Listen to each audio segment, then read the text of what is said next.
Something was happening in the atmosphere. Luxurious family boutiques rustled. A golden cloud passed by. Someone's soul descended below.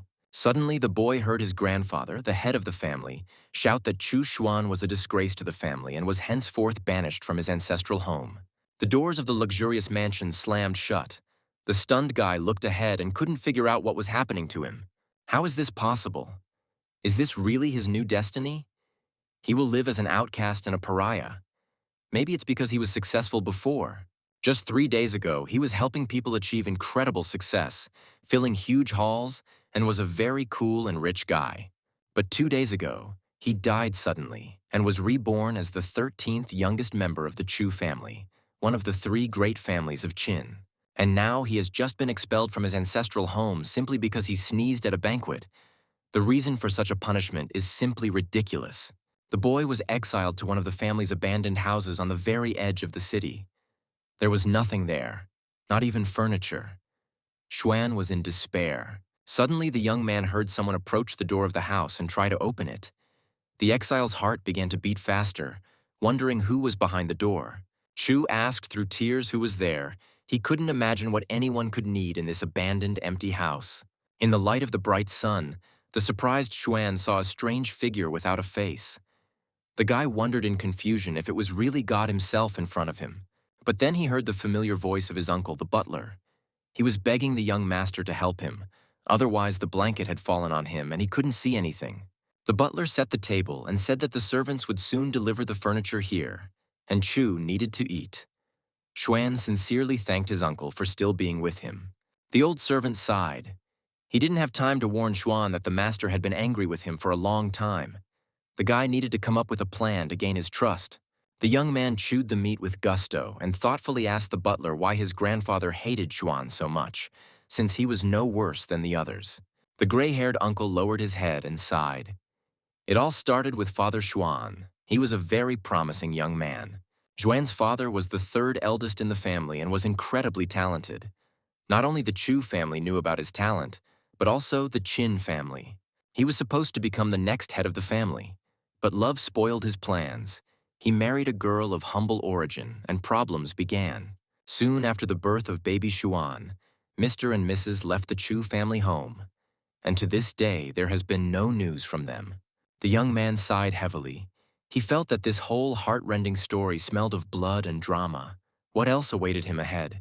The butler politely told the young master that he would return soon. Other servants had arrived, and he needed to give them instructions on what to do. Xuan thanked his uncle heartily. How good it was that the butler remembered the good that the boy had once done for him.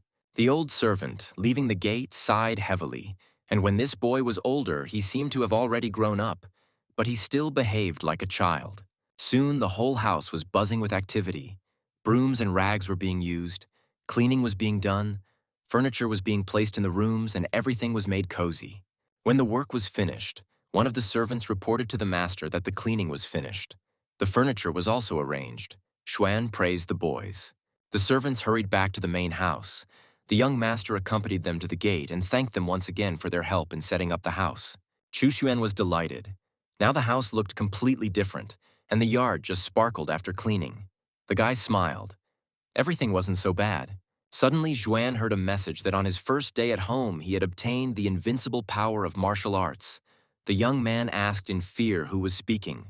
The guy was horrified. Why the system again? It turned out that during his stay at home, the system increases the reward for the accumulated hours. When Chu leaves the reward zone, the hours will start counting again. The guy asked where the tasks, quests, and control panel are. But the system ignored the question. Today's rewards have been paid out. Xuan must stay at home to receive the next ones. Xuan called Nani in his sleep and asked what time it was. Why was the sun so bright? He had had a very strange dream. The guy moved his hand and discovered some kind of book next to him. It was strange. He clearly remembered that there were no books here. Having finally woken up, Chu loudly asked who had left the book here. Perhaps the servants from their family's main house had come again. Opening the book, Xuan realized that the dream was not a dream. This book was an invincible martial art, the highest technique for protecting the mortal realm. The mortal realm is the basic level of cultivation, consisting of 3 stages: cleansing the body, opening the channels, and collecting qi. Above the mortal realm are the Zuan realm, the spirit realm, the emptiness realm, the harmony realm, the true realm, and the emperor realm. The guy decided that he was still weak, but since he had to sit at home anyway, he would become a cultivator, and he immersed himself in studying the acquired technique. Concentrating, Xuan soon felt the qi sinking into the dantian, its energy flowing, entering and exiting the body. While studying the technique, the young man thought how good it was that he had read the cultivators and knew about the meridians. Otherwise, he would not have understood anything. Immersed in the process of cultivation, the guy didn't even notice how the day passed. The stars were falling in the sky, and he was still cultivating. Now the sun was shining in the sky again. A new day had arrived, and Xuan was still sitting, surrounded by streams of strong, renewing energy. He finally breathed a sigh of relief. After a whole day of practice, he didn't feel tired. It seemed that cultivation really strengthened the body. But you still need to combine work and rest. It's time for bonus points. The guy reached for the fruit box. It's time for a snack. First, he did the practice of the body, then the spirit and qi. What will the system suggest he do next? It is silent today. As if in response, the system congratulated the guy. He received a ghostly dagger as a gift. Xuan grimaced. You couldn't even cut an apple with this knife. The next day, the system gave him the aura of a crouching dragon and the strike of a hidden snake. The guy was delighted. These are cool gifts. Xuan suddenly felt that he was very tired. But now he had one defensive technique and one attack technique. If this continued, he would be invincible. But he still had to master the general history textbook. The guy really didn't want to embarrass himself again by sneezing inappropriately in front of someone. The previous dynasty was overthrown by the four great families of Qin, Chu, He, and Zhao. The Qin family became the ruling family, and the others became its assistants. Suddenly, the young man heard someone calling his 13th brother. He wondered who had come to visit him. Judging by the voice, it was Chu Yun. It really was her. The young beauty brought her brother a treat and asked how he was doing here. He was probably very bored. Xuan smiled and slyly asked why she didn't send a gift with the servants. Did she really decide to pamper her brother with her eyes? The girl said that she had wanted to come for a long time, but after Xuan's expulsion, a lot of work appeared, and the young man hastened to offer Yun a chair. The little sister said that her grandfather was still angry with him, but assured him that she would ask him to pardon her brother as soon as she had the chance. Xuan asked her not to worry. He was having fun here, although the food tasted much better in the company of his pretty sister. Yun thought, her kind brother doesn't like to argue and get angry. He's one of the few who has not lost his humanity in a cruel and rude world.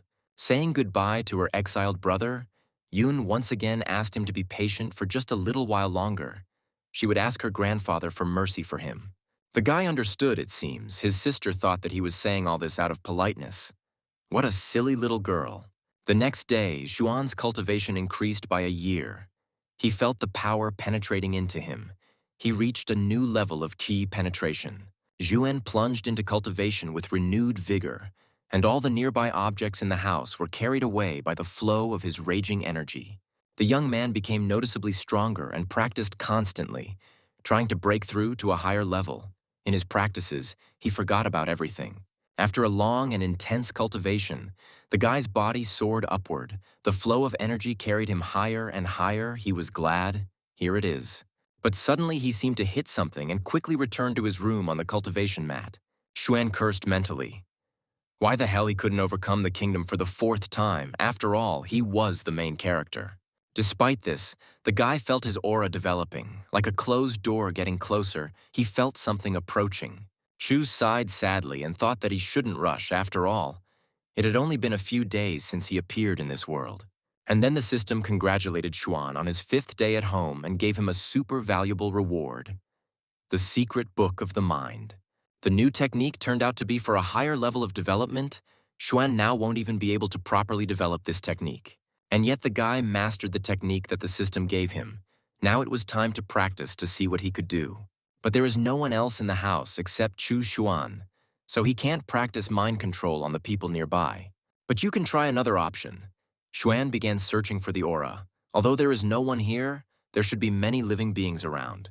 He must sense all living things with the help of this technique. The guy concentrated and began searching for the auras of living beings. And finally, he found it. That's it, Xuan was surprised. He really feels everything that is within his aura, even far from home. It's amazing. At first, the boy felt the flowers blooming near the estate, which spread a wonderful fragrance and peace around. Then his aura sensed a songbird very close by, in the thick foliage of the trees, admiring the flowering plants and looking for food. In the pond, the young man felt the gentle movement of the water and the cool aura of small, beautiful fish and insects sitting nearby. Xuan's aura spread further and finally it reached the sky. The boy felt the movement of a large flock of migratory birds in the distance. Suddenly, the young man felt an explosion of passion. It turned out that a pair of monkeys in love were sitting in one of the trees in the midst of mating season. Chu felt how primates make love with all the animal passion. This guy felt sick. He did not expect such sensations. Realizing that the technique was working, and even too well, he decided to call it a day. Sometimes you shouldn't push yourself further than you have to. Chu Xuan heard someone enter the gate and asked the 13th gentleman how about lunch. The guy was surprised. The guests were early today. The young man was puzzled. Servants usually come to him in pairs, but he felt the aura of only one person. This is strange. Something is wrong. The man who entered was smiling broadly. He called out to the 13th gentleman again and politely offered him some refreshments. Xuan thanked the guest, but suddenly became wary. The rice brought by the unusually early visitor caused the guy obvious apprehension. He paid very close attention to the basket of rice in the servant's hands. The man continued to smile deliberately and broadly in a welcoming manner. The young master's aura covered the bowl of rice brought to him. There was clearly something else in it, and the young man carefully scanned the treat. There was no poison in this food. At first glance, it was ordinary rice, which is eaten here in huge quantities every day in every home. But Xuan noticed strange black spots in the rice, and his feelings were not deceiving him. This rice turned out to have a very dangerous surprise inside. Almost all the rice brought to the guy for lunch was infected with terrible larvae that can silently kill a person from the inside. Dark cultivators also used such parasites, planting them in the bodies of people whose minds they wanted to control. Chu frowned. This smiling villain brought the eggs of a dangerous parasite to his house and really wanted to feed them to the young master. Gritting his teeth, the boy thought, "This scoundrel asked for it himself. Now he will give himself to Chu, and the new cultivator will play with the mind of this servant." So, Chu Xuan's first experiment in secretly influencing another person's mind began. The boy's spiritual hand reached out to the victim. Xuan imperiously asked the servant who sent him here with this contaminated rice. If the scoundrel wanted to live, he had to answer. The man, blinking his eyes in confusion, replied to the 13th gentleman that the butler had sent him. He always sent food to Xuan. The guy angrily said that the villain had a chance to confess voluntarily. Now Xuan himself will get the truth directly from the villain's head. Chu immediately used a secret mind control technique on the strange servant, which he had only just managed to master the day before. Feeling that his brain was captured, guest Chu's face immediately changed. It was distorted with a grimace of anger. The man clenched his fists. Xuan repeated his question. He wanted to know who had sent this worm to him. The servant fell to his knees, dropping the basket. He stubbornly remained silent.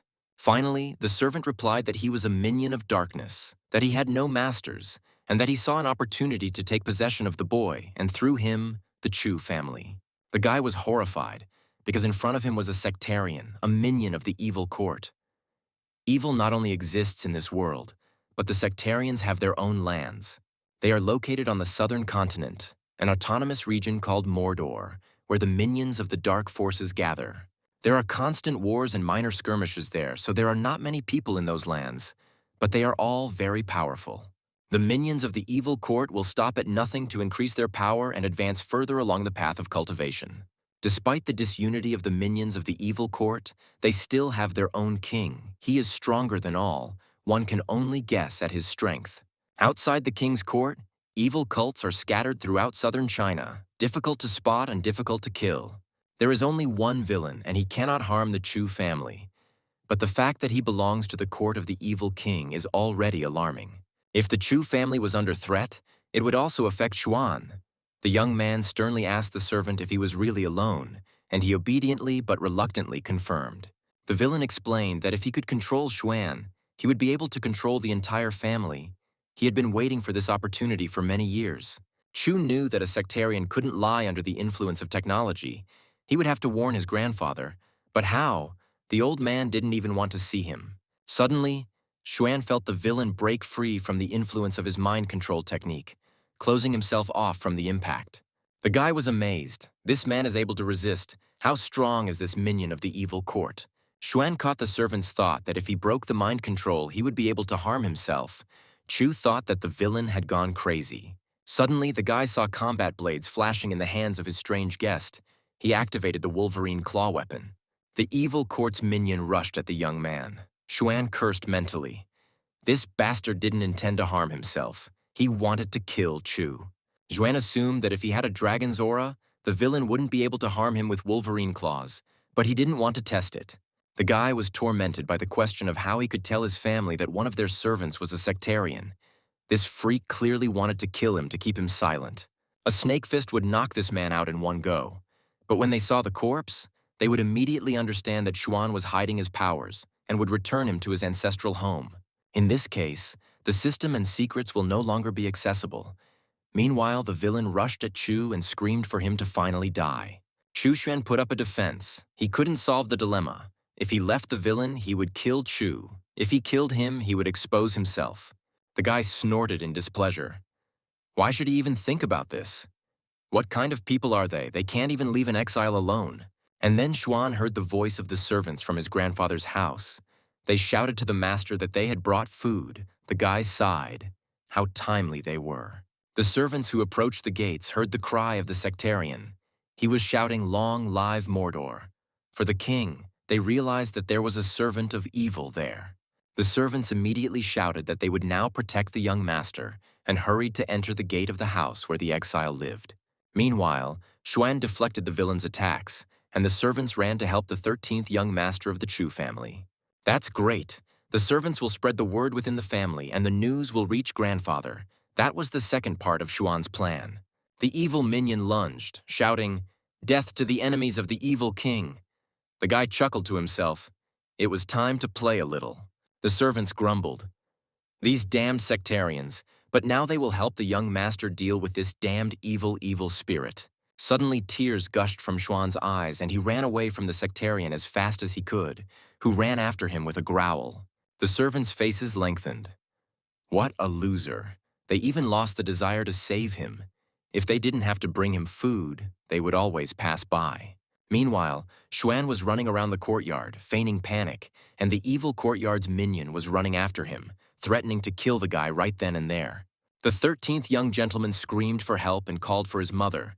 The sectarian ran after the young man with a growl. The servants restrained the growling scoundrel and told the 13th master that he was already safe, and they would take this one to the master. At this time, Chu demonstratively crashed into the wall of a brick fence, feigning terrible fear in front of the servants who came to him. Having hit the wall, the guy stretched out next to him and whispered in confusion where the wall came from, pretending that he had lost consciousness. The servants looked at the young master in surprise. Had he lost consciousness? What a talentless guy, a disgrace to the Chu family. The boys decided that they couldn't deal with the evil minion on their own. They needed to take him to the master and call a doctor for the young fool. Xuan opened one eye. Great. The servants will spread rumors and everyone will think he is a complete loser. That's what he needs. But just in case, he needed to be on the safe side. The guy understood that he couldn't let the unexpected guest go alive. He knew too much. While the servants and the captive were within the range of his aura, Xuan activated his secret mind control technique. The boy mentally apologized to the little villain for this. The cultivator's ghostly hand already reaching for the evil cultist's head. The fact that the sectarian attacked Xuan was not a reason to kill him, but the guy was afraid that this was not all the evil that this scoundrel had done here. Mind control failed to destroy the villain. It was time to kill his flesh. Chu plunged the ghostly crowbar into the aggressive guest's brain. It was all over, Xuan thought. This way the boy would keep the secrets of the sectarian's mind, and he would keep the secrets of young Chu. The system gave the guy another reward, a box of great Swandan, an elixir that would help him break through the Swan realm. Chu realized that if the system told him to do this and even helped him, his struggle to break through to the next level would be over. Soon, 2 servants returned to the master's house and told about the unusual incident that they saw in the exile's estate. The grandfather who led the Chu family was in an indescribable rage. He shouted that all this was nonsense and some kind of delirium. This simply could not happen. Chu Tianming exclaimed. His son Chu Luo was incredibly strong. How could he give birth to such a spineless slug that couldn't even deal with a single sect member? The old man sighed. It was good that their family was full of talents. One of them was young Master Chu Qing, a promising young man. In the courtyard of the house where Zhuan lived, Yun's voice was heard ringing. She called out to the 13th brother, saying that she had come to visit. The satisfied guy turned around at the sound of his sister's voice. He was glad that he could finally talk to someone, gossip, and laugh. Yun reproachfully said that since Xuan did not want to return to his ancestral home, she had to come to him from time to time. The girl said that the weak younger brother should be careful because he can't take care of himself at all, poor thing. The young man, munching on the treat, objected, Yun is too worried about him, it's not worth it, that guy from yesterday was just a little shit. The sister sadly reminded Xuan that he had hit the wall with fear and what would have happened to him if the servants hadn't arrived. The guy choked in surprise and some of the food came back out. He didn't expect that Yun would also find out about his performance. The guy sighed, almost blurted it out. Lucky he choked. Otherwise, he would have said something else. Then his reputation as a loser would have been over. Yun told her brother that Grandpa Tianming was going to hold a family tournament. The boy was surprised, but Grandpa reacted quickly. According to the sister, the old man suddenly called everyone together and announced a tournament. Although it was not planned so quickly, no one understood anything. Absolutely anyone can participate in the tournament. There are no restrictions. From family members to servants and artisans, Chu realized the catch. Xuan invited his sister to follow him. The girl was very surprised. She asked her brother what was the matter, where was he taking her? Junior Chu handed his sister a box of elixirs to prepare for the tournament, and the girl asked in surprise what it was. The guy explained that he got the elixir from his father. There was a whole treasure trove of elixirs and potions here. Yun was delighted, a worthy inheritance. Saying goodbye to the 13th brother, Yun once again thanked him for the elixirs, promising to use them wisely before the tournament. Xuan realized that the purpose of the tournament was probably to remove the masks and expose the sectarians entrenched among the servants of the great house. If you find a cockroach in your house, it doesn't mean there's only one. You need to find the nest and get rid of all the other evil pests. Soon a family tournament was held, and Yun, among other fighters, took part in it, showing an amazing result. The judge raised his hand, declaring that the winner had been determined. The battle was over, and the winner of the 13th fight was Chu Yun. Old Tianming was pleased. He laughed and shouted to his granddaughter Yun, "Bravo, she prepared well. The Chu family has many talents." Turning to her grandfather, Yun bowed and politely thanked the old and renowned master who had raised her. The judge addressed the spectators and the fighters, saying, "Let the 14th fight begin, and let the participants get ready and go out onto the battlefield." One of the participants in this fight was the Chu family's gardener, Ding Shuqian, a fighter armed with 2 broad knives who entered the field. His opponent was the young master Chu Qing, a talented fighter who was greatly loved by the head of the family, the old man Chu Tianming. The judge informed the young master that Gardener Ding had chosen a weapon and it was now his turn, but Qing replied that he could handle it with his bare hands. The gardener gritted his teeth. What luck! No matter if he exposed himself, if he killed the Chu family's rising talent, the king would give him unheard of treasures. Releasing a vicious aura of death, Gardener Ding shouted at the young master to die and go to hell. The head of the Chu family shouted that Gardener Ding was a villain. He was an undercover sectarian, and Junior Qing was in danger. But despite the old master's worries, Chu Qing stopped one of the blades of the fake gardener Ding Shuqiang with 2 fingers. With his other hand, Qing grabbed another blade from the villain attacking him, thus blocking the evil minion's attack. Qing asked Mr. Ding who taught him this art, what school it was. With such skills, he shouldn't have become a gardener. The evil court's henchman was horrified to think why this young Chu Qing was so strong. Ding Shuqian hoped to kill him instantly. The armed servants of the Chu house rushed toward the sectarian, trying to quickly capture the villain and protect the young master from danger. But Chu Qing ordered everything to stop. The tournament is not over yet. No one is allowed to be on the battlefield until the battle is over. The young gentleman knocked the weapon out of his opponent's hands with deft, precise movements, and Gardener Dean cried out in pain. Then Chu Qing knocked out his family's enemy with a powerful blow to the chest, and he gasped helplessly and flew back several meters. Ding Xiuqian fell on his back, hitting himself hard. The villain gritted his teeth. He made a mistake and did not kill the young master, and exposed himself. Immediately, armed guards from the Chu house appeared, holding swords to the villain's throat, and ordered him to lie down and behave well. Meanwhile, the referee announced that the fight was over. The winner was determined. It was Chu Qing, and Ding Xiuqian was leaving the tournament. Yun worriedly asked her brother if he was okay. She didn't think there would be more sectarians in their house. Poor Xuan was alone last time. Qing replied that he was fine. Xuan was of course weak during the attack, but if it weren't for him, they wouldn't have known about the evil in their home. Chu Qing decided that after the tournament he would have to visit his younger brother, who had been banished to a distant old abandoned house. Meanwhile, Xuan returned to his room again. The guy whined helplessly. He again failed to break through to the level. He knew, of course, that breaking through was indeed not an easy thing, like trying to squeeze through a narrow crack while having a rather massive body. And then the system announced a new reward for another day of seclusion. The guy received a copy of the book The Art of Dasta. Now he can hide his breath and merge with the world around him. It seems useless. What is the point of hiding in his own home where he is alone? Still, the guy decided that he wouldn't need such a skill anyway. He wouldn't be able to break into the new kingdom anytime soon. The whole night flew by unnoticed in his persistent studies. Xuan only came to his senses in the morning and lay down to rest a little from his studies.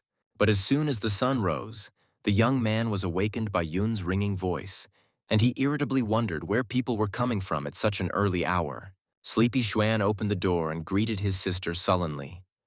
Yun said that she came to say goodbye to her little brother. This message instantly drove the guy out of sleep. His jaw dropped in surprise. That is, how to say goodbye. What happened? Over tea, Yun said that she had broken through to the Xuan kingdom, and according to the rules of her ancestors, she could now go to the mountains for training.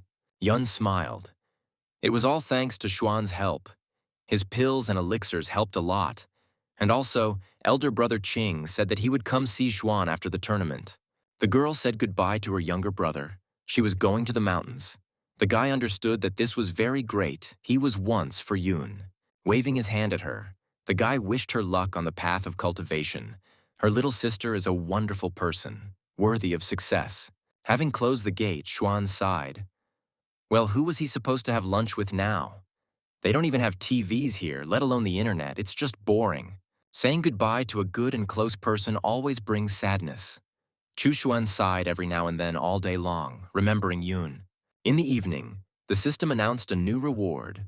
The Thunderfinger allows you to change the energy of the air, creating lightning at the tip of your finger. This skill can become stronger depending on the kingdom Xuan is in. The gift seemed very useful to the guy. After parting with Yun, Xuan couldn't even sleep, so he decided to practice with the new skill he received from the system. According to the instructions received, you must first collect QE at the junction of the chakras and direct this energy into your index finger. At this time, a gang of robbers appeared in the thicket nearby. One of them, gritting his teeth, said that the ancestral lands of Chu were ahead. Approaching the estate where Xuan lived, one of the bandits said, "This family's lands begin here. This estate belongs to Chu." After looking at the map, the guy said that Chu Xuan lives here. The second one laughed.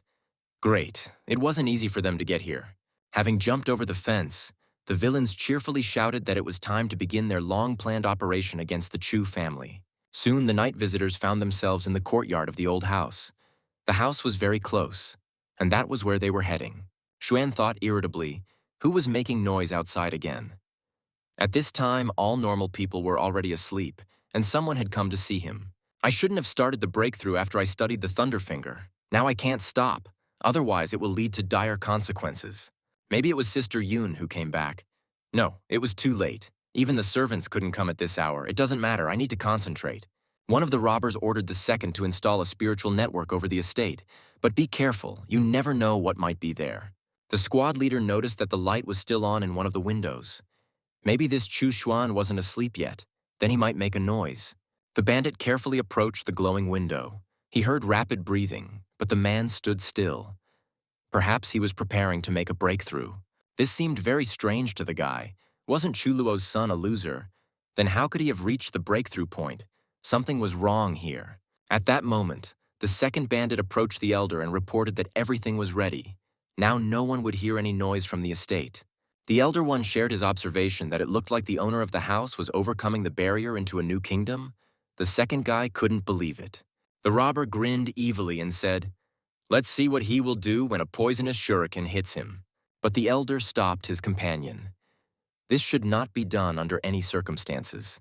They needed to wait and see what would happen next and then act. If Xuan is attacked during the breakthrough, he will go crazy or die, and he is their main hostage. They cannot kill him yet. The second one agreed with regret, and then the energy in the estate began to stir. The trees began to rustle their leaves restlessly. The uninvited guests became worried. It was simply unbelievable. According to their information, a weakling expelled from his family was supposed to live here. The second bandit frowned. Did that guy really make a breakthrough? And what should they do now? It's not easy to capture a cultivator. The elder replied in bewilderment that he could not feel not only Xuan's movements, but also his breathing, as if no one was there. The second bandit shouted, "Stop pretending," and kicked open the doors of the house. The elder asked his companion if he had really gone crazy. Li Fan stood at the threshold of the house and demanded that the scum Xuan come out and greet his senior guests. In response to the insolent speech, a powerful bolt of lightning flew out from the depths of the house and hit the brazenly intruder straight. The intruder swayed, took a step back, and began to fall, with severe electrical burn marks visible on his neck and face. The elder rushed to Li Feng, asking what was wrong with him, but he only moaned, unable to utter a word. The impudent bandit was dying. Chu Xuan's dissatisfied voice came from the depths of the house. The boy reproachfully said that the uninvited guests were very noisy and disturbing him. The elder angrily asked who it was there and demanded that the enemy come out and fight with dignity and not kill from behind the curtain of darkness. Xuan cursed. What a creature, he even asks who is there. Naturally, the owner of this house is here, who was disturbed. Coming out of the shadows, Xuan reminded the bandit that he had burst into his domain at night without an invitation, and now he still dared to be so insolent. Frowning, the guy asked the robber who had come to his estate if he had gone completely crazy and was going to scold the owner. The elder bandit asked Xuan in a trembling voice who he was, a human or a ghost, why he didn't feel anything from him. Chu grinned, pretending to be a typical villain. He was going to kill them anyway. He had no one to talk to? Okay, he would tell. The guy told the bandit that he used the Dasta technique.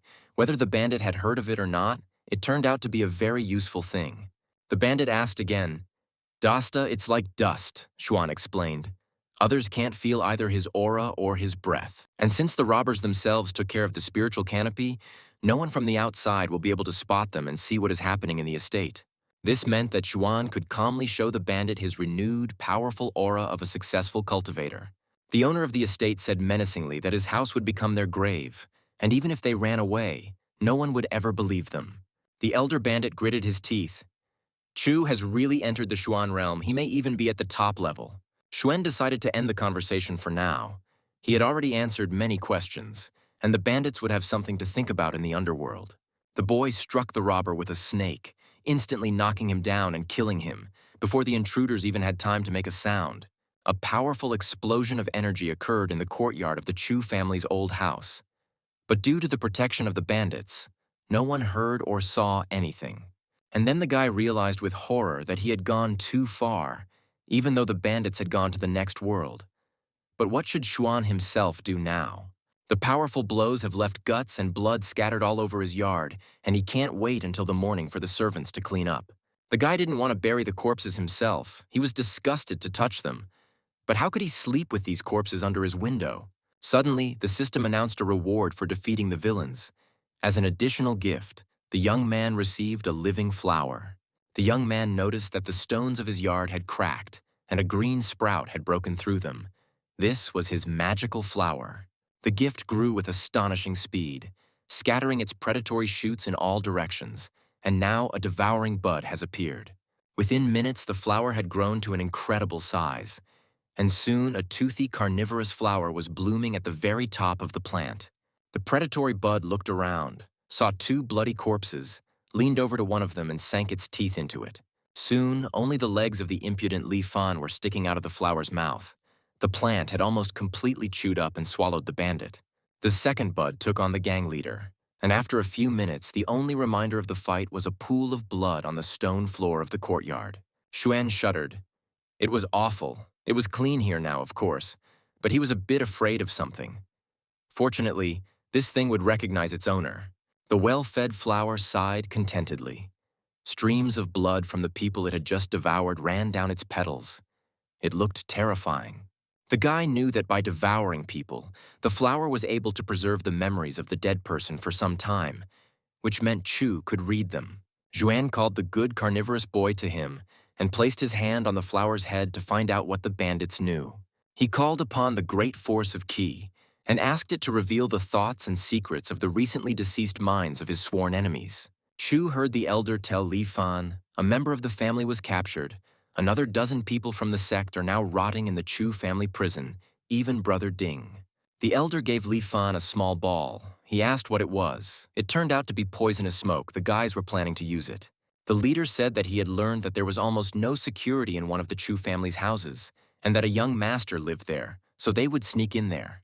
Here Xuan saw how two sectarians approached his estate. After checking the map, the elder said, "They are here. It's time to start." Chu whispered, "Idiots, the toxic smoke is like radiation. This place wouldn't be able to recover from the damage for another 100 years." The boy praised the flower. The good boy had done him a great service.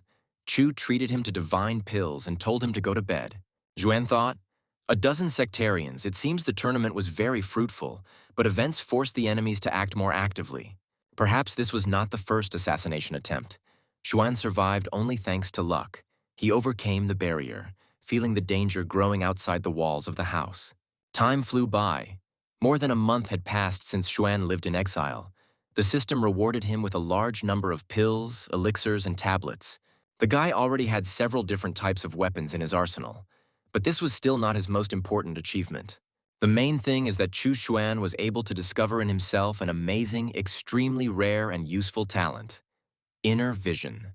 It all happened soon after his breakthrough. At first, it was just darkness. Xuan didn't even realize that it was his inner vision.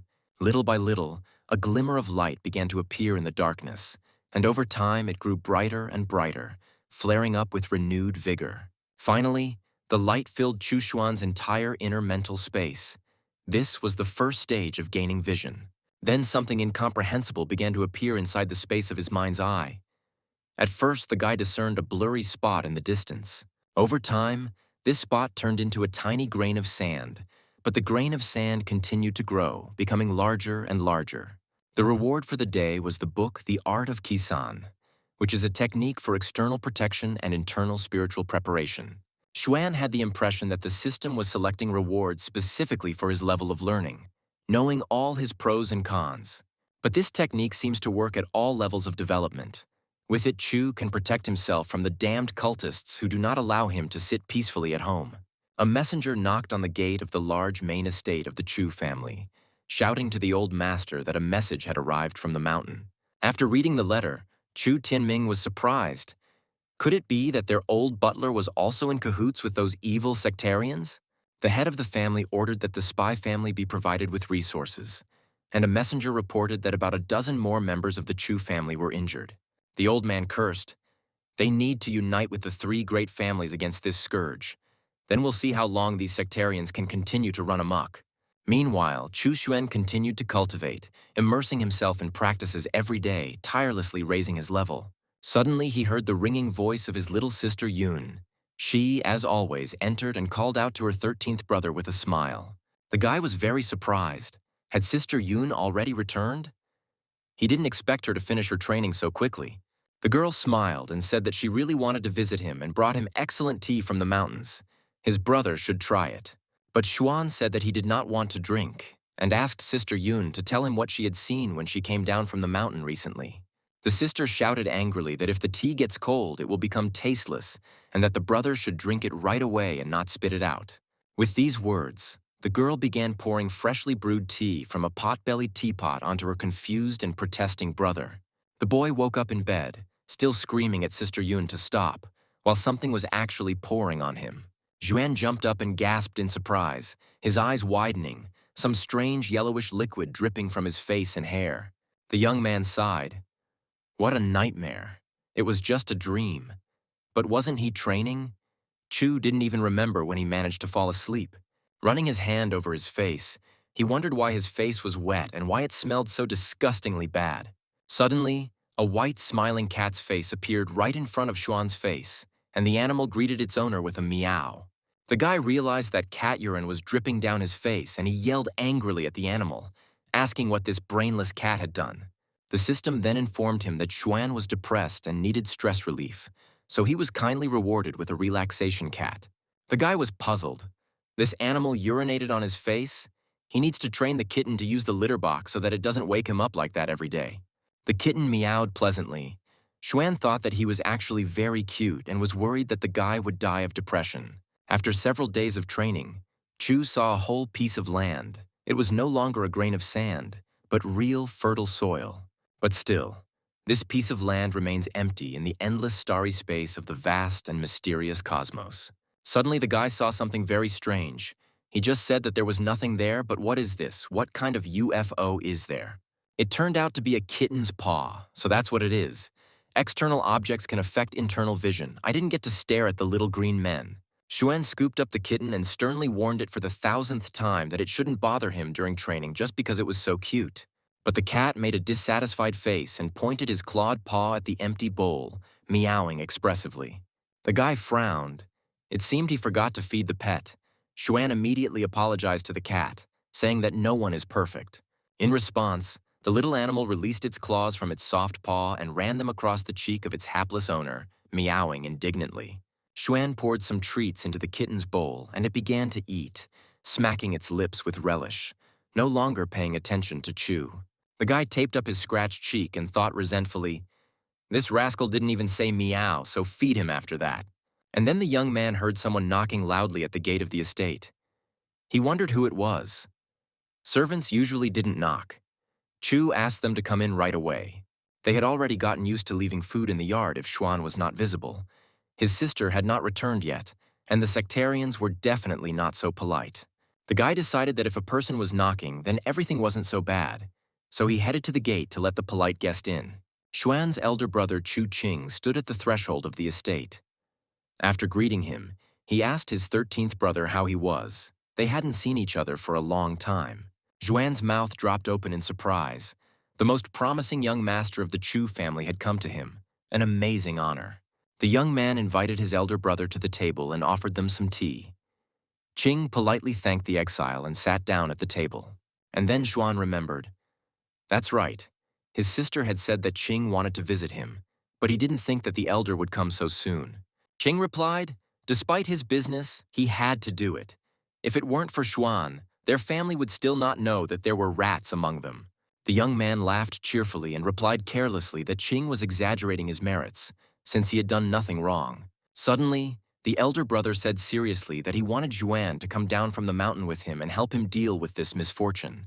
The younger one was taken aback. He didn't expect that Qing would say such a thing. How could he go down? He definitely wasn't going to do that yet. The usually serious Qing smiled. Yes, come straight down from the mountain. They want to unite with the major families in the fight against evil. The elder brother explained that Xuan would gain experience, and at the same time they would overthrow the evil. When he did this, the grandfather would be happy to return the boy to the family. Xuan stuttered as he replied that he couldn't come down the mountain yet, because then he wouldn't be able to continue working with the system. Qing thought that his younger brother did not want to run away without his grandfather's knowledge and suggested asking his permission for Xuan. The young man replied that he understood Qin's good intentions, but he did not like this. He would only be able to wash the shame from his name when he truly deserved it. Qing was shocked by the 13th brother's answer. So that's it. He clearly underestimated his little brother. He turned out to be not so insignificant. The elder admitted that he was wrong. He never thought that Xuan's spirit would be so strong, and he had already come up with all sorts of schemes here. As he left, Qing told the younger man that it might be months before they met again, and asked him to take care of himself and beware of the sectarians. The guy also added that the grandfather was angry with Xuan, but he did not feel any hostility towards him, and asked him not to hold a grudge against the old man. After seeing Qing off to the gate, Xuan wished him good luck, promised to carry out all his orders and not to be offended by the head of the Chu family. The young man closed the gate behind his older brother, and, oddly enough, this visit greatly moved him. His family has not forgotten him. Xuan leaned against the closed gate and sighed with relief. It was finally over. He was so nervous. A secret spy was watching Xuan's elder brother from the bushes and was surprised to see Chu Qing near the estate. The spy thought, so that's it. The elder one came to visit his brother. The villain promised to come for Qing when he dealt with the brat. As soon as Qing disappeared into the distance, a sectarian spy quickly flew out of the bushes and headed towards the estate where the younger Chu lived. It was the deputy leader of the local sects, Lu Qian, who wanted to take advantage of the weak and unsuccessful son of Chu Luo. If Chu Luo returned home and found out that his son had been exiled from his family and then killed by the sectarians, he would be incredibly angry at old man Tianming. The villain was sure that if he could control this brat, the whole family would be under his control, and Xuan would return to the ancestral home with poisonous smoke. Even if the boy wasn't allowed back, the smoke from here could still conquer the entire Chu family, which was a great opportunity. Lu Qian jumped over the fence of the estate and quietly entered the outer courtyard of Chu Xuan's house, whom he considered a weakling. The sectarian even felt a bit shameful fighting with Xuan. Qian was confident that he had no equal in secret work and was impossible to detect. But Lu Qian was too self-confident, and his presence in the younger Chu's estate was discovered by the kitten the system had given the boy. Walking around the courtyard, Lu Qian saw that there weren't even any guards in this house. So why were they hiding at all? Junior Chu was no match for him. The deputy leader of the secret cult laughed. It was time to act. He activated the talent Great Breath, rope key. Opening the gate to the inner courtyard, the cultist launched his ghostly rope of key into it in search of his victim. Soon, indignant shouts and swearing were heard from behind the gate. The guy asked in bewilderment what the hell was going on. On the stone slabs of the courtyard, the youngest master of the Chu family was writhing, bound with a ghostly rope, shedding tears. Lu Qian laughed contemptuously. He advised the boy not to even try to escape. He would not be able to get rid of these bonds. Suddenly, the cultist noticed with surprise that his captive's body was getting smaller, but he couldn't possibly possess such techniques. Suddenly, the guy's body exploded. Lu Qian covered himself with his hand in confusion. The sect member cursed. He didn't understand what was happening here. Qian was confused about what kind of ability this was. It couldn't be Kui transformation. It was too strong for such a brat. At this moment, Chu Xuan's white kitten suddenly jumped onto the unexpected guest's shoulder, and the sectarian shuddered, wondering what this new misfortune was. The animal instantly released its blade-like claws and began to hit Lu Qian in the face with a force that was unexpected for it. The master of disguise of the secret cult lost consciousness from the blows, and the kitten became very cute again and called for its owner with a meow. After leaving the house, the guy told the pet that he had real death paws. He praised the kitten. He thinks surprisingly quickly. Xuan smiled. Next time he wouldn't have to scold the cat for pestering him during class. He was not only cute, but also helpful. Chu leaned over Lu Qian. He was the deputy of the local sectarians. Letting him go wasn't the best idea, nor was giving him to his family. And then he remembered about the flower. Xuan told the flower that there was work for him, and immediately a green, powerful sprout appeared from the ground. A few minutes later, a carnivorous, toothy flower bloomed in the courtyard of the estate, which could instill terror in anyone. The satisfied plant immediately grabbed the lifeless sectarian at its owner's command and greedily sucked him inside. The guy decided to see what was going through Lu Qian's head when he came here, and why these sectarians were constantly pestering Xuan. Here, one of Chu's servants reports that after 3 months the family did not realize that he was a sectarian. Lu Qian praised him and ordered him to continue. Here, the deputy leader of the cultists hands one of the agents some poisonous smoke, warning the servant to use it with caution. After the tournament, the sectarians were perplexed as to what had happened to the Chu family and why there had been no news from there for a long time. Xuan understood, so it was the same group as last time, and again there was smoke. Then the system announced that the guy received a reward for killing a cultist. The lands in Xuan's inner eye had grown noticeably, but were still bare. It seemed the training had borne fruit after all, and yet it seemed to the boy that the land of his inner vision was empty. Would anything else appear if he continued training? But in any case, Xuan clearly felt that his spiritual power had increased, but he had not yet been able to test the 2 new techniques he had received. Soul Seal and Sword Technique are imperial techniques. It is said that there are no people in this region who can use them. This means he needs to quickly break through to the next level, even though it's a long road. But Xuan still has nothing else to do. One of the sectarians asked what had happened to Lu Qian, why there was no news from him. Had Chu really discovered him and eliminated him? One of the supporters of the secret cult doubted this, since there were no messages from anyone from the lands of Chu about this fact. But what happened then? Lu Qian didn't do anything he planned. Did he really betray them? He knows what happens when you betray. Perhaps Lu Qian is waiting for an opportunity to release poisonous smoke into the heart of the Chu clan, which is why he has not sent word to the sect. A local sect council member exclaimed, "Chu is too arrogant. We need to report this to the higher-ups and send someone strong to them." The girl asked if they disturbed the higher-ups. Would they get into trouble in the future, and would the royal court still value them? The local sect leader said, "The Chu family is really bullying them. There is no need to wait for a chance. They must act now." The pride of this generation, Chu Qing, leads the operation against their cult. Old man Tianming uses the sect to train his young masters. But the old man doesn't know what will happen if Chu Qing dies. The leader ordered to find this brat. He himself will sprinkle his hands with his blood. Having bowed respectfully to the leader, the strongest local supporters of the secret cult scattered in different directions. The old sect member knew they wouldn't be able to find Lu Qian unless he contacted them himself. But what should they do? How could they find the deputy leader? All that remains is to use the pearl. With its help, it will be possible to find out whether Lu Qian is alive at all or has already been killed by enemies. The old man crushed the pearl in his fist and sent a mental message to Brother Lu to respond as soon as he received the message. Another sunny day arrived. Xuan was in a great mood. His level was rising, and the sectarians no longer showed up. Seeing a servant on the threshold of the estate, the boy exclaimed joyfully. As soon as he thought about food, the messenger immediately appeared. Xuan asked, "Apparently something happened in the big house."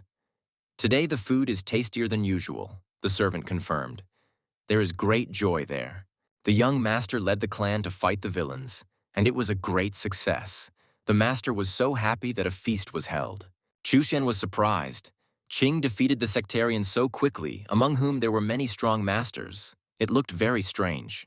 The members of the local council of the secret cult gathered again in the cave. The mood of the sectarians was depressed, and they remained silent. Finally, the old man told his comrades that Lu Qian was most likely dead. He sent him a message through the pearl, but there was no answer. The seasoned warrior chuckled.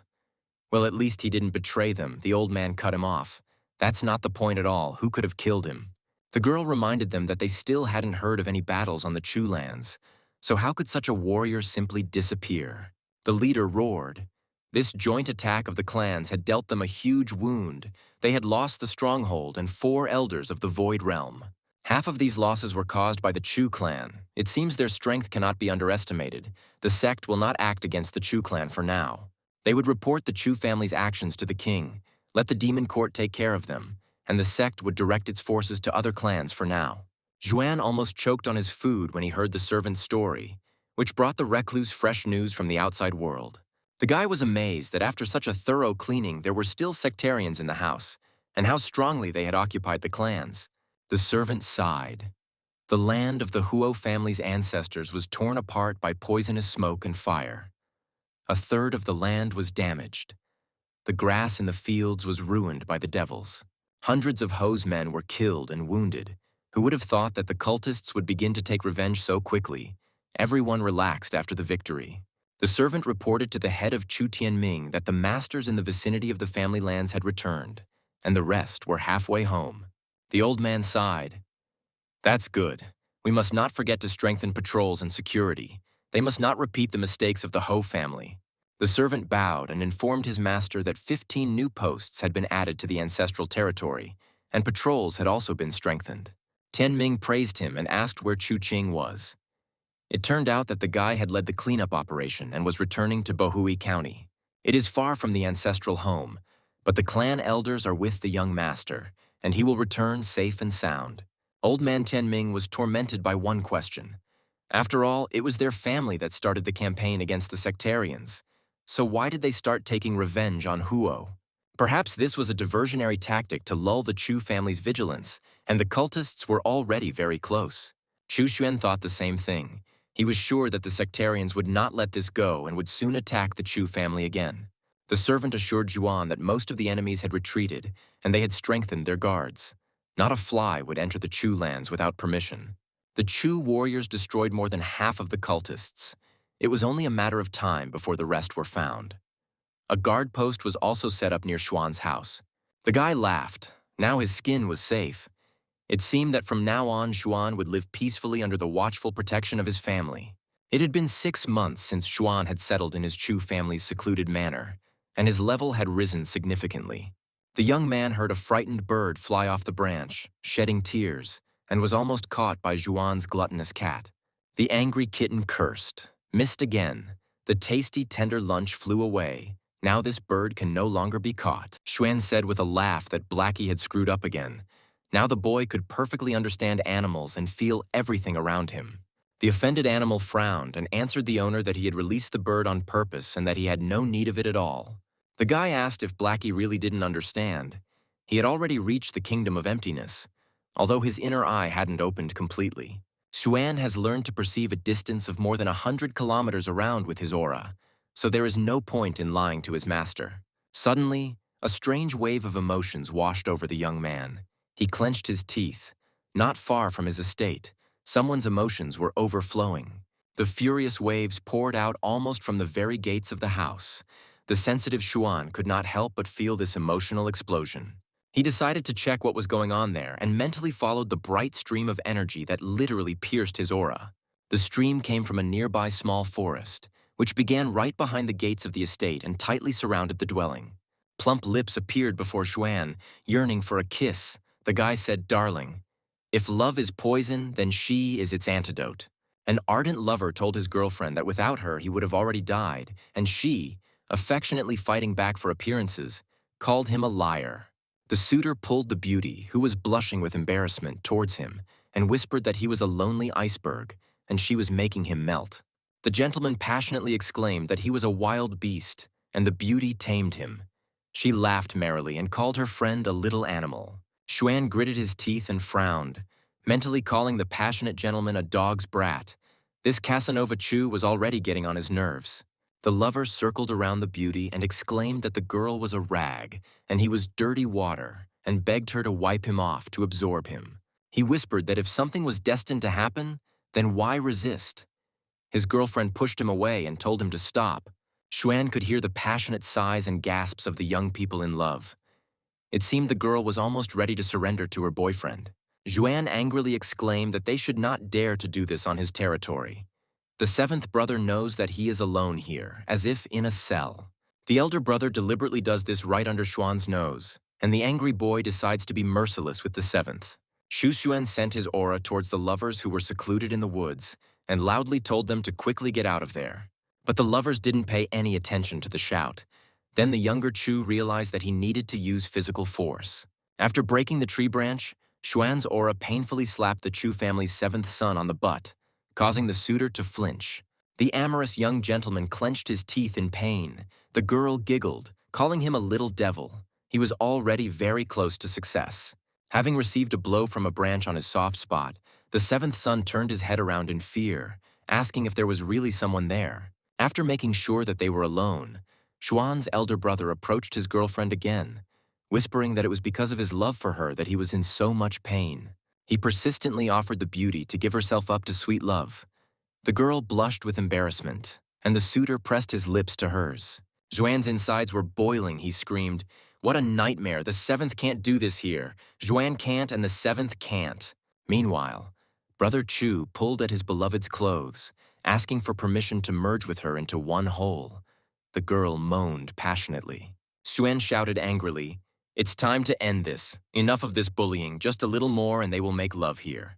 Clenching his ghostly fist, the 13th son exclaimed that the 7th brother was to blame himself. He had driven the young man to this point with his groans and sighs. The guy, inflamed by the fire of love, suddenly felt that his clothes were being torn to pieces. His dress and pants were in tatters.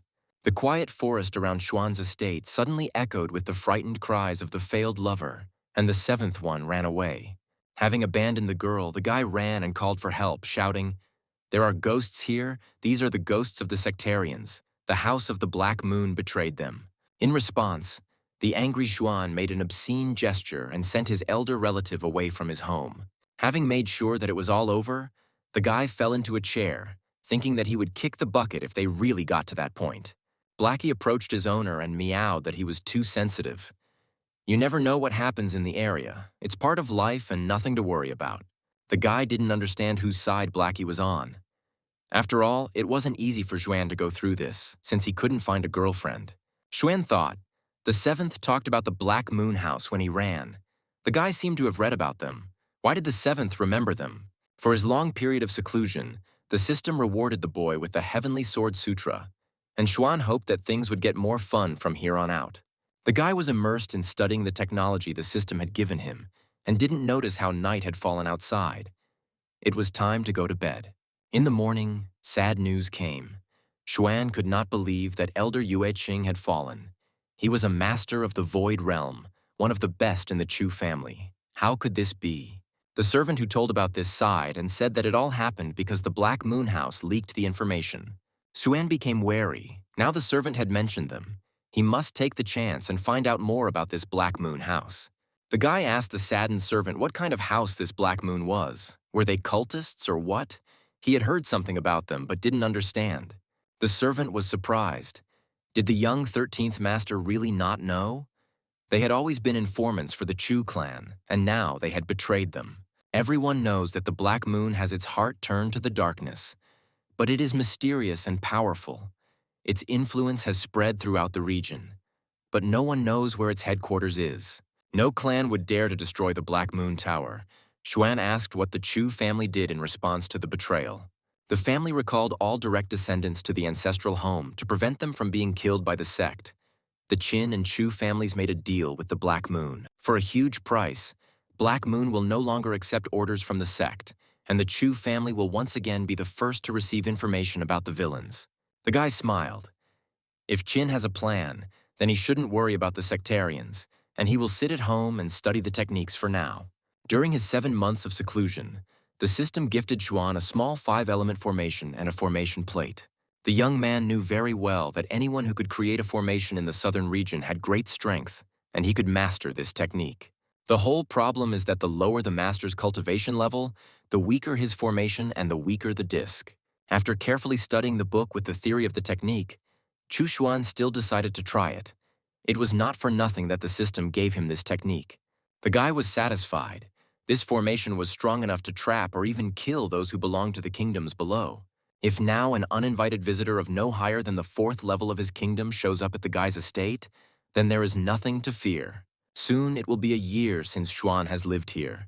The reward for a year will surely be higher than the Emperor's scripture, in the worst case, at the level of the heavenly scripture. There was a scream in the Chu main house.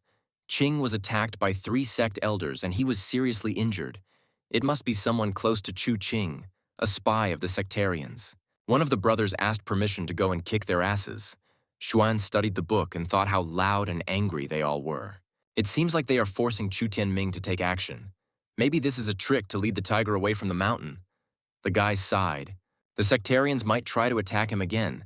Xuan decided to use the formation every night so that his sweet sleep would not be disturbed. The 8th month of Xuan's seclusion had passed, and this time the system rewarded the boy with spiritual silk fetters. This is a binding and sealing imperial weapon. Xuan's imagination immediately drew a picture of a bound beauty. With the shackles and formations, even if Xuan was attacked by a 7th-level fighter, it would be enough to make him suffer. Just at this time, the sectarians were approaching Chu Xuan's estate. His premonition had not deceived him. They did not give up their attempts to attack. A female cultist who was part of the local sect council asked her companion if Chu Luo's son lived here, and he confirmed it. The sect member smiled predatorily and said that she had an idea. With this little boy, she needed to act not by force, but by cunning. The beauty's companion advised her to forget about Luo's son. They needed to deal with more serious matters. Who needed this outcast of the Chu family? The girl laughed. What if she gives Chu Luo a grandson, and that old bastard Chu Tianming a great-grandson? That's so funny. The beauty's companion shuddered. He thought how disgusting she was, and how such a thing could have occurred to her. And the sect member laughed, wondering if the Chu family would kill her if this happened, or if they would kill Chu Luo's son, or maybe his grandson. If the hapless grandfather returns home one day, what will be the expression on his face when he finds out who his daughter-in-law is? That's funny. The follower of the secret cult grinned wryly and thought that in his place he would have been very angry and would have definitely killed this bitch. The sectarian guy didn't like this idea at all and sadly asked his high-ranking companion, but his refusal was not accepted. The beauty snorted, telling her companion that he didn't understand, because they would make this brat their meek hostage. The guy asked if the Black Moon House would sell their actions to the Chu family as information, since they had made a deal with them again. The girl laughed. How could such honest people do such a thing? If the Chu family had suffered, they would have sold the information for more. Jumping over the fence of Xuan's estate, the sect member said that the Black Moon House was sowing discord in order to maximize profits. Xuan was resting peacefully in the courtyard. He felt that the followers of the secret cult had come for his soul again. How annoying they were. The guy didn't understand why they were interested in him. The two strongest in the Void Realm. It seemed like elite fighters were used. The owner of the house silently looked at the sectarians who burst in. The girl playfully told Xuan that he was so handsome. The young man was stunned by what she was saying. It seemed that this cute doll had had all her brains eaten away by dark cultivation. She had stopped thinking. Puffing out her chest, the cultist called the handsome man to her, saying that she really wanted to give birth to a sweet boy like him. The guy's face lengthened. The woman had really lost her mind. She had no brains left at all. She was throwing strange proposals at people. Xuan, not allowing the sect member to get closer to him, shot at the beauty, shouting for the old witch to be cursed. Looking at the dead beauty lying there, the guy sighed and said that he was sick to death of them always pestering him. The girl's companion looked at her body with horror. He didn't understand why Xuan had said that, how old he was, and why he was so strong.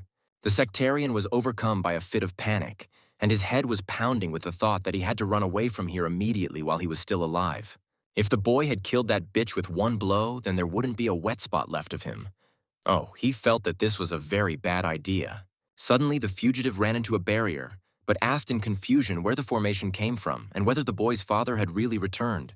Falling to his knees in the middle of the courtyard, the cultist realized that he was trapped, which meant he had to use the poisonous smoke while he was still alive. But he didn't have time to do this either. His body was bound by spiritual silken bonds, not allowing him to move. The sectarian was terrified. The flower was already finishing eating the cultist. Xuan asked how she tasted. The guy assumed that it was terrible, so he apologized to the flower. Chu Xuan exclaimed, how tired he was of these minions of the dark secret cult. How much longer would they continue to interfere here? And then an interesting idea came to his mind. He decided to try out the high-level imperial technique of soul seal. The captured sectarian felt a seal on his forehead, and he thought with horror what it was, what this monster was going to do to him. Suddenly, the prisoner's expression changed dramatically, and his thoughts too. Previously, he wanted to kill Xuan, but now there was only peace in his heart. Smiling Xuan collected the bonds and explained that this was a soul seal. It changed his sensations. He could give the captive a piece of his soul. I wonder if it would be a violation of the system's requirements if the spirit left the courtyard, or if it was better not to take the risk. After all, Xuan had made great progress. The boy asked the prisoner why they came, and he replied that the sect asked him to bring a stream of magic smoke to harm the Chu family. This smoke will drive weak people crazy. If the Chu family servants are seriously harmed, it will be a great loss for the clan. Xuan chuckled. This time the sect is really ruthless. They brought magic smoke, and it is very difficult to make. The boy ordered the prisoner to return to the cult's lair, release smoke, attack the strongest cultists, kill as many of them as possible, and not reveal anything about the Chu family. The elders of the local sect were outraged. They were moving for the third time already. What was the point? Is this really how villains should act? They were told that if they were discovered, the House of the Black Moon would immediately report their coordinates, and then their wolf heads could be cut open. The leader was shocked by these market squabbles of the high-ranking minions of the Court of Evil. They behaved like children. Jumping up, the leader yelled at those gathered to stop chattering in front of him about all sorts of trivialities, irritating him with their stupidity. Everyone suddenly fell silent and looked at the new leader in surprise, who raged that this Chu family was already getting on everyone's nerves. The gatekeeper announced that the second patriarch of Qin had arrived, and the judge of the Purple Moon Kingdom's sect was also here. The leader of the local sect kindly exclaimed, "What kind of people? What brought them here?" Qin sarcastically replied, "They came to celebrate a happy housewarming." The local sectarians were puzzled as to what Master Qin and Judge Wang Tu were doing here. After all, they were very big shots. So why did they show up? The sect elders were waiting for news from Zhu Qiang and Zhu Yan, who had recently secretly gone to the Chu family with the magic smoke. The leader dismissed the chatterboxes, showing that they were talking too much, especially in front of such serious guests, and everyone obediently fell silent. Qin grimaced. The people here talk too much, Wang Tu smirked. They can just kill them to shut them up. The leader of the local sectarians kindly apologized to the patriarch for his people. They were simply very worried about the latest failures. Qin asked if there was really no information from Zhu. The leader replied that it hadn't been long enough. There was no need to worry so much. The local leader was more concerned about why the Purple Moon Judge had personally come here. He replied that they had suffered heavy losses and they did not like this situation. Because of that old devil Chu Tianming, they lost an entire branch of followers. The head of the sect was Qin's brother. He was also killed. The country is ruled by 4 families. After the latest incident with Chu, Qin, and other families gathered together to strike at the sect, the patriarch suggested that Wang Tu join forces and kill Chu Tianming, but the judge refused, saying they did not have a strong enough man. The local leader smiled. A young master from the Qin family is cooperating with them. No one from the outside world knows about it. The patriarch growled. Next time he will go to Chu himself. He has magic smoke. Even if he dies, he will still remain the winner. The leader noticed that the situation was getting tense, and he conciliatorily suggested that they first wait for a response from the Zhu siblings. And then the gatekeeper informed those gathered that Elder Zhu Qiang, whom everyone had been eagerly awaiting, had finally returned. The leader asked Qiang in bewilderment why he was the only one who returned. Where was Zhu Yan? The patriarch strictly demanded that Zhu report.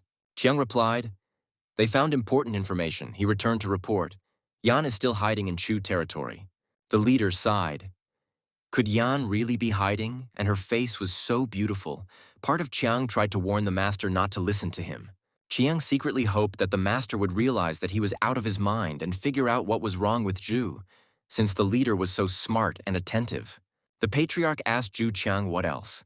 It seemed to him that the guy was not telling him something. Everything inside Qiang jumped with joy, right? Qin drew the attention of the local leader to the fact that something was wrong with the guy. He seemed to be unwell. His whole face was red. Maybe he was sick. But Qiang had placed his hopes on the wisest patriarch in vain. He agreed that they needed to gather a little more information and return to Chu. Suddenly, Zhu Qiang smiled strangely and said that no one would leave here again. This cave would become their common grave. A magical smoke flowed from the sect elder's hand, and he released it right among the local sect leadership and guests. The leader shied away from Zhu Qiang. The head of the district sectarians realized that this was the end. They would not get out of the cave. The dam would kill everyone.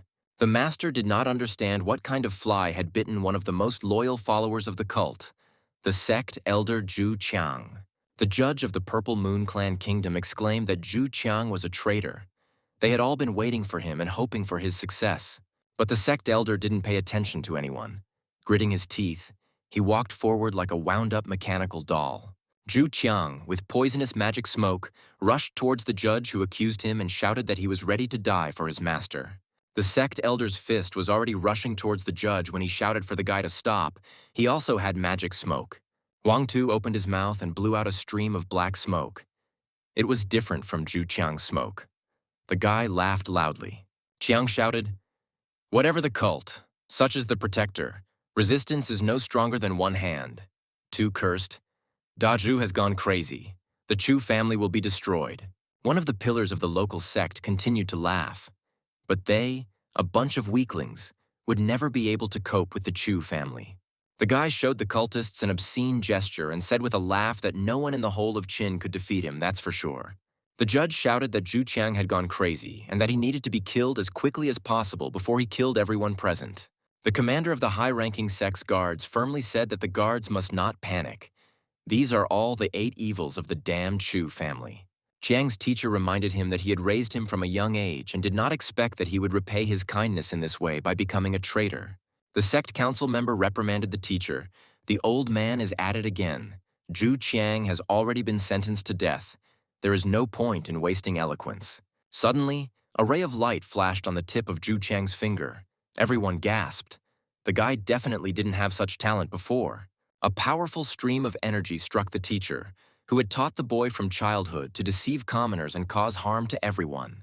Zhu Qiang, whose body was now controlled by Chu Xuan, mercilessly killed the old sectarian who was cultivating evil in young children. The guy chuckled. What nonsense! Fighting back alone, the owner of the body began to be a little amused by Zhuan's calmness. Zhu Qiang's mentor and one of the sect elders suddenly felt someone gently touch his shoulder. This smiling Zhu Qiang asked the teacher, "So what is he talking about? Is the death penalty inevitable? How is that possible?" The mentor, with a trembling voice, asked the others not to leave him, but the sectarians replied that they did not want to go to the next world with him. The sect elder scolded Zhu Qian, saying, "What's going on? Old bastard Tianming hasn't reached the level where he can control someone else's body." The boy grabbed the mentor by the hand and, with a smile, suggested that he try to carry out the sect council's sentence. Zhu Qiang smiled. He didn't expect that in the end only the mentor would remain. He cursed and asked for permission to talk to the others. The Purple Moon Cult Kingdom's judge called out to the mentor and asked why he didn't pull him out of there first. Tears gushed from Chang's eyes. In this dangerous time, the mentor decided to accompany him until the very end. How touching. Sobbing, the guy said, "Who would have thought? They were not born on the same day, but the promise to die on the same day is very serious." Judge Wang too reminded himself again, "Why doesn't Zhu Qiang pull him out first? He doesn't need him. He belongs to another cult." Chu Xuan smiled and said through Zhu Qiang's mouth that the time had come. He would die, but he would take all the other sectarians with him. Zhu Qiang's consciousness was horrified. He realized what Chu Xuan was going to do. Gathering energy inside his body, he turned him into a bomb. There was a deafening explosion, and by that time the leader of the local sect had managed to escape from the cave. But everyone else died. As he walked away from the site of the horrific explosion, the leader thought with a grin that it seemed like it was time for the sect to move again. The system praised the guy. He destroyed the cult without leaving his home, for which he received a reward of 10 years of training. Getting out of bed, Chu Xuan stretched sweetly. He had slept well after being able to blow up the sectarian's lair. The guy smiled contentedly. It was really cool. He really managed to completely control Zhu Qiang. But still, after overcoming the limit, it seems that the growth of strength immediately slowed down noticeably, although the progress is simply amazing. If this continues, within a year he will already be very strong, but this will not be enough to cope with the skill of the villain court. Although Xuan still has little strength, he has pills given to him by the system as a reward. By taking these spiritual steroids, he will become the strongest man in the Qin state. The guy swallowed a few pills. Suddenly, Chu Xuan felt a strange rumbling in his stomach. These pills had some strange effect on him. Maybe the guy took too many of them at once, but he felt visibly ill, as if he had swallowed spoiled food. Swaying slightly, Xuan walked up to the wall and then vomited, everything he had eaten immediately flying out, staining the floor. Having recovered from a strong and painful attack of vomiting, the guy sighed heavily, wondering why he was being punished like this. But that wasn't all, Xuan cursed, feeling his stomach turning. Was there really another round? The young man felt like he could barely stand on his feet. He quietly said that he needed to finish his exercises for today and go to sleep. And then the guy's attention was drawn to a small bird that was chirping loudly and cheerfully on a tree near the house.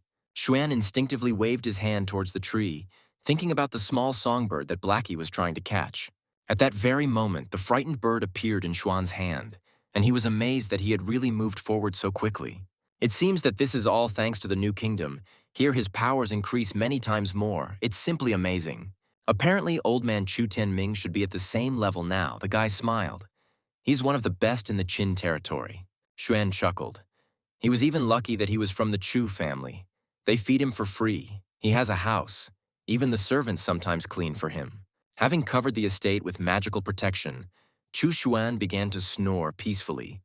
Now the guy was quite satisfied with his life in this world. An honored guest arrived to see the head of the Chu Tianming family. A representative of the Black Moon House respectfully greeted the master. The old man chuckled. Wang Chang himself came out of his hiding place to greet him. What made the spy do this? Tianming shouted that Chang was guilty of attacking his family. He was ready to tear the spy's head off for this. Wang tried to calm Chu down. The head of the family shouted and reminded Wang Chang that he had sent a message saying that he had important information about the Chu family. Tianming frowned and suggested that the spy get straight to the point without further ado. Master Chu was not particularly patient. The old man poured himself some tea and prepared to listen to the message from the representative of the powerful Black Moon House, Wang Chan. But the spy said that this information was worth 1,000,000 spiritual stones, and old Tianming almost choked on his tea.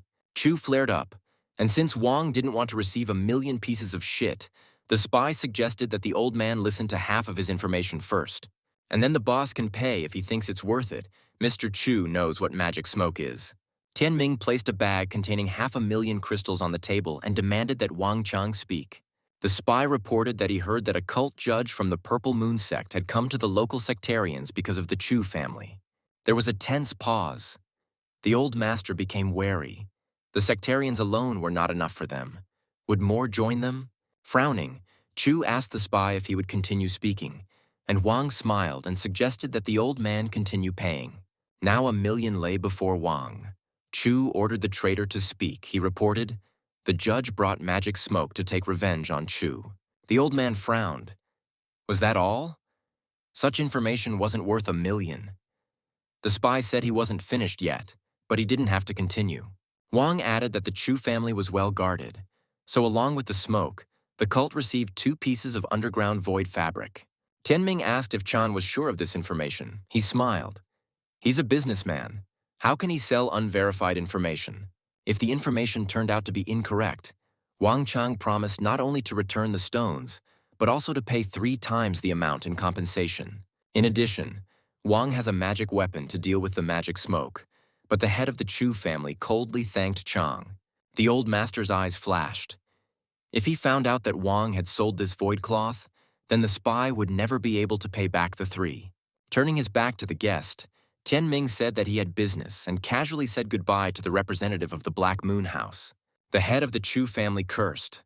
This scoundrel Wang sold him essentially the same information, only at twice the price. Tianming gritted his teeth. It was too late to turn back now, but when he was freer, he would destroy the Black Moon House. Yun came to visit the 13th brother again. She reported that a powerful cultist had arrived in their lands to sow chaos. Xuan replied, "That's interesting. That's probably why he's been noticing Void Realm cultivators around his house lately." The girl added that she had heard that the sect had also acquired a magical weapon that could conceal their movements. Junior Chu asked in surprise if this was true, and thought that he would have to be more careful with his aura now as it might be noticed. The guy thought, the head of the family patrol on the outskirts of the territory should use the sphere of emptiness and the camouflage device. Yun brought him out of his reverie. She asked her brother to return with her to the ancestral home. She would persistently beg her grandfather for mercy.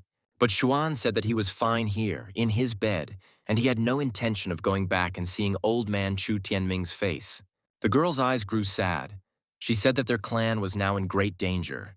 The guy asked in surprise why this was. Yun explained that the cult wanted to act, and Xuan was so far from home, the representative of the Black Moon House himself told grandfather about it. The guy was surprised how they could act. The local headquarters of the sectarians was destroyed. What else could they do? It was strange. Yun heard that a great man from the sect came to the land of Chu with a magical smoke that was so poisonous that even just touching it would kill you. Xuan asked his sister when it was. She replied, "Master Wang of the Black Moon said that this person arrived today. It is not surprising then that the servants are on patrol. It seems the head of the family has tried to protect his possessions from the cult as much as possible. If it weren't for Zhu Qian's timely attack on the main local sectarians, the Chu clan would have long since been engulfed in hellfire." The girl asked her brother not to be angry with his grandfather, to go home right now, to say something good, and he would not leave Xuan alone. But the guy was categorically against it. Yun answered well and sat down on Xuan's lounger. He asked in surprise what she was doing. The little sister cheerfully replied that she would stay here with her 13th brother and would not return home until he changed his mind. This came as a surprise to the young man, and he bewilderedly asked Yun to be smart and come back. The 13th brother would be fine. The girl asked what if the cultists came and there was no one near Xuan. They could kill his little brother. The boy replied that it didn't matter. He could take care of himself, but his older sister's stubbornness was starting to irritate Xuan. Yun smiled cheerfully. She sincerely loved her little brother, and due to her character, she could not be serious for long. She got up from Xuan's favorite lounger and approached her brother again, still hoping to persuade him to go with her. The girl was surprised that her brother was so optimistic, while their entire family was in a state of serious anxiety and even panic. She hoped that if something happened, Xuan would stay in a safe place and not do anything rash. Xuan modestly replied that he would never dare to do anything. He was not good enough to fight the cult master. The guy assured Yoon that he would take care of himself and asked if she would now leave. But the girl replied with a smile that she was staying here. Xuan's older sister stretched out on his bed and said, "It's nice here," the guy laughed. "Yoon is too willful." The girl's gaze fell on Blackie. She whispered, "What a cute little cat. Did his brother really find him here?" Xuan grabbed his head. The leader gathered the elders of the Chu clan. Before the cult attacked, they had time to prepare. They entrusted the guard to the masters of the Void Realm. But they still need to be more vigilant. They need to lure the enemy deeper into the clan. Then they will kill all these freaks. One of the elders reminded the master that the youngest, the 13th son, lived on the edge of the clan and could be attacked. Tianming replied that he asked Chu Yun to talk to Xuan. If he did not return to the big house, then he just needed to keep an eye on him. If Chu Xuan were to die at the hands of the dark cultists, it would tarnish the impeccable reputation of his very powerful father, Chu Luo. The next morning, going out into the yard, Xuan saw Yoon smiling. She wished her brother good morning. He was surprised. She got up so early. The girl explained that she hadn't seen anyone from the sect yet, but she still had to train a lot. The guy understood that it was no wonder the old man loved her so much. While walking around the estate, Yoon accidentally saw one of Xuan's technique books, given to the guy by the system as a reward for his seclusion. The girl was amazed. This was a very rare technique. She asked the 13th brother why he needed such an amazing book. He doesn't seem to practice at all. Where did these techniques come from? Xuan reminded whose yard this was. After all, his father lived here. The guy modestly said that he simply decided to look at his practices that remained here, and Yoon was satisfied with this explanation. With Xuan's permission, the girl immersed herself in studying the practice and continued to diligently study according to her program. Relatives were worried about Tianming. He had been walking back and forth in the yard for 3 days already. All this time he had not drunk or eaten, pacing the yard. The interlocutors admired the old man, as befits the master of the house. Even in such conditions he was cheerful, and it was interesting to know what was troubling him. Enraged, Tianming approached his interlocutors and asked if he couldn't speak more quietly, or if he thought the old man was deaf. Cursing, the head of the family barked at them to either tell the news or get lost and not irritate him with empty chatter. The old man was burning with impatience. For 3 days there had been no news. No matter how shameful the cult was, these vile creatures could not fight him one-on-one. Tianming demanded that the elders of the Void Realm come out and find out what this evil, cursed sect was planning. Xu Xuan, who heard his grandfather's screams with his aura, patted his ear and irritably noticed how loud Tianming was. A spy from the sect came to Wang Tu and reported that the local cult had been destroyed and that he could not attack the Chu family now.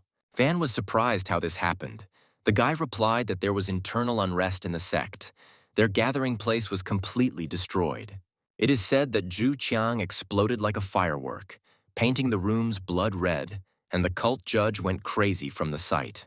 The guy noticed that after these events, Wang Chang now owed the Chu family, and he was sincerely surprised at why he owed them. Winking at the boy, Van cheerfully asked if he didn't want to make some more money, and he asked in confusion if Chan hadn't promised them. The representative of the Black Moon House frowned. The boy was making fun of him. He was going to deprive him of his bonus for talking like that. Wang Chang said that problems were brewing in the Black Moon House. The young man asked the master what to do. He replied that it was up to the boy to decide. Even though they screwed up, they can use the new information to their advantage, and then their house's reputation will not be in any danger. Placing his hand on the boy's shoulder, Wang Chang said that the cult was dangerous, but he still needed the young man to go there again as soon as possible. Chu Xuan knew very well that old man Tianming would soon find out about the cult, and the boy was afraid that the Black Moon would start to act. The guy smiled. He was already 1 level higher. Chu Yun would soon also overcome a new threshold. The enemies of the Chu family would have a hard time. If Xuan could take over the Black Moon House, everything would be under control, but unfortunately, he doesn't have that opportunity now. A servant from the big house came in with a large basket in his hands and told the young master that he had brought him and Yun today's food. The boy thanked him and ordered that the food be left there and that he simply leave. The servant respectfully replied, "As the master wishes." Suddenly, Xuan stopped the servant and asked who else besides the sect could be plotting against the Chu family. Maybe he knew. One of the guards ran up to old Chu Tianming and excitedly but respectfully called out to the old master, who was respected by everyone. The old man turned around abruptly. He asked what had happened. The sect had already attacked them. Well, why was the messenger hesitating? The head of the family frowned, but the messenger replied that he had good news. No one had attacked or would attack. Tianming was stunned. Did they learn anything concrete? The boy answered the teacher. The branch of the sect in their area was completely destroyed. The old man could not believe it. But how could this happen? The messenger confirmed that their meeting place was destroyed. The walls were covered in blood. The yard was full of corpses, and the head of the family asked them not to lie to him. The elders of the Chu family found not only traces of the magical smoke, but also traces of the judge and the elders of the sect. Tianming was perplexed as to who could have done such a thing, especially in the very heart of the sect. This person must be very strong, so the Chu family will no longer have to worry about the magic smoke. Chu Tianming's face twisted into a smile as he recalled Wang Chang's guarantee and his promise to pay compensation in case of inaccuracy. The old man laughed loudly. The famous Black Moon House and the greedy Wang Chang, how Tianming wanted to look at his face now. Turning to the messenger, the old master ordered him to go with him to the Black Moon House so that Wang Chang could not escape the news.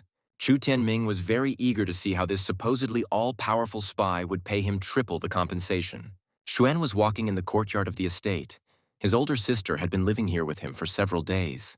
The guy felt that both he and Xuan were on the verge of a breakthrough, a little more, and they would need to break through to a new level.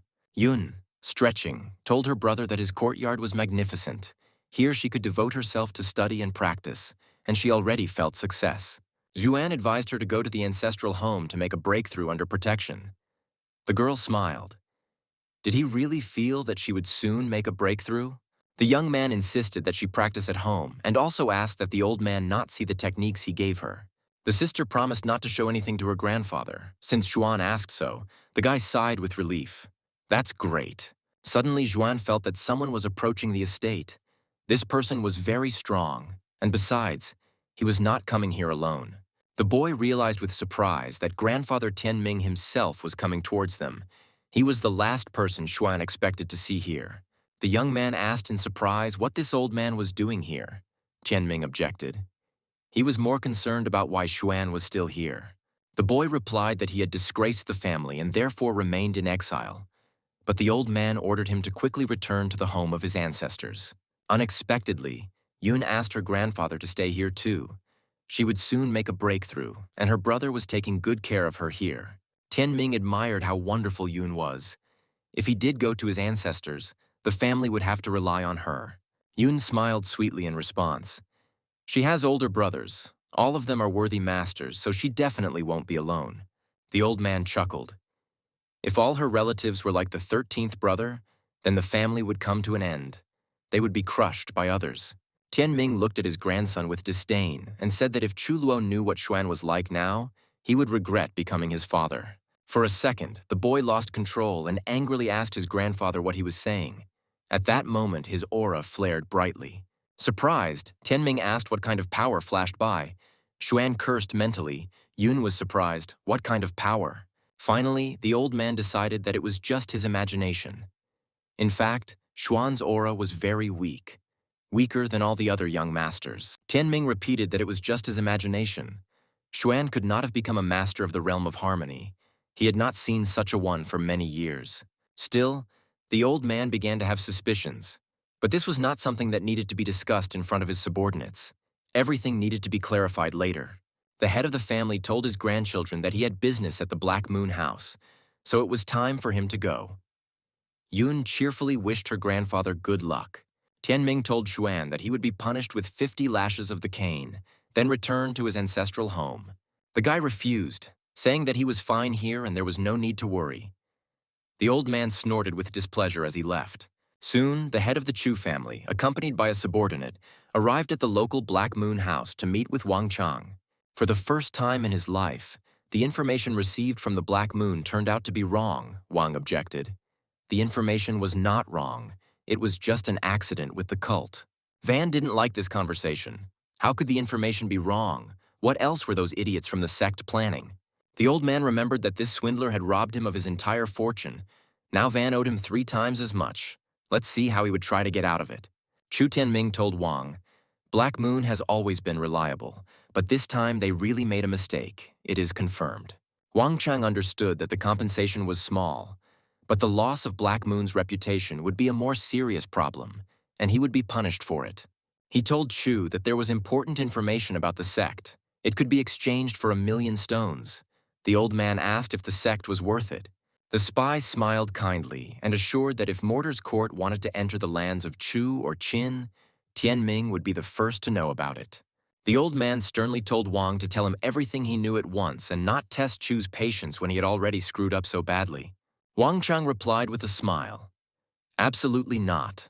The Black Moon House had always been respected and kept its promises.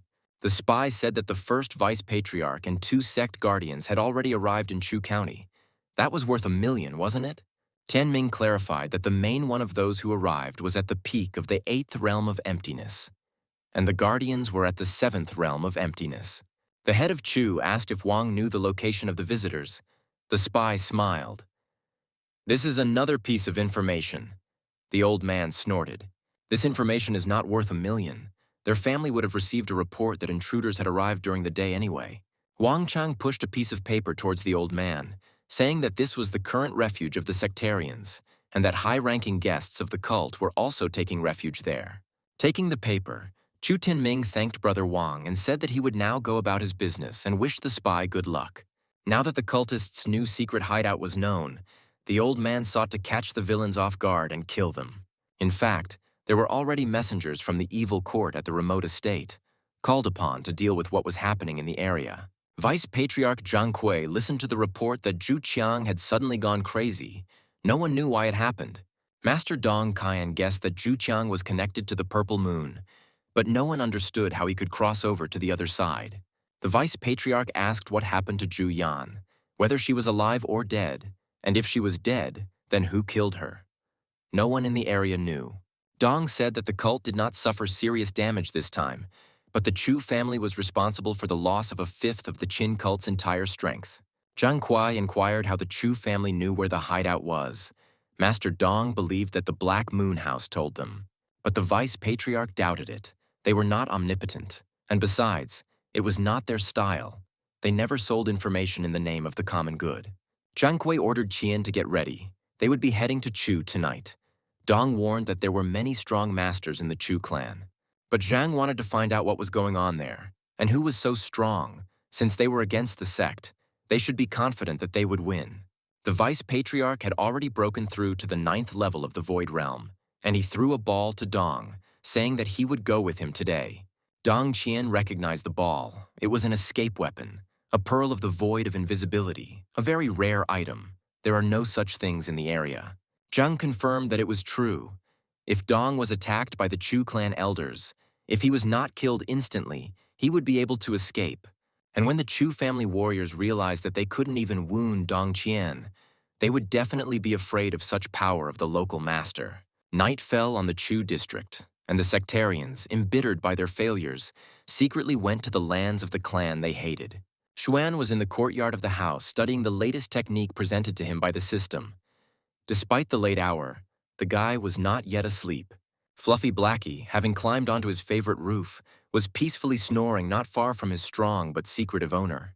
The Vice Patriarch of the evil sect, accompanied by the local master, secretly approached the mansion where Chu Xuan lived. Zhang Kui said that their goal was to infiltrate the Chu family's ancestral home, not to enter it, but to infiltrate it, to become a part of it unnoticed. Dong guessed that there should be many masters there. Kui felt that the elders of the Chu family were somewhere very close. Dong Qian was surprised that the sectarians were not afraid to go against those whose power was almost as great as theirs, if not greater. After looking at the estate, the Vice Patriarch asked the local master if Chu Luo's son lived here, and Dong Qian confirmed that it was so. Even though the boy is useless in some ways, he still is cheese, and the sect will benefit from taking him in. There are two options. They can help him break into the kingdom and put him at the head of the family, or send him to the king to learn the dark arts. Zhang Kui laughed and asked if the proud and great Chu family could handle Chu Luo's son going down the evil path and becoming a sectarian. Someday Lo will return home and see his son after a long separation. Let's see if he can kill his own child. Dong Qian cautiously asked, what if Chu Luo went crazy and destroyed the cult for plunging his son into the abyss of sin and evil?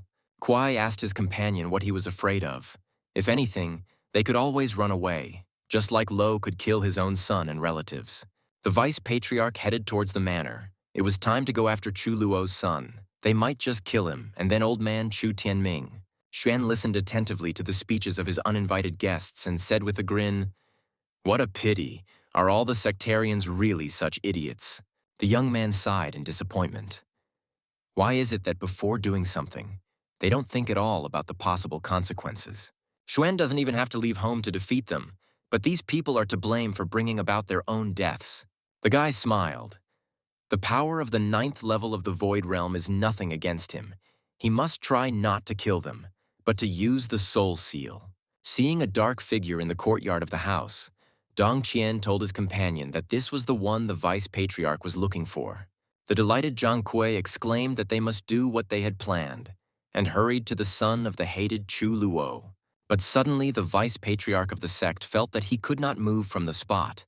He had fallen into the trap prepared by Zhuan. Zhang Kui's face stretched out in surprise. This was impossible. Who could have created a seal so powerful that it bound him? There were no such people here. The sect's envoy tried to free himself, but to no avail, and he realized with horror that he could not activate the Void Pearl. He realized with horror that this pressure was coming from a person from the realm of harmony. But how did Chu end up with such a master?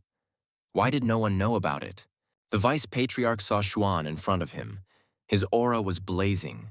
Zhang stuttered and asked if he really belonged to the kingdom of harmony. Dong Qian also couldn't move. He asked the master in confusion what to do. He couldn't activate the escape weapon. Blackie, awakened by the noise, took charge of the local sectarian and rushed towards Dong Qian with a furious cat cry. Flying up to the guy, Blackie hit him with his clawed paw, knocking out the follower of the evil king's dark court with one blow. Approaching his immobilized and stunned captives, Xuan said that they, the sectarians, were all sick in the head. The guy asked why they kept coming into his estate. Did they really attack him because his father was Chu Luo? Old Chu Tianming came to the Black Moon House again, knocking on the door angrily and asking if anyone was there. Chu didn't understand what was happening to Wang Chang, another intelligence error. This time they should definitely return the stones to him. The head of the Chu clan was furious. He grumbled that this swindler Wang would get it from him. He slipped him fake information. Wang Chang exclaimed, "This is impossible. They couldn't have been mistaken. Chu should understand. Zhang Kui is a living person. He could have left from there. Sooner or later, he will return to the shelter. Van cannot communicate anything in an instant, just as people do not act, heeding his words." Tianming growled. Wang had told Zhang that he wanted to kill him. The spy objected. He couldn't do it so quickly. The spy told the head of the Chu family. Zhang Kui suddenly left. He's not far from the clan lands. Nothing else is known. Tianming frowned. Could he go to Chu territory? If the information was wrong again, Wang would have to give an explanation. Wang said quietly, "How could his information be wrong? It was always true and reliable. He was never wrong, never." Chu Shen paced the courtyard, wondering what he should do with these two sect scoundrels who had broken into his home. Looking at Zhang Kui, the guy thoughtfully said, "That's interesting. That means this one is at the 9th level of the Void Realm. Not bad at all." The young man thought that if he killed this one now, the cultists would send an even stronger person here, and that could be a problem. The vice-patriarch glanced sideways at his lifeless companion. Even if this guy's cat was very strong, who would he be afraid of anyway? Zhang Kui bowed politely to Xuan and introduced himself. He is the first deputy of the cult in Qin. The young man grinned. And he is not bad. If Xuan can control him, he will interfere with the cult, and he will find out their plans, he said with a smile that he does not intend to kill him. But Zhang Kui didn't believe it. Chu Luo once said something similar, and in the blink of an eye, he dealt with dozens of cultists. Dong Sai woke up. He didn't want to see the death of the worthy vice-patriarch of the sect. It would be better if this guy killed him. Rising to his feet, the local sectarian shouted at Xuan that he too had value, offering his life in exchange for Zhang Kui's. Chu Xuan and Zhang Kui turned to look at the guy silently. His unexpected heroism surprised everyone. It was quite funny. But Xuan had already decided everything. He told the captives in a conciliatory manner that the two of them should not argue, and soul seals appeared in front of them. The guy ordered Zhang to stop bothering Chu. He replied that he would restore order in the sect. If anyone disobeyed him, they would die. Xuan ordered Zhang to work hard to become the Qin master. The best way to deal with the sect is to control them. The guy asked about the Black Moon. Zhang replied that even they can't hide their operations from them. Apparently they have a spy tool. Moreover, it is said that the most powerful person in Qin is connected to her. The sectarians believe that this is somehow connected to the House of the Black Moon. Xuan noticed that this was quite interesting information. The guy felt that Chu Tianming had been informed of Zhang Kui's arrival. The guy told Zhang that he should go. He knew what to do. If he needed anything, he could contact Xuan. Xuan gave Zhang a plate that would hide them from detection. The boy wanted to check if the Black Moon House could really find out everything. After respectfully thanking the master, the two sectarians under Xuan's control jumped over the fence of his estate and disappeared into the darkness. The young man sighed with relief. Now he could simply rest for a while again. The system congratulated him on conquering the cultist. As a reward, Xuan received the ability to see through illusions, discern the laws of heaven and earth, and, with the help of golden pupils, see through the eyes of other people. Xuan's mouth opened in surprise and delight. He was already at the 8th level of the realm of harmony. How incredibly cool that was. The guy smiled. If any more cultists came to him, he would show them what he was capable of. Maybe then they would forget the way here. Junior Chu decided that he must continue training. It is the key to stable growth of strength, and strength brings security. An enraged Tianming headed back to the local office of the Black Moon House, seething with rage. Wang Chang shuddered. He was sure that old Master Chu would definitely return to him with new claims. Tianming growled. Wang apparently takes him for a fool, or thinks that Chu will not be able to lower the reputation of the Black Moon House. Wang Chang's face fell, and he asked in surprise what Master Chu meant. The reputation of the Black Moon House is as unshakable as a rock. The old man reminded that Wang had taken 1,000,000 stones from him, and the 2 pieces of information that the spy had given him turned out to be empty. Zhang had never appeared on their territory. Wang didn't believe it. It couldn't be. His information was always reliable. He couldn't be wrong again. Zhang was definitely there. Tianming sternly asked where Zhang Kui was. He was not at the place Wang had indicated, nor was he in the Chu clan's territory. The old man barked that he had personally inspected everything. Wang Chan's information had turned out to be incorrect, and it was time to return the crystals. The spy frowned and asked the angry Mr. Chu to wait a minute. Wang Chang should check everything himself first. Wang didn't understand what happened to Zhang Kui. Didn't he intend to infiltrate the Chu clan? Did he just give up? It was pointless. Wang Chang asked his secret agent in the sect where Zhang Kui was now. The guy replied that he did not know. He had disappeared. The spy was angry. He didn't know how it was. Soon the guy would have to take responsibility for his mistakes. The guy said that Zhang Kui was on his way to the Chu family last night. They haven't found him yet. It's like he disappeared into thin air. Wang Zhang ordered that all people be used to find out as quickly as possible where the vice-patriarch of this damn sect was. Zhang didn't understand why that freak Zhang Kui didn't go to the Chu clan. He needed to calm Tianming down. Otherwise he, Wang Chang, might lose face. The spy approached the head of the Chu family and said there was no need to be angry. He had already given the order to find Zhang Kui, but Tianming was not satisfied with this. He told Wang that Zhang Kui was a cunning man, and the Black Moon House had already made 2 mistakes, which was why Chu could not get rid of him. Wang reassured the head of Chu, assuring him that Zhang Kui would be dead, and since that was the case, they would help their family get rid of this scoundrel. The old man was doubtful. Zhang Kui was strong and had the Void Pearl, so it wouldn't be easy to kill him. He could always escape. Wang objected. If the pearl was blocked, it would not be difficult to kill him. Tianming smiled. Then he would wait for news. The system rewarded Zhuan with the spiritual and true speech technique for being able to cause damage to the Black Moon House without leaving home. The guy wondered if this damage to the Black Moon House could be related to Zhang Kui, Most likely this is the case. A Xuan thought that these spies would be able to identify him too. It seemed that the Black Moon House was not as powerful as they said. Spiritual speech is a powerful secret art that can mend a broken soul and restore a person's strength. The technique of true speech allows one to force a person to speak the truth. It is also a secret technique related to the great Tao of heaven and earth. Xuan laughed. He received 2 secret arts from the system at once. So many interesting and fun things can be done at home. For his good mood, the system gave the guy another gift, 7-colored divine light. The young man smiled. What a nice day. The young man admired the 7-flower flower. It can help block not only physical but also spiritual attacks. It is beautiful and useful. Zhuan smiled.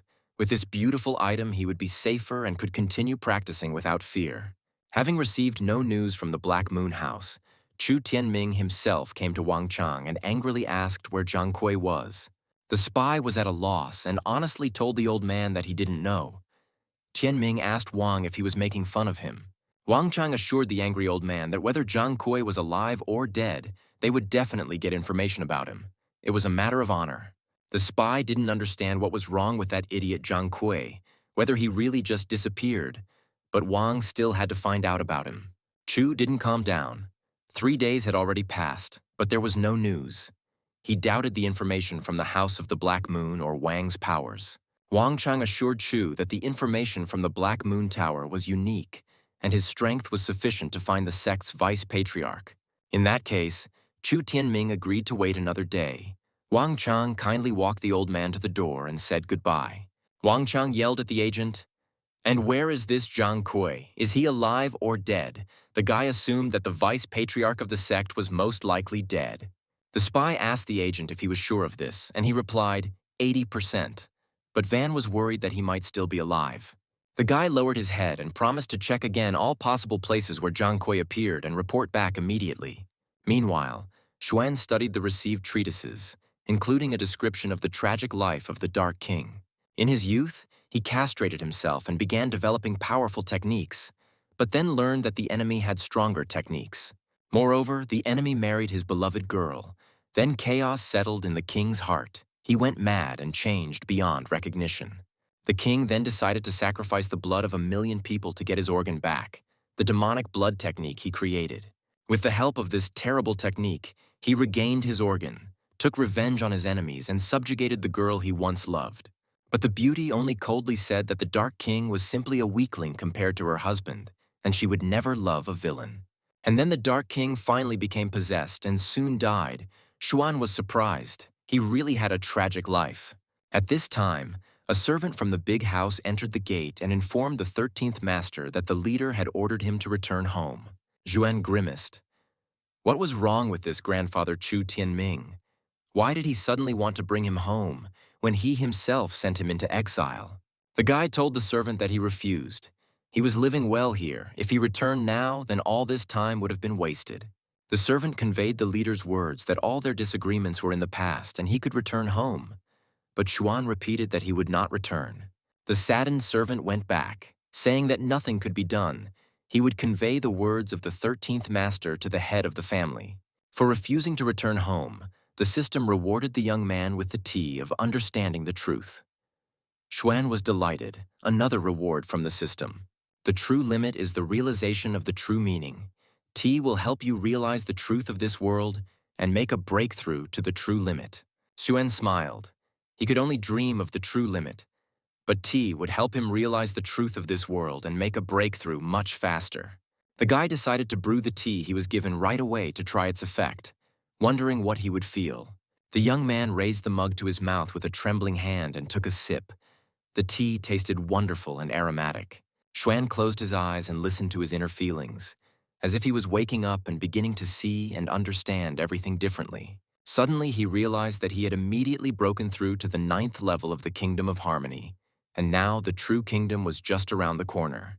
Hearing the 13th young master's answer from the servant, the chief flared up, asking what it meant that this boy did not want to return home. Tianming quickly pulled himself together and calmly said, "Okay, if he wants to stay there, let him do it his own way. At the appointed time, The head of the Chu family returned to the Black Moon House again to find out where the sect's vice-patriarch was. Wang Cheng told the old man that according to the information he had received, Zhang Kui was dead and that he was indeed nowhere in this district. Tianming asked if Wang was sure of this and who killed him. The spy assured that there could be no mistake. Most likely he was killed by people not from the Qing country. Wang thought, even if Zhang Kui survived, the Black Moon House would deal with him in an instant. But their information must definitely be correct. As for buying information, Wang is willing to accept Chu's assignment as compensation for previous inaccuracies. Well, since Wang is confident, Tianming will not investigate further, but he wants to ask to find out where his son Luo is. Wang Cheng assured the old man that he had personally asked the Black Moon House to take on this matter and that he would immediately inform him as soon as there was any news. Chu Tianming was satisfied and politely thanked Brother Wang for the good news and for his promise to help find his missing son.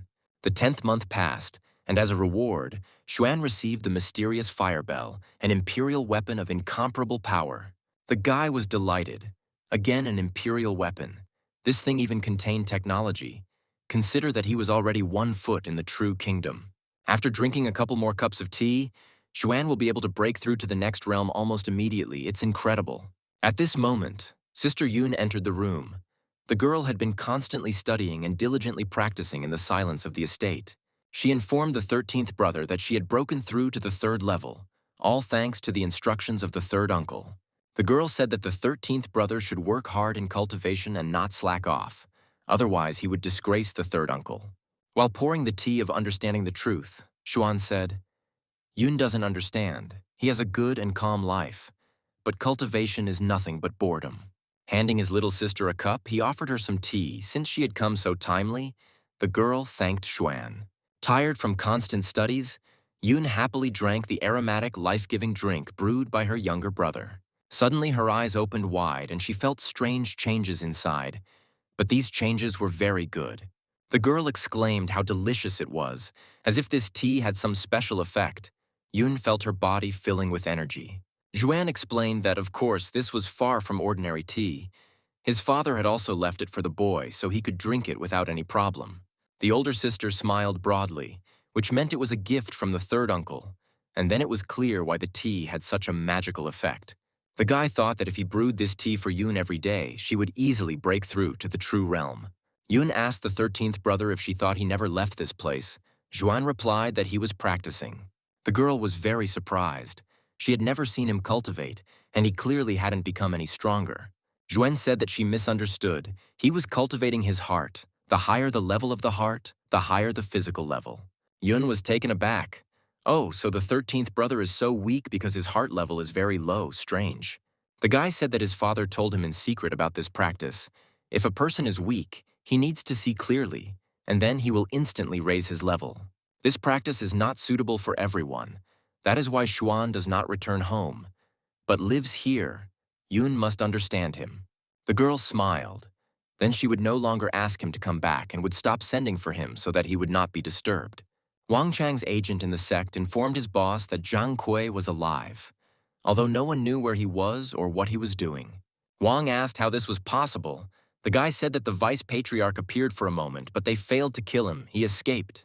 The spy smiled. It was good that no one knew that Zhang Kui was alive yet. Wang only told Chu Tianming. The representative of the Black Moon House ordered that information about him be continued. It was unlikely that he would simply disappear. Yun had been living in Xuan's estate for quite a long time. One morning she went to see the 13th brother.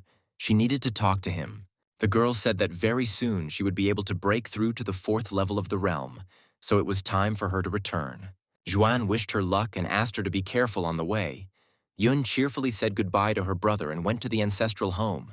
The boy hoped that once Yun made a breakthrough, old man Tianming would forget about trying to marry her off into the Qing family.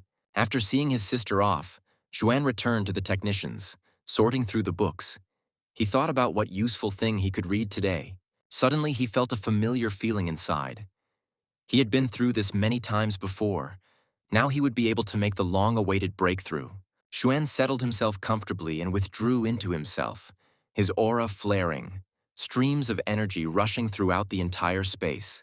After some time, the young man opened his eyes. He was again in his room, The energy flows calmed. He made a breakthrough. He extended his hand, and a small rabbit appeared from the clot of energy. Xuan was able to transform the object into reality. This is the distinctive feature of the true kingdom. People below this kingdom cannot know this. It is something created by spiritual forces. For achieving the true kingdom, the system gave Xuan another pet, the golden bird Peng, which shook the heavens. The golden bird Peng is an ancient beast with high speed. It can split the 9 heavenly realms and the 9 underworlds. In terms of strength, this bird is already at the first rank of the true realm, only it is still small, but Xuan did not know when they grow up. Seeing another pet in the owner's house, Blackie meowed indignantly. He did not understand why this bunch of feathers appeared there. The golden bird Peng chirped angrily in response. She also did not understand why the owner needed this tailed, clawed monster. The Peng bird spread its wings, and its golden aura flared with fire. It was about to pounce. Blackie the kitten also released his strong blue aura. He was not going to back down and give up the lead to some pathetic bird. Xuan took the pets in his arms and demanded that they stop quarreling. It would be better if they all went for a walk in the courtyard together. After breaking through to the true realm, the guy doesn't need to worry about the sect and enemies. Perhaps, after a year of seclusion, he can break through to the Emperor's realm. And when this happens, nothing in Nanzhou Xuan will be scary for him. Oh, how good it is to be a hermit. When he went out into the yard, the guy noticed that one plant needed trimming, as it had grown too much and become untidy. Xuan sighed. The only thing missing from such pleasant days was a beautiful and skilled young maid in the house. The system gave the guy another gift. He received a cannon of 10,000 souls and a book of recipes for many different pills. The cannon of 10,000 souls contains information about all the souls of this world and about places with a wide variety of natural resources. By becoming familiar with the cannon, one can know everything that contains the soul, as well as learn about places with riches, even if they were long lost. The Book of Recipes for Many Pills is a collection that contains a huge number of recipes, including ancient ones, as well as methods for cultivating them. Xuan was delighted. The thick books would give him something to do, and he could share the recipes with Yun so she could learn. The boy began looking for a couple of pages that could be given to his elder sister Yun to study magical recipes. After she trains, she will be able to surpass even Chu Qing. When Tianming finds out about this, he will definitely want to keep Yun in the family. Yuan Cheng stated that Yu Hufa died in Chu County of the Qing state, and the Chu family had a direct connection to this. His interlocutor asked whether he had not died during an internal dispute among a follower of one of the teachings, and what did the Chu family have to do with it? Yuan frowned. Even if that was the case, who knows about it? Besides, even if it wasn't the Chu family's doing, how could things turn out like this? Because of them, more than 10 people from the Purple Moon died. Even the leader was injured, all because the Chu family went to war against them. Yuan Cheng demanded that all the elders be summoned. The Chu family must answer for everything. For how long can they get away with it? A new, beautiful sunny day arrived. Chu Xuan was enjoying his hermitage and studying the books that had been given to him. The gates opened and the boy heard his sister's ringing voice. Yun informed her brother that she was now at the 4th level of the kingdom. He praised the girl, a quick breakthrough thanks to Xuan's techniques and the magic tea. Yun made excellent progress. The boy said he was looking through a book and found a description of the art of making pills left by his father and offered Yun to read it. The girl was amazed. Having a method for making the void pill, Grandpa should definitely break through to the realm of harmony. Yun was perplexed. So the third uncle knew this recipe and did not reveal it to anyone. Could this art really be so special? Sister Xuan wondered if she should find out more about this art and whether it would bring trouble to the entire Chu family. Xuan was perplexed as to why Yun was so withdrawn now and whether she really doubted the source of this recipe. He told his sister that he had known about this recipe for a long time. His father always told him to study, but Xuan pretended to be tired, so he achieved little. Yun knew that pill recipes were highly prized, and caution was a must. If the information leaked, the Chu family would be destroyed. It would be especially sad if cultists targeted the recipes. It would be better for her to study them secretly and then practice in a secluded place. If no one finds out, then there won't be any problems. Zhuan agreed with his sensible sister. He needed to be more careful. The guy handed Yun a jade amulet that he had inherited from his father. Zhuan wouldn't need it, but his sister would need it for training. It is necessary to contact Zhang Kui through the soul seal so that he can discreetly keep an eye on Yun. Because of the seal, he will not be able to disobey. With him, the Chu territory will become calmer, and after all preparations are completed, one can continue to live as a hermit in peace. In a secret hideout among the rocks, the elders of the Purple Moon cult gathered at Yuan Chang's command. The master expressed his grief to those gathered over the death of their brothers in the country of Qing, due to the fault of the cursed aggressive Chu clan. Yuan asked who was willing to make the enemies pay in blood for the losses of the Purple Moon cult followers. One of the elders warned that the Chu family's strength was not as great as theirs, but they still couldn't be called weak, and besides, this was someone else's territory. Yuan Chang asked, but how could the cult let them get away with everything? They destroyed what Purple Moon had built for many years. Master heard that Chu Luo's son had been exiled, and now would be the easiest time to catch the boy, which would at least help him let off some steam. The elder asked why the Purple Moon cult needed him since he had been expelled from his family. The master called his interlocutor a fool. He's still Chu Luo's son, not some low-born dog. Even if the guy himself is trash, he's still valuable because of his father. The elder agreed that if Chu Luo returned, his son would be held hostage and would be a trump card, so they could definitely lure him into a trap. Since this was the case, all the elders agreed with Cult Master Yuan Chang's proposal, although they were not eager to carry it out.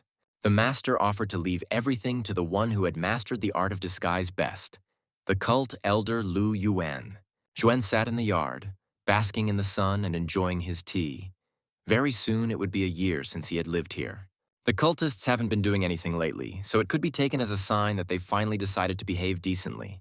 Perhaps the young man will even be able to calmly study the practices, gain strength, and wait until the year of his seclusion comes. But as if to mock him, Xuan received a notification from the barrier he had erected that a strong fighter had been detected. The guy cursed.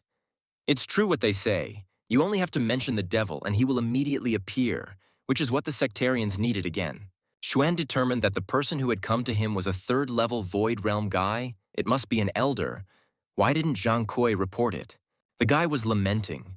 And why do they all always go straight to him? Are there no other houses in the clan, or do they consider this one the main one? Xuan's eyes flashed angrily. Well, this guy came to him himself, so now he can blame himself. No one invited him here. The Purple Moon cult's envoy walked confidently to the estate's gates, unmet or stopped. The guy was happy. There was no security nearby who could match his strength. It was very convenient. No interference. Upon seeing Xuan, the sect elder asked if he was Chu Luo's son, and the young man sighed and confirmed that it was indeed him. Xuan was already pretty fed up with this. Could it really be because of his father again? And why were they all picking on him after all? He was not the father. Lu Yuan exclaimed, "This is great," and rushed forward, intending to quickly grab the boy and bring him to the cult's territory. Suddenly, the sectarian felt a giant ghostly beast behind him. The guy cursed. Did he really fall into a trap? The huge spiritual snake struck the intruder, knocking him away from Chu Xuan. The cult envoy frantically thought about what to do. Lying flat on the stone floor, Lu Yuan frowned and asked, "So the boy was just a decoy?" Xuan asked the elder which sect he was from and who knew that he was his father's son. A spiritual beast was hissing next to the young man. Lu Yuan thought, next to the boy was a demonic beast of the Void Realm. Did Chu Luo really leave it for his son? There's no one around. It can't be an ambush. Everyone knows that this guy is very weak, so we need to somehow grab him. Xuan replied sadly, "Okay, the sectarian doesn't even need to speak. He already knows that they all hate and fear his father." At the boy's sign, a huge snake rushed at the elder who had come to the estate. Lu Yuan had already decided that the end had come for him. But suddenly the snake disappeared, just as unexpectedly as it had appeared, and the bright sun was shining again over the courtyard of Xuan's house. Lu Yuan exhaled. The Purple Moon cult envoy thought, this is a truly high-level technique. Where did such a master come from in this hole? Lu Yuan stuttered, so it was Chu Luo himself in front of him. So the rumors about his disappearance were all lies to hide his presence. The sectarian was sure that Lo had staged his disappearance so that he and his power would not be disturbed. He had even changed his appearance so that he would not be recognized. The young man said with a laugh that his name was Chu Xuan. He was just Chu Luo's son. The boy didn't have to be afraid. He wasn't going to kill him. Xuan asked the guy again what sect he was from. Lu Yuan introduced himself, saying that he was the leader of one of the Purple Moon cult groups. The guy was very surprised. The leader of the group showed up in person to pick him up at the estate, which meant they were taking him seriously. Lu Yuan explained that the elders at the council thought it would be a good idea to take Chu Qiulou's son as a hostage. So that's what happened. The last operation was so successful that they became even more angry at the Chu family because the Purple Moon judge died that time. Chu Xian told the cult envoy that since they had come to him, he would have to take retaliatory measures. It was their own fault. The guy explained that he would put a soul seal on Lu and inject spiritual power. This would help ensure that Yuan would not turn away from him. Lu Yuan obediently said that he would cause a rebellion in the cult and try to seize power, take advantage of the confusion and destroy the Purple Moon. Yuan decided that if Lu became powerful, he would be able to deal a strong blow to the cult. Then they would have no time for the Chu family. Watching the elder he controlled, Chu thought that if he could break into the emperor's realm, he would have no need to fear anyone. After letting go of the Purple Moon cult elder, Yuan was lost in thought about what his father had done to make them so angry. Meanwhile, Lu Yuan returned to the secret hideout, where the elders of the most powerful cult in existence were waiting for him. The gray-haired Purple Moon patriarch asked in surprise why Lu Yuan had returned alone. Had nothing worked out? Lu Yuan declared that the elders had no right to ask him for anything. Their king was a nobody, so he, Lu, would take the throne. The elders looked at their brother in surprise. Lu Yuan seemed to have gone crazy. The old man asked him why he was so bold. Lu Yuan exclaimed that he had the opportunity to break through to the new kingdom. Was there anyone who was against him taking the throne? The elders began to chatter. Some asked if Lu was worthy, some supported him. The old man shouted, "Nonsense, this will lead the cult to death." One of those present chuckled. As they say, they are all brothers, but some jokes are better not said out loud. Lu Yuan jumped up to the mocker and sternly told him that he, Zheng Tu, was a loser and should not dare to insult him. The offended Zheng Tu yelled back at Lu Yuan to stop. He himself was no better than a dog, a secret spy running errands for the master. Lu Yuan looked at everyone with a menacing gaze and asked who was against and who was for. He would kill every one of his opponents with his own hands. Zheng Tu smiled. None of them would dare to say such a thing. But how Lu Yuan was better than everyone else. One of the elders said that he was against it. Xuan Lu, under his control, frowned and rushed at the enemy who dared to speak out against his reign. Seeing the cold gleam of the weapon, everyone jumped to the sides. The elders realized that their brother was not joking. He had gone mad. Yuan swung his sword and cut off Zheng Tu's right arm. The elder howled in surprise and pain, and everyone was dumbfounded. Seeing Lu Yuan smiling under the mask, another member of the cult assembly shouted at him, saying what he was doing. He was killing his own people. Attacking the opponent of his ascension to the throne, Lu replied that this man had disobeyed his word. He warned that he would kill everyone. The elder who dared to speak out against Lu Yuan cursed. The guy was strong and intended to kill him. Most of the sectarians were at a loss, and the old man demanded that Lu Yuan stop, otherwise they would all have to fight. But Lu Yuan shouted menacingly at the old man to shut up, saying that whoever obeyed him would live, and whoever opposed him would die at his hand. The old man frowned and took a step towards the guy. He asked Lu Yuan if he was crazy, if he really thought he was a king. Bleeding, Zheng Tu, with his last strength, called for Lu Yuan to be killed. He went mad and began to kill the cult elders. Turning to the wounded Zheng Tu, Lu Yuan shouted that he would die first and swung his sword, attacking the enemy. The sword's deadly energy rushed towards Zheng Tu, who was writhing in pain, and everyone's mouths opened in surprise. Could Lu really kill his own? The wounded elder fell down dead. Everyone gasped. It seems Lu Yuan has become much stronger than before. What happened? The old man said this seriously. This is no longer a joke. He is really serious. He has already completely lost his mind. Turning to the Purple Moon elders gathered in the cave, the old man called on everyone to come together and stop the maddened brother Lu. Suddenly, Lu Yuan knelt down and flashes of energy of different colors danced around him. He concentrated and froze. Then he jumped up and yelled for all his opponents to die at once and go straight to hell. The old man understood everything. He shouted for everyone to save themselves. Lu Yuan is gathering energy to blow up this place and kill everyone. A deafening explosion was heard over the dense forest in the mountainous area, and the secret meeting place of the cult elders was destroyed. At this time, the master of the Purple Moon cult approached the shelter. He saw the explosion with horror and hurried to the entrance of the secret shelter. Rock fragments and corpses were scattered around the entrance, and the master asked in surprise if the Purple Moon cult had really been attacked. He walked around the ruins of the shelter, but there was not a single living elder. All around were only the bodies of cultists mangled by the explosion. Finally, the master saw the old man. He was alive. The leader asked who did this. Where were the rest of the elders of their cult? The injured elder muttered, "It was Master Lu Yuan. He turned his body into a bomb and blew himself up along with the others." The master couldn't believe how his loyal Lu Yuan could do such a thing, and why he did it. It was just some kind of nonsense. The leader asked the weakened old man where the other elders were. He replied that they were all dead, only he was left. The master was shocked. But this is almost 70% of the elders. With such losses, they will not be able to resist other cults. The old man muttered that the master should not stand still, but help him immediately. Otherwise, he could die from his wounds. The master came to his senses and took out a bottle of potion, handing it to the old man. He told him to get healed quickly and tell him everything.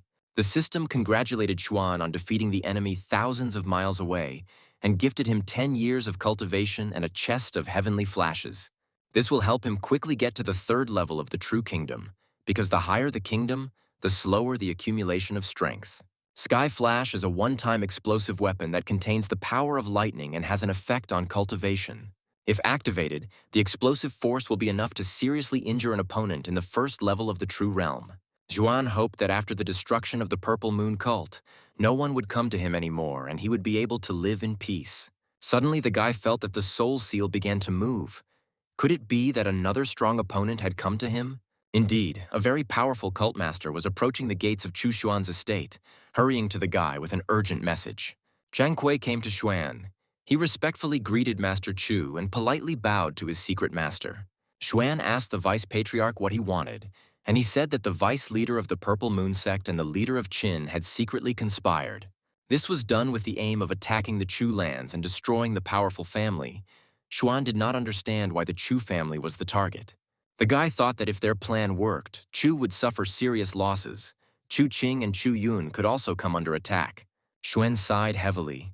If problems started in the family, it could have a very bad impact on his beautiful hermitage. He told Zhang Kui to find a way to inform Chu about this and inform him of the planned time of the attack so that the family could prepare. Zhang's mission is primarily to protect Chu Yun. The vice patriarch said with a bow that he understood his task. You also need to secretly pass elixirs and valuables to Chu Yun so that she appears to have accidentally found or received them. Having given the elixirs to his sister, the boy promised that if Zhang Kui came up with a reliable method, he would receive spiritual medicine himself. The vessel contains 2 boa constrictors that possess true 5th-level strength. Although their strength is short-lived, it will make Zhang one of the invincible ones in Qin. The boy ordered the vice patriarch of 1 boa constrictor to hand it over to his elder sister Chu Yun in case of danger to protect the girl. The 2nd boa constrictor will help Zhang save his life if something unexpected happens. Kui respectfully thanked his master. Throwing a magic pill to Zhang Kui, Xuan smiled and told him to always strive to break through to the next realm. The vice patriarch of the sect gratefully accepted the pill from Xuan's hands, saying that he was ready to obey his master in everything. Huen knew that Chu Tenming already had 1 foot in the realm of harmony. He could cross over into it by taking just 1 Xuan pill. However, Xuan had no intention of giving his grandfather this pill. He had to wait until Yun created them herself. His old man had always hated him. The old man does not have any outstanding talent. Otherwise, why was his son able to move to the kingdom of harmony and then to the true kingdom, unlike him? Perhaps Chulo's cultivation techniques were stronger. If he really possessed them, wouldn't father want to pass them on to the Chu family? Judging by the scrolls, in order to break into the realm of harmony and then into the true realm, one must certainly possess abilities. 11 months of Xuan's seclusion passed, and the system rewarded him with an improved spiritual exercise map. The young man was very happy. It just so happened that the effect of the previous card was weaker. It had already become practically useless. Xuan's spiritual consciousness was no longer weaker than that of a 5th-level true realm warrior, but the inner vision only lasted for 2 or 3 seconds. And with this new improved map, he will be able to successfully improve and finally reach the Emperor's kingdom. However, by that time, a new card will be needed again. This one is still low level. We need to think about how to use it correctly. Chu King had already recovered from the injuries inflicted by the cultists and was studying in his ancestral home. He was incredibly angry at the cult. Last time, when he was attacked by the cultists, if it weren't for the disappearance pill, this cult still needs to be wiped off the face of the earth. But the Black Moon is cruel, and the price for information is too high. One should rely only on one's own family's intelligence agents. Everything in this district is under Chu's control. They have enough of their own sentries. But internal intelligence alone is clearly not enough to fight the cult. It is necessary to know the key positions of the enemy cult. The servant entered and reported to the young master that a messenger had arrived with an intelligence report. The scout said that they had been given information, but the sender was unknown. He was not from the Chu family or the Black Moon House. King read Zhang Kui's message about the impending attack on their lands and family by the powerful Purple Moon cult. The young master ordered his servant to call his fourth uncle to him. The boy wanted to consult with the senior for information. Soon the footsteps of one of Tianming's sons were heard. The servant did not tell him why the young master wanted to see him. Chu Qiuhai, the fourth son of Chu Tianming and a master of the first level of the Void Realm, entered Qing's room and asked what was the matter.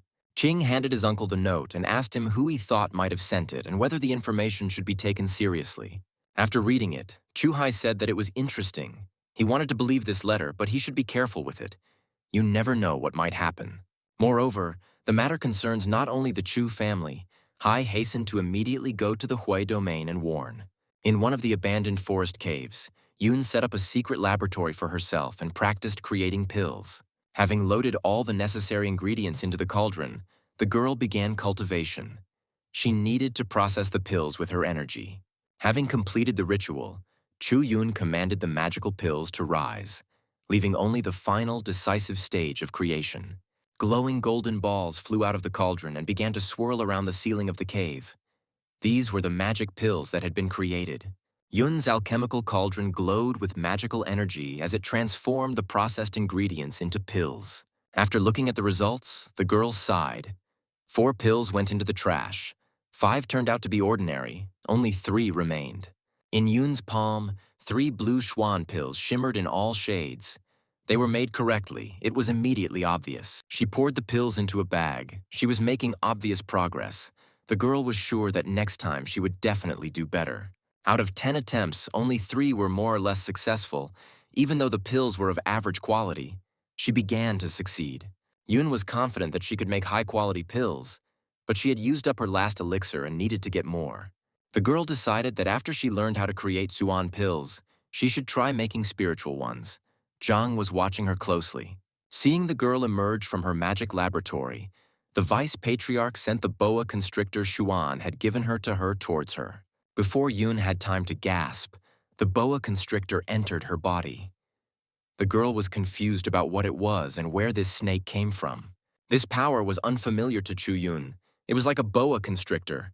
But what was it? Was it just luck? And how could she use this power? Suddenly, on the straight path, the girl saw a bag with materials. Strangely, she did not feel anyone else's presence.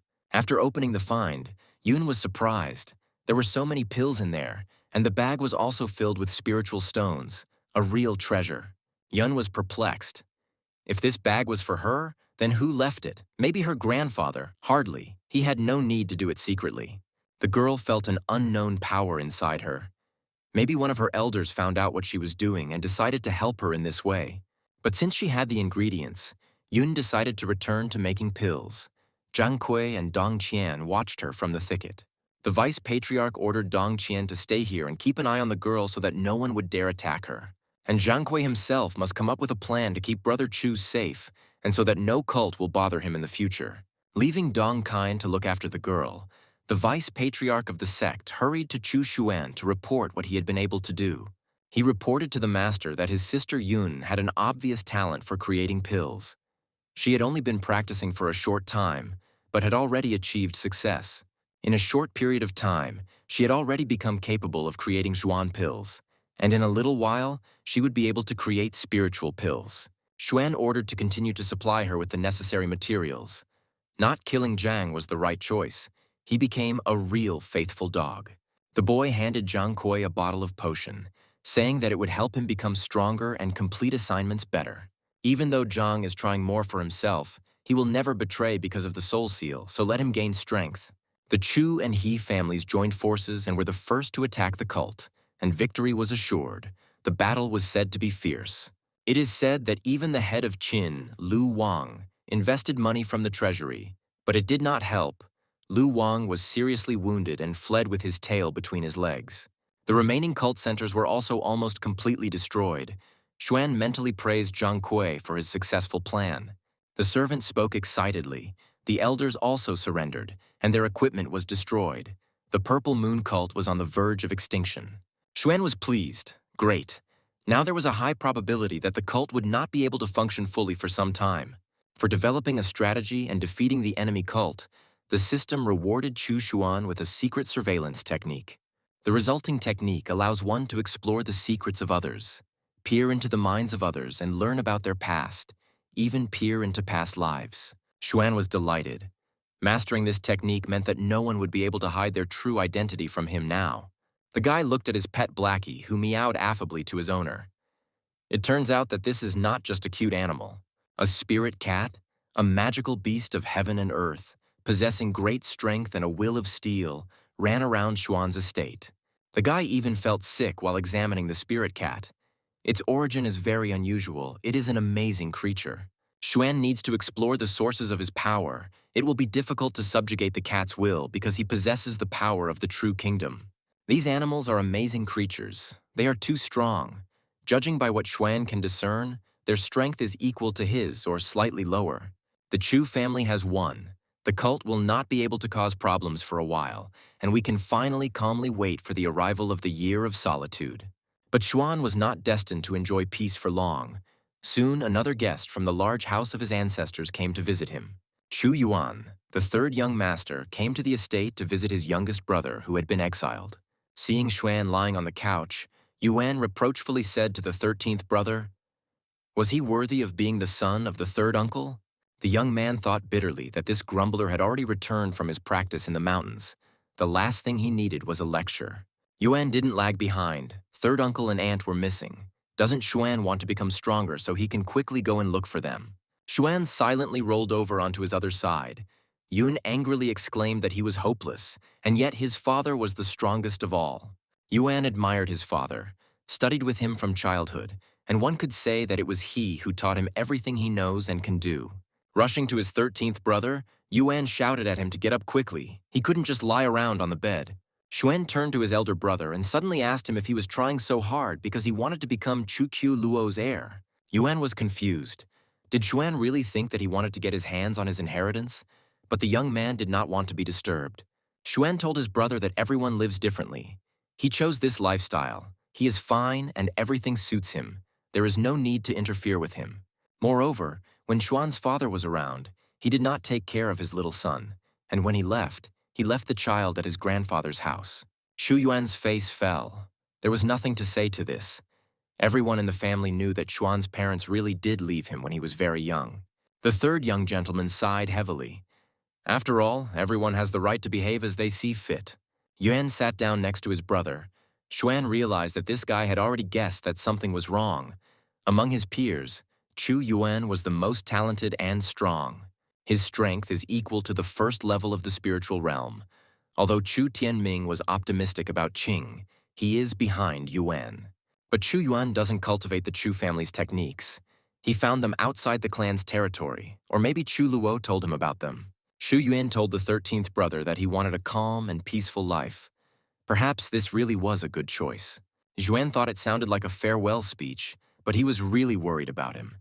If there was an opportunity, he would need to help him. The young man turned out to be right. The third brother came to say goodbye to him, because he was soon going to leave the home of his ancestors. He said that in a few days he would have to set off on a journey, and it was unknown when he would return, or whether he would be able to return at all. Yuan promised that he would keep an eye on the news about third uncle, and if anything came up, he would definitely pass on the message to Xuan. The guy took out a book from his bosom. In order to continue living as a hermit, Xuan still needed to properly cultivate his powers. He advised Xuan to read this and then talk to his grandfather. Then his position in the family would improve significantly. As he left, Yuan told the young man to quickly move from the mortal realm to others, higher and more interesting ones. Xuan looked at the back of his brother as he left and couldn't understand what was on his mind. Had he really lost his beloved? That was probably the case. This animal skin material is often used to record cultivation techniques in writings.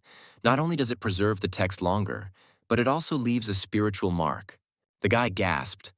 This is an imperial scripture, although not a complete collection, but somewhere around half. Nevertheless, it is a very valuable thing. Relying on this book, the Chu family could have established itself in Qin for thousands of years. It would not have been possible to break into the emperor's realm, but it would have been easy to break into the true realm. According to ancient records, the reason why there is no one with the power of an emperor in Nanzhou is because of the great war that engulfed the place. However, while the scriptures are useless for Xuan and the pills are of little use, using these techniques to attract Grandpa's attention is not a bad idea. It seems that Yuan wants to remain in the shadows. Maybe he has made enemies for himself and wants to lie low? The main thing is to notice in time that he is in trouble in order to have time to save him. The next morning, a loud scandal erupted in the Chu family's large house, and Chu Tianming's screams echoed throughout the area. Xuan opened his eyes and sighed, which meant he hadn't dreamed it. His grandfather was really throwing thunder and lightning. The guy knew very well that it was really hard to earn Tianming's good word, but getting a scolding for some misbehavior was easy. I wonder what's going on in that big house? Why is there such a commotion so early in the morning? Blackie meowed philosophically in response. Xuan smiled. He could hear those screams even from here. He wasn't going to kill Chu Yuan. The old man wasn't that cruel. The cat moved to the roof of a large house. Grandfather asked how Yuan breaks off the engagement. His bride is Princess Qin Keiyun herself. The third son, Chu Qiu Luo, broke off his marriage with Qin Keiyun's mother, and now Yuan wants to call off the engagement. Tianming cannot allow this. Grandfather shouted. He doesn't care who Yuan loves. He is forbidden to interfere with this marriage in any way. They must get engaged immediately. Yuan's father grumbled. The third brother shouldn't have been mentoring his son at all, and this is what the boy learned from him. The head of the family asked if Yuan and Qin Keiyun weren't on good terms. It seemed like everything was going well between them. What was the matter? If Qin finds out what will happen to Chu's reputation, first the third son broke off the engagement, and now the third grandson, and all from the Chu family. Yuan said that he had already notified the Qin family about everything and personally told Qin Keiyun. For him, she is now like a younger sister. Chu Tianming almost choked with anger. He growled, unable to find the words to respond to his impudent grandson who dared to contradict everyone. The boy told his grandfather and father that he came to say goodbye. He was going to leave the family. Chu Feng roared that his son was saying such a thing. Chu Quzheng noticed that the Chu family had always had a strong relationship, but after what happened to the third brother, the wind had changed. The head of the Chu family yelled at his grandson that he forbade him to leave.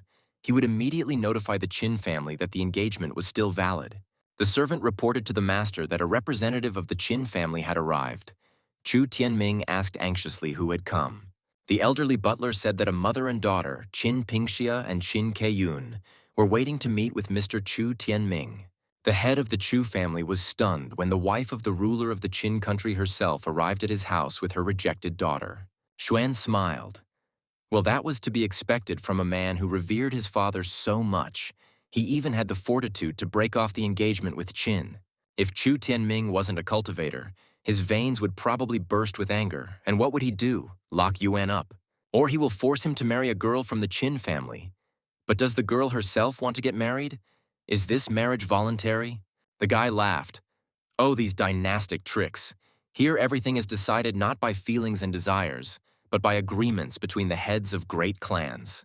But Chu Yuan certainly understood that he would face the consequences of his heroic yet willful act. By Chu Tianming's order, the servants invited the distinguished guests of the Chu family's main house into the great hall with all due honors.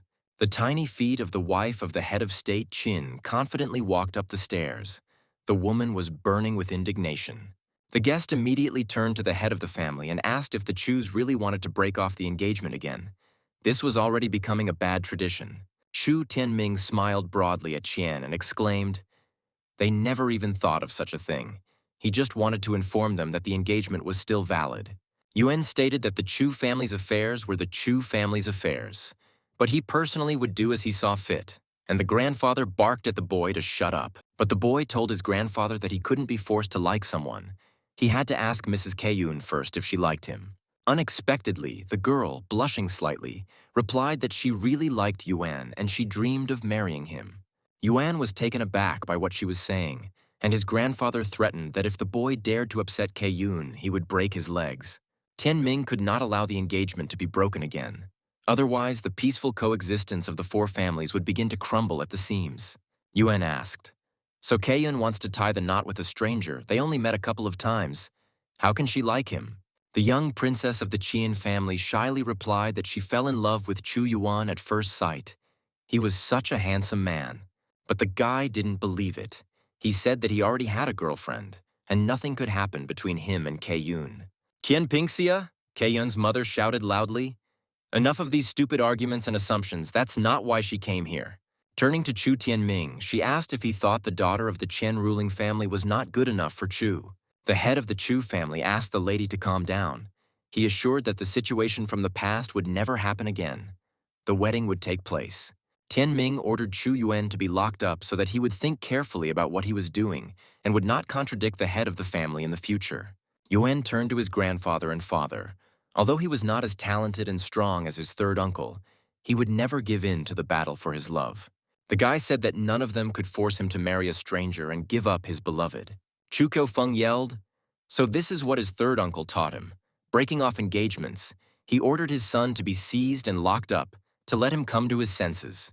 Yuan told Kayun that she was truly a wonderful person. He believed that she would find a worthy husband, and he said goodbye to everyone. The boy used the void pearl and disappeared from the great hall of the ancestral home in the blink of an eye. Chu Tianming cursed loudly. The head of the Chu clan ordered to urgently find the fugitive and return him to his father's house. One strong warrior from their family had already left. That was enough. Qin Pingxi said disdainfully, "There is nothing worthwhile about Chu's third son." She heard that his son was expelled from the ancestral home. Chu Tianming confirmed with a smile that Madame Pingxi's information was absolutely correct. Xuan was currently living in his father's house. Suddenly, she turned around and headed towards the exit, saying that we must see what Chu Qiulo's son is like. Tianming ordered his two sons to follow and make sure she didn't go crazy when she saw Chu Xuan. Soon, the Qin mother and daughter, accompanied by the eldest sons of Chu, approached the gate of the estate where Chu Xuan was living as a hermit. Entering the courtyard of the house, Pinsea frowned. This house brought back sad and humiliating memories of when she was rejected. Seeing the young man reading, the woman asked if he was Chu Qiulo Chu Xuan's son, as he didn't look much like his father. The guy looks up from his book and asks in surprise, "Who is this auntie?" He actually wasn't expecting anyone to visit today and didn't invite anyone. An indignant Pinsea asked what the guy called her, what kind of aunt she was to him. She looked great. How dare he insult her like that? Xuan was genuinely surprised by her indignation. She was the same age as his father. How else could he address her, sister or something? The woman turned to her eldest sons and asked if the Chu family really wanted to break off the engagement, and if they had thought about the consequences. Chu Qiuchang said with a sigh, "Of course the family is wrong, but they saw him escape. But even if they lock him up, it won't do any good." Pingsea said that Chu Qiulo had wronged her in the past, so let his son take responsibility and correct his mistake. Xuan asked his aunt how old she was. He had, of course, heard that there were old cows who wanted to eat fresh grass. It was good that his father hadn't gotten involved with her. Enraged, Qin Pingxia shouted, "What an impudent fellow!" and swung her sword at the impudent youth, intending to attack the sharp-tongued boy. Chu Qiuchang, sensing the danger of the situation, rushed between Qin Pingxi and his nephew to stop the conflict. Having shielded the young man from Pingxi's blow, the eldest uncle quietly asked Xuan if he even thought about what he was saying, or if he was trying to cause a quarrel between the families. Suddenly, Madame Qin said that since Chu Yuan didn't want to, Chu Xuan simply had to marry her daughter Qin Keiyun. Everyone present was simply speechless from surprise.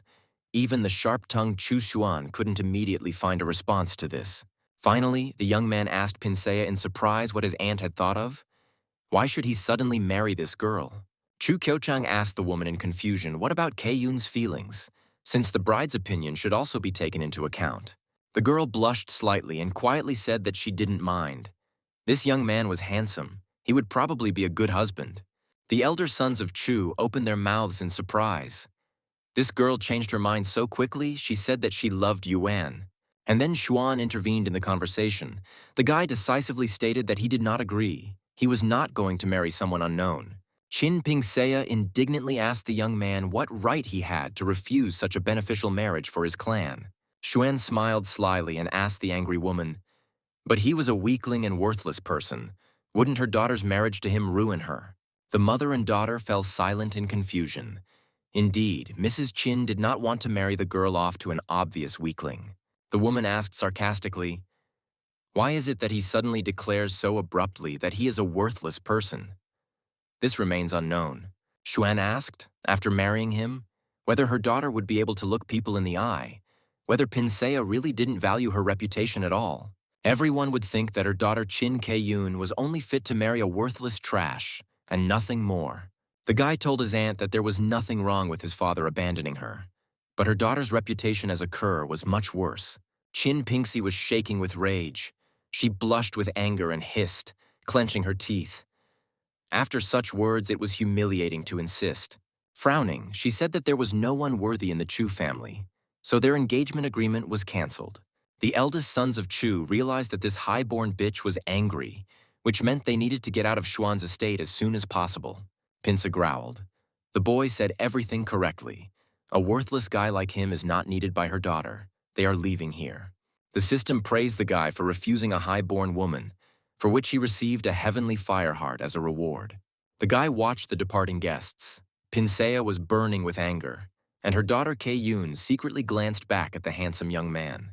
Xuan thought, "This Qin Kei-yun looks like a decent girl, but for some reason there is a feeling that something is wrong with her."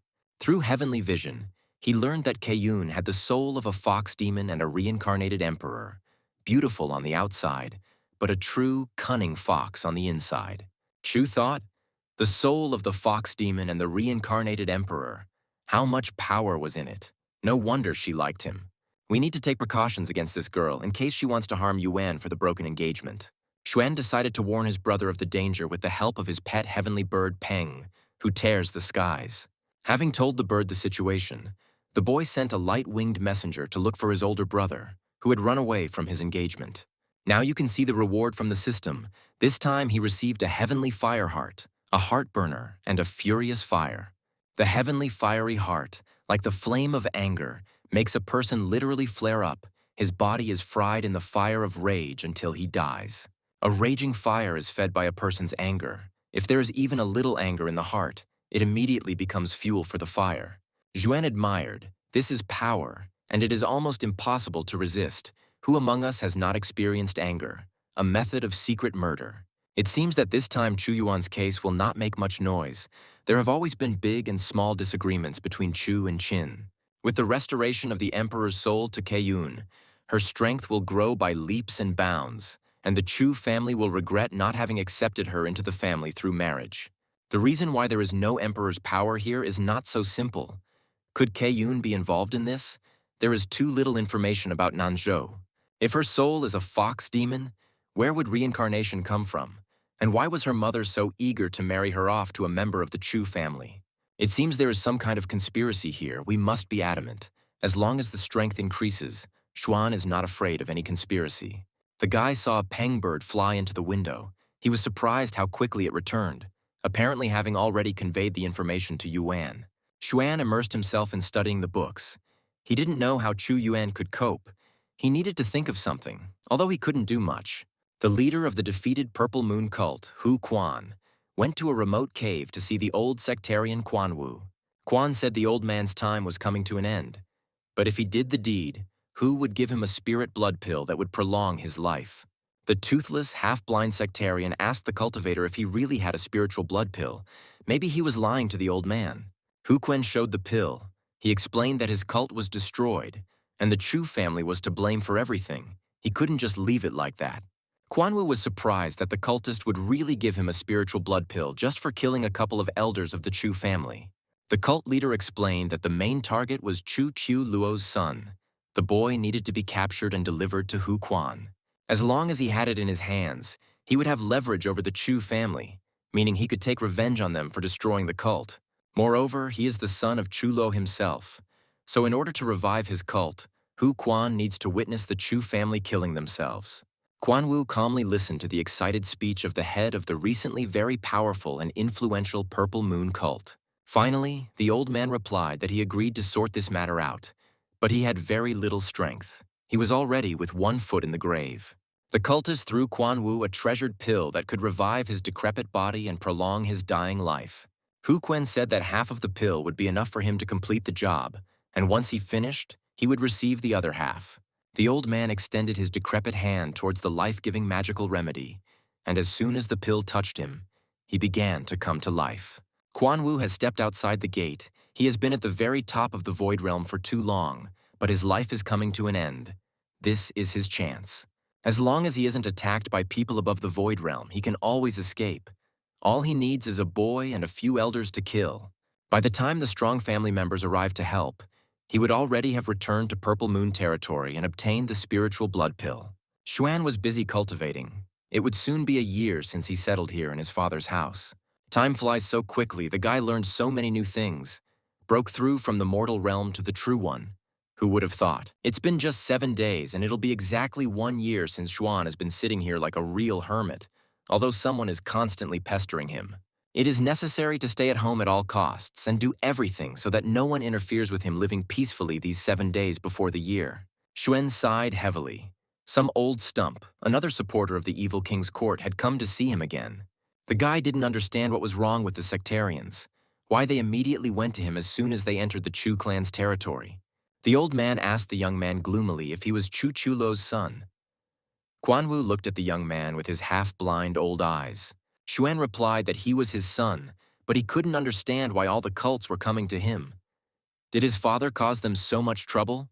The old man's toothless mouth stretched into a nasty smile. He laughed and said that he was not a member of the cult. He was just their mercenary. The old sectarian shouted at the boy to behave quietly and obediently. He must go with him immediately and not resist.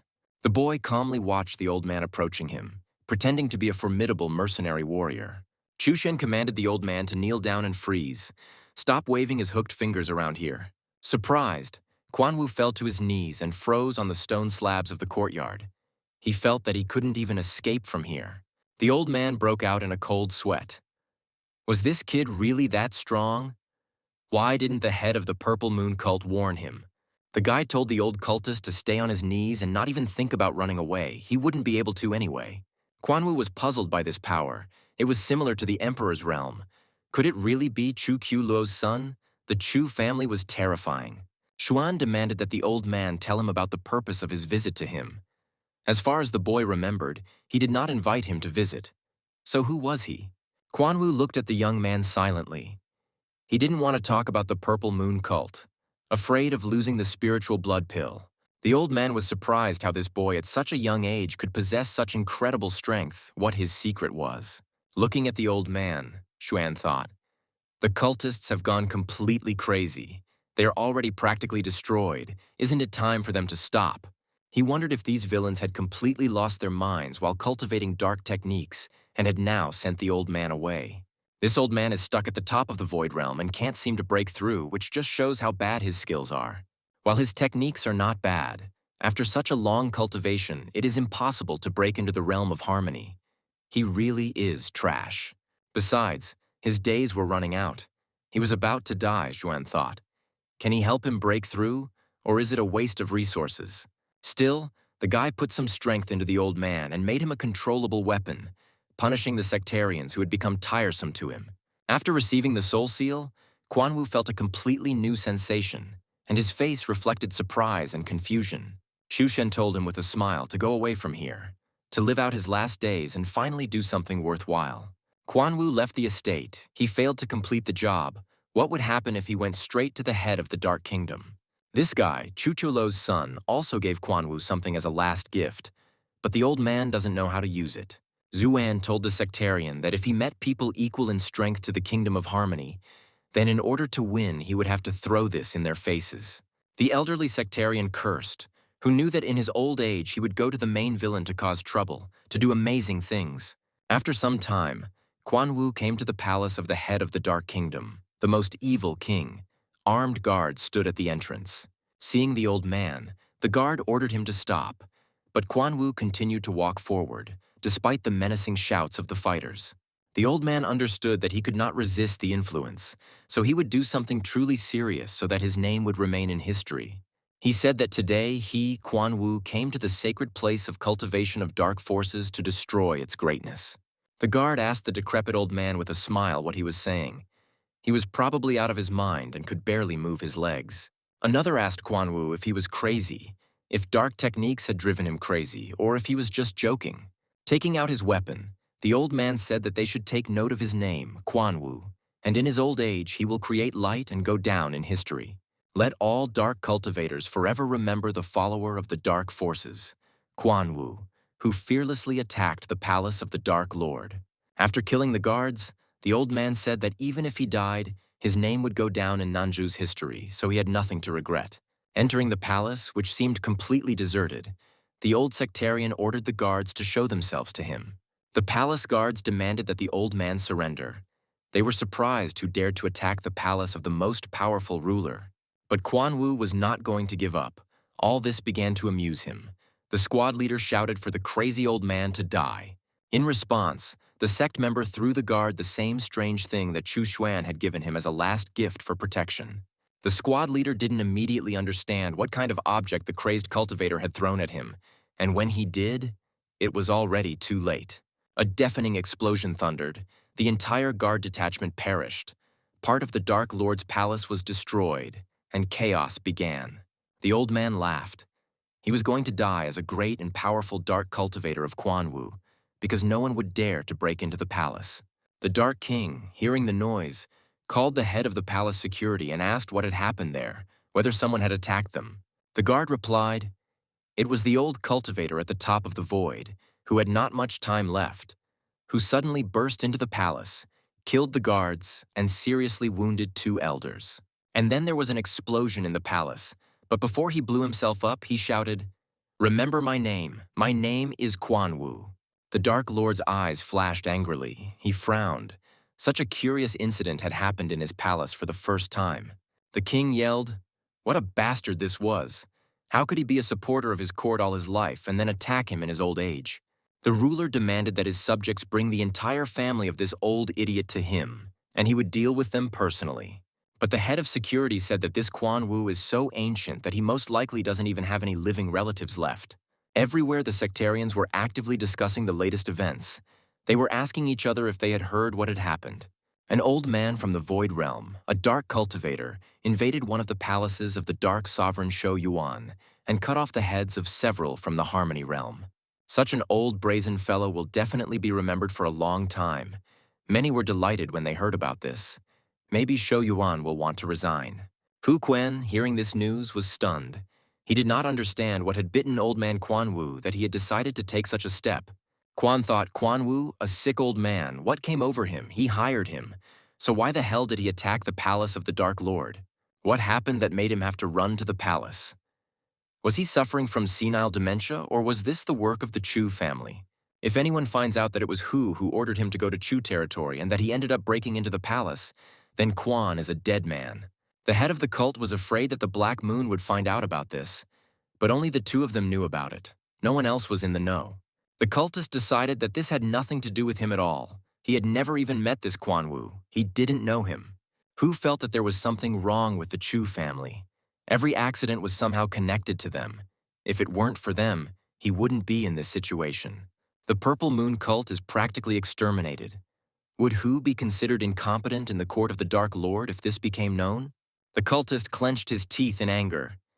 This Chu family must pay for everything one day. How many sectarians have already died at their hands? Hu was thirsty for blood. The head of the cult returned to his house, and on a special stand lay a scarlet sphere, which was to become the instrument of his revenge. While in the Xuan kingdom, Hu Quan accidentally discovered this blood bead among the ancient relics and brought it home. Inside is the blood of an evil spirit. If the bead is broken, the spirit will take possession of everyone below the true kingdom, and they will become its slaves forever. Evil spirits are the main enemies of humanity. No matter whether light or dark cults obey them, They must be destroyed. Hu Quen decided to be cautious and wait until things calmed down after the previous uproar with Old Man Quan Wu's attack. Xuan chuckled, disturbing the Dark Lord's court and shocking the evil cultivators, and Old Man Quan Wu did a great job. The system gave Chu the ability to create his own secret kingdom, secret territories where he could leave artifacts for posterity. If Chu Xuan wanted, he could control the successor's cultivation and decide whether he lived or died. The guy smiled. The successor will not be able to betray his master. If he decides to disobey, then his cultivation will be cancelled. Without leaving home, Xuan can spread information to people all over the world and be a secret cultivator. It's interesting. If the successor deceives the master, he will instantly return to the mortal realm. Chu can even reward the successors with cultivation techniques. But Xuanya doesn't have enough strength for that yet. So there's no point in creating a secret kingdom now. We need to wait until the year is up. There were only 2 days left, and the guy wondered what reward he would receive from the system for his patience in not leaving the house. And finally, the cherished day arrived. The system rewarded Zhuan with the immortal scripture Yu Shu and 100 years of cultivation. Chu was dumbfounded, in addition to the scriptures and techniques, and also 100 years of cultivation to boot. Then the reign of the emperor is just around the corner. The boy felt his strength begin to increase. He was receiving the 100-year cultivation gifted by the system. Now he broke through to the 4th stage of the true realm. Then to the 5th stage, Chu Xuan's energy changed noticeably. The youth's aura flared as he soared upward, breaking through from one level to another with astonishing speed. Xuan couldn't believe that this wasn't a dream. He was already at the 8th stage of the true realm. A little more and he would move on to the next realm. His faithful pet, the spiritual cat Blackie, lay calmly on the roof of the house, his level also growing along with the level of his master. Chu Xuan sat comfortably in his room and concentrated on breaking through, the energy of his powerful aura dancing around him. And now the breakthrough has been made. Now he has passed into the realm of the Emperor and can form a divine soul. The main sign of breaking through to the Imperial realm is the transformation of spiritual energy and the formation of the divine soul. Even if the physical body suffers, it is possible to be reborn if the spiritual is alive. The power of the soul is omnipotent. It can communicate with the world and merge into it. Xuan felt like the world was revolving around him and everything was subject to his will. He was the ruler of this small world. The guy assumed that there was no emperor because the laws of Nanzhu had been violated many times. Maybe someone had a spiritual body, but he did not follow the rules. It is impossible to build your own little world. It can only be seen as half your own and half ordinary. Chu created his spiritual body to follow the rules of Nanzhu. Creating one world within another requires clear rules. Suddenly, Zhuan's attention was drawn to one place. He was surprised. It seemed to be the forbidden area of the Chu ancestral home. There are a few elders here. They are just a little short of the Kingdom of Harmony. But shouldn't this place be guarded by the strongest? Xuan didn't understand whether their cultivation techniques were preventing them from breaking through to the realm of harmony, or whether they themselves were weak. At the very least, none of these elders are inferior in strength to Chu Tianming. This is the ace in the hole of the Chu family. This is their power. The construction of the small world is complete. Within a radius of 12 miles are the Xuan domains, which exactly encompass the lands of the Chu family. Cultivators believe that in the Emperor's realm, the ruler has no laws. This is the true power of the Emperor's realm. In the secret place of the Chu clan, everything was as calm as always. The strongest elders guarded this place and the family artifact. The 2 elderly cultivators of the family hovered calmly in the air, engaging in spiritual practice and guarding the sacred place. Suddenly, one of the elders interrupted his meditation and became alert. He felt a powerful surge of energy very close by. The old man asked the second elder. It seemed like someone had made a sharp breakthrough. The second one confirmed. It seemed that way to him too. However, none of them felt the energy of the master who made the breakthrough, so it seems they can continue to stay there. Xu Xuan was surprised. Those elders actually broke through so abruptly. It must be all the influence of the divine soul. Since Xuan's forces now cover the entire Chu territory, it seems that he accidentally influenced them and helped them break through. The boy knew that in the very center of the Chu clan residence there should be an artifact that absorbs the breath of elders. This artifact works as a conductor. Receiving the breath of a strong cultivator in the environment, it transmits it to a specific location. There is no one in the Chu family who is equal in strength to the Harmony realm. It seems that this thing suppresses advancement or forces those who break through to leave this place. However, Zhuan is a hermit, so this does not concern him. The young man decided to first turn off the artifact's breath collection function. For reaching the Emperor's realm, the system rewarded the boy with the great immortal scriptures of Luo and the great techniques of Luo. These writings turned out to be a continuation of the writings left to the young man by Yuan, and the boy felt that he had risen to the second level of the Emperor's kingdom. Xuan sighed. So 100 years of cultivation has ended, but now he has enough confidence in his strength. Now he is the only one who has reached the imperial realm in Nanzhou. Even if there is someone equal in strength outside, the guy here has nothing to fear. And there's no point in worrying about the evil overlord's court for now. Let the cult members kill each other, and then you can kill the rest.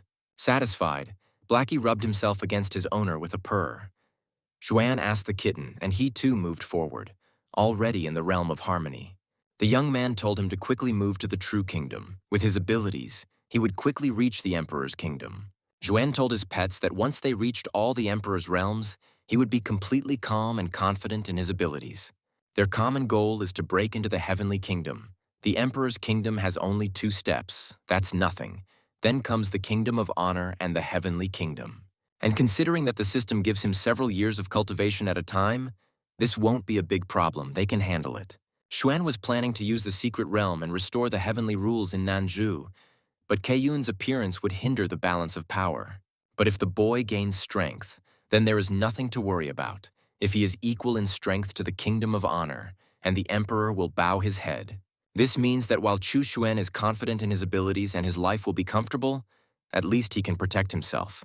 Having looked around, the young man asked if there were enough servants or just a woman's hand.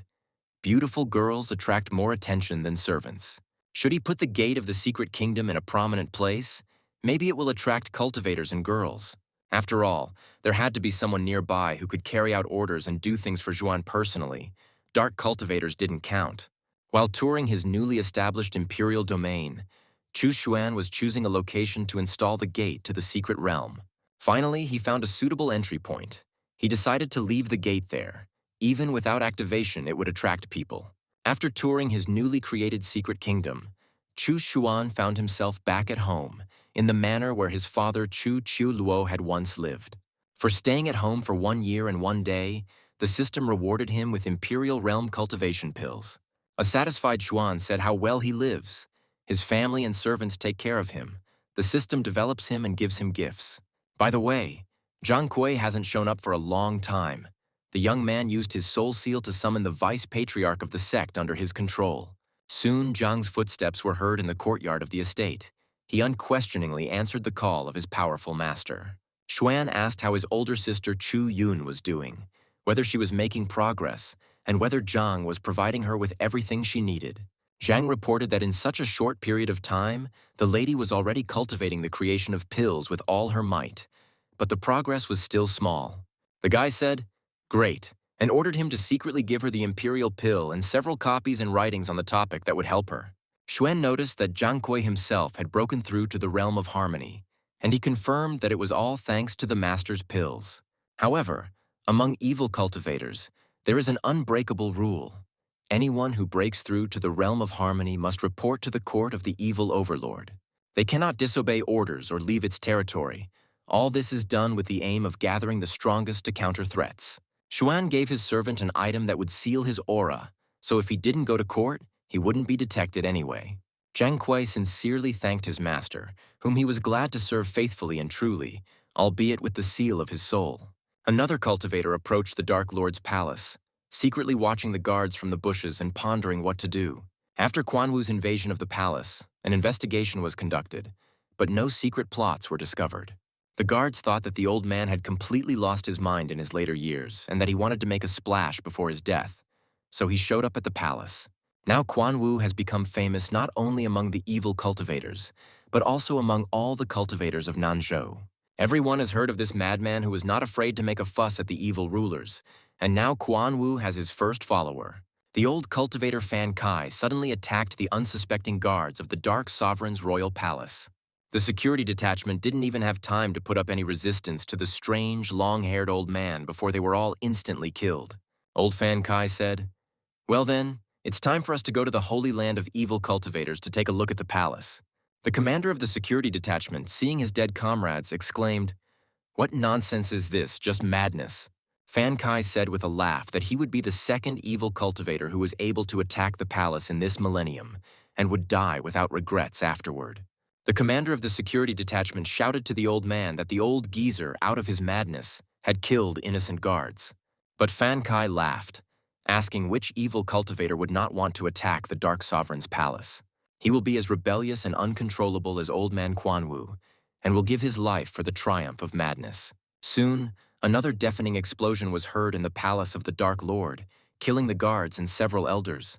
The Dark Lord Shou Yuan walked around with a gloomy expression, worried by this unusual tendency of his subjects attacking him. Frowning, he asked if it was another one. What kind of madness had taken hold of the evil cultivators? Why were they attacking their lord? Following Fan Kai, 3 friends from the Evil Spirit Mountain arrived at the palace with the intention of attacking the palace before their death. The friends were having fun, saying that no one can disturb the evil lord, because he is the ruler of evil cultivators, and they will make noise today. The guards did not understand why their friends were trying to attack the palace. Apparently, their death was already near, and there was no other chance to single them out. The squad leader asked the cultivators what kind of arrogance they were showing. Did they really think that the evil overlord's guardian could be defeated so easily? The palace guard attacked the evil cultivators, shouting for the old men to quickly die and go straight to hell. Another explosion thundered, even louder than the previous one, and the friends from the mountain of evil spirits joyfully went to the other world together with the guards. As he lay dying, the guard of the Dark Lord's palace thought with horror that this old man had blown himself up so quickly, it was enough to drive him crazy. At the entrance to the palace of the Dark Lord, dust swirled from another explosion and leaves torn from the branches quietly fell. The head of security reported to the Lord that over the past 2 weeks, more and more evil cultivators have been launching attacks on the palace. Shou Yuan growled through his teeth that they would immediately go to the palace gates together and find out what was going on there.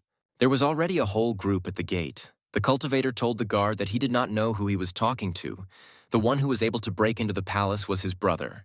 Some guy smugly told the guards to stand and watch while he walked straight into the palace and no one would stop him.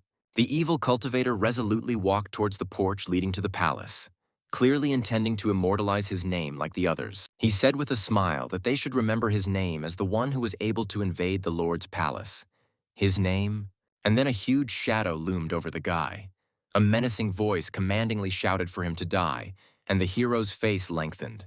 The huge shadow of the hand, hanging over the intruder into the ruler's palace, burst into scarlet flames, and the gates became unbearably hot. Shou Yuan angrily shouted for this impudent man to die right now on the threshold of his palace, so that others would not dare to come. Everyone scattered, hurrying to escape as quickly as possible. The evil cultivators realized that the evil lord himself had come out to the gate. One of the cultivators said that he was not afraid to say that the one who was personally trampled by the evil overlord was his brother. After all, only a true brave man can force the darkest lord to intervene, and this is a great honor for anyone. A shadow fell across Shou Yuan's face. He couldn't understand when it had become an honor to attack his dark master's palace. He asked if evil cultivators really did become mentally ill after practicing, and where did so many madmen come from? It's all that idiot Quan Wu's fault. He was the first to attack the palace and became famous, becoming an incredibly popular old man. Xuan was perplexed. It had already been 2 months since he left the entrance to the secret kingdom, but no one had come. It was so strange. Are there really no lucky people in Nanzhou who would suit him? Or are they so far away that it would take them a very long time to get to his kingdom? For causing chaos among the dark cultivators, Xuan was rewarded by the system with the magic mirror of 1,000 heavens. The guy didn't even realize what a mess he had created among the cultivators with the power of his mind. It was probably connected to old man Quan Wu. He still didn't understand what exactly Quan Wu had done, but then why all the fuss? The young man sighed. Even the system has its flaws. The mirror of 1,000 heavens can show any location and teleport objects. Each location is displayed randomly. However, it is not yet possible to move animals. But if you reach the highest level of the heavenly kingdom, then it will be possible to move animals. You can use the mirror only 3 times a day to find an item or place. After improving your abilities, there will be no restrictions. The spiritual trace moves with the soul, which means its location will also change. It needs to be tested. Chu Xuan saw in the mirror space a dense forested area, somewhat similar to the domain of his native clan. One of the guys worriedly asked his wounded friend how he was. He was sitting near a tree, a trickle of blood flowing from his mouth. Suddenly, a knife flashed in the hand of the wounded youth, and he mercilessly inflicted several fatal wounds on the one who considered him a friend. As he was dying, the boy asked Ma Kun in surprise why he had done this, why he had killed him, since he hadn't done anything bad to him. Ma Kun was surprised, and his friend even asked him if he had always wanted to get rid of him, and now such a convenient opportunity had presented itself. The guy killed his friend because he was the sole owner of the treasure. Although he had great potential, Ma Kun did not want to put up with this. Taking the dead friend's travel bag, the guy said that he would probably take his bag too, as there was a lot of valuable and useful stuff in it. Turning around at the noise, Ma Kun cursed. A heavenly tiger was heading straight towards him, a monster that was clearly beyond the boy's strength. The guy doesn't even reach the 9th level of the Zuan realm, but the tiger's strength surpasses the 7th level of the spirit realm. Suddenly, the killer saw Chu Xuan's figure. His dark silhouette was golden in the rays of the sun. Ma Kun did not understand who it was in front of him. He prayed for the strongest to save him from the monster that was inexorably approaching him and could easily destroy him. Xuan didn't think that his first experience using the mirror would involve betrayal and killing a friend for the sake of treasure. He told Ma Kun not to be afraid. He would show him how to break through further and defeat this heavenly evil tiger. The boy happily thanked the strongest, hoping that he would be able to take advantage of the protection and survive, keeping the stolen treasure. Xuan said that when the tiger pounced, Kun should take the knife with both hands and bend down to get underneath it, then stab it into its stomach. The stomach is one of the most vulnerable places of any monster, the guy asked the strongest one. Maybe he himself would do it. Chu reassured the guy that if he caught the enemy by surprise, he would kill him in an instant. He was looking after him. Nothing would happen. Ma Kun frowned. Apparently the strongest patron was testing his abilities. That's right. He needed to follow his advice and win. The evil saber-toothed sky tiger was approaching in the meantime. Just one leap and the boy would find himself in its huge paws. The tiger roared and rushed at the traitorous man. Ma Kun frantically recalled what Chu Xuan told him to do. The shaking guy calmed himself down. As long as the strongest one was here, he had nothing to worry about, so he took his bloody knife in his hands. Ma Kun thought that this was his chance to show himself. He couldn't panic and lose face. He rushed at the tiger with a knife. But in a panic, the boy did everything differently than Xuan told him to, and as a result, he received a hefty slap from the tiger's clawed paw. He stretched out in a clearing not far from the beast and begged the strongest to save him from the clutches of the enraged sky tiger. Xuan said, Ma Kun couldn't do it. His hand was shaking, the blow was weak, and over time he miscalculated. The guy begged for help. Chu replied that it was already late. He was too far from Ma Kun and would hardly be able to get there that quickly. But all was not lost. Xuan promised to tell the boy the sure way to escape, and he was ready to do anything to survive the fight with the beast. Chu told the boy to bow before the tiger and call him father. He would not touch his child so the boy could survive. Xuan doubted that the beast would eat Ma Kun if he called him that. The guy was very surprised, and it would definitely work. Strong people have suffered humiliation since time immemorial while they were weak. Once upon a time there lived such a man, and he endured bullying, accumulating strength. So now this is Ma Kun's only chance for salvation. He must believe that the strongest knows a lot about tigers. Following Xuan's advice, the boy fell to his knees before the heavenly tiger and, calling him father, said that he was his son. The beast stopped and stared at the guy in surprise. He, noticing the reaction, was delighted. It was working. The strongest had not deceived him. Smiling slyly, the boy turned to the heavenly evil tiger again, saying that he was his child, little Ma Hu. Ma Kun closed his eyes, he thought with horror. This tiger is not completely stupid. If he calls him daddy, he will understand and will not touch him. The sky tiger extended its paw towards the boy's head, its claws frozen right above the top of his head. Ma Kun was shaking and sweating from fear. But then the tiger removed his paw, turned around and quietly walked away, leaving the guy behind. Ma Kun carefully raised his head. This trick had worked.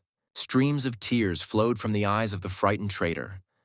What a blessing that he still survived, even though he was on the brink of death. The delighted boy waved his hand to the tiger and wished his daddy a good journey. His son would pray for his health. The sky tiger turned its head towards the impudent fellow, frowned and growled menacingly. The beast realized that this pathetic little man was mocking it. He lashed Ma-kun across the face with his powerful tail so hard that the boy's teeth snapped, and now there was no need to think about saving himself. The tiger struck the man, frozen with fear, several times with its powerful paws, turning him into a bloody mess. The beast growled and continued to tear apart the weakling who dared to laugh at him. A mighty heavenly tiger on his own territory. Suddenly the tiger raised its head and stared in surprise at the strange man hanging in the air surrounded by a golden glow. The beast took a few steps towards Chu Xuan, who asked the heavenly tiger where he was, what kind of place this was. The tiger obediently growled in response to the question. He is now in the deep mountain forests in the northern part of the country in the Beizhou region.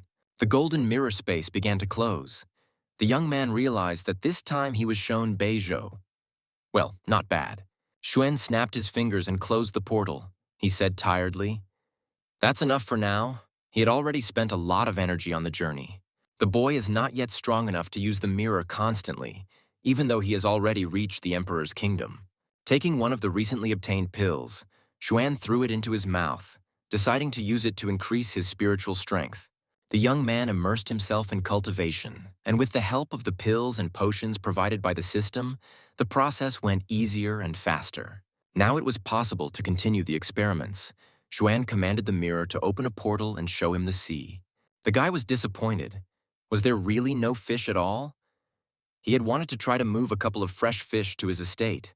He indignantly shouted, "What the hell is this, the next portal? Maybe there is something worthwhile there," but he still didn't find the fish. At least he has this toy to pass the time. He can look at whatever he wants. It's really cool. Suddenly, Xuan saw a very strange place in the mirror portal. He did not understand what it was and why they were showing him this place. To begin with, the guy decided to use a spiritual herb. He sent a small branch of the magical plant through the portal. Having passed through the golden mirror space, the branch turned into a shoot, but the plant died almost instantly. Xuan wondered why this place was so lifeless. Maybe it was a secret kingdom or some kind of cemetery. Suddenly, the guy noticed that there was someone there. There was a living person in this lifeless place. But who was there? Maybe a prisoner. There was a heavy wooden door in the large windowless stone building, and behind that door, Chu Xuan sensed a person. A skinny, half-naked cultivator sat on the stone floor, a heavy, evil energy flowing around him. This man was already old. Taking a closer look, the guy noticed that the old man was almost blind, bald, and had lost his teeth. How long had he been here? Seeing the young man in the portal, the old man asked who he was and what he needed here. No one had come here for a long time. Chushin said that he is a deity who explores worlds and kingdoms, and that he accidentally wandered here. And who is he and what is he doing? The old man was surprised. What other heavens and worlds? What kind of thing is this anyway? Even though he is a cultivator himself, this is the first time he has heard such a thing. The guy was very surprised. Didn't he know about the division of heavens and worlds? It was very strange to hear such speeches from a cultivator. The old man said that he had never heard of such a thing. He only knew of 9 dominions and 50 kingdoms. Xuan understood. 9 and 50, apparently. This is the division of this world. Which of the 9 Nanzhu, he does not know that either. The young man told the cultivator that what he was saying was nothing, just a small corner of the heavens and worlds. In fact, the world was much larger. The old cultivator frowned, thinking, I wonder how powerful and rich the land of heaven and world is. The man, bathed in divine light, seemed dangerous and powerful to the old man.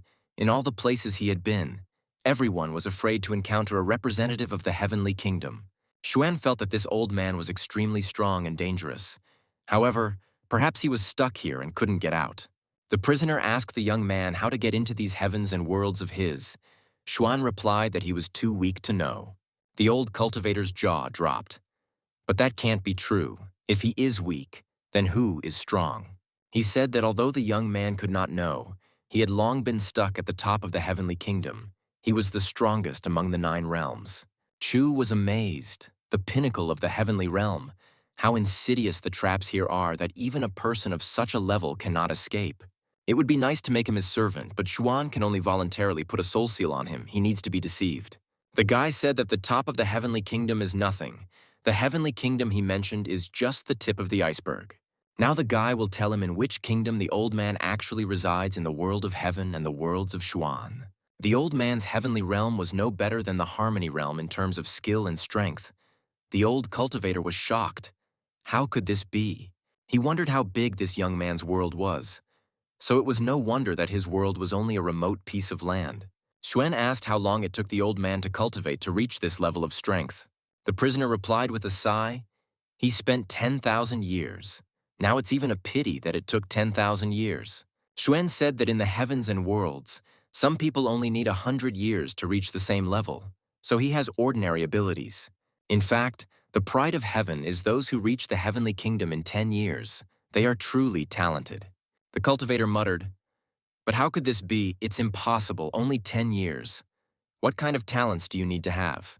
The old man was considered a great and gifted talent since childhood, but all this time he was just a weakling, an ordinary cultivator. The young man chuckled. The old man was like a pathetic frog at the bottom of a well. He didn't even know how big the real world was. The old cultivator prayed, asking the young sage to teach him how to become stronger. This had always been his life's goal. Xuan smiled. The first step had been taken. The young man had made the prisoner believe in his deception. Good. He needed to consolidate the result. The boy shrugged. What could he tell the old man? The gap in their abilities was too great. But the old man continued to plead. He said that this was very important to him. His happiness and fate were in the hands of the sage. If he entrusted him with this secret, the old man would definitely become stronger. He has been locked here for over 100,000 years and has never been able to become stronger. Instead, death has been nipping at his heels. He probably doesn't have much time left. Xuan noticed that it sounded dangerous. Why did the old man go here, and what kind of place is this anyway? He replied that this is a barren, ancient domain, Luotian Cave. Many strong cultivators have gone here, but none have returned alive. They were too overconfident and ended up trapped here. Chu said that apparently their meeting was fate. He would give a couple of tips. Dead energy is not lifeless. His anger can also become energy. By walking towards death, the old man will be able to enter the great path and escape from the troubles and traps of Luotian Cave. The cultivator asked if the sage was talking about reincarnation. Chu replied that the old man might not listen to him after all. Everyone has their own path. And there is no need to be impatient. You need to hold your breath. He has been locked here for so long already. What else can he do if not breathing practices? The young man added that he saw that the old man would be fine for another 1,000 years, so there was no need for him to rush. The cultivator agreed with him. The old man thought, really, why rush? If he himself does not understand the structure of this world, who will do it for him? The old cultivator respectfully thanked the sage for the hint, and he was inspired to see a clear path ahead. Heeding the young man's advice, the old man once again immersed himself in cultivation, his powerful aura blazing within the cave. The young man thought that the first step had been taken successfully. Now he needed to solve the problem with his trap, and then he himself would want to become his servant or disciple. Xu Xuan was very pleased. He didn't think that he would be able to recruit the old cultivator as his disciple so easily. It was important to leave the soul seal on him without pressure, because with his strength, nothing would have worked out for the guy otherwise. Xuan told his student to study, and he should move on. The young man hoped that at the next meeting he would be wiser. The boy waved his hand and sent the soul mark through the mirror space to the old cultivator in Luotian Cave. The cultivator wished his new mysterious teacher a happy journey and returned to diligent practice. Now, on the back of this truly strong man, Chu Xuan's soul seal was emblazoned, and he had fallen under control. The young man snapped his fingers and ordered the mirror portal to close, and the golden window instantly closed. Zhan chuckled. This mirror is an excellent thing. Even a heavenly realm-level cultivator can't detect it, an excellent attribute. The system congratulated the young man for deceiving Ren Changhe, and as a reward, he received a very useful collection of yin-yang harmony.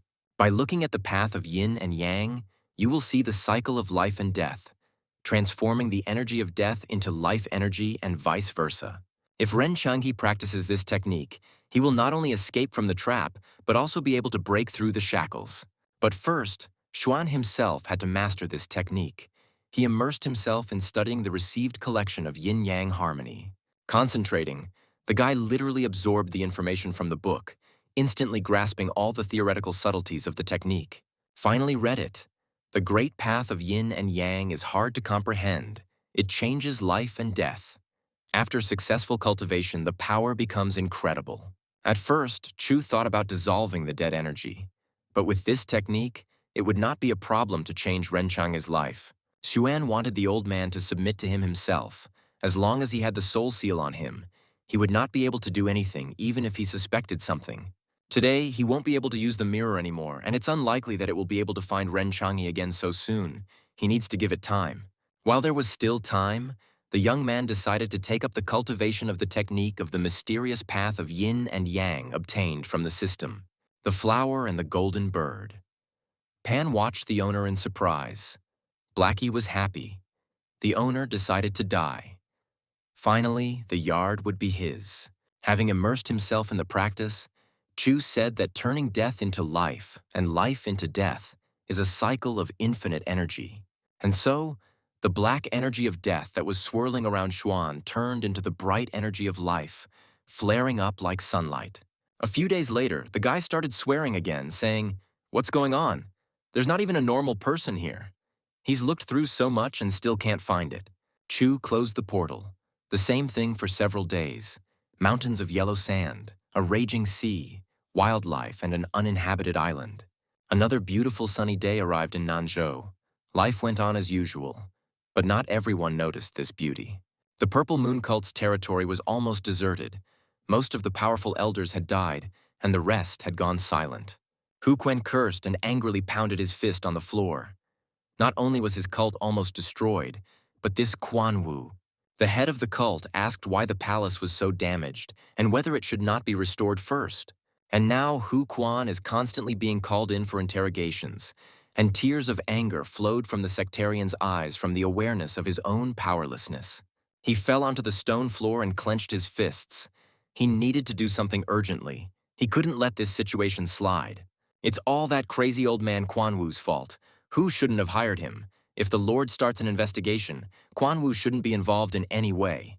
The cult leader took the blood bead with the evil spirit in his hands. He needs to act first. The damn Chu clan is to blame for all of this.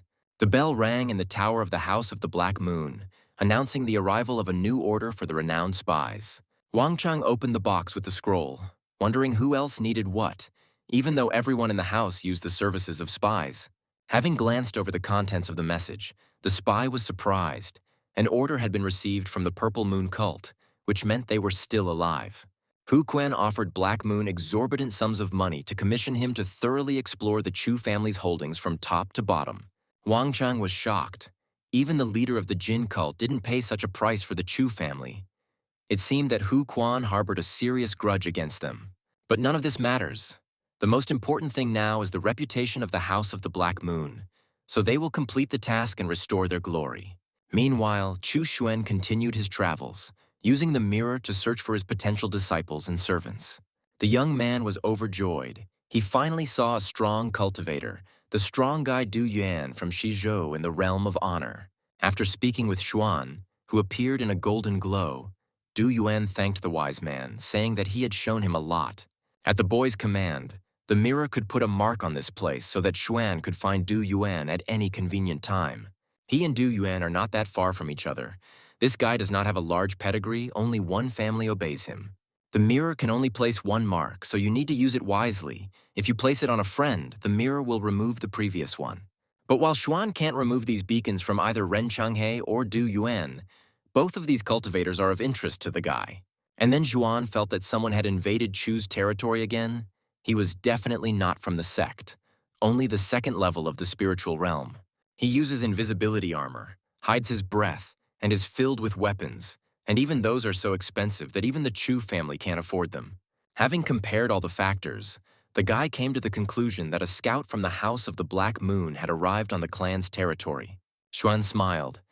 It was a pity that he didn't have a spy in the sect to destroy the Black Moon, but since this guy came himself, the guy wouldn't stand on ceremony. Junior Chu focused. The spy is on the cult's mission to investigate the family's territory. Why are they continuing to dig under the Chu family? The Black Moon House's envoy carefully examined the clan's territories, recording all the features and details of the layout.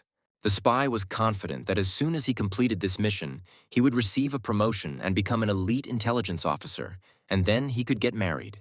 But one must still be careful. The agent must not reveal his identity, otherwise he will be killed by his own colleagues from the Black Moon. Looking around, the spy frowned. Could this really be the residence of the powerful Chu clan? What a strange layout. A large, lonely thing on a hill in plain sight, and even one stupid and weak-looking guard. Is this really their protection? Oh, they even dug a ditch. What nonsense. The spy shook his head to make sure that everything around was not the result of some kind of influence. Looking up, he asked in surprise if there had always been such a high mountain here. He didn't remember it. How strange it all was. The agent remembered very well that he had not seen any mountain along the way. According to the information, the area of Chu's lands was 12 leagues. But what the Black Moon Sect scout now saw did not at all correspond to the information he had initially received. Xuan drank aromatic tea and openly amused himself with the Sect spy who had come to the territory of his secret kingdom. The young man smiled. Excellent. This guest was able to discover the deceptions of the Imperial Kingdom. So much the better. Let him wander. To begin with, Xuan decided to lock the spy here. Since the Black Moon values trust, the agent's reputation is over as soon as he loses it. If the House of the Black Moon loses contact with one of its scouts, they will send stronger guys to search for him. And so Xuan will catch a bigger fish on his hook, and then it will be possible to see what to do with them, maybe to convert them. There was growing unrest in the local Black Moon house. 3 days had already passed, and there was no news from the scout from the Chu lands. Wang Chang was nervous about what had happened to the guy, or whether the situation was so complicated that he needed more time to investigate. The task must be completed as quickly as possible, so as not to tarnish the reputation of the House of the Black Moon, which has already suffered. Wang frowned. Something was wrong here. Even if he hadn't completed the task, he should have returned by now and reported on the work done. What cards does the Chu family have up its sleeve to detain Xiao Hu, even though he is not an elite intelligence officer, but a reliable worker? After some thought, Wang Chang ordered an elite scout to be sent to check out the situation and find out what happened to Xiao Hu. Soon, a generous customer appeared in the tower of the Black Moon House, the head of the Purple Moon cult, which was almost destroyed here. Hu Chuan greeted Brother Wang politely and reminded him that it had been a long time since he had given them the task. The client was surprised that there were still no results, but Wang Chang reassured him, promising that everything would be done in the best possible way. The spy asked Hu Quan to give them 2 more days to clarify some very important details that would be very useful to him. Hu asked, "There won't be any problems? The Black Moon is always trusted because they always do their job well." Wang assured that Black Moon valued Hu Quan's trust immensely, so they would try their best to do everything in the best possible way. The head of the Purple Moon cult muttered that he expected the results in 2 days, turned around, and quickly left the spy tower. Wang Chang knew that if they screwed up, their reputation would be irreparably damaged, and he himself might suffer because of it. But there is nothing to worry about, because Wang is supposed to be promoted soon. The main thing is to complete this task from the head of the Purple Moon on time. Another day passed and night fell, and there was no communication from the second, now elite scout. He had disappeared. No longer trusting the others, Wang Chang himself went to the Chu clan's territory to find out what was going on there. The spy grumbled, "Damn the Chu family. 2 of his scouts were missing. How was that even possible? Where were they?" Now the head of the local house decided to find out what was wrong with the Chu family, what secrets they were hiding, and what was happening on their land. Wang Chang was confident that the information he had obtained would be more than enough to report on the completed task and receive all the money. He has been waiting for such an opportunity for 30 years. He must not miss this reward. Today, even heaven itself cannot stop him. Easily jumping over the fence of the clan's territory, Wang exclaimed that it would be so. He would still show everyone what he was capable of. The Black Moon House elite scout, completely beaten, muttered that he had told everything and begged them to stop beating him. Xuan sternly asked, "Is it true that the Black Moon leader arrived in the Chu clan's territory?" The scout confirmed that it was true. The boy menacingly demanded to know who ordered the Black Moon scouts to infiltrate their family's territory and why. The beaten spy replied that the order came from Hu Quan, who spent a lot of money to get a detailed map of the Chu family's territory. Xuan was surprised. The customer was Hu Quan, the leader of the Purple Moon cult. What did their family do that made such a person so angry? The guy asked if there was any news about the cult. Wang Chang replied that recently a man named Quan Wu caused a lot of trouble. Because of his antics, a group of madmen attacked the sect, and they were proud of the fact that they had broken into the palace of the evil ruler and exploded. Chu Xuan cursed, trying to break into the palace of the Dark Lord. This is truly crazy. The Lord is clearly not happy about this. The young man also demanded that Wang Chang tell him about the Black Moon House, what was happening there now, and its structure. It turned out that the spy cult has many levels. Wang is an ordinary landowner with a bronze medal. His boss is an important landowner. The prisoner didn't know who the head of the cult was. They don't communicate directly with higher-ups, only through their superiors. This means that when Wang is promoted, he will be responsible for the state of Qin, and the spy explained the conditions for this. You need to work hard, have outstanding skills or great strength. Xuan chuckled.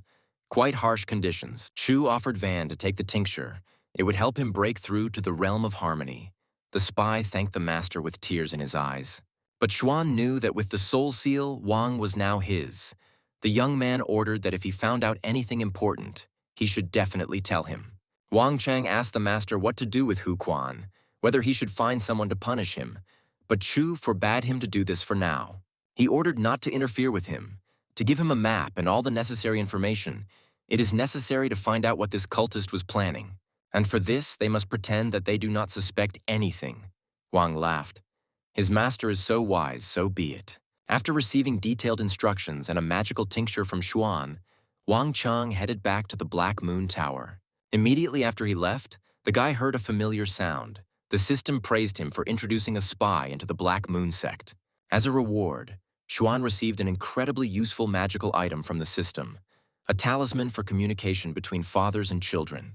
Thanks to the communication talisman, not only relatives but also mentors and students can exchange information with each other. All messages from the derivative talismans are transmitted to the main one, who can control the communication and movement of each derivative talisman. The main talisman can make hundreds of derivatives. The higher the level, the more derivative talismans can be created. Chu smiled. Not bad. It can be used to exchange information about the Black Moon. He has the main talisman. He can receive all the information. Xuan heard that the Black Moon House's spies still use demonic birds as a means of communication. To begin with, the guy decided to create derivative talismans and test them. The young man's aura flared with golden light. Creating derivatives is not a problem, but it is a hassle to do a lot at once. If only he had an assistant to make his work easier. Once the talismans begin to work properly, Xuan will be able to stay at home, cultivate, and learn all the secrets of the sects. It's surprising that the secret kingdom hasn't attracted anyone for so long. Xuan is already noticeably short of manpower. After finishing creating the derivative talismans, Chu Xuan called the Black Moon scout Xiao Hu, whom he had captured, to the estate. The spy bowed to Xuan and asked if the master was looking for him. He was ready to carry out any of his tasks, not sparing his life. The derivative talismans appeared in front of Xuan and Xiao Hu. Chu told the guy to take them with him to the Black Moon House. Xiao Hu smiled. These were excellent talismans for transmitting information. He had already seen such ones in their sect. This means that the Black Moon's top leadership knows about such talismans. They will certainly attract attention, so one must be careful. But few people know how to use these things. The Black Moon is in turmoil now, but Xuan has nothing to worry about. Having driven all the Black Moon spies out of the house, the guy decided to return to the mirror. Now he needed to talk to Du Yuan. Young Chu thought with a grin, he should enjoy his superiority. This boy considered him almost a deity. Du Yan told the wise man that he was tormented by a question to which he could find the answer, so he wanted to turn to him for advice. There is a family living in Shizhou. Among the younger generation there is a genius. But 3 years ago, his abilities suddenly disappeared, and the engagement with him was broken. Xuan thought, it seems like this is the beginning of a sad story about one hero, and what happened to him. Apparently, he became the object of ridicule. His father went to get medicine for his wounds and disappeared, and his relatives began to mock him. But 3 days ago, the boy suddenly changed. He had suffered for a long time, ignored his pride, and was afraid to leave his family. but his clan declared a hunt for him and even appointed a generous reward for the murder. The Du family was heartbroken and went looking for him, but Yuan himself does not know what to do, whether to join his family. Xuan thought, this genius is not so simple. Maybe he has a secret patron. The main characters do not die so easily. Chu told the boy that it would be better for him not to interfere in this matter. Otherwise, he would not be able to avoid serious and even disastrous consequences.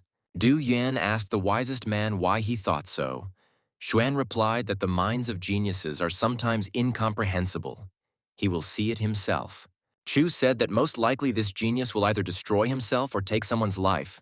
He is sure that everything will be exactly like that.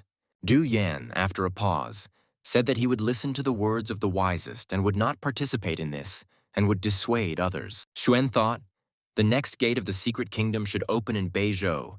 Apparently this genius will appear there soon. Half a month passed. Xuan's life was surprisingly calm. He cultivated, raising his level. No one bothered him anymore. The boy wondered why the Purple Moon cult was still inactive, even though they had received information about the Chu family's lands. And then he remembered that he hadn't spoken to Du Yuan for several days. He needed to find out how he was doing. Chu waved his finger and opened a portal. Yuan was very happy about the appearance of the wisest one. He said that thanks to Chu's advice, his family did not participate in the siege. That genius destroyed every enemy in his path. Almost all of Tianjiao fell. The great sage did not expect a lesser due from the great sage. Yuan told the wisest one that he had recently decided to go to the land of the living dead and draw it on a map. Chu asked what this strange place was. Du explained that this land in Nanzhou would be opened within a few decades. Xuan realized that Du Yuan was fighting for the opportunity to reach the secret realm. Apparently, he really wanted to win his trust and rise further. The 13th young master Chu repeated thoughtfully, the land in Nanzhou. He knew the ancient history of this place very well.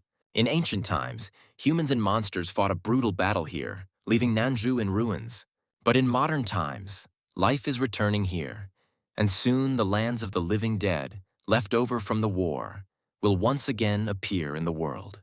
That's why Du Yuan wants to go to Nanzhou early so that he can be ready when the gate to the land of the living dead opens. Chu didn't like this idea going there. No, not now, until Xuan has a lot of combat power. He can't let Du go. Xuan said that Yuan's time had not yet come. If he wanted to prove himself in Nanzhou, he first needed to become stronger. The guy answered the wisest one. But those lands are in complete ruin.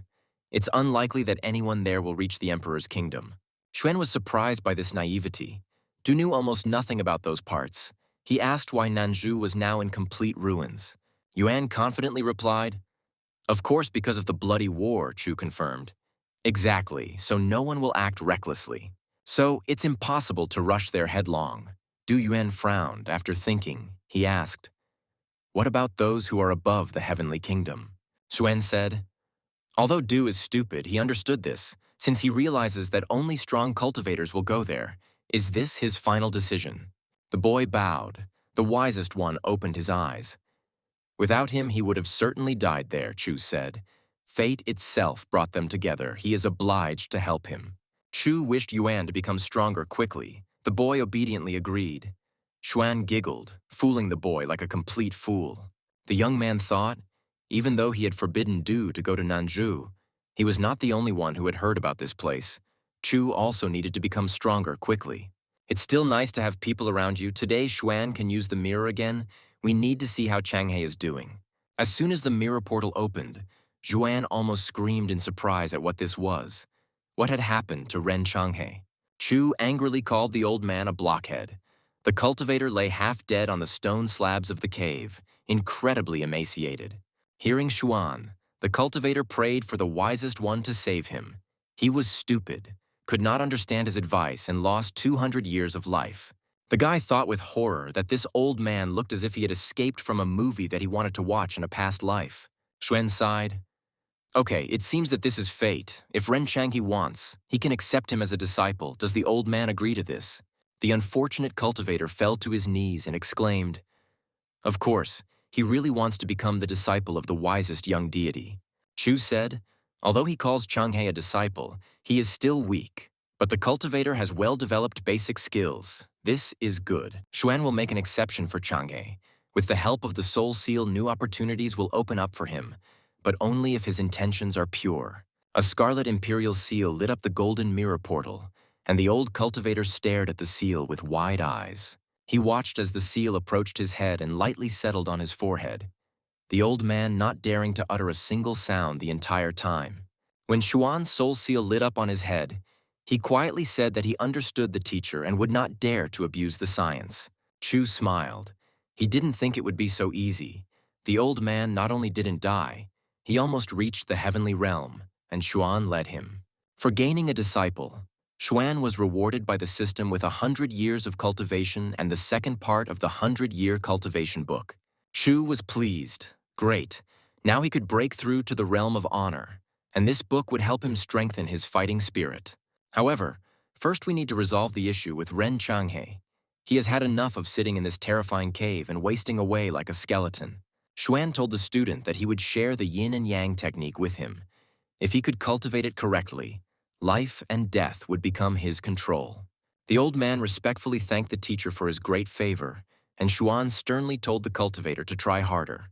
Through the soul seal, Chu sent Ren Changhe the contents of the treatise, transmitting all the contents of the great yin and yang technique. Accepting the technique, the old cultivator thought that the teacher was truly a god. He gave him the most important and necessary knowledge. Xuan asked the student how much he had learned from the stream of great mysterious technique theory he had just received. The cultivator asked the teacher not to be angry. Changhe was quite stupid and had only learned about 1/10 of the amount he had given him. Chu was surprised, 1/10. But there are so many pages in this teaching, and this old man is not bad. He learns new things so quickly. The young man glanced sideways at the treatise he had just handed to his student, wondering if this technique was really more complicated than he thought. Ren Changhe was puzzled as to why the wisest one was silent. Did he really no longer want the old cultivator to be his disciple? Xuan told the student that he would first explain to him how to transform death energy into life energy. This would help him. The satisfied cultivator thanked the teacher. This technique would save the old man from certain death in the cave's trap. The guy started to explain the cultivation technique and stumbled. Explaining it thoroughly turned out to be a very difficult task. He thought, being a teacher is not easy. The guy added that cultivation is very important. Changhe should not forget about training. Having listened attentively to the instructions on technique, the old man respectfully thanked the teacher for his wise advice. Changhe smiled. Before he was too arrogant and thought he was strong, but now he would not let anyone defeat him and would not let the teacher down. Following Xuan's instructions, the old man immersed himself in cultivation, mastering the technique of transforming death energy into life energy. Having completed his first lesson, Chu closed the golden portal. Now it was time to use the system reward and level up. The young man settled himself comfortably and began to break through, and now he reached the 3rd level of the Emperor's kingdom, then the 4th and 5th. The higher his realm, the longer it takes to become stronger. It took a whole 100 years of cultivation to break through 3 levels. In the second part of the descriptions of the cultivation of the Emperor's realm, in contrast to the first, more attention is paid to the defense and attack of the soul. There is also a special weapon, the Soul Spear, which wounds your soul, not your physical body, and is impossible to dodge. After reading the book, the young man realized that the map from the previous reward was now useless. When would the system give him a new training map? How are his spies in the Black Moon doing? Let's try to contact them. Xuan approached the talisman and told Wang Chang to listen to him. Chu ordered to collect information about the land of the living dead, whether any powerful cultivators were going to Nanzhou. Currently, only the weak members of the Black Moon have connections with Xuan, so they need to expand their influence in this spy sect. If he takes control of the powerful lords and officials at the level of the Qin state, that's when the real fun will begin. The satisfied young man exclaimed that soon the entire house of the Black Moon would be under his control, and then he would learn all the secrets of the country. While the boy was lost in his dreams, the talisman vibrated. Wang Chang hurried to report on the completion of the task to his master. Wang apologized, but with his current powers, he would not be able to obtain the information the master needed. Xuan thought so. He ordered Wang to quickly advance in his career, and Xuan would also give him a soul seal which he must place on a sect member with a bronze token. Fortunately, there is still time. Strong cultivators are not yet visible on the horizon, but Chu has the opportunity to expand its influence. Well, there's no point in wasting time. Now we need to distribute tasks to the others and talk to the stronger members of the Black Moon. A high-ranking spy, on whom Wang was able to place a soul seal, obediently came to the gate of Chu Xuan's estate. Yao Xiong, the holder of the Black Moon House's bronze token, obediently asked Xuan what the Lord wished to know from him. Xiong cursed. Because of the soul seal that was placed on him, he could not resist. The sectarian mentally promised to remind Wang of this. Xuan asked him what he knew about the land of the living dead in Nanzhou. Yao Xiong apologized. Unfortunately, he didn't know anything. Even one of the deputies is not aware of this situation. Apparently, the matter is more complicated than Chu thought. But as soon as something becomes known, they will tell him. Xuan gave Yao a soul seal and ordered him to place it on one of the people with a silver token of the sect, but not stronger than the emperor's realm. Despite his inner resistance, Yao Xiong obeyed, but he felt that the Black Moon House would soon fall into disarray. Soon, Fan Chao, the holder of the Black Moon House's silver token, stood in front of Xuan and mentally cursed Yao with all his might. Despite his high position, Fang Chao also couldn't tell Chu Xuan anything about the land of the living dead. Chao's anger was blazing inside him. He couldn't believe that Yao Xiong could set him up like that and turn him into a puppet in the hands of young Chu. Xuan was disappointed. This is unbelievable. Even he doesn't know anything about this place. What's wrong with this famous Black Moon House? Chao explained that the sect consists of an owner, logistics, and maintenance teams, and they provide alchemical components and artifacts. There is also a military detachment that provides security. This detachment is the main one in the sect. It supports its existence. There are only 7 people with silver tokens in Nanzhou. Chu gave Fang a soul seal and ordered him to place it on the owner of a gold token. Fan Chao's entire being resisted this order, but the seal did not allow him to disobey, and he thought with horror what would happen. After some time, Bao Hongyan appeared at Xuan's estate with a golden Black Moon token and asked Chu how she could help him. Xuan was stunned. Could this girl really be a spy? Such a stunning beauty?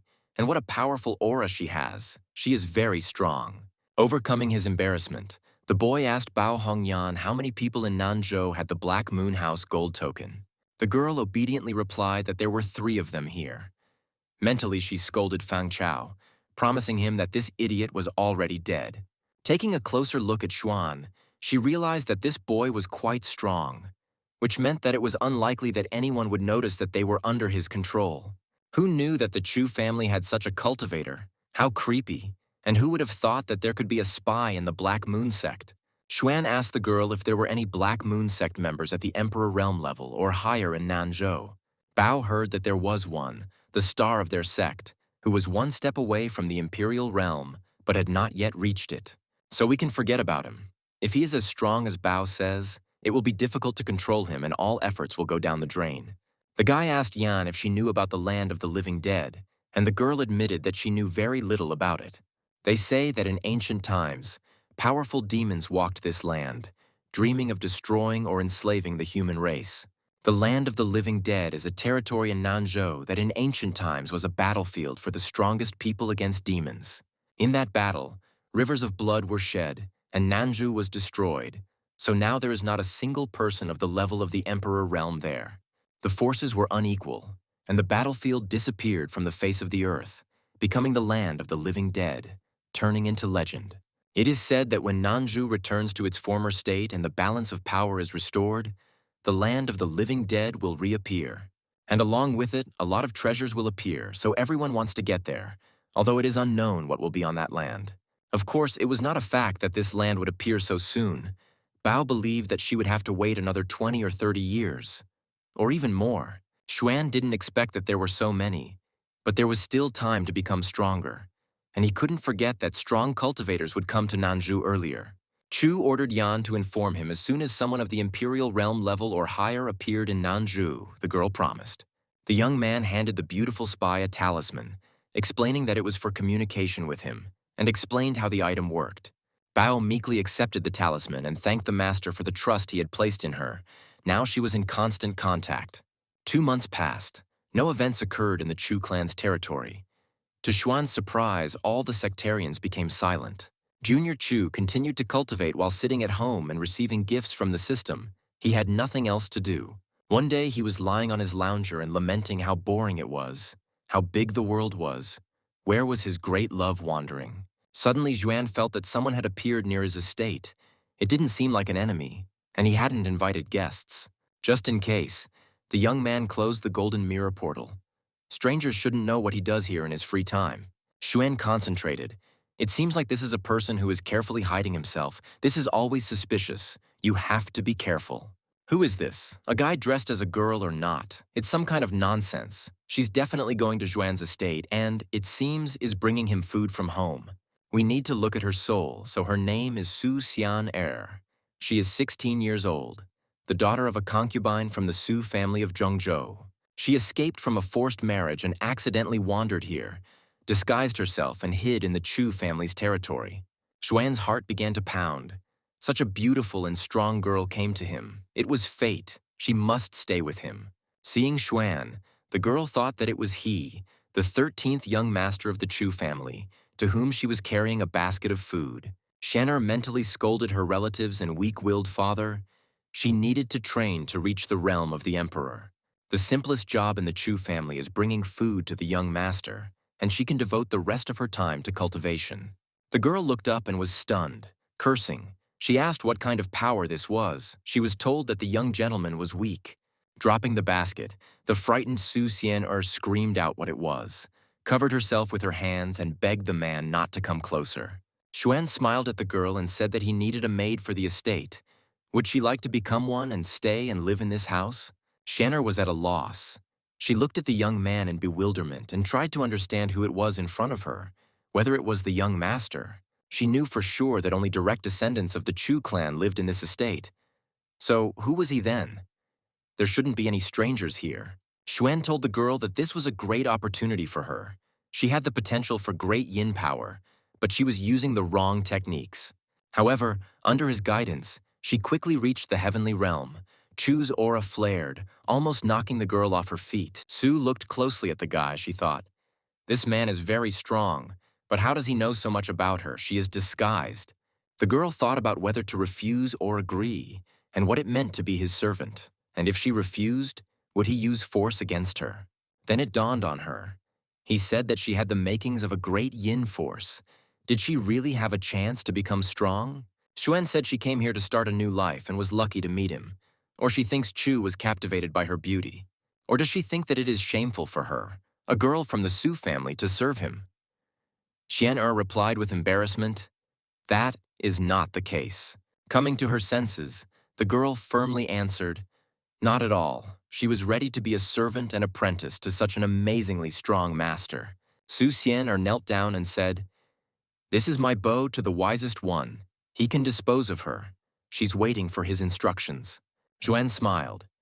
"Excellent." He ordered that from now on the girl should address him as Sir. From now on she is his servant. Xian winked cheerfully and replied, "Yes, sir." Her fear had already passed, and she looked at the owner of the estate with curiosity. The girl noted that this young man was handsome. But if he were her fiancé, would she have run away from the altar or stayed? Shu told Su to get up from her knees. She obediently stood up and again called Xuan her master.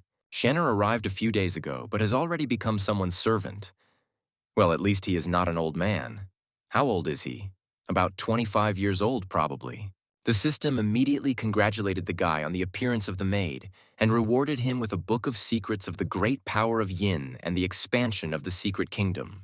These scriptures will greatly help Su Xian in her cultivation, and she will be able to fully realize her rich potential. Xuan told the girl to come to him. She was a little confused. Could it really be that fast? What kind of impatient gentleman is he? She timidly replied that she was obeying the master. A shadow of fear fell on her beautiful face, but she did not dare to refuse. Xian thought, "She's finished. It's all over. What will happen to her now? The young master can do anything." The girl's embarrassment amused Chu a little. He told her that since she now served him, he would share some techniques with her. He touched Xian's head with his finger and handed her the yin technique he had just received as a gift from the system. The young beauty looked with all her eyes at the amazing gentleman. She felt that changes were taking place inside her. Unexpectedly for herself, Su made a breakthrough and instantly found herself at the third stage of the true realm. Xian was amazed at this technique. She felt stronger, so perhaps the heavenly kingdom really was just around the corner. She thanked the gentleman with all her heart for helping her gain new strength. She did not expect such generosity. Chu Xuan himself was pleased. He gave the new servant an elixir and a talisman for communication with the House of the Black Moon, so that she would keep an eye on him. He told her to train hard. She would do small housework. First, she needed to help him sort everything out here. The girl did not expect that the gentleman would assign her to do minor housework. She expected that other services would be required of her. Sue was surprised, so she wasn't for anything else. Although the gentleman was so handsome, she, in principle, wasn't against it at all. Juan, leaving, told her that he would later teach her breathing techniques so that she could reach the kingdom of honor more easily. Chu was pleased. She was a perfect fit. She had a cute face. She was capable, and she was willing to carry out small tasks. Then he could hand over the responsibility of taking care of the Black Moon. True, she is still too weak, but no matter. With her innate talents and the writings about the power of yin, she will rise higher very soon. While sorting through Xuan's papers, Xian came across a record of information about the Black Moon. The girl's eyes widened in horror. She asked the master if he was one of the top ranks in the Black Moon. Chu replied no, he was just trying to join the ranks of the sect members. The girl fearfully asked Xuan if the Su family had really commissioned the Black Moon sect to find her and bring her back home. Young Chu reassured her that she didn't have to worry.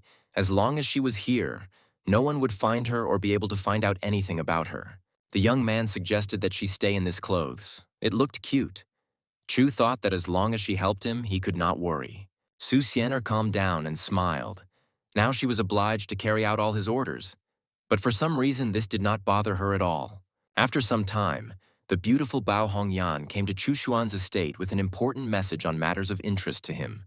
Xian'er, her mouth open in surprise, asked the master in surprise who she was, this strong and very beautiful girl. Xuan explained that this was one of the holders of the gold token in the Black Moon sect. Her name was Bao Hongyan. Hearing that the guest had a gold token, the maid dropped the teapot and screamed in panic that this girl should not see her.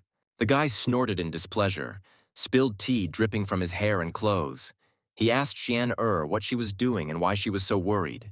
Having handed the talisman to the maid, he declared that she was now responsible for communication with Hunyan, so she needed to pull herself together. Su should listen to all the information from Bao and convey the most important to Xuan. The rest can be written down just in case. The girl looked at the talisman in surprise. The master entrusts her with such a responsible role, but why did he choose her? While wiping his soaked hair with a towel, Xuan explained that Xian'er was quite suitable for this role, so go ahead. Chu added that sooner or later he would take control of the entire Black Moon sect, and Xian'er, receiving reports from her, would be able to monitor the actions of his family. In this case, both Xuan and Xian'er would be in an advantageous position. The girl took the talisman and thanked Chu in confusion. As time went by, Xian'er had fully settled into the estate, diligently engaged in cultivation, and became an indispensable assistant to Chu. 2 years passed so quickly. This time was quite calm. Xuan instructed students and improved his level. The system congratulated the guy on his latest achievement. Chu Xuan was surprised.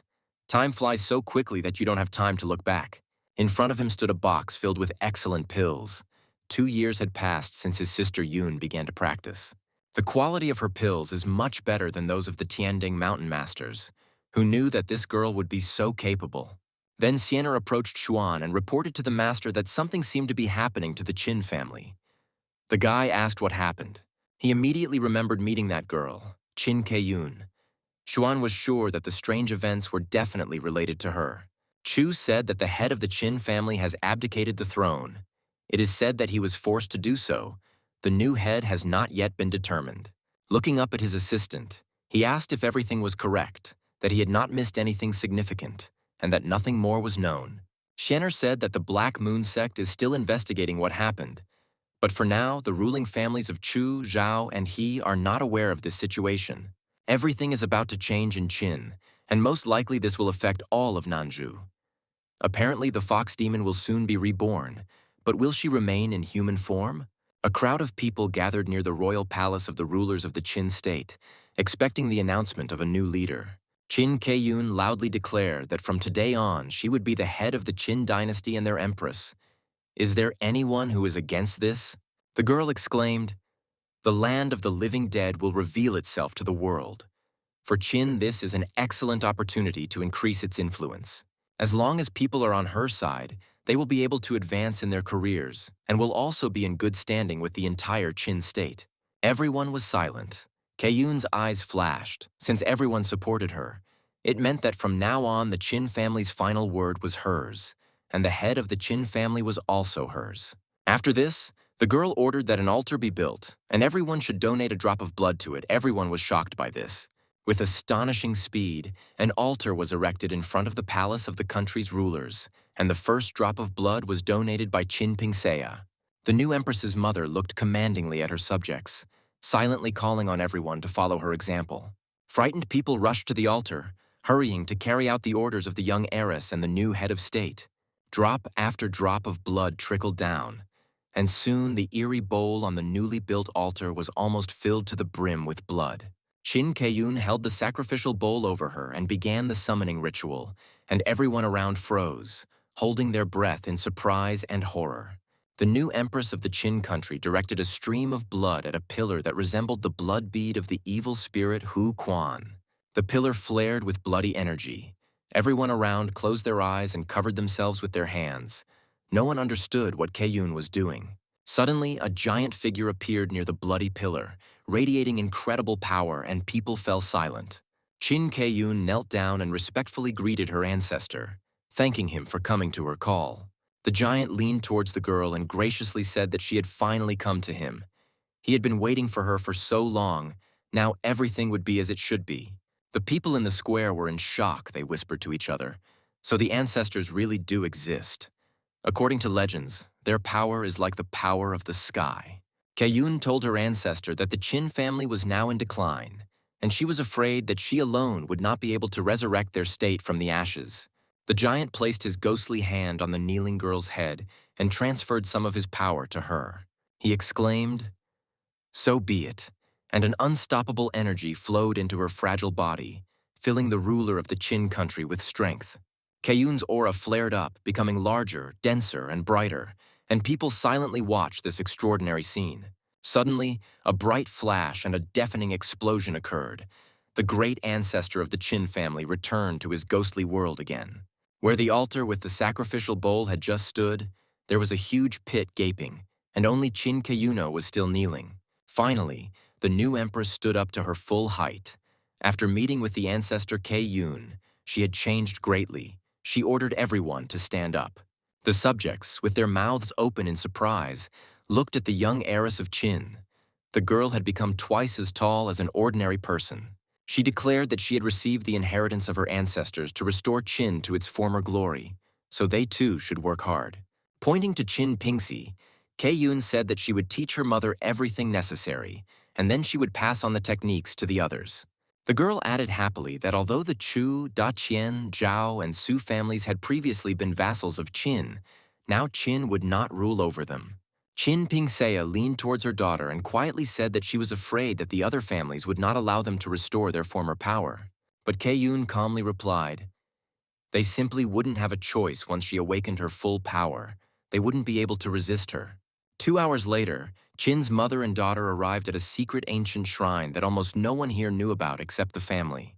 Keiyun walked down into the dungeon with confident steps. This girl became stronger and more confident, as if someone was leading her. The girl stopped near the stone cache and pulled out a special technique for reviving the demon soul that was dormant within her. The new head of the Qin state settled comfortably in the cave and prepared to cultivate the awakening of the fox demon soul. The demon's secret sanctuary was filled with death energy. The insidious fox was reborn, giving Keiyun his strengths and weaknesses. She understood that the balance in Nanju had been disrupted, and until it was restored, the land of the living dead would not return to this world. Keiyun saw only one way to become stronger and break through to the Emperor's realm, and that was to rely on the demon fox's powers. As events rapidly unfolded, Chu Xuan received reports from his secret agents in the Black Moon House. He couldn't understand what the Qin family had planned. Da Qian wouldn't allow it. They were one of the strongest in Nanzhou. If the families unite, they will be a serious opponent. But Qin is challenging them so openly, it will be a spectacular show. The system reported that Chu's maid had broken through to the realm of harmony thanks to his instructions, and for this he received 10 years of cultivation. Xuan thought about it. He taught Changhe the technique and received cultivation as a reward. The maid broke through to the realm of harmony, and the reward was also cultivation. The guy laughed, which means that the student's achievements are the shortest path to their own successful and rapid cultivation. A satisfied Xian looked in on Chu, hurrying to report her achievement, and he said with a smile that she had done a great job. Xuan added that today was a wonderful day. She had reached the realm of harmony, but she needed to remember that there was still a long and difficult path ahead. The girl was stunned. But how did he know that she had broken through to the realm of harmony? Was he really so strong that he could see right through everyone? Kei-yun, having acquired the powers of a fox demon, attacked the families that were previously friendly to Qin, seeking to subjugate them all. After a brief fight, the young heiress of the Qin family grabbed her exhausted opponent by the neck and laughed. She asked what was going on. Was the fighter giving up already? Or was there someone else here who wanted to fight her, the young fox?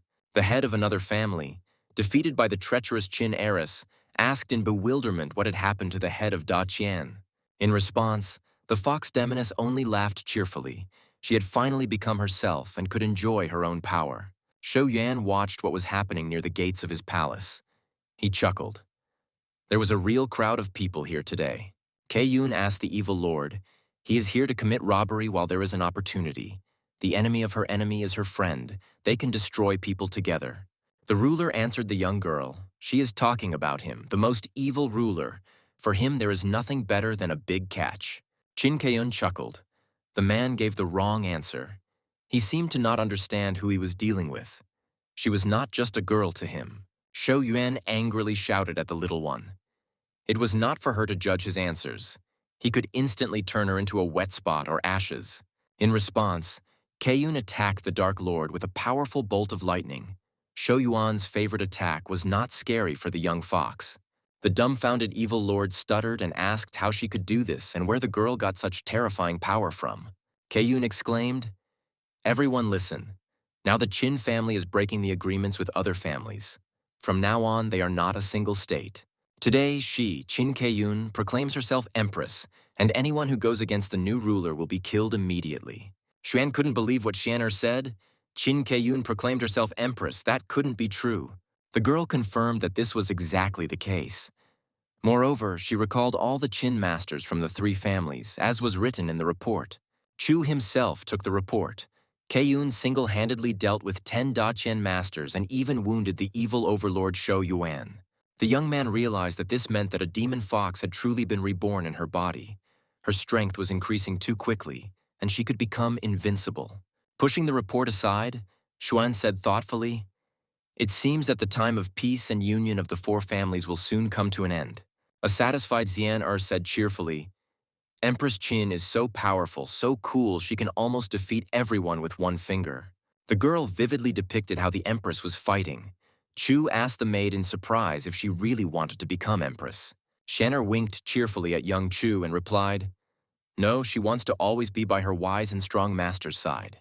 Zuen said, "Su must remember, whether it is emperor or empress, these are just false titles. The most important thing is strength. What kind of Empress Qin is she if she can be crushed with one hand?" Xian laughed cheerfully. "The master is always right." However, this time Qin Kei-yun really went too far. It is unknown where her antics will lead. Definitely not to anything good. And then Xuan felt that someone was approaching his estate. He told the maid that someone had come to them. The young man immediately scanned the space with his aura. It was not a cultist, but a luxuriously dressed girl approaching the estate. Xuan was very surprised. The new Empress Qin herself, who had recently caused so much noise, stood at the threshold of his estate. The guy asked Qin Kei-yun why she came here. They had only seen each other once, and Chu hoped not to see her again. Kei-yun replied to him that today, as was known, she had become the great empress of the state of Qin and was very eager to marry him. Su Xian was dumbfounded. Wow, the great empress herself was asking to marry her master. It was crazy. The young man shuddered at such a ridiculous proposal and muttered, "Marry her? What nonsense. He's already refused." The girl flushed. Now she was an empress. She needed guys for her harem. She allowed Xuan to show her such a favor. Seeing Kei-yun reaching out to him greedily, the guy shouted, "Hands off! He's not going to marry a girl with weirdos." She cooed, His third brother is not here now, so he will be first in line. How can he do this? Then there may not be such an opportunity. Xuan pushed away the overly intrusive Empress bride, telling her to finally leave him alone. He would not marry her. Kaeyun sighed. She didn't think he would kick. Let's see if he can escape from her fox-like grip. But to her surprise, the Empress was unable to attack the young man. She was struck by such a powerful aura that she had never seen in her life. A powerful stream of energy almost knocked the uninvited guest off her feet. She was amazed. How could this be, after all? They said that he was weak. Chu Shen commanded Empress Qin to kneel down, and the maid looked at her master in surprise. Qin Kaeyun obediently fell to her knees on the stone slabs of the courtyard of the estate, as if she was paralyzed, deprived of will and strength. The mighty great Empress was at a loss. This guy suppressed her power with just one phrase. What is going on here? Xuan sternly asked the great Empress Qin, who gave her the right to show such impudence in front of him and force him to marry. Kaeyun lowered her head and quietly said that she was mistaken. She had no idea that the 13th master of the Chu family was so strong. Having broken the pride of the newly made empress, Xuan allowed her to stand up and even sat her down at the table. After all, she was a guest. The boy ordered the maid to first pour Qin Kaeyun some tea to make up for the inhospitable start of her visit. Xuan asked Kaeyun what she knew about the land of the living dead, the appearance of which many in these lands are expecting in the near future. The girl replied that she knew little, although she retained memories of past lives related to this. The guy said it didn't matter that she knew little. Let her tell him what she had.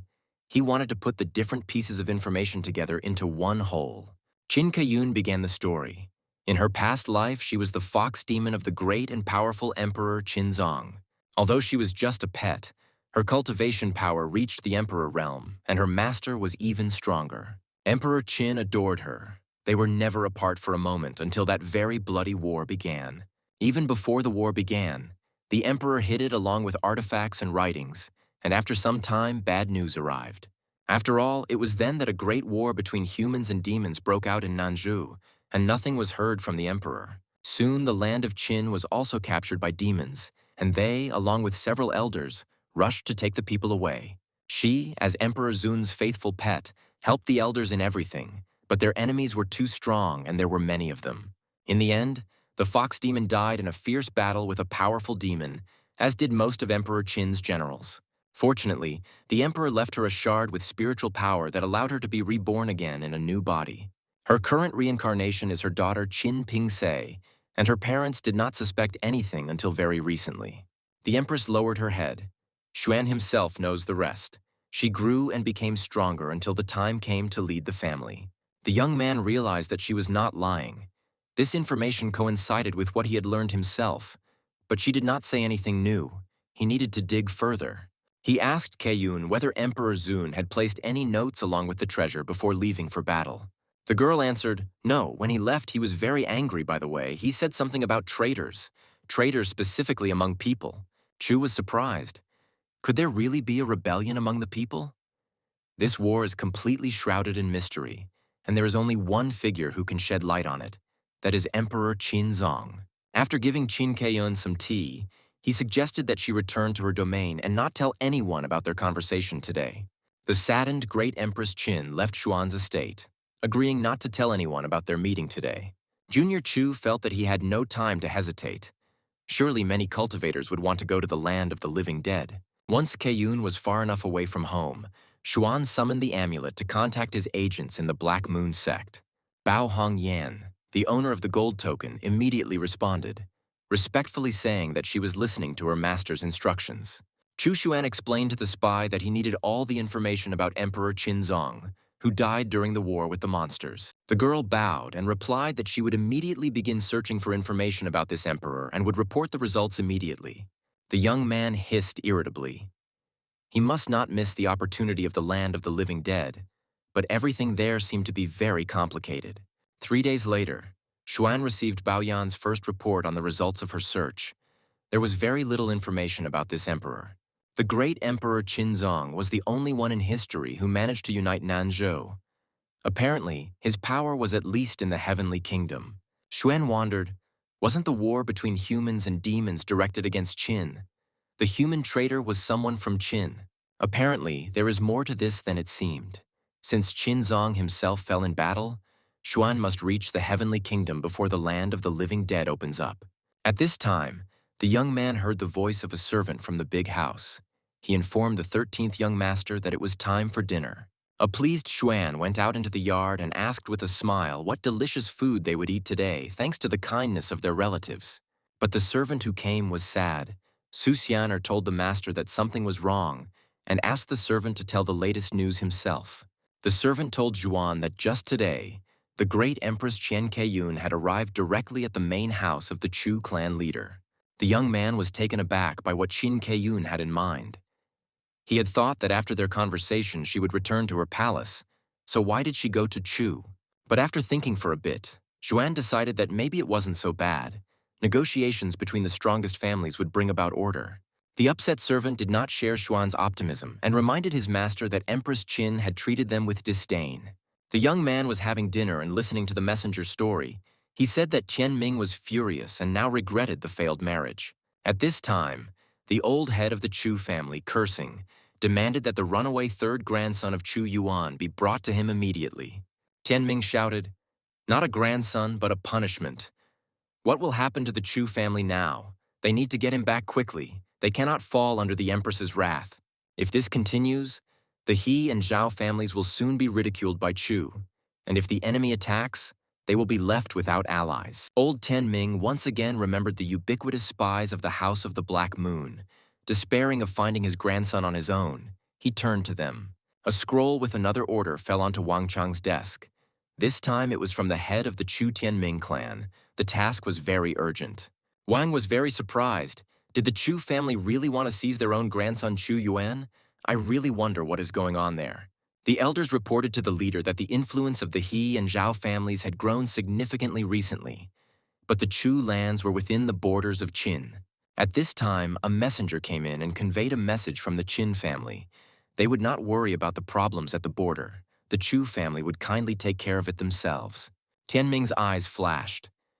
It means they will have to defend the borders for themselves and the ruling Qin family, but they don't have enough strength for it.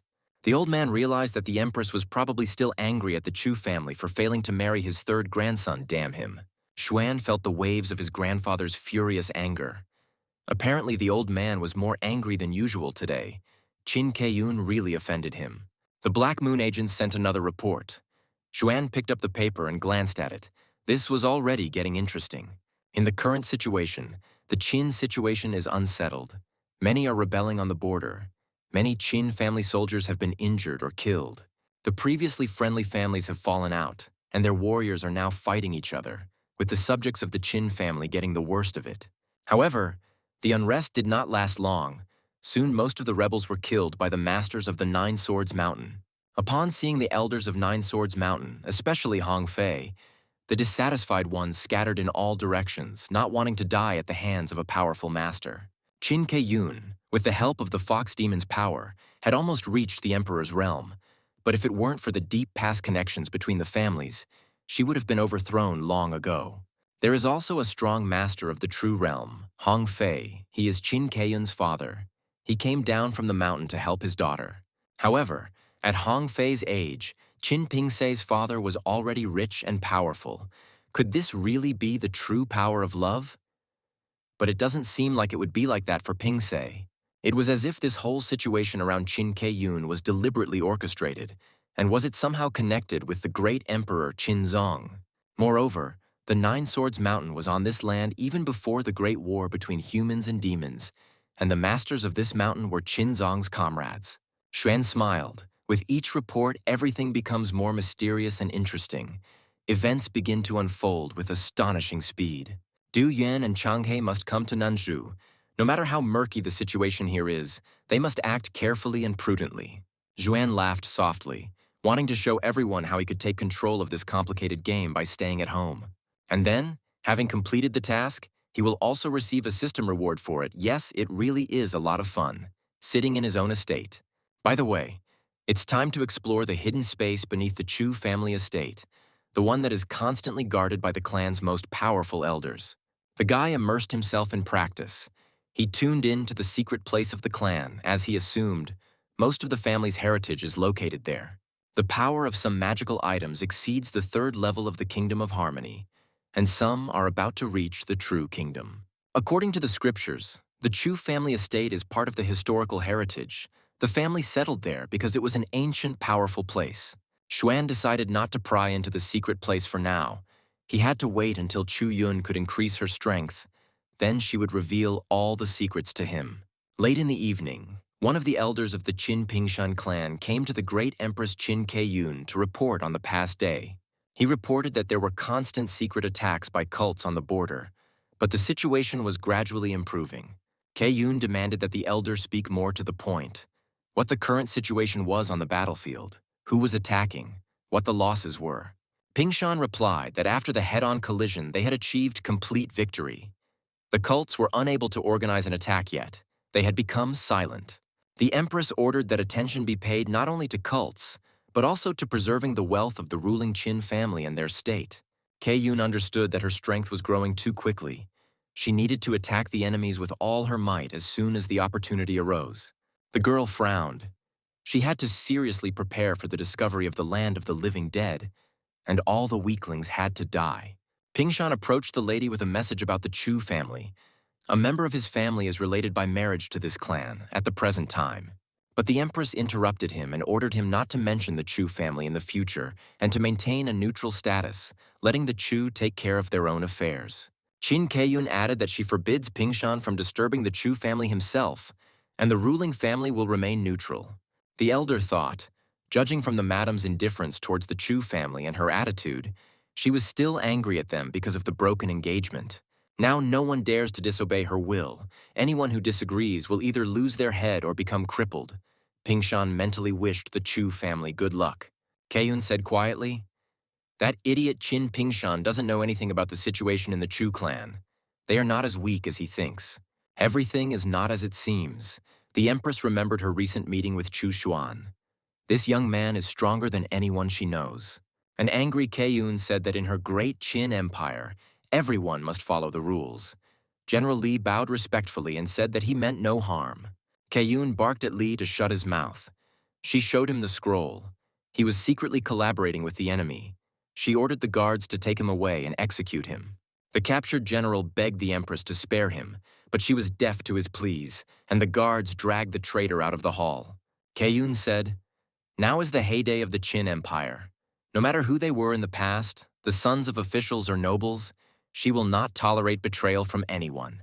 Each of them swore their allegiance to her. But when General Li betrayed the Qin Empire, she reminded the others that they must follow her orders.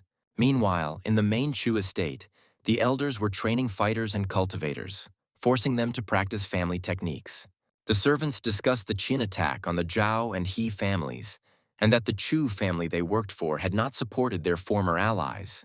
The servants found this behavior shameful and decided to resign, deciding that it would be better to sweep the courtyards of other clans.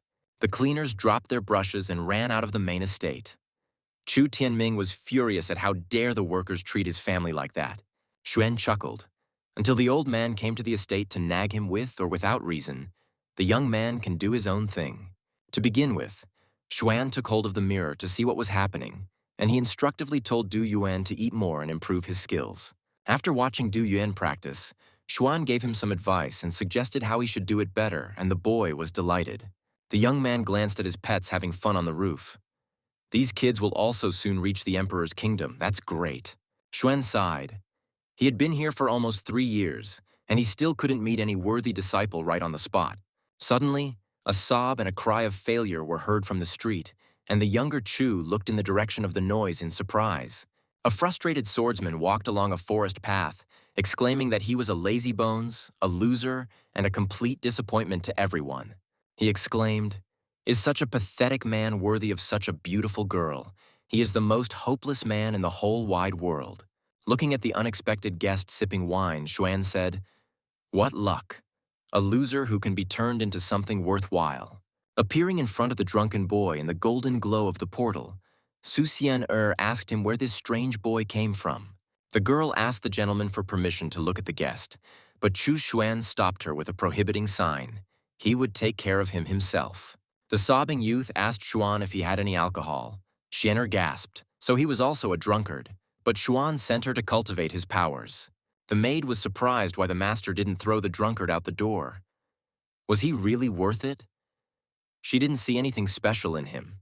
The unfortunate loser, intoxicated by alcohol, told Xuan that he had not a penny in his pocket and offered to exchange his sword for a drink. Chu replied, "This sword of the Xuan kingdom, it is useless for him," the guy exclaimed. "Well, he is a loser. What else can you expect from him? He has no use for this sword at all." The drunken guest's face was distorted by a grimace of grief. He sobbed and began to wail. Does the host know who is the most hopeless? Of course he is. It's immediately obvious. Xuan answered the drunken guest. Well, since he says so, it seems he really is no good for anything. He looked at him with his inner vision. Oh, he's not just a loser. He's a loser who was dumped by his girlfriend. Xuan even knows that the drunk guy was dumped by his first love. Moreover, the new lover of his first love beat the guy right in front of her, making him cry like a baby. He really is a loser. The guest blushed deeply and looked up at Xuan with surprised eyes. He asked in shock how he knew this and who he even was. Xuan exclaimed that he was a guiding star for the lost, the main savior of everyone, and meeting him was the guy's main luck. The young swordsman looked at the owner of the estate with wide eyes, and finally he asked if the master would help him. Xuan said with a smile, "That's right." Drunk Ding Yue couldn't believe that he really had a chance to become better, that he could really change his life. This gentleman seems to be strong. Such a powerful person would not deceive him, a simple poor guy. And then Yue heard the order to kneel before his future teacher. Hope flashed in the boy's eyes. He whispered yes. The drunken guest fell to his knees before Chu Xuan and exclaimed that from now on he, Ding Yue, his disciple, would obey the teacher in everything. He bowed respectfully and reverently greeted the powerful teacher who had shown him great favor. Xuan said, "Fine, as long as Ding Yue respects him and follows the rules, Chu will protect him and do everything to help him become great." The new student assured Xuan that he would always listen to his teacher and strive to become stronger and wiser as best he could. Chu saw that Ding Yue was expelled from the warriors of Nine Sword Mountain. He has talent in martial arts and cultivation, but his meridians are weak. Because Xuan took in a promising disciple from Nanzhu, the system rewarded him with the heavenly sword art technique. Still not believing his luck, Yue asked the master if he could really make him stronger. Xuan advised him not to doubt him. Cha snorted. A savior literally fell from the sky on Ding, and he still doubted that even though the guy was worthless, Xuan could make a nugget out of him. Yu sobbed. Since he was a failure, wouldn't it be better to die? Xuan sternly told the disciple not to talk nonsense, but to concentrate on cultivation. The student obediently agreed, although he did not believe in the success of his studies, since they had not previously yielded any results. Xuan extended his hand to Ding Yue and solemnly told him that today was the day of the dawn of his power. He must be ready to accept it. Chu lightly touched the silent youth's forehead and, using a special technique, asked him to open Ding Yue's soul to him. At that very moment, some of the techniques known to Xuan moved into the head of his new student, filling him with understandable knowledge. The stunned young man instantly sobered up. He felt his body being filled with the strength and warm solar energy of the teacher. Yue's eyes widened in surprise. He couldn't believe that he had already reached the first stage of the spirit realm. The teacher was incredibly cool. Now Dean understood techniques that he had never known about before. The boy was sure that sword skills would come easily to him. Chusen told the student that he had passed on some sword techniques to him, and now he needed to practice them conscientiously. Su Xian walked out into the courtyard and was surprised that this was still the same pathetic and worthless guy. But now his aura had become stronger. The girl had never even heard of such power before. What kind of kingdom did her master have if he was able to transform a person like that? For the new disciple's achievement, the system rewarded Xuan with 100 years of cultivation, and now he could finally break through to the realm of honor. When Xuan reached the realm of honor, his inner world finally took on a new form, and a tree and other objects appeared on the earth. When someone from the Emperor's realm meets an opponent from a weaker realm, he can trample the villain in the blink of an eye. But the power of the Kingdom of Honor allows one to change the physical structure of the world around one. Therefore, the Kingdom of Honor stands above the Emperor. It is capable of trampling all the kingdoms below with its power. Having broken through into the new realm, Xuan quietly said, Well, I need to see what his strength is now, in the realm of honor. Young Chu soared into the sky. He could move easily like a light-winged bird. The boy was delighted with his new powers. The power obtained is simply astounding. Xuan's soul can move freely within a radius of 50 li and no one can detect it.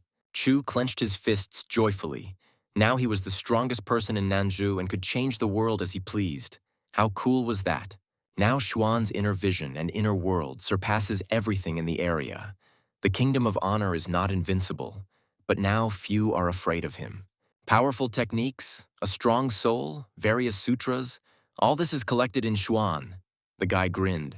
He is worthy of keeping Nanzhou under his control. The system congratulated the boy on reaching the kingdom of honor, for which he received as a reward the halo of a saint and the sutra of the god's regret.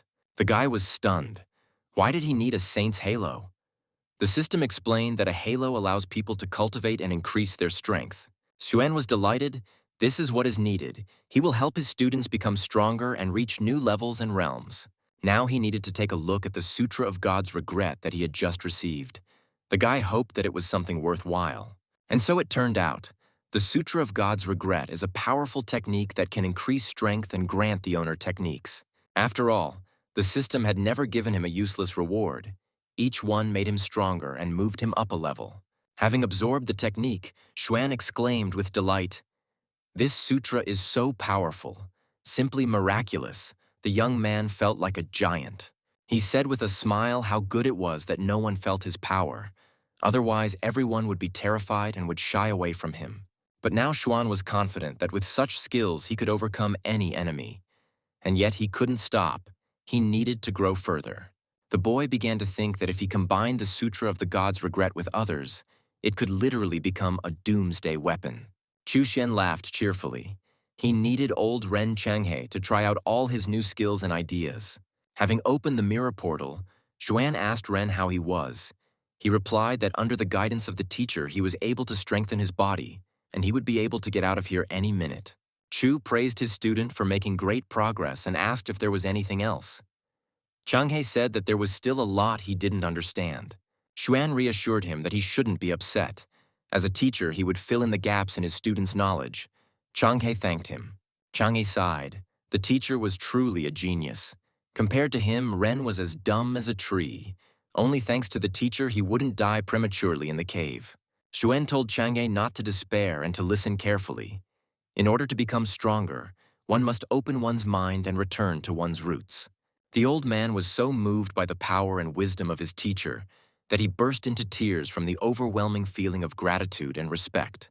Xuan was delighted. What a wonderful day. He gets everything he wants. Just a couple more students so that he can become stronger with them. However, students are not vegetables. They won't grow in a garden or appear out of thin air. They still need to be found somewhere in the big world. Although you can use the wonderful all-seeing golden mirror to wander here and there and look for suitable people. Looking in the mirror, Xuan saw that the soldiers had attacked his disciple Du Yuan, who claimed that there had been a misunderstanding and that he had nothing to do with Xiaoliang's escape. Young Chu wondered which Xiaoliang he was talking about, whether he was the abandoned and persecuted genius, the son of the Shizhou family. Xuan knew that Du Yuan couldn't lie, so he was accidentally involved in this. But judging by the excitement, the young man was really in trouble. The fighters growled at the guy. How dare he interfere in the affairs of the Shao family? They will arrest him.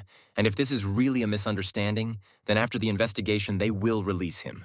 But Du Yuan knew that if he went with them, he would definitely die. Fighting with these warriors was also not an option. He needed to find a way to escape from them. Chu wondered why his disciple was so worried, since his strength was higher than those two. How could they intimidate him like that? And then Xuan realized, so that's what it was. The weapons of these warriors are much stronger. Du Yuan alone really can't handle it. The young man asked why he was so angry. He knew very well that the Cao family was the main one in Shizhou. The warriors replied that they did not want a pathetic cultivator to cause them trouble. Despite Du Yuan's assurances, his pursuers were certain that this cunning boy was definitely connected to Xiaoliang's escape, and he must die. Xuan decided it was time to act. He appeared in a mirror portal sparkling with golden light and called out to his student. The soldiers of the Shao family were at a loss. What kind of giant was this? Where did he come from? And what kind of unknown and powerful power did he possess? Du Yuan recognized Chu's voice and exclaimed, "This is the teacher. Has he really come to save his weak disciple?" The young man bowed to Xuan with tears in his eyes, telling the wise man that he was in danger and asking him to lend him a helping hand. Xuan asked in surprise, "Could these two bugs really threaten his disciple? Could such a thing be possible?" The warriors of the Xiao family were shaking. They were finished. The boy turned out to be familiar with this strong man, and now they had become bugs, damn it. Du Wen looked back at his pursuers in embarrassment. But if he couldn't defeat these bugs, then what kind of weakling was he? Chu Xuan, surrounded by a golden glow, asked menacingly why those two bugs were chasing his disciple Du Yuan. The trembling warriors fell to their knees and bowed to the wisest one, telling him that they were mistaken and that they did not wish Du Yuan any harm. Xuan's huge figure's eyes flashed as he sternly asked the Xiao family fighters whether they were telling him the truth or whether they were lying. The frightened warriors began to vie with each other to convince the giant that they would never dare to lie to such a great master.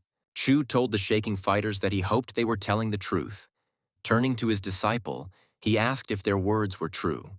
The cautious young man was afraid of revenge from the Xiao family, so he told the wise man that there must have been a misunderstanding. Xuan chuckled to himself.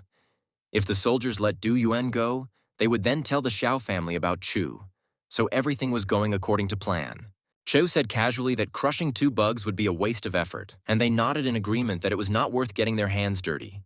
Xuan found all this funny.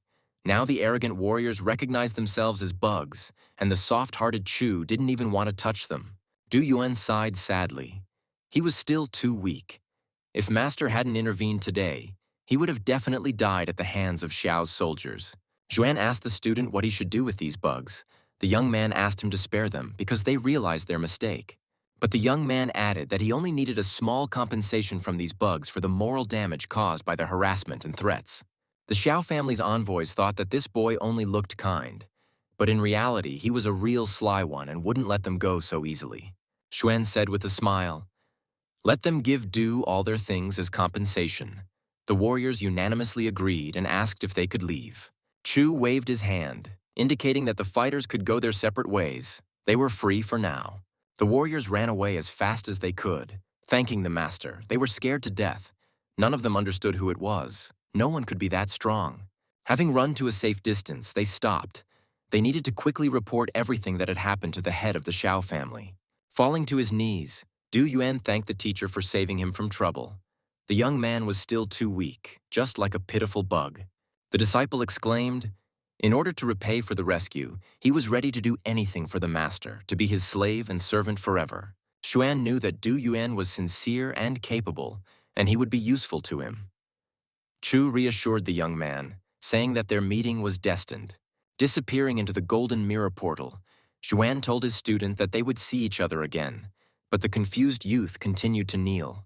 Because Xuan from home protected his disciple, the system rewarded him with the purple flame technique and the flame spirit treatise. Xuan lamented that there were too few people he needed. If only they could all gather together in one place, that would be great. He could use the mirror one more time today, so he decided to try his luck and look for potential students. And then Xuan saw a young man in the cave. He was diligently cultivating, his powerful aura blazing around him, giving off strength. This guy has reached the third stage of the harmonious realm at such a young age. His skills are excellent, and his talent is definitely higher than Su Xian Er's. Xuan frowned. For some reason, this young man in the cave seemed so painfully familiar to him, but he couldn't remember who it was. And then Chu realized. It seemed that this was the same Xiaoliang, the escaped genius from the main family of Shizhu, an interesting find. Suddenly, the small, elegant amulet on Xiaoliang's chest began to move. The young man stopped what he was doing and froze, concentrating on the amulet. A glowing spirit appeared in the cave, a beautiful girl with a tremendous power in her, who sank down in front of Xiaoliang.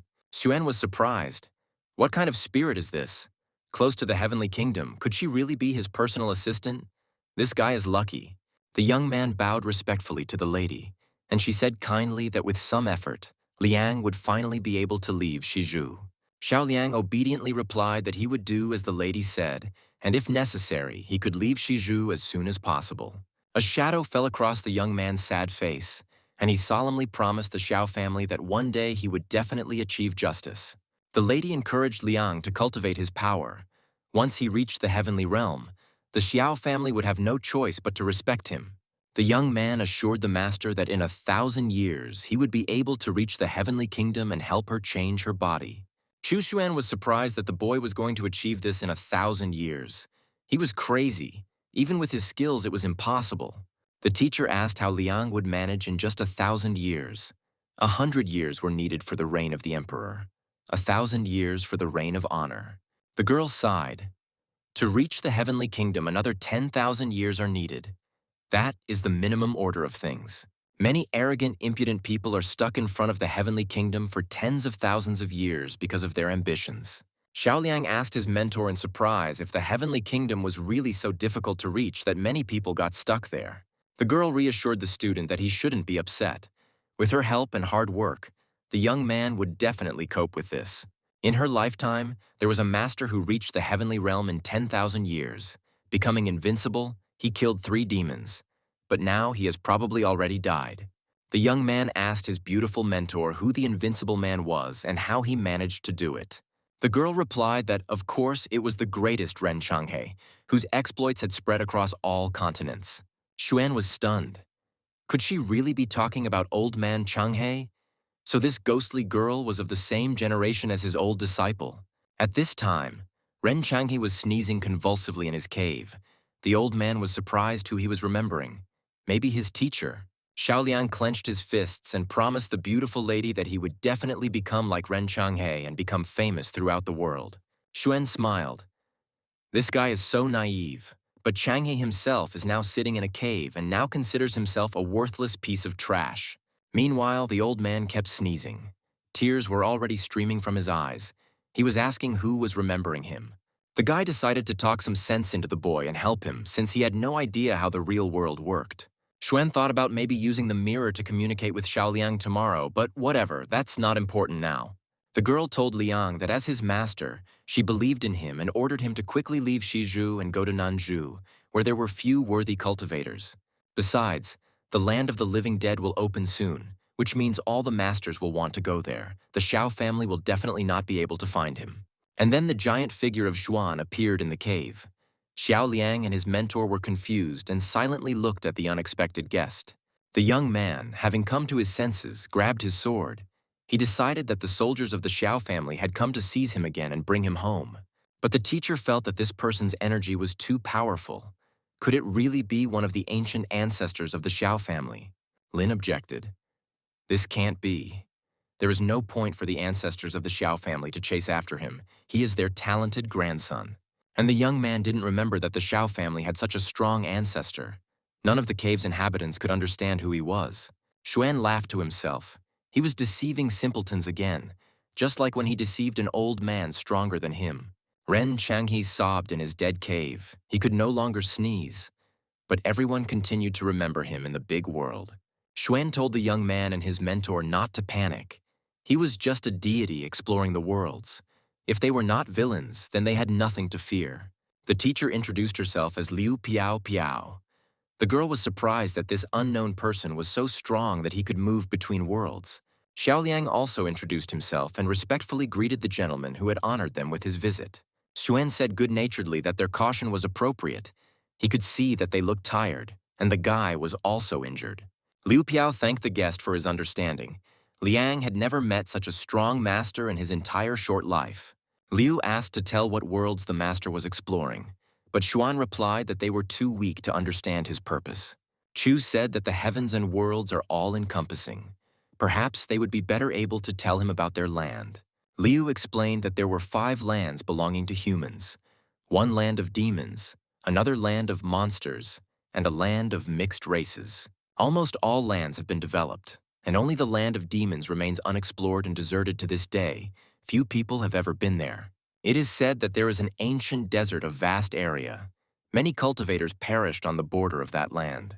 Even the great heavenly realms were unable to explore this place, as only a god realm cultivator could enter that place. Piao added sadly, but for some reason, even the cultivators of the god realm did not leave the desolate land. Xuan was surprised. A deserted land. It turns out there is also such an ancient place. So this is where Ren Changhe is now locked up. Chu chuckled. Since this place is shrouded in mystery, he should first strengthen his skills and body and then go there. Xuan told Piao that she must understand that their meeting was destined by fate and asked permission to give her some advice. Their world is just a drop in the ocean of his universe. Those they call God Realm cultivators are nothing more than pathetic weaklings. The young man and his mentor were shocked. Could the kingdom of God really be so insignificant, and their world just a small drop in a vast sea? Liu wondered how powerful that world was, and how dare she even think about cultivating her power when it was worthless. Xiaoliang thought in shock. He used to think that Changhe was his idol, but now it was no longer so. Now the young man realized that he was just a grain of sand. The cunning Xuan was pleased with the result. He had deceived Changhe and tricked them in exactly the same way. How naive they were. Xiaoliang and Liu Piao bowed respectfully to Xuan and thanked the sage for his explanations and knowledge. Chusin told them that if they wanted to enter his world, they would first need to enter this ancient desert land of theirs. Piao frowned. So the desert land was a direct path to the great universe. That's why, according to rumors, no one ever returned from it. Xiaoliang stubbornly thought, he must, no matter what, reach the God Realm as soon as possible and go to the desert land. Xiaoliang's mentor thanked the Wise One for opening their eyes today, showing them the greatest mercy. Xuan smiled. What a polite girl. Although she is weak, she understands what it means to respect others. He likes such people. Piao was confused. Maybe this strong and wise man wanted to help her change her body so that she could move on. Chu, leaning towards the girl, said mysteriously, answering her thoughts. Although her body is weak, he will not deprive her of opportunities.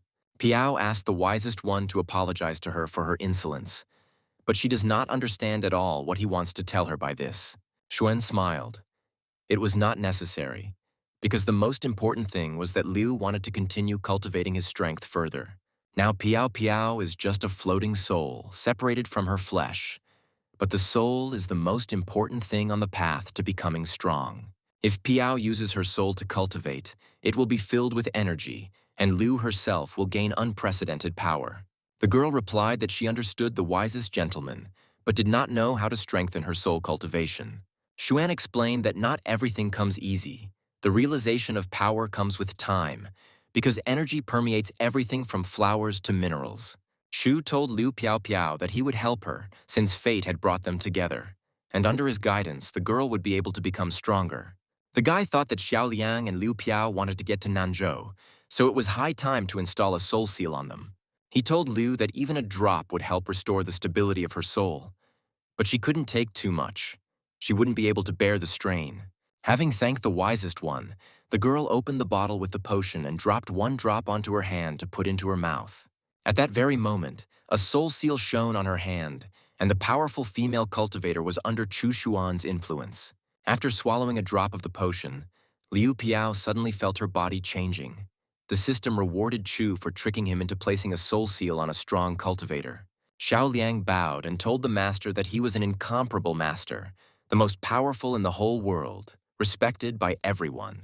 Xuan didn't understand the purpose of this fiery speech. Was the young man trying to curry favor with him or something? An unexpected turn of events. The young man continued.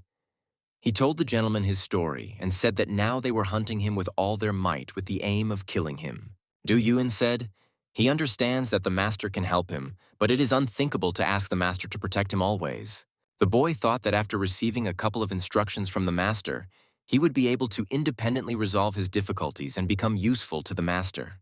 Xuan chuckled. What a sly one. Liang will become a powerful weapon in his hands if he becomes stronger and is loyal to his master. Chu teleported one of the books to Liang. He said that these writings with breathing techniques, although their level is weak, are just right for the young man. The young man sincerely thanked his great mentor and benefactor for the mercy shown in strengthening his strength. Xuan laughed to himself. If he had known that the boy would fall for it so easily, he would have told him more and more lies. Liu Piao also thanked the gentleman for his help and said with embarrassment that they still didn't know his title, but he would tell them. Chu was at a loss. Ah, the title. Well, yes, he had fooled them. It was time to say his name and title. But what would be a nicer name for him? Proudly puffing out his chest, Xuan said that he was immortal, powerful, incredible, peerless, graceful saint of virtue. Xiaoliang and Liu Piaopiao were delighted. How lucky they were today. They were visited by such a great and powerful being. They fell on their knees and with all their hearts thanked the great immortal saint of virtue for the honor bestowed upon them. Having enjoyed this picture, Xuan graciously told them that it was time for him to go, and if there was a chance, they would certainly meet again. The young man and his mentor joyfully wished the powerful lord a happy journey in exploring various worlds. Xuan took the soul-strengthening technique given to him by the system. Now it's time for him to look at this new cultivation technique. By relying on one's own strength, a person strengthens the power of his soul. One can divide the soul into sectors and redistribute the power. The soul cannot die or dissolve. Under the Chu kingdom, it will not be so easy for him to die. Thanks to soul techniques, he can become even more powerful. Xuan laughed contentedly. What a gift this was from the system. How great it was to be a know-it-all. Chu shouted to his disciple Ding Yue that his master was in a good mood today, so he decided to give the young man a sword. Ding Yue was amazed and stared at his master's gift. This sword seemed incredible to him. He had never seen such a weapon. This sword seems to contain a warrior spirit. It is sharp, and its power literally flows over the edge. It is so unusual. Su Xianer snorted. This is a spiritual weapon. It's just that this fool Yue doesn't understand anything, but he's still singing and dancing with joy. The girl was indignant. It was so unfair. Why did this talentless boy receive such a powerful weapon? But she didn't. Hearing Xianer's words, the young man was stunned. Could it really be that he had a spiritual weapon in his hands? He had never even dared to dream of such a thing. Falling to his knees before the master, Ding Yue burst into tears of joy. The master valued him so much, he was so kind. The young man promised to never forget it. Xuan kindly replied to his faithful assistant that she should not be offended. Of course, she would also receive her gift. He told Jian that he was giving her this whip, and that after training with it, she would be able to improve her skills and become much stronger. The satisfied students unanimously thanked their master and lord for such generous and unprecedentedly expensive spiritual gifts. Xuan looked thoughtfully at the moon. It was almost 3 years since he had been here. It was time to meet the head of the Black Moon Sect. The next day, Xuan used the communication talisman and told the agent that he wanted to meet with the head of the Black Moon Sect. Bao Hongyan replied to the master that it was not so easy to meet with the head of their sect unless it was an extremely urgent matter. Xuan passed her the Emperor Realm Pill through the portal, telling her to offer it to the sect leader in exchange for a meeting. Under Xuan Yu's control, Bao obediently replied to her master that she would do exactly as he ordered her. Half an hour later, a messenger arrived at the head of the Black Moon Sect, informing the gentleman that a very strong man wished to meet him. And a satisfied Xuan thought, it's good that he got rid of this stupid pill. Its expiration date was almost over anyway. But this time, too, Xuan failed to reach the head of the sect. Only the leader Bao Hongyan, the elder of the sect, came to him. He told Chu that people of his status could not know such details as the location of the main palace or the name of the leader. However, he knows for sure that the Black Moon Sect holds many secrets that most people are not aware of. His immediate superior is a third-level cultivator of the Emperor Realm, and he cannot communicate with higher ranks. The elder of the Black Moon Sect, kneeling in front of Xuan's door, said that he had recently discovered a strange record in the archives. Most likely, the great all-powerful lord would not have considered such a trifle important, but he still paid attention to it. Recently, an elder discovered a strange recording in one of their sect's residences. He doesn't know whether he should pay attention. The lord must have heard of the great battle between demons and humans. The sect's archives indicate that Nanju wasn't the only one to participate in that battle. The main target of this battle was the Qin Empire, but it was never possible to find out exactly who was the instigator of the war. After listening, Xuan sighed. Even though this old man is weak, he wants to take him under his wing. He is reasonable and can still be useful. Shu told the elder to leave here, but was nearby. He would call him to him again. The old man respectfully thanked the master. Xuan's disciples, inspired by the spiritual weapons given to them, continued to diligently cultivate their strength. The heavenly pets, Blackie the cat and Pan the bird, grew stronger with their owner, but still competed with each other. Xuan dozed off in his chair when the system announced that it had already been 3 years since he had stayed at home and was getting stronger. As a reward, The boy received a cape of power imbued with energy, which becomes an indestructible shield for its owner. The second reward from the Soul Pursuit bow system is capable of reaching the enemy's soul, regardless of distance or obstacles. After trying on the cloak, Xuan exclaimed that he loved the system. He was constantly filled with energy. This artifact was simply a godsend. And this is also the perfect weapon, the bow of Soul Pursuit. There are simply no words to express the delight. It was worth staying at home for this. Now with this weapon, Xuan can kill his enemies from thousands of li away without moving. It's just fantastic. The bow's power is directly related to Xuan's own strength. As he becomes stronger, he will be able to imbue the weapon with immense power. Su Xianer shouted to the master that it was time for lunch, time to eat. But Xuan replied that he did not have time. He was busy training. Xu Yun was wandering around the area around her laboratory and saw a cave. The girl said it looked like an ancient, forgotten place. Now she can create Harmony Realm pills. She still needs to work hard to help the younger 13th brother. Coming closer, Yun saw that in front of her was a cave of blessing. With such possibilities, she was bound to become stronger.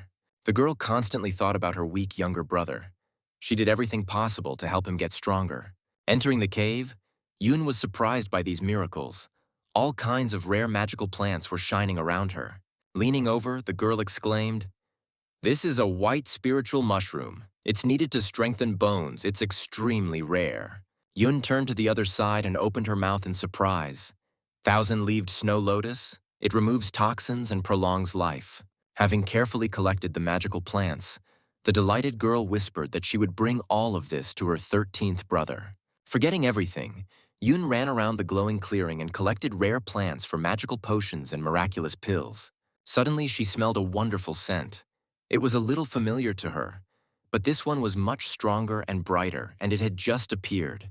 Turning around, she saw a wonderful plant emitting this scent, and at that time, a dark figure was secretly watching the girl. Taking a closer look at the fragrant plant, Yun exclaimed, "No, it can't be. This is the same flower." There was no doubt. This was the legendary Zhuan herb that improves a cultivator's innate abilities. She had found it. Quietly picking the rare grass, Yun danced with joy. This was a real salvation for her younger 13th brother. And then Yun heard an evil laugh behind her. Someone said to her, "Wasn't the naive girl told that stealing is bad?" The girl turned around in confusion. A male figure stood in the shadow of the stone wall. The stranger was clearly not in a peaceful mood. Yun asked the stranger where he came from. Anyone worthy could find this place, so why was he taking the herbs for himself? The guy laughed. And who told the girl that? His family's medicinal herbs grow here because this place belongs to them. The stranger's mouth twisted angrily and he exclaimed, which meant that the beauty who had come here now belonged to him too. He walked towards the stunned Yun, smiling obscenely. This guy did not expect that the young, fragile girl would resist. The guy's eyes were shining with delight. He hadn't seen such a beauty here for a long time. He was looking forward to having a great time today. But suddenly Yun dealt him a powerful blow and shouted at the pervert, "Hands off, she is not such an easy prey." The stranger was delighted. Yes, this cute little girl is not one to be timid. How wonderful. Today is definitely a very lucky day. Seeing that the scoundrel was not going to retreat, Yun dealt him many hard blows, shouting that the shameless one should get what he deserved. The lover of lustful entertainment flew aside. The girl turned out to be surprisingly strong for her age. Having moved away to a safe distance, the guy said, "Oh, how good she is, young devil. He will finally get to her." Yun snorted contemptuously at the guy. Ugh, impudent and shameless. No decent girl would fall into the hands of such a person. The face of the lover of maiden beauty spread into a smile. He blushed. This impudent girl appealed to him more and more. Yun had already collected all the magical and medicinal herbs she needed and headed towards the exit of the magical cave of blessing. But then, right in front of her, as if from underground, a powerful figure of a large man appeared. It seemed he had come to the boy's aid.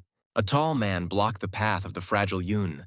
The girl stared in surprise at another stranger. How many of them were there? The guy happily told the strong man to stop this beauty before she ran away from here along with the magical herbs.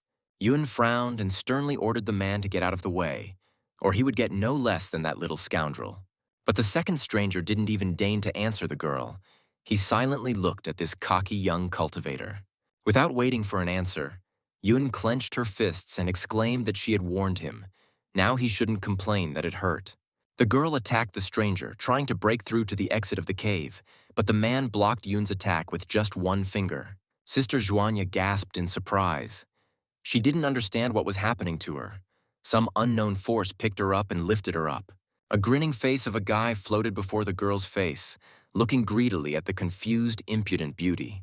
The silent stranger used a technique unknown to the girl. He immobilized the girl, depriving her of the opportunity to escape.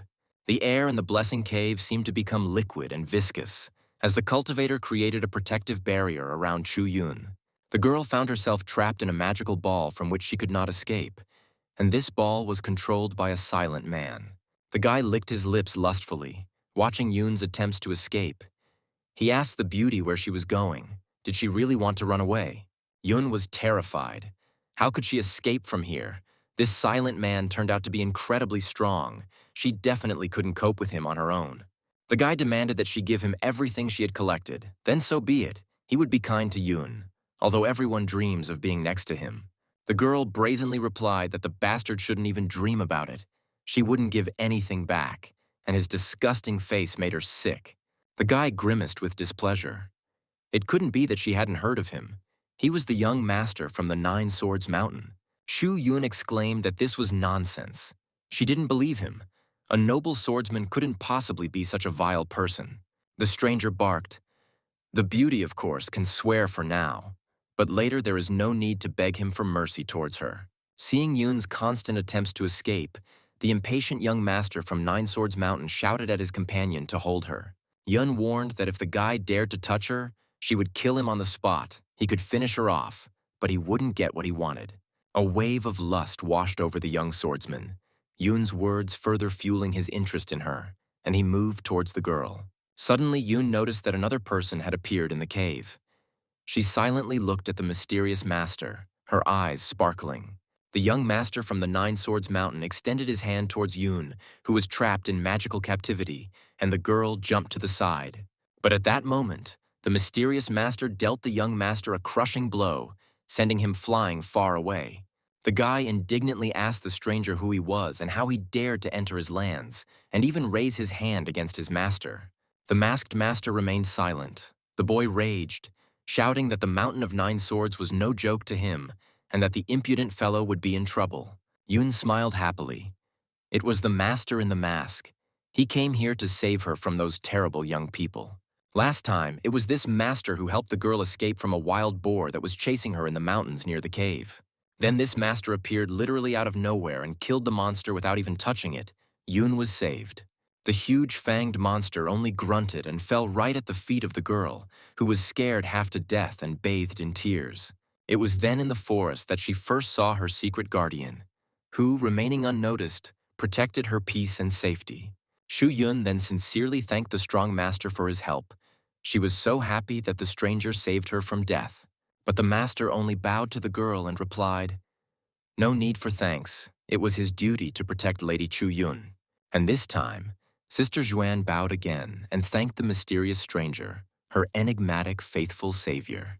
Zhang Kui, hidden behind a mask, replied to the girl that he was glad to help Lady Chu Yun, to save her from unworthy men. He told the girl that first he had to help her solve her problems and free her from this magical captivity. He extended his hand and destroyed the technique of the young master's silent servant. The boy stared at the strong master with all his eyes.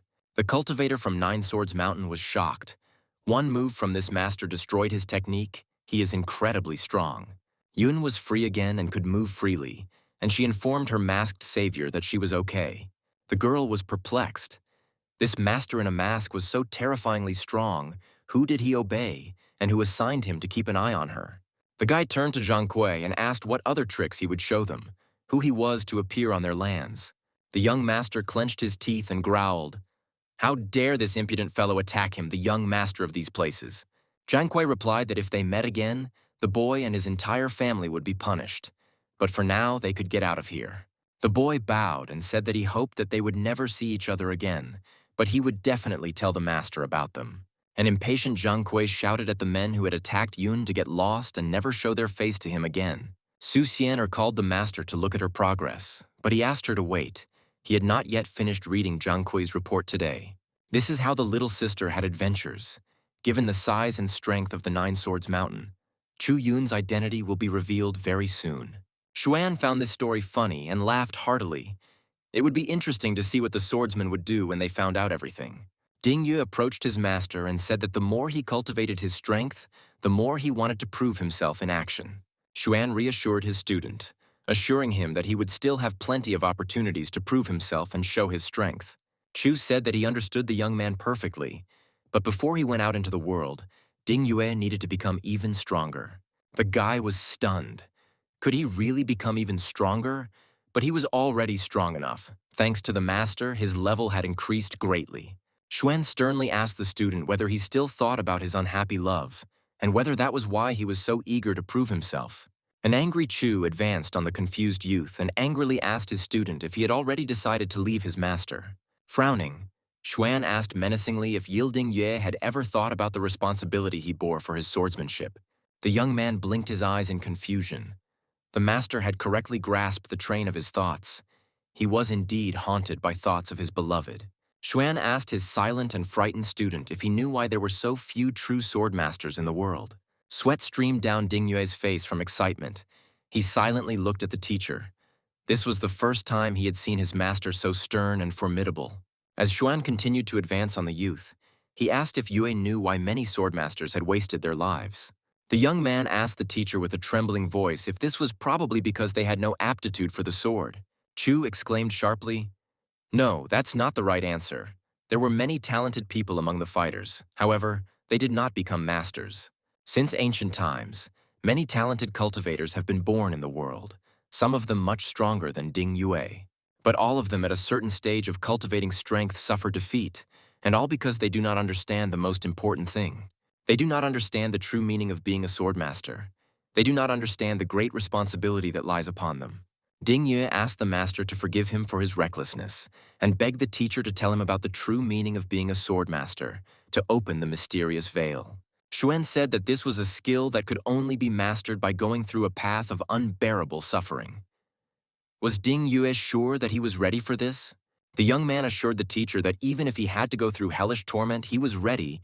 He really wanted to become a swordmaster. Chu agreed to tell the student about the 3 main obstacles he would face on his difficult path.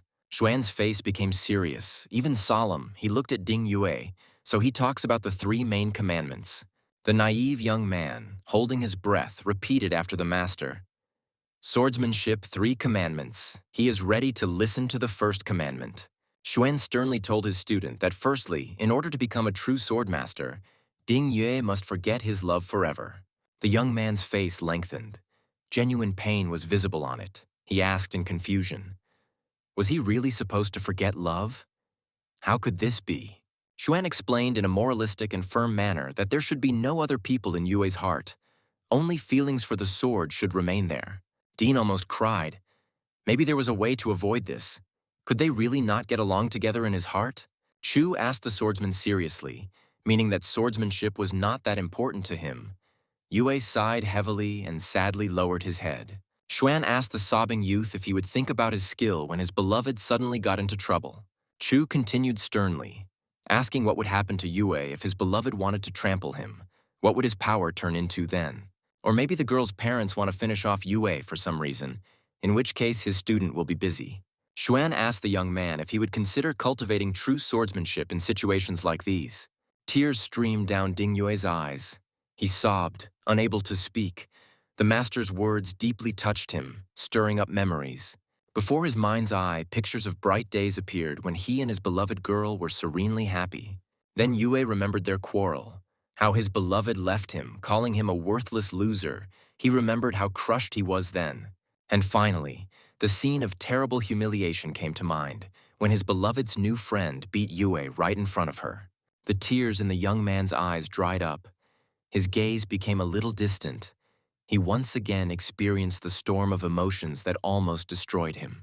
Ding Yue exclaimed that he understood the master's words and the meaning of this first commandment of the true path of a true swordmaster. Chu Xuan smiled. This is good. It means the student has taken the first step towards a deep understanding of his complex and thorny path. He told Ding Yue that he would then tell him about the second commandment. A young man should not be distracted by beautiful girls. The young man's naive face lengthened again, and his large eyes became even sadder. How could he not look at beauties? It was impossible. Using his aura, Xuan created two ghostly girls in the courtyard of the estate and invited the student to look at them. One was a fat, pockmarked, ugly woman, the other a slender beauty. Xuan asked the student which of the two he noticed first. Dingyue replied, "Of course." He immediately noticed the beauty. She is slim, cute, well-dressed, and even smiling. Chu asked Yue if he had to fight her, but the beauty would use her charm to cloud his mind about how it would end. Xuan smiled. The young man, despite his skill, would lose to this beauty in that very second. That's what's dangerous about beauties. Dingyue asked the master, if he were a woman, he probably wouldn't have to think about such sad things. Xuan indignantly asked if Yue really wanted to say that there were no handsome men in the world that women liked. Frowning, Chu said, "He, for example, is quite a handsome man." The young man apologized embarrassedly. He somehow didn't think about it. Dingyue somehow understood the first two commandments. But the last commandment, the most difficult to fulfill, remained. Chu became strict again. It was because of this third commandment that many cultivators gave up and were unable to experience the life of a master swordsman. Dingyue tensed up. If the first two commandments were so difficult to follow, it was hard to imagine what the third commandment would be like. Xuan seriously told his student that if he followed this commandment, then there would be no one in the whole world equal to him in strength. The young man opened his mouth, afraid to miss even one word from his great and wise master, who possessed enormous power. Chu said solemnly, "Yue must firmly remember that if there is no girl in his heart, then by drawing his sword, he can kill even a god." The touched young man fell to his knees before his teacher, tears streaming from his eyes, and he thanked the master for his kindness and wisdom. Yue asked the master to help him honor these commandments. He definitely couldn't do it alone, and then he wouldn't be able to learn true swordsmanship.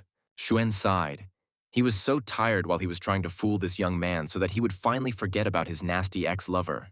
Dingyue was training hard, repeating out loud that he should forget about love. Chu irritably asked if he could train silently. Xuan was terrified. He had been suffering for 3 days already. His head was spinning from Yue. He needed to see how the old man was doing, at least to change the scenery. Chu's huge figure appeared in the cave. He asked Ren how his affairs were going. He answered the master. After his instructions, everything became much better. Chang'e noticed that the master looked stronger today, which meant that Ren himself had no limit to his strength. It was simply amazing. Chu told the disciple to continue in the same spirit and not waste time in vain. The old man bowed respectfully to the great master. Xuan asked the cultivator if it was true that there were 1,000-year-old heavenly realm people in the area where Chang'e came from. A noticeably younger Ren Chang'e answered the gentleman that indeed, there were such people in his homeland, but there were very few of them. Chu was very surprised. He thought Xiaoliang and his mentor were pulling the wool over his eyes, but it turned out to be true. How interesting. Ren said that some old cultivators are reborn through secret energy accumulation techniques, although even after 1,000 years, it is not easy for them to reach the heavenly realm. Xuan thought, that's how it is. However, this method has one drawback. It takes time to strengthen the body. These powers are accumulated by cultivators through their past lives. Otherwise, it will not be easy to break through the realms. Chu understood. This is how Qin Keiyun arrived at the border of the Emperor's realm so quickly. Were there others who were reincarnated due to the Great War? Chang'e added that this was rare in their world, and not every person could master such a cultivation technique. The old man heard that there was a special cultivation environment in the secret domain, but only the strongest of people could enter it. Xuan asked the student, "So this is apparently the very secret realm where only a cultivator of the God realm can step." Chang'e was stunned, as expected, what seems to him to be the main mystery of all life. For the master is just an empty sound. Suddenly, Xuan felt that he had guests. He quickly said goodbye to the student, telling him to practice diligently. At this time, Chu Yun's clear voice was heard in the manor. She shouted to the 13th brother that she had returned to him. Xuan exclaimed cheerfully, "His sister is back. She is probably hungry," and invited Yun to quickly enter the courtyard. The girl literally glowed with happiness. She asked her brother not to rush. First, she would show him the real treasure. She handed the treasured herb to her younger brother, saying that it was a wonderful Zuan herb and that she had specially brought it to him. Yun definitely doesn't need it, She brought it to Xuan on purpose so that he could become stronger. She asked her brother to take it, otherwise she would be offended. The boy answered his sister with a smile that he had no need for her, so she could use this valuable plant for herself. The girl stubbornly said, "No way. Today my brother must take this herb. She tried so hard to make him stronger. If little brother can't break through to the next realms, he won't live longer than a common man, and in 100 years Yun won't be able to speak to him." Yun couldn't allow this to happen. She handed Xuan the herb and commandingly told him to take it right away. Then the girl noticed that her brother was hiding his hands behind his back, and she cheerfully asked what the guy had behind his back. Yun advanced on her younger brother, handing him the magical herb, insisting that he eat it. In response, Xuan smiled slyly. Suddenly, Yun felt that her hand holding the grass stopped obeying her. The girl tensed, trying to regain control. Her hand treacherously pulled the grass into her own mouth. Yun desperately screamed, "No, not that," but her hand did not obey its owner. Xuan moved his finger, and the stunned older sister stuffed the grass she had wanted to feed her brother into her own mouth. Yun didn't understand how this could have happened. Why she herself ate the treasured bush of the magical plant. Tears welled up in the girl's eyes. Her lips trembled. All her wonderful mood evaporated. She couldn't help her brother. Shu Yun burst into tears, tears flowing like a river. Why was she such a loser? She couldn't even help her beloved younger brother. Xuan reassured her. He knew how much she cared for him and that she had gone through a lot for this herb. But he didn't need such things at all. Yun's whole face was wet with tears. Sobbing, she looked at her little brother. He was so kind, the best of all the young Chu. Xuan looked at his sister affectionately. This silly girl so sincerely considered him weak and defenseless and cared about him so much. He cheerfully told his little sister that he didn't need anything except this courtyard. There was no need to worry so much. He wasn't wasting his time. Having stopped crying, Yun shouted, "Oh, my brother is suffering from boredom here," and attacked him with her fists, but he fought back cheerfully. There was joy in the big Chu house. The family was being reborn. Chu Yun's elixirs and pills could bring in a lot of money. The head promised to punish everyone for illegal sales. Xuan chuckled. It seems that Grandpa Tianming finally acknowledged his little sister. Maybe now she won't be forced into marriage. The guy decided that now that she had returned to her ancestral home, it was time to reveal the secrets of the Chu clan's ancestral estate. Suddenly, in broad daylight, an explosion of unprecedented power thundered in the main estate of the Chu family, and thick white smoke filled the area. At the site of the explosion, a huge crater formed, leading into the estate's dungeon, and the explosion caused panic among relatives. One of the servants rushed to the head of the clan as fast as he could and reported that an explosion had occurred in Madame Chu Yun's house and that the lady herself had disappeared. Old Tianming roared, "What an explosion!" He ordered that no information be leaked outside the estate. Everyone is forbidden to leave the Chu territory. The head of the family ordered the messenger to call all the elders of Chu. They should go to Chu Yun's house and wait there for him, Tianming. The 4 strongest elders must go with the leader. The rest will patrol the perimeter, grabbing anyone suspicious. If strangers are discovered on the estate's territory, they will all be thrown into prison. The head will deal with them personally. Hovering over the site of the explosion, the formidable Tianming gave orders to the elders that they must find his granddaughter Chu Yun at any cost. The elders, led by Tianming, dived into the dungeon. The old man ordered that everything be examined carefully, not missing a single corner. Suddenly, the head of the Chu clan saw a strange light ahead. He slowed down and asked his fellow travelers if they knew what was there. Taking a closer look, Tianming gasped. This light was coming from his granddaughter. Yun was floating in the air, surrounded by a bright green glow. The delighted old man laughed. Chu Yun is fine. She is safe.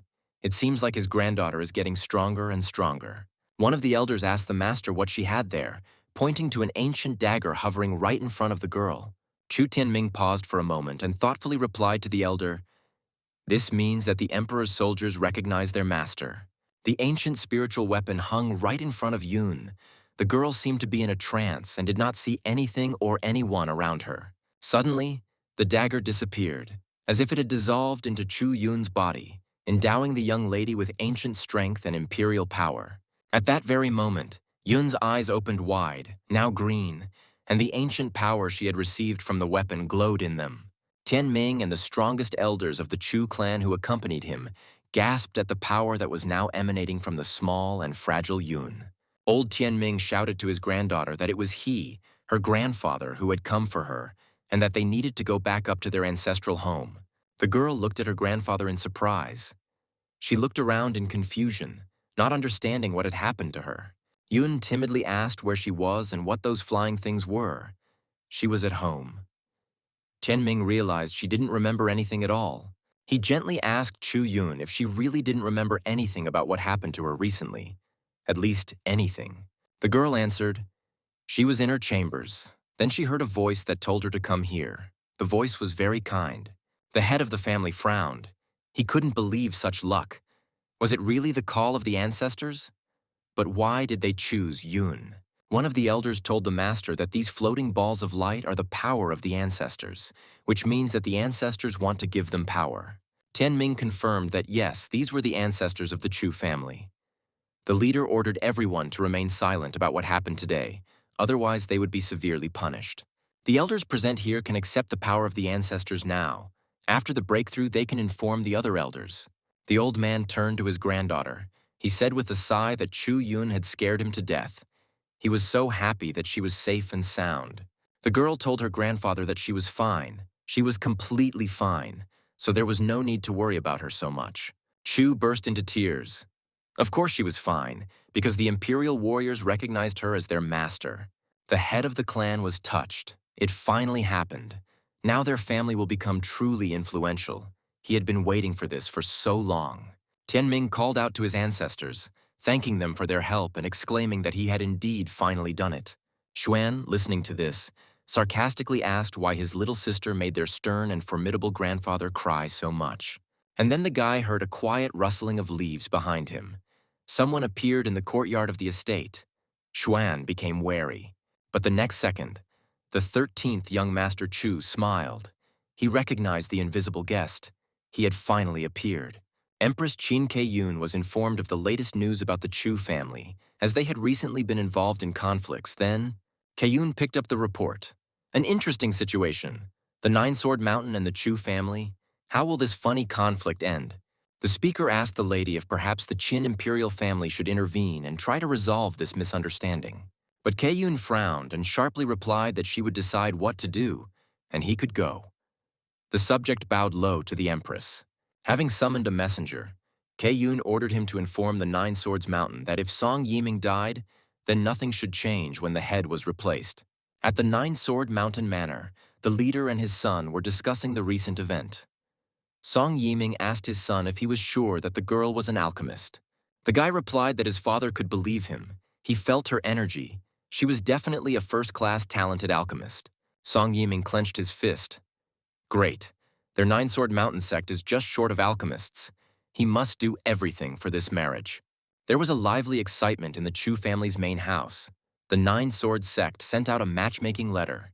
Chu Tianming asked if there was any news about that girl, the Empress, and the family elders replied that there was nothing new. The old man wondered if Qin Keiyun's resentment could be somehow related to the Nine Swords Mountain, since she had become very angry back then. After what happened to his granddaughter, a couple of days later this sect came with an invitation to matchmaking. It all seems strange. Rumor has it that the young master of the sect is a real freak, so what can he do? Chu decided that if anything happens, he will help Yun escape from there. Soon the head of the Nine-Sword sect, Song Yiming, and his lustful son appeared. The boy shouted to the beautiful Yun that he was already here. The girl turned to her grandfather in surprise and asked who these were. What was going on? Why was the boss hiding something from her? Tianming sternly told Chu Yun that he had told her to wait inside, but the girl grumbled. Well, she was wondering what all the fuss was about. The old clan leader angrily asked his granddaughter if she really wanted to die. She shouldn't be so disobedient. Yun winked cheerfully. The son of the Nine-Sword sect's leader smiled and pointed to Chu Yun to his father, saying that this girl was here, and then she recognized the young guest. Song Yiming looked closely at the young lady of the Chu family. The girl was indeed strong and talented, and also beautiful. The head of the swordsman sect turned to the head of the Chu family. He said that they surely understood the purpose of their visit today. Chu Tianming remained silent. He didn't like it. Yiming continued. Despite their past misunderstandings, he would like Chu Yun. Suddenly, Song Yiming froze mid-sentence. The sect leader felt that something terrible and incredibly strong was approaching him. The old swordsman raised his head and was stunned. The words froze on his lips. Everyone looked at Song Yiming in surprise, not understanding what was wrong with him. The head of the swordsman sect couldn't take his eyes off the giant demonic beast looming over him. It was a huge wolf. The swordsman screamed in horror. He saw that the red-eyed giant was heading straight towards him. The old man decided that the beast would kill him. But instead, the beast placed a soul seal on Song Yiming's forehead. And now Chu Xuan could easily control the head of the swordsman sect. The boy was puzzled as to why his father's aura had changed so abruptly, and Chu Tianming and Chu Yun couldn't understand anything either. Seeing that his father had fallen silent, the young master of the sect stepped forward and told Yun not to be afraid. He just wanted... Song Yiming didn't let his son finish speaking, giving him a resounding slap, and the would-be groom flew helplessly to the side. The swordsman exclaimed that he would kill the shameless freak. He was not even worthy of looking at Lady Chu Yun, the pathetic scum. A stunned Yun asked her grandfather what was going on here. She didn't understand anything. Tianming replied that he himself was in shock. Song Yiming continued to beat the boy, and he shouted for his father to stop for the sake of their clan and in the name of their ancestors. But the swordsman was furious. Gritting his teeth, the old man growled at his son.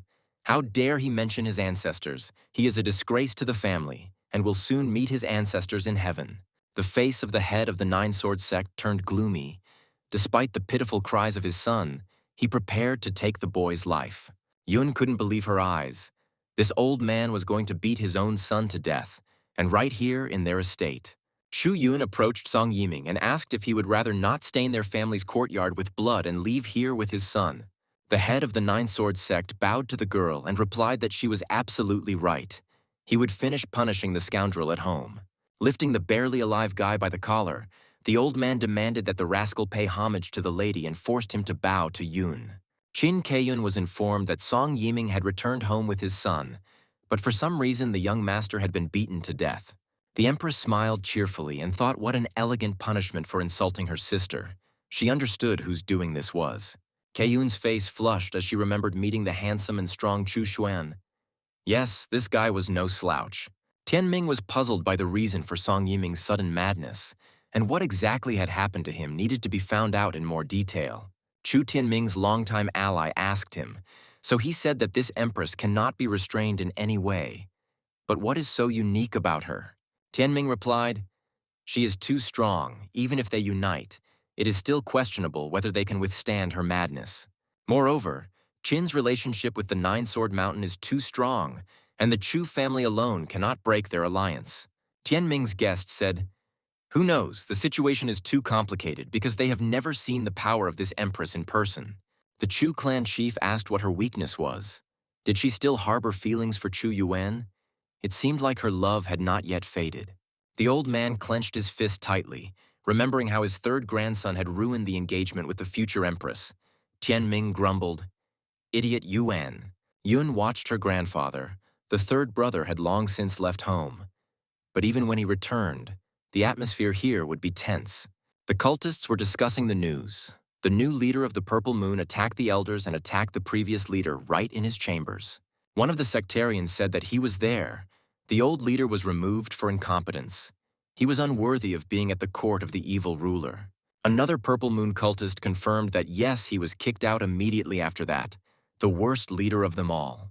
The gates of the evil lord's palace slammed shut behind Hu Quan, and he left his apartments in the Purple Moon sect's palace. The exiled leader was angry. If it weren't for the Chu family, he wouldn't have been thrown out into the street. It was all because of them, the damned clan. Hu was confident that he had always been the one and only leader of the Purple Moon cult. He was the best leader. The sect member exclaimed that he must take revenge and clear his name in Nanzhou, and the bead containing the blood of the evil demon would help him in this. After releasing the demon from the realm, Hu Quan wanted to attack the Chu family. The sectarian was confident that no one would act in front of the demonic creature. The former cult leader dreamed that the Chu family would be destroyed by his demon, and that he, Hu Quan, would once again rise to the top where he deserved to be. Hu Quan coughed painfully. He had been feeling weak and had been having constant attacks of debilitating coughing lately. He grumbled, It seemed like he didn't have long to live. But even if he died soon, he would drag the Chu family down with him into a damp grave. The former head of the Purple Moon cult frowned and said solemnly, "It seems this is his last important mission." The elder ordered the servants to patrol well.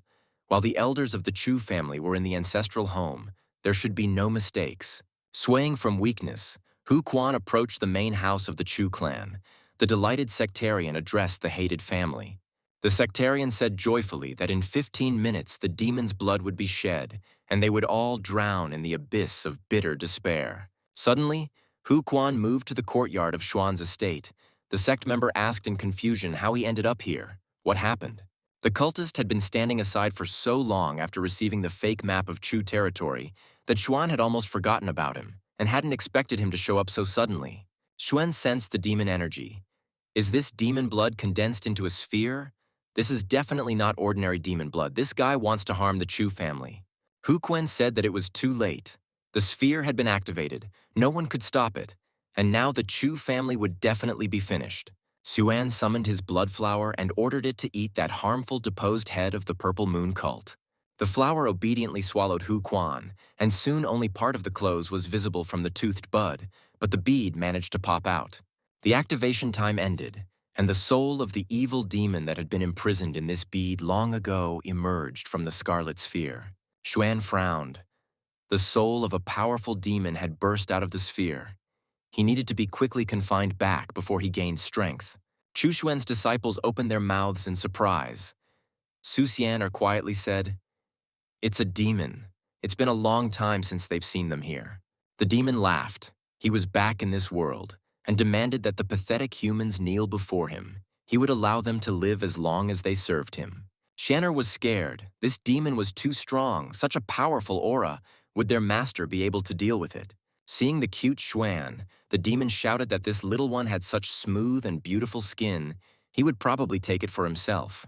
But Xuan calmly chuckled and answered the demon that he could, of course, take the risk if he was so brave or just stupid. Chu looked at the freed demon soul and thought, if he was from the heavenly kingdom, then what did he have to fear from this demon soul? Xuan exclaimed, "Forbidden law?" The demon was confused. What was happening? He was losing control of his power, and his consciousness was leaving. As the demon was being taken captive by the capsule, he shouted, "How is this possible? Who is this anyway, and why is he so strong? Isn't this Nanju?" A cry came from the capsule that the demon would not accept this. He had survived great battles. He could not die so easily. Shanner was delighted. Just by raising his hand, the master was able to suppress the demon soul. The master's strength was simply beyond imagination. The demon's soul has a connection with the demon race that fought in the land of the living dead, and it seems he is not one of the weakest demons. This soul is definitely from a strong clan that fought in Nanju back then. He should know all the secrets of those times, especially about the traitors among the people. Chu looked at the prisoner. Such a strong demon. It's a pity to just kill him, but for interrogation, his strong will must be suppressed. For suppressing the will of the demon of the heavenly kingdom, the system rewarded Chu with 3 generations of Buddhist scriptures and a glass pagoda of the pure world. Xuan was puzzled. The system recognized the power of this demonic soul, which meant he definitely needed this strong demon. The 3 generations of Buddhist scriptures are divided into the Sutra of the Past Burning Lamp, the Sutra of the Present Tathagata, and the Sutra of the Future Maitreya. These 3 works contain many Buddhist stories and practices, and Xuan first decided to study 3 generations of Buddhist scriptures. The student watched the master study the scriptures, she whispered. This golden light seems to contain some kind of power. The glass pagoda of pure world is the highest treasure of Buddhism. It has the ability to purify spiritual energy and suppress the evil energy of demons. Xuan decided it was time to begin. He threw the demon's soul into the pagoda. After cleansing the demon, Chu would have another loyal servant. If Xuan can spread Buddhism, it will be easier to contain the demons, but they are crazy and will always resist. The guy smiled happily, staying at home. He will be able to spread Buddhism. The system does not give rewards for nothing. Seeing the students' fear, Xuan told them not to fuss. It was just a small demonic soul, nothing to worry about. Shanner asked the master how he could suppress even such a powerful demonic soul so easily. This was unheard of. Ding Yue sighed. Their master is really strong. He needs to work hard and cultivate his strength to quickly become a sword master. Yue added that he would soon be able to completely let go of his love, get rid of his suffering, and focus on the art of swordsmanship. Juan's pet sky cat Blackie calmly watched everything happening from the roof of the house. It seemed as if he was sleeping in the sun. The demon, captured and imprisoned in a Buddhist pagoda, cursed like crazy, demanding that these vile freaks let him out. The prisoner was incredibly angry. He is a demonic soul of the heavenly realm. How could this kid even suppress his power? When such a strong cultivator appeared among the people, the demon felt that if this continued, he would completely lose his will. The demon screamed for the pathetic humans to let him out or they wanted war. Once the war started, the demon race would grind them into dust. The pagoda purified the demon and he became worse and worse. He already called Juan his master and was ready to become his servant. Xu Xuan smiled, feeling very good, knowing that he was turning the powerful demon Mo Tuo into the first Buddhist in this world. What would happen if Xuan converted the entire demon race like this? This thought was running through Chu's mind, because then there would be no demons left in the world. After Mo Tuo's transformation, his entire race needs to be analyzed and the next step planned, and Mo Tuo will now be the first Buddha. The heavenly golden bird Peng watched with curiosity as its owner re-educated the evil demon that was screaming throughout the yard. Moto begged Xuan to spare him. The demon could not withstand the cleansing effect of the Buddhist pagoda on his energy. The guy chuckled. It seemed that acceptance into Buddhism was achieved through constant grumbling, which gradually cleansed the demon's soul. The demon imprisoned in the pagoda grew weaker and weaker. He was no longer able to scream. Tears were rolling down his face. He was muttering something. The minions of the evil king's court arrived at the palace of the local leader with a report on the work done and with news. The Dark Lord Shou Yuan was furious. He angrily asked who allowed them to act arbitrarily. Why didn't they carry out the order? The hot-tempered ruler glared at his guilty subject, who, shaking, prepared for imminent death. Everyone knew that Shou Yuan was quick to punish, and his deadly beam of energy instantly pierced the guilty sectarian. His companion thought with horror that if this continued, tomorrow would be the end for him, just as it had been for his commander today. Looking at the Dark Lord, the boy wondered if anyone would ever be able to defeat him, or if there were no such warriors here. The Lord asked his subject if it was true that the Chu family was no longer under the protection of Qin. The boy confirmed that it was the pure truth.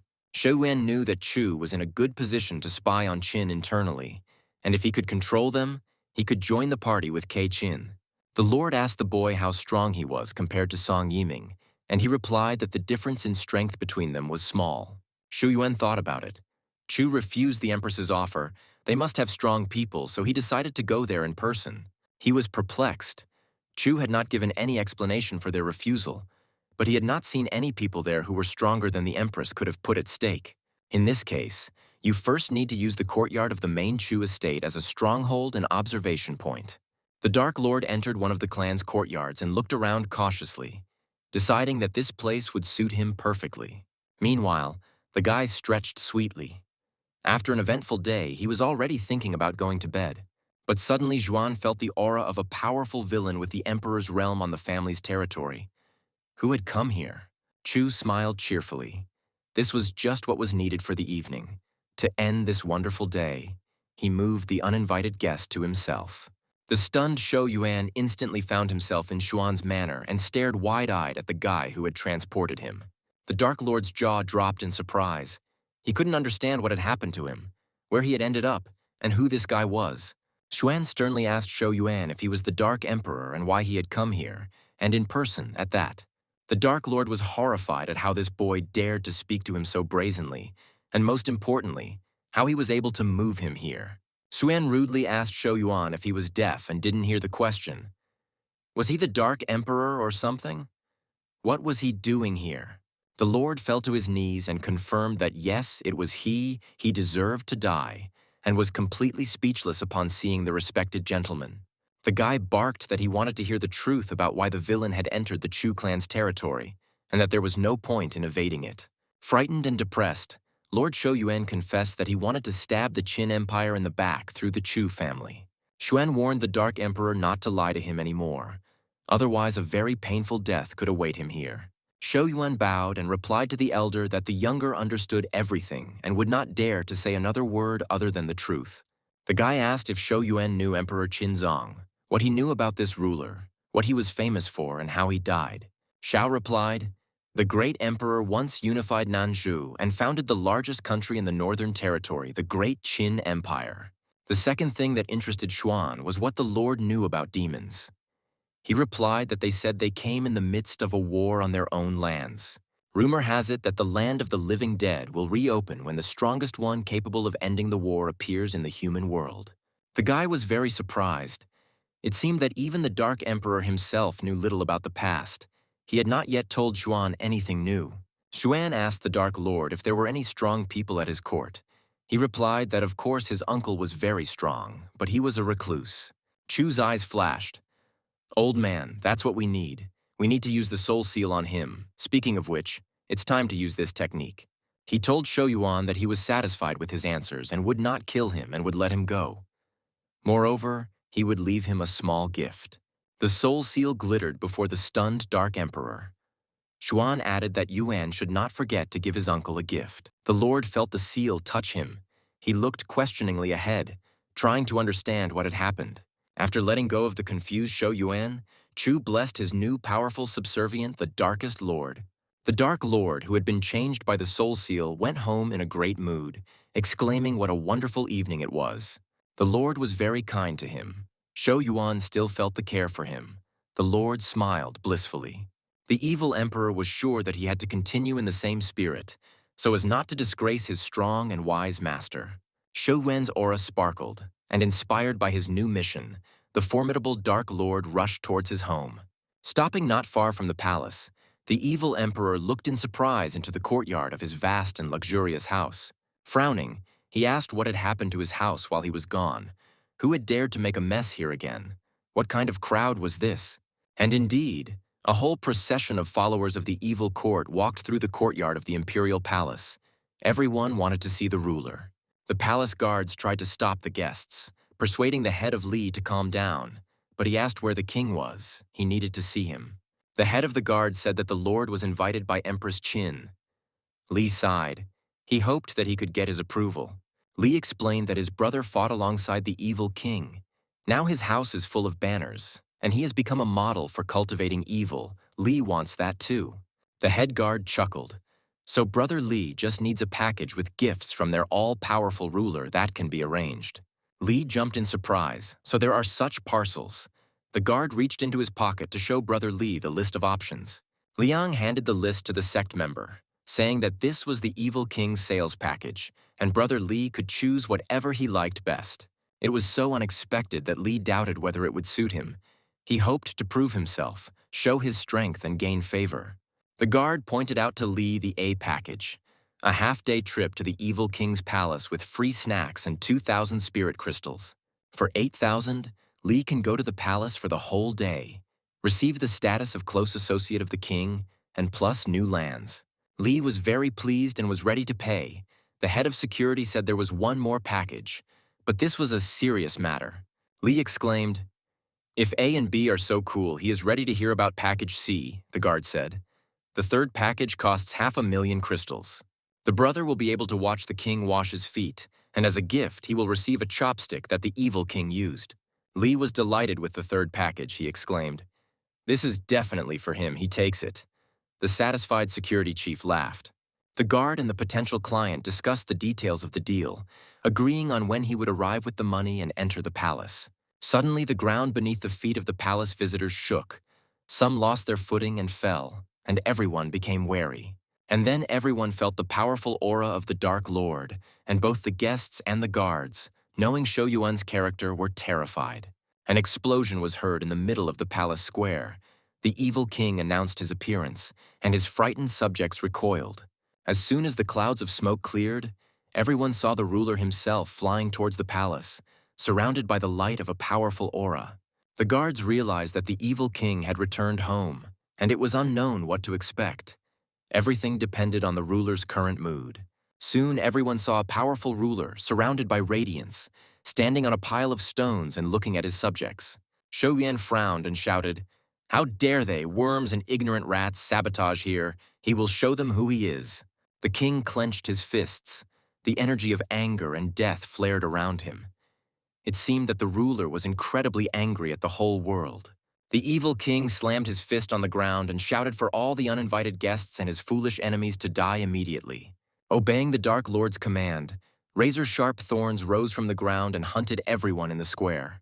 Enormous magical spikes killed everyone, both guests and palace guards. Streams of blood flooded the palace square, and soon everything became quiet. One of the guards was wounded but survived. He was horrified by what their king was doing. Something like this had never happened before. The stunned guard looked at the carnage and muttered that the ruler was destroying his own people and even his servants. The palace guard has disappeared unnoticed. He must hurry to Zhuanli to report that their evil king has gone mad. Upon arrival, the guard bowed and informed His Highness that there was trouble in the king's palace and that many of their cultivators had fallen. The prince listened to the report and thoughtfully replied that if they did not stop this, their evil masters would be unhappy with the situation. The chief of security rushed for help to the former evil overlord, the uncle of the current king, who had become a reclusive cultivator.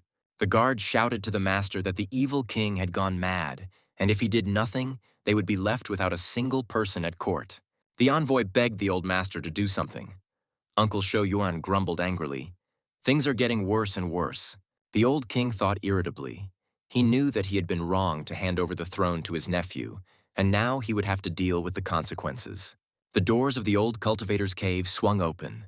The recluse stepped out into the world, and the guard felt the powerful aura of the former king. The evil master's eyes flashed angrily. He was unhappy that he was disturbed while cultivating a powerful evil force. He cried out so that everyone could see how quickly he would pacify this crazy boy, and the former evil ruler burst out laughing. Shu Yan's old uncle, like a whirlwind, flew out of his hermit cave and rushed forward to meet his crazy nephew. He shouted to the guards who had come to him to quickly follow him straight to the palace of the Dark Lord. The recluse instantly moved to his former royal palace and hovered over the square strewn with corpses. His nephew, the king, was strangling another palace guard. Dozens of dead palace servants were already lying around the square. The old man shouted to his nephew to stop and look at what he had done. He had killed half of his own palace guards. Throwing away the half-dead guard, Shou Yuan answered his uncle that he was cleaning the courtyard. As the master said, the old man was taken aback. What master? The evil king smiled and told his stunned uncle that he had a gift from his master. He would show it to him now on his forehead. The old man stared in surprise at his distraught successor. He couldn't understand what he was saying. Was he really under control? That's right. Shou Yuan smiled, and his uncle saw Chu Xuan's soul seal burning on his forehead. The sovereign's will was being controlled. Suddenly, the former king felt an incredible pressure from the soul seal. Covering himself with his hands, the old man asked what it was. Carrying out Xuan's instructions, Shou Yuan installed the Chu soul seal on his reclusive uncle. And now the uncle and nephew thought alike. Smiling, the evil ruler asked his uncle if he now understood what he was doing. The former king exclaimed that he understood everything. Shu Mulan told the old man that he wanted to change the place beyond recognition, and the uncle responded by blessing his nephew to do so. The palace guards, their mouths open in surprise, watched this scene in shock. The old man did not intercede, which meant they were finished. Xuan watched his new protege through his aura. He did everything his new master told him to do, even putting a seal on the old man. The guy was disappointed. He thought that after the trial of the evil king, something interesting would begin. But instead, there was a banal, bloody massacre. Xuan's heavenly beasts watched their master cheerfully, while he, having nothing better to do, lay on the lounger and picked his nose. But Xiaoliang was making great progress. He was already at the 3rd level of the Void Realm. Chu Xuan was very pleased with the young man. These two of his pets also raised their level of strength cultivation, and most importantly, they finally became friends and stopped fighting. The boy took up his golden magic mirror, and his other students also gradually improved and became stronger. Xuan sighed. It seemed like he needed to find someone again who could become his disciple and learn his cultivation skills. The system announced that Chu stayed at home for 5 years. For this he gets a mini-world? The guy smiled. The system knows what he is missing.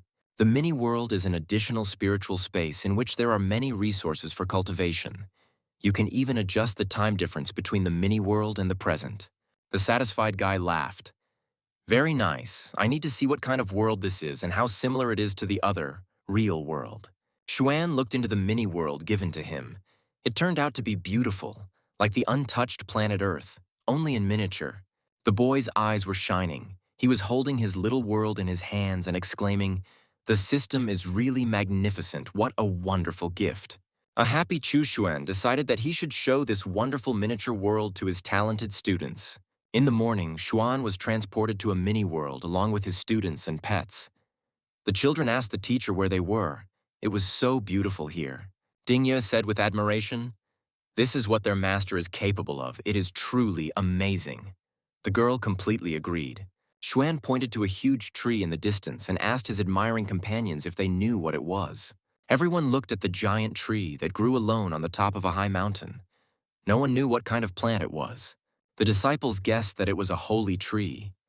Xian'er was so excited that she didn't even notice it at first, although it was so tall and beautiful. Ding Yue and Su Xian asked the teacher to tell them about this wonderful tree. Perhaps it had magical powers hidden in it. Chu smiled. Although this tree does not emit spiritual energy, it is indeed the most valuable treasure in the mini-world. It cannot be destroyed. Now this tree is still a small sapling, but when it really grows up, its branches will touch the sky. If you take the wood of this tree and make a weapon out of it, no Taoist weapon of any level will be able to destroy it. Xian'er was delighted, Xuan added. And yet a tree is just a tree, a mini-world. That's what's really important. This world has more spiritual energy than the southern territories. The lands are self-sufficient, and heavenly materials are everywhere. Dingye thought, this is, according to rumors, the secret kingdom of time. Xian'er was perplexed. The master is so cool. What kingdom is he from? Yue decided that he should practice the supreme Tao of creation here. Then he would go to the Nine Swords Mountain and repay them for all the humiliation.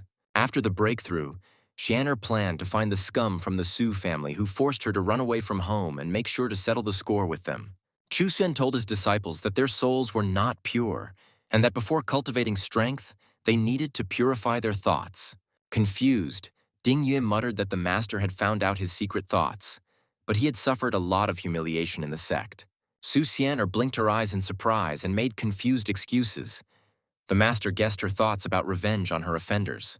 Xuan told the boys that they must understand that it is good to be motivated, but they cannot be obsessed only with revenge.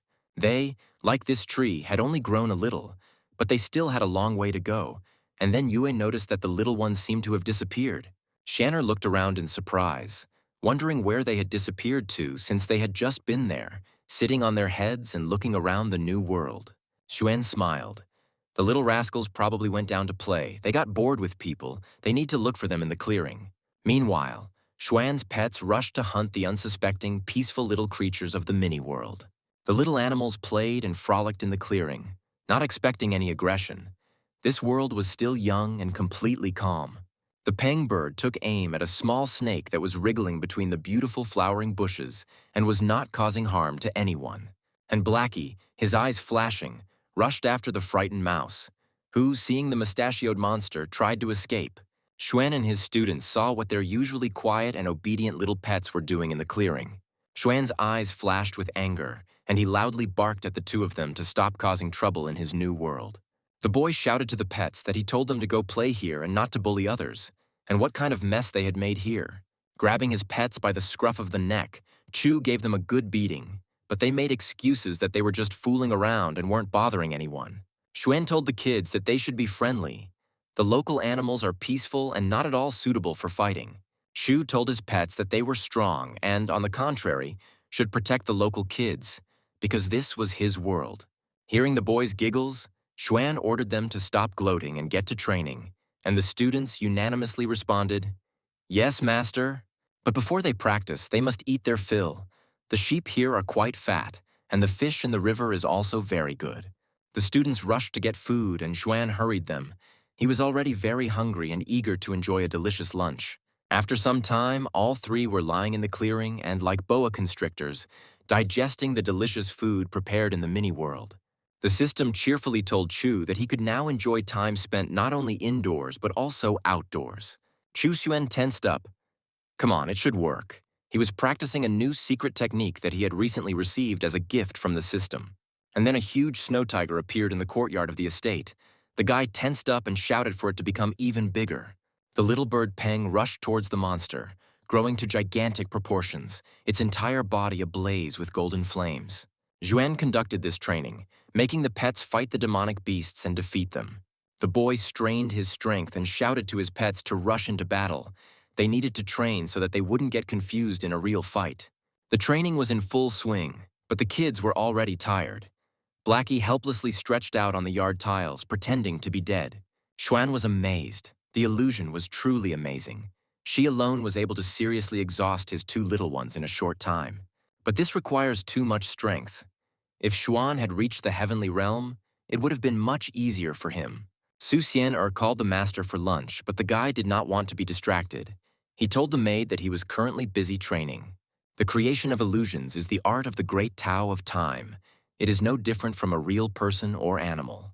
But the advantage of creating illusions is that this technique is secret. Few masters know about its existence. Currently, Xuan's cultivation level is still too low for him to fully utilize the capabilities of this technique. The guy smiled. If he had enough strength, he would create his own eternal illusion of time. That would be really cool. Shu Yun continued to improve her skill in creating potions and pills, but she needed magical ingredients again. She had heard that Yan County was rich in medicinal herbs, but she hadn't found anything, so she'd have to start with something simpler. Suddenly, she heard someone calling her. A young man appeared out of nowhere and asked the girl where she was going. The guy told Yun not to be afraid of him. He only wanted to be friends with her and had no plans to harm her. The young man's companion sarcastically remarked that even he didn't believe it, but he suggested that Yun ignore this idiot. But the girl was no longer afraid of anything. She felt herself under the constant protection of a mysterious and powerful warrior. Yun chuckled to herself. What an idiot. He couldn't wait for her to be afraid. The masked master could always protect her. She walked forward boldly and brazenly demanded that the strangers quickly let her pass. She was not afraid of them at all. The young man who had spoken to Yun politely let the girl pass, who snorted, coldly thanked him, and walked further into the forest. The guy followed Yun with an admiring gaze, noticing what a daring girl she was. He really liked such beauties.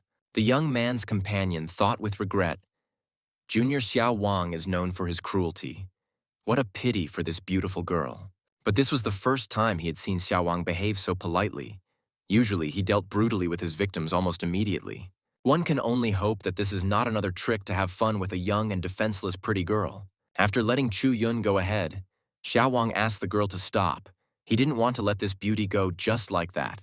Approaching Yun, the young man introduced himself. His name was Xiao Wang, but he still didn't know the name of such a beautiful and strict girl. Yun replied that she had no desire to chat here in vain, so it would be better for the guys to leave her alone. Wang apologized. He didn't mean to seem so rude. The girl frowned and explained that she came here for herbs, on business. Wasn't that clear? She had no time to chat. The young man smiled. Oh, so the alchemist is beautiful, very interesting. In that case, he likes her even more than before. Yun immediately warned that she would not create anything for Van. He smiled. He didn't need it. He only asked for permission to protect her. It's dangerous for such a beauty to be alone in the forest. And Van can also help her find what she's looking for here. It's not that easy. But Xuan's sister firmly assured the admirer that she would not get lost in the forest, and that Xiao Wang could be more trouble than he was worth. But the guy insisted. She was all alone here. The forest was dangerous. But Chu Yun answered again that she didn't need his protection. Xie Wang told his companion that he would go and see the girl off, and he was surprised. It seemed that the gentleman really wanted to appear good. Or maybe this brutal killer really fell in love? Maybe it was love at first sight? An unhappy, unrequited love. There was a poor alchemist standing near the gate of the Chu clan's main house. He had heard that the Chu family was on the outskirts of the empire and was looking for talent. The young man was sure that this was where his ascent to the heights of power and glory would begin. And this was where he would find strength. The guard, seeing the stranger, asked who was coming. Not everyone could enter the estate, especially at such a time. The young man introduced himself. He was Wang Luo, an alchemist. He had come to join the great and powerful Chu family. The guards were surprised. So this poorly dressed guy is an alchemist, and how can he prove it? Wang Lo suggested that the soldiers look at the pills.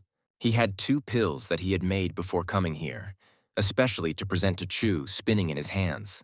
The guards opened the doors of the estate and invited the boy to enter the courtyard, sending a messenger to the head with a report.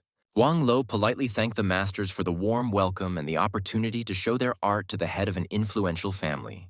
The soldiers were discussing whether the Chu family would hire this newcomer. One of the guards was sure that the guy would be rejected. He looked like a loser.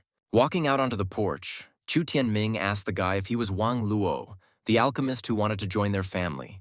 The young man confirmed that he had heard that their clan was looking for new talents, so he decided to take a risk and offer his services as an alchemist to the clan. Old Chu Tianming asked if he could take a look at the pills Wang had made, and the young man readily agreed. The guy showed the clan leader his pill, saying that this was one of them. The success rate of its creation was only 1.5%. Wang Lo came from a poor village called Dan Dao, where he would not have been able to fully realize his innate potential. Tianming thought, they have enough pills of this kind. The family alchemists can easily handle its creation, so the guy is useless to them. The old man decided to give the young man some crystals for the journey and send him away. Upon hearing this, Wang Luo was shocked. How could this be? Why wouldn't they take him? But Chu Tianming coldly cut off the young alchemist, saying that this was all he could do for him. They didn't need experts of that level. The guy exclaimed, so they decided to look down on him. He will not leave it like that. He will prove to all of them that he is very talented. In response, a bag of spiritual crystals, given to him by old man Tianming for his return journey home, fell in front of Wang Luo. The young man cried out in despair to be allowed to show what he was capable of, as the Chu family was his last hope. His magical pill-making cauldron appeared in front of Wang Luo, and the young man immediately began heating up his instrument. Golden flames danced around the young alchemist as he began to create a rare, unique magic pill. The cauldron heated up, and one after another, medicinal herbs and magic mushrooms flew into its golden womb as the basis for the pill. Having thrown in all the ingredients, the young man began the ritual of processing the contents and creating the magic pill itself. Wang Lo closed his eyes and concentrated. This time, he definitely had to do it. The head of the Chu family himself was looking at him now. The craftsmen gathered in the courtyard were talking among themselves, wondering if this weakling really wanted to join them. He had gone completely crazy and looked terrible.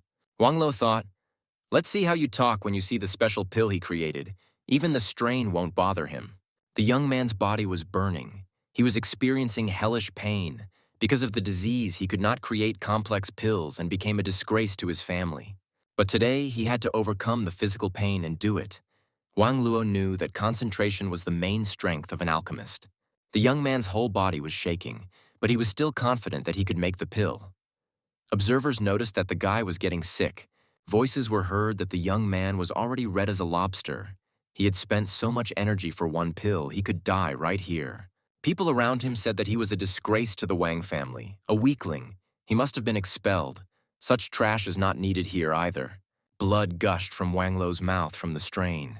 He could barely stand on his feet. But he tried to complete the ritual to the very end. But then the young alchemist's strength left him, and he sank down helplessly onto the stone slabs of the courtyard of the Chu family's main estate. The magic cauldron shattered into pieces, its contents spilling out, blood pouring from the young man's mouth, and there was already a scarlet puddle in front of him.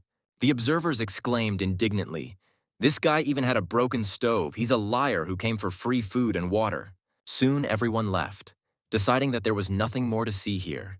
This Wang Luo was just trash. He needed to learn this lesson. The shamed alchemist left the main estate, leaving behind only a scarlet pool of his blood on the courtyard floor. Sitting in a comfortable chair in the courtyard of the estate, Xuan felt that his second local disciple had come to him. Wonderful. Wang Luo from the northern state, the son of the Wang family, born with the power to create Dan pills, was poisoned during a fight as a child. And why do children with talents always suffer humiliation? Most likely, his family was unable to properly guide him to reveal his power. If the Wang family had known about Wang Luo's natural Dao, they would have done everything possible to help him. But this did not happen. Some small failure decided his whole future life. Lo thought that the first thing he needed to do was get to the south. Seeing the gate of Xuan's estate, the young man thought, such a small courtyard. I wonder if they will let him stay here. Suddenly Lo heard a voice, an unknown person asking, "It seems that the young man feels lost. He wants to get back on his feet and take revenge." Opening his mouth in surprise, the young man loudly asked who was talking to him and how he knew his secret innermost thoughts. Xuan replied that he was the light of lost souls, the savior of losers, and that he would give Luo what would allow him to rise to the top of the world. Luo replied that he was unable to do so due to his physical condition, but Xuan countered that with the help of the great master, the boy could do anything.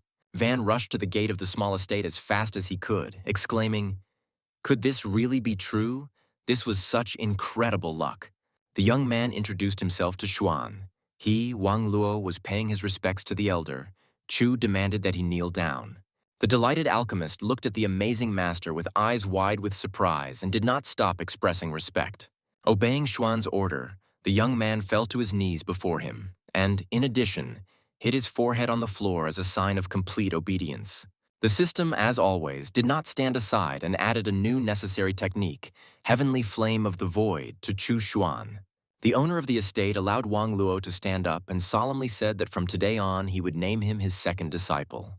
Pointing to Ding Yue, Xuan said that this was his senior disciple and that he would assist the young man in every way in cultivating his strength.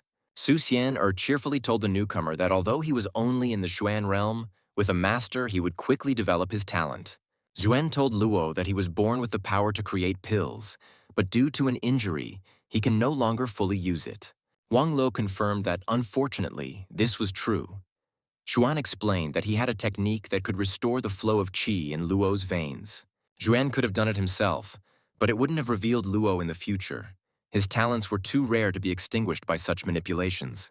Listening to his new master, Wang Luo gritted his teeth, which meant he really could have achieved everything, but it was all ruined by that damn poisoning. Chu said he has the heavenly flame of emptiness.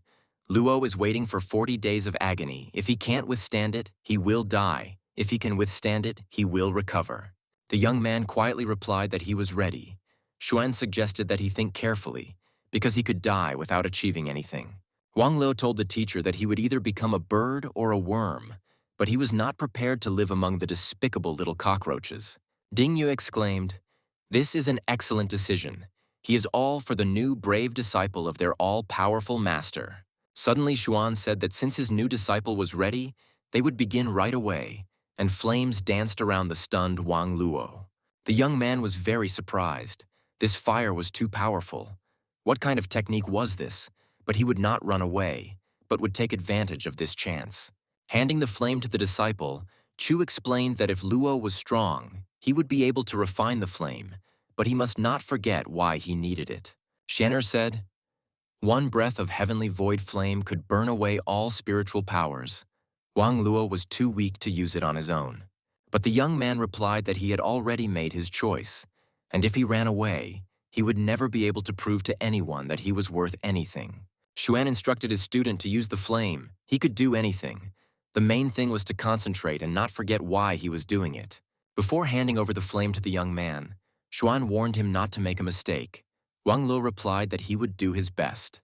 Chu Xuan extended his hand, but it was filled with dancing heavenly flames of emptiness and directed a stream of fire towards his new disciple. Wang Luo screamed as he was engulfed in flames, feeling terrible pain. But this feeling was very familiar to him.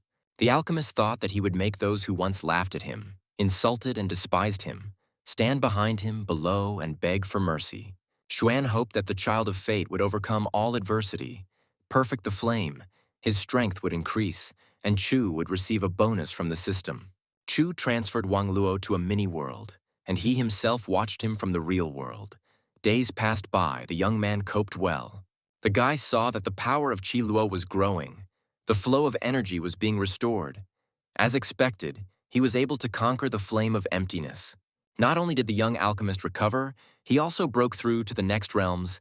This young man is definitely very talented. For the disciples' wise guidance, the system rewarded Chu with 100 years of cultivation, allowing him to break through to the 6th level of the realm. He also received a powerful technique of the divine soul of 100 threads. With its help, one can weave carpets of eternity and live forever. Now he will be able to resurrect, restore his physical body, return to the peak of his strength. This is a combination of attack and defense, a very subtle art of the soul. Although Xuan is only at the 6th level of the realm, his soul power is no weaker than that of a 9th level practitioner. Wang Lu's recovery was complete, and Xuan brought his new, transformed disciple back from the miniature world to the real one. The young man bowed respectfully to the master and thanked him for his kindness. Xuan smiled. He was glad that he was not mistaken about Luo. But now Lo is in danger. People will hunt for such power, especially cruel seductresses. It is necessary to give him advice. Chu said that the path of an alchemist is full of endless sensations, passion, flattery, and the temptation of exotic treasures, among which beauty is the most difficult to overcome. Lo must remember that if there is a girl in his heart, then the path of the incomparable alchemist is closed to him. If his heart is driven by beauty, his mind is not focused on the path of creation. Wang Lo smiled and promised to remember this instruction. His heart would be closed to the beauty of the female body. Chu explained that Luo had to concentrate on the flames of emptiness. Only then would he be able to create fine pills and be invincible. Xuan's disciple must not be weak. For merging with the heavenly flame of emptiness, Chu gave Luo a great furnace and a fan as a reward. Wang Lo thanked the master. These are real divine relics, unlike what he was given in the Wang family. Chu Xuan handed the book to the disciple and said, "This is the scripture of 10,000 pills and the canon of 10,000 spirits. He must study it." Lo was shocked.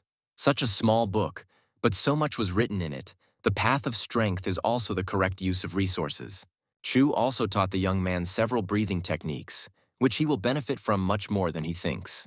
Xuan told the disciple, "Today he is going to teach them the great art of the soul. They must cultivate it well." Su Xian readily exclaimed that they were ready to obey their great master in everything and follow in his footsteps. Chu picked up his favorite golden mirror to find a suitable place for his disciples to cultivate the new soul technique. But suddenly the mirror showed Xuan a very beautiful girl walking through the forest. Chu looked at it in surprise. This girl was incredibly beautiful, and the thought flashed through his mind that maybe the mirror had found him a new talented student. But after scanning the girl, Xuan was stunned. She was at the 3rd level of the Emperor's realm. How so? She only looked about 20 years old, no more. Except for some special abilities, no one can break into the Emperor's realm at this age, so who is she? She is the pride of the Luo family, the ruler of the Central Eastern region, the reincarnation of the great Emperor Qinzong. Xuan was surprised. She is the reincarnation of the great Emperor Qin, so the Emperor is a woman. This can't be. Something is wrong here. He must continue to keep an eye on this princess. He cannot let her interfere with his plans. She will certainly head to Nanzhou. The problem is that she comes from a family of rulers of an entire region. Moreover, these are not just people. Thanks to them, the human race is now on the rise. Xuan placed the final seal of his golden mirror of 10,000 heavens on this amazing girl, so as not to lose sight of her. Chu didn't expect to find a connection with Qinzong, an important figure in the ancient wars. Since she was from the Luo family, it would be possible to try to put Wang in charge. Huan summoned his agent Bao Hun Yan and ordered Ke Yun to be summoned to him to find out whether Emperor Qinzong was a woman. In the palace of Empress Qin, another report was taking place. A subject was informing Ke Yun what messages she had received during the day. The Empress listened calmly. Suddenly she perked up. The next letter came to her from the mistress of the famous Bao House. Ke Yun was very surprised and wary of what the Black Moon Sect member, the renowned spy Bao Hongyan, wanted from her. The Empress immediately demanded this very letter. She knew very well that the Black Moon spy sect was no joke. It turned out that it was Su Xuan who was calling her to him. Such a handsome man, but dangerous. Why was he looking for a meeting with her, and even on his territory? The Empress gritted her teeth and frowned. Bao Hongyan wrote that if Ke Yun refused to go, he would come to her palace himself. Qin Ke Yun took off her imperial attire, put on a simple dress, and went to meet Xuan unnoticed. Soon she again approached the familiar gates. The owner of this house had twice refused to marry her and even humiliated her. And yet she entered the courtyard. Xuan met the guest. Today she no longer looked like that arrogant, all-powerful empress. The guy didn't beat around the bush, but simply asked Ke Yun if Emperor Qinzong was a man or a woman. This question seemed strange to the girl. She looked questioningly at Xuan. How could it have occurred to him that Zun was a woman? Ke Yun exclaimed, "Of course Zun was a man. The emperor was a great man who was able to unite all the lands of Nanzhou." Xuan was shocked. So Qinzong is a man who was reborn as a girl. What a twist. I wonder how he feels. What will happen when Qinzong discovers the land of the living dead? The great warriors will discover that their elder brother has turned into a beautiful woman. Chu Xuan reminded the formidable Empress Qin that she must be honest with him. This was very important, and a lot depended on it. Chu asked Keiyun, "She is now the leader of Qinzong's empire. If he reincarnates, will she side with him or fight him?" The girl thought, but really, if her soul was reborn, then Emperor Zun could also be reborn. Xuan asked the guest if she was no longer afraid of him. Keiyun clenched her fists and exclaimed that she would not betray the emperor. Chu laughed. "Yes, Keiyun is a real future pet," the girl objected. "She is not a pet. She will be a loyal advisor and protector." Xuan learned everything he wanted and stopped the empress's speech with a sign. He said that this was enough. She could return. The guy laughed mentally. The great emperor became a woman. It was becoming more and more interesting what would happen next. Chu looked into the golden mirror again, curious to know what the reborn great emperor Qinzong was doing now. The beautiful Luo, whose body contained Zun's soul, cultivated her power on top of a high cliff amidst the cool clouds. And then a guy flew onto the cliff, another cultivator, clearly in love with the young and surprisingly strong slender beauty. Xuan determined that this guy was 200 years old, a 9th-level emperor realm, an extremely gifted and proud man. The guy told his cousin with a smile that he had found for her the fiery pulp that she had been looking for so long. The girl sullenly replied, "Okay." Chu laughed quietly. Yes, this beauty seems to have her own dog, ready to fulfill any of her wishes and lick her heels. The boy asked his cousin to smile. It would be his best reward, because he fought hundreds of battles to get the fiery pulp. The girl flared up and shouted at Zhu Yuanbai to get out of here, leave her alone and not interfere with her cultivation of power. But the guy looked at his beautiful cousin with loving eyes and babbled that she was so incredibly beautiful when she was angry. A shadow fell across the beauty's face, and the soul of the all-powerful Emperor Zun was furious from this endless courtship of him. Whirlwinds of energy swirled around the girl, but her cousin was not afraid of anything. He could not take his eyes off his fiercely beloved little sister. Grabbing the spear, the girl angrily shouted at Zhu Yuanbai to go to hell. She was sick and tired of his endless courtship. The beautiful Lo flew over the cliff and warlike waved her battle spear, trying to scare her cousin who was in love with her. The guy couldn't take his eyes off his beautiful relative. How strong she was, but at the same time so graceful, a real warrior. The girl struck the top of the cliff with her spear. A deafening explosion was heard, and Yuan Bai was thrown slightly to the side. The guy enthusiastically applauded the girl. He exclaimed, "The cousin is so charming when she is angry that it is impossible to describe." The fire of anger flashed in the warrior's eyes again. She swung her spear. It seemed that Emperor Zun was ready to destroy everything around. Another explosion rang out. Rocks from the cliff flew in all directions. The Emperor's soul released its furious anger. Clenching her fists, the beautiful girl angrily exclaimed that he was a 2-meter-tall man, not a small woman. When would everyone learn that? One day, the soul of the great emperor discovered that the great Zun had been reborn in the 18-year-old body of a beautiful girl. Emperor Qinzong was very pleased. His plan finally worked. He was able to survive and be reborn again in a new body. But suddenly he discovered with horror that this new body was female. He was shocked. It was somehow wrong. After all, he was a man. Zun was indignant at why he had breasts. How he, the great and fearless Emperor Qin, suddenly became a woman in his new life.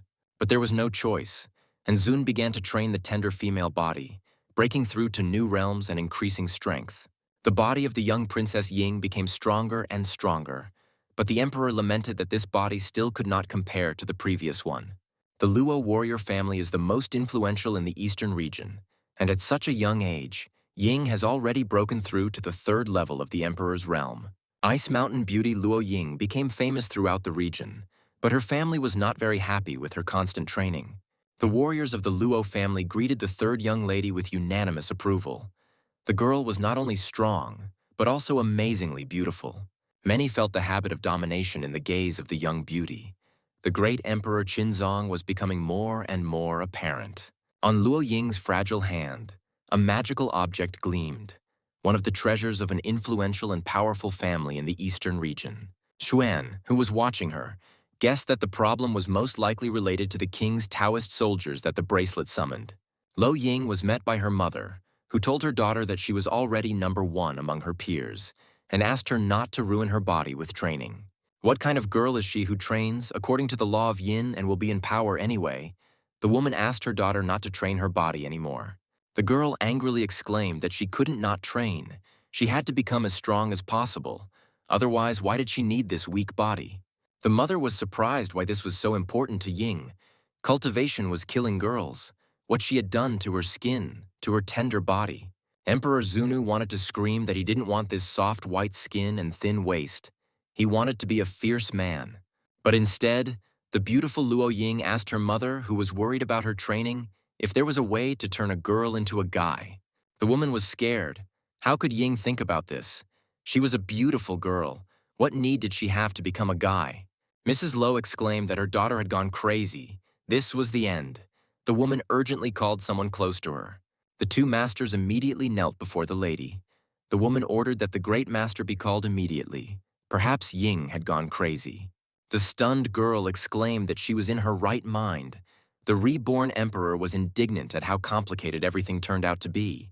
The Grand Master ordered the other masters not to tell anyone about the third lady's wishes. It must remain a secret. Xuan asked why not just have a sex change operation, but cultivation is the path of yin and yang. They are determined by heaven. Going against it is a curse. Chu closed the portal. He had been watching Qinzong for so long that he had no energy left. He needed to take a couple of energy pills. Xuan was so fascinated by the life of the former emperor that he spent the rest of the day doing it. Chu smiled. It was like a great TV series. Meanwhile, Luo Ying went to the Luo family workshop. In this tower, all sorts of treatises and artifacts were collected. After rummaging through the library, the reborn emperor found a couple of necessary techniques for further cultivating the power in this body. The reincarnated Qin emperor needed to understand what was happening in the world and the current state of his empire. After leaving the workshop, the girl headed to her chambers. In the courtyard, she again ran into her cousin, who was in love with her. Zhu Yuanbai smiled happily and told the girl that he had brought her some special ice cream for her skin.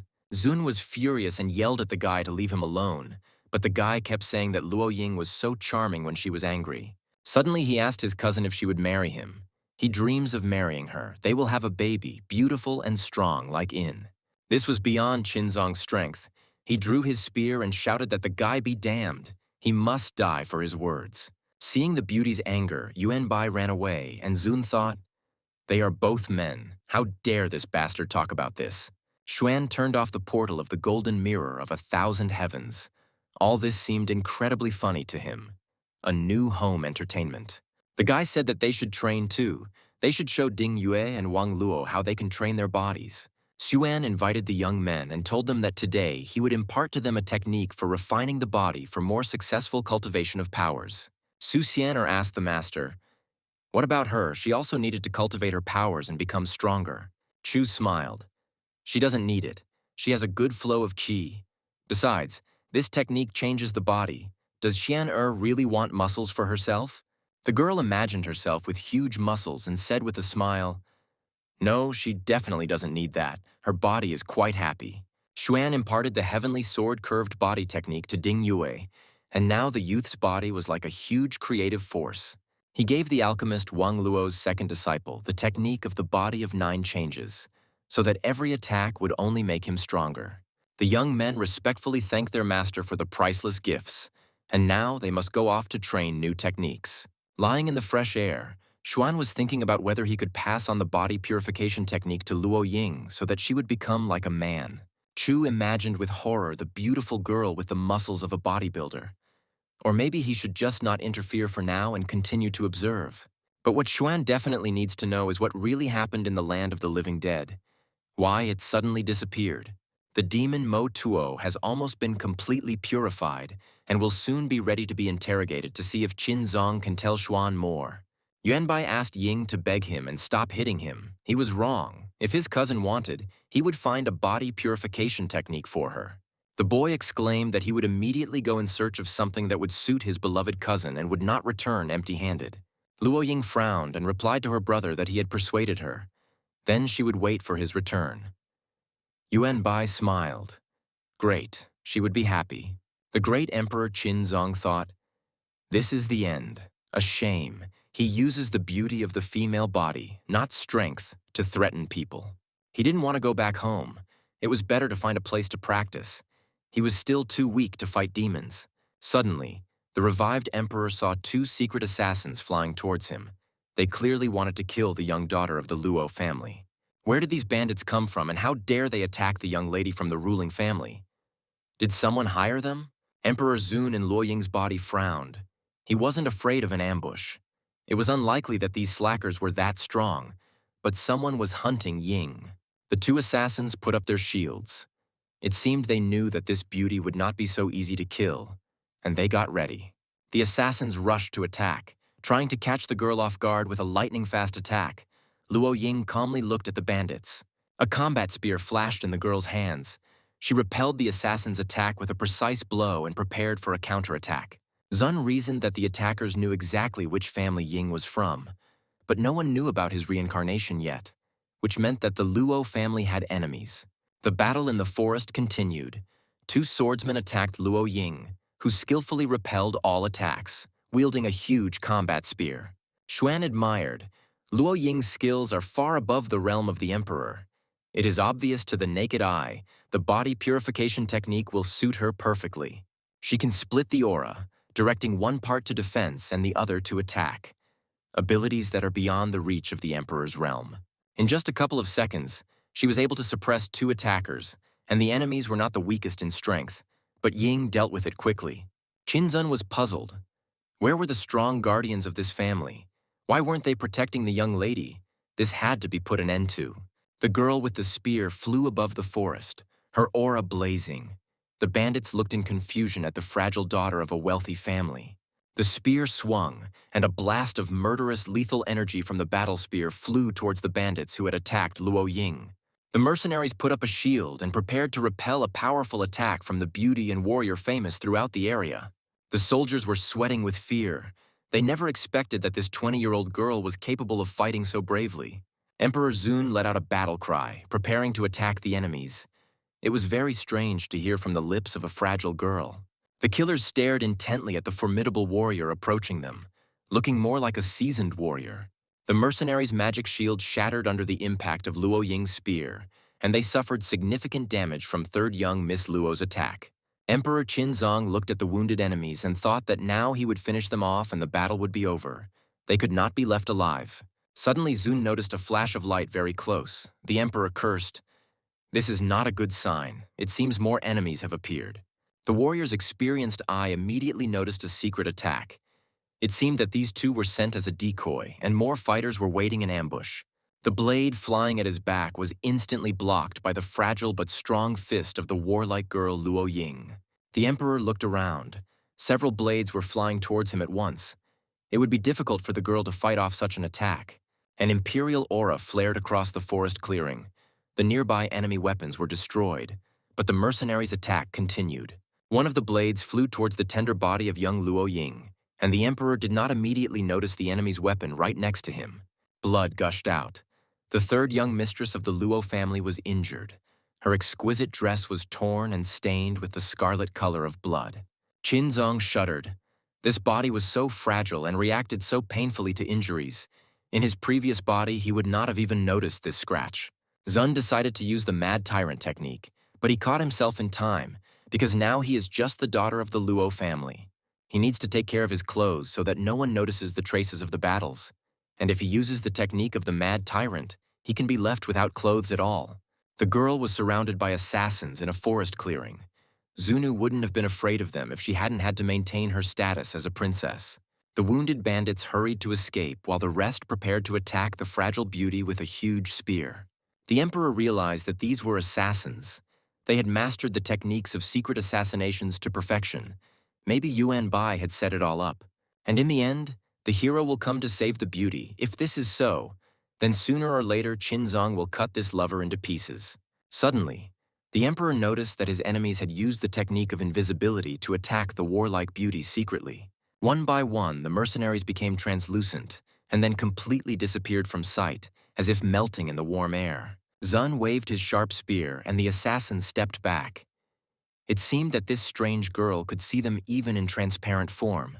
Qinzong shouted angrily.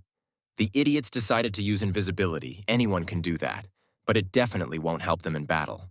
The emperor rushed into the attack with fury, cutting through the veil of invisibility with his spear, energy and stones swirling around the warrior. When the clouds of dust settled, Luo Ying's body also became invisible. Emperor Zun had mastered this technique to perfection. Now all the participants in the battle became invisible. Xuan noted that this was a little unfair, but how could he follow the progress of the battle? But no matter how well Zun or the assassins mastered stealth, nothing would escape Xuan's eye. The assassins were puzzled as to whether Luo Ying had decided not to hide but to use a secret technique, or whether the assassination plan had failed.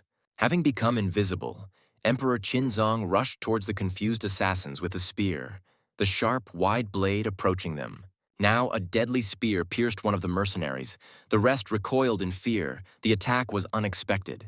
Luo Ying, having become invisible, dealt blow after blow, each of which was fatal.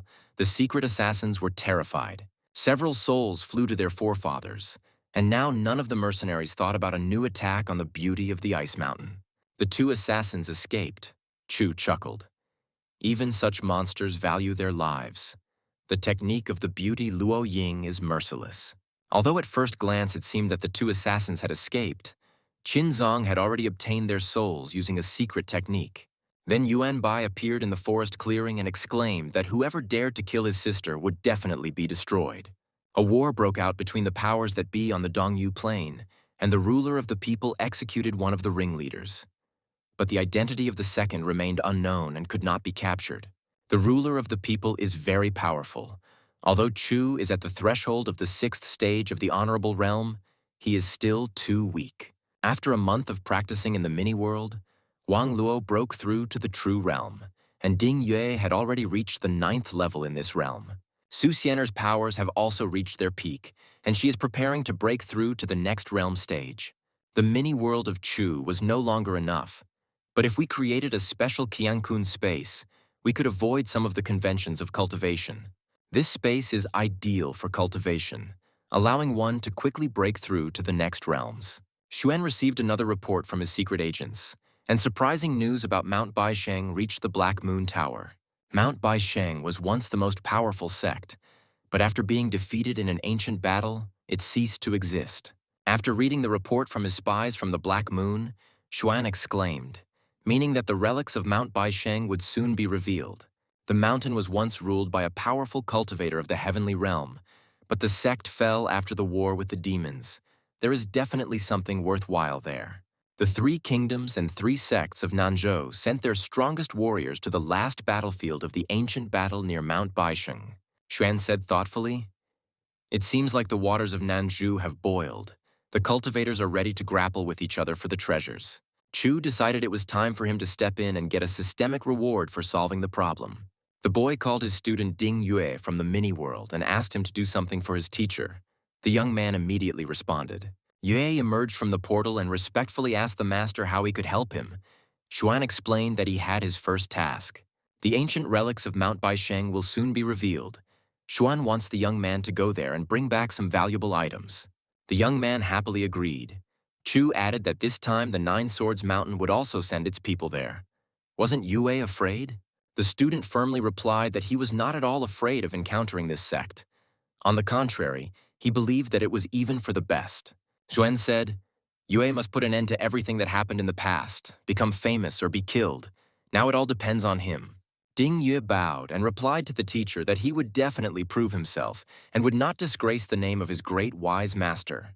Treasure hunters from all over Nanzhou gathered around the famous Baisheng Mountain, where the strongest cultivators were located. One of them noticed that Mount Baisheng was currently surrounded by several large forces, the weakest of which were at the true realm level. The Piaohua Pavilion has not yet arrived. Although it is all women, it is one of the strongest sects in Nanzhou. This is recognized by everyone. So all the strongest are standing at the top of the mountain. Only the people from Piaohua were not there.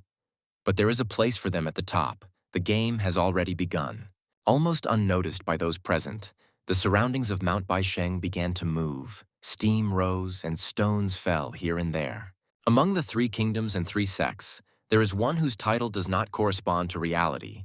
They do not even have a single ninth-stage true realm cultivator.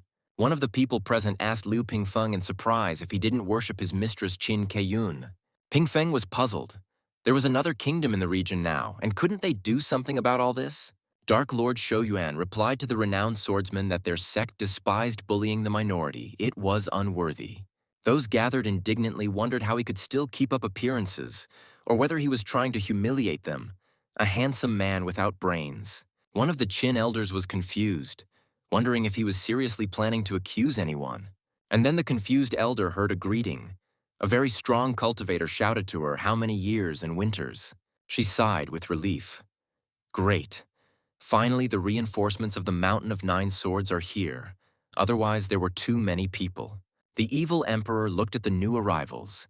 Yes, it was Ying Jiankong from the Nine Swords Mountain, the strongest swordsman of Nanzhou. Liu Pingfeng frowned.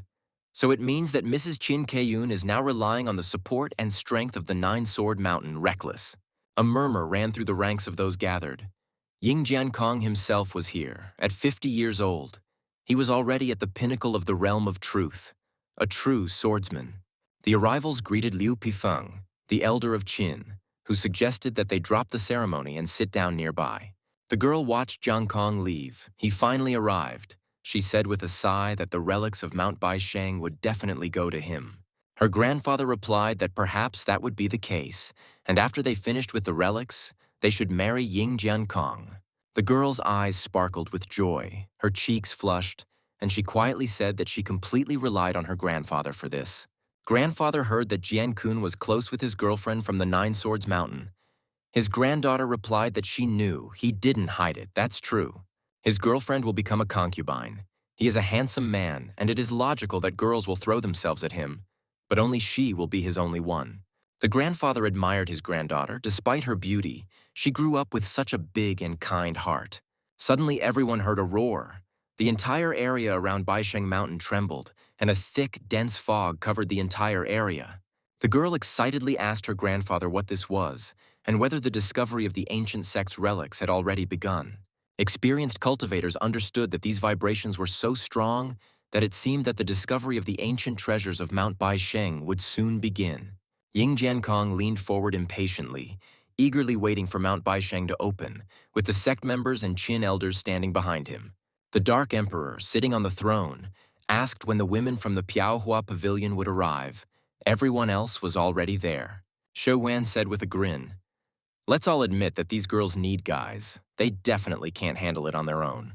Everyone was stunned. The Dark Lord really said that? It seems the rumors that he has problems with his head are true. A special place was left on the mountain for these women. If the Piaohua heard this statement, a real war would begin. One of those present grumbled, "Everyone has been waiting for them for so long, and they still haven't arrived. Maybe they won't come for the relics at all." And then everyone was stunned. In the place left for the Piaohua sect, among the flowering trees, a young man was sitting calmly. Everyone started making noise, asking who he was that he dared to take the place of the strongest.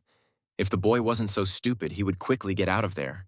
The old man exclaimed, "The boy doesn't know how high the sky is and how huge the earth is. Now he will teach this piece of shit a lesson." The cultivator rushed at Ding Yue, shouting that he dared to step into the place of beauties, which meant he would immediately accept death. The old man attacked the youth, whispering for him to see his third-level true realm strength. But Ding Yue did not move. The boy looked at the old man and wondered why these old cultivators were so self-confident despite their weakness. Ding Yue swung his sword, and in that same second, the noisy old man was defeated. A stream of scarlet blood gushed out, and everyone recoiled in horror. The cultivator who had attacked the young man lay on the ground, a pool of blood spreading around him, his body cut in half. The evil king frowned and asked in confusion what had happened. Why had this powerful cultivator been killed instantly? Liu Lingfeng asked if anyone knew who this young man was, what kingdom or sect he was from, and why he was so strong. The girl couldn't believe it. This boy instantly killed one of the strongest fighters. How was that possible? The cultivators asked each other how this happened, and whether this young man was really human, and why no one here knew him. But Ying Jiankong recognized his former disciple and chuckled, wondering if this was Ding Yue, the same loser who had been expelled from their sect. Nine-sword sect? Elder, take note, this is interesting. Apparently the kid has become stronger, but trash will always remain trash. Ding Yue looked at Ying Jiankong and asked if this was the old man who, after 50 years, had not been able to break through beyond the true realm. Everyone started making an indignant noise. How dare he talk to Ying Jiankong like that? It seems like this impudent guy wants to die here today. The nine-sword mountain cultivator's face twisted in anger. How dare this weakling and loser speak to him so impudently? The young man chuckled. Did Ying Jiankong really think that he, Ding Yue, was not worthy of even talking to him? And who did he think of himself? The head of the swordsman sect stood in front of the impudent youth, who asked if Jiankong really thought he was the most special one here. Ding Yue shouted that he came here to let everyone know about him. He promised the teacher that he would complete the task and not disgrace his name. And then the young man's attention was drawn to the appearance of a new character not far from him. The words on his lips involuntarily froze. The young swordsman fell silent and stared into the thicket of flowering trees, where, among the flowers, a beautiful girl appeared. Slender legs in elegant shoes stepped carefully along the green forest path. It seemed as if even the birds had frozen around her. The light silk short tunic emphasized the beauty of the girl's elastic body, and the golden belt drew attention to the figure. A seductive slit slightly revealed her ample bosom. Long braids, and a bright short coat with a fur trim completed the look. The beauty walked leisurely among the blossoming sakura trees, looking like a delicate, beautiful flower. The cultivators froze at the sight of her. They whispered, "This is the maiden from Piaohua, Han Yingmeng. She is an angel, so beautiful. Is this not a dream?" Everyone immediately fell in love with this beauty.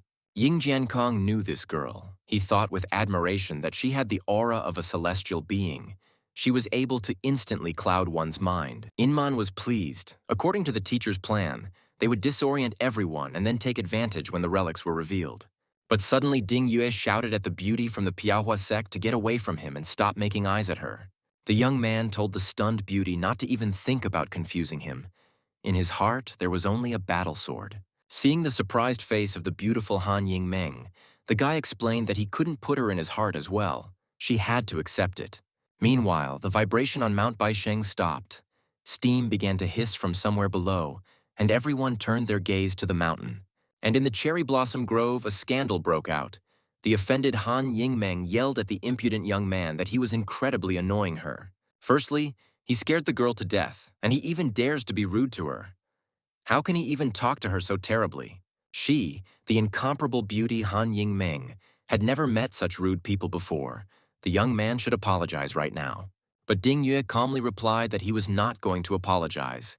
And in general, it was time for the girl to shut up. She was irritating him. The enraged beauty screamed that this guy was a real monster. He was the first one who hadn't fallen under her spell, and he was also being rude to her. The young man calmly told the beauty that she would not be able to seduce him and make him turn away from the path of the sword. It was useless. Han Yingmeng gritted her teeth and muttered, she wouldn't kill him today just because they had more important things to do. But next time he would be finished. Ying Jiankong, offended by the young man's remarks, flew over to continue the unpleasant conversation alone with the impudent man. He asked Dian Yue. Apparently this was his way of taking revenge for his expulsion from the Nine-Sword Mountain sect. But insulting him would not help him become stronger. The head of the swordsman sect asked Maiden Han not to be angry. He, Ying Jiankong, would drive away this impudent boy in her stead. The young man chuckled. So this is the path of Ying Jiankong's sword, running after every skirt and making eyes at every beauty. Ding Yue laughed. A renowned swordsman chasing after a woman he just met. Truly a true cultivator. Suddenly the youth became serious and said with disdain that Jiankong's cultivation was nothing but despicable trash. Han Yingmeng was angry. Why was this boy clinging to her? No, she took back her words. This young, impudent one must die today. Ying Jiankong, hearing the young man's words, lost his composure and angrily shouted at Ding Yue to stop his madness. Grabbing his sword, the head of the sect hissed that without a drop of pity he would now show the boy why he, an ignoramus, was expelled from the mountain. The swordsman demanded that the young man draw his sword and defend his honor. But Ding Yue stood calmly in front of Jiankong.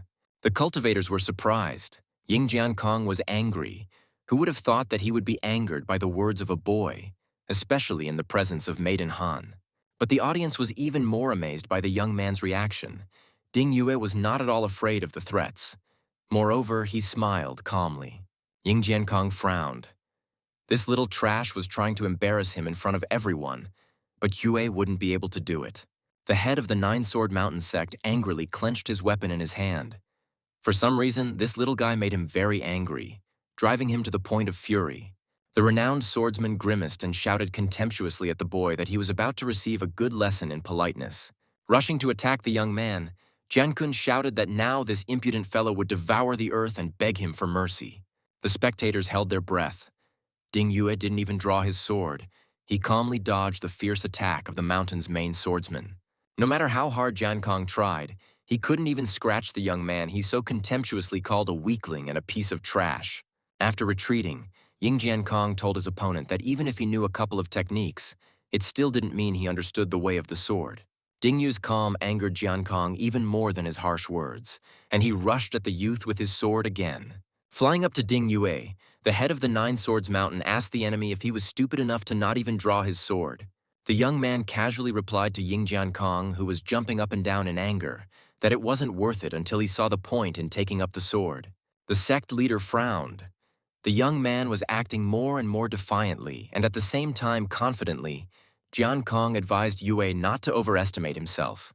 Ying Jiankong exclaimed that it was time to end this fight. It was time to finally show who was the strongest swordsman here, his aura blazing. The sect's chief swordsman attacked the youth, sending a stream of furious energy towards him, and Jiankun's aura flashed across the clearing. But despite the danger, Ding Yue was completely calm. He had finally gotten to fight the one who had once taken his beloved away from him. A smile played on Ding Yue's face. There was no fear or excitement in him. He felt the fight with every cell of his strong body. Suddenly, the young man drew his sword with lightning speed. No one could even see it. The movement was so fast.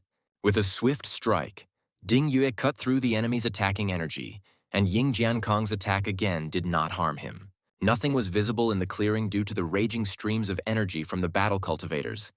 The spectators fell silent and waited for the outcome. Suddenly, Yin Jiankong felt that he was injured. It was unbelievable. A talentless youth who was expelled from the sect had injured him. The head of the Nine-Sword Mountain sect grabbed the blade that had injured him, a shadow on his face. He hadn't experienced such shame for a long time. There was no malice or excitement on the face of Ding Yue, who had wounded him. The young man was surprisingly calm and restrained in his emotions. All the cultivators on the mountain gasped in amazement. This daring boy was able to defeat the best local swordsman. Kneeling down, the wounded Jiankun asked in confusion how this could have happened. He hadn't even had time to understand anything. Yue asked what was impossible, that he had to accept defeat with dignity. But Jiankun didn't believe it. He couldn't lose. Something was wrong here. The sect leader suggested that the young man had used some kind of artifact. Yue chuckled, so Jiankun couldn't accept defeat. Ying Jiankong frowned and demanded to fight again. He couldn't believe that this talentless boy was able to defeat him. But the same thing happened the second time. The renowned swordsman didn't even have time to blink before Yue's blade was near his neck. Jiankong was puzzled as to what had happened when this scum had managed to draw his sword. He hadn't noticed it at all. What was the matter? The head of the Nine Swords Mountain guessed that he had been inattentive and Yue had injured him, and now he had not been able to notice when he had drawn his sword. The humiliated Ying Jiankong tried to threaten the young man again, but at that moment he heard the worried voice of his beloved. Ding Yu's ex-girlfriend ran to them and demanded that the young man immediately stop torturing her lover. Yue realized that what the teacher said was true. How can one become stronger when there is a person in one's heart? A lover is a hindrance. The young man asked Ying Jiankong if he knew why he lost the fight. In fact, everything is very simple. He should understand it himself. The swordsman, considered invincible in Nanju, stared wide-eyed at the boy who had once been expelled for his weakness and incompetence. The girl who had abandoned this young man for another, stronger one, now looked at her former friend with surprise. Unexpectedly for everyone, Ding Yue pointed his finger at the girl and said that Ying Jiankong lost the fight because of her. The girl was stunned. The young man explained that the problem with the sect leader is that there is a woman in his heart, and she is preventing him from becoming truly strong. Ying Jiankong was shocked. Could it really be because of the girl? But how could she stop him from being an invincible swordsman? Jiankong's lover exclaimed, "What nonsense is Ding Yue talking about? He's just taking revenge on her for leaving him in the past." But the young man didn't pay any attention to her. He explained that a woman influences the speed with which you draw your sword from its sheath. If there is a woman in your heart, you hesitate, which means you react longer. If you react longer, it means you will lose. Ying Jiankong wondered if this arrogant boy was right, and he lost because his heart was in disarray. The leader of Nine Swords Mountain lowered his head. In any case, he could not lose to the boy. It would ruin his glorious reputation. Turning to the worried girl, Jian Kun told her that she should move away from him. Their fight with Ding Yue was not over yet. The young man smiled cheerfully and exclaimed that this was excellent. He would give the enemy some time to recover from his injury. An hour later, the opponents met again, and everyone present on the mountain watched this amazing duel with curiosity. Taking up his sword, Ying Jiankong told the young man that this time he would be more careful and would not give him a chance to win again.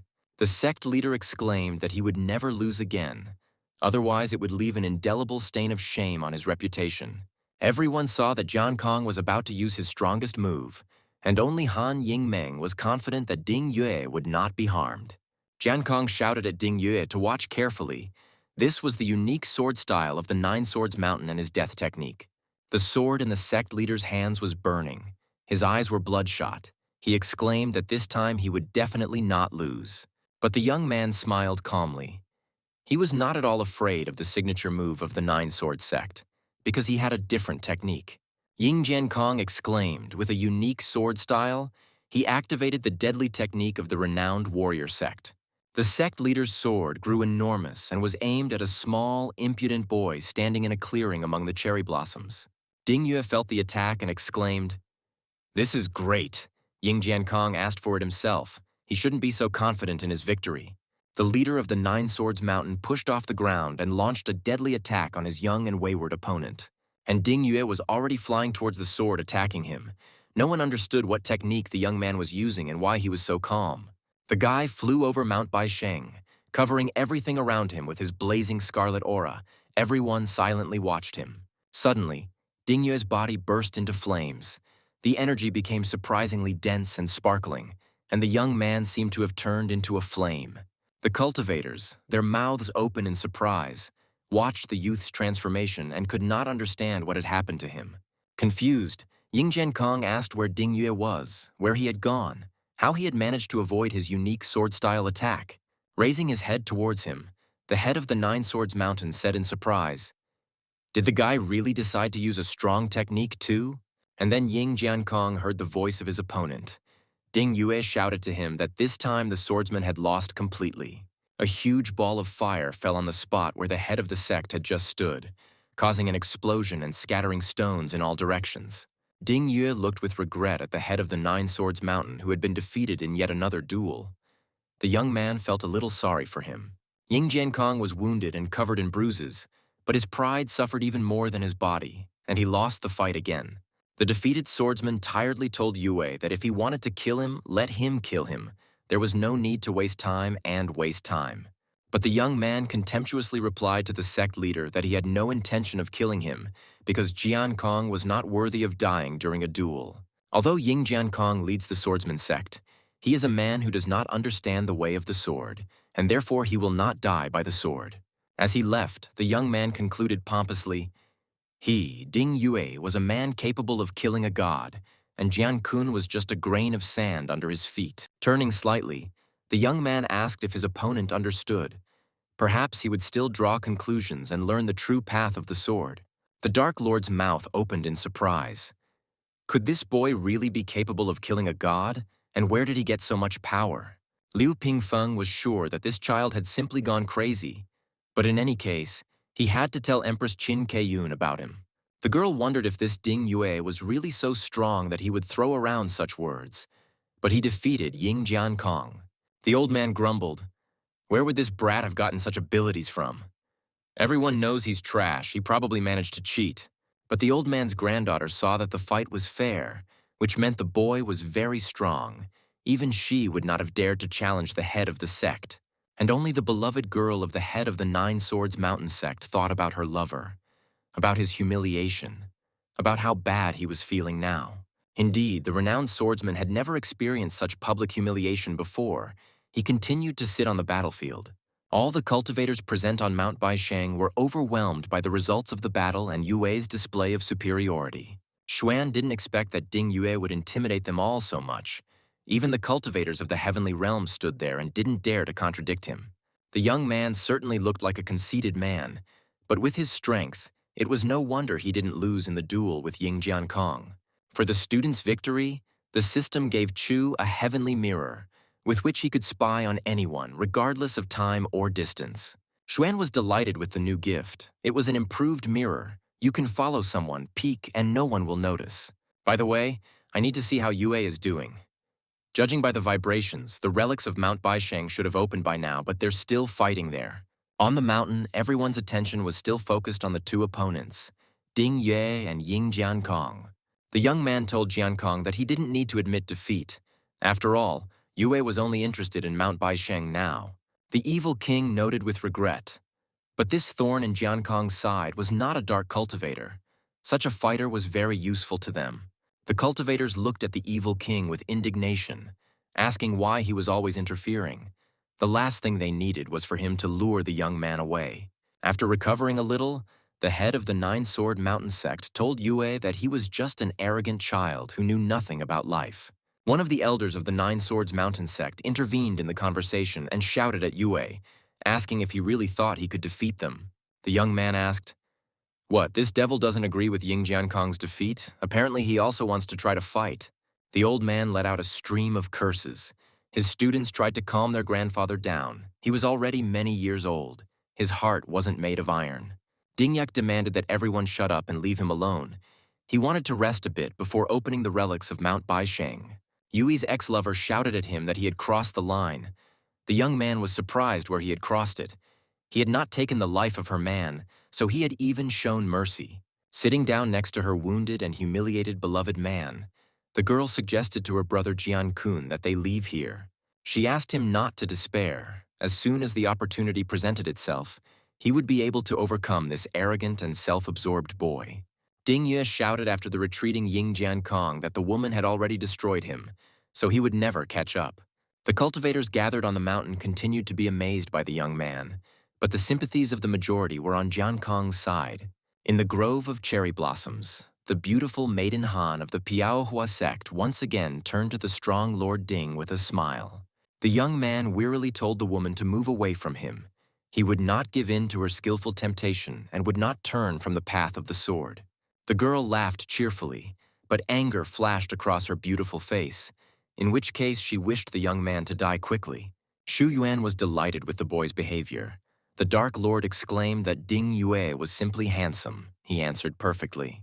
You can't just bow your head to women and love them. It's a waste of time. The right way is to follow the way of the sword. The beauty from Piaohua gritted her teeth. This evil old man was talking nonsense, but he supported this foolish, strange young man. Yue's ex-girlfriend's eyes were full of tears. She was sure that as soon as Brother Jiankong got the opportunity, he would kill the impudent man. Many powerful cultivators were certain that Ding Yue would one day pay for his words and disrespectful behavior. The evil king shouted to the young man that they really needed such people. Why didn't he join the minions of the Dark Court? The lonely cultivators began to make noise. It seemed that now they would fight for Ding Yue, because strength and courage have always been valuable. Liu Pingfeng also turned to the young man and suggested that he not listen to the nonsense that this dark cultivator of evil forces was spouting. The elder turned to Ding Yue, explaining that he was from the Da Qian Empire and that he was thinking of joining them. The little lady of the Da Qian Empire has just reached marriageable age. She is very beautiful and can even compete with Han Yingmeng. In addition, there is another wonderful girl at the imperial court. She is quite beautiful and very smart. The cunning Liu Pingfeng was confident that after seeing these beautiful maidens, young Ding Yue would not be able to refuse service in their empire. In addition, the elder promised Yue to provide him with the necessary pills and artifacts. They are ready to fulfill any of his conditions. The people from the other empire were surprised. Liu Pingfeng, this old fox, he can even sell his daughters to get Yue. Han Yingmeng thought that if Ding Yue joined Liu Pingfeng now, her sect would be in serious danger. The young man knew that Liu Pingfeng was cunning and was going to use beauties to lead him astray from the true path of the sword. But Yue remembered the teacher's instructions. It was in vain that he practiced the sword style and mastery of Qi. He would become so strong that he would crush the gods. Ding Yue frowned.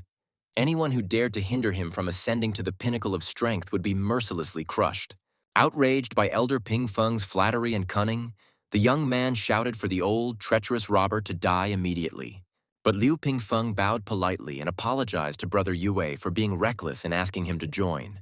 The enraged Pingfeng decided that this boy didn't know what was right and what was wrong, and once Baisheng opened up, he would definitely be able to kill Yue. Han Yingmeng silently watched Ding Yue. This guy seemed to be truly true to his beliefs. But was he right to give up on love? Suddenly, Inman heard the worried voice of her mentor, the head of the sect, asking the girl what had happened to her. They had been here for a long time, but Inman didn't even notice. She was just staring at that guy. Had the girl really forgotten about the task she had received? The sect leader pointed at Yue and angrily asked who this child was and why he dared to stand here on the site of the Piaohua Pavilion. Maiden Han briefly told the teacher what had happened here, how this impudent youth had defeated Yingjian Kong. All the girls were shocked by what they heard, and the head of the sect ordered Inman to sacrifice her beauty for the sake of the teacher and the sect. The evil king exclaimed with laughter, "It seems that the beauty of Piahua no longer works." Everyone understood that with the arrival of the beauties, the discussion of the opening of Mount Baisheng will begin. All the single cultivators looked at Ding Yue with hope, because he didn't like women, which meant he wouldn't be limited by their beauty. Everyone immediately rushed towards the young man, hoping to become his companions in the fight for the ancient relics of the Baisheng Mountain sect. The first daredevil introduced himself to Ding as a lone cultivator and would like to, but Yue barked at him to get lost. The next one tried to flatter the young man for his firmness, but Ding Yue also asked him whether he was looking for death and why he had come to him. The cultivators walked one after another. The young man shouted that they should stop bothering him, otherwise he would kill everyone who came near him again. Xuan, who was watching this, laughed. It seems that his diligent disciple Ding Yue received a little respect from the people. This is great. Besides, the game for the ancient relics of the Baisheng Mountain sect has just begun. It's interesting to see what will happen next and what Yue will return to him with. A huge scandal erupted in the Chu family's main estate, and the head of the Tianming family was furious. Xuan became wary of what had happened again. Why was his grandfather making such a noise that his ears were ringing from his indignant cries? It turned out that Chu Yuan, who ran away several years ago, returned home with his son. Doesn't this sound like the plot of some drama? The enraged Tianming asked. So Yuan was brave, and as soon as the problems began, he immediately returned to his home. The guy noticed that his brother's strength was already at the first level of the Kingdom of Harmony. He was a great talent. It would probably come to him soon. And indeed, soon the third brother, together with his little son, stood at the gate of the small estate where Xuan lived. Shu Yuan asked the 13th brother if he could ask him for something. He placed his hand on his little son's shoulder. Xuan sighed. What kind of person is this? He used to be so cheerful, and now he's so depressed. And just because of love, a woman is no friend to a cultivator. He smiled at his brother and asked what he wanted Xuan to do for him. He would definitely help, remembering his kindness. Yuan said that this was his son, Chu Pingfan, and he wanted Xuan to help raise him so that the boy could live a simple life. The child, at his father's command, obediently greeted his 13th uncle. Xuan was surprised. The boy was so obedient. Strong, silent, and slow, with a stupid face, seemingly untalented. That is why he was called Pingfan, simple and ordinary. Shu Yuan sighed heavily. His exhausted face was very sad. It was incredibly hard for him to part with his child. He told his younger brother that the boy's mother was from a famous family. They fell in love and she gave birth to a child, Chu Pingfan. But no matter how they hid, the girl's family eventually found them, and the head ordered that the runaway heiress be taken to her home. Yuan's wife's relatives wanted to kill him, but his beloved cried and begged her father so much that the boy was spared and released. The third brother's eyes flashed, and he said that he was going to go to Dongzhou and tell them that he, Chu Yuan, was not some weakling. Xuan told his brother not to worry about Pingfan. He would raise him with dignity. Yuan would not be ashamed of his boy. The boy decided to give his brother a save card. As long as he didn't encounter a heavenly realm cultivator, he would be safe. The boy asked his father if he was leaving him. Yuan told his son that he was going to look for his mother, and Ping Fan should obey his uncle. The saddened child shook his head sullenly in agreement. It seemed there had not been much joy in his little life. Waving goodbye, Yuan told the 13th brother that he was leaving. Xuan wished the third to take care of himself. The saddened boy did not let go of the small dagger. He sighed heavily and looked after his father, who disappeared behind the gate. Yun approached her nephew and asked Ping Fan if he missed his aunt. Tears streamed from the boy's eyes. He sobbed and replied, "Yes." The girl sighed. "How could the third brother do this?" Xuan objected. "Every person has his own path, and Yuan chose his." The little sister asked, "But what about Ping Fan's talents? It seems they are not very bright, not at all like his gifted father." Xuan said that he would try to find the ingredients and prepare an elixir to increase strength, because talent is not everything. The boy asked his little nephew if Ping Fan liked daggers. The boy nodded happily. Yes, he really liked them. Chu asked the boy with a smile why he liked them. Ping Fan exclaimed, because they were cool. He liked cool things. Zhuan asked the child if he liked swords. Ping Fan shook his head. No, he didn't like swords at all.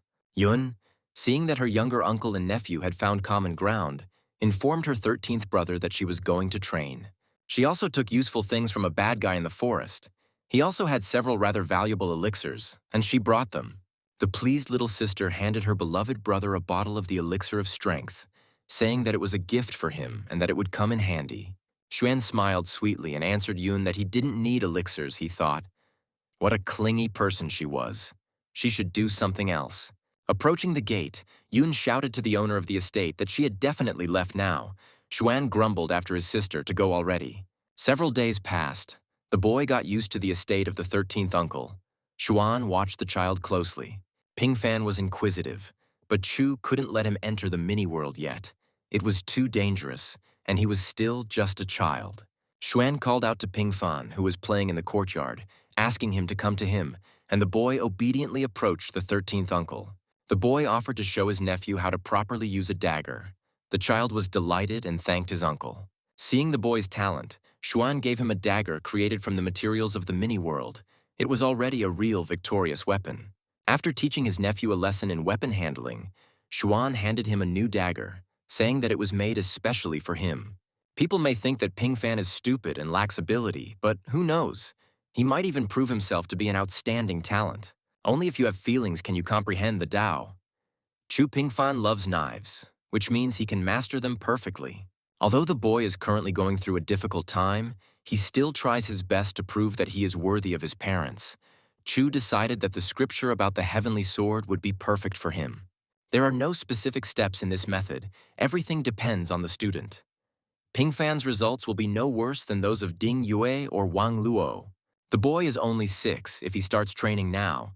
Then under Xuan's guidance, breaking into the Emperor's realm before he's 20 won't be a problem. A 20-year-old Emperor realm cultivator is extremely rare. If Ping Fan becomes that strong with Xuan's help, a reward from the system is guaranteed. Calling his nephew, Xuan told Ping Fan that he had brought him a manual for mastering the dagger, and the child thanked his uncle. After looking at the book, Ping Fan said that he really liked these techniques and would work very hard to master them. Xuan warned his nephew that in addition to training, he must also rest and study the Tao and not overdo it or go to extremes. The boy replied that he understood everything. He would definitely train well and have a good time. Xuan smiled. Then from that day on, he would teach him. Education is the first stage in leadership, as well as in the comprehension of the Tao. After its completion, the student becomes an order of magnitude stronger. Zhuan asked Ping Fan which level he would ascend to after the first stage, the realm of harmony, or even the realm of truth. The uncle told his nephew to harden his body, opening a portal to a mini-world. He pulled out the necessary healing herb from there. Handing the plant to the boy, Xuan ordered Wang Luo to make special medicine for Ping Fan to strengthen his body. By taking them, the boy will strengthen his body. Xuan added with a smile that even the Emperor's son does not have such resources. Wang Luo was surprised. Couldn't a teacher directly improve a child's body? Xianer shrugged. She didn't understand it either. The alchemist said that he would make pills for Ping Fan. When he saw the boy, he remembered the Wang family and their attitude towards him. Several days passed. The boy trained diligently under the guidance of his 13th uncle in a small estate. One day, Wang Luo called Pingfan to come to him. The child smiled happily. He liked Uncle Wang very much. The alchemist handed the boy a large pill and told him to eat it. He had prepared the medicine for him as instructed by the teacher. Xuan added that Pingfan should eat boldly. This pill has a sweet taste and will benefit him, helping him master the techniques. Chu knew full well that the improved pills were useless for the child, but their taste had become much better. Pingfan happily ate the pill the alchemist had created for him. It tasted excellent and the boy smiled. Wang Luo was puzzled why there was no change. There shouldn't be any problem. He made the pill himself. He asked the teacher why nothing had changed. Xuan explained that he and Luo had different paths of cultivation, and that Pingfan's cultivation system was also somewhat different from others. Wang Luo asked what the difference was. Xuan smiled cheerfully and replied that the alchemist would find out everything later. It was a secret for now. The young man looked questioningly at the master, wondering how much he still needed to learn to achieve perfection.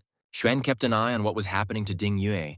It was clear that in another 3 or 4 days, Mount Baisheng would open. It wasn't without reason that these old men decided to kill Ding Yue later, however. For him, it's not a problem. With his strength, he can stand up for himself. Suddenly, the entire courtyard was illuminated with golden light. Xuan turned to the Buddhist pagoda. The light came from it. She finished the work. This meant that the demon's purification was complete. Now Mo Tuo had become enlightened, and Xuan would be able to ask him about the war. Looking into the pagoda, the guy saw that not only the energy, but also the appearance of the former demon had changed beyond recognition. But just in case, Xuan decided to install a soul seal on him. You never know how even an enlightened demon would behave. Having put the seal, the guy released the prisoner from the pagoda. The first thing Mo Tuo did was call on everyone to be compassionate. He bowed obediently to Xuan and greeted his master. He was ready to carry out any order of the ruler. A pleased Chu Xuan ordered the renewed demon Mo Tuo to rise, and the system rewarded the youth for enlightening the first Buddha. As expected, the reward for enlightening the first Buddha was very rich, but all of it would go to the first Buddhist of this world. The boy told the former demon that now that he had entered his Buddhist gate, Chu would give him the golden body of the Buddha, the staff, and the robe of the 7 treasures. The first Buddhist fell prostrate before the generous master and thanked him for the incredibly valuable reward of his servant. Chu reminded the servant that his real name was Mo Tuo. But since he had taken refuge, his karma had been purified, so Xuan bestowed upon him the name Namo Buddha. The initiate again thanked his generous master for his new name, saying that the master's kindness knew no bounds. Now Namo must strengthen his body and practice dharmas. For this, Xuan moved his new servant to a mini-world. Wang Luo, who was training in the mini-world, felt a flash of extremely strong golden energy near him. Looking closely, the alchemist saw a strange but strong man in unusual clothes. He was calm and friendly. Luo was surprised who it was. Unusual clothes, a magic staff in his hands. Most likely all these were magical artifacts. Namo Buddha respectfully greeted the unfamiliar youth and said Amitabha, which means boundless light and wisdom. After greeting Wang Luo, Namo Buddha flew away to practice and strengthen his body as instructed by his master. The young man asked the teacher who it was. He was from the heavenly kingdom. His power was strange but powerful. Wang Luo had never seen such a thing before. Xuan explained to the student that this was Namo Buddha. He was a high-ranking Buddhist. He had recently become the first Buddhist in this world. The young man asked, "Then this man was Shiqiang, the senior disciple of the Lord and great master Chu Xuan and their comrade?" Xuan smiled and answered the young man, "Yes and no. They both study under him, but their paths are very different from each other. Once Namo has strengthened his body, he will need to be asked first about the Nanju demon invasion and then about the great battle of antiquity." The guy was very pleased with the result. He received 100 years of cultivation as a reward and reached the 8th level of the honorable realm. "By the way, Mount Baisheng is about to open. We need to see what's going on there." Xuan looked into his new mirror, and indeed, the skies above the mountain lit up, and the ancient seal that had been closing the secret entrance to the sect began to open. Ding Yue, like all the other cultivators, stood on the mountain and calmly waited for the passage to the ancient powerful sect to open. And finally, The passage opened completely, and the gates of the sect destroyed in ancient times appeared among the clouds. One of the elders of Nine Swords Mountain exclaimed that the passage had opened. They could go and explore the relics of Baisheng Mountain. Everyone, as if on command, jumped up from their seats and flew towards the narrow passage, hurrying to find the precious relics of the ancient cultivators. The first to rush into the sect were the cultivators of the Nine Swords Mountain, planning to try to kill the impudent Ding Yue in the confusion. The followers of the evil king's dark court did not lag behind the swordsmen. A group of villains immediately slipped into the open passage. Following them quickly but elegantly were the beauties from the Piaohua Pavilion. But because of Ding Yue, the beauties' plans were thwarted. Han Yingmei fell a little behind her master and her friends and, as if by accident, flew up to the impudent young man who had angered everyone. She warned him to be careful. The Nine Sword Mountain and other sects were going to kill him, although she didn't understand why she was warning this idiot. The young man's cheeks flushed, wondering if this woman had good intentions, or if she wanted to lull his vigilance with a good attitude and get closer to him. Ding Yue shook his head. He would not deviate from his path. The young man grinned. Well, let them try to kill him. It's not easy. He flew into the passage last, so as not to push with elbows. The young man was confident in his strength. He would definitely obtain the mountain's relics. Having flown into the sect's territory, the young man found himself in front of a giant stone statue. Ding Yue looked at it with curiosity. He read the inscription. It was a statue of the founder of the Mount Baisheng sect. Although it was partially destroyed, it was still majestic. The sect was named after its founder. In front of the young cultivator sat a stone giant, the once all-powerful Baisheng. He is still the most famous cultivator in Nanzhou history. No one expected his sect to be destroyed. While the young man stood near the statue, several cultivators flew towards him, eager to take revenge for Ying Jiankong's humiliation. Ding Yue looked back. There were 4 powerful cultivators from various sects standing around him, ready to engage him in battle. Spectators gathered at the gates of the ancient sect. Everyone saw that 4 cultivators who had almost reached the emperor's realm came out against the young man. Headmistress Piaohua asked Han if she was involved in this, but she replied that she was not, saying they didn't hate each other that much. The evil king said with disdain how disgusting the cultivators were, mocking those who clearly did not deserve it. One of the Avengers approached Shou Yuan, saying that since he was standing up for the boy, he might want to help him in the fight against them. Ding Yue asked the opponents, "They have almost reached the emperor's realm. That is, they are just scum who cannot advance further." The elderly cultivator, offended by the youth's careless remark, angrily shouted that he was a crazy brat who deserved to die. The young man drew his sword from its sheath and replied with a smile that only his techniques were crazy, but his mind was completely fine. Ding Yue said to the opponent who was jumping up and down in anger, "This level of cultivation is difficult for just anyone to achieve, but he is still so stupid." The elder shouted in rage at the young rascal not to go crazy. He had already insulted worthy and respected people. The young man frowned. If the old man was looking for death, then he, Ding Yue, would kill him, even though they had not met before and had not quarreled. The angry old man gritted his teeth. The boy's calm was terrifying, but couldn't 4 cultivators kill him? The old man understood that Yue was at the 9th stage of the Truth Realm, and he had almost reached the Emperor Realm, and besides, there were 4 of them. The young man asked why Mount Tianding was here. He was just curious about how he could have offended them. They had never encountered anything like that before. One of the elders surrounding Ding Yue explained that Ying Jiankong was this old man's son-in-law and had come to avenge his relative. The guy laughed. Now it was clear why Ying Jiankong was so useless. All his thoughts were occupied with women and not cultivation. The enraged old man, having completely lost his patience due to the insults, yelled at the young man to make this idiot die quickly. The elderly cultivator's hand began to glow, and he frowned, intending to finish off the young impudent fellow once and for all. A stream of icy deadly fire flew towards Ding Yue. Everyone froze, watching to see if the guy could handle this technique. But the young man was surprisingly calm.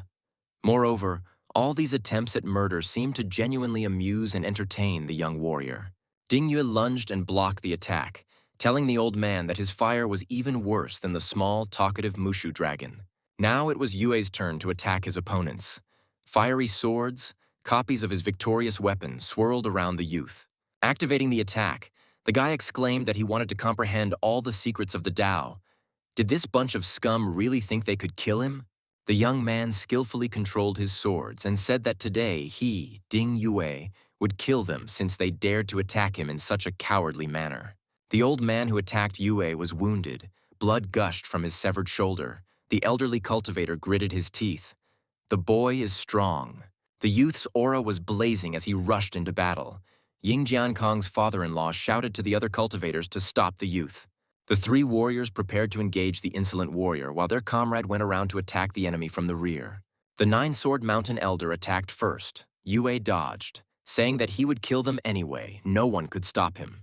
The guy flew up and used the sword technique that reaches the edge of the world. This blow was aimed at the initiator of this vile ambush. Ying Jiankong's father-in-law was horrified. Such a powerful killing technique. How could this boy know it? The young man raised his sword over his opponent to deliver the finishing blow. He knew that this technique was unstoppable. At the same time, Yue was attacked by the other three cultivators. The elder of the Nine Swords Mountain Sect rushed towards the youth from behind. The old man lunged and wounded the boy, piercing his chest with his sword, while Yue himself pursued the frightened son-in-law Ying Jiankong. But despite the wound he received, the young man dealt the decisive blow to the one who had planned to kill him and had incited the other fighters to do so. Yue swayed slightly and clutched the wound on his chest. This was his first serious battle wound, and he needed to take some pills immediately. Everyone looked at Ying Jiankong's murdered son-in-law in horror. Yue's powerful blow practically cutting the strong cultivator in half. The wounded youth smiled, which meant they had almost reached the emperor's kingdom. But he would still kill them. They shouldn't underestimate him. Liu Pingfeng thought that he had to kill this boy now while he was injured. Otherwise, he would cause serious trouble for everyone. Dingye suddenly became serious and asked the old men, so which of them was next going to die by his invincible sword? The Nine-Sword Mountain Sect elder told the other two to try to restrain this overly nimble young man. Pingfeng and his companion began to advance on the youth, while the elder of Nine Swords Mountain prepared to attack the enemy. The old men smiled. Stopping Yue was not a difficult task. Even one person who had almost reached the emperor's realm was stronger than Ying Jiankong. In response, the young man burst out laughing. How self-confident these old men were, and valuable healing pills flashed in Yue's hands. The boy threw them into his mouth and swallowed them immediately to heal the wound he received in battle and replenish his fighting energy. The opponents were shocked. Everything was very bad. This bastard turns out to have the emperor's kingdom pills. But where did he get them from? The old man exclaimed. Even in the Dakian Empire, there are not many imperial pills. It is very difficult to create them, but Ding Yue easily swallowed two. Yu replied, the old man is exaggerating. This is not an imperial pill. It doesn't even have value. His Shidi made it for him. The old cultivator was stunned. This is an imperial pill of average quality, but even so, it is very rare. Yue chuckled. They really are trash for such a small thing to make such a fuss. But where is the old man from Nine Swords Mountain? Pingfeng thought. Ding Yue ate the pill. His injuries healed. There was no need to interfere with this, since the pill was made by his Shidi. Then how strong was their teacher? But the Nine Sword Mountain Sect elder was confident that all they could do was kill Ding Yue. If he was so strong now, what would happen next? Suddenly, everyone heard a loud, ringing laugh, and the Piaohua beauties took advantage of the noise to explore the treasures of Mount Baisheng. Han Yingmei told her friends to hurry up and explore everything here while the men watched the battle closely. Dingye smiled. What nimble girls, taking advantage of the situation. But how could he let them take all the treasures of the mountain? The young man immediately took off and headed towards the ruins, shouting to his opponents that he had no time to play with these old dogs. The elders opened their mouths in surprise. This boy ran away. It's too bad. When else will there be an opportunity to kill such a strong, insolent man? At this time, in the ruins of Baisheng, the evil king killed one of his high-class imperial soldiers who was accompanying the emperor. Shou Yuan snatched his sword and laughed loudly. Xuan, who was watching him, was puzzled as to what was happening to the Dark Lord. The soul seal shouldn't affect intelligence, but it seems like Shou Yuan is a little out of his mind. Could dark cultivation really cause this? Based on the information received, Mount Baisheng is good for body training, and there should be many different treasures there. Even if something was destroyed, weapons or something suitable for their creation and improvement, elixirs, pills, and much more. Meanwhile, Dingyue found a field of medicinal herbs, covered by a protective magical dome from the greedy eyes of people. The young man's sword destroyed the magical protection, and Yue saw many valuable plants needed for potions and pills. The guy decided to take some supplies for his Shidi Wang Luo. Let him do alchemy. Yue knew his friend would be happy with such a gift. The young man stood in the middle of the field, sorting through his supplies, choosing what he wanted to take with him as trophies from Mount Baisheng. And then the bushes rustled. A girl was running towards him. Yue clenched his teeth. He recognized Han Yingmei, the famous beauty of the Piaohua Pavilion. Dingyue waved his sword and declared that this was his field, and if Yingmei dared to approach, he shouldn't accuse him of being rude later. The girl objected that this wasn't Yue's house, and that whoever saw what would take it, and that the territory of this sect didn't belong to anyone now. Instead of answering, the guy ordered his sword to split. He was ready to strike the uninvited guest with his sharp sword. At that very moment, numerous copies of the Dingyue sword flashed in the air, ready to strike the beauty from the powerful sect. The young man threateningly extended his sword forward. The copies were ready to pierce Han if she moved forward. The girl took a step back. The Piaohua Pavilion maiden frowned and tried to neutralize Dingyue's attack. A rose flew towards his weapon, but it was not possible to destroy the copies of the young man's sword. Piaohua's combat flowers bounced off the blade without causing him any harm. Han Yingmei was shocked. She was unable to break the young man's sword. Here it is, Dingyue's strength. It turns out she cannot defeat him. The guy warned the beauty that if she continued her tricks, he would be forced to kill her, so it was better for her to leave. Han told Yue that she just wanted a flower that would give her eternal beauty. Did he really not find her attractive at all? A magic flower appeared in the young man's hand. He asked Inmi. Apparently she was looking for this flower. Many women are ready to give their souls for it. Han Yingmei handed Yue a pill, offering it for exchange. This pill is considered very rare. It can increase strength. The young man grinned and asked if she really thought he needed it. He showed the girl his pills, saying that she could throw away hers. Inmi was shocked. There were imperial pills of average quality shimmering on Yue's hand, several of them at once. It was such a rarity. She sighed sadly. This guy has everything. What could she offer him in exchange for this incredibly necessary flower? Dingyek wondered if there was a shortage of herbs in the Piaohua Pavilion. He handed her a flower, saying that if he liked something, they would exchange. The young man was sure that he would not lose anything anyway. Han Yingmei was beside herself with happiness. Yue was so kind that he gave her the flower. After taking everything he needed, Dingyue walked on, and as he left, he casually said that they, the Piaohua Pavilion, were really poor things. Meanwhile, in the mini-world, Namo was practicing diligently. Suddenly, he lit up like the sun. The creation of the golden body of Buddha was completed. Having completed the practice of creating the golden body, the first Buddhist of this world returned from the mini-world and greeted his master. Xuan asked Namo what he thought of the magical Buddhist relics of the first Buddha he had received as a gift. Namo replied that they were helping him in cultivation, and now he was strong enough to do good and serve his master. Former Mo Tuo informed Xuan that several powerful demons had discovered him, but they would no longer be able to cause him much harm. Demons is a general name, but there are many types. Mo Tuo is an elder of one of them, a cultivator of the 8th stage of the heavenly realm. One day, a strong man entered the demon kingdom to help them conquer the northern territories, and the demons agreed. Later, the demons discovered a conspiracy. It was not only against the people of the north, but also against the demons. Chu asked what the conspiracy was. Namo explained to his master that there was no ruler in the north, and that man dreamed of deceiving everyone and becoming the ruler of the entire north. Chu Xuan was surprised. Wasn't there a ruler there? And what about Qin Zong? As far as was known, it was he who ruled the northern empire at that time.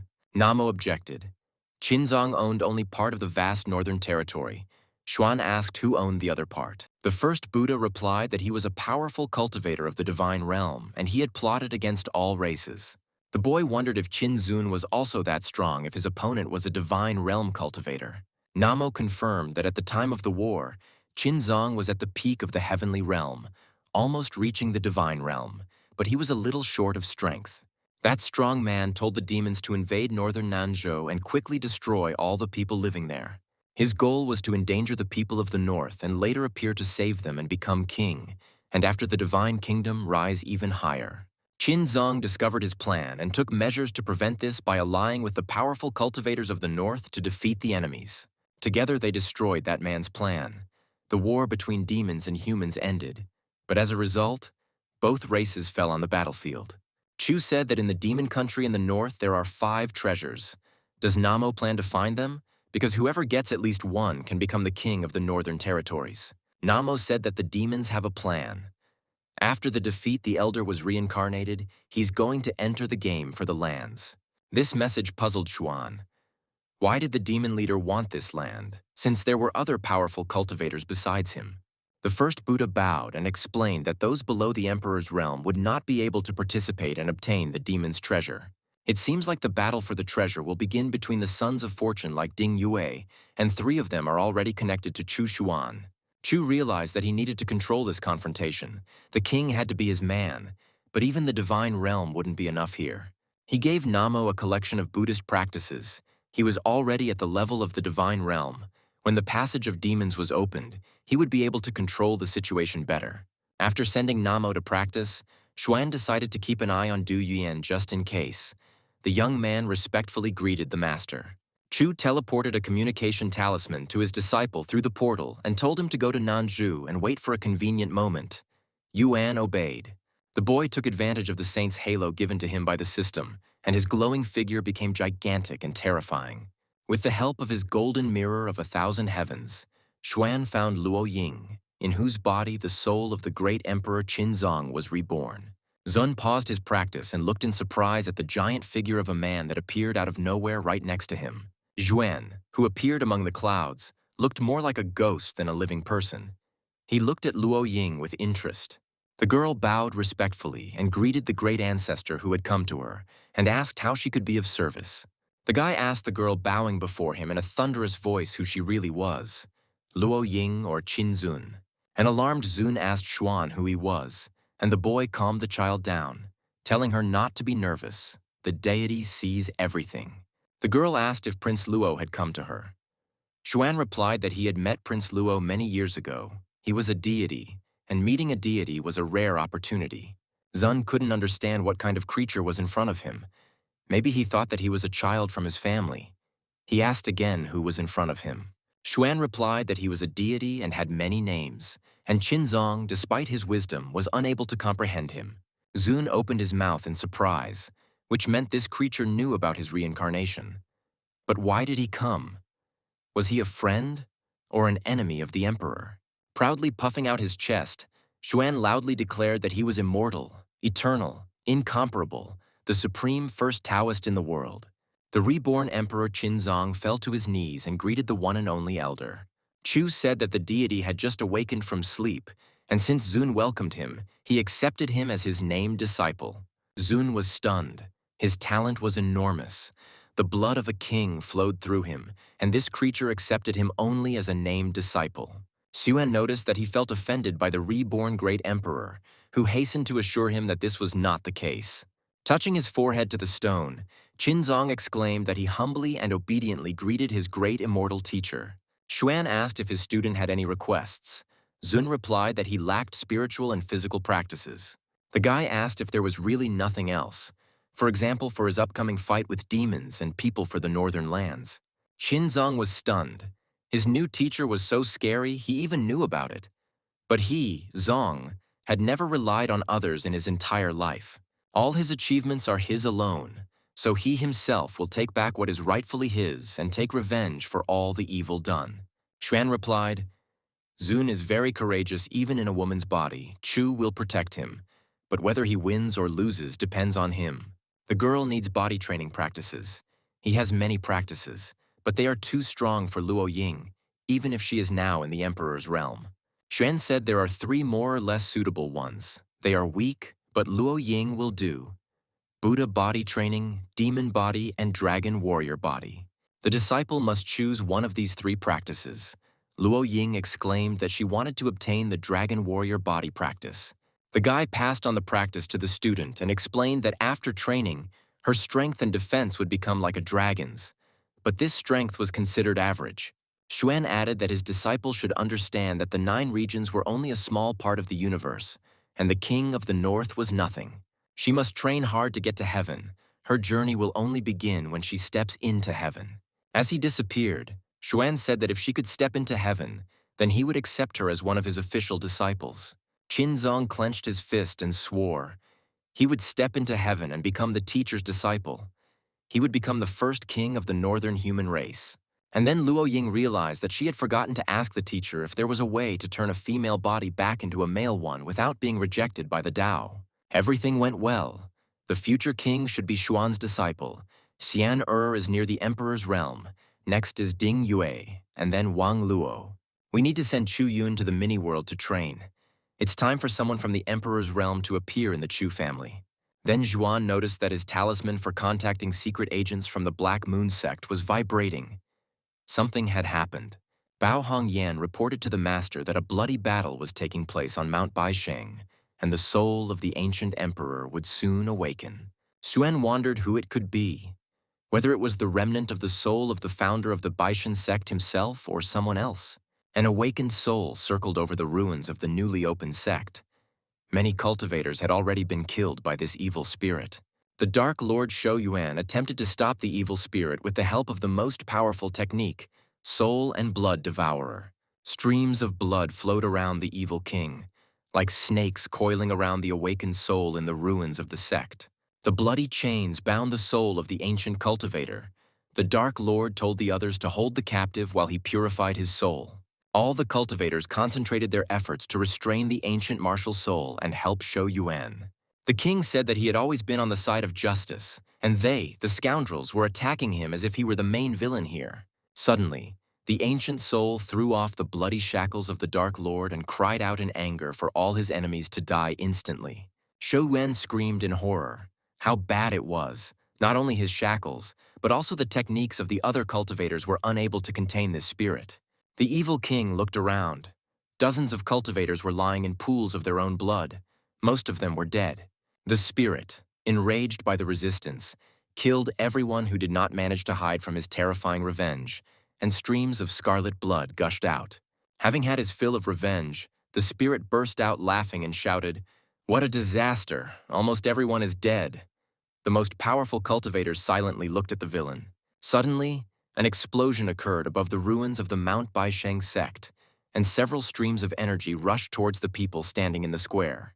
The spirit burst into laughter and rushed away, leaving the stunned people to look around and wonder what had happened. The elders finally realized that the evil war spirit had created an illusion of its body being torn apart and was trying to escape. Seeing Ding Yue approaching, the spirit rushed towards him and shouted that he liked the young man's body and that it would now belong to him. Han Yingmei shouted at Yue to run away quickly. Otherwise, the ancient martial spirit would take over his body and his soul would die. The girl put up her defenses to stop the evil soul that was trying to enter the young body of the guy she liked. Ding Yue gritted his teeth and said, "Don't interfere in something that's none of your business. I don't need her help to deal with the spirit." To the surprise of everyone present, the guy calmly allowed the spirit to enter his body. Han froze in fear not far from Yue. The girl cried out in horror, "This is the end. Now the spirit will get the strong body of the young man and kill the remaining surviving cultivators." But Ding Yue didn't pay attention to anyone. Now the struggle continued between his soul and the evil invader. The spirit that had burst into the young man's body suddenly saw that around Yue's soul, many blades, subject only to him, were blazing. The spirit of the ancient cultivator was very surprised. How was this possible? The technique used by the boy was incredibly complex, even for elders. And Ding Yue, motionless as a mountain, smiled as he pointed all his blades towards the stranger, using the technique of 100 years of soul training. The spiritual weapon the young man received from his teacher, magnified tenfold, flew in the direction of the alien soul that had invaded his body. The spirit strained his strength and slowed the attack, but the blades were too strong, and the aggressor realized that he would not be able to hold them back for long. The old man realized with horror that he needed to run away immediately. Otherwise, his soul, which had survived so many centuries, would perish in the body of this boy. The evil spirit quickly left Ding Yue's body, trying to fly away from this dangerous youth as quickly as possible. The young man smiled and took out his sword. He asked the spirit if he really wanted to escape from him, and he was sure that he could do it. The spiritual blades continued to pursue the soul of the ancient cultivator beyond the youth's body, surrounding him from all sides. The old men were shocked. What kind of technique could be so powerful? Yue was only at the 9th stage of the true realm, but it could crush the soul of the emperor's realm. Ding Yue launched a powerful blow with a spiritual weapon that could destroy even a very strong soul, and a scarlet aura strike flashed. The warlike spirit froze and began to quietly disintegrate into 2 halves, which in turn began to collapse. There was a powerful explosion, and the young man kept a weapon close to the spirit just in case it was another trick. After confirming that the hostile spirit had been destroyed, Ding Yue once again summoned his soul weapon, the blades turning into streams of aura. The youth's energy was blazing. He was restoring and calming his soul. All the surviving cultivators looked at him, frozen. This guy had mastered the secret technique of 100-year soul training to perfection and could control not only ordinary weapons. Ding Yue turned to the quiet old men and asked if they still wanted to get hit. If so, they could come forward. The 9-sword mountain sect elder realized that they seemed to have a problem.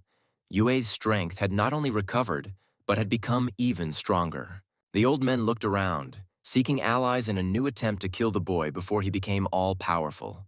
The Dark Lord shook his head and said that he would not help them crush the boy with numbers. It was disgusting. The young man looked at the silent elders and said that if that was all, then he would go and continue exploring the ruins of Mount Baisheng. The elders exchanged glances. They no longer dared to attack this overly daring but clearly strong boy. Xuan watched the student. His will grew stronger. He had almost reached the threshold of the true kingdom and would soon enter the realm of the emperor. And then Xuan noticed that someone was flying towards Yue. The guy was surprised. Could there really still be people on Mount Baisheng? How was this possible? An unknown person appeared from nowhere and dealt a powerful blow to the Dark Lord, knocking Shou Yuan aside. The wounded evil king exclaimed in surprise, "Are there really still people here? This Baisheng mountain is full of the most unpleasant surprises."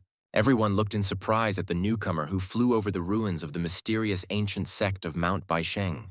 The evil king carefully landed near his retinue, who were ready to fight with anyone to save their ruler. A young man sat down on the stone slabs of the sect's square and calmly walked forward, examining everyone present.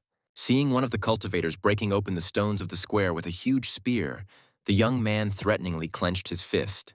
A deafening explosion occurred where the warrior with the spear had just stood, and the newcomer struck him with a powerful aura. Everyone prepared for a fight, but a young man appeared out of nowhere and shouted commandingly for them to lower their weapons. A girl approached the young man and said respectfully, "His Majesty has given an order. The young master should hurry." He asked if it was something serious. The girl confirmed it and asked Mr. Bai to forgive her for causing him trouble. The young master glanced casually at the assembled cultivators, muttering contemptuously, "These bugs are bothering me." Suddenly, Mr. Bai frowned. He felt that someone else had arrived. A rather strong young man came out into the square. He looked around as if he owned the place, took a few steps forward, and his aura didn't deceive him. Another person had appeared here. Looking up, Bai saw a young man with a sword entering the gate. It was Ding Yue, who had been researching the relics of Mount Baisheng.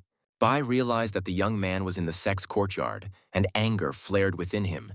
How dare he enter the courtyard? Young Master Bai frowned and shouted menacingly at the calm Yue to stop immediately. Burning with anger, he instantly moved to where Ding Yue had appeared in the square, standing right in front of the surprised youth. Yue calmly asked the stranger what was the matter, what he wanted from him. It seemed like they had never met before, or he also wanted to kill him. Lord Bai commanded the young man to hand over the treasure of his Mount Baisheng sect, otherwise he would die. Ding Yue chuckled contemptuously and suggested that the young man try to take from him what rightfully belonged to Yue. The young master of Mount Baisheng sect frowned without further warning and immediately attacked the youth. Ding Yue didn't expect such a swift attack, and this young Master Bai was surprisingly a strong cultivator. The young man thought, what an arrogant bastard, he really attacked. Where did he come from? It seems he wasn't there when the mountain was opened. Yue concentrated his strength and instantly drew his sword from its sheath to repel the attack of this newly minted master of the ancient sect. Young Master Bai growled that the boy was a crazy, ignorant scoundrel. It seemed like he wanted to test his strength on himself. Two blazing auras clashed in a fierce duel. Bai's white-blue ice aura and Ding Yue's scarlet fire energy. The young master of Mount Baisheng frowned. The boy was indeed strong, he was still resisting.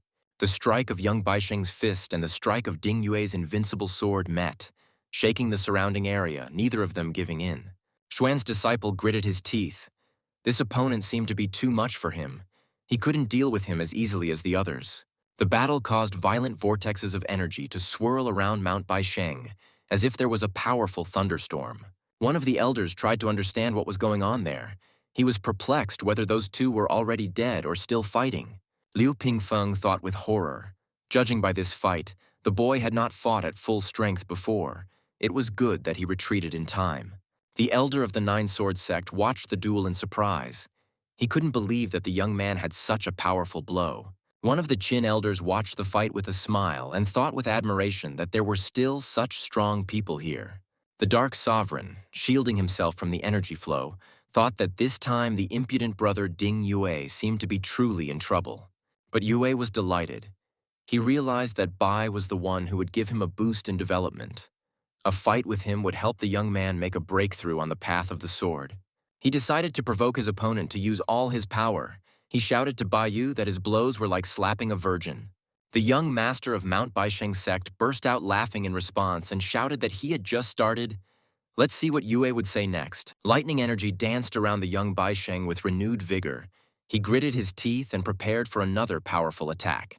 Seeing the opponent's reaction, the young man thought, "Great.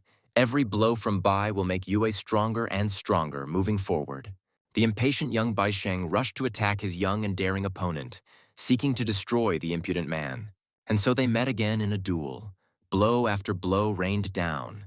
The fists of young Baisheng flashed and the sword of young Ding Yue sparkled. A decisive blow. Baisheng's fist and Ding's sword. Two auras, two energies, one power against the other. Everyone froze in anticipation. Yu gritted his teeth and frowned. His opponent was indeed incredibly strong.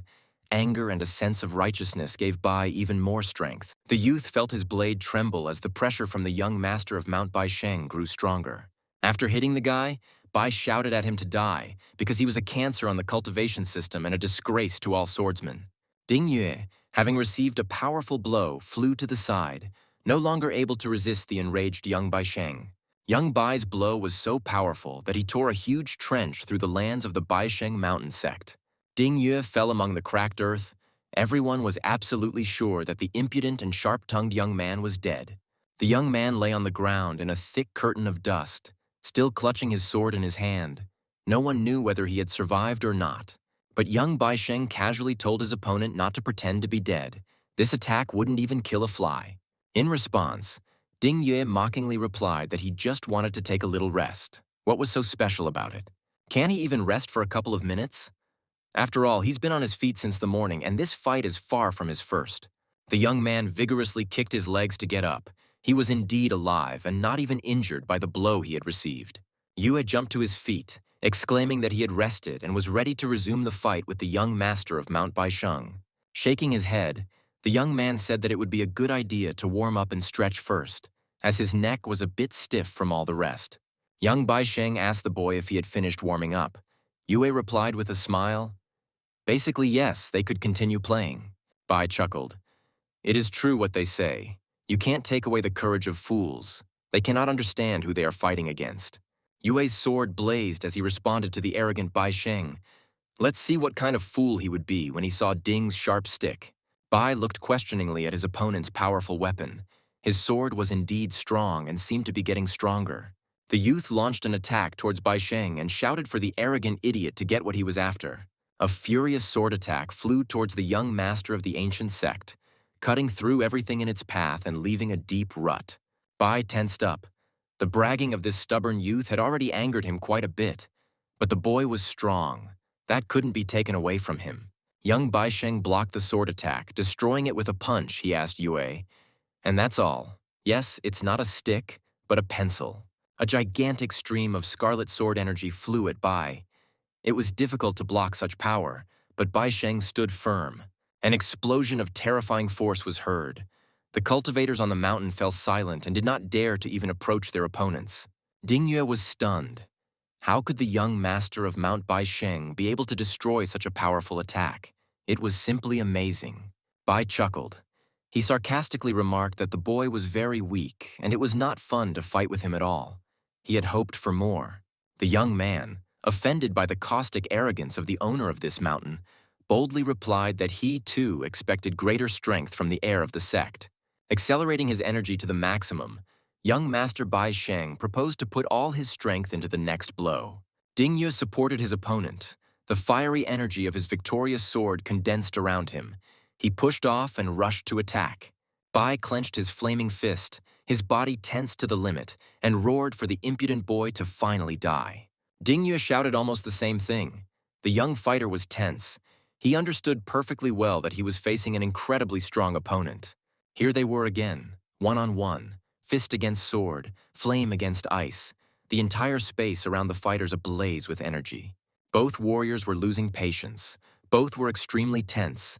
Everyone understood that the battle had to end with the victory of one of them. But neither Bai nor Ding were going to give in. They glared at each other with hateful eyes until neither of them could win. The release of energy was so incredible that it turned into a giant tornado, which picked up the fighters and lifted them up, and Mount Baisheng shook as if a volcano had erupted there. The elder of Nine Swords Mountain was shocked. In his incredibly long life, he had never seen such a fight. The second old man couldn't close his mouth in surprise. No one could even suspect the exiled swordsman of such incredible power. Liu Pingfeng was puzzled as to how it was that the strongest people here were the young people, and not the clan elders.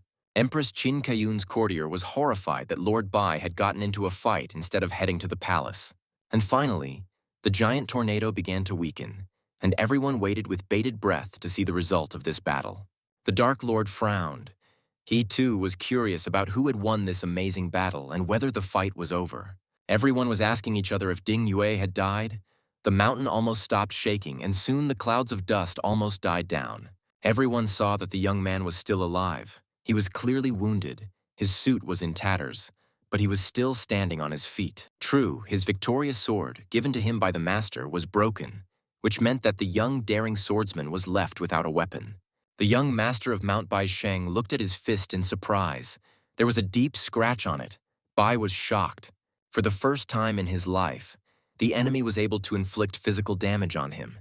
His body was hardened by many different secret techniques. Bai grinned. The boy left a scratch on him. He asked Yue who the hell he was that he dared to fight him. Looking closely at his opponent, young Bai Sheng noticed that the youth was not whole either. They had both been injured in the battle. Closing his eyes, the heir of the ancient sect of Mount Baisheng concentrated on the mysterious youth standing before him. A little earlier, the opponents fought fiercely, destroying everything in the immediate vicinity. Their blows crumbled the mountain and sent stones flying. Seeing the young man's broken sword, Bai laughed, called the boy an ignoramus, and asked if that was all he could do. The young master of Mount Baisheng declared that he wanted to continue. He was ready to continue the fight with the daring opponent. In response, Ding Yue slashed the broken lump of the sword at Baisheng's outstretched hand. The arrogant gentleman frowned. This was unexpected. And then Bai saw how the young man's aura began to change. Not only did he not die from his wounds, but he also became much stronger. Young Baisheng realized that thanks to this fight, the boy would break through to the next realm. But was that even possible? Ding Yue is too terrifying. It's unclear how he can make a breakthrough in such a battle. This young man has a very rare talent. The heir of the ancient sect clenched his fists again. No matter how talented this boy was, he was a hindrance to him, and therefore he must die. Yue could no longer fight with a broken sword. Bai, confident that he would kill the young man when he struck, wished his opponent a good journey. Having received a powerful blow to the face, the young man staggered, took a few steps back, and began to quietly fall to the ground. Suddenly, Bai noticed that Yue began to dissolve and disappear. This cunning man deceived the heir of the sect and decided to run away from him. Bai was shocked. This was a divine-level technique, the ghost of the setting moon. When did this young man manage to master it? The enraged Bai Sheng shouted after Ding Yue not to dare run away. He must return and continue their duel. The young man laughed. What a fool. There's no need to be so angry after all. Yue only needed a breakthrough, and Bai helped him a lot in this. Ding Yue really wanted to fight Bai again, but he was really strong. perhaps the strongest person in Nanzhou after his master. Thanks to the strike from the young master of Mount Baisheng, Yue was able to initiate a breakthrough. Bai brought the situation to the brink of life and death. Yue understood why the teacher sent him here. If you want to become stronger, you need to fight the strong. Only then can you make a breakthrough in strength. The satisfied young man exclaimed. He had made a breakthrough. Now it was time to go home. He had to quickly tell the teacher the good news. Landing near the mountain, Yue noticed a flash in the thick fog, wondering if someone was following him. But he didn't feel anyone. The young man frowned. Someone had clearly come here. Perhaps those old men had secretly followed him to try to kill him again. And then Ding Yue saw that it was the great Empress Qin Keiyun herself flying. She was also clearly surprised by this meeting. Yuki wondered what this woman was doing here.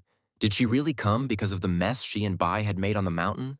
Qin Keiyun looked at the young man in surprise. Wasn't this Ding Yue, one of the disciples of her old friend, the handsome Chu Xuan? Ding Yue rushed forward, saying that he needed to go home as quickly as possible. That was it. No more troubles. That was enough for today. The Empress didn't understand what was wrong with the young man. But okay, now it's more important to find young Master Bai and urgently return him to the palace. Changfan tried to calm young Master Bai by reminding him of Her Majesty's order, but he rushed to catch up with Ding Yue. Empress Qin asked Changfan what was going on here, and the girl quietly told Bai that Her Majesty had flown here herself. The Grand Empress approached young Master Bai and kindly told him that they had not seen each other for a long time. Keiyun asked Bai Sheng what was wrong with him. Wasn't he happy to see her? Bai replied, if it weren't for that crazy Ding Yue, he would have. Changfan replied that she had just seen Ding Yue, but she still didn't understand what had happened, whether she and Bai had some kind of disagreement. Bai Sheng gritted his teeth and frowned. He thoughtfully replied that it was more.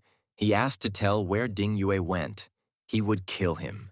Baiya was overcome with anger and exclaimed that the boy had stolen his treasures, deceived him, humiliated him, and that he would break him in half and grind him into dust. But Qin Keiyun cooled Mr. Bai's ardor, saying that they could not afford to offend the person who stood behind Ding Yue. Young Bai Sheng was amazed at how this was possible. Why couldn't they afford it? What was Her Majesty Qin Keiyun saying? The great Empress sighed and spread her hands. They absolutely cannot do this. No one can. She recalled Chu Xuan's incredible strength and repeated that no one in this world could do this. Bai Sheng must understand this and calm down. In the courtyard of Xuan's estate, his sister's clear voice rang out again. Yun loudly called out to her 13th brother from outside the gate. The guy asked in surprise what Yun was doing there, and she, very pleased, offered to look at her very carefully. Xuan sarcastically remarked that the girl was so happy it was as if her breasts had grown 3 sizes. But somehow it wasn't noticeable. Yun was offended and called her little brother a fool. He had to ruin such a wonderful mood with his remark. But the girl could not remain angry for long. She smiled again and exclaimed that she had reached the 9th step of the kingdom of truth. Xuan praised his little sister. She was so good. She was the pride of Grandpa Tianming. The guy yawned and said that he was very tired. Now it was Yun's turn to be sarcastic. She suggested that if her brother was tired of lying on his right side, then he could roll over to his left. The owner of the estate indignantly exclaimed that this impudent girl had absolutely no respect for her elders. Xuan immediately smiled and approached Yun. He said that he was very happy for her. He was just joking. His sister replied that she knew it and was also joking. Shu Yun told the 13th brother that on the way to his place she ran into Xia Wang and he seemed very strange to her. Xuan frowned and replied that this guy seemed normal, but he knew very well that he was the prince of the Dark Kingdom. Yun spoke thoughtfully. Even despite this, for some reason it seemed to her that this guy was, well, how to put it, a little off. The girl made a sad face. It was certainly not nice to say that, but it seemed to her that he was mentally ill. The constant companion of the young prince of the evil empire saw the gentleman talking with Tai, a regular at brothels and cheerful women. Ever since young Master Xiaowan saw that girl Chu Yun, he had become completely abnormal, a complete headache. The prince said that he wanted to ask Tai for some love advice, and his interlocutor smiled. Apparently the lady of his heart was treating Van too coldly. Xiao Wang smiled bitterly. That's right, Mr. Tai understands everything. The Dark Prince can't attract the attention of a beautiful girl. Tai told His Highness that since he had not found an effective method, Then he would try to help him with his experience. First of all, sweet nicknames like Darling, My Heart, and Dear are already outdated. Now it is fashionable to call girls treasure. Xiao Wang readily repeated. Tai remarked that it was good that the prince understood this, but that was not enough. There was something else he needed to know. Tai leaned towards the enamored prince and said mysteriously that the main thing is how you talk about love, because the result depends on it. The dark prince's mouth dropped open in surprise. Oh my God, I still have to talk about how many complications there are in love. Tai squeezed his knees to hold back a smile, and in a serious tone he continued to teach his interlocutor the art of love. Pointing his finger at the surface of the water, Tai asked His Highness if he saw any fish in the pond. Xiao Wang looked at the water in confusion. The boy asked the prince what he thought of when he looked at this fish. Xiao Wang replied that he imagined the fish stewed, steamed, or fried. The prince's interlocutor shook his head negatively. This was a completely wrong answer, as he would not be able to conquer anyone that way. Tai smiled and slyly asked if His Highness knew why he liked to eat fish. Xiao Wang asked in surprise, "And why?" In response, Tai's eyes sparkled with moisture, and placing his hand on the prince's head, he said tenderly, "Because he loves him, Xiao Wang." The touched heir of the evil kingdom sobbed. Tears welling up in his eyes, he muttered, "It's so sweet of Tai." And then Xiao Wang exclaimed that he understood everything, and the dark prince's eyes began to shed tears that were so uncharacteristic of him. The heir's companion, who had been observing the conversation, scratched his lush hair in confusion. For some reason, he had a very bad feeling about this. At this moment, the crows that had been spying for the Dark Prince flew up to him and reported that Chu Yun had appeared in Ziyue County. The enamored Xiao Wang exclaimed, "Chu Yun, treasure. He will come to his beloved right now." The prince's eyes sparkled and his cheeks flushed. Tai and the prince's faithful companion opened their mouths in surprise and unexpectedness, while the heir teleported away. Yun walked along the familiar path that led from the Chu family's main estate to the small manor where her 13th brother lived. Suddenly, a flash of light appeared in the sky, and Xiao Wang appeared right in front of the girl. He knelt down and called Yun his treasure. The heated prince exclaimed that Yun's lips looked lonely. Could he introduce them to his lips? Shu Yun was stunned by such unexpected pressure. Wang, seeing her confusion, joyfully asked if she was really touched by his speech. Instead of answering, the girl flashed her admirer a glance at his smiling face, and the blow made everything swim before the prince's eyes. Listening to this funny story, Xuan laughed until he cried. His jaws hurt and his stomach churned from uncontrollable laughter. Enraged, Yun demanded that the 13th brother stop laughing at her, and he, sobbing, replied that she had made him laugh to death. To stop this stream of laughter, the angry girl hit Zhuan, who was overly amused with all her might. The 13th brother was still laughing at his older sister's adventures, while she was snorting angrily and regretting having told him about it. Finally, she said angrily, "That's it. It's time to go home to Grandpa." Xuan supported her, let her go, and bring him a treat. Xuan reminded Yun that she had trained so hard that she had now become the backbone of the Chu family, so she couldn't relax. The girl smiled. She had no intention of relaxing. But still, the 13th brother was overdoing it with his irrepressible joy. Chu Xuan smiled at his diligent older sister. Despite his sarcastic remarks, he loved her very much. An angry Yun went to her grandfather's big house. Night fell, and Xuan sighed. He was incredibly bored. He took a mirror and decided that before going to bed he should watch someone. Suddenly he would see something interesting for himself. The guy's gaze stopped on a strong cultivator sitting near a giant tree, Chu thought. It seems he found someone. But apparently, this cultivator is not a human, but a demon. Although it is not immediately obvious, the boy is surprisingly similar to a human. Xuan guessed that he looked so much like a human because he was a heavenly demon, the strongest of the race. According to all the legends known to Chu, among all types of demons, only the celestial ones can break through to the divine realm. Maybe Xuan found another treasure. He needs to take a closer look at it using the all-seeing eye technique. Mo Luantian was bullied because of his human blood, and one day he couldn't take it anymore and left home, with a huge power dormant in his body. Xuan saw that Luantian's power was about to awaken. The demon gritted his teeth and cursed. He exclaimed that he wanted everything or nothing. The young demon concentrated and stuck his right hand into the cauldron with golden flammable liquid. He decided to perform a demonic ritual.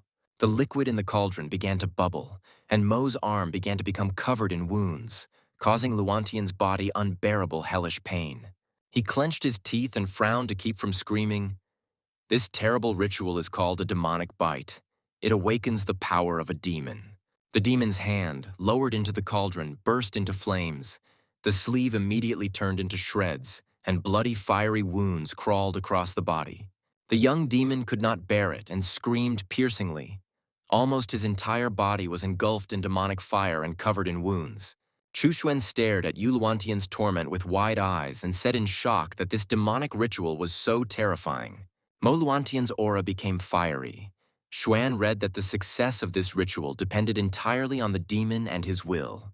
The boy saw through the mirror that although the wounds on the demon's body were already disappearing, he continued to suffer unbearably from the demonic fire. The pain began to subside. Mo Luantian thought in confusion. Did it really work? Did he go through the ritual and become a real demon? Xuan, who was watching the young demon, saw that he had gotten to his feet. It seemed that he had succeeded. He had endured the pain.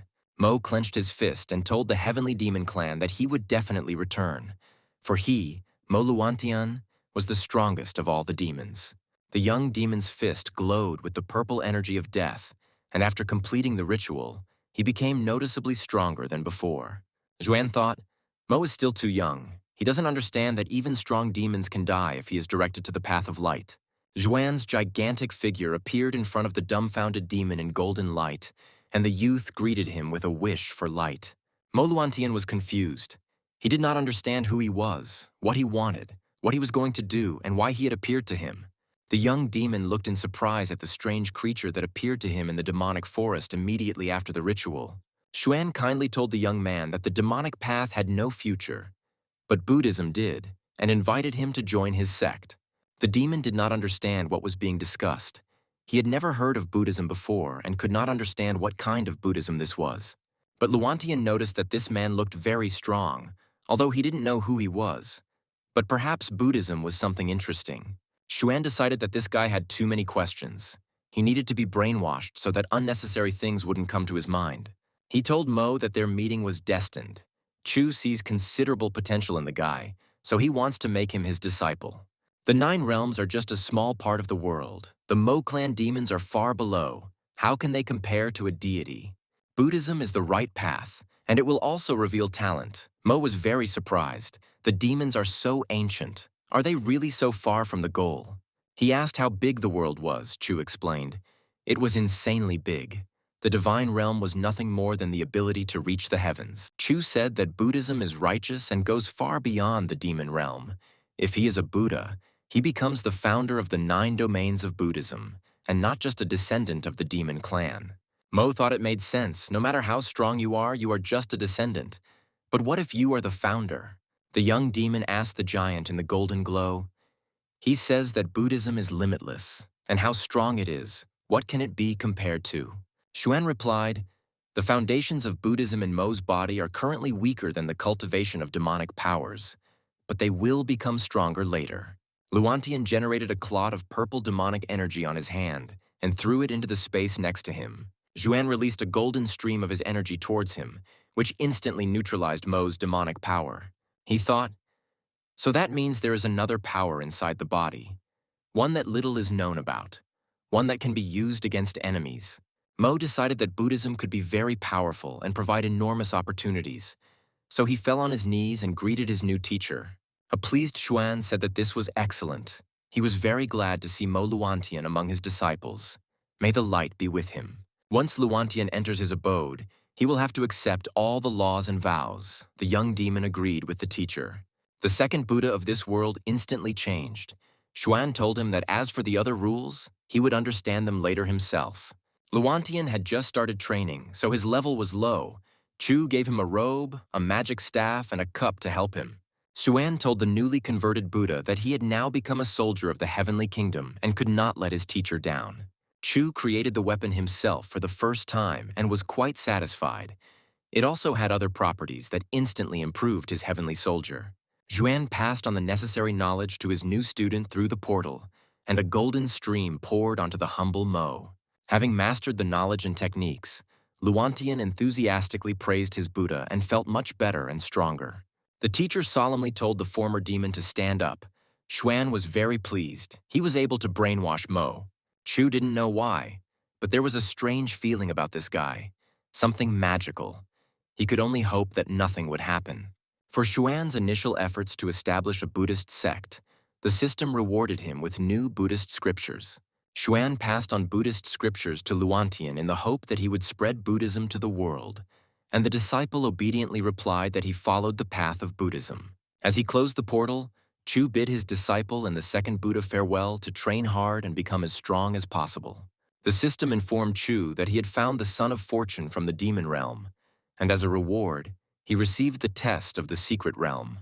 By experiencing the secret kingdom, one can challenge oneself, find one's shortcomings and real limits. Such is the path of the strongest.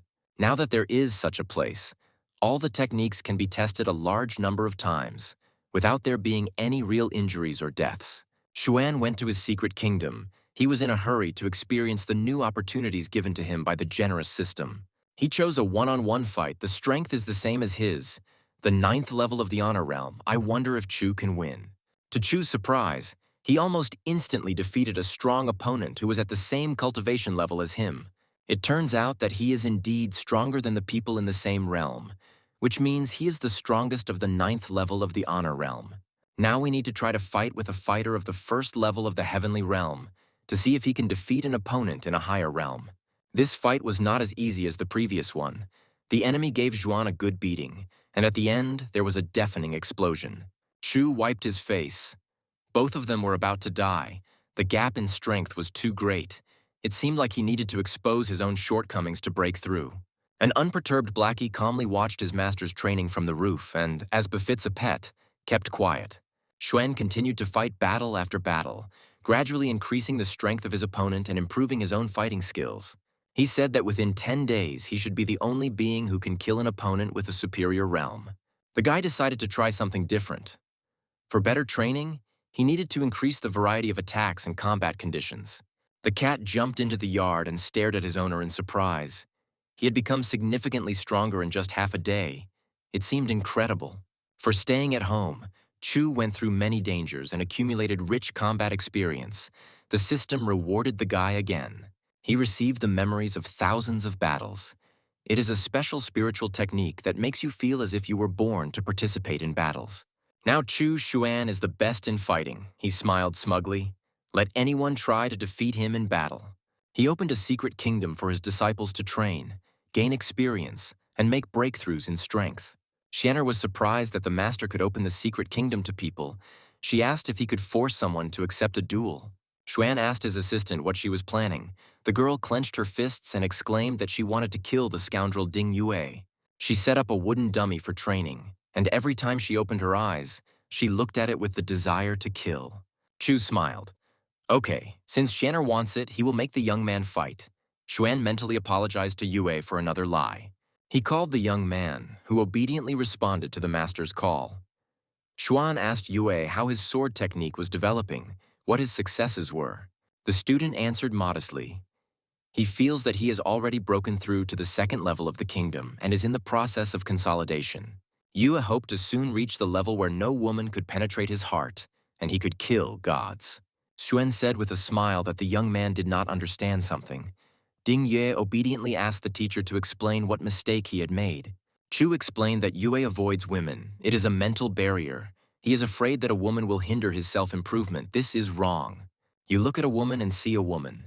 You look at a woman and don't see a woman. She may be nearby, but not in the heart. This is the true path. Xuan pointed to Su Xianer standing not far from him and asked the young man what he saw, whether it was a woman or not. Ding Yue looked at the master's assistant and his fellow disciple with a smile. He replied to the teacher that there was a woman standing in front of him. Xu Xian asked the disciple to look at Xianer again to see if she was really a woman and how confident he was in his answer. Then Zhuan pointed towards the mountains and asked the young man to look there and see if he could see any mountains there, Yue confirmed. The teacher told the student to look again to see if these were really mountains. Yue turned to the mountains in confusion. He was a little confused. Chu said, "You look at the mountains and see mountains. You look again and don't see them. The 3rd time you see mountains again, These are the 3 states in which he is. The young man repeated in confusion. You also look at a woman and see a woman. You look and don't see. The 3rd time means you see again. And then it dawned on Din Yue. He shouted to the teacher that he understood everything. Now he realized his mistake in perceiving pretty women. Turning to Xian he said that she was not a woman. She was a mannequin, and the mannequin was her, although she was a woman, but not for him. The naive young man bowed and asked his master if he had understood his lesson correctly. Xuan glanced sideways at Xian who was furious. Xian eyes flashed with malice, exclaiming that this was an excellent answer and demanded that Ding Yue come to her immediately. The girl took out the whip the master had given her for practice and struck it loudly against the stone slabs of the courtyard floor. Wrapping the whip around the young man, Xian dragged him into the gates of the secret kingdom, growling angrily. So who was she in the opinion of that bastard Yue? Xuan heard her asking Yue who she was, and he replied that in his eyes she was not a woman, although she was a woman, but in his eyes she was just a mannequin. The beaten Yue begged his sister not to hit him. Nothing would change if she hit him again. He already understood everything. When you look at a woman, you should not see a woman. The young man added that he was sure that in the teacher's eyes, Xian was also just a dummy. Otherwise, he would not have been able to become so strong. Xuan's enraged assistant gave Yue a painful kick to the jaw, screaming for the bastard to finally die. Tired of being beaten by the stronger Xian Yue begged the teacher to help him. Sister Su has gone crazy and wants to kill him. Xuan realized that he couldn't just deceive them anymore. Ding Yue could easily be deceived, but Wang Luo was far from being such a naive guy. From the secret realm, Xuan's disciples moved to a mini-world to continue practicing cultivating their powers. An offended Xian asked the teacher if he was taking her for a dummy. Xuan advised her not to listen to Yue's nonsense. But the girl still persistently asked the teacher if she understood correctly that he did not consider her a mannequin, as Ding Yue said. Xuan laughed. He asked the assistant, Ding Yue is a fool, but is she really following in his footsteps? He didn't expect this from her. Su Xianer sighed. Her eyes were indescribably sad. She sadly said that she understood everything. She just hated this bastard. Later, Ding Yue and Wang Luo trained almost constantly in the secret realm, and Su Xian was also there every day. But besides training, Su Xian still stood by Chu Xuan's side every day, cooking delicious food and playing with Chu Pingfan. The girl was still extremely angry at Ding Yue and would occasionally beat him brutally to let off the pent-up steam. Chu Pingfan was learning how to use knives, but he still had a stupid face and didn't look like a smart child. Namo Buddha, the first Buddhist of this world, learned the techniques of Buddhism with amazing speed, but was kind and humble. Having handed him another technique, Chu sent Namo to a secret kingdom to train there in order to develop his abilities in Buddhist techniques. The former demon thanked his master for his immeasurable mercy and generous gift, and he would immediately take advantage of the opportunity. Obeying his master's command, Namo moved to the secret realm where the rest of Chu Xuan's disciples were training. Namo greeted the boys warmly, wishing them wisdom and light. As Buddhists usually greet each other, he said, "Oh, Amitabha." He had already mastered a new Buddhist technique and immediately decided to practice against a very strong demon opponent. The boys were amazed at how quickly and calmly Namo dealt with the strongest enemy. The demon only had time to scream and was killed.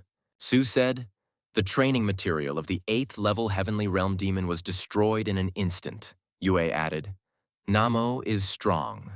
Xuan decided that after the end of the demonic war, Namo should return, become a supporter of Mo Luantian, and spread Buddhism throughout the land.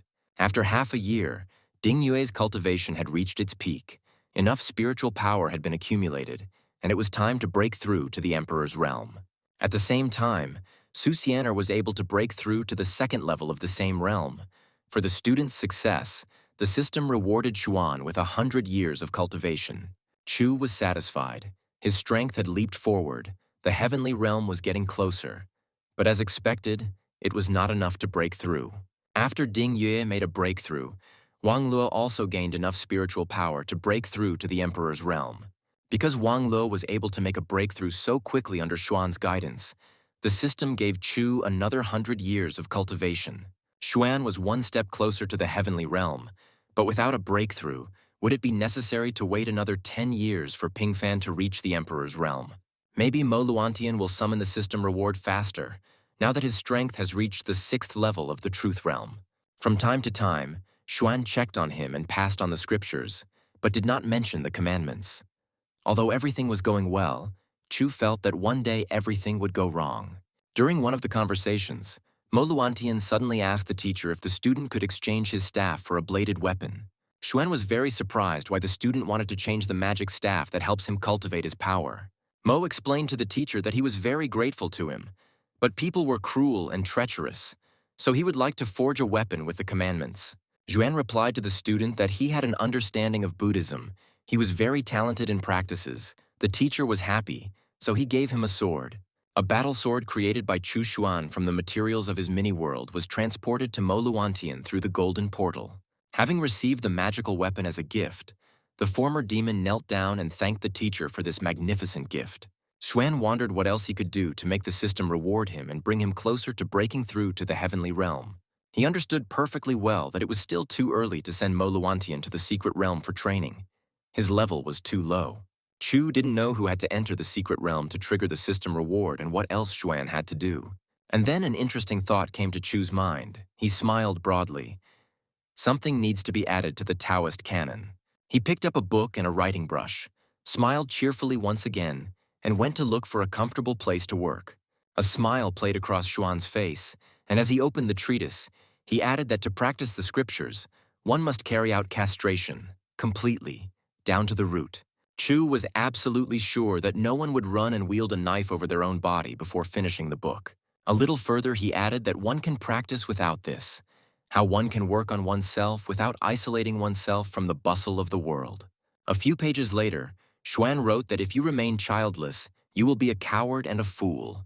But if not, you will be healthy in all respects. In the end, Xuan added that he bowed deeply to such cultivators, even bowing 3 times as a sign of respect. Carefully closing the treatise, Xuan asked himself, no one would castrate themselves after this, of course not. Xuan decided to create a unique weapon that would be capable of inflicting damage on the enemy's spiritual nature. Each needle will pull a thin thread. There are 9,000 of them in total.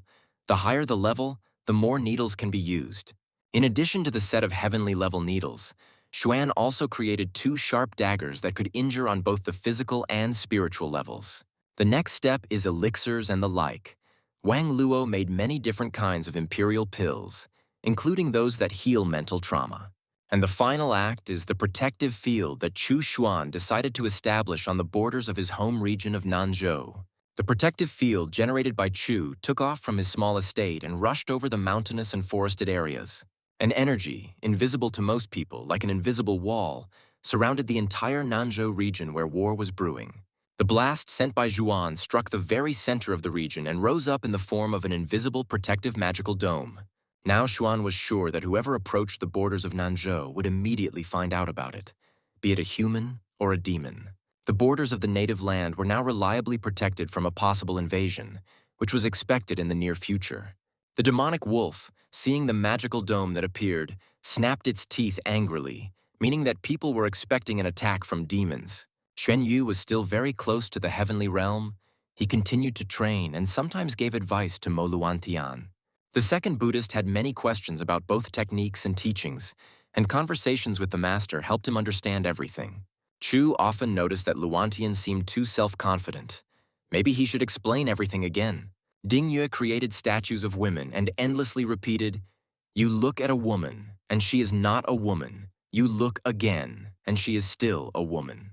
Looking at the young man, Xuan sighed heavily, but it seemed useless to explain anything to him. He was stuck on the same thing. Yuki told the teacher that Brother Wang Luo gave him a pill to clear his mind and break through to the 3rd level of the sword path.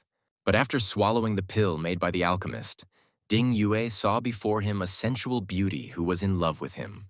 The young man was terrified. He had seen a woman, which meant he was still not strong enough to resist a woman's charms. Wang Luo, under Yue's influence, also ate a pill that created hallucinations, which strengthened one's spiritual strength by testing one's mind with various fears. One of Wang Luo's fears was that he would stop making potions and pills, but he was able to overcome this fear.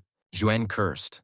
These 2 zealous freaks are putting themselves into a state of hallucination just to get rid of the influence of women? This will not happen until they lose their intercrural sticks. After some time, Ding Yue and Wang Luo came to the master with questions, and the puzzled young men said that they had doubts. Xuan asked what other doubts there were. He thought with displeasure. Well, what have these two idiots come up with again? Again, probably about women. Ding Yak told the teacher that every time he entered a different state, he saw women, but how to overcome these illusions. Wang Lo added that it was the same with him. Xuan said that they have psychological barriers. They are too fixated on one topic. Chu said, the truth is false and the lie is true.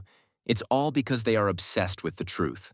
But how can they then concentrate on cultivation?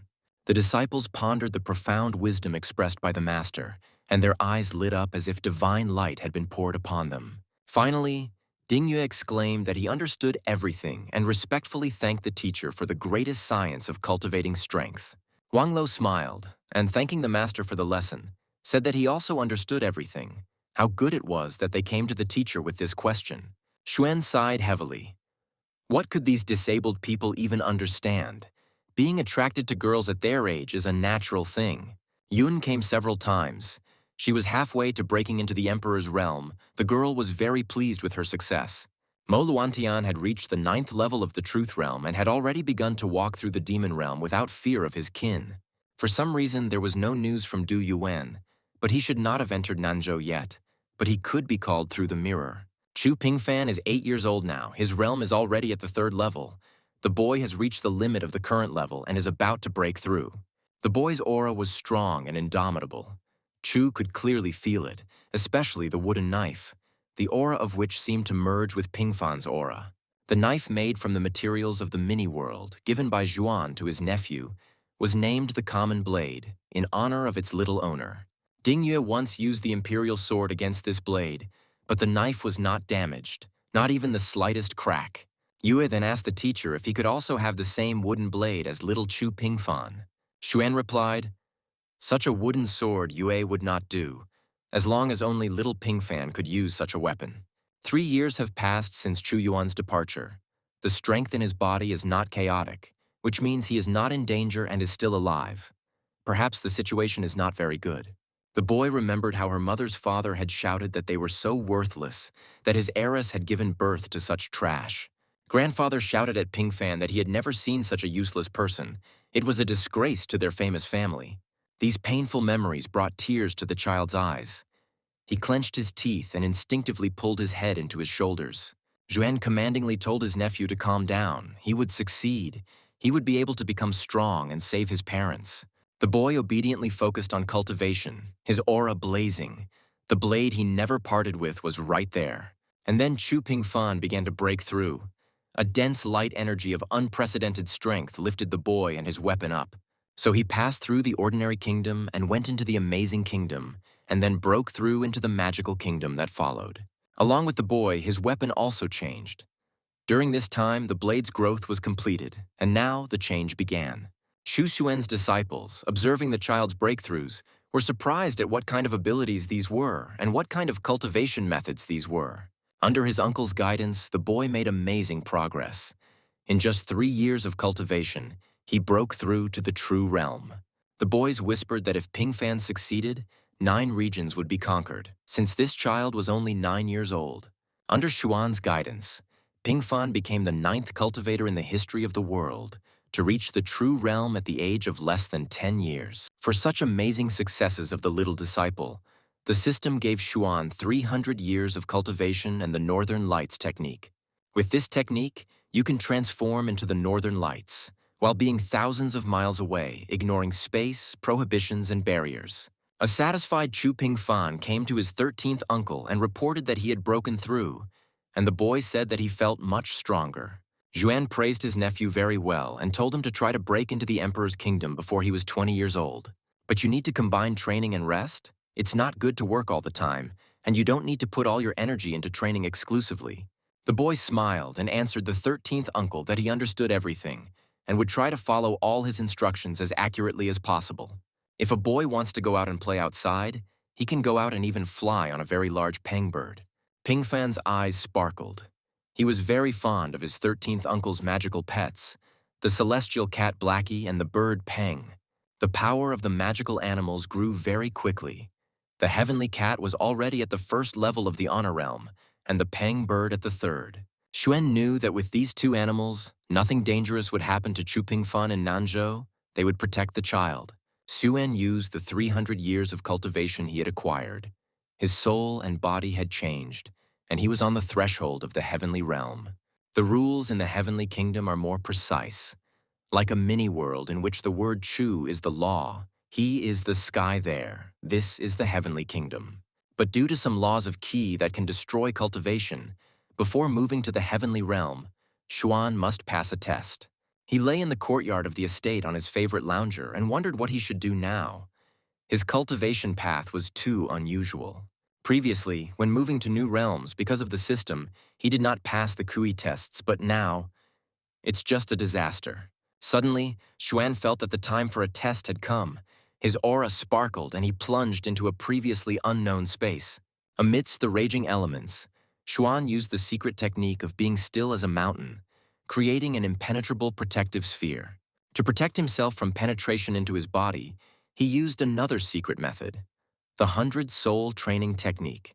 Chu was surprised that he had successfully passed all the tests, using the techniques that the generous system constantly supplied him with. After completing the test, Xuan finally broke through to the heavenly realm.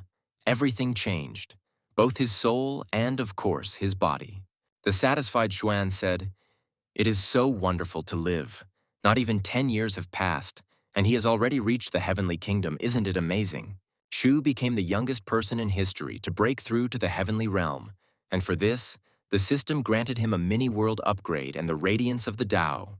To begin with, Xuan decided to improve his miniature world. Thanks to the system's gift, it significantly increased in size. The students who were inside the world at that time were very frightened, deciding that some terrible catastrophe had begun in the mini-world.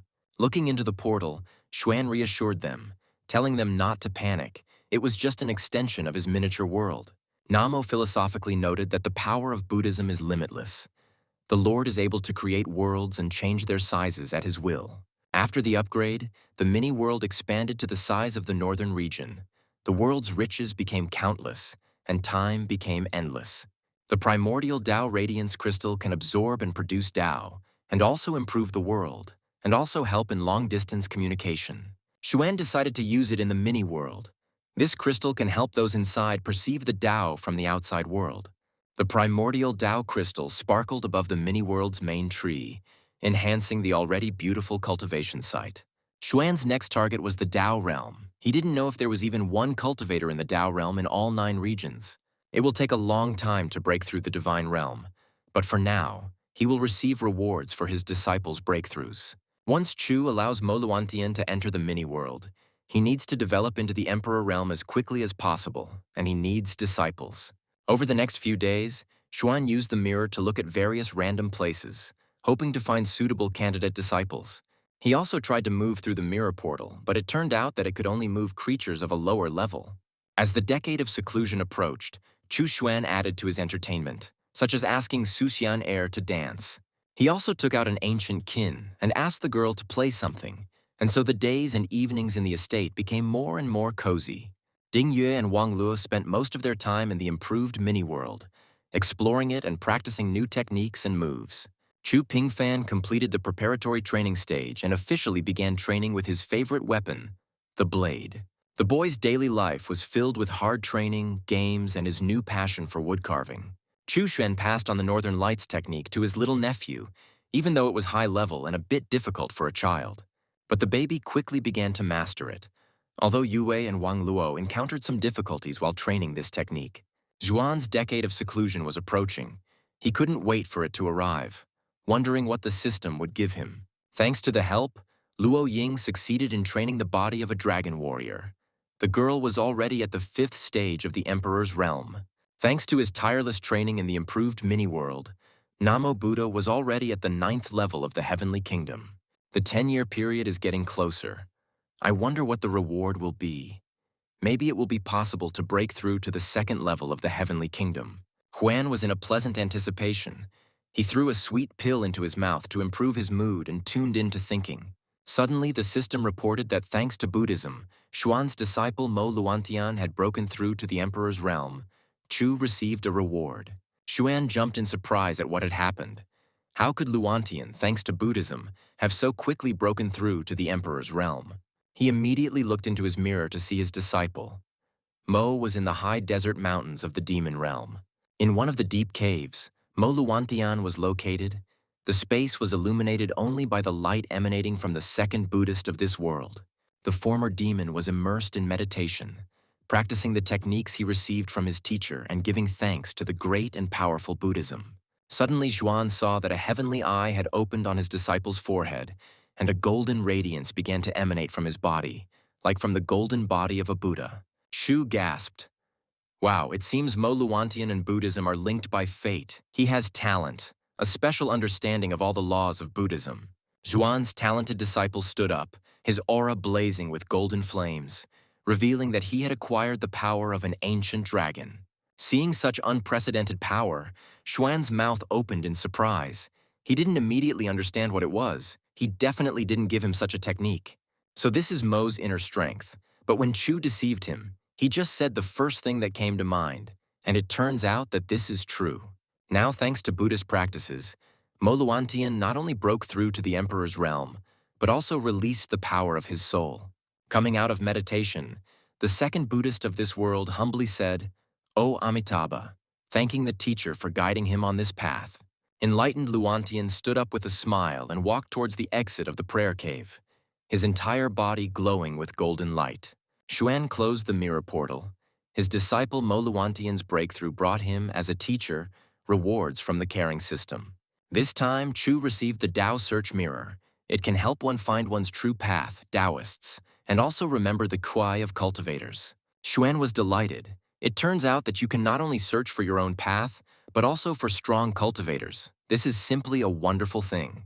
He decided to immediately try to use the system gift and look for strong cultivators located in the Tao realm. But just a few minutes later, Chu Xuan felt weak. This new gift seemed to be sucking the strength and energy out of him. The guy stopped searching. This thing consumes a lot of energy. It was the first gift that was so energy-intensive. Xuan looked at the direction the arrow stopped. He should better prepare to work with this magical item. To restore his strength, Xuan threw an energy restoration pill into his mouth. Fortunately, Wang Luo had made a lot of them. Xuan decided that there was no need to worry. If he searched a little every day, he would definitely find someone very strong. Once the Taoists are found, their QI can be memorized and absorbed using the crystal. The enemy can transfer the QI into the crystal himself. Having decided thus, Xuan began to use the mirror daily, searching for cultivators in the Tao realm, but his search yielded no results. Is it possible that in all 9 regions there is not a single cultivator of the Tao realm? Since such a realm exists, then where are they all? Are they really in the heavens? Su Xian'er approached Xuan and timidly asked whether she should dance for the master to improve his mood or for variety. Chu, engrossed in studying the mirror, replied that he didn't want to. It was boring. The girl was a little offended, after all. She was a good dancer. Xian'er approached little Pingfan and asked if he wanted his aunt to dance, as the boy was just going to practice with his blade. He shook his head and hands, telling Aunt Sue that he was very busy training now and had no time to watch her dance. Xuan's assistant frowned. No one was paying attention to her. No one was interested in her. Everyone was so busy with their training. The head of the Chu Tianming family ordered his 13th grandson Chu Xuan to return home and sent one of the elders to him. The messenger went to the small estate where the 13th young master Chu Xuan had lived alone for many years. Xuan said that he did not want to return. The messenger said that the master ordered it. Did the young master really want to disobey the master? The 13th young master said that he liked living here too, and he asked the elder to tell the chief to leave him alone. The elder tried to convince the young master to follow him, but all attempts were in vain. The boy flatly refused to go home. Xuan threatened that if grandfather did not stop trying to persuade him, he would persuade his sister Yun to leave the Chu family home. Hearing this threat, old Tianming let out a stream of curses, shouted loudly, and the leader waved his hand. Well, let him live there forever. Tomorrow the 10-year period will end. It's crazy. A whole decade. I wonder what the rewards from the system will be for this. Unexpectedly, Xuan told Xian'er to dance something cheerful for him, since today was such a beautiful day. The girl thought, so unexpectedly, The gentleman wants to watch her dance again. Maybe next time they will share a bed. Su Xian whirled around the gentleman in a dance, emitting fluids of love passion. Xuan asked the girl in surprise what was wrong with her. Realizing that the assistant was trying to seduce him in this way, Xuan hit the girl on the head, and she burst into tears from pain and resentment. Chu exclaimed indignantly that Xian could dance for him, but nothing more. She was still just a child, and what was she thinking about? Xuan invited the offended girl to drink his unique Dao Yun tea, which means the flow of qi, each sip of which washes the body and soul. This tea is a real treasure, but it can only be drunk once a month. It won't help anymore. He suggested Xian to try it. The girl replied that she understood everything and took a sip of the precious drink. The tea that the gentleman was drinking could definitely not be ordinary. And now it has been 10 years since Xuan has lived in the house, and as a reward he received from the system the immortal body of chaos and the bell of chaos. The immortal body of chaos is an eternal, invincible, and invulnerable immortal body born from chaos that cannot be destroyed. A bell born in chaos can absorb or suppress the Tao. The ringing of a bell can be heard through the centuries. It has the best protection. To begin with, Xuan decided to use the immortal chaos body to transform his body and make it invulnerable and immortal. Streams of eternal chaos began to flow around Chu, gradually concentrating in one place and enveloping his mortal body. Soon, energy began to flow into the cocoon that had formed around Xuan, and it began to change everything in his current body beyond recognition.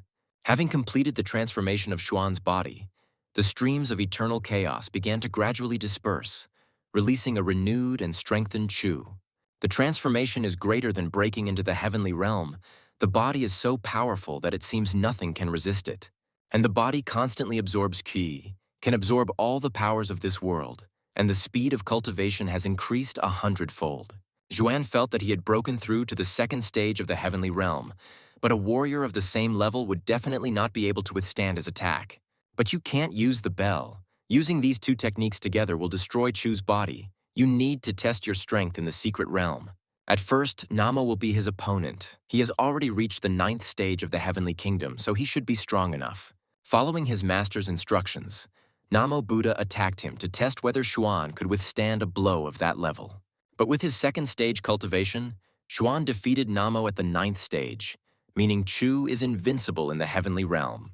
After receiving the immortal chaos body, the pills stopped working on Xuan, but he received a new reward from the system.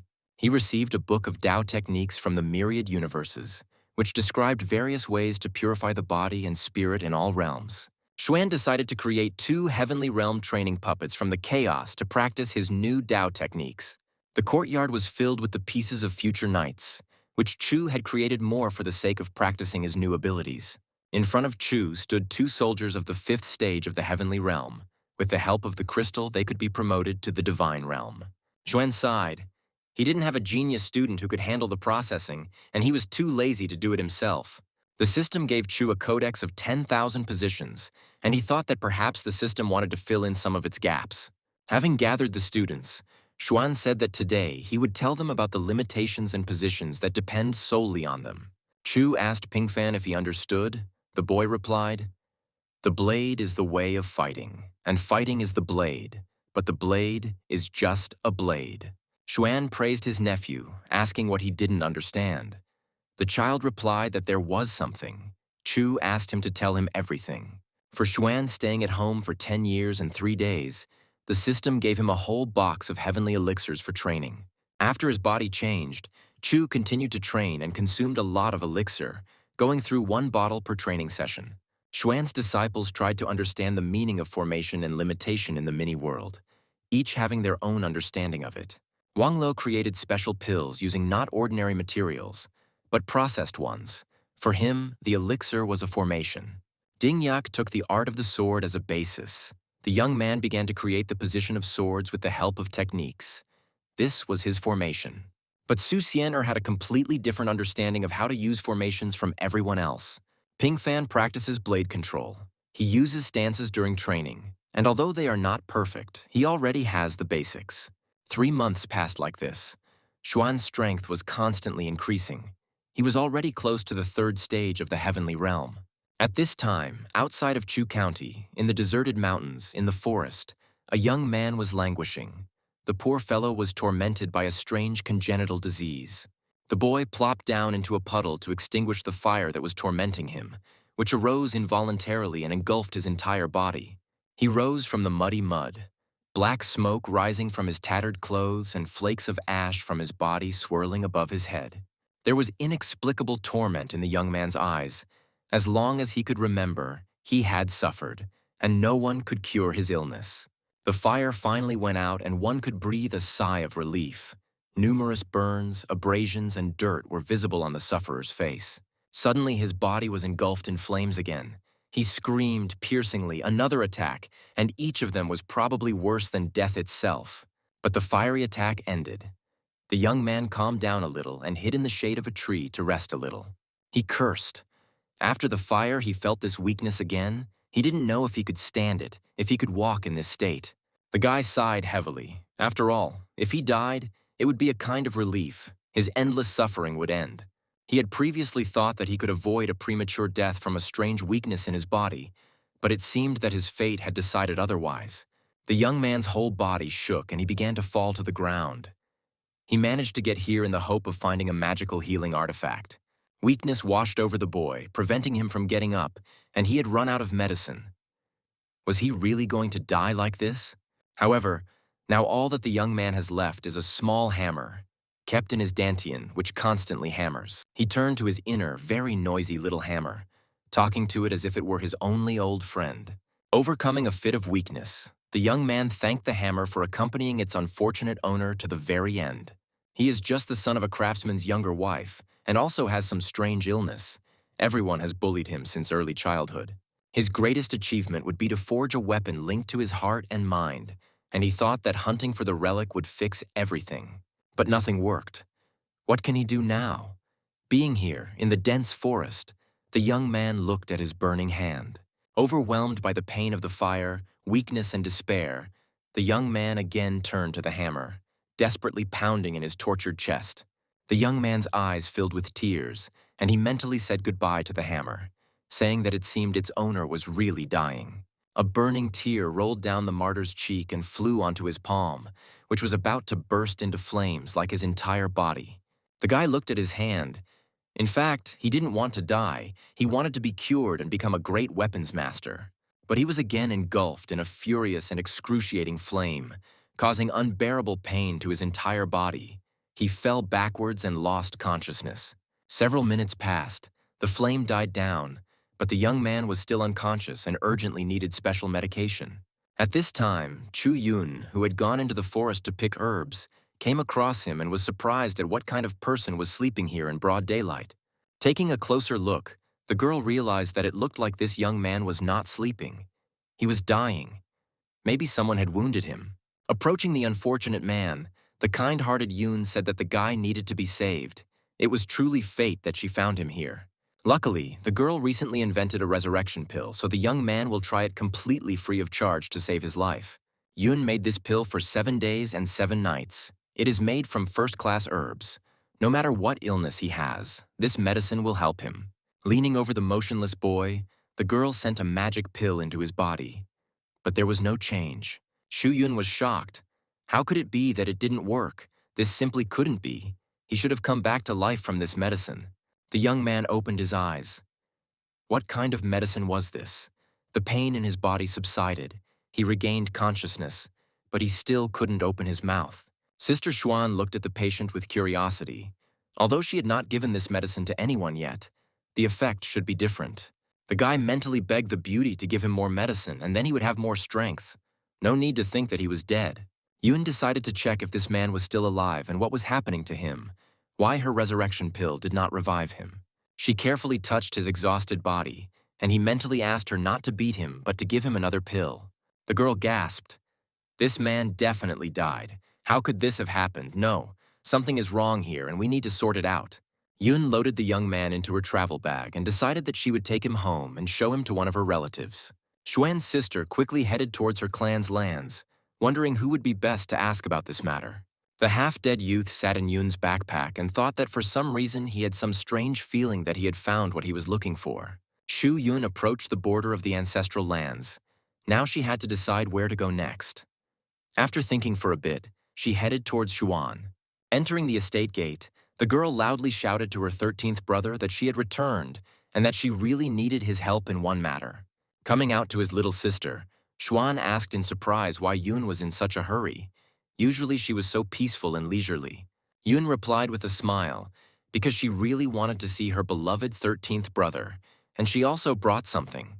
Looking around, the girl asked in surprise why there were so many people here, who they were, and what they were doing here. Xuan explained to his sister that these were his students and maid.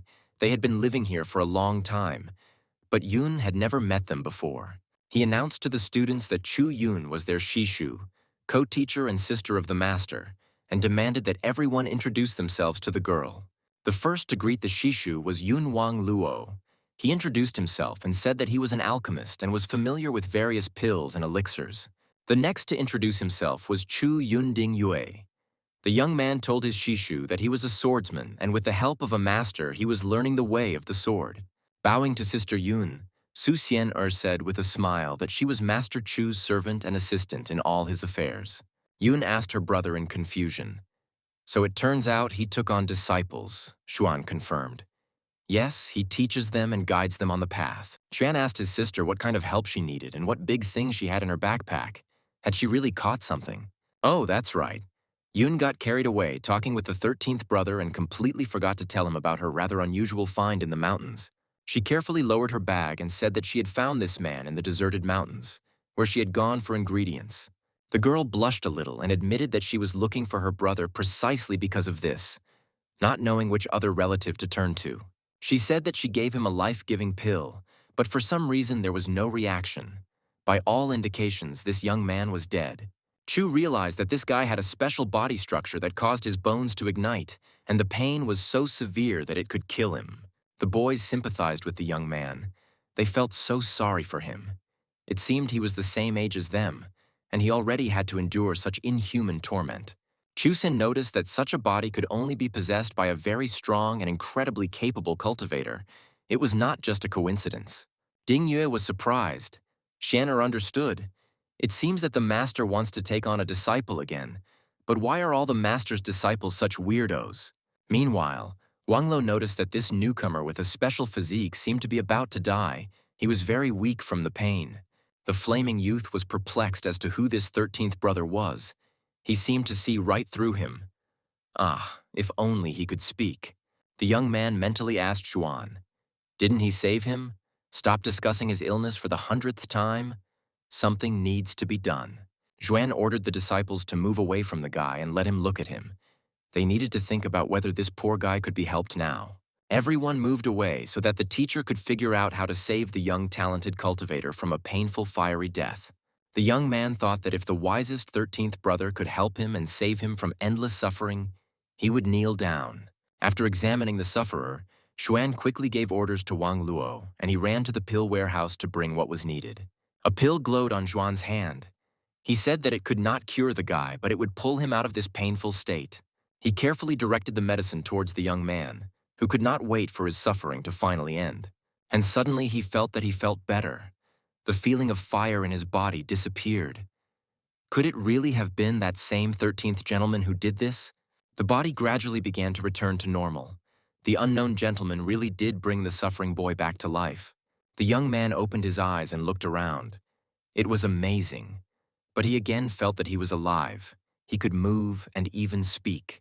Shu Yun and Xuan's disciples exclaimed with a smile that the new guy had finally woken up. The teacher had actually brought him back to life. The young man, having come to his senses, fell to his knees before the owner of the estate, thanking the wise man for his miraculous salvation and deliverance from pain. He exclaimed, "This insignificant one is alive and heard his words. He really wants to thank the 13th master for saving him." Chushen said that there was no need to bow like that. He introduced himself and allowed them to call him Sir, and also asked the young man's name. He replied that his name was Xiang Xing, and from now on he would serve his master faithfully and truly to repay him for saving him. Xuan chuckled, so he found a new student. The guy turned out to be from the southern part of Dongzhou, and he ended up in Nanzhou by accident. The owner of the estate was pleased. This young man was clearly talented, which meant Xuan would definitely receive a good reward from the system. He asked Xiangxing to tell him about himself, and the boy briefly told the gentleman the sad story of his painful life. Sin asked if such a special physique was really a sign of ability, and if so, why was it in so much pain? Chu replied that he would first remove the danger of such a physique, then Xiangxing would get rid of the pain, be reborn, and enter the path of the Tao. The young man was amazed. The master not only saved him, but also helps him become stronger. How can Sin repay him for such kindness? Xuan warned the guy that this process could be painful. He must show patience and perseverance. Then he will win. He told a slightly confused Yun that he would borrow the medicine she had recently invented to treat this young man. The girl looked at her pocket in surprise. At the behest of her 13th brother, her pills were heading straight to him. Yun quietly said that for some reason her medicine was flying away from her to Xuan. It turns out her little brother is not so weak. Xuan laughed cheerfully and repeated that he would borrow them from his sister and later reward her for her kindness. The girl laughed in response. Okay, she agrees to help the 13th brother. If it's not enough, she has more pills. After collecting some of his sister's medicinal pills, Xuan began to transform them, which would help alleviate Xiangxing's pain. Soon, several pills turned into one glowing ball. Chu Yun's medicine was mixed with Chu Xuan's powerful energy. He launched the ball into the boy's body, saying that this mixture would help him change, but that going through this change would be very difficult. Xiangxing cried out in surprise. The sensation was completely new and unusual. His body actually began to change. The boy felt that the medicinal pill and the energy of the 13th master were mixing in his body, forming a strange vortex inside. Chu Xuan warned Xiangxing that it was now up to him whether he would become stronger or return to a miserable existence. Sin screamed. It seemed like this spiritual force was tearing his body and soul apart. But he had endured pain and suffering all his life, and he would not give up now. Suddenly, a bright flash of light blinded everyone. Xiangxing, flying into the sky, shouted that his reincarnation would happen today. Xu Yun, shielding herself from the flash, asked her brother in bewilderment if this was really the power of the fiery bones. She had never heard of such a thing. Xuan's disciples exclaimed in unison that the new youth was indeed strong, and his abilities were certainly not inferior to any of them. Xiangxing descended into the courtyard of the estate again. He asked the master if it was all over. He confirmed that it was true. The young man had succeeded. The guy smiled. Could it really be true that he would be able to develop and not suffer from constant bouts of terrible pain and weakness? Xuan laughed. That's right. Xiangxing shouldn't doubt himself and his abilities, but they need to be developed, and that's not easy. The young man fell on his knees before the master and asked to be accepted as an apprentice. He was ready to work day and night just to develop his gift. Xuan agreed and ordered the young man to stand up. The system immediately rewarded Chu for a new student, giving him the technique of fiery heavens. Xiangxing stood up and bowed to his teacher, promising that he, his student, would never let him down and would be diligent and obedient. Xu gave Xiangxing the fire heaven technique. Once he understood how to use his body, Xuan would teach him how to improve weapons. The touched new student burst into tears. No one in his life had ever been so kind and attentive to him as his new teacher. Chu knows Xing's origins, but only by becoming strong will he get what he deserves, and all his plans and goals will come true. Sin was surprised at what plans he could have. Chu replied that he would find out everything when the time came. The main thing was that he now had a teacher. Xuan sent the newcomer to train in the mini-world. If he needed anything, he could tell the senior disciples about it. Falling to his knees again, the young man obediently replied to the teacher that he understood everything and would immediately begin training with the Shixians. Xuan thought that the whole process of Xing's transformation would take longer, but the boy had a strong motive in the form of pain. Moreover, Xiangxing's willpower is much stronger than that of Ding Yue and Wang Luo, even though they also went through hardships in their childhood and youth. Several days passed. Xuan's new disciple showed amazing diligence in his training and practices of the fire heavens. One morning, Xuan went out into the courtyard and met Xing, who replied that the teacher had gotten up early. Chu replied that Xing had also gotten up early. Xuan praised the guy. He trains hard and has already conquered the fire bones. He needs to continue. Xing promised not to let the teacher down. Chu has already transferred the techniques and exercises into Xing's mind. He needs to develop. He shouldn't think that he can relax because of his talent. Xiangxing bowed to the teacher and said that he understood everything perfectly. The master had done a lot for him, and he would not disappoint the teacher. Xuan promised that as soon as Xing recovered a little, he would teach him how to establish a mother-child bond. The student bowed deeply. The young man smiled. The teacher had so much faith in him, he must not let him down. He must follow all the master's instructions perfectly. Xuan asked Shangxing with a smile, "What is that hammer in his chest? It is quite interesting and very useful." The young man was a little taken aback. As expected from the teacher, he even knows about this. It seems he knows absolutely everything, even Sin's thoughts. He told the teacher that he made this hammer when he was little. Now he is intelligent. Although it is not valuable, it is important to him. Shangxing carefully handed over to the master a small, fiery hammer that had lived in the boy's chest for almost his entire life. Xuan replied that he understood the importance of the hammer for Xing, but the guy had not yet revealed its true powers, and it could do a lot. The young man looked at his hammer in confusion. Xing could not understand what kind of Xing powers the hammer master was talking about. The master directed his energy to the student's inner instrument. He explained that as a child, Xing made it for a reason. Suddenly, the young man saw that under the influence of the teacher's energy, the hammer dear to his heart was cracking and falling apart into pieces. Xuan asked the student not to panic. The soul of this hammer is a special treasure, but Xing made it rather crudely. It needs some refinement.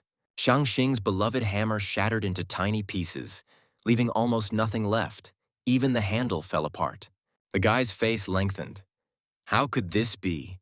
What would he do now without his old friend who had grown up in his chest with him? But Xuan reassured the young man, saying that he would not harm his hammer. He just wanted to help it develop and become stronger. Xuan laughed, and before him, a small ball cleared of debris shimmered in different colors. Shining, it was the soul of the hammer. He directed streams of his energy at the hammer, filling the hammer's soul with power. The ball glowed even brighter and began to grow. Shangxing stared at the amazing ball with wide eyes. It changed color slightly, began to shine, and became noticeably larger in size. The young man smiled and asked the teacher, "So his hammer can also develop. It's so surprising and unexpected." The soul of the hammer continued to grow and change, absorbing streams of energy. Sin did not take his eyes off the ball. And now, in Xuan's hand, a renewed Shangxing hammer appeared. It had the same soul, but now it looked completely different. Handing the completed hammer to the student, Xuan confirmed that yes, this instrument was capable of evolving with him. The young man was amazed. His hammer had changed so much, and yet it was he. With the help of the master, it had become an amazing tool. Chu said that after turning into a heavenly weapon, it would still develop, so Xing had to grow it inside his chest.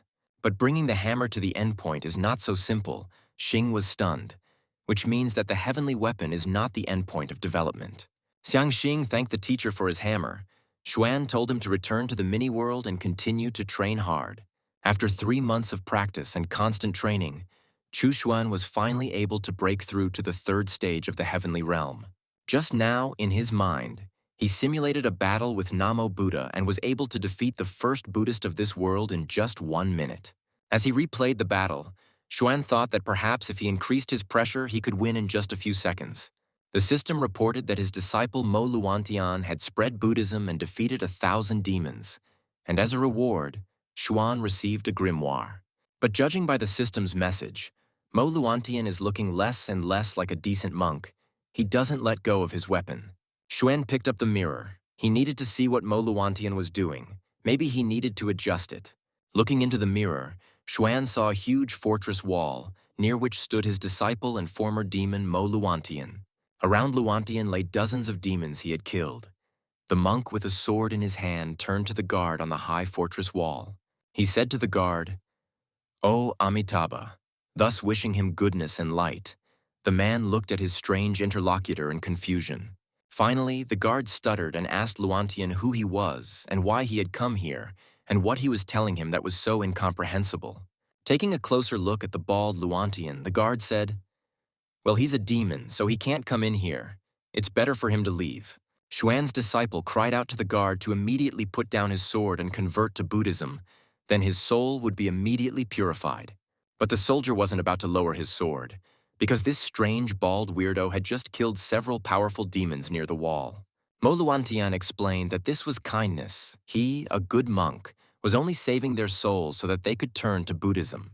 The guard's eyes widened in surprise. He said that the monk had clearly gone too far with the rescue. It seemed like he was just a crazy psycho. Juan thought that this man had lost his mind. He was clearly looking for death. How could he talk like that to a powerful demon? Luantian replied to the guard that he was possessed by evil forces that did not allow him to turn to the light and wise forces. The monk said that it seemed he needed to cleanse the guard's dirty soul and turn it to the infinite light and wisdom of Buddhism. The soldier on the wall asked in confusion what all this meant. What kind of nonsense this bald weirdo was talking, and what kind of Buddhism was this? Moluantian frowned and looked at his opponent, saying again, "Oh, Amitabha," activating one of the Buddhist techniques. The monk's palm, surrounded by the fiery energy of the dragon's power, flew straight towards the armed guard at the fortress wall. The guard was dumbfounded, he thought with horror. What is this? He had never seen such military equipment before. The former demon dealt a powerful blow to the man, killing him instantly. The guard didn't even have time to understand what had happened to him. True, the guard began to feel somehow very unusual, as if he had suddenly become much lighter than usual and could fly. The soldier thought that he seemed to be okay. It seemed that this bald guy was not as strong as he had first thought, even though he had killed the demons. And yet the guard couldn't shake the feeling that something was wrong with him, that something had changed, but he just couldn't figure out what exactly. Suddenly he looked down and exclaimed, "How could he lie there on the stone floor? Could it really be that bald man who killed him after all?" The guard screamed in horror. There was no doubt. His lifeless body lay down there. This could mean only one thing. He was dead. Moluantian raised his hand and, like a magnet, began to attract the soul of the fortress wall guard he had just killed. The soldier was horrified. It seemed like the bald weirdo was bringing his soul down to earth. But why was he doing this? Wasn't it enough that he killed him? With a wave of his hand, Luantian instantly brought down the high and thick fortress wall, which had previously seemed indestructible. The guard, seeing this, was stunned. Could the bald man really be so strong? Then no one in the city would be able to escape from him. Soon everyone would be killed. The monk explained to the soldier that he had deliberately left his soul behind, and that he must jump into the golden bowl and guide the soul onto the path of Buddhism. The guard was horrified. This bald man is so cruel, he wants his soul to climb into this cup, and what will he do with it? The golden cup that Mo Luantian Xuan had given him was like a powerful magnet, attracting the soul of the soldier who had just died. The guard tried to resist, but it was useless. He was pulled into the bowl with enormous force. He screamed desperately and flew down. Soon the soldier's soul found itself in a bowl, now held captive by the zealous Mo Luantian, who sought to spread Buddhism. He took the golden cup in his hands and again said, "Oh, Amitabha." Now he had to cleanse the soul of the wicked soldier from dirt. The guard shouted at the bald man from the bowl that he had played unfairly. How could he be considered a hero after that? It was a complete deception.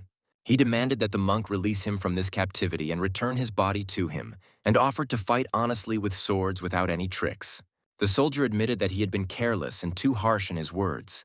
This battle did not count. They needed to fight at least one more time. But Mo Luantian remained silent. The guard desperately shouted for the bald man to tell him at least something. The monk's silence frightened him. Meanwhile, Luantian began the procedure of purifying the lost soul. He exclaimed, "O Amitabha, kindness and kindness." Hearing Luantian's muttering, the guard turned to the bald man again, asking why he had imprisoned him and what he had done to him. The monk asked the soldier what he thought, whether people could be satisfied with thousands of treasures and then not want more. Mo Luantian quoted Subhuti, who said, "No, people will always want more than they currently have." The guard begged the bald man to stop reading the sutras, saying that his ears were already hurting from his constant moralizing. The prisoner asked his tormentor if he really didn't want to take a sip of water. His throat wasn't made of iron. It was probably dry already. Leaning towards the cup, the former demon tried to enlighten the indignant soldier, saying that nothing is separate from emptiness. The guard begged. He begged Luantian to let him out. He was not at all interested in his endless, boring sermons. Mo Luantian sighed. It seemed that the guard still didn't understand the essence of Buddhism. It was a pity, but he could still purify his soul. The former demon said that he had not previously understood the essence of Buddhism either, but the appearance of the teacher changed him and his outlook on life. Chu shuddered. He still had the conscience to mention him. He had to find time to teach this child a lesson, otherwise he would lose his way. The monk added that if the guard could comprehend the Buddhism created by his teacher, then everything done today would not have been in vain. He bowed prayerfully over the cup and again said, "O Amitabha," addressing once again the soul of the dead guard. This enraged the soldier's soul. He shouted that he was ready to become a saint, but to study with this bald freak or his teacher was unacceptable. Luantian's eyes flashed with anger. He shouted, "How dare such a lowly, insolent person talk about his teacher like that? He will die for his words." Taking the cup with the captured soul of the guard in his hands, the monk began to read the Heart Sutra, and golden streams of wisdom flowed around him. The guard screamed in horror. He felt his soul burning. These golden streams seemed to dissolve it, turning it into nothing. He cried out from a golden bowl, begging the monk to kill him immediately. He was in great pain. The streams of wisdom were causing him suffering. And then the guard cried out one last time and fell silent, his immortal soul disintegrating into pieces and disappearing into the flow of the sutra. Now the soldier's soul had to be reborn anew and begin its spiritual path from the very beginning, born as a simpleton. Mo Luantian looked into the golden cup. It was empty. The Heart Sutra had done its job, destroying the soul of the unfortunate wicked man. The monk said the prayer again, thanking Buddhism, and at the end, as always, he said, "O Amitabha, kindness, kindness, light, and wisdom." Chu Xuan was horrified by what he saw. If Buddhism was spread like this, people would fear him rather than love and follow him. And Mo Luantian is just a barbarian. The way he dealt with the guard, even destroyed his soul and sent it for recycling. A nightmare.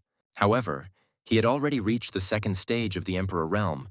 Chu didn't expect that he would be able to advance so much without a miniature world. There is a huge difference between Ding Yue and Wang Luo, who trained in the mini-world, and Mo Luantian, who broke through in the real world.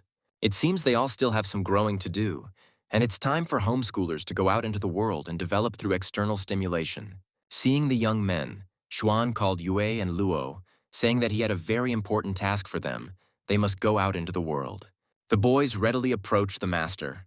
They loved the teacher so much that they were ready to follow his instructions to the ends of the earth. Chu said that they had only practiced in the mini-world. This was not enough for development. Now they had to go out to the outside world. He knows what happened to them in the past and that they have grievances, but the most important thing is a breakthrough. They must make a splash. The boys unanimously told the teacher not to worry. They would not disgrace his name. Both of them had long wanted to go to the big world. Xuan reminded them not to worry if they encountered any problems, because he, their master, was behind them. Ding Yue bowed to his teacher once again and assured him that his disciple Ding Yue would not let him down, and that he would continue the path of the sword and make a breakthrough. Wang Lo also bowed to the master and assured him that he would not disappoint his teacher, and that soon he would be spoken of in all 9 regions. Xuan gave them 2 marks. If something goes wrong, they must leave this mark on the enemy and teach him to kill him at any distance. The students once again thanked the teacher for the assignment and for caring about their lives. They were eager to show themselves to those who had once humiliated them. While giving the boys a parting word, the teacher reminded them not to forget to return before the discovery of the land of the living dead, and the students promised. As soon as Ding Yue and Wang Luo walked out of the gate, Su Xian approached her master, her face flushed with indignation. She said that she also wanted to return to her native Zhongzhou and take revenge on that monster for harassment and forced marriage. Xuan asked if she left, who would serve him? Where was she rushing to? Let her wait for the heavenly kingdom and then go for revenge. The girl agreed with a sigh. She thought that the heavenly kingdom was really close if she trained in the mini-world. Pingfan knew that only if he was strong could he go and look for his parents. He wanted justice. He was not trash or garbage. Recently, processing equipment had improved, so Xuan decided that it was time to prepare for his plan. If you combine the main talisman and the Dao crystal, you can get a huge flow of information, the complexity of the Dao level. To make the main talisman, Xuan decided to take wood from the main tree of his own miniature world. Xuan called it a heavenly talisman, meaning that it would be the heavenly Dao that governs all flows of information. He invited his student Xiangxing, saying that he could watch from the sidelines as the teacher refined the talisman. Having prepared all the necessary ingredients, Chu Xuan began to improve the communication talisman he already had. And so the energy flows dissipated, and the master and his students saw that the improvement of the talisman was complete. It had been successfully changed. Xiangxing proposed to introduce classification, low-level processing method, high-level method, and also purification. The young man explained to the master that purification was a secret method of processing, intended only for select people. Xuan was pleased. His new student Xiangxing turned out to be a very talented and thoughtful young man, and also very serious. He told the student that the rest would be left to him to study. Chu wanted to train Xing to be in charge of the talismans. Now it didn't matter who or with what authority used the talisman, Xuan would be able to hear any message sent. After the Dao Xuan kingdom, he will definitely be able to do this, and then the heavenly Dao will quietly spread to all 9 regions. The system praised Xuan for starting to implement the plan of the heavenly Dao, for which he received the heavenly technique of soul absorption. The owner of the estate received a system reward and felt that he had immediately made a breakthrough to the 4th stage of the heavenly realm. Chu smiled happily. Thanks to the technique, he could clearly sense the flow of the Dao and could nourish himself, as if his spirit was the Dao. Xuan exclaimed that at this rate, he and the system would actually be able to break through to the divine level quite quickly. But he needed to see what his students were doing in the outside world. So first Xuan decided to look at what was happening with Ding Yue. Chu looked into the mirror and was stunned. He saw Han Yingmeng next to the disciple. Did Ding Yue really go to the Piaohua pavilion? But why? Maiden Han asked the young man with confusion why he had come here. Yue replied that he wanted to ask Yingmeng to help him with one matter. The beauty smiled. Ding Yue is asking for help? That's great. She answered him that she is ready to do everything in her power. The swordsman's answer stunned Yingmeng. Yue asked her to try hanging on him, that is, to hug him very tightly. The girl opened her mouth in surprise and looked questioningly at the young man. He was definitely the most unusual person of them all. She asked in confusion, but why should she hang on him? Yue evasively answered that she seemed to have agreed to help him. But if Han Yingmeng doesn't want to do this for some reason, that's okay. Then he'll find someone else to help. The girl quickly replied that she would help. She thought that in all of Nanju there was no one who would ask for such a thing. The young man concentrated internally and said that this was great. Then she could come as close to him as possible and hug him. Han Yingmeng's face flushed. She really liked this guy. But he was such a surprisingly strange weirdo. She walked up and hugged Ding Yue tightly. His gaze fell on her lush, seductive chest, and the young man's head began to spin wildly. Yingmeng's slender leg slid along Yue's leg. He trembled all over. With the last of his strength, he muttered, "The girl is there, but not in his heart." The young man exclaimed, turning to the teacher, that he was still so weak he could not, but he must work hard to break through. Hearing this muttering, Han Yingmeng was stunned and looked at the guy questioningly, so that's why he came to her. Xuan sighed, hopeless. Chu cursed. He taught Ding Yue a lot, but for some reason he only firmly remembered this phrase. Chu grabbed his head. What the hell is this bastard doing? With his attitude, he's simply doomed to eternal dreary loneliness. Meanwhile, Ding Yue had a hard time coming to his senses. He didn't expect that Han Yingmeng's influence would have such a strong effect on him. But he firmly pushed the beautiful, enraged Han away from him and said that he had to reach the highest level of the sword path. After that, he pushed off the ground and was gone. Han Yingmeng almost jumped with anger. How could this bastard do such a thing? Frowning, the beautiful Piaohua screamed loudly. She was inexpressibly angry at Ding Yue, who used her as a training device. Clenching her fists, she loudly cursed the young man with the last words and shouted that she was not finished with him yet. He had to come back. Xuan sighed. Ding Yue is hopeless. There is such a beautiful and strong girl right in front of him, and I wonder what Wang Luo is doing. The alchemist hid his power and put on a mask. He knows well how to pretend to be a pig and eat a tiger. He deliberately behaves stupidly. In every alchemy competition, the Wang family has been in the top 3 in Beizhou, and this time they are one of the organizers of the competition. Luo wanted to crush the geniuses of the Wang family, trample them into the dirt, let them regret that they rejected him, and let his ex-fiancée repent. Xuan decided that this was boring. He needed to wait a little until the events came to a final conclusion and Wang Luo defeated everyone. Now Chu decided to use the golden mirror of 1,000 heavens to communicate with his other talented disciples. Luo Ying is already at the 5th stage of the Emperor's realm and will soon break through to the 6th. Emperor Qinzong is training her body well. Ren Zhanghai's spiritual power has changed slightly. His aura has become golden, like Namo's. He's already close to the divine realm. Great, now he can use the search mirror. Maybe he'll get lucky and be able to find strong Dao realm cultivators.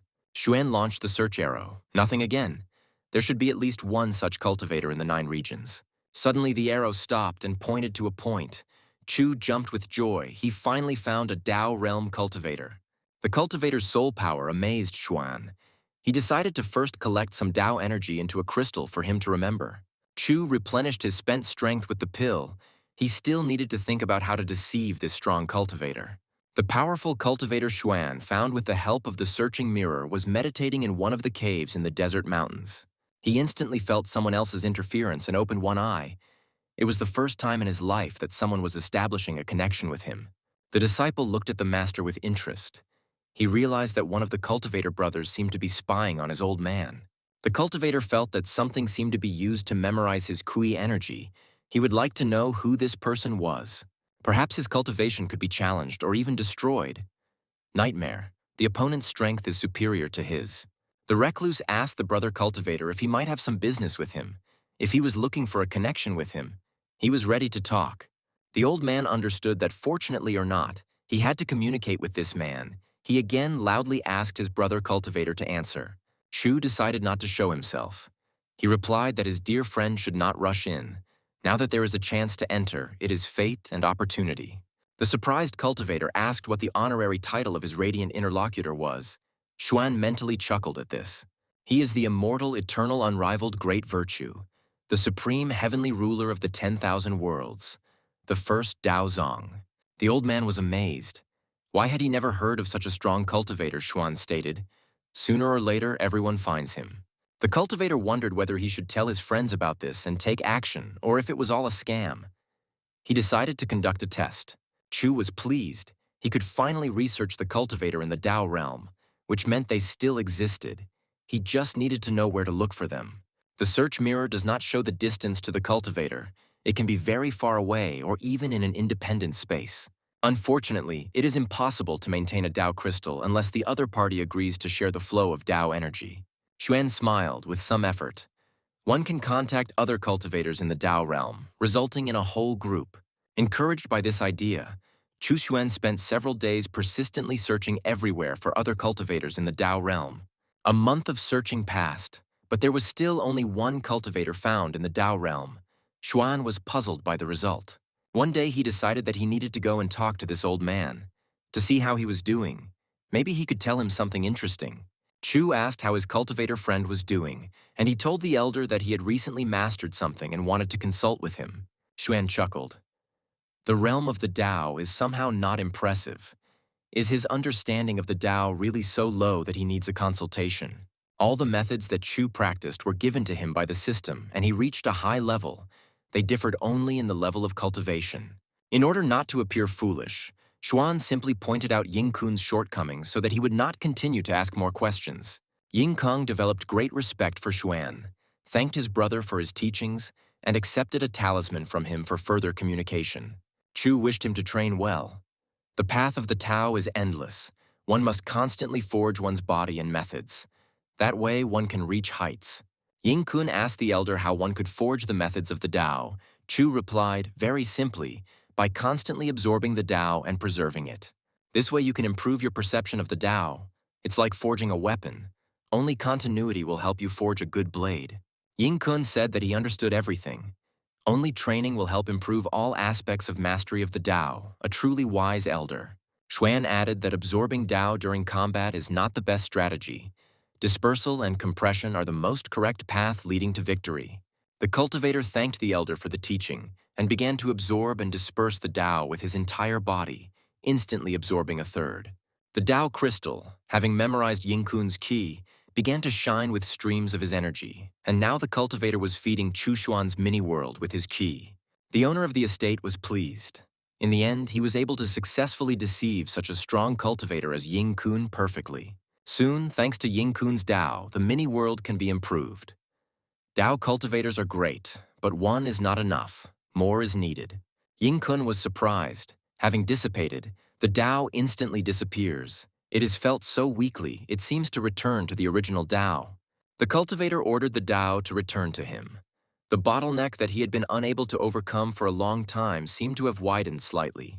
Xuan was surprised. Ying-kun was so diligent, constantly busy training with the Tao flows, just like an ideal cultivator of strength. The Tao crystal gradually completes the collection process. After some time, the mini-world will undergo improvements.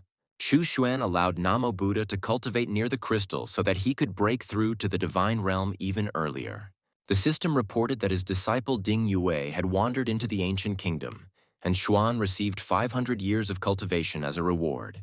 Chu grumbled, "Of course, these children need to be kept under close watch, but 500 years of cultivation is a great gift from the system." Xuan felt that he had reached the 5th level of the heavenly realm. He was getting closer and closer to the divine realm. He decided to look at his student, who brought him such a good system reward. Where else had he wandered off to? Yue was among the swords, and right in front of him was a pitch-black sword with a ferocious appearance. It was the divine sword of the ancient lands. Ding Yue is already at the 4th stage of the Emperor realm. This sword looks strong, but Yue is lucky. He will be able to resist its influence. Xuan looked at his second disciple, who he had sent out into the big world to practice and break through. His level had also risen. When Wang Lo left, he was at the 1st stage of the Emperor's realm. He was a breakthrough during his participation. Now he is at the 3rd. Half a year has passed since Xiangxing began to accumulate energy to break through to the Emperor's realm. Su Xian is already at the 5th stage of the realm. Nanzhou's recovery speed suddenly increased, perhaps due to Ding Yue's entry into the ancient lands. One day, the clear voice of his little sister Chu Yun was heard again in the courtyard of Xuan's estate. The girl had not visited him for a long time. She told the 13th brother with a smile that she had returned to him. The girl had trained a lot to grow as much as possible. Due to the laws of Nanzhou, it is currently impossible to break into the Emperor's realm. So Xuan suggested that she enter his Qiankun space. There she will be able to break through. Yun smiled. She was right. The 13th brother is really strong, he just hides it. After another 6 months, Chu Yun broke through to the Emperor's realm by practicing in the Qiankun space specially created by Zhuan. A month later, Xiangxing was able to break through as well. He was also helped by the Qiankun space and practices in the miniature world. Xiangxing's first task after the breakthrough was to improve the communication amulet called the Boundless Heavenly Amulet. The young man also had to improve the puppet dolls that would mass-produce amulets as per Chu Xuan's instructions. Once production was established, Xuan invited Bao Hongyan and ordered Black Moon to start selling these amulets. Nanzhou is recovering faster and faster, and the lands of the living dead will soon open up. It's time to implement the plan of the heavenly Tao.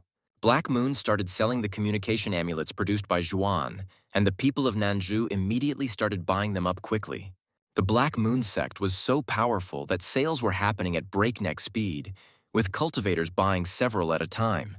A few months after the start of sales, Xuan learned a lot that even the Black Moon spies did not know. Qin Keiyun, taking advantage of Emperor Qinzong's absence, restored the cultivation of the Emperor's realm in her empire. Bai Shaokun, the young master of Baisheng Mountain, secretly left Nanzhou and entered Beizhou Nine-Sword Mountain to cultivate. Chu learned that the power and supporter of the Daqian Empire is the palace in Zhengzhou. They say there is someone in the divine realm there. Perhaps this is the same person who initiated the war between humans and demons. In other words, this palace was created by him. Some don't trust the amulets, so Chu will implement a processing method. They will do everything themselves. But Xuan will find out all the secrets. A month later, a famous person came to Nanzhou because of the communication amulets. Bao Hongyan introduced him to Chu Xuan. He was a cultivator of the 6th stage of the Emperor's realm, and he came specifically to study the processing method. Realizing that he had been controlled, the cultivator cursed and angrily shouted that Bao Hongyan had deceived him and set him up. Half a year had already passed since the plan was put into effect, and all this time Xuan continued to communicate with Ying Kun, who was making great progress. Ying Kun is an ascetic, and while cultivating, he slightly changed the Tao crystal, which means the mini-world is not far from its changes. The Tao permeates the mini-world. Everything becomes more harmonious, and because of this, Namo Buddha is half a step away from breaking through to the divine realm. The Nine Swords Mountain Sect also acquired communication amulets, and Xuan learned that their strong fighters were preparing to return to Nanzhou. With the help of the amulet, Xuan contacted Du Yuan, who told him to infiltrate the Black Moon, become a guard, and wait for a signal from him. Ding Ye never left the ancient lands. Xuan periodically watches him. The young man successfully practices his favorite sword technique. The alchemy competition is about to end. Wang Luo has attracted a lot of attention. At first glance, he is an ordinary alchemist. The Wang family wants to marry him to the eldest daughter. When Wang Luo's identity is revealed, the Wang family will be disgraced. Chu was worried about him. Suddenly, the system reported that Mo Luantian's blood had changed. The heart of a Buddha had been born, and Chu had received the path of the spiritual Tao as a reward. Looking into the mirror, Xuan saw a field littered with the corpses of the demons Luantian had killed, but the battle was not over yet. Luantian was fighting a powerful heavenly demon who was at the 7th stage of the Emperor realm, while Mo was only at the 3rd stage. His cultivation was the power of a Buddha. He lacked the elixir to replenish his strength. Now Luantian was at a disadvantage. The demon screamed for Luantian to die because he killed his brother. What kind of Buddhism is this, and how can Mo leave here alive? Unexpectedly for the demon, Mo Luantian screamed and a heavenly eye opened on his forehead. Xuan's disciple glowed with golden light. He summoned the body of a dragon, the inner power of his enlightened soul, and at that very moment, a huge golden dragon appeared next to him. The stunned demon jumped back from the strange three-eyed monk with a sword and a golden cup in his hands, but the dragon rushed after him. The mighty ancient beast growled menacingly at the dumbfounded demon. He did not know how to defeat this huge golden monster. Xuan smiled. Luantian had finally broken through to the next level and learned to control his dragon's inner power. The young monk shouted that from now on he was the demonic Buddha Mo Luantian, and he would spread Buddhism to the demon lands. Luantian's opponent suddenly felt himself being sucked into the golden bowl, and he screamed in confusion and horror. But the demonic Buddha was relentless. Despite the resistance of the strong demon, he was drawn into the Buddhist bowl. Just a few seconds of resistance, and the monk's opponent found himself in a golden trap for cleansing polluted souls. Mo Luantian does have an inclination towards Buddhism, but not the usual kind, but the demonic kind, and it suits him. In the battle, he discovered his shortcomings. They need to be replenished, the elixir of restoration and other stages, and give him the status of a Buddhist. A golden portal lit up and Xuan appeared in the middle of the battlefield. Luantian fell to the ground and humbly greeted his great teacher. Xuan told him to get up. He said that Mo Luantian had fully realized Buddhism, so he would grant him the status of a Buddhist.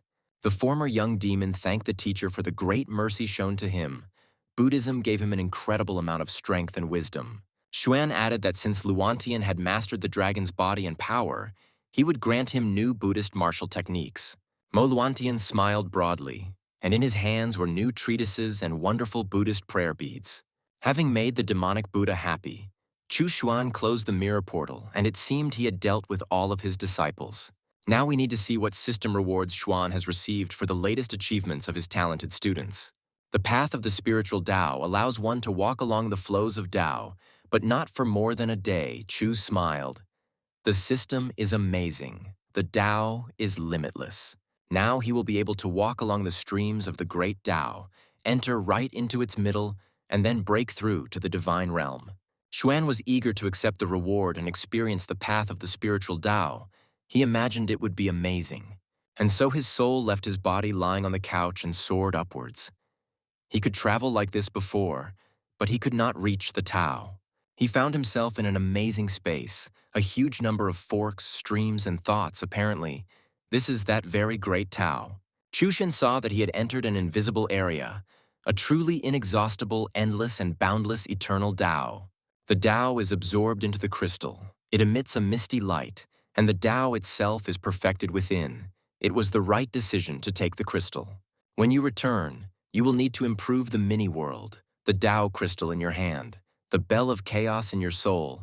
Thoughts are overwhelming, but there is nothing to fear. Suddenly, Xuan discovered that there was someone else here. Those who were able to get here, unique people. Chu was also here, but he was just bluffing. You need to force this person to use QE and incorporate it into the crystal, and then you can simply communicate with this cultivator. Xuan felt that in the space of the Tao, his thoughts became one, as if his body and soul had merged and turned into one whole. The man Chu Xuan saw here is straining himself to move along the path of the Tao flow. It is not easy. Xuan didn't know if he could deceive this strong cultivator. At worst, he could just discuss something. Hong Yuanchu, whom Xuan met, gradually comes to an understanding of the Tao and carefully explores new areas of knowledge. The cultivator also noticed Dao Xuan walking along the streams. He stopped and looked in surprise at the unexpectedly encountered Chu. Yuanchu was amazed at how leisurely Xuan walked towards his goal. He decided that this man was much stronger than him. Meanwhile, Chu Xuan calmly approached Hong Yuanchu, intending to get to know and communicate with the powerful cultivator. Hong Yuanchu bowed politely and greeted his brother cultivator, remarking that it was surprising to meet someone here. Xuan also bowed, introduced himself, and said that he was also very glad to meet you. You never know where the flow of the Tao will lead you. Yuanchu asked his new acquaintance how far he was from the path of Tao. Xuan was surprised, so this guy was really very strong. This means that Hong Yuanchu is already in that realm where the light comes from the path of the Tao. It is also called the open path, which means that there are such people. Having got his bearings, Xuan thoughtfully replied that he no longer remembered. He eats and sleeps and lives, so he doesn't even know for sure. Yuanchu thought that perhaps this was one of the hermits who had recently come out of seclusion. That was why he answered like that. Xuan, in turn, asked Yuanchu how far he was from the path of the Tao. The guy answered that he was almost twice as far. Hong has passed through the realm of Tao and is already on the open path, and now he is already twice as far. The great Tao is difficult, but the open path is even more difficult. Chu Shen said, "Finding your way or discovering it is quite fun. The road under your feet is the Tao, and wherever you go, it is everywhere." Hong Yuanchu's mouth dropped open in surprise. He didn't understand whether searching for a path or discovering it was fun, so he asked his brother to teach him. Chu told Hong that he had a treasure. All he needed was qi, and regardless of time and space, they would be able to communicate with him. Xuan asked Brother Hong if he could leave some qi for communication, and if he had any comrades, they could be brought in as well. Hong was amazed at what kind of treasure this was. It was as if he was looking at the embodiment of the Tao and communicating with him. This guy was definitely stronger than him. Yuanchu agreed and directed some of his energy into the Tao crystal in Xuan's hands. The crystal memorized the cultivator's qi. Chu suggested Hong to attract comrades from the kingdom of Tao. After years of hermitage, he wants to live and communicate. This is also Tao. Xuan was happy. The Tao crystal was finally developing. People like Hong were not against giving energy and chatting a little. That was great. Hong asked his brother where he was going. Chu said he was just going for a walk. He should observe more. Then an epiphany might come. Hong sighed. He was too busy learning the open path. The 36 steps of the Tao realm were like high mountains. Xuan was puzzled.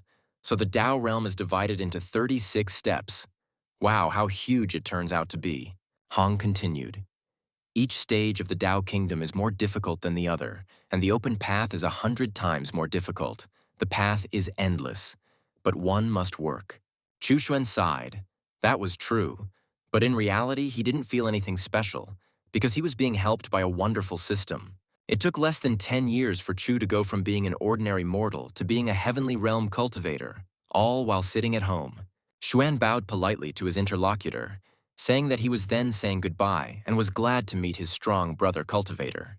Yuanchu watched Xuan go by and thought, he was much stronger to be able to move around here so easily. He couldn't stand still any longer.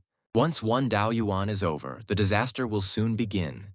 Everyone in the 9 regions must compete for the chance to become a rule maker.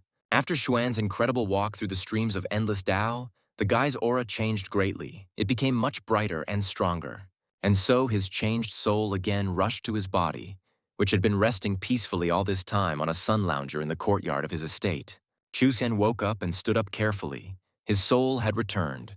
The Tao crystal was swirling in his hand, and his greatly enlarged aura was shining golden. Xuan felt that his level was rapidly increasing. Now he was at the 5th step of the heavenly realm. Now he was already at the 6th step. Having absorbed the energy of the eternal Tao during the walk, the Tao crystal returned to its original place in the miniature world of Xuan. With the help of the powerful energy of the Tao, The transformation of the mini-world began. Trees grew. Many plants began to change dramatically. The Tao penetrated into every corner of the mini-world. Tao trees began to appear. All fruits became treasures, and a Tao forest began to grow. Under the influence of the change in the mini-world, Namo Buddha began to break through the heavenly realm into the next divine one. Chu Xuan's cultivation level also continued to rise, and soon he was already at the 8th stage of the heavenly realm, and then at the 9th. His spiritual power began to transform into divine power. Chu Xuan finally broke through to the divine realm of power. Moreover, he immediately flew through the first and second steps of the kingdom, finding himself immediately on the 3rd step, which was surprising. Xuan clenched his fist and looked at the powerful energy blazing around him. He admired it. It was simply an invincible force. But we can't level up any further. We need to stabilize, and Chu is just one of the cultivators waiting for the path to open. Chu became the youngest cultivator in the divine realm. He received a box of divine pills and the law of Tao stability. The path of Tao stability is safe and calm. The rule of Tao is to be as firm as a mountain so that no attack can shake you. Chu Shen happily accepted this law to become steadfast and unwavering, and a completely new feeling washed over him. The divine pills created by the cultivators in the divine realm were very useful. The previous ones were not effective. Xuan swallowed a few pills, his mini-world was improved, and first-class Tao fruit treasures appeared in the mountain forests. The mini-world expanded more than tenfold and began to fill with the energy of the Tao. The world had infinite potential. Xuan was confident that his world could rise above the other worlds, but Namo Buddha still could not break through to the next realm. Normally, it would take more than 10 years for such a breakthrough to occur. Xuan looked at his diligent student and the world's first Buddhist. He decided to help Namo, appearing in the portal. Chu gave the student a divine pill, saying that it would help him break through. Namo politely thanked his Buddha, the great and all-powerful teacher, for his mercy and help in cultivating the disciple. With the help of the Mirror of 1,000 Heavens, Xuan found another of his disciples, Ren Changhe, who bowed and greeted his teacher. Xuan passed him a divine pill through the portal, saying that it would help him break through faster and train better. Nanzhu Law is recovering at an ever-increasing rate, but Luo Ying, despite Zun's efforts, has not yet reached the peak of the Emperor's realm. Seeing Xuan in the portal, she greeted the teacher. This is an opportunity to ask him if Zun's soul can return to a male body. Chu Xuan told the student that her progress was rather slow, and to speed it up, he would give her a couple of bottles of elixir. The girl happily thanked the teacher. She really wanted to ask how to return the male body, but Xuan closed the portal. Xuan felt that breaking into the Tao realm wouldn't take many years, but now he needed to focus on capturing the Black Moon's leader. The plan also needs to be accelerated and finished before the lands of the living dead are discovered, so he can control the northern lands. The accumulation of Tao energy into the crystal was completed earlier than Xuan had expected, so the 2 puppets gained intelligence. Xuan summoned the smarter puppets to him. Now they will be his servants and strong soldiers, but they still need to be trained. The puppets bowed in unison and greeted their master, a young man and woman created by Xuan for work. He looked at them appraisingly. These 2 puppets have the strength of the 2nd stage of the divine realm. They will be strong soldiers. First, they needed to be given names. Xuan told them that the boy's name was Chu Yi and the girl's name was Chu Er. They replied that they would obey their master. After giving them names, Chu Xuan sent the puppets to train in the secret realm, allowing them to level up and gain strength there. In the circle of communication through the Tao crystal, there are 2 people. The first is a strong man outside the Tao realm, Hong Yuanchu, and the other is Ying Kun. Perhaps we should start with Ying Kun. He introduced him to their fellow Taoist Hong Yuanchu. He is already in 2 Tao Yuans. Ying Kun was stunned. Could it really be that same Hong Yuanchu? Already 2 Tao Yuan? An open path? Wow, of course. Who else but him?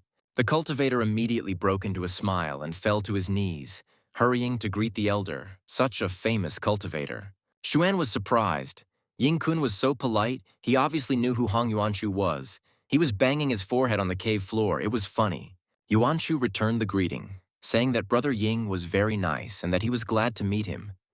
Ying Kong continued to bow to Hong. Hong thought about it. He had never heard of Ying Kun's name, but no matter the reason, he had entered into Chu Xuan's brother's circle of friends. Ying Kong decided that the highly respected Elder Chu was also on the open road. Even Hong Yuan Chu treated him with respect. After thinking for a while, Ying Kun began to bow to Xuan and thank Senior Chu for introducing him to Senior Hong. The hermit kept telling himself that he needed to show modesty and respect because he was facing two incredibly strong people. He continued to hit his forehead on the cave floor, and his interlocutors smiled and remarked that Brother Ying was being overly polite and it was time to stop. Xuan said that Ying Kong was overdoing it, acting too respectfully. If Chu didn't know who he was, he would have thought he was a servant. To distract Ying Kun from bowing, Xuan asked how his cultivation was. Surely he had already raised his level higher. Ying Kong was at a loss. Could it be that his cultivation base was too low for them? Could he lie? But was it smart to lie to such people? The cultivator replied to Xuan, "The process is quite slow. He only grew one level. Now he is at the third stage of the Tao realm." Chu was surprised. Could it really be that in all this time there was only one stage? How many years does it take to cultivate one stage of the Tao realm? Hong praised Ying. This was not bad, and suggested Chu to attract more people here. Xuan suggested calling it a Tao communication group. Soon the crystal was filled with new flows of qi. Hong Yuanchu attracted his friends and students to communicate through the crystal Tao. Soon he introduced his friends to Xuan, Brother Kun He, One Dao Yuan, Sister Ruo Xian, as well as Hong Yuanchu, two Dao Yuan. Hong also attracted his best friend at the 30th level of the Tao and several of his students, both male and female, as well as his friends' students. Chuxian, Piao Chuxian, and Xi Xuan are women. Ying Kun is so scared that he doesn't dare to say a word. He is the weakest in the group. Chu began to practice.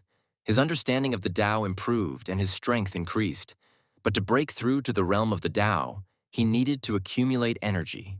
Xuan regularly used the mirror to search for does or treasures, but everyone in the group knew each other, so there was no real point in it. If you want the group to be active, you need to be active yourself. This is the realm of the Tao of different races, so communication is interesting. Chu had an idea, taking the Tao crystal as a basis and the mini-world as a starting point, to open a new path that could surpass the one already opened. Suddenly, the system reported that Ding Yue had subdued the Earth Spirit and sharply increased his level, for which Xuan received a good luck talisman. Hearing the news from the system, Xuan immediately looked into the mirror to see what Ding Yue was doing there and how he had subdued the spirit of the earth. Chu Xuan's disciple was at the border of Nanzhou. A small, cute creature appeared right in front of him. It was the subdued spirit. Yue asked the spirit in surprise if he was a boy or a girl. He couldn't tell from his appearance, and for the first time, he couldn't determine his gender. The spirit replied, "He has no gender. If Yue thinks he is a boy, let him think he is a boy. If he thinks he is a girl, let him think he is a girl." The young man frowned. It was clear that it would be better if the spirit were a woman. Then Yue could improve his cultivation next to her. He asked if a spirit could be a man for some time and a woman for some time. That is, when Yue needed to change her gender. The spirit looked at the guy in confusion, wondering why he had such strange demands. Had he really ended up with a crazy owner? The green-eyed spirit of the earth cautiously answered the young man who had conquered him that it would be better for him to continue to be asexual. Ding Yue rubbed his chin in confusion. This was certainly not exactly what he wanted, but it couldn't be helped. This would do. The young man carefully took the small, green-eyed spirit of the earth, who was now supposed to accompany him everywhere, and lifted him up. He placed the asexual spirit on his shoulder. This little creature should now bring Ding Yue luck in all his affairs. Xuan's disciple continued on his way, returning to Nanzhou, and by all indications the land of the living dead would soon open. Xu Shen sighed. Ding Yue is incorrigible. No matter what heights he reaches, he still continues to be afraid of the influence of beautiful women. The owner of the estate told the system that he wanted to immediately receive the reward due to him for the achievements of his disciple Ding Yue. In front of Xuan, a lucky talisman glowed with the green light of life. It can change luck, and can also collect the aura of luck. Xuan continued his training, interrupted by an unexpected message from the system about the reward he was entitled to for his students' success. At the same time, the diligent Xiangxing continued to work on implementing the plan of the heavenly Tao devised by his master. Currently, the Black Moon has no owner, but the communication talismans are regularly sold to other regions, and every team has them. The spies have obtained copies of the methods for improving talismans, but they don't know that even the talismans they make will be under control. Xuan wondered if it was possible to use a talisman to improve Su Xianer's luck so that she would become the daughter of luck in Zhongzhou district. He sent a stream of lucky charm energy towards the girl to increase her chance of luck, and Xian Er's aura began to change color. Chu felt a huge expenditure of energy, and the speed was very high, almost like a search mirror. It was too difficult to change fate. Who is Zhongzhou's son of luck? Maybe Xianer's fiancé. It was because of him that she ran away, because he was ugly and had a bad character. Xuan smiled. If the son of luck is a monster, it will be much more interesting. And Xian Er is no worse than the child of luck. She is Chu's disciple. The Dao chat group is still quiet. The new people are all familiar to Hong Yuan Chu, but Ying Kun must seem like a complete stranger among them. The system reported that his student Wang Luo had increased his luck in the alchemy competition, for which Xuan received a tripod of luck as a reward. During the competition, Wang Luo initially pretended to lose, but then suddenly rose strongly and became the winner. The young man told the head of the Wang family that he had nothing to do with them and that he had no right to tell him what to do. One of the judges of the competition supported the young man. He is right. They themselves kicked him out, so now he does not belong to the Wang family. The other cultivators all said at once that it was true. He was not from the Wang family, so there was no point in attributing this victory to their family. The head of the Wang family clenched his fists, rage boiling inside him. This boy had disgraced their family. Now they would become a laughing stock. The judge shouted at the head of Wang that this was not his family's home. He was not the master here, and that he should not dare to destroy the competition venue. Chief Wang frowned. Wang Luo's talent is amazing. He is in the emperor's realm. He will soon break through higher, and was able to create a heavenly pill. As long as this upstart Wang Luo is alive, the Wang family will have no future. The head of the family has definitely decided that this young man must die. Xuan saw everything he wanted. He closed the mirror portal. He needed to protect his student Wang Luo from the attack of mercenaries. Chu accepted the system's reward, and a tripod of luck shone before him. Any aspect of the Tao could be used to create pills. Now Xuan had two treasures of luck, a talisman and a tripod. The first can change fate, the second can create. One day, Chu Xuan's maid and faithful assistant Su Xian approached him, and the girl was a little embarrassed and puzzled. She told the gentleman that lately she had been feeling strange, as if some strength was leaving her and she was growing weaker. She begged her master and teacher to help her. Xuan reassured the girl. There was no need to panic. He was here. He would figure it out now. Chu asked the girl how long ago this had all started. Xianer said that it had been going on for several days and she was getting worse. At first, she didn't pay attention to it, thinking it was related to cultivation, but recently she began to feel despair. Xuan wondered if his kui had affected Xian because of what he had been doing for the past few days. But it was strange. If that was the case, then the consequences should have affected him, Chu Xuan. Why did Xian suffer? She has no relation to him. To avoid guessing in vain, Xuan decided to check what was happening to the girl using the technique of heavenly vision. It turned out that Xuan was not to blame for Xian despair. Someone else was influencing his assistant, sucking energy and strength out of her. Apparently, they chose Su Xian as the target of their evil influence because of her very great and promising talents. Xuan had a feeling that this was being done by someone from her former Su family, since the girl had refused a profitable marriage. Or it is the Dagon Palace, from which she escaped and disgraced the evil and ugly groom and his relatives throughout their region. Xuan angrily clenched his teeth, but by and large he didn't care who attacked his student and servant, they would be destroyed. In Dagon Palace, Xian's ex-fiancé muttered that when he wanted to marry her, he was respected, but she ran away. She got involved with the wrong person. Using the Kui sphere given to him by the Su family, the ex-fiancé took away the girl's Kui and destroyed everything she aspired to. He hoped that once he destroyed Xianer's strength and life, she would return and beg her abandoned fiancé to marry her. Suddenly, the Kui sphere in the hands of the insulted, abandoned groom began to crack and behave very unusually. The guy was very surprised. But the next second, the sphere burst into flames and began to disintegrate. The guy screamed in fear, asking what was happening, what was wrong with this sphere. The groom, abandoned by Xuan's assistant, didn't have time to understand anything before a deafening explosion resounded in the hall. It was the explosion of a chi sphere. The entire Dagon palace shook from the explosion, and the elders rushed to find out what had happened and whether their young master was alive. At the same time, the elders of the Su family noticed that something was wrong with the head of the family. Blood began to ooze from his mouth for no apparent reason. Headmaster Su asked what happened. Was he going crazy? The elders were shocked. Was someone attacking their master? Seeing a group of elders come to see him, the head of the Su family, who had become weak for some unknown reason, asked them why they had come. They reported to the Lord that news had come from the Dagon Palace. The Kui sphere had been destroyed, and the person using it had been seriously injured. The leader asked again what they were saying. The sphere was destroyed, which meant he wasn't going crazy after all, but was being affected by the Kui from that very sphere. Dagon wanted to use the sphere to take Xianer's key and bring her back, but their plans fell apart. The nasty girl needed to be brought back and punished.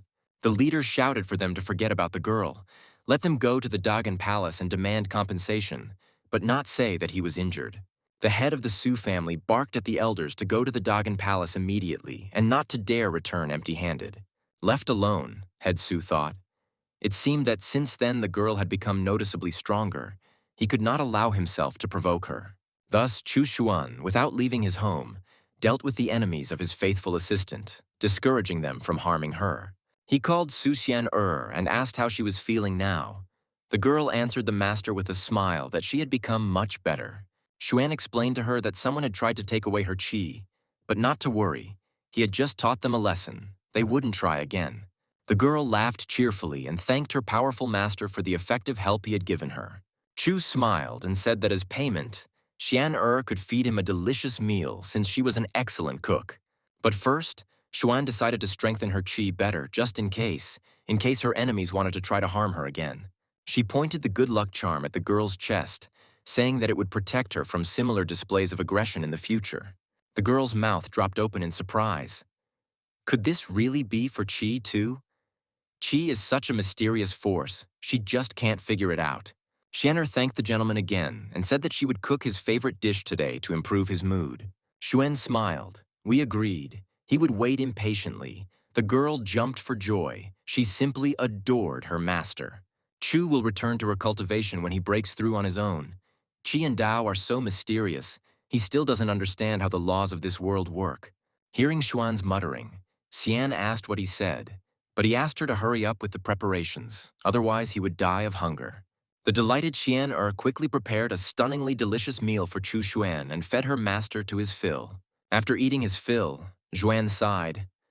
Xianer's food was so delicious that after it, even Chu's desire to train completely disappeared. But he had to do something, so he decided to use the search mirror in case he came across something interesting today. And indeed, the arrow pointed to a Taoist.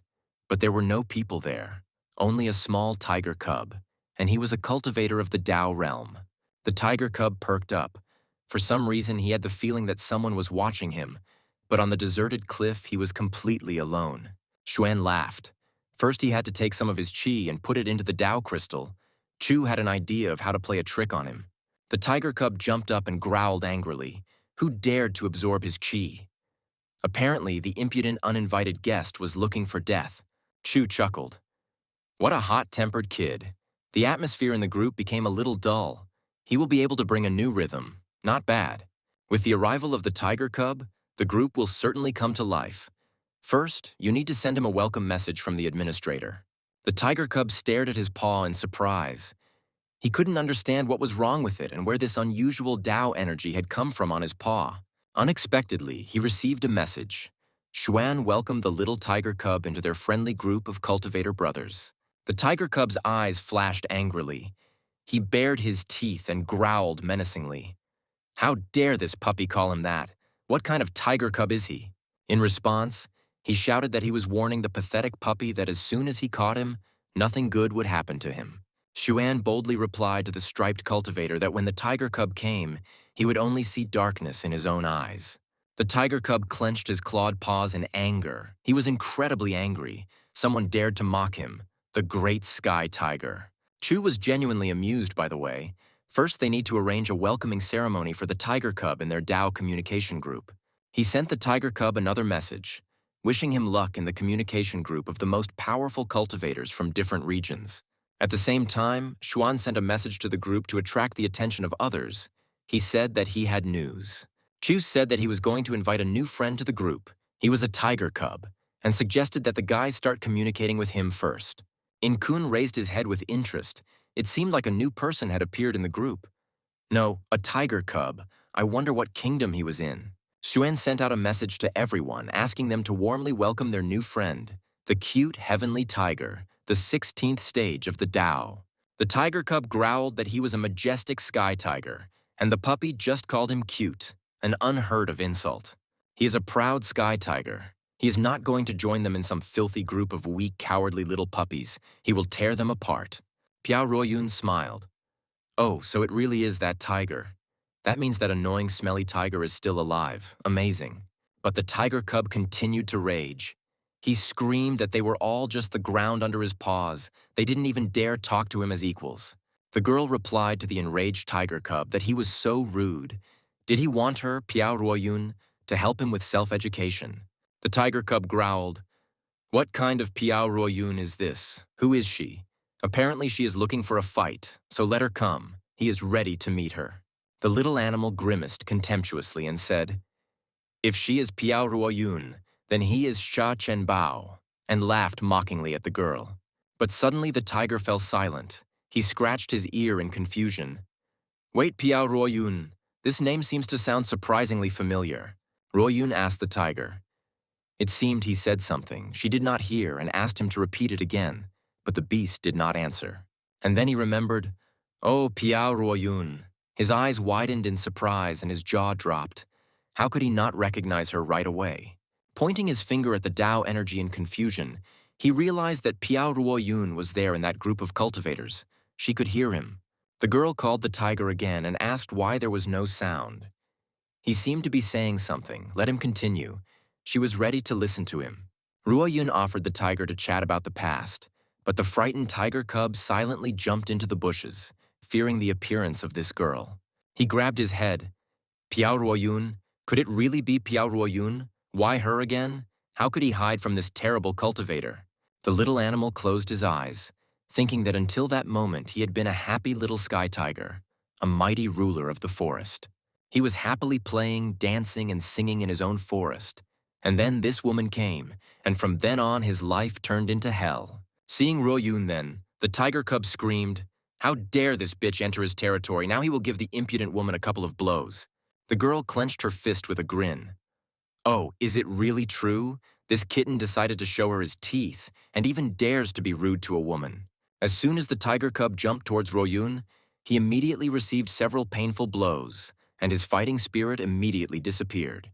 She lifted the tiger cub by the tail and asked him to repeat what he had just said. But in response, the animal only snorted and puffed resentfully. Piao Ruoyun shook the striped boar vigorously and asked what was wrong with the tiger cub, whether she needed to remind him how to behave. Tears streamed from the tiger cub's eyes and he meowed pitifully, promising his sister that he would no longer swear and bully everyone. Piao Ruoyun asked Hutai what he said. The tiger cub mumbled some unintelligible answer in confusion. He was very scared. The girl said with a smile that it seemed she needed to visit him and talk to him again. Apparently, he had forgotten about his promise. In response, Hutai meowed pitifully. He had problems with his head. He was talking nonsense and asked his sister not to pay attention. Hong Yuanchu asked Ruoyun if this was the tiger cub she had once caught and raised at home as her own. The girl answered the teacher, "Yes, he is the cutest but too irritable tiger cub. He is very talented, but his character," Hong said, "Then this cute and irritable tiger cub is lucky to have entered Brother Chu's group. He must have a lot of ki." Ruoyun asked. Apparently the teacher meant that if it weren't for his ki, with Hutai's character, he would have been beaten to death long ago. On Ruoyun Hutai's orders, he thanked Teacher Hong. His student was upset with him, but he hoped the elder was not offended. Hong said he wouldn't quarrel with the tiger cub. Brother Chu brought him into the group. This is a great opportunity, thanks to Brother Chu for this. Chu replied, "Brother Hong is too serious. The group is created for communication and exchange of experiences, and this tiger cub is still very young." A satisfied Hutai purred his thanks to the elder Chu and promised the younger Ruoyun that he would definitely correct his behavior. Junior Ying-kun greeted brother Hutai and asked him to take care of him in the future if he had the opportunity. The tiger cub was confused. This man introduced himself as younger and called him brother, which means this human cultivator is weaker than him. He replied to Ying-kun with a smile that he would take care of him, and if there was anything he didn't understand, he could ask him at any convenient time. Chu Xuan was glad this striped Hutai had smoothly integrated into the team. Okay, now he can go and practice a little. And then the system reported that Wang Luo's disciple was being pursued by a powerful enemy. He escaped, and as a reward for this, Chu received the enlightenment of the great Tao. Xuan was surprised. His disciple was being persecuted, and the system also rewarded Chu because of this, he remarked with a smile. The children of Qi are amazing. Chu wondered if he could gather all the children of fortune together in the manor. What reward the system would give him for it. But there is no need to think about this now. Xuan will strive for this gradually, step by step. Let the students develop for now. The great Tao's illumination can be used to obtain Tao energy, and it seems that the full power of Xuan is just around the corner. Chu Xuan was eager to experience the new system gift, and he immediately decided to try to immerse himself in the enlightenment of the great Tao. And now he found himself in an amazing space. It seems that this is the great Tao. The whole space consists of Tao. How strange. Xuan realized that in his current kingdom, it would be really difficult to understand all the secrets of the enlightenment of the Tao. But he would try. However, under the influence of Qi and Tao, Xuan realized how to better use some of the things he received from the system. If you develop your Tao, there will be no problems. Even killing an enemy will not be a problem. You will not have to do anything yourself. Chu Xuan blushed with pleasure. He was looking forward to this great and joyful day when he would become all-powerful. Spinning in the sparkling space of the great eternal Tao, Xuan exclaimed with inspiration that he is the Tao, and the Tao is him. Chu couldn't understand why the mirror kept showing the sea. Maybe it had expired and needed to be returned to the system. Xuan tried the universal repair technique used in his previous world, which was to say he tapped the mirror hard with his hand. But perhaps the fact that the mirror constantly shows the sea means that there is something there. But due to a lack of strength, Chu cannot find out this secret. If this is indeed the case, then Xuan will have to explore all the bodies of water in all 9 regions. And this is quite a long task. He demanded that the mirror show him what he needed, and a plateau appeared in front of him among the deserted, wooded mountains. Xuan looked more closely. This landscape seemed quite familiar to him. He had obviously seen it quite recently. But here is where. Suddenly Chu saw a tiger. Could it really be Hutai again? The mirror connected Xuan with him twice. Could his qi really be so great and significant? Although if you look closely, this tiger doesn't look like him. He's twice as big as Hutai, and in his sleep he seems to be crying. Who is this? Chu didn't want to look at the fool Hutai again. This time in front of him was Hu Tianya, the former young master of the Heavenly Tiger clan. He was rejected by the clan due to his laziness and unwillingness to change form, and his fiancée, the princess of the Qingjiao clan, broke off their engagement with him. Xuan was surprised. So this is a heavenly tiger? Hutai is also a heavenly tiger? It seems these 2 striped fools are somehow related. He scratched his hair in confusion. Despite the nonsense that tigers talk, they can be useful. It was not for nothing that he saw them. Besides, even if Hu Tianya is not as strong as the others, he is still strong. But why is he still sleeping? What is he dreaming about? In his dream, Tianya begged the princess not to leave. His reluctance to change form was a rule of his ancestors. It was safer to be in the body of a tiger. The tiger's body is more powerful, and you can pretend to be dead in it. It's true, he's not deceiving her. Isn't he cute? This tiger seems to have inherited the true heritage of his race. The ability to survive is ingrained in his bones and mindset. With the help of the Thousand Heavens mirror, Chu Xuan's enormous figure appeared before the tiger and demanded that Hu Tianya wake up. The tiger trembled. Where did this super-strong cultivator come from? Its power is so oppressive, it needs to save itself. Make a cute face. The little animal meowed affably, greeting the elder. He didn't know that the elder had arrived, so he didn't greet him, but apologized. Xuan sighed heavily. What a striped flatterer. And Hu Tianya continued to dodge, asking with a smile what the elder's orders were. The heavenly tiger cub beat his tail and with shining eyes said, "The younger one will do everything that is necessary. Everything will be done in the best possible way." Xuan told the tiger that this was excellent and ordered him to turn into a human, warning that his cuteness tricks would not work on him. Hu Tianya obediently changed form. Xuan ordered the tiger to no longer follow Hu Tai's orders. Chu would now be its master. Chu promised that Tianya would be able to bring back his princess and surpass his ancestor, but Xuan would use him as a mount. The tiger cub immediately obediently answered the teacher that the disciple Hu Tianya was no longer cute. He was ready to learn the science of cultivating strength. In exchange for Xuan gaining the heavenly tiger as his disciple, he received the metal white tiger technique from the system. But he was still worried about whether this tiger would be useful in the future. He was clearly cunning and lazy, for which he was expelled from his clan. However, Hu Tianya is one of the sons of fortune, which means Xuan is one step closer to his goal. He must somehow gather them all. But even though it is good luck, one still has to hurry, Chu exclaimed, looking at the mirror, so that the children of good luck from all over the world would come to him. Xuan continued to call on the children of good fortune, and suddenly the mirror glowed with red golden fire energy. It seemed that Chu had found someone else. He looked questioningly into the mirror portal. What happened? It seems like today is his day of meeting demons. In front of Xuan was the fiery Ching Ching heir, a nine-tailed fox, a 17th level Dao, one of the strongest elders of the Fox clan. Chu decided to be a little more serious. It's not good to deal with tigers all the time. First, he needs to add her to the Dao chat group. He sent a message to the group that the fox Ching Ching was invited. In response, Hu Tai grumbled, "This damn fox came too." Piao Royun barked at Hu Tai. He must be looking for death. So many years have passed, and his filthy mouth still stinks. Another year of Xuan's seclusion passed. He rose to the 5th stage of the divine realm. Chu even became a little bored. None of his disciples brought him any rewards. Only Ping Fan rose to the 9th level of the true realm. He is very talented. Suddenly, Chu felt that Bao Hong Yan had come to him. Apparently, the Black Moon sect had discovered some new information. The girl bowed and asked the gentleman for an audience. He asked if they had learned anything new about the leader of the Black Moon sect. Yan shook her head.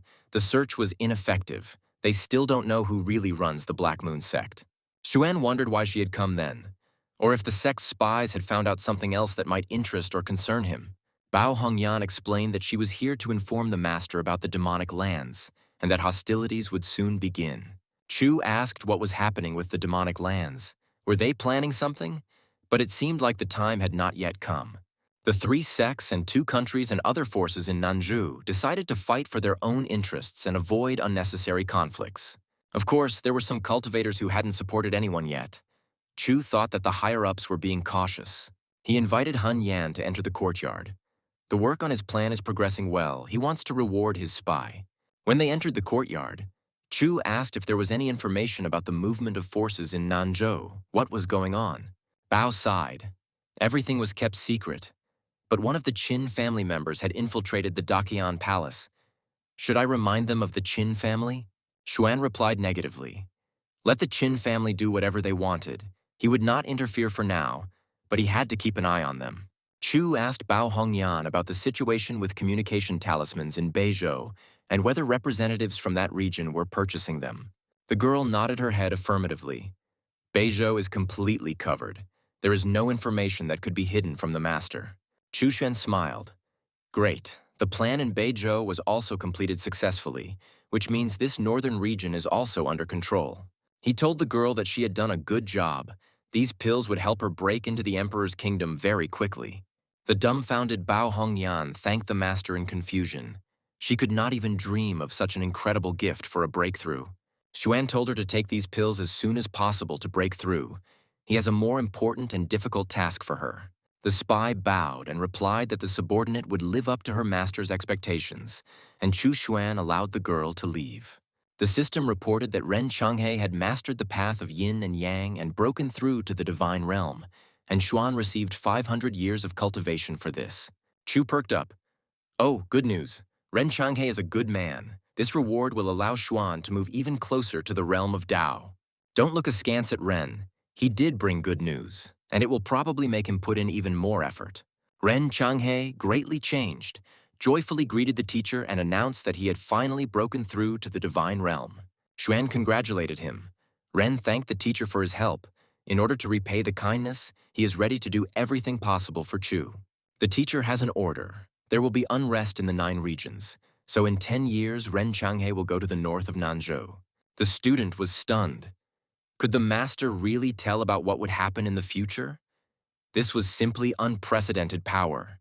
Chu Xuan urged the student to be patient. In 10 years, he would know everything. He bowed politely to the teacher in full agreement. The divine pills will help Changhe advance. The divine realm is not the endpoint. He must work hard.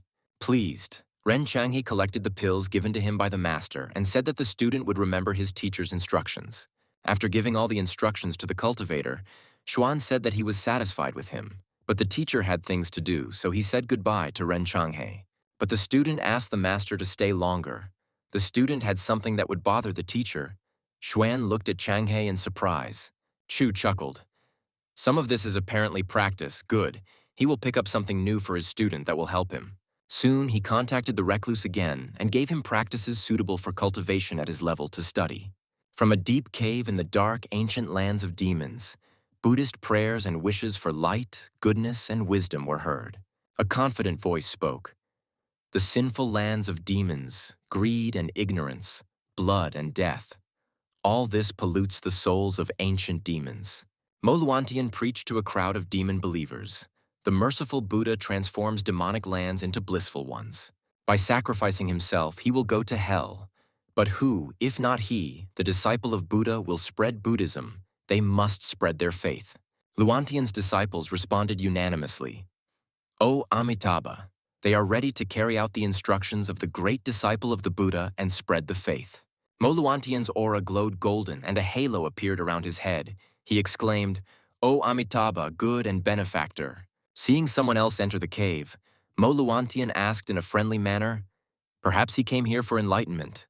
But the demon asked rudely, the bald one is deceiving people again. He brainwashed the villagers, and now he's taken on others. The guest said that now all their girls are bald. Where to look for a wife? The students recognized him. This is the eldest son of the gentleman from the neighboring village. The demon screamed, and last month the bald man destroyed his relative's city and beat him to death, calling it a memorial service. He clenched his fist, saying that he had broken through to the realm of truth and had come here to take revenge. Now all these bald idiots would die at once. Moluantian calmly extended his hands forward and said, O Amitabha, he must protect his faithful disciples from attack. A powerful golden stream of energy burst from the monk's palm and flew straight towards the raging, disgruntled evil demon. The demon, who had decided to kill the Buddhists, did not even have time to attack his victims. Luantian's golden stream instantly knocked him off his feet. A powerful stream of energy carried the intruder out of the prayer cave, and a deafening explosion was heard outside. The newly enlightened demons were stunned. What horror! Nothing remained of that demon, apparently. This is the great power of Buddhism. Moluantian explained that this was kindness and grace. That demon was a sinner who defiled his holy teaching in front of his disciples. He asked his disciples to calm down. With his action, Luantian simply helped this sinner realize their superiority. But then another voice was heard from the street. The brother of the murdered man exclaimed that the lying bald ass had killed his brother, which meant he would die. Another demon entered the cave. These 2 guys from Mr. Lee's family are very stubborn, but they take turns going to the grave. The demon shouted that he was on the 2nd level of the true kingdom. If they would beg him on their knees, he would give them a quick death. Moluantian once again extended his hand forward and calmly sent a stream of deadly golden dragon energy towards the demon. The second brother Lee was thrown out of the cave by a strong blow and exploded.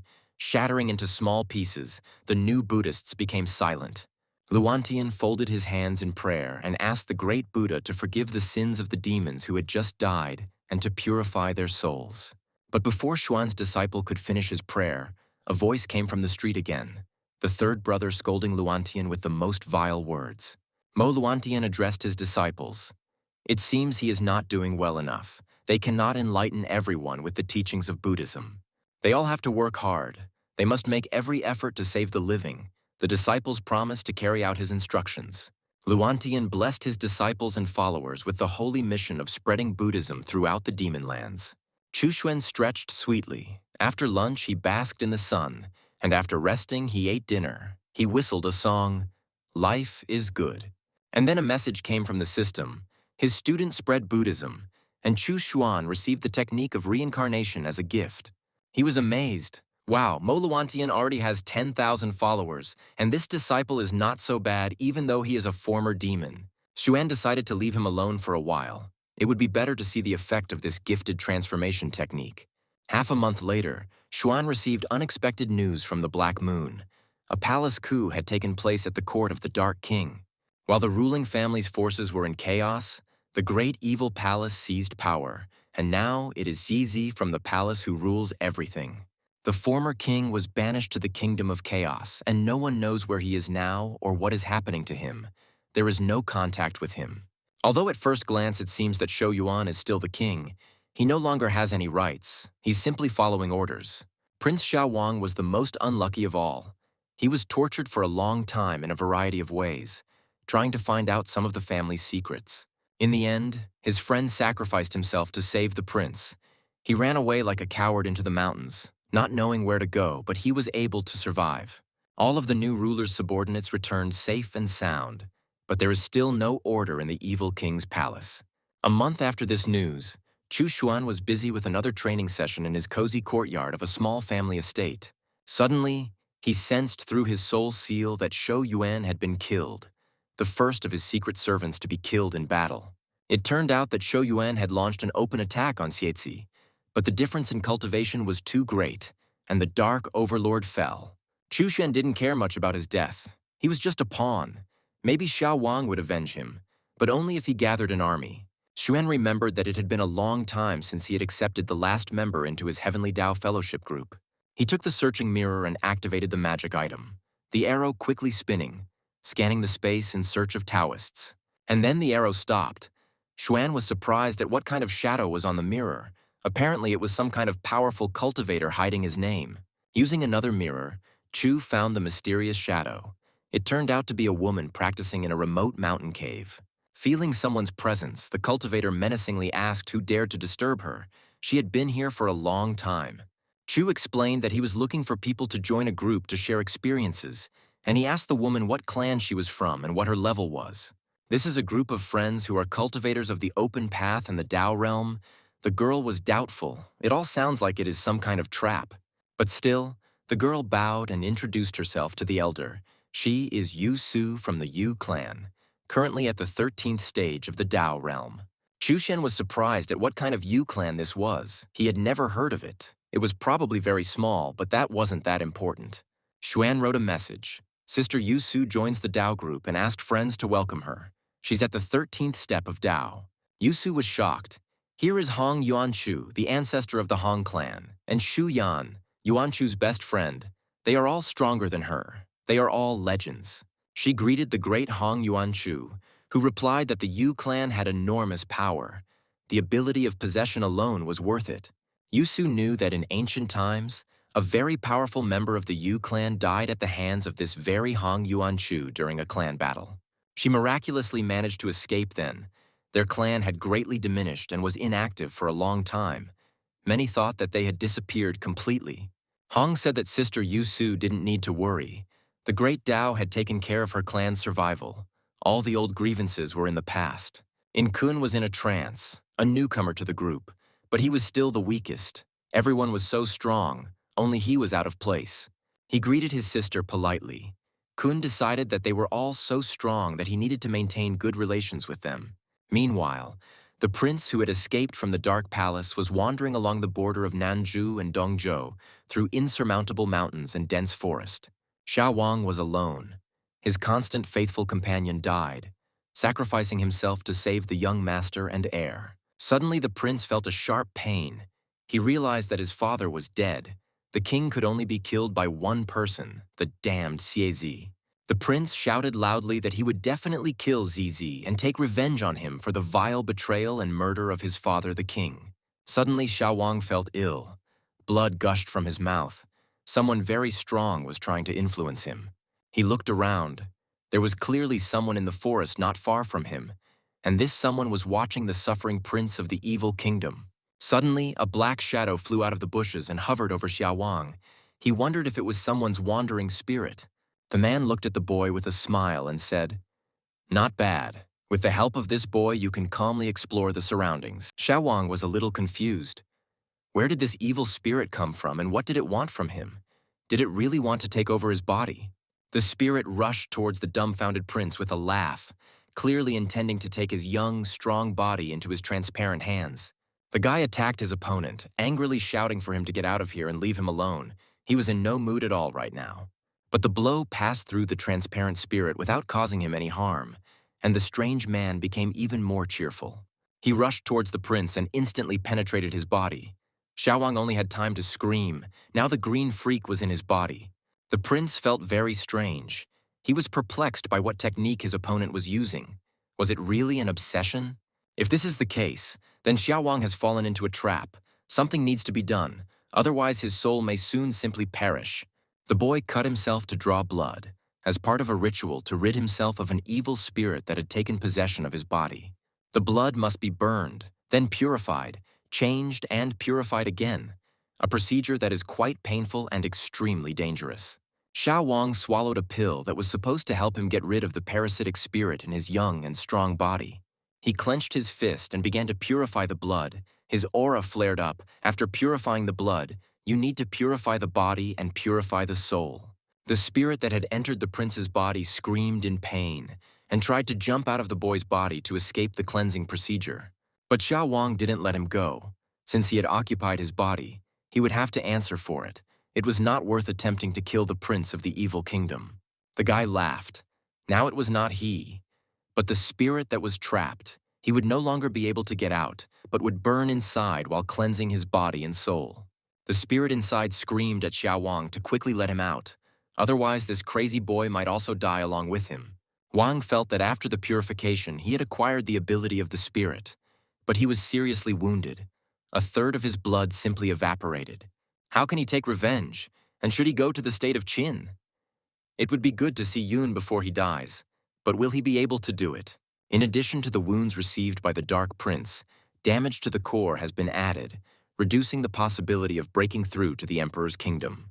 Gathering all his strength, Xiao Wan pushed off the ground and headed to Nanzhou, the Chu family district, to see his beloved girl again. Energy bolts flared and the prince soared above the forest and impassable mountains, his heart leading him to where he could see Yun. The protective dome Chu Xuan erected over his native Nanzhou prevented anyone from entering the territory undetected. Taking off from the impassable mountains at the border of Nanzhou, the Dark Prince fell right into the trap set by Zhuan. Xiaowan found himself in Chu Xuan's secret realm, unconscious from his wounds, blood loss, and incredible stress. The guy opened his eyes and looked around. He couldn't understand where he was and how he got here, whether he was safe. There was no one in the building. At least no one attacked Van. He decided to explore what was there and where he was. Approaching the table, the guy saw bottles of elixirs, tools, and descriptions of techniques with which he was not previously familiar. Xiaowan thought, maybe he had a chance. This looked like a place left by a strong cultivator for his disciples. But who is this mysterious master? The prince carefully approached the table with magical treasures, wondering what kind of pills these were. The guy burst into tears. These are pills for restoring the damaged foundation and pills for increasing the level. That's what you need. What luck. The delighted prince fell to his knees and loudly thanked the unknown master for his timely and very valuable help. Shedding tears of joy, Xiao Wang told the elder that the younger would definitely inherit his will and do everything that was necessary. As a sign of obedience to the will of the great master, the prince hit his forehead 3 times on the stone floor slabs and promised to obey the teacher. After this, Wang took the bottles of miraculous pills and took them, and the wounds he received during the purification instantly healed. He then took the level-up pills and immediately felt a surge of strength. He shouted to Zizi to wait for him. It doesn't matter that Zizi is in charge of the great evil palace. He, Xiao Wang, who has received such a chance, will destroy the palace and avenge his father.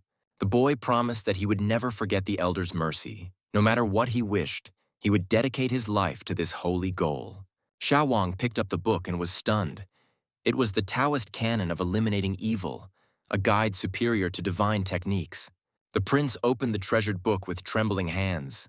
This was exactly what he needed most now to carry out his revenge. But after reading the first page, The prince was frozen with horror. It said that in order to practice, he had to do something. The inscription said that he should castrate himself with a knife, completely, to the root. Van's hands trembled. Tears ran down his face. The prince, who had fled the kingdom, was torn by conflicting feelings. He did not know what to do, take revenge or love. He looked questioningly at the treatise. His lips trembled, and his eyes were full of tears. It was not so easy to decide on such a cruel act. Van read the entry again. He needed this technique to take revenge on the traitor for his father and for himself. But what a terrible price to pay for it. He was puzzled as to how he could cut off his most precious thing. But at the same time, how else could he take revenge on Zizi if he didn't cut it off? The prince understood perfectly well that if he did not have strength, then how could he survive in Nanju? How could he see his beloved Chu Yun? Taking the knife in his hands, Xiao Wan burst into tears, mentally telling his treasure that from now on he could only silently guard her. He promised his beloved that he would do everything for her, that he would go through fire and water even if he became disabled. Tears streamed from his eyes. Wang howled in pain. He screamed. Even if he cut it off, he would still forever love the beautiful maiden Chu Yun more than life itself. The bloody dagger fell from the prince's trembling hand. His head spun, and his clothes turned the brown color of his blood. Clutching his wound, Wang fell to his knees, shouting that he would definitely tear Xiezi to pieces now, and that he had made a huge sacrifice for this. Shedding tears, Xiao Wang promised that he would not just kill Zizi, but cut off what was most precious to him. Oh, how it hurt, how he missed him. Taking the book back into his hands, he sighed heavily. But only in this way could he master this powerful secret technique of destroying evil. The prince immersed himself in studying the treatise, and finally he reached a page where it was written that his sacrifice had been in vain. Tears welled up in Van's eyes again. Could this really have been just a cruel joke from the owner of this place? But why did he do it? Wang read, if he refused to cut, there was no need to worry. It would not interfere with the study of Taoist practice. He angrily threw the book on the floor and screamed, "Bastard, what kind of old freak created this terrible immoral thing? It's terrible." Sobbing, the unfortunate prince asked why the teacher had created this book and whether it was fun to so cruelly deceive his students. He exclaimed, how could they do such a thing? What would happen to his beautiful treasure, the unrivaled beauty Chu Yun? It's all Zizi's fault, that's right. It's all his fault. Blinded by hatred towards him, Wang behaved stupidly. This bastard needs to be killed. At the end, it was written that if you remain childless, you will be a coward and a fool. But if not, you will be healthy in all respects. Xiao Wang didn't understand anything. Is it really impossible to cultivate after circumcision? If that's the case, then isn't the teacher contradicting himself? At the end, the prince read that he must bow 3 bows as a tribute to the valuable science and practice of cultivation. Van burst into tears again. This monster had deprived him of his manhood, and he still had to bow to him. Where was the justice? What a misfortune. And yet the Dark Prince fell to his knees, for he had sworn to do everything his teacher commanded in gratitude for saving him. Shedding tears, Xiao Wang struck his forehead on the stone floor 3 times as a sign of respect and gratitude to the unknown teacher. From these recordings, you can understand how to do the exercises and cultivate. The methodology exceeds expectations. The techniques are powerful. If they are practiced in the divine realm, then the 5th limb can be restored. Oh, that means not all is lost. Van was very happy. He would be able to restore his manhood. There were even all the necessary tools here. He picked up a needle, but it was an embroidery needle, and he thought that this Taoist canon was a little dishonest. What should he do? The system reported that Xiao Wang entered the secret realm and castrated himself because of Chu's joke. Xuan received the blood rebirth technique. Xuan never thought that anyone would be stupid enough to commit castration because of the first page. But such an idiot did exist. Using the blood rebirth technique, one can be reborn from a single drop of blood while retaining all talents and abilities. Chu smiled. Even if you kill a person, a clone will appear. It's almost the secret of immortality. This secret technique appeared because of a joke. Xuan decided, just in case, to collect not only his own blood, but also the blood of other people close and dear to him, just in case something might happen. Shanner looked at the drop of blood in surprise and asked what it was. She had a feeling that the body was inexplicably connected to this drop. Chu explained that this was a blood revival technique that could resurrect oneself if the body died. Xian was surprised. So, as long as there is a drop of blood, she will not die, Chu confirmed. Theoretically, yes, but you don't need to kill yourself to check. Chu Xian took a drop of blood from Chu Pingfan, Chu Yun, and Shang Xing. As long as this technique existed, his disciples could not die. Molawantian, who was spreading Buddhism in the demon lands, was in real danger. He needed to be protected. Xuan took 2 drops of blood from the demon Buddha, gave one to him so that if he died, he could immediately be reborn, and transferred the other to the mini-world. A month later, Chu received news from the system. Hu Tianya's disciple had broken through to the emperor's realm, and Xuan had received 100 years of cultivation. Xuan smiled. As expected from the son of fortune, he broke through in such a short time, and Chu, as a teacher, received a reward for this. Thanks to 100 years of cultivation, Xuan had already reached the 6th stage of the divine realm. His growth was astonishingly fast. The tree in the Tao crystal grew larger and larger, meaning that the miniature world was regularly improving, becoming larger and stronger. Namo Buddha successfully broke through to the divine realm. The improvement of the mini-world helped the former demon cultivate. Xuan felt that there would be another transformation of the mini-world, and with the help of the Tao crystal, it would be possible to enter the path of the great Tao. It was even a little scary. Soon Chu would be able to enter the path of the Tao. His speed of improvement is simply outstanding. No one else has it. The crystal has acquired new abilities, and now members of the Tao group can transfer various items to each other through it. Although the number of people in the group is small, there are not many who can enter the Tao realm, so it is not worth opening this ability yet. Chu hasn't used the mirror for a long time. He needs to try his luck and find someone interesting and increase his chances of receiving rewards. The mirror showed Xuan a secluded mountain valley. He gasped, "There is time. This valley is connected to the secret realm of time." Those who were able to get into this valley are very lucky, of course. They are mostly the children of luck. We need to study it as carefully as possible. Suddenly, Xuan saw Xiao Liang and Liu Piao Piao walking along the valley.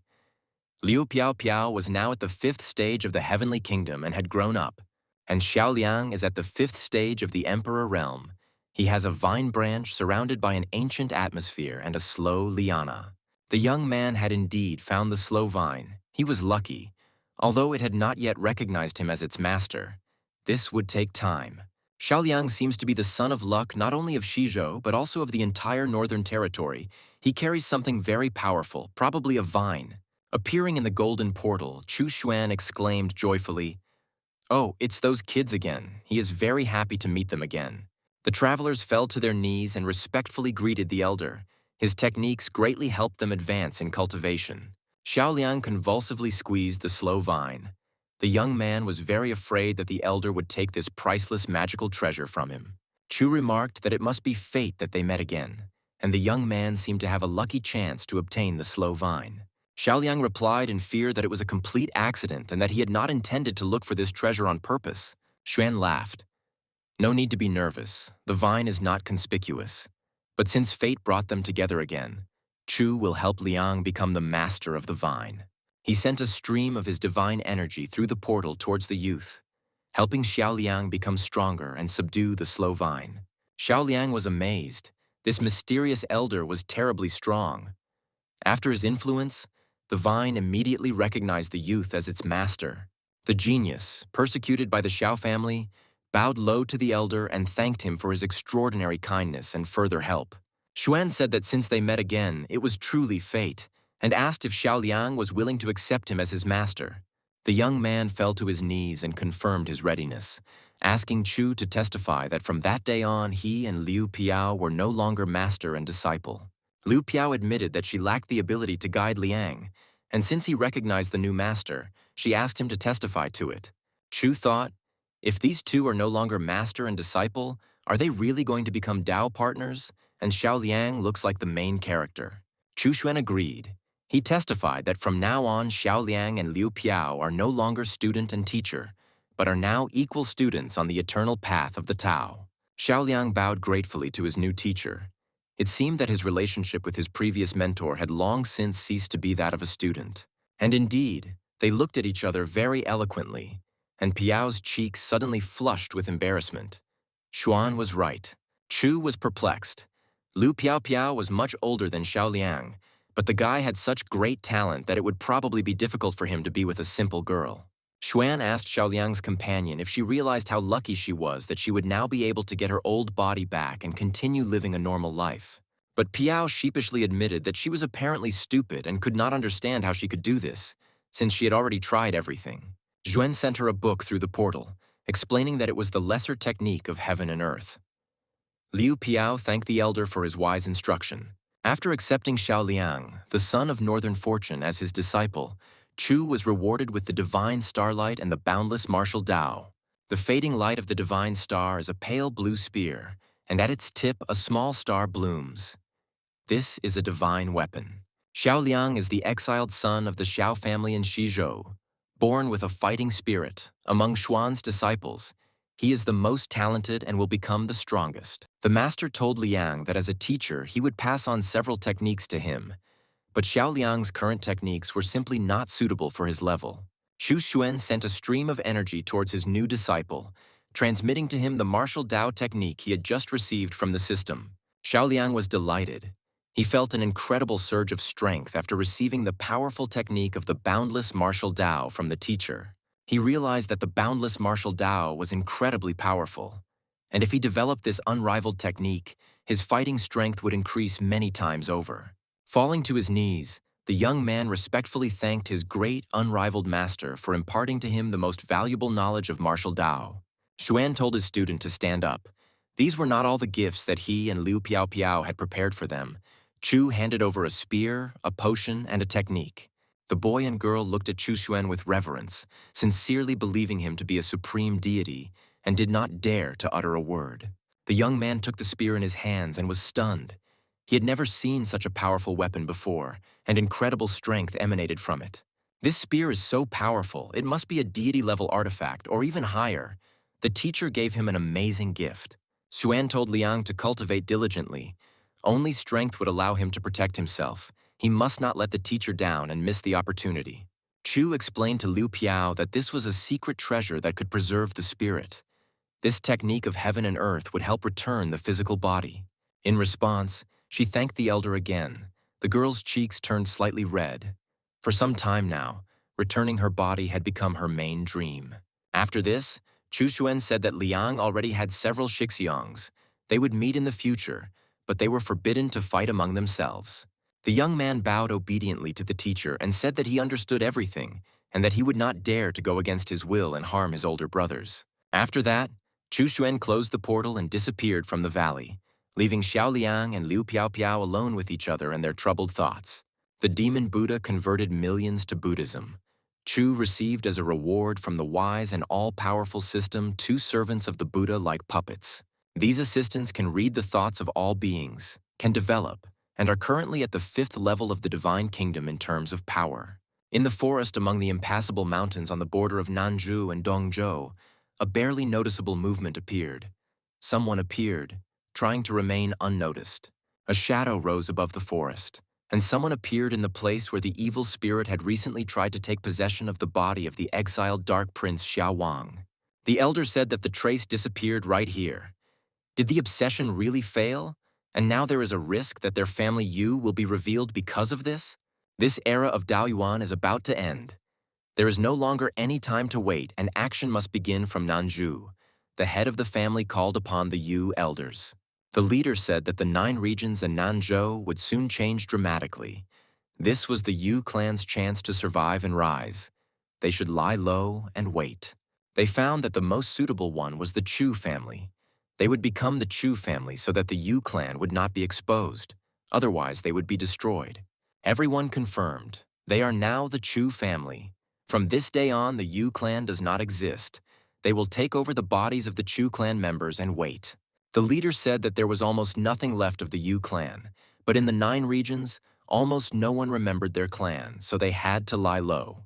Having received the instructions from the head of the family, all the elders of the Yu clan instantly scattered, as if no one had been there. Only the forest was rustling.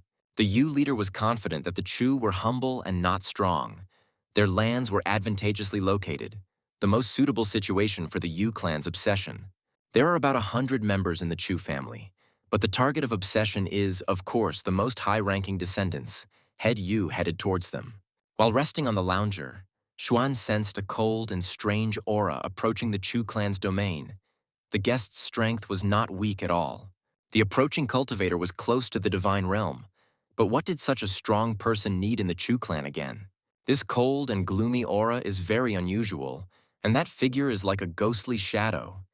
It seems like it has no physical body. Could it be a ghost?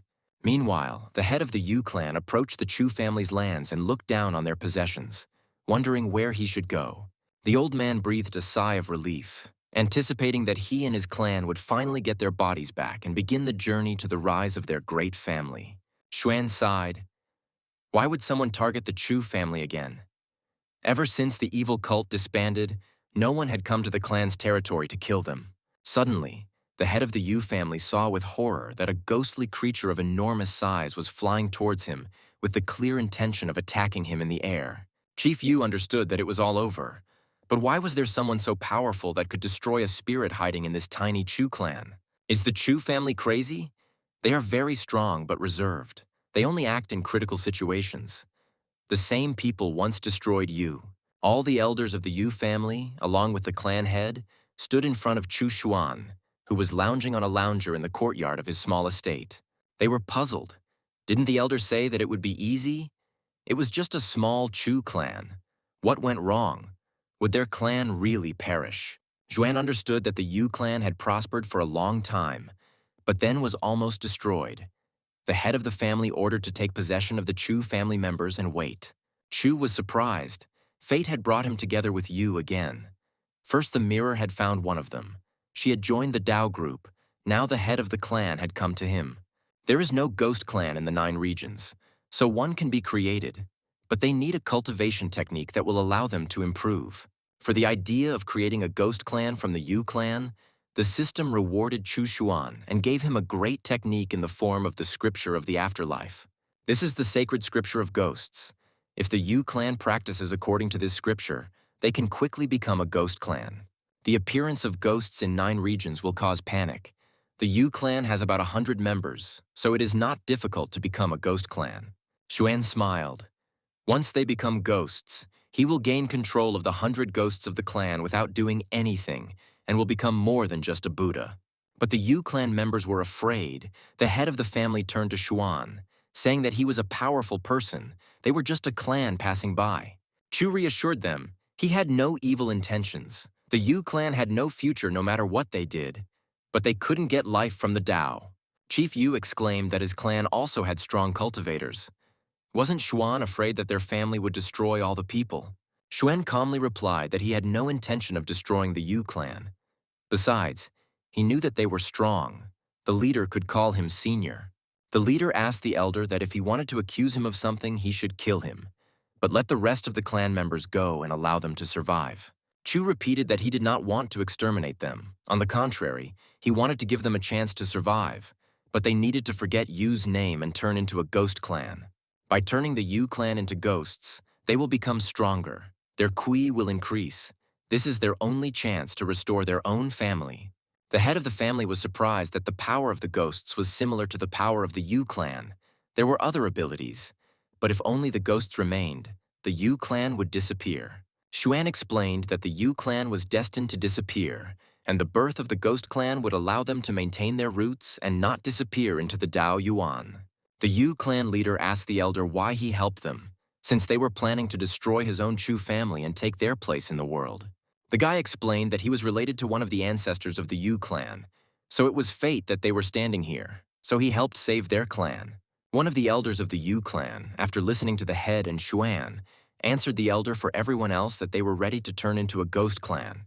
Xuan told the elders that he would teach them some techniques and methods so that they could improve and cultivate their strength. The guy turned all the Yu elders into ghosts and gave them the ghost scripture he received from the system to cultivate power. After this, Xuan moved the new clan of ghosts into his miniature world so that they could calmly settle in and recuperate. They all fell on their knees and thanked the elder for the mercy shown to them and the new knowledge, as well as for the opportunity to save their family. Since then, The Yu clan began to practice writing the afterlife in the dark valley of the mini-world, their strength growing stronger day by day. The head of the Yu family explained to his relatives that if their clan wanted to be strong, they would need to become ghosts. That was their destiny. Meanwhile, Yu Su, who had entered Dao Xuan's group, continued to cultivate in her secluded cave, hidden from the eyes of people. She couldn't understand what was happening, why her connection with her native Yu clan had changed. They were alive and only becoming stronger, but their strength was different. There shouldn't be anything wrong with this. The increase in Qi means that the Yu clan has become stronger. But why is she so worried? This is very strange. Head Yu gathered everyone and ordered them to listen carefully. From this day on, they would all become part of the Ghost Clan. The Yu clan no longer existed. They will all revere Master Chu Xuan as a ghost ancestor, and those who disobey will face severe punishment. Everyone agreed with the leader. The Yu clan members were delighted. The Grand Master was the first to complete the transformation, and the ghost key is very powerful. It is very cool. The relatives asked the head to tell them how he felt about becoming part of the Ghost Clan. Everyone was very curious to know. The leader said that he felt renewed. His body seemed to have become much lighter, and I entered the divine realm, all thanks to the Master. Because Chu Xuan created the first Ghost Clan in the 9 regions, he received the Fengdu Secret Realm and the Ghost King's Seal. The Fengdu Secret Realm is a small world where ghosts train twice as fast, and all their abilities are strengthened and developed faster. The Seal of the Ghost King gives power over all the signs in the secret kingdom of Fengdu. No one dares to disobey the owner of the seal. Xuan decided to visit his ghost clan. The leader and the rest of the members respectfully greeted the respected ghost ancestor. Falling to his knees, the leader asked for forgiveness. They did not know that the Lord Ghostly Ancestor would visit them. The subordinates were still very rude. Chu said that he would make the leader the first Ghost King and give him the seal. When all the clan members completed the transformation, he would show them their kingdom. By the way, I see that there is a talented girl named Yu Su in their clan. When her transformation is complete, let her come to his estate. The clan leader and first Ghost King bowed and replied that he would carry out the sacred order of his great ghost ancestor. Yu Su was very surprised that the ghostly ancestor wanted to see her. The girl could not understand how she had deserved such amazing attention. All her relatives congratulated her, saying that a brilliant future awaits you, wishing her good luck, and she sincerely thanked everyone for their kind words. Chu reminded Ping Fan that there was always a higher mountain to climb, and he couldn't relax just because he had achieved a little success in his development. At this moment, Yu Su appeared in the courtyard of the Chu estate, saying that she had come to pay her respects to the respected ghost ancestor. Chu Xuan was pleased. The girl was polite, and also very strong. He could finally start gathering a Dao group in person, and not through a crystal. Ping Fan asked his uncle in surprise who this girl was. Xuan said it was Yu Su from the Ghost Clan. She greeted the young master. The young man introduced himself. His name is Chu Ping Fan. He is greeting Miss Yu Su, so this young lady is a ghost. How unusual. The girl made a scary face and he exclaimed, "Yes, she was a ghost," and was about to scare the little boy who had decided to make fun of her. Ping Fan chuckled in bewilderment. He didn't see any difference between the girl and himself.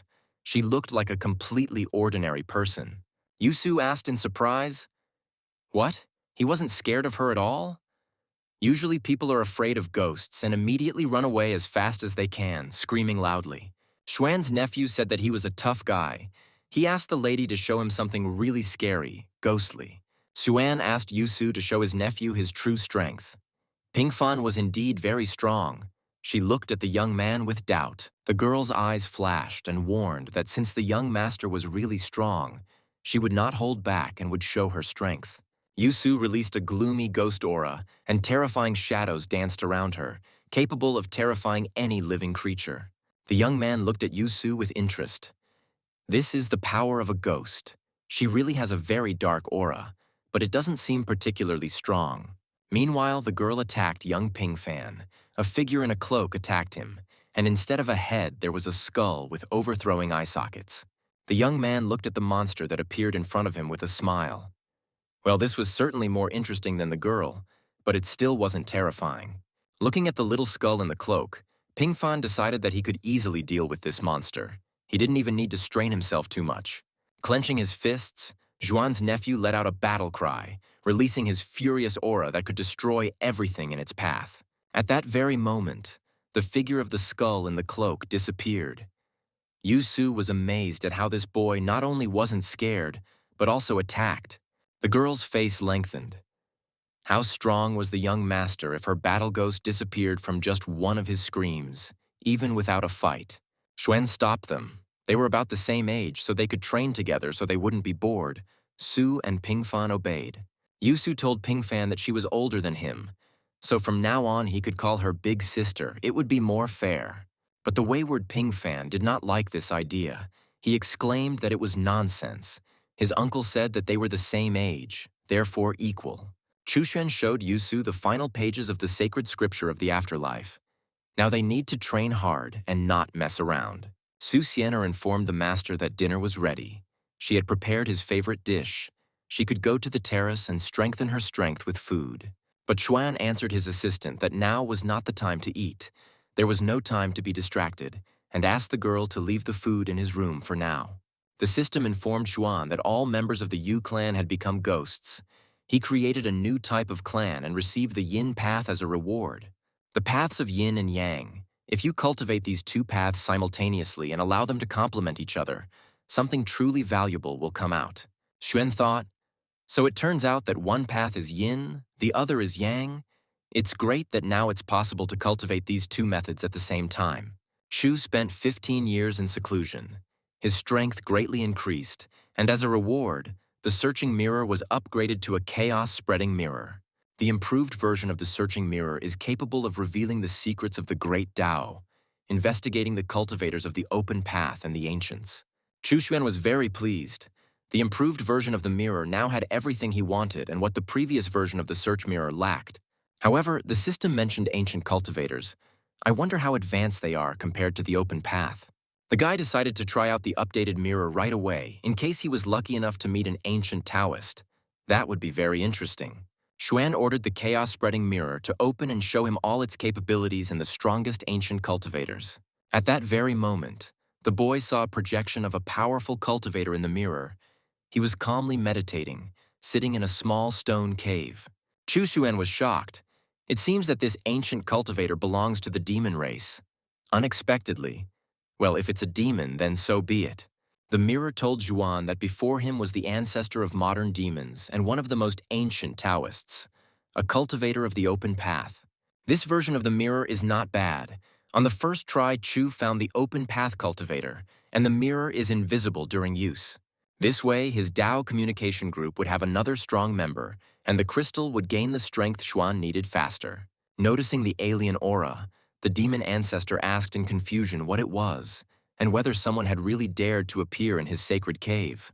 The ancient demon gritted his teeth and angrily exclaimed, "Who dared to do something behind his back? Who dared to disturb the peace of the ancient Taoist?" Suddenly, the cultivator heard a message that he had joined a Dao communication group. The stranger wished the demon a great time. The ancient demon cursed, wondering what kind of piece of shit was capable of doing something without his knowledge, of joining him to some group. Clenching his fist menacingly, the demon ancestor angrily asked who it was that had appeared in his cave and what he had done. He understood nothing of his message. Xuan decided not to answer anything. Let's see how this demon will act and what changes it will cause in the group. Maybe they will surprise him. The demon growled. Why was the respected one silent? Did he dare joke with him, Motu, since it could end very badly for the Joker?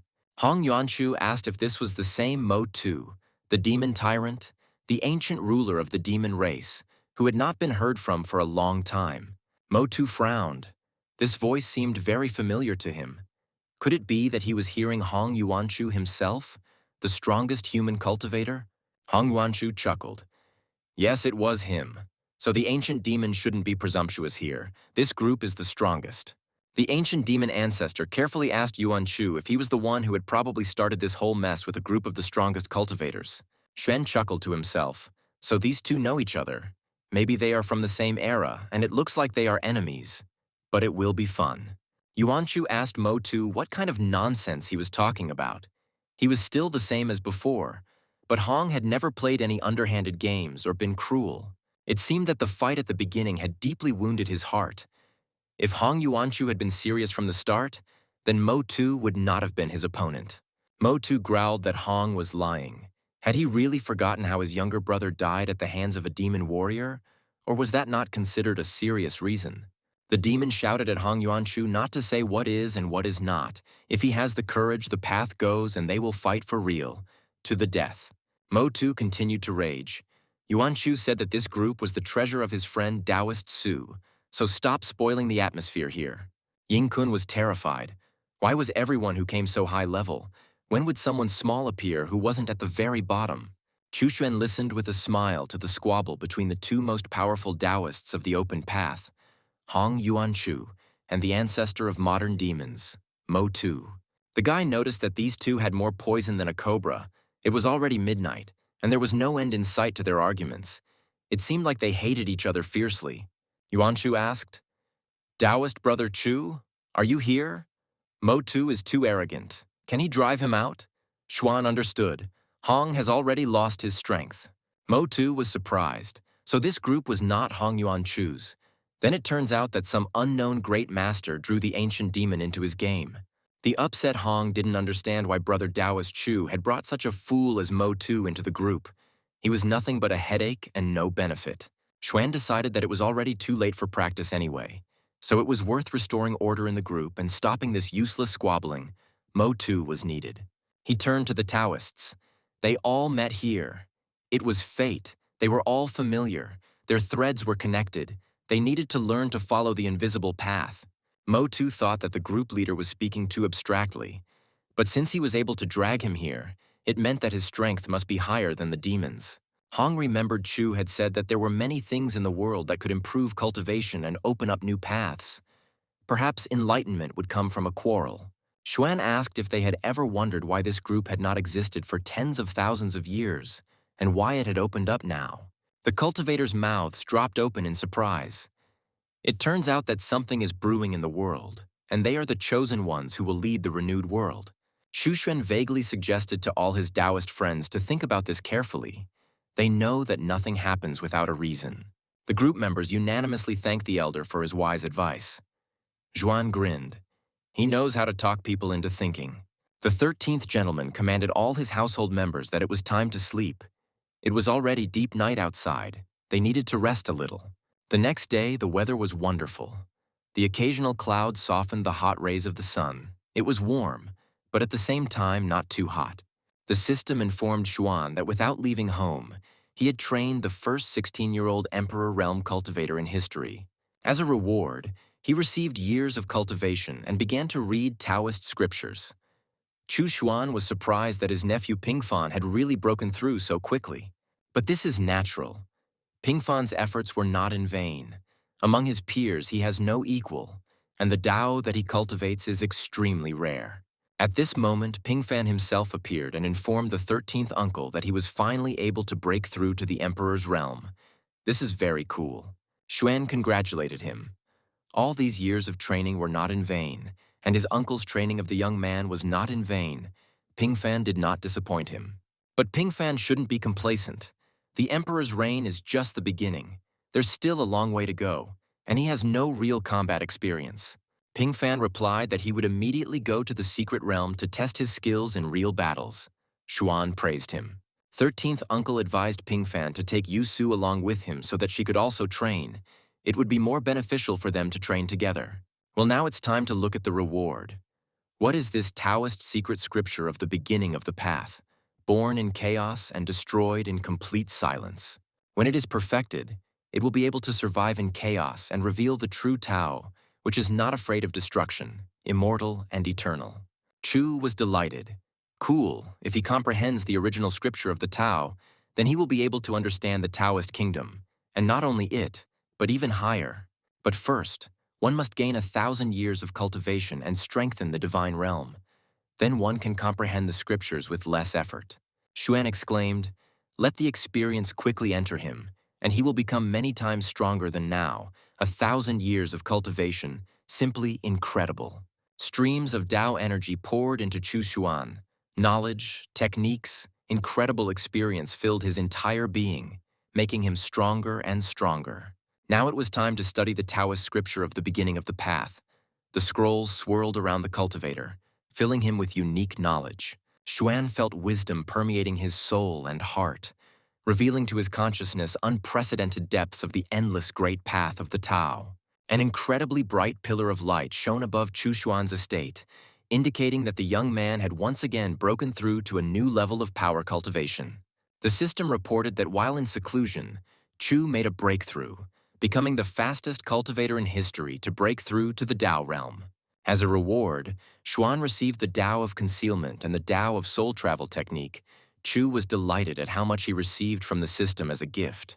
Chu Xuan was ready to dance, and his enthusiastic cries of gratitude to the system could be heard from outside the gates of his estate. He now has 5 rules of Tao. Ordinary martial artists can barely cultivate one Tao, but Xuan is just a rocket soaring upward. Xuan smiled. The first youngest master of the Tao kingdom is already in the past. Now he will become the youngest dosa of the open path in history. I wonder what reward the system will bestow upon him then. I can't wait to find out. But first, I need to become stronger. I need to experience the gifts without delay. I also need to take the primordial Tao crystal and the time boat with me. They might come in handy. With these words, Chu Xuan disappeared into the portal. Xuan was delighted. Wow, is this really the road of time? How beautiful. This road of the Tao of time is simply magnificent. As expected, it is like a boundless and eternal river of light, the end of which you will not see even after hundreds of millions of years spent on this journey. Not only are the landscapes magnificent here, but the feeling inside is even more mysterious and extraordinary. The Tao of time is constantly growing. By the way, has anyone from the Tao group been here before? I should ask them about it. It wouldn't hurt to learn more about the Tao Time Road. Chu Xuan wrote to the group that he was currently traveling along the river of the great Tao of time, and would fellow Taoists like to join him. Hong Yuanshu was shocked that their friend Taoist Chu could really travel through the great Tao of time. It was simply unbelievable. Mo Tu was at a loss. Is the master of this group really that cool? His friends are not even fit to hold a candle to him. He needs to be more careful with his words in the future. Tiger Cub Hutai scratched his shaggy head, wondering why he couldn't understand what was happening in this group anymore. Was he really going back? Yingkun sighed heavily. Was he really like a small ant in the grass in his Tao realm compared to the other cultivation giants? Xuan was perplexed. He started the conversation first, and everyone suddenly became silent. No one even responded to his message. But then Yuan Chu responded. Hong asked his friend Chu if he understood him correctly, that he was really traveling along the road of the great Tao of time. This was incredibly cool. Xuan confirmed and asked Hong if he could join him. It was simply amazingly beautiful here. Words cannot describe how good it was. Yuanshu apologized. He had never been aware of time, so he could not enter this path, and the group leader also cultivated the Tao of time. Chu realized that they were silent because none of them had comprehended the Tao of time, even though some were still cultivating it. Xuan replied to Hong that the path of time was only one of the roads he had traveled, so it must be different from the ones they were traveling. Hong Yuanshu bowed to Chu Xuan and exclaimed that he admired Brother Taoist Chu's talent, as well as his wisdom and modesty. Mo Tu exclaimed that he, the devilish butcher and tyrant, would henceforth obey no one except the great and wise Brother Chu, who had comprehended the times. But Hong Yuanshu immediately attacked Mo Tu, shouting that he was disgracing their high society, and the squabble between the two Taoists began with renewed vigor. Xuan looked around cautiously. It seemed like there was someone here, but it was simply incredible that someone could live permanently in the river of time. And indeed, some gigantic creature, resembling an incredibly huge fish, flashed around Xuan's time boat. He wrote to the group that some creature had appeared on the river of the great Tao of time. They needed to take a look, and they would talk to the others later. Hong Wanshu's face stretched out in surprise. No one knew what kind of incredible divine creature could live in the great river of time. Mo Tu smiled wryly. The group master must have encountered an ancient time cultivator. I wonder how their meeting will end. Every hair on the tiger cub Hutai stood on end with fear, and this senior master Chu was so brave. He, Hutai, would definitely have run away from there immediately. Ying Kong was afraid to even think about what he would do if he were in Brother Chu's place, how he would behave with the great and powerful river dweller. Xuan turned his head from side to side. He had just clearly seen something huge flash past his boat, but where had it gone? Chu called loudly to his fellow Taoist and asked if he could show himself to him, since he had just seen him very close to his boat. In response to Chu Xuan's call, the waters of the great river of Time Dao began to roar and stir, and a human hand appeared from the depths. Xuan's face twisted, wondering who it was. Was it some kind of unusual person who could live underwater? Maybe he called in vain. But suddenly the water surface calmed down, and Xuan saw a mythical creature. The ancient Taoist asked the guy. Apparently it was he who called him. Xu Shen hesitated a little. His interlocutor appeared so suddenly, as if from nowhere. The Taoist was surprised. It was he who was talking about him like that. The guy fell silent, embarrassed. He looked at the creature that had appeared and wondered how he should deal with it. It was probably incredibly strong. The other person confirmed that it was indeed a bit unexpected, but he was just a little uneasy due to Chu Xuan's sudden appearance here. Xuan was surprised, which was probably as it should be, and invited the Taoist brother not to be shy and to come aboard his small time boat. Chu shook hands with the unusual brother and apologized if he had disturbed his training. He must have been living here in the Tao of Time for a long time. Long Jun confirmed that he had been on this Tao Time road for a long time, and was very surprised when he saw someone here for the first time in a long time. Xuan said that friend Long is very kind. He just said that they saw Chu enter the Tao of Time. Has no one entered here before? Long confirmed that it was so. Chu was the first person he had met here, and the fifth, if one counted those who were beyond the Tao of Time. So, Brother Lun can go beyond the path. He nodded in agreement. It's easy to go out and in, but it's just as easy to go astray. In short, it's annoying. Lun feels that if he goes away for a long time, he won't find the right place, because there are no restrictions at all here. Xuan asked Lun why he didn't discuss the route with anyone. Was there really no one else here? It must be depressing. Long sighed. That's right. He's alone here, and he's not familiar with the spirits of the other great Taoist paths, and isn't sure if they're still around or if they've disappeared. Chu was surprised. Wasn't he bored? Long lowered his head. Yes, besides sleeping, he cultivates every day. It's very boring. Xuan said that he had a treasure that could connect with the outside world, so Long would dispel his melancholy and touch the outside world. Lun was delighted. This was wonderful.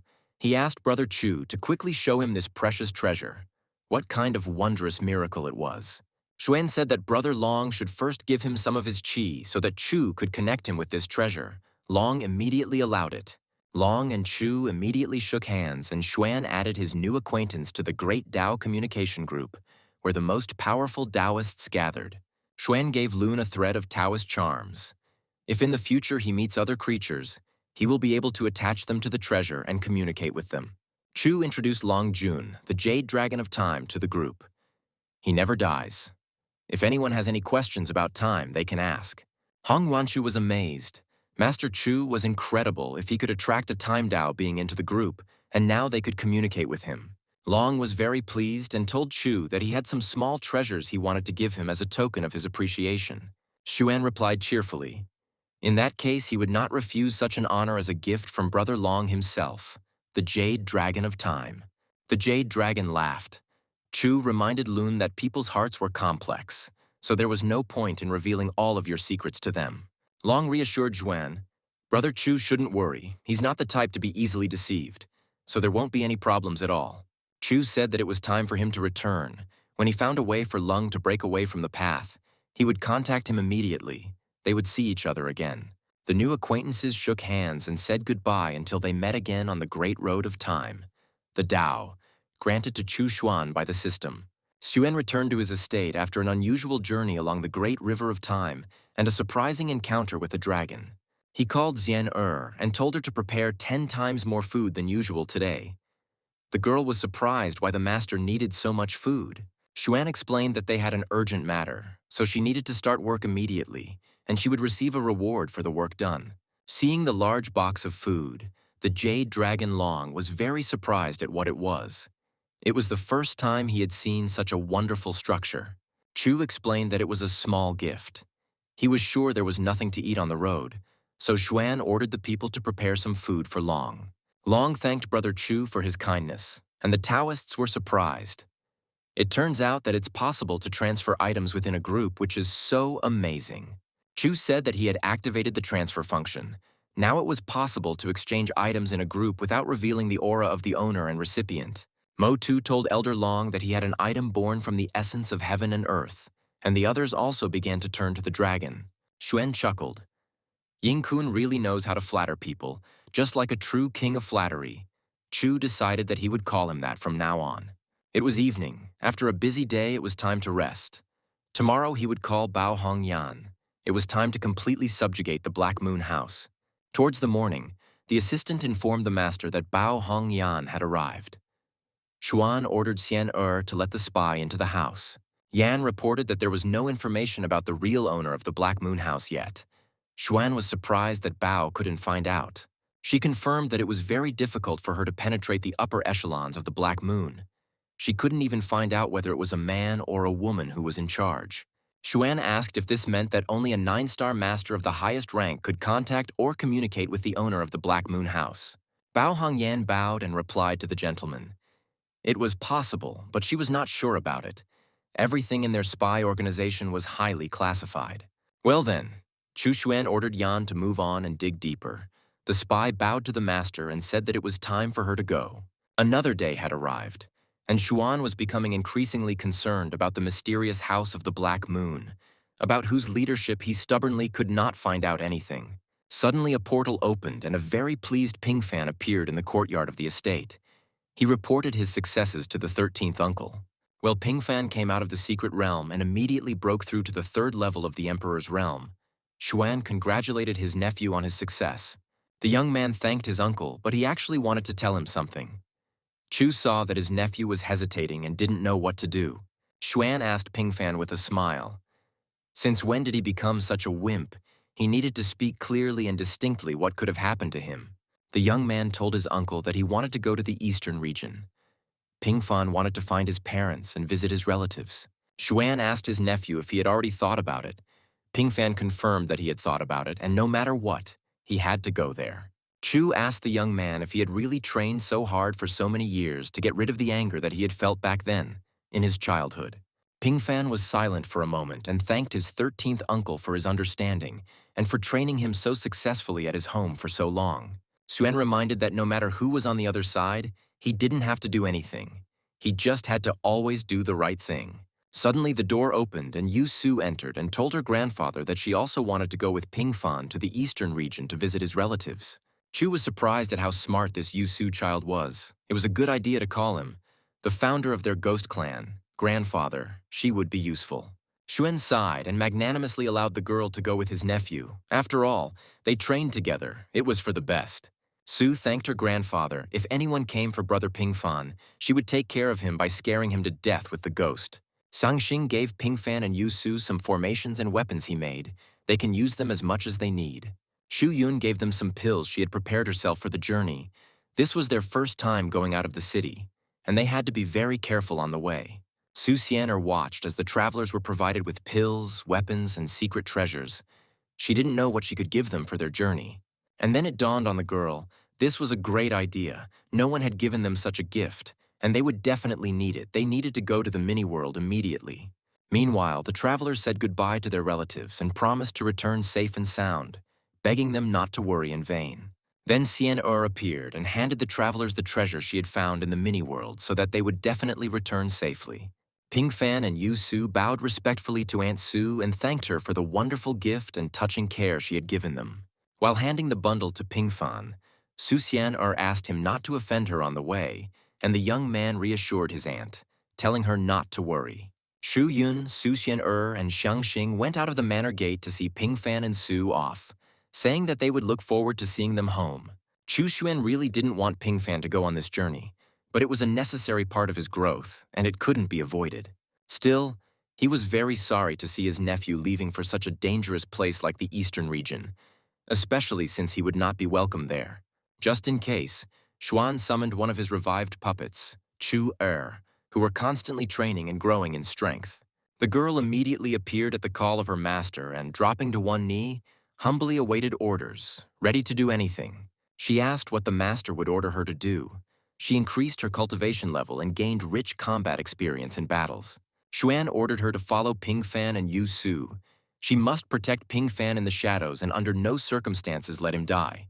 Having sent Chu Er for his nephew, Xuan breathed a sigh of relief. He knew that she would protect the young man, but his heart was still uneasy. Xuan instructed Shangxing that the divine realm was not the end, and he should continue to cultivate. The disciple obeyed. Chu was wondering if he could influence the eastern and southern regions. For some reason, Ding Yue and Wang Luo hadn't given out system rewards for a long time. At this time, the gate opened and Xuan's graceful little sister Chu Yun appeared in the courtyard again, always dressed in emerald green. The girl informed the 13th brother that they had returned, having seen off Ping Fan's nephew and Yu Su on a long and dangerous journey. Xuan told his little sister that they had returned just in time. He threw her the enchanted bracelet and said that it was a gift especially for her. Yun adored her brother's gifts, and she immediately put the bracelet on her wrist and happily thanked Xuan for his extraordinary generosity to her. The girl told her brother that when she returned home, she began to teach the alchemists of the Chu family, and now they are already making great progress. It seems that the Chu family is doing well. Xuan hasn't heard Chu Tianming's roar for a long time. The guy didn't want to anger the old man and didn't want him to die. And then the system announced that Ding Yue had mistakenly entered the secret realm of the ancient earth spirits and was proclaimed as the holy son of the earth spirits. Xuan was surprised that Ding Yue had summoned the system reward. The message said that he had received some kind of great book of the earth. Shu decided to open the portal and see what his disciple, who had mistakenly wandered into the secret realm of the earth spirit clan, was doing there. The boy saw his student, with a small earth spirit sitting on his shoulder. Lush vegetation and very strange people all around. Xuan was surprised. This is the clan of earth spirits. They look like they were born from some kind of plant. How did Ding Yue become one of them? The young man confessed that he had merely eaten a few fruits and had caused some strange magic. He himself did not understand how he had become a holy son of the earth. Ding Yue glanced sideways at his little earth spirit companion. It was all because of him. He brought Yue here and persuaded him to steal something and eat it. The little spirit lowered his pointed ears and blinked his eyes in confusion, whispering that his master was wrong to slander him. It wasn't his fault. It's good that there were no problems. The clan of earth spirits, although small, but their power is great. One of them is in the divine realm. Ding Yue asked the clan elder if they had a sword Dao inheritance, and he confirmed that they had a genius ancestor who left behind the sword Dao. The satisfied youth smiled and asked the elder to take Yue to where their great ancestor left behind the Tao of the Earth Spirit Sword. The elder invited the holy son of the Earth Spirits to follow him. He will take him to the sacred place for their clan, where the Tao of the sword is sealed. Yuki noticed that there were plenty of spiritual herbs and fruits here. He should take them with him. Then Wang Luo wouldn't have to worry about where to get herbs for potions. The more Ding Yue thought about it, the more he realized that his transformation into the son of the earth spirit was some kind of conspiracy, and this should not happen. And so they approached a huge tree, generously hung with amazingly bright and appetizing large and juicy scarlet fruits. Ding Yue silently looked at the clan's sacred tree. The fruits tempted him, as if he hadn't eaten for a long time and only they could satisfy his hunger. The young man thought, "These fruits must be of very high quality and certainly very tasty. I wonder if he can eat one or two of them."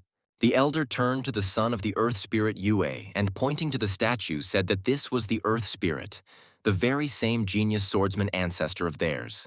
Ding Yue looked at the stone statue with a sword in his hands.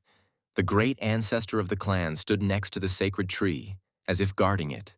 The elder told Yue to sit 3 steps in front of the ancestor's statue and sincerely address him, and then he would be rewarded by the spirit of the land. The young man looked closely at the statue of the warlike spirit of the earth. Something stopped him from listening to the clan elder. The little spirit sitting on Ding Yue's shoulder whispered to his master to be careful. Something was wrong here. There was danger. But the young man still approached the majestic stone statue of the genius ancestor of the earth spirit clan, who possessed the great Tao of the sword. And then Ding Yue saw that a fire flashed in the stone eyes of the statue. With the appearance of the young man, it seemed that the ancient ancestor of the clan began to come to life. The young man exclaimed that something was wrong. A powerful aura swirled around him, drawing him ever closer to the stone statue of the spirit. Ding Yue quickly got his bearings. He finally understood how, why, and because of whom he ended up here. And with a quick jerk of his hand, he grabbed the culprit. Streams of ki swirled around the stone statue with increasing intensity, turning into a powerful magical vortex capable of sweeping away everything around it. The clan elder was happy. This vision was revealed to him. This was the approval of their great ancestor. They would quickly return to all 9 kingdoms. Ding Yue snatched the little earth spirit from his shoulder and grabbed him by the throat. A little more, and the baby's fragile throat would not withstand his grip. The young man told the stone statue that if it threatened him again, he would immediately strangle the little wretch who had lured him. The little spirit of the earth shed tears and thought that he was blind, that he could not immediately see such a villain who was capable of raising a hand against him. The stone warrior asked the young man in surprise what was going on here, why he was attempting to kill a small spirit in the clan's domain. Ding Yue exclaimed, lest the spirit think that he could kill him quickly. Even if he killed Yue, the little spirit would still die in his hand. The stone ancestor of the great clan looked closely at the young man standing in front of him with a sword on his belt. He realized that he was not joking. He said it was just a test. Why did he want to strangle him? Did Yue really think that he could really harm him? But the young man just clearly sensed the danger. Doesn't the spirit know that Yue is a human? Why would he recognize him as a holy child of the spirit? The ancestor warned Yue not to lie to him. The true son of the spirit is the spirit of the earth vein. He will be proclaimed as the holy child of the earth spirits. Holy children of the spirit are always representatives of the human race. But this year, the son of the spirit does not look quite right. Something is not right. Ding Yue pointed to the little spirit and asked who it was, and the stone ancestor explained that it was the spiritual mentor of the holy son of the earth spirit. Yue was indignant. This won't do. This is a small holy teacher, and he is a holy child. Doesn't this mean that the small one is Yue's master? This had been the rule since time immemorial, but Ding Yue objected. How could his status be lower than that of a small one? Yue was the master and nothing else. The young man warned not to threaten him. Otherwise, if he killed the little one, the clan would no longer have a holy mentor for the children of the earth spirit. Ding Yue asked loudly what other conditions there were, how the earth spirit chose him, why he should become their earth spirit son. The young man proposed to now discuss all the conditions, if the great, brilliant, and warlike ancestor of the earth spirit clan still had them. He finally released the green-eyed little spirit master, and he was able to breathe a sigh of relief. But Yue still held on to him. The kid, sitting on Yue's shoulder, told him that he had been choking him too hard, so 30% of the spoils was not enough for him. He wanted 40. The young man smiled. 35 and no more. The spirit of the earth is so small. Where can there be so many fruits? It simply cannot fit so much. Xuan looked in the mirror and said bitterly, his disciple Ding Yue is certainly a son of luck, but it turns out his heart is too evil. Chu closed the mirror portal. Now he knew for sure that Ding Yue would not die. He had already gotten out of another mess, even with the loot. Now we need to look at the reward, the Book of Land Restoration. 1 page is 1 border and restoration of the power of the land in 1 territory. Moreover, this great book can open up the space of the earth on the Great Tao, where one can create one's own kingdom. Xuan was amazed. This is a treasure. If he can open the land on the Great Tao, then he will be able to directly gain a foothold on the Great Tao itself. Chu immediately opened the Earth Restoration book he had just received from the system and leafed through it, absorbing the wisdom in this treatise. In an instant, a new region appeared on the border of the small world, and each turned page was capable of expanding 1 border of the Earth. When Chu is able to enter the Great Tao through the crystal in the future, he will be able to establish himself on the Great Tao with the help of the Earth Creation book. It's amazing Xuan can now create a foothold directly on the Great Tao. Who else among the other Taoists is capable of this? One can even send a soul to dwell in the Great Tao, to comprehend it, to perfect its skills, as if he himself had come there. Xuan practices the technique of Tao generation and the indestructible body of chaos. If he can remain in the Great Tao, his strength will increase many times over. This Ding Yue is really not bad. He summoned such a valuable reward. Indeed, the son of fortune should be free and wander outside. Chu Xuan was looking forward to receiving rewards from Wang Luo, Demon Buddha, and Tiger Hu Tianya, and the newcomer Xiao Liang also needed to work harder. He decided to take up the searching mirror again. He should look for more Dao realm cultivators or even ancient Taoists of the open path. There are still not enough members in the group. If there are more people, it will be more lively, and the Dao crystal will receive more aura. The system reported that Xia Wang, who entered the secret realm, broke through to the Emperor's realm and received the Rhyme Dao Ball as a reward from Chu. This is great. With such a speed of cultivation, there is hope for revenge, and the system rewards him not with cultivation, but with Dao energy. Xuan smiled. He hoped that the little evil king, who was quite strong in both body and spirit, would pleasantly surprise him more than once. Since Chu still hasn't found a single Taoist, he'll have to use the improved search mirror more often, at least once a day, to find someone. Meanwhile, Chu Pingfan finally found the large estate of his influential relatives, who had once separated him from his beloved mother. The young man found himself in the central district of the eastern region where he was born. This was his native land. But here, no one was waiting for him at all. One of the hooligans noticed, looking at Pingfan, "This boy is both stupid and strong. It should be easy to deal with him." The young man thought bitterly that even though he kept a low profile, people still constantly picked on him. Did he really look like a punching bag? Yusu was indignant at how these impudent people dared to call Pingfan stupid. This was too much. Now she would show them the full horror of an angry ghost.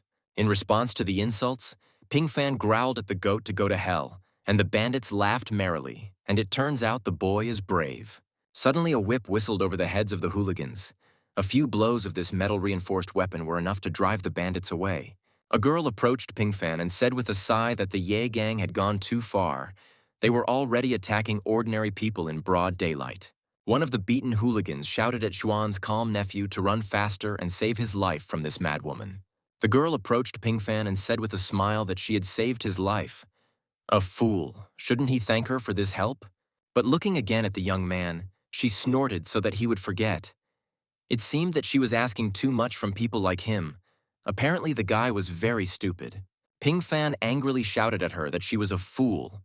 If a person doesn't chatter like a magpie, it doesn't mean that he is stupid, just calm.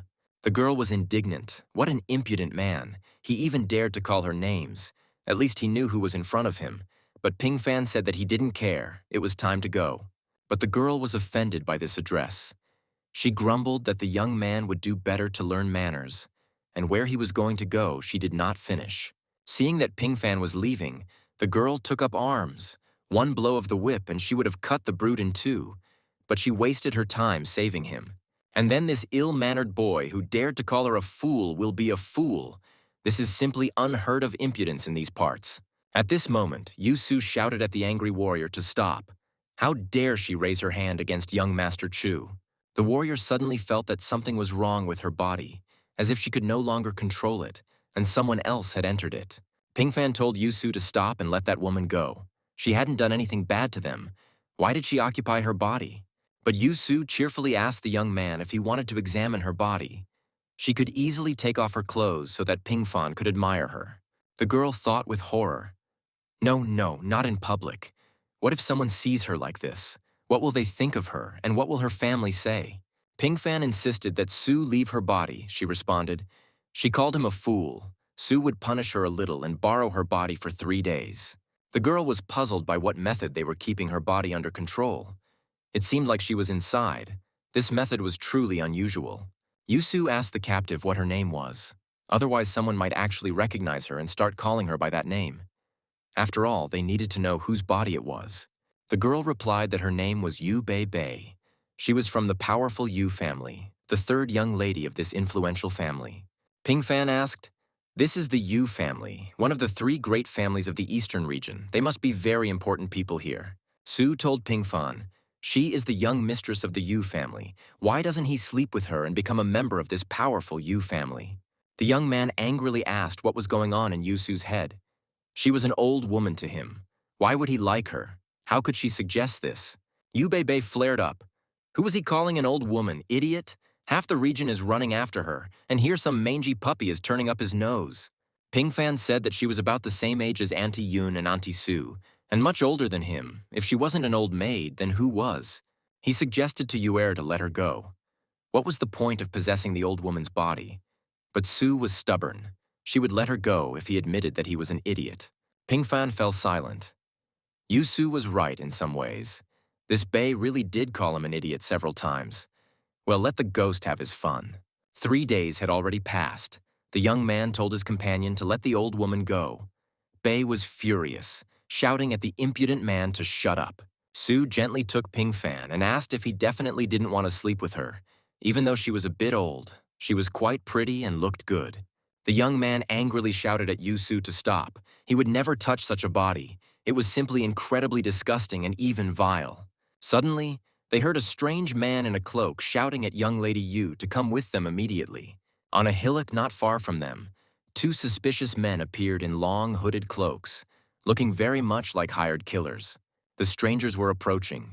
Yusu asked Pingfan if they should save the girl. These men looked threatening. They clearly did not have good intentions. The young man replied that last time Bai helped them get rid of those annoying flies. This time they would save her and would no longer owe her anything. Yu Bai Bai screamed loudly for Granny Fan to save her quickly. Some bandits were attacking her and seemed to be going to finish her off. One of the men growled at Yu Bai Bai to stop yelling and be obedient. She just needed to quietly come with them. Ping Fan remembered his uncle's words. All stupid villains die from talking too much. If you talk too much, you won't live long. The scarred bandit looked with disdain at the boy who dared to stand in his way, and even called him a talkative fool. Bai shouted at Ping Fan that he was truly a fool, because in front of him was a martial cultivator of the Emperor's realm. He would swat him like a fly. The bandit angrily shouted that the boy should go to hell. Not a single little puppy had ever dared to bark at him, a mighty warrior. Instead of answering, Ping Fan swung his favorite blade, given to him by his 13th uncle, and cut off the bandit's right hand. The amazed robber asked the young man in bewilderment who he was, who, at such a young age, was able to stand up to him and even inflict a wound. Ping Fan asked Su whether to kill the villain. If they kill him, will there be problems later? Su replied that if they do not kill him now, he will take revenge. If you destroy the body, you can avoid trouble, and you, Su, will take control of his soul and cleanse it, so there will be no trace left. The wounded bandit realized that something was wrong here. He needed to run away immediately. These children turned out to be unusually powerful. They could finish him off. Meanwhile, Ping Fan took up his blade again. Yusu convinced him that this bandit could not be released. Otherwise, things would be much worse for them. The young man swung his blade decisively, and a shocking energy of incredible power flew after the fleeing assassin. The bandit himself did not have time to understand how his body was cut into several pieces, and his soul flew out of the powerful body destroyed by the young man. The spirit of the murdered mercenary looked at his hacked body in horror and did not believe that some kid could have done this, and with one blow at that. But then Yusu flew up to the mercenary spirit and asked with a smile if he really wanted to run away. Nothing of the sort. She would never let him leave. The soul of the hired killer screamed in horror as it was sucked into some strange object, preventing it from escaping and attempting to be reborn. A small ball flashed in Ping Fan's hands, one of the valuable items that Xuan's talented student Xiang Xing had given him for the journey. The young man tossed the ball, and everything that remained of the dead bandit's body instantly turned into energy and was absorbed by the ball. Young Yubei was puzzled. This bandit was from the Emperor's realm and was killed so easily. Then what level did this stupid-looking youth have? Yusu, while tossing the ball, asked Ping Fan if he wanted to feed on the energy he received from the bandit, but the young man flatly refused. Ping Fan's companion laughed and quickly swallowed the ball. She could easily recycle everything that had been collected, and now no one would find the bandit. Yu Bei Bei asked Yusu if she was a divine soul, but she replied that she was a ghost, not a divine soul, and should not be confused. Young Mrs. Yu was dumbfounded. What do you mean a ghost? Do ghosts really exist in this world? She had never even heard of it. And then, Ping Fan told Yu Bei Bei that her problem had already been solved, and that she could now leave peacefully. They no longer owed each other anything. But Yu was very curious about the young man's cultivation level and how old he was. Ping Fan grumbled. It was none of her business. She was too curious. Bei asked Ping Fan why he was going to the Central District, since she grew up here and knew him well so she could help the young man. Ping Fan said that he was going to challenge the K clan and trample their faces into the ground. They had once greatly humiliated him and deprived him of his parents.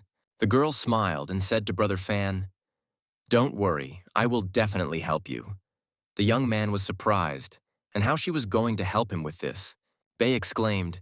She was going to openly challenge the young men of the K-clan, beat them up and trample them into the dirt, making the K-clan look bad. Pingfan agreed. It was a good idea. They couldn't refuse an open challenge, otherwise they would all be disgraced. The entire Central District was talking about the open challenge to the K family, and on the very first day, all the geniuses of the K-clan were routed. Yubei Bei of the Yu clan is also helping.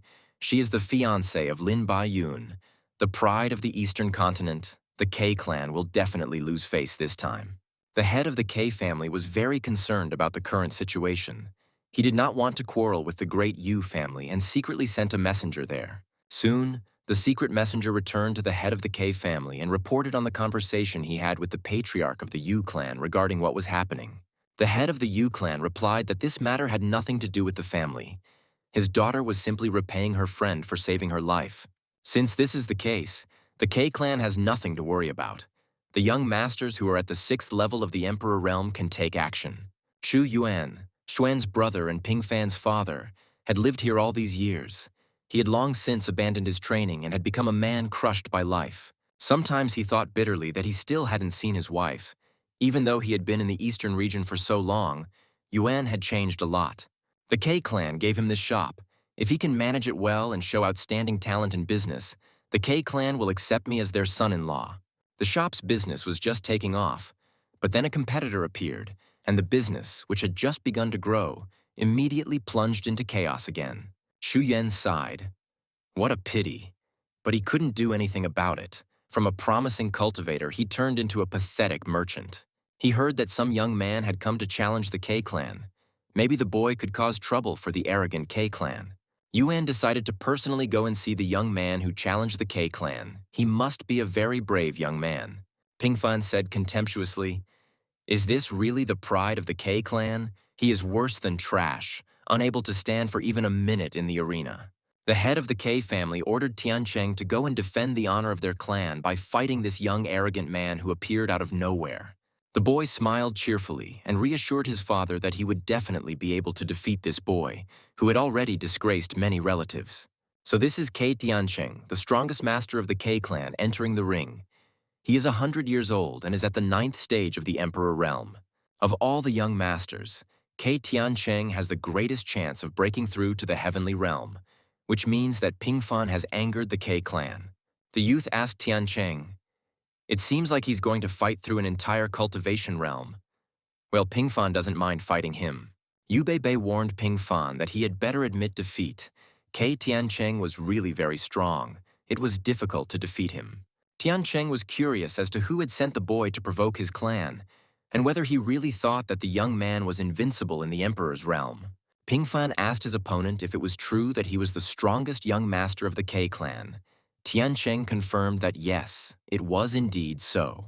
The young man said, "Very well, today he will trample him and tell everyone that the masters of the K clan are nothing more than trash, that they are all weaklings."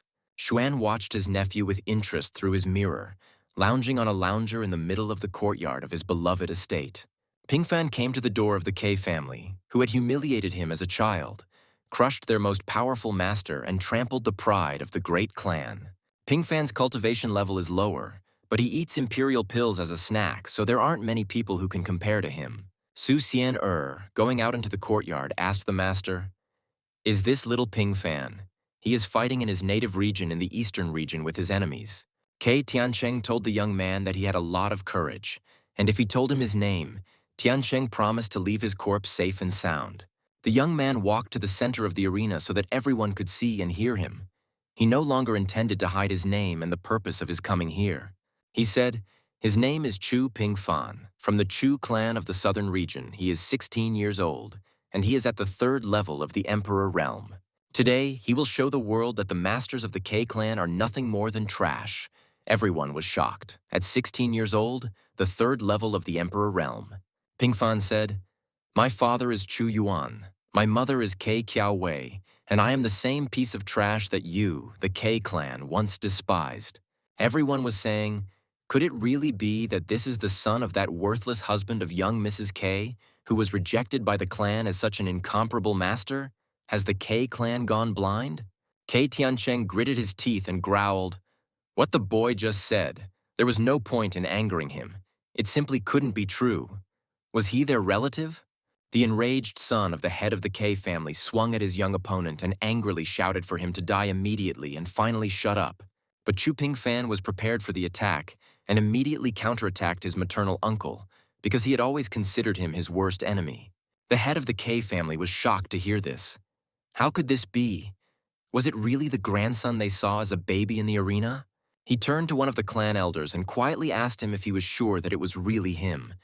The elder confirmed that it was true. Shu Yuan, stunned by surprise, made his way to the front row of spectators and stared at the tall young man, wondering if this could really be his son.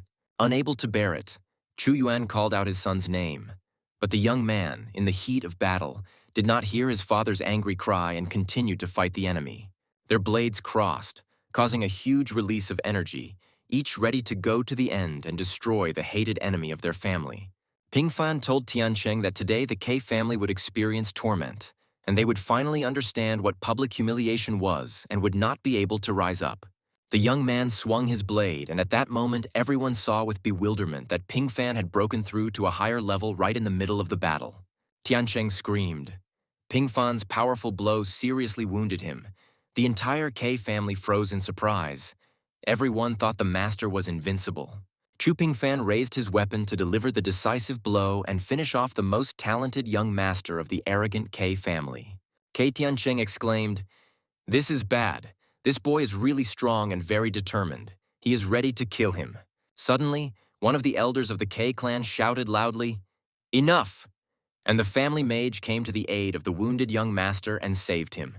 The mage, concentrating all his strength, blocked Pingfan's blows so that he could not finish off the son of the head of the K family while he left the arena. Pingfan's face twisted in anger. How dare this scoundrel interfere in the duel and prevent him from killing K Tiancheng? For this he will destroy the magician. The clan mage stood next to young Master K, who was no longer able to stand on his own feet after Pingfan's single attack.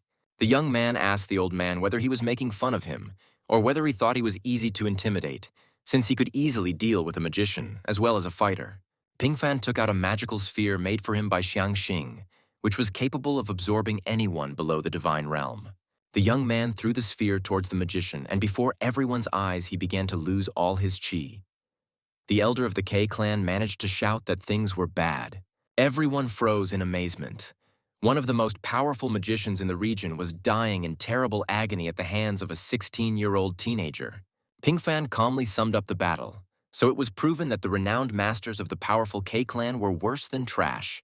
The spectators were shocked. Both Tiancheng and the elders of the K family were defeated, although Chu Pingfan was only at the 4th level of the Emperor realm. Pingfan looked around and asked loudly if there was anyone else from the K family who wanted to fight him and prove their strength. Xianer didn't think that Pingfan's cultivation was so amazing that he could break through and cut down enemies like vegetables.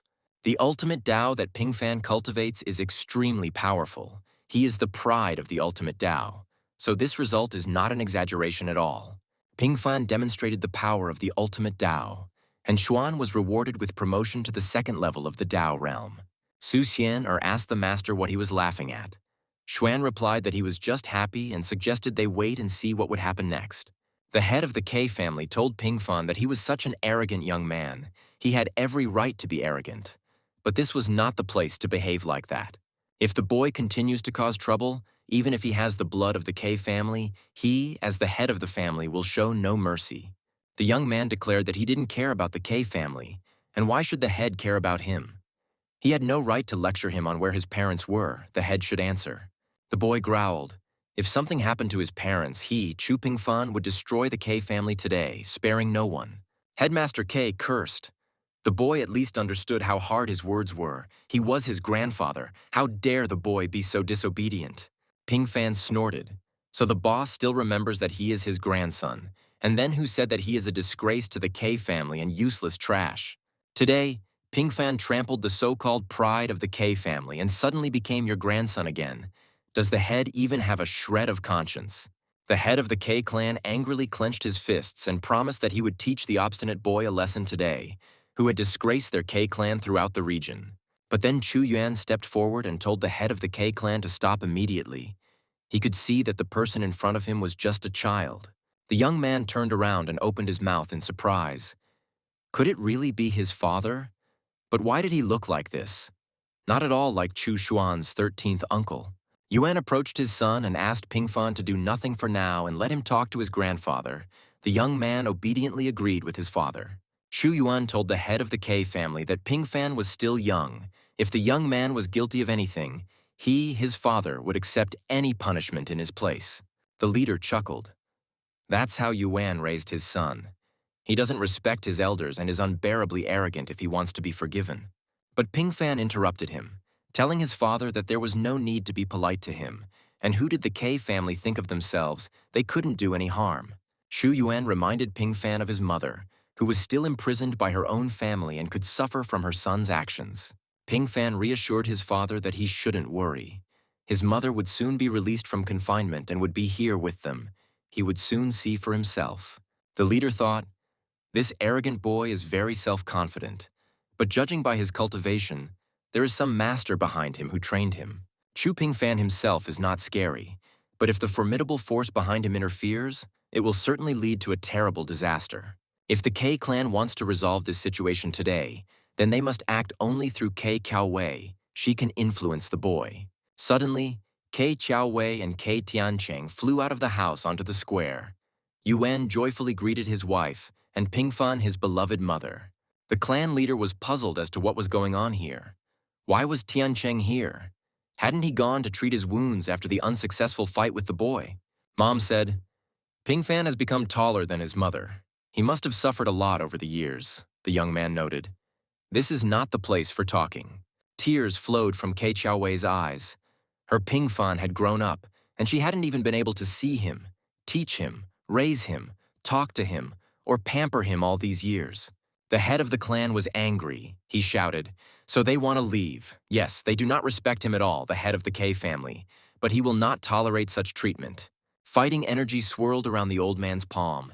He was ready to attack his rebellious relatives and kill them all in an instant. A menacing energy of death swirled over the square, and the head of the family shouted to his daughter to return home immediately. Pingfan was surprised. This old man had no sense of proportion at all, and it seemed he didn't know how to lose at all. But he had foreseen this option too. Suddenly, Kei Tiancheng stepped forward and raised his sword. The clan leader's hand froze in the air. Could it be that his beloved son had gone against him? The old man was stunned. What was going on? Had everyone here gone crazy? Kei Tiancheng couldn't betray him and side with the enemy. It was incredible. Kei Qiaowei covered her mouth with her hand in confusion. She knew how much her father loved Kei Tiancheng, and she felt sorry for the old man. She didn't understand what was wrong with her brother. Shu Yuan suspected that something was wrong here, but he was in no hurry to intervene. He began to understand that his son had truly become an adult. Pingfan smiled wryly. It was good that Yusu went with him. Obsession turned out to be an incredibly useful skill. Indeed, Kei Tiancheng's body was completely under Su's control. The head of the family's favorite son did what the cheerful girl needed. The head of the family shouted at Tiancheng, what the hell he was doing? He must have gone crazy. How dare he raise a sword against his own father? But young Master K responded by silently raising his sword and standing between his father and the rebellious relatives, his aura blazing menacingly. The head of the family understood. No, it was all because of this wild boy. It was he who drove Tiancheng to this. He himself would never have dared to do such a thing. Clenching his fists, the old man sternly asked Pingfan what he had done to make Tiancheng suddenly become like this, and why he was mocking his beloved son. Pingfan smiled and told Yusu to go out. They were leaving. Now she could let go of Kei Tiancheng. Otherwise, the old man would have a heart attack from anger. Yusu replied to the young man. Finally, she didn't like being in this body at all. She would happily leave it and let Kei Tiancheng go. And then everyone saw how a girl flew out of Kei Tiancheng's body and rushed upward. Everyone gasped, how was this possible? What just happened? How did this girl even come out of Kei Tiancheng? We're sure she's human, but if she's not human, then what the hell is she anyway? Scared half to death, Kei Tiancheng rushed towards his father. He was both ashamed and scared at the same time. At first, he couldn't utter a word. The father asked Tiancheng what the hell was going on here. He stuttered and said, "It's that woman. She's the only one to blame for everything." Tiancheng said that he was treating his wounds in the courtyard, and suddenly that woman appeared, used magic to take control of his body and released Qiaowei. He added, We can't let these villains get away. Otherwise, the K family will never have peace. The head of the family exclaimed, "Death to all evil spirits." The head of K declared that not only did they disturb the peace of the K family, but they also dared to use their evil techniques here, and he would personally punish them all. Chu Pingfan chuckled. The old man must be delirious. Hasn't he yet realized that they are beyond his capabilities? Neither for him personally, nor for his pathetic, shameful clan. Yusu supported, an old man like him is not capable of this. Or he wants her to take possession of his body too, and even play with him to her heart's content. Pingfan and his companion took up fighting stances and released a powerful aura. Everyone in the square shied away, fearing a massacre. A giant ghost with flaming eye sockets, released by a bright representative of the Ghost Clan, soared above the square. And next to the ghosts, mighty fire-breathing dragons wriggled, each of them capable of swallowing not only the head, but also his house. Panic reigned all around. The head of the K family thought with horror. Their dark cultivation allows them to combine formations. This is very impressive. The old man asked Pingfan if he really thought that this evil formation could restrain him. He was much stronger than both of them.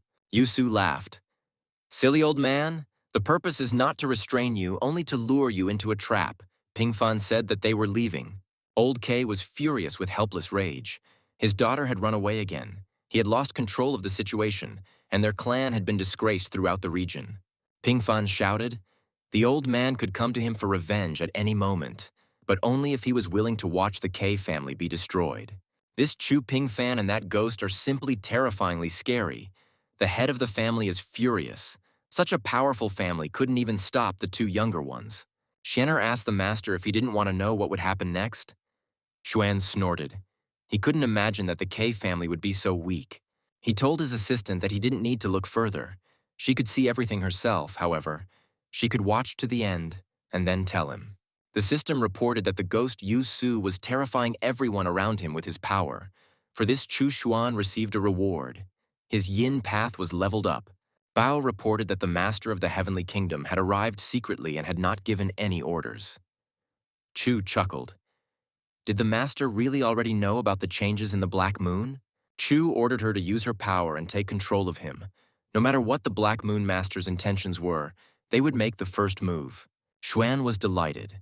Events around the Black Moon House were developing rapidly, and it seemed the story's denouement was already very close. Bao got in touch again and told the master that the master who had secretly arrived was under control and confessed why he had come to Nanzhou. He said that this time he came here to spy for the one who owned the Black Moon House, and he was already heading to the southern region. Xuan praised Bao Hongyan and told her to work on the communication talisman first, and the girl obediently obeyed her master. Chu ordered Shanner to prepare 2 more cups of tea. The girl asked if they had any guests. It seemed like no one was visible in the yard.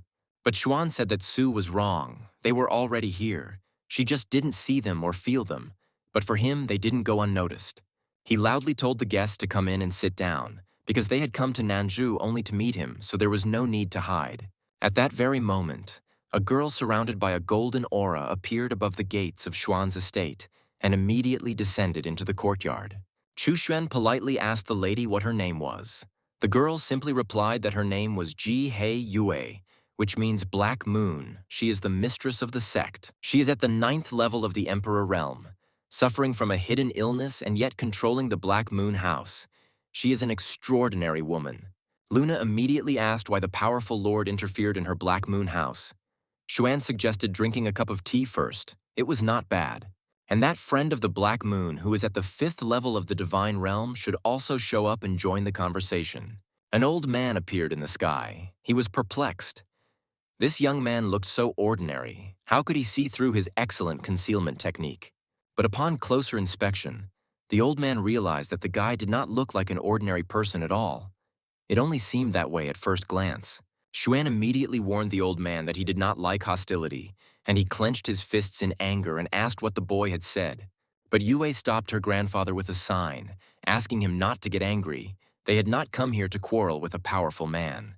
The grandfather protects his granddaughter, and she secretly runs the Black Moon House. What an interesting connection. It seems there is a very interesting story behind it. Ji Hei was born with a crippled soul. She is the illegitimate daughter of the Ji chief, the king of the central region, and she led the Black Moon to success. Chu smiled, which means He Yue has captured the Black Moon house. She is calculating and has good luck, the best executor of the Heavenly Dao plan. He Yue told Xuan that they came at his request. Now he must answer her question about what his plans are for the Black Moon house. Chu said that as far as he knew, the sect was not created by them. He Yue confirmed that this was true, but under her, he became stronger and more perfect. Xuan smiled again and asked if this was true. As far as he knew, it was not entirely true, although the girl could not be denied skillful management. The grandfather clenched his fists again, roaring, "Who is this boy to talk like that?" The granddaughter gently stopped the old man, asking him to calm down. Grandfather liked this visit less and less, but her intuition told her that here she could find answers to many of her questions. Shu told her that she was born with a crippled soul, causing her to be stuck at the 9th level of the Emperor realm, unable to break through. Because of her illness, the path of cultivation is difficult and painful for her, and if she were to forcefully break through to the divine realm, she might die, right? The grandfather and granddaughter were perplexed.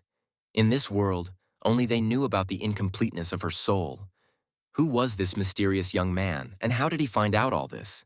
He Yue thought, this man is too scary, as if he sees through everything. What is he even going to do? What is his goal?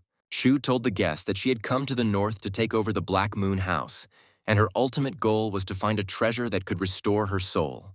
The girl shuddered and looked at the mysterious owner of this modest estate. She didn't understand what he was getting at. Could he really help? Chu asked how she knew there was something wrong with the Black Moon. He replied that she knew how the house was arranged, and she also had excellent intuition. Xuan wondered if her intuition had told her that the Black Moon house was about to change, and that someone had interfered with its affairs. The girl said that she doesn't care about the current Black Moon house, she can give it away, she just wants to know why he is doing all this. Chu Xuan invited his guests to the table again and offered them to drink this wonderful, valuable tea. They definitely will not regret it.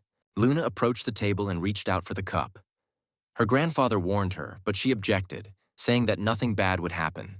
The mistress of the Black Moon house inhaled the steam coming from the tea, and suddenly felt light, wondering what kind of amazing drink this was. She raised the mug to her mouth and sipped the invigorating liquid with great pleasure, feeling strength and vigor flowing through her veins. The tea was hot and impossible to drink in one go, but every sip of the amazing drink gave her a feeling of bliss and strength. When the girl finished drinking her tea, she felt as if an explosion of power had occurred inside her. She had not felt so good for a long time. Putting the empty mug on the table, she thanked the gentleman with a smile for the tea. It is truly wonderful and gives real bliss. Xuan explained to his guest that this tea nourishes her soul, so it would be easy for him to restore her divine soul. The old man was shocked that 1 cup of tea could nourish the soul, and it could even restore her soul. How was that possible? They were looking for. Ji He Yue bowed to Xuan and asked the master to help her restore her soul, and she would do her best to repay him. The owner of the estate offered the girl another cup of healing tea to nourish her soul and prepare her for recovery. After drinking another cup of tea, He Yue realized that this man could indeed easily restore her soul. But what would he ask for in return? The girl smiled, that expression on the master's face. It couldn't be. Did he really like her so much at first sight that he... Shushen demanded that his future disciple bow to her master and formally greet him as a disciple. The girl immediately fell to her knees before the owner of the estate. She was ready to do anything to learn his skills and increase her strength. She bowed to the floor 3 times and said that she, Ji He Yue, greeted the master and pledged to fulfill the requirements and be diligent. He Yue's intuition had helped her avoid danger and find treasures more than once, and now she realized that her master was no mere mortal. The girl bowed so diligently to her master that she got a bruise on her forehead, but this did not upset her much. She smiled cheerfully. Chu gave her his hands and said, "Okay, good. Get up quickly. Now she needs to meet his other students. They will have to work together." Xuan called Xiang Xing, telling him to come out and meet his younger sister in training, and at that very moment, a portal opened. Xiang Xing appeared in a golden glow and smiled warmly at his master's guests. He was glad that another student had appeared. Grandfather was shocked.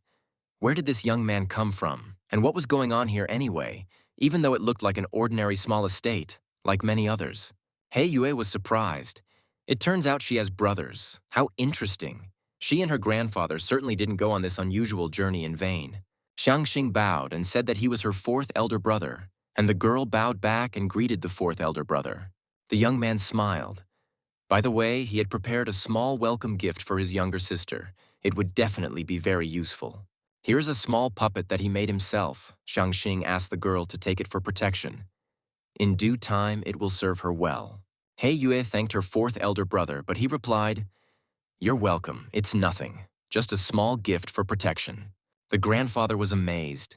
It was amazing how talented this guy was. With such a mentor, his granddaughter would be able to break through to the new kingdom faster. Xuan told Xiangxing to take care of his younger sister from now on, and Xiangxing happily confirmed that he understood everything and there was no need to worry. The system congratulated Chu. He accepted a disciple born with a divine soul, and as a reward, he received a new technique of the heavenly Tao. Xuan said to the girl, since she had become his disciple, as your teacher, he would naturally solve the problem of her incomplete divine soul. Chu reached into his miniature world through the portal to retrieve the precious fruit needed to treat his student. And then, in his hand, a wondrous fruit of the Tao shone from the precious forest of the Tao, which had grown under the influence of the crystal in the changed mini-world. The grandfather and granddaughter opened their mouths in surprise. This is the fruit of the Tao that nourishes the soul, He Yue thought. It seems she did everything right. Xuan told the girl to get ready. He sent a fresh, precious soul fruit that he had just picked in the Tao forest into her body. He Yue screamed, "This is the effect of the soul-nourishing Tao fruit. It feels like a powerful life force is pouring into the body. It's incredible." The girl thought that with this fruit she was close to her revenge. Now she could take revenge on the Ji family who had despised her for so long. Xuan's new disciple suddenly soared into the air, trying to break through to the next realm as soon as she gained new powers. Grandfather asked with concern what was wrong with her, how this could happen, since she had not yet completely healed her soul and could die. Xuan agreed with the old man. Yue was in too much of a hurry to break through. It could really be dangerous in her current state of health. She desperately tries to absorb the Tao fruit, but her soul has been crippled for a long time. It is too weak and cannot be properly replenished right away. The old man asked the gentleman in despair what to do. He loved his granddaughter madly and did not want to lose her or see her in pain. Xuan reassured him that he shouldn't worry so much. He would be able to bring his disciple back to life even if her body and soul were destroyed. Chu soared up after He Yue, seeing that she was hanging in the air, unable to cope with the fruit, and had no strength left to return. She confusedly told the master that something had happened to her. The effect of the precious Tao fruit had suddenly stopped, and she had become much worse. Huan looked at the student and realized that her illness was returning. He frowned and said that they needed to go downstairs and continue the treatment. He told the girl with a smile that when the teacher was around, she didn't need to panic. Everything would be fine. And with these words, he touched her forehead. At that very moment, He Yue's eyes sparkled again, and a light blush appeared on her cheeks. She smiled at the master. His touch was simply a miracle. The grandfather and granddaughter thanked the master unanimously for saving Ji He Yue's life, and the old man, who doted on her, was especially happy. Chu Xuan replied sheepishly, "No need to be so polite. Yue was now his disciple, and as her master, it was his responsibility to protect her." He sternly told Yue not to try to chase a quick breakthrough at any cost from now on. It would not lead to anything good. The girl nodded her head with a smile in agreement and said that she would remember what the great and powerful master taught her. Okay, then she can go to his miniature world and cultivate diligently. He Yue bowed and obeyed her master. The old man thought, that guy, Xiangxing, must have come out of this secret miniature world created by this great master. Xuan smiled and offered Grandpa He Yue Mr. Zhang a cup of tea as well, and Grandpa He Yue politely thanked Mr. Chu for his generosity. The old man sat down at the table and carefully took the tea offered to him by Zhuan. He was curious about the effect of this amazing tea. This tea is strong. Zhang was stuck at the 5th level of the divine realm, and now there are signs of breaking through to the 6th level. The old man thought, just one cup of tea gives such a wonderful effect. Then how high is Mr. Chu's cultivation level? Xuan politely asked Mr. Zhang how he liked the tea, whether he liked the drink, because he even tried to stop his granddaughter from drinking it. Old Zhang politely thanked Mr. Chu for the wonderful tea and expressed the hope that the owner of the estate would not be offended by his rude behavior. Xuan said that Zhang was too polite and that Black Moon currently lacked people who could maintain order in the sect. The old man promised to return to the sect and look after everything, and then hurriedly said goodbye to Chu Xuan and hurried out of his estate. Left alone again, Xuan stretched out with pleasure on his favorite lounger and thought about everything that had happened in the last few days. Hei Yue has achieved great success. Although her soul has not yet fully recovered, she is not inferior to others, a worthy descendant of kings. Suddenly, Xuan felt an incredibly strong aura. An unknown person appeared somewhere in the mountains, but his presence immediately became noticeable. Chu was surprised. It seemed like a new, powerful figure had appeared on the scene. I wonder who it was. Maybe someone was trying to take over Nanzhou again. It seems that the laws of heaven and earth will soon be restored. A war between the major powers is coming, but this time Nanzhou will rule. Xuan decided that he had to test the disciples. After all, when the war started, Chu Xuan himself would not be able to go to battle. He reminded Du Yuan that he had to intensify his training. The decisive moment was approaching and he must not let his teacher down. Demon Buddha had to be yelled at a little to stop him from wasting his time and remember his combat training. Xuan also visited Luo Ying and asked how she was doing, how her food was, how her sleep was, and whether Zun had managed to achieve what he had been striving for in terms of level. The system reported that Wang Luo received the legacy of the ancient king, and Chu received the Tao of luck for this. Now he already has 6 rules of the Tao. Pleased, Chu Shen decided to take a look at his disciple who had brought him such a huge heavenly reward from the system by increasing his strength. Wang Luo was in a fairly spacious cave, practicing alchemy, and a gray-haired cultivator stood next to him, watching him. The youth's aura flared. He was in the final stages of creating a high-level pill, influencing the ingredients with his powerful aura. Finally, the processing was completed, and the young alchemist ordered his magical instrument to give him the resulting pill. At that very moment, a shining sphere rose from the depths of the cauldron and began to slowly emerge beyond the alchemist's vessel, shimmering with gold. Wang Luo tensed up and with the power of magic quickly pulled the precious item out.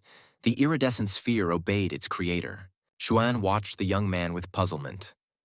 Wang Luo had created many different pills and potions here too, and quite effective ones in his opinion. The old man who was watching Wang Luo said with satisfaction that he was very pleased with the result of the young man's work.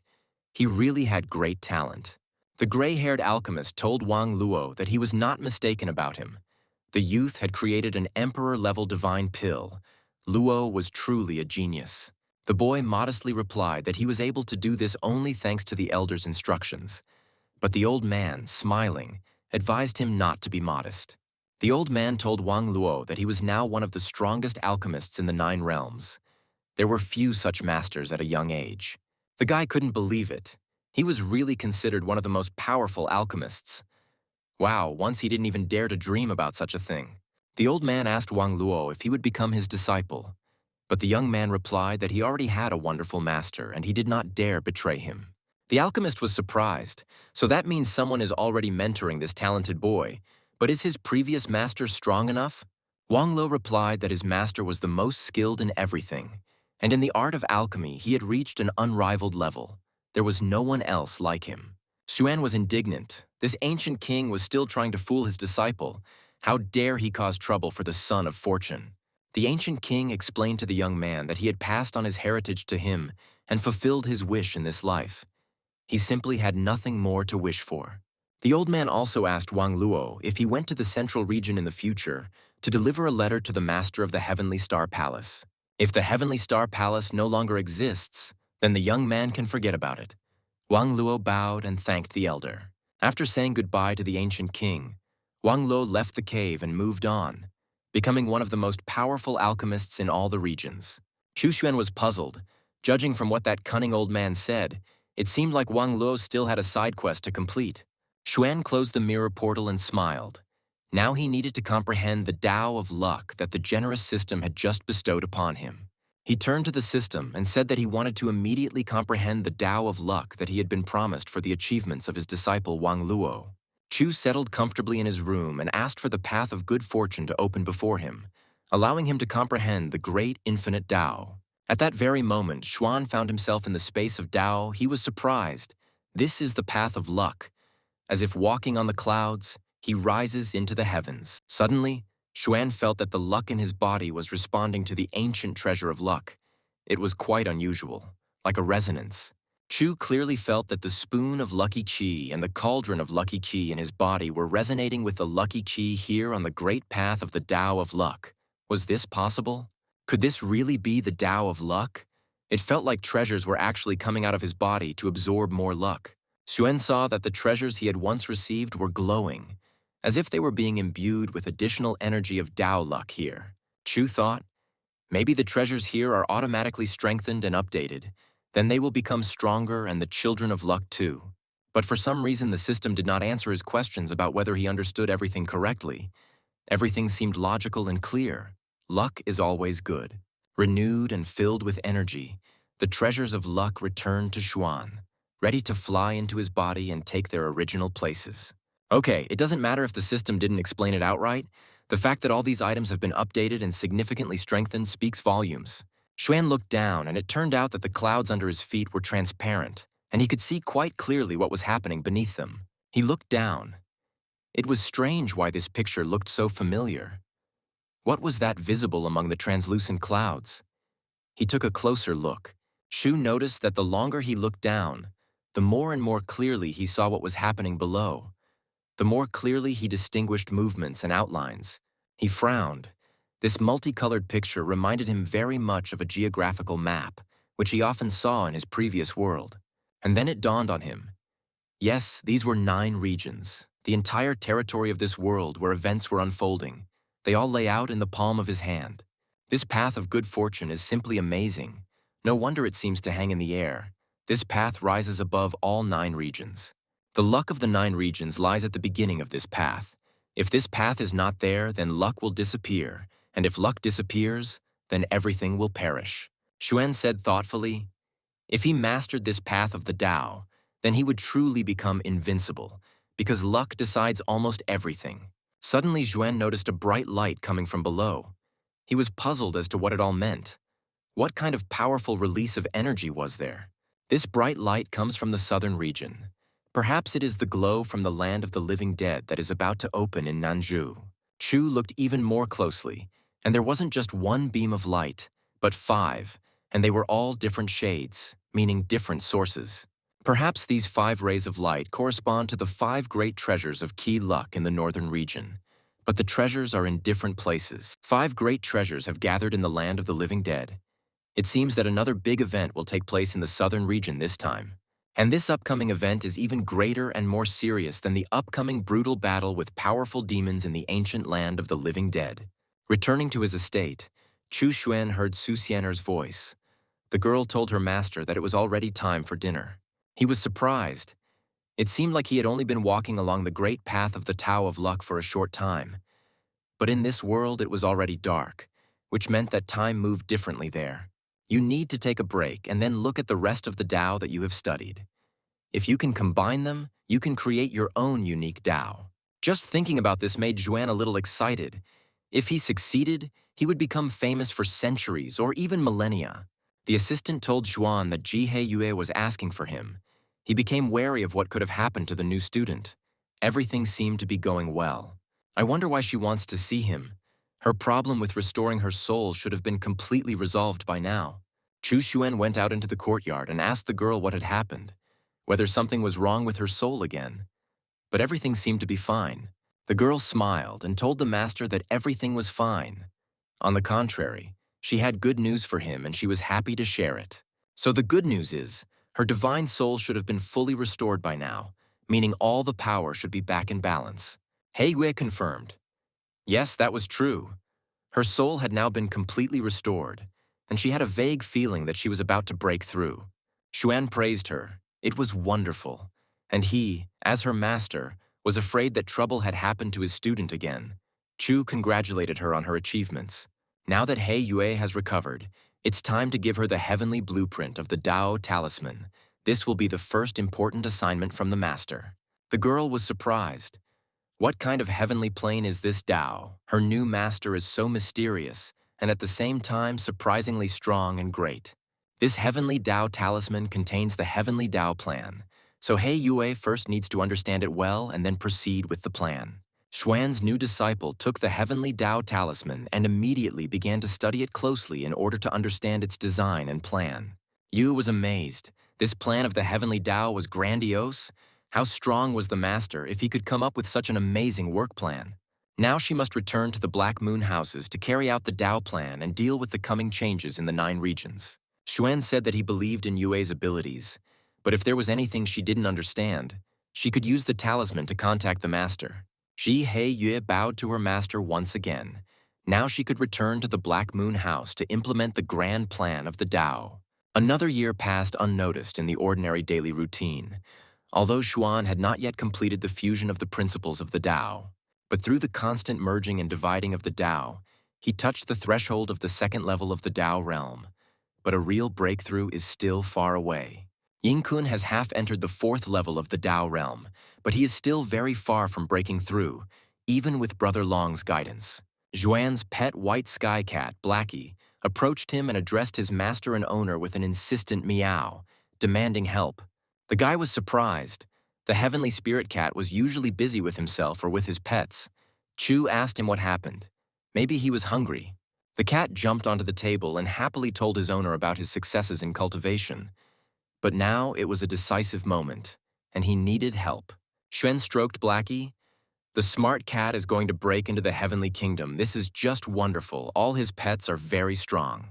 Chu praised the cat for diligently cultivating his strength and gave him pills that could help him break through as quickly and easily as possible. Blackie purred musically, thanking his caring owner for his understanding and support. Now he would definitely break through quickly. And then a devouring flower appeared on the surface. It also clicked its huge teeth, trying to attract the attention of its owner. Xuan asked the flower what was wrong with him, and he, chattering his teeth, explained that he wanted to go to one of his master's secret kingdoms for training. The guy thought, his predatory pet wants to go to the secret kingdom of Fengdu to the Ghost Clan to cultivate its power there. Chu agreed. He knew the flower liked the dark, ghostly energy there, so he could go to Fengdu to cultivate. But there is one condition. The flower must not be devoured by the clan of ghosts. They are all their own people. As he left, the predatory pet confirmed that he understood. He Yue informed the master through the talisman that the main forces of the northern region had decided to hold a competition for places in Nanzhou in a month. But many famous and powerful wandering cultivators had already left for the southern region ahead of schedule so as not to miss the opening. Xuan perked up. It seemed the battle for the treasures of the land of the living dead had begun ahead of schedule. It was time to call all his disciples here. The laws of heaven and earth in Nanzhou have once again accelerated their restoration, and it is time for all those who will be involved in the battle for the ancient land to appear. Although all Emperor-level cultivators can participate, the northern forces have set up barriers, and only those who can break through will be able to participate. Xuan took hold of the mirror to secretly see how his disciples were behaving, and one of the top disciples, a powerful cultivator, appeared there. Xuan smiled. Ren Chang'e was also going to come to Nanzhou. He was finally able to leave his cave and return to the world. Chu didn't know how his students would perform, but he hoped that they would be able to trigger the system's rewards in this competition for places in Nanzhou. The battlefield was located on the plains far from settlements. 3 clans and 3 kingdoms of the south built this arena, and behind them stood the powers of the north. The road to Nanzhou is open, and the first test is to pass this road. If you can't even get there, how will you participate in the battle? All the major forces deployed strong people on the road to Nanzhou to stop the wandering cultivators heading there. Since these are checkpoints, there are rules here. No one below the Emperor's realm can enter the upcoming competition. The girl told Xiaoliang, a wandering cultivator must understand his place. Not everyone is allowed to participate. It is better for the young man to leave. He didn't leave, and the girl flared up. Did the boy still not understand? 12 such cultivators of the Emperor's realm had already fallen here. Liang asked how old she was and whether she was strong. She replied that she had broken through to the Emperor's kingdom at the age of 500 and was the pride of her generation. He smirked. It took her 500 years to break into the Emperor's realm, and 3,000 to reach the 9th level. She's trash. The enraged girl called the young man a vile creature and growled that she would kill him right now and then give his filthy tongue to the dogs. But she quickly fell silent because she was killed by an amazing spear given to Xiao Liang by a great and terrible master. The first representative of the strongest powers who stood in Xiao Liang's way to Nanzhou was killed. The young man was ready to fight with them all at once. He loudly asked if there were any others willing to fight him, and several armed fighters came forward and rushed toward Xiao Liang with a shout. Zhuan's disciple dealt with all of his opponents almost instantly, the clash of such powerful cultivators causing an explosion. Xiao Liang declared that only the one who could withstand 3 of his blows was worthy of attention. Everyone else had better move away or run away. Liang heard that it was rare to see such a strong person among the wandering cultivators. If he could defeat him, he would pass this barrier. Xiao Liang recognized him. It was Xiao Ping, one of the geniuses of the Xiao family. It looks like he will have to kill him. Xiao Ping is cruel. If Xiao Liang loses, he will die. Chu Xuan's disciple chuckled. Could it really be that Xiao Ping from the Xiao family in front of him? He was just a smug, arrogant loser. Xiao Ping frowned and asked the young man, "Is he looking for death? This is something that can be easily obtained here. Weaklings won't be able to walk this road." Xiao Liang said to Xiao Ping, "Didn't you come out here to kill me? Even if I beat you, you still won't let me pass peacefully." Xiao Ping laughed. The boy was indeed right. Ping grabbed a spear and, cursing, attacked his runaway younger relative. In order to stop Xiao Ping's lightning-fast spear strike, Xuan's disciple used the time power of the slow vine, and time suddenly froze. Xiao Liang wanted to hit Xiao Ping as hard as he could to destroy his state of mind and trample his great pride. The power of the slow vine had no effect on Liang himself, and he could calmly parry Ping's attack and counterattack his elder relative himself. Xiao Ping gritted his teeth. He felt that he was injured, and those around him were already saying that Xiao Ping's strength was weak, not just weak, but very weak. The fighters decided that Xiao Ping's great fame was created by his families, who become weaker with each generation, and for the sake of their reputation, they inflated rumors of his talent. Xiao Ping frowned and shouted for Xiao Liang to finally do it. Kill him. He was really going to pass. So what was he waiting for? The young man replied that Ping was talking nonsense. Liang could easily kill him without even soiling his divine weapon on such a lowly scumbag. These battles for the treasures of fortune of the 5 continents, which are connected with the fortune of the ancient north, are the reason for the struggle between the major powers. If one collects all the fortune treasures of the 5 continents, one can ascend to the throne of the king of the north, which is the most important step in the heavenly Tao plan. The treasures of good fortune must go to one of Chu's disciples, and the first king of the northern region must also become a disciple of Xuan. The system reported that Xiao Liang fought against 100 masters of the emperor's realm. He turned into a battle god, and Chu received the battle path. Chu Xuan looked in the mirror. For one person to fight against 100 emperor realm cultivators was already something incredible in itself. This combat power is already stronger than Ding Yue's. It seems Xiao Liang is trying to pass this checkpoint to get to Nanzhou. Xuan saw that his student was facing almost an entire army of representatives from the strongest kingdoms and clans. But he still won. A hail of blows from a variety of weapons rained down on Xiao Liang, but it was all useless. No one could defeat the son of Northern Fortune and Chu's disciple. The youth laughed. Among the masters of the Western Region Emperor's realm, there was no one who could give him a fight, and the Xiao family members were all trash. The remaining cultivators were talking among themselves. This boy is too arrogant. He is crazy if he says so. Suddenly, Xiao Liang felt that someone was trying to attack him from the air, quietly, without challenging him to a fight or showing himself. This was very mean. The young man raised his head and saw the old man. He shouted that he was a shameless old trash. How dare he attack him so treacherously? Instead of an answer, a giant wave of fire flew at Xiao Liang. The guy blocked the fire attack with his divine spear. Xiao Liang fell to the ground. The attack was incredibly strong. He parried it, but he spent a lot of energy. He needed to recover a little. The old man was perplexed. The boy had fought alone against hundreds of enemies, had spent his strength, and even in that state was able to block his attack. The enraged old man growled, "Impudent puppy, he will not let him leave alive." Suddenly the old man heard Chu's voice. "What's the point of mocking the younger one?" The old man was stunned. It seemed that there were truly strong people here with whom he would not be able to cope. He could not even catch them.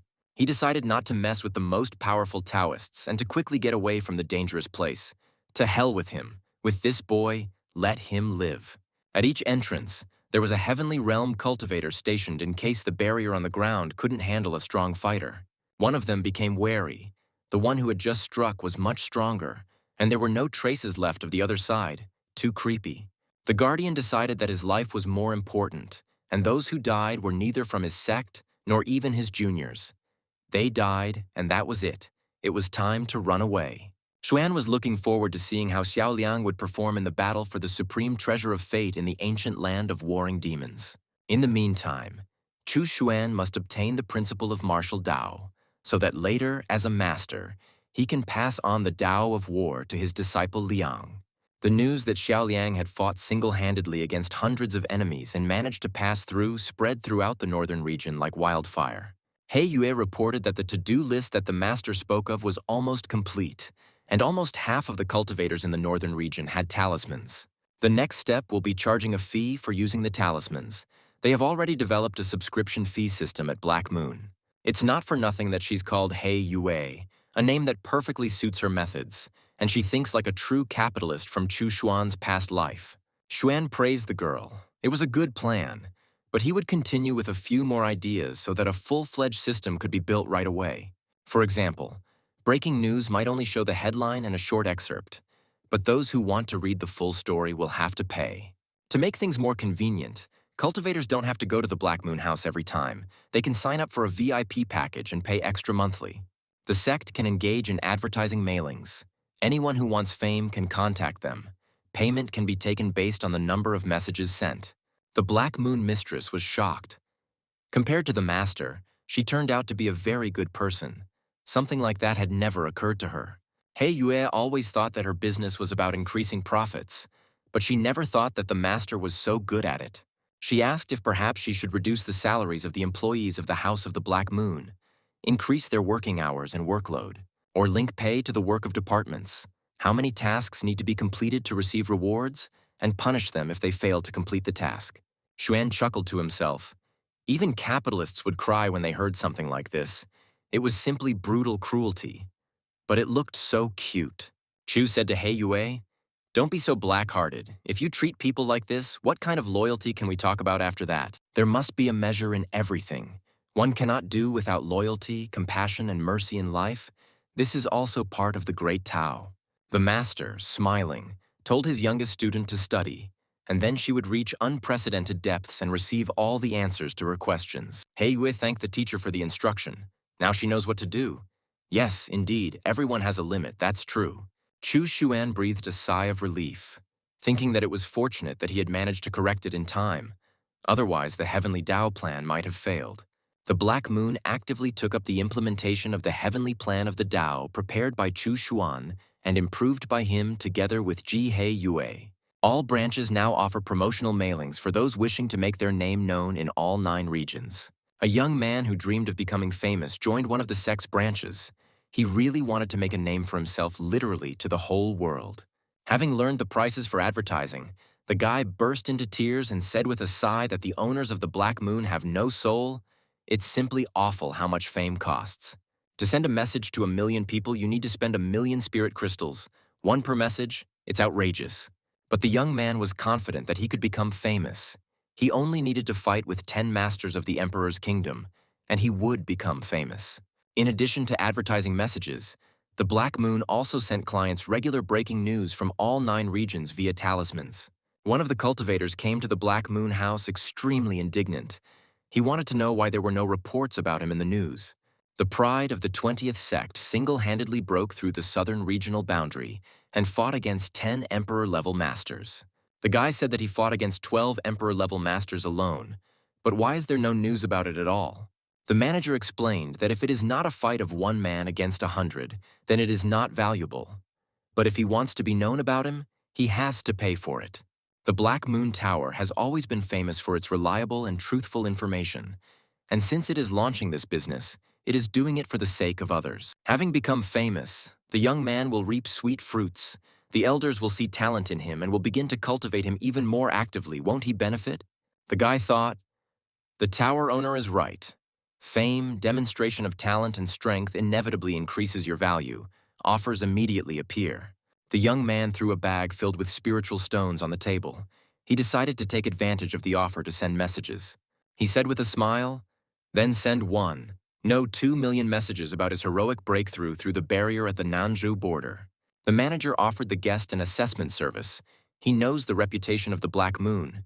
If a master passes their assessment, his value increases. You can activate the VIP package.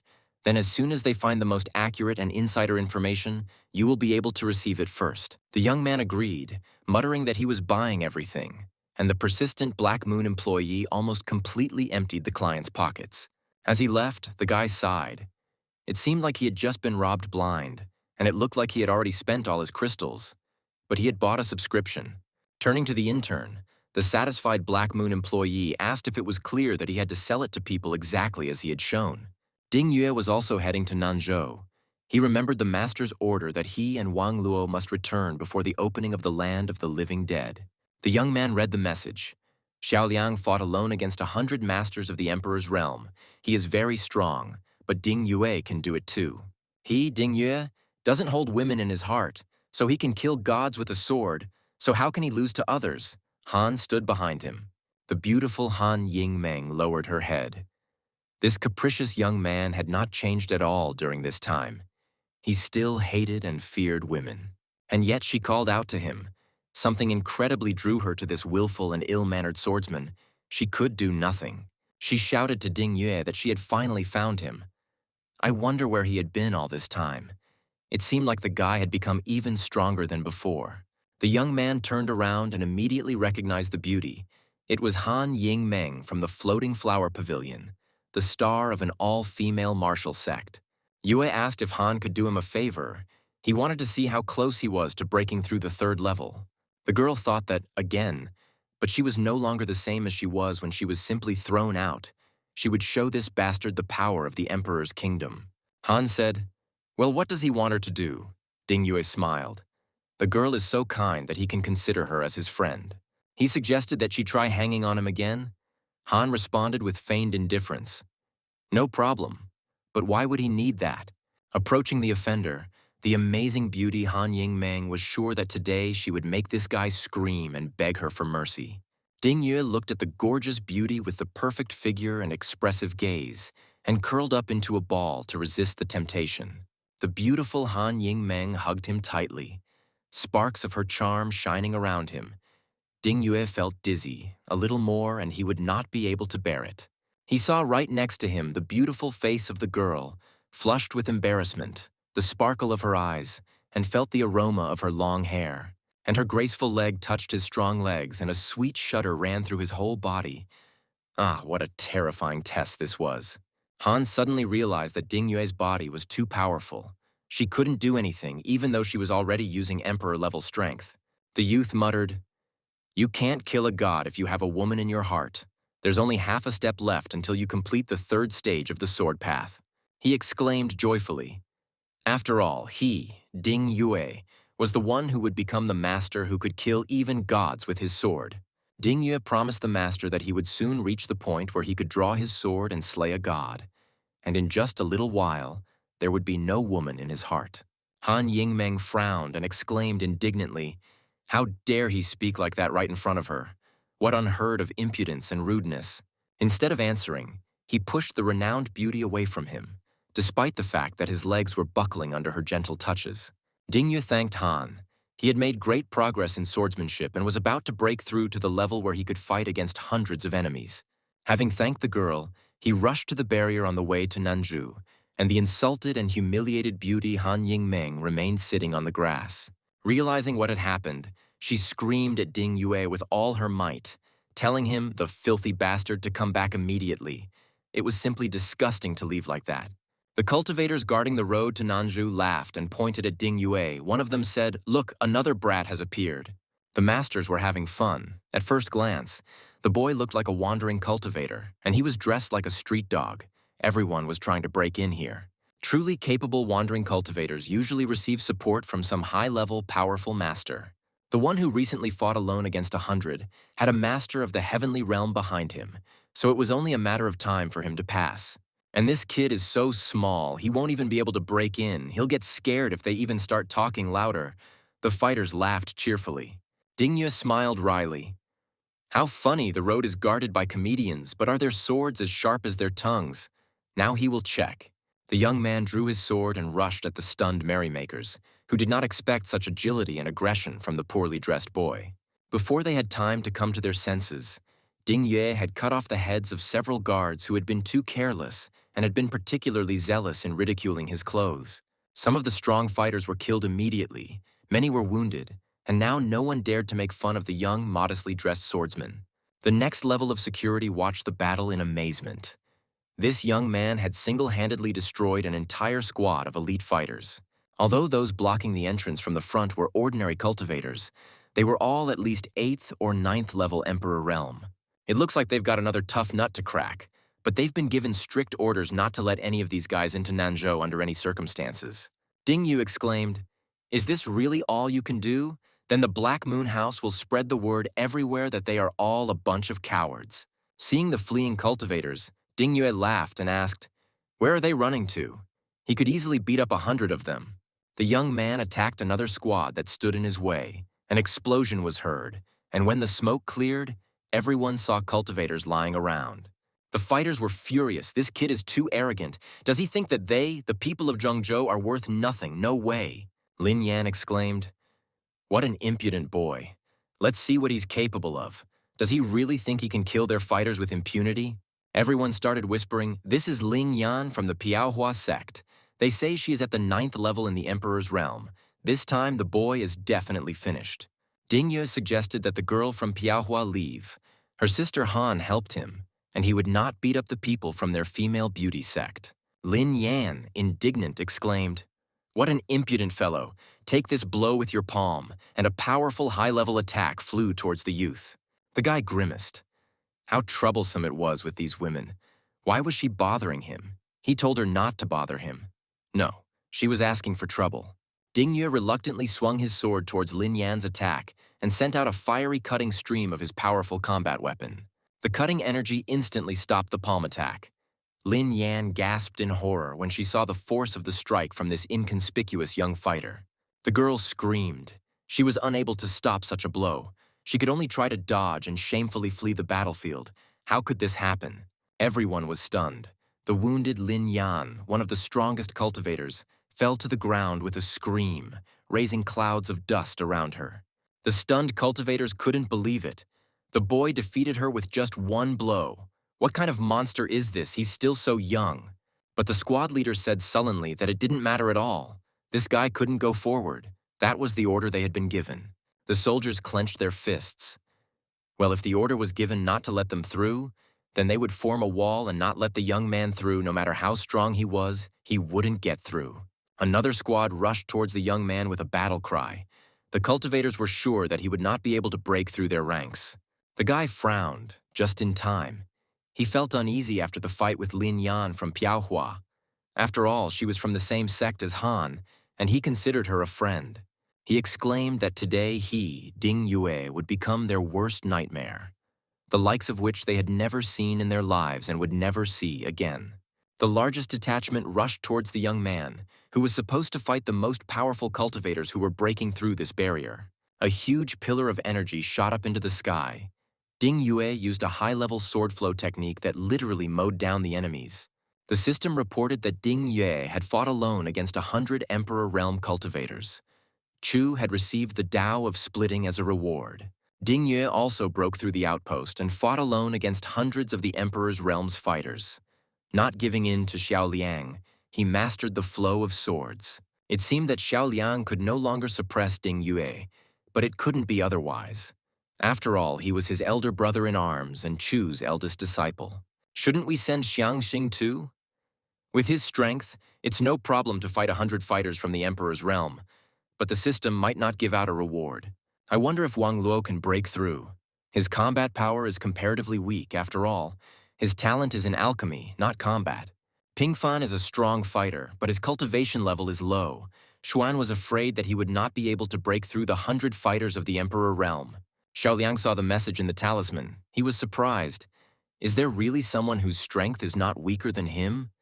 It looks strange at the very least. He cultivates a boundless martial Tao. There is no one in his realm who can compare to him. Could it be one of his brothers? Wang Luo also read this message and realized that it seemed like his elder brother Ding Yue had distinguished himself by defeating 100 strong enemies on his way home. He decided that he also needed to break through the barrier. Although he was inferior to his brother Ding Yue in combat strength, he had his advantages. Wang Luo is quite strong, and the power of the void fire is enormous. In addition, he has made pills that have formations and restrictions fused into them. With these methods, it won't be difficult to break through the outpost. It's time to return, and it's time to put the formation pills and restriction pills into action. He wanted the entire Wang clan and the entire northern region to know that he, Wang Luo, was a true genius of the Tao of alchemy, who had opened a new path in alchemy. Approaching the outpost on the border of Nanzhou, the alchemist scattered the pills he had invented himself, and the earth began to shake with explosions and fire. Wang Luo said with a smile, "Alchemy is not just making medicinal pills. Anyone who thinks that way doesn't understand anything about alchemy." Behind the young man, everything was shrouded in smoke. No one but him could pass, Luo thought. Look at my formation and restriction pills. One of the cultivators tried to chase after Wang Luo and was injured. She didn't understand how the pills could be so strong. The system reported that Wang Luo had shaken the north with his alchemical Tao. Xuan had received the fusion Tao as a reward. Chu was happy. His disciples had not let him down. Having obtained the principle of the fusion Tao, Chu Xuan is one step closer to creating a smaller version of the great Tao. The system helps him in this. By understanding the principles of fusion, Chu will be able to combine all the principles into a smaller version of the great Tao, and then dividing the Tao will also become easier. Among the disciples who passed were Xiaoliang, Ding Yue, and Wang Luo. If Pingfan was at the 9th level of the Emperor realm, he would be able to break through this barrier. As the restoration of the laws of heaven and earth in Nanzhou accelerated, all forces had already begun to enter the game for the amazing ancient treasure. The land of the living dead is connected to the treasures of fortune of the 5 northern continents, and anyone who learns of this will certainly be tempted. Cultivators first need to break through the outpost to enter Nanzhou. Only then can they enter the ancient land of demons. Xiaoliang, Ding Yue, and Wang Luo will not participate in the qualifying round. They can enter the land of the living dead whenever they want. This stage will likely take several years before masters from the various major factions begin competing for spots in the final round. Ding Yue and Wang Luo returned to the manor and greeted the master. Xuan said that he wanted to introduce Xiang Xing and Ji Heiyue to them. The younger students bowed to their elder brothers in study and arms, and everyone was already talking about their heroic breakthrough. Wang Luo introduced himself with a smile and said that he was very pleased to meet the younger students. All of the master's students were special. Ding Yuk gave the juniors the treasures he discovered in the spirit realm of the earth, and Wang Luo gave them several bottles of his pills. The younger ones thanked them for the gifts, but Wang Luo, with a smile, advised them to be more simple since they were like one family and very close-knit. Luna sighed. The brothers did not notice her, but if they could be easily seduced, they would be unworthy of being her teacher's students. Ding Yue said to the teacher, "There is a very strong person. It seems he is not weaker than him." Xuan smiled. "This is his younger brother, Xiaoliang." The young man opened his mouth in surprise, saying that this was their younger brother, which meant he was also the master's apprentice. But why had they never seen him? Xuan said that besides them, he had accepted several more disciples outside the courtyard. There were the named disciples and a servant. They would get to know them. Wang Luo thought, had the teacher ever left this courtyard? Since Luo became his disciple, he had never seen him leave the courtyard. Ding Yue smiled. Master is too strong and mysterious. He needs to cultivate hard and can't let the juniors catch up. Chu Shen gathered the disciples to teach them an important lesson. They need to grow, because soon there will be a major battle in the ancient land. He said that since they were all here as a mentor, he would teach them ways to speed up the cultivation process today, but everything would depend on them. Xuan waved his hands and a divine halo appeared near his head, helping to significantly speed up the cultivation process. The first lesson for the students since breaking through to the realm of Tao, and unlike the previous ones, it will be about the meaning of the realm of Tao. Later, he will gather all the disciples again. But the story about the Tao can be postponed until this story with the land of the living dead ends. Xiaoliang has already reached Nanzhou. Let him meet Ding Yue and the others. The son of the northern region's fortune must not fall into the hands of outsiders. Xuan ordered Chu Yi to bring Xiaoliang here. There is also Du Yuan. He just broke through to the heavenly realm. It's time to meet him too. Since he has become a disciple and his talent is quite good, we must help him in cultivation. At the very least, Xuan will lead him to the divine realm. Xiaoliang and Liu Piao stopped on the rocky bank of a turbulent river among the forest thickets. The young man began his next training session. Piao looked at her former student with a smile. With the help of the practice of earth and sky, she had almost completely restored her body. Suddenly, a living puppet of Xuan Chu Yi appeared right in front of them. Liang and his companion opened their mouths in surprise and stared at the doll. Chu Yi told them that the master had ordered them both to be brought to him, so they should immediately go with her to the master's estate. Xiaoliang, stunned by surprise, asked who her mentor was. Looking at the living doll, the young man decided that it was a dark magician. The messenger enveloped the travelers with a special energy and explained to the guy that her mentor was his master and he was waiting for them. There was no need to delay. Xiaoliang and Liu Piao were startled when they heard this. Could the divine master really be so powerful that he could even bring puppets to life? Du Yuan sat in the room and thought, this venerable elder who became his master is really incredible. How many times he helped him out. Du Yuan only had to cultivate for a little while and he had already reached the heavenly realm. It seemed like this wasn't the limit for him. What was next? And then Chu Yi appeared in front of the young man. Du Yuan asked in surprise who she was and why she came here. Was she even a person or what? Du Yuan was amazed at what kind of power this was. He had no strength to resist. This was definitely the legendary master of the divine realm. But why did she come? Chu Yi explained that the teacher wanted to see him. That's why he sent her to fetch him. There was no need to resist. Nothing bad would happen to Du Yuan. Finally, both disciples were brought to the courtyard of Chu Xuan's small, modest estate, where he had lived as a recluse for many years. Chu Yi reported to the master that she had brought both of his disciples, and they were waiting for permission to enter and greet their great master.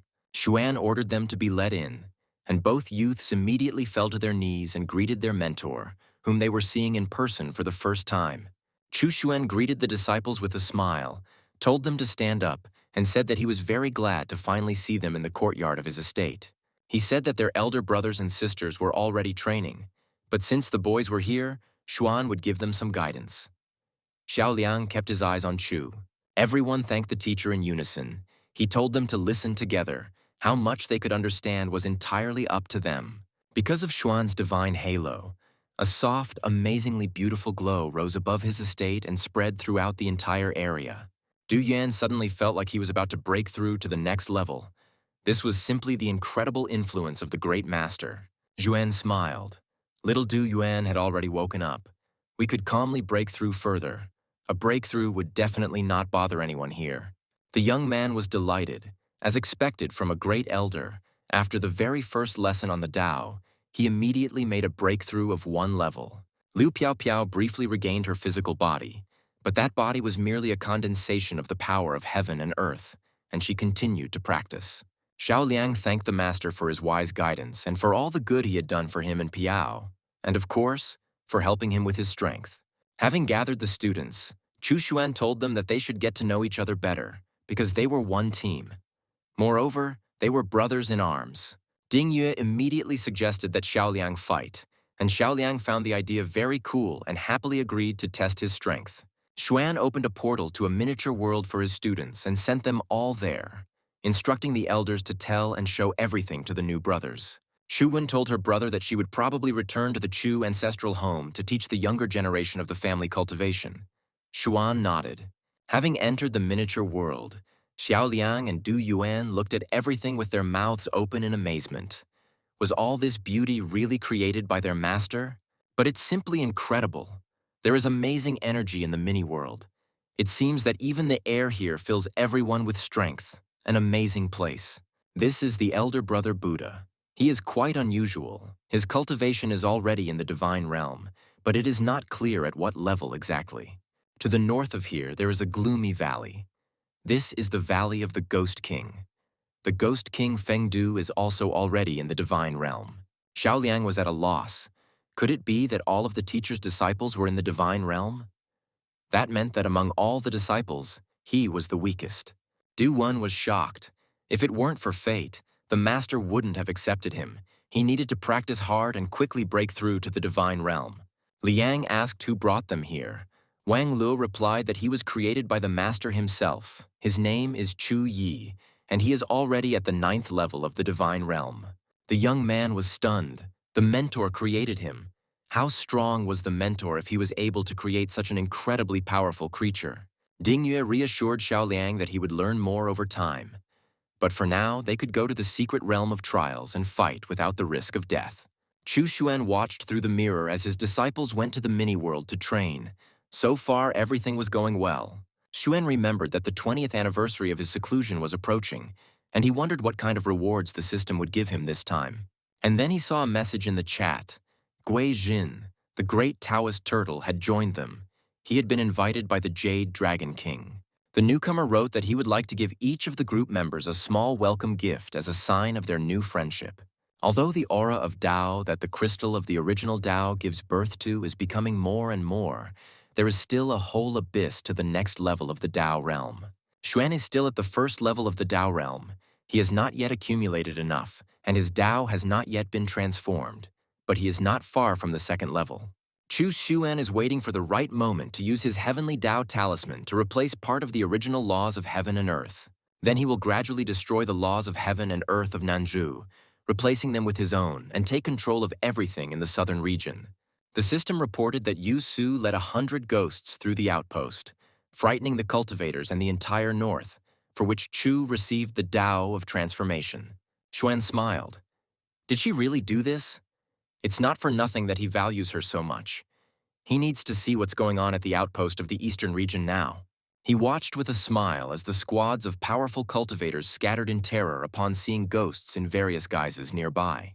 A heavenly realm cultivator asked one of the squad members why he stopped him, why he didn't allow him to fight the ghosts. The young ghost of a beautiful woman, seeing her enemy, shouted that she had warned him that she would never let him go, even if she died. The guy retreated in horror. He saw his dead girlfriend, who had turned into a ghost, flying towards him. He didn't know what to do. The boy, closing his eyes in horror, screamed at the top of his lungs for someone to help him escape the mad ghost of his ex-girlfriend. A blow whistled right in front of the girl in red, and the older brother of the hysterically screaming young man asked the ghost how dare she do such a thing. Hiding behind his brother's back, the boy begged him to kill this girl. Although he didn't know how, since she was already dead, it was just awful. The ghost was indignant at why Lin Baiyun was protecting this villain, and he asked why she became a ghost.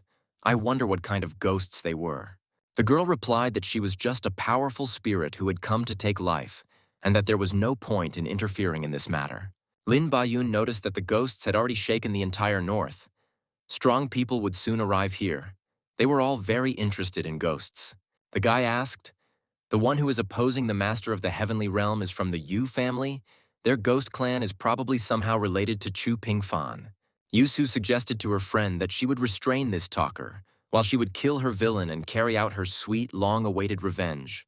The girl waved her hand and surrounded Lin Baiyun with a restraining energy, and he asked his old acquaintance where she was headed. But Lin Baiyun was unable to follow the woman in red.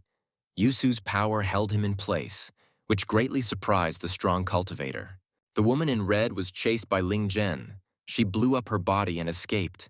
Then she met Yusu, who turned her into a ghost. That night, Yusu brought the ghost to Nanzhou and helped the woman in red take revenge. And that's how the ghost story at the outpost happened. But judging by the situation, someone very powerful will arrive here soon, and this could end badly for Yusu and the other ghosts. Xu Shen summoned the first Ghost King and his most powerful warriors from the secret realm, and they immediately appeared at the call of the ancestor. He ordered the Ghost King to go to his squad and bring Yusu here immediately. She and the others could be in danger. Xuan thought for a moment and decided that now that the Ghost Clan had already appeared in Nanzhou, it was time to show everyone their true strength. Yusu realized that things were bad. Their Ghost Clan was clearly starting to lose ground, and if they were hunted, things would get really terrible. The girl felt that the aura of a heavenly kingdom cultivator was approaching here. She couldn't delay any longer. it was time to ask for help. Lin Baiyun was terrified. This ghost girl not only restrained him, but also beat him, and he was considered invincible in his region. The king explained that they were a clan of ghosts, and anyone who had died unjustly and whose soul had not been destroyed could join them and take revenge. The cultivators were at a loss, and they were offered to turn into ghosts. As long as the soul was not destroyed, there was still a chance for revenge. The situation had stabilized, but even with all the noise, not a single divine realm cultivator had appeared. Could it be that there weren't any in the north? Or maybe it's because the ghost clan is made up entirely of human souls of very strong cultivators, so they didn't want to interfere. The king reported that this time the ghost clan had been replenished with more than 100 new members. Among them, there were several talented ones. Xuan praised the king and offered to take the newcomers back to the Fengdu secret kingdom and teach them ghost techniques and strengthen them. A smiling Yu Su appeared in the courtyard of Chu Xuan's estate and told her grandfather that she had returned, as he had ordered her to come. Xuan praised the girl. She worked hard, brought new members to the ghost clan, but why did she leave Pingfan? Yu Su said there was an old woman who pestered Pingfan every day. Maybe she should be turned into a ghost. Pingfan said that he didn't like her, but she still pestered him. And besides, she was engaged, and her fiancé was the greatest genius in the eastern region. Xuan realized that the relationship between them was somehow strange. Yu Su asked if it was possible to carry out the possession without harming Yu Bei. Even if the ghost hadn't reached the Emperor realm and suppressed its ghostly aura, the influence on Bei would still be very strong. Xuan asked if Yu Su had really returned just for this. The girl answered shyly, "Actually, no, she had a request for her grandfather. She would very much like to take the elder with her to the eastern region to strengthen the ghost clan, but she does not want to be ordered around." Chu understood her. The elders of the heavenly kingdom were her seniors. If they went with her, Yu Su would have to obey them, and she would not have freedom. Xuan declared that from today onwards, Yu Su is the saint of the ghost clan. Her status is no lower than that of the king, and she does not submit to his authority. This is the bell of the Holy Virgin. It can suppress, absorb, and control souls. No ghost dares to disobey her. Yu Su was delighted. She jumped for joy and thanked the kind great-grandfather. Now she would definitely be able to turn around. The entire clan of ghosts joyfully welcomed the holy maiden, who would henceforth protect their small but rather powerful clan. The new saint of the clan approached the Ghost King and his advisors and suggested that they throw away formalities. They all work for the strength of the clan. Xuan told the Ghost King that for now they would follow Yu Su and obey her orders. She was very talented and could strengthen the clan. The king bowed to his ancestor and said that he understood everything, and for now, on Xuan's orders, he returned to the small world and took care of the new members. Yu Su asked Grandpa if there was a way to not harm Yu Bei. Xuan asked why she needed to possess that girl's body at all. Su sighed. She is obsessed with Pingfan. Besides, she is very beautiful. Su likes to control her body and play with Pingfan. It is interesting. And her fiancé is irritated. If Yu Su takes over her body and does everything to Pingfan, then he will be able to get rid of the engagement and win over her fiancé. Chu didn't understand what Pingfan was thinking, but why was he resisting all this time? Xuan had been living at home for so many years and hardly ever went out.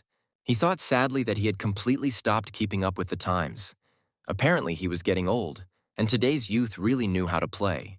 Xuan told Yu Su that for her current status and plan, she was too weak. She at least needed to reach the Emperor realm. He handed her an iridescent pill and said that this pill and one technique would help her quickly break into the Emperor's realm. Thanks to this new technique, when Yu Su takes over Yu Bei's body in the future, the girl will no longer experience any side effects.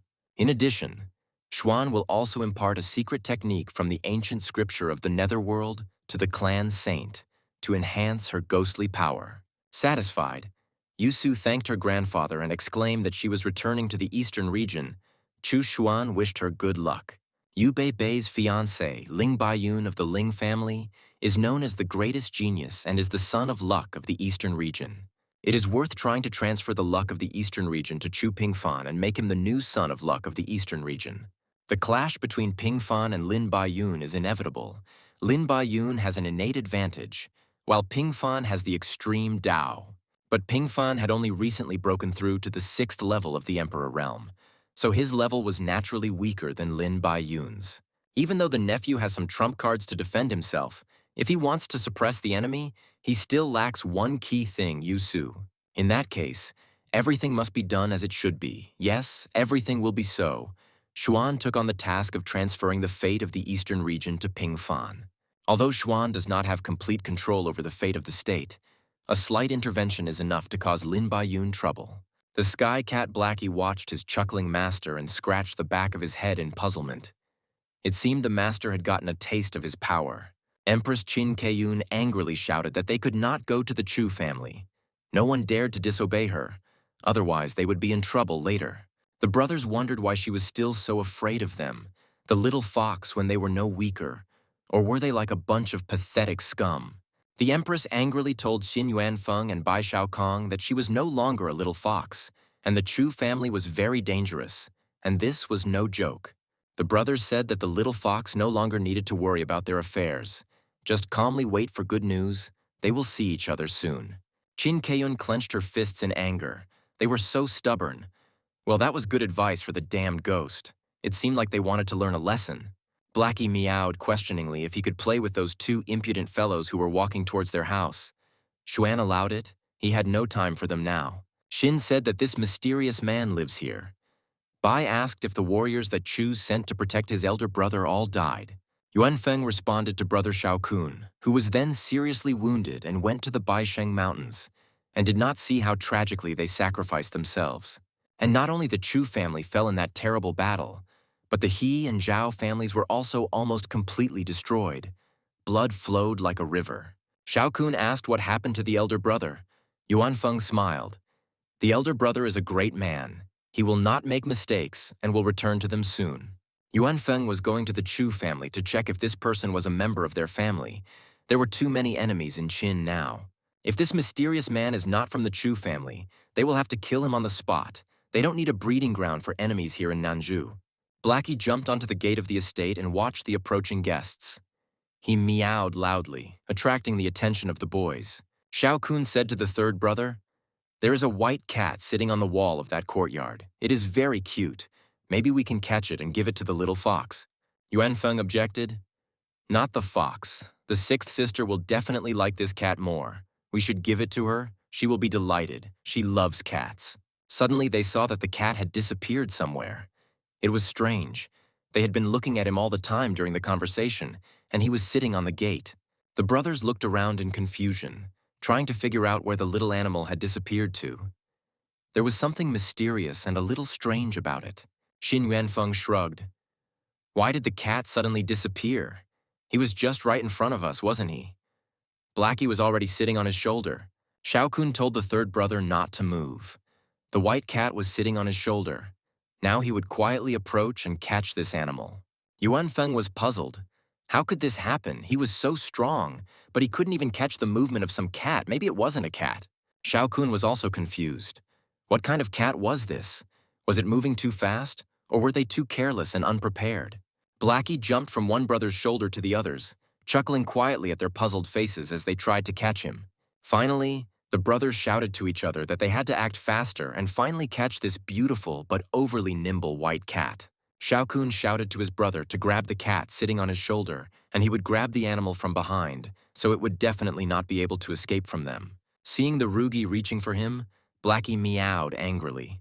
How dare these bastards even think about grabbing him, a heavenly spirit cat? He instantly inflicted wounds on the brothers and scattered them in different directions, releasing his terrifying aura of a demonic spirit beast. Bai Shaokan woke up and felt streams of blood flowing from his mouth. He couldn't understand what had happened to him, whether he lived or died. The same thing happened to Xin Yuanfeng. He groaned quietly and opened one eye. The guy felt that he was wounded by this cat. Chushen didn't pay much attention to the explosions outside the gate after all. Sometimes even a cat needs to be allowed to play a little. He grinned. This time the cat had a good time. He should be properly treated for his vigilance.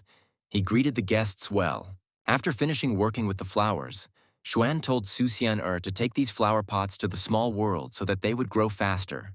The explosions outside the gates grew louder and louder. Blackie really went wild this time, not giving the uninvited guests a moment to recover. Chu Xuan calmly sipped the fragrant tea and wondered. 3 whole hours had already passed. Hadn't his little Blackie had played enough yet?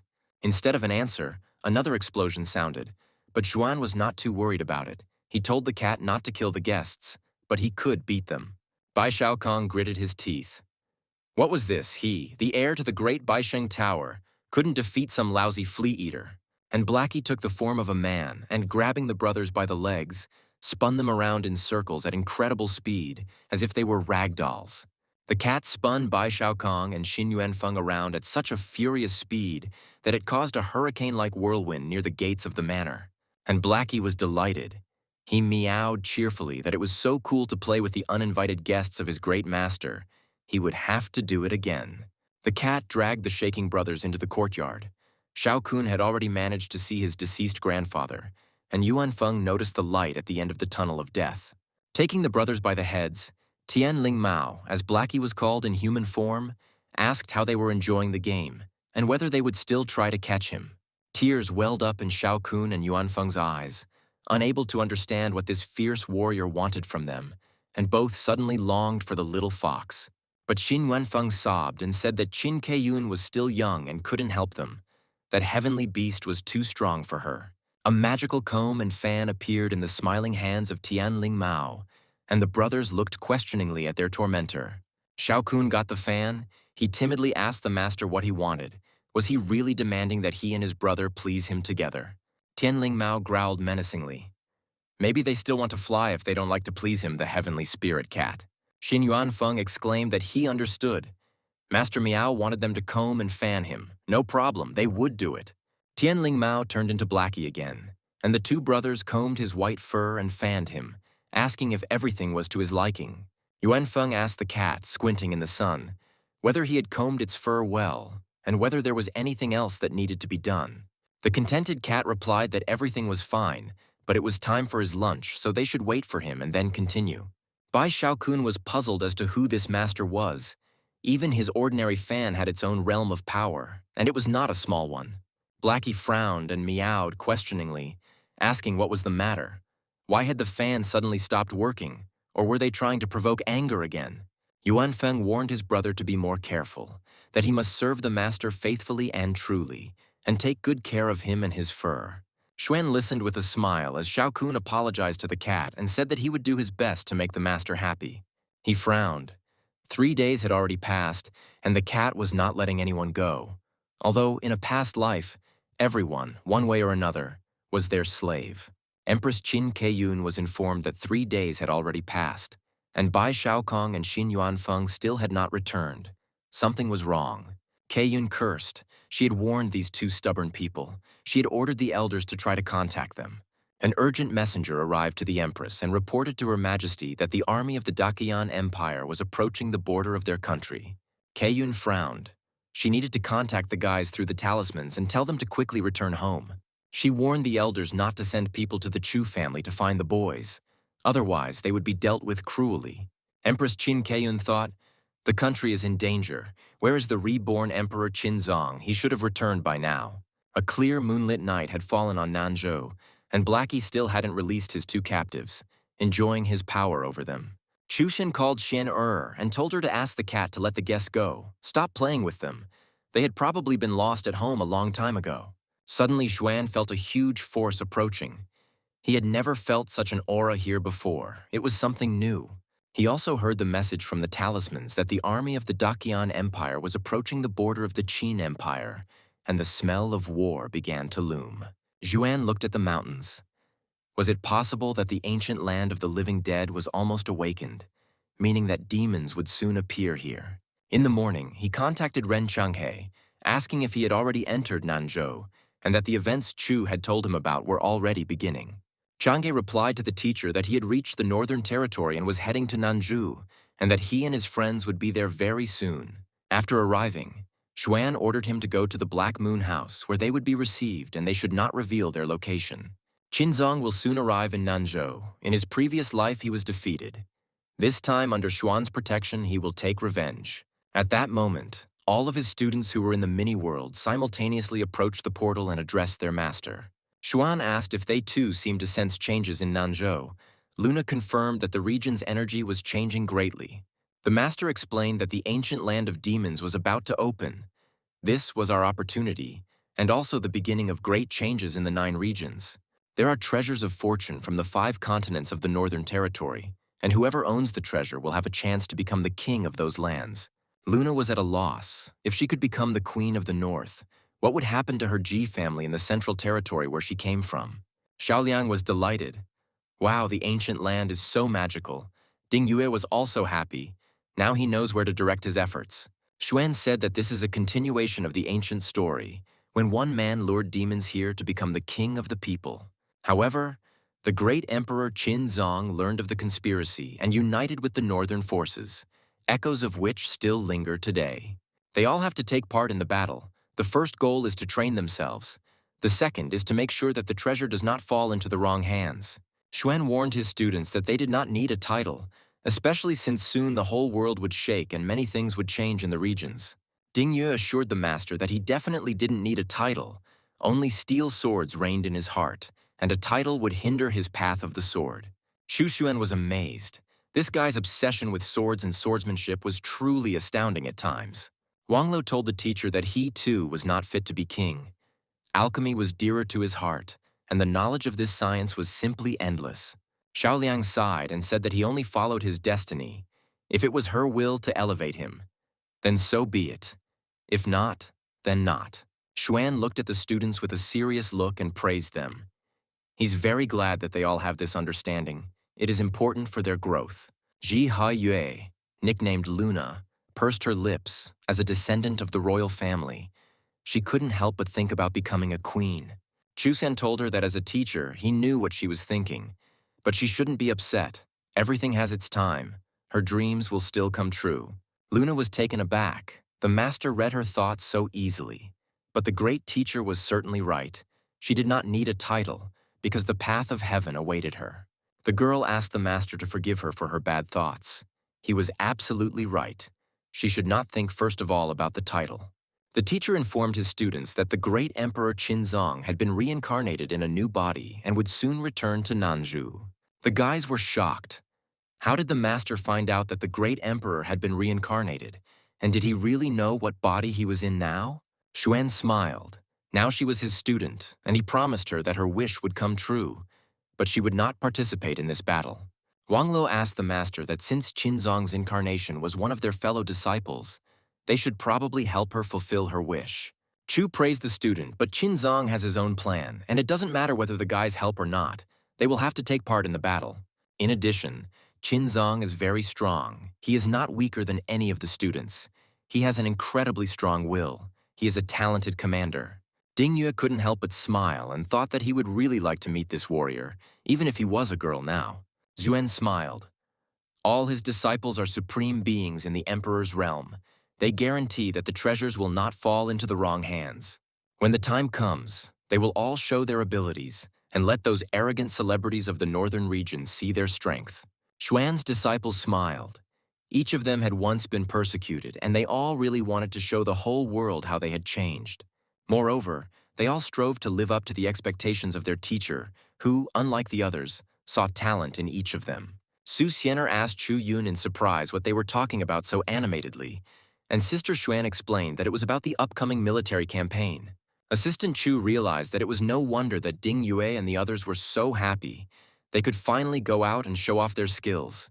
Turning to Chu Yun, the girl was surprised to find that she was no longer there. Xian was stunned, wondering where Sister Yun should go, and Xuan's sister ran as fast as she could towards her brother, shouting that she also wanted to go with them to war in the land of the living dead. She took the 13th brother by the hand and asked him to let her in too. Xuan agreed, but on one condition: she would take Blackie with her. Xu Yun happily agreed and went to look for her beloved brother's pet, the heavenly spirit cat, who was wandering around the estate. She peered into every corner and called loudly for Blackie, begging him to come out of his hiding place and come to her at once. But for some reason the cat didn't respond. Yun was puzzled as to where this wayward furry brat had gone. He definitely should be here. Meanwhile, Xiao Kun carefully asked Blackie if he would let them go.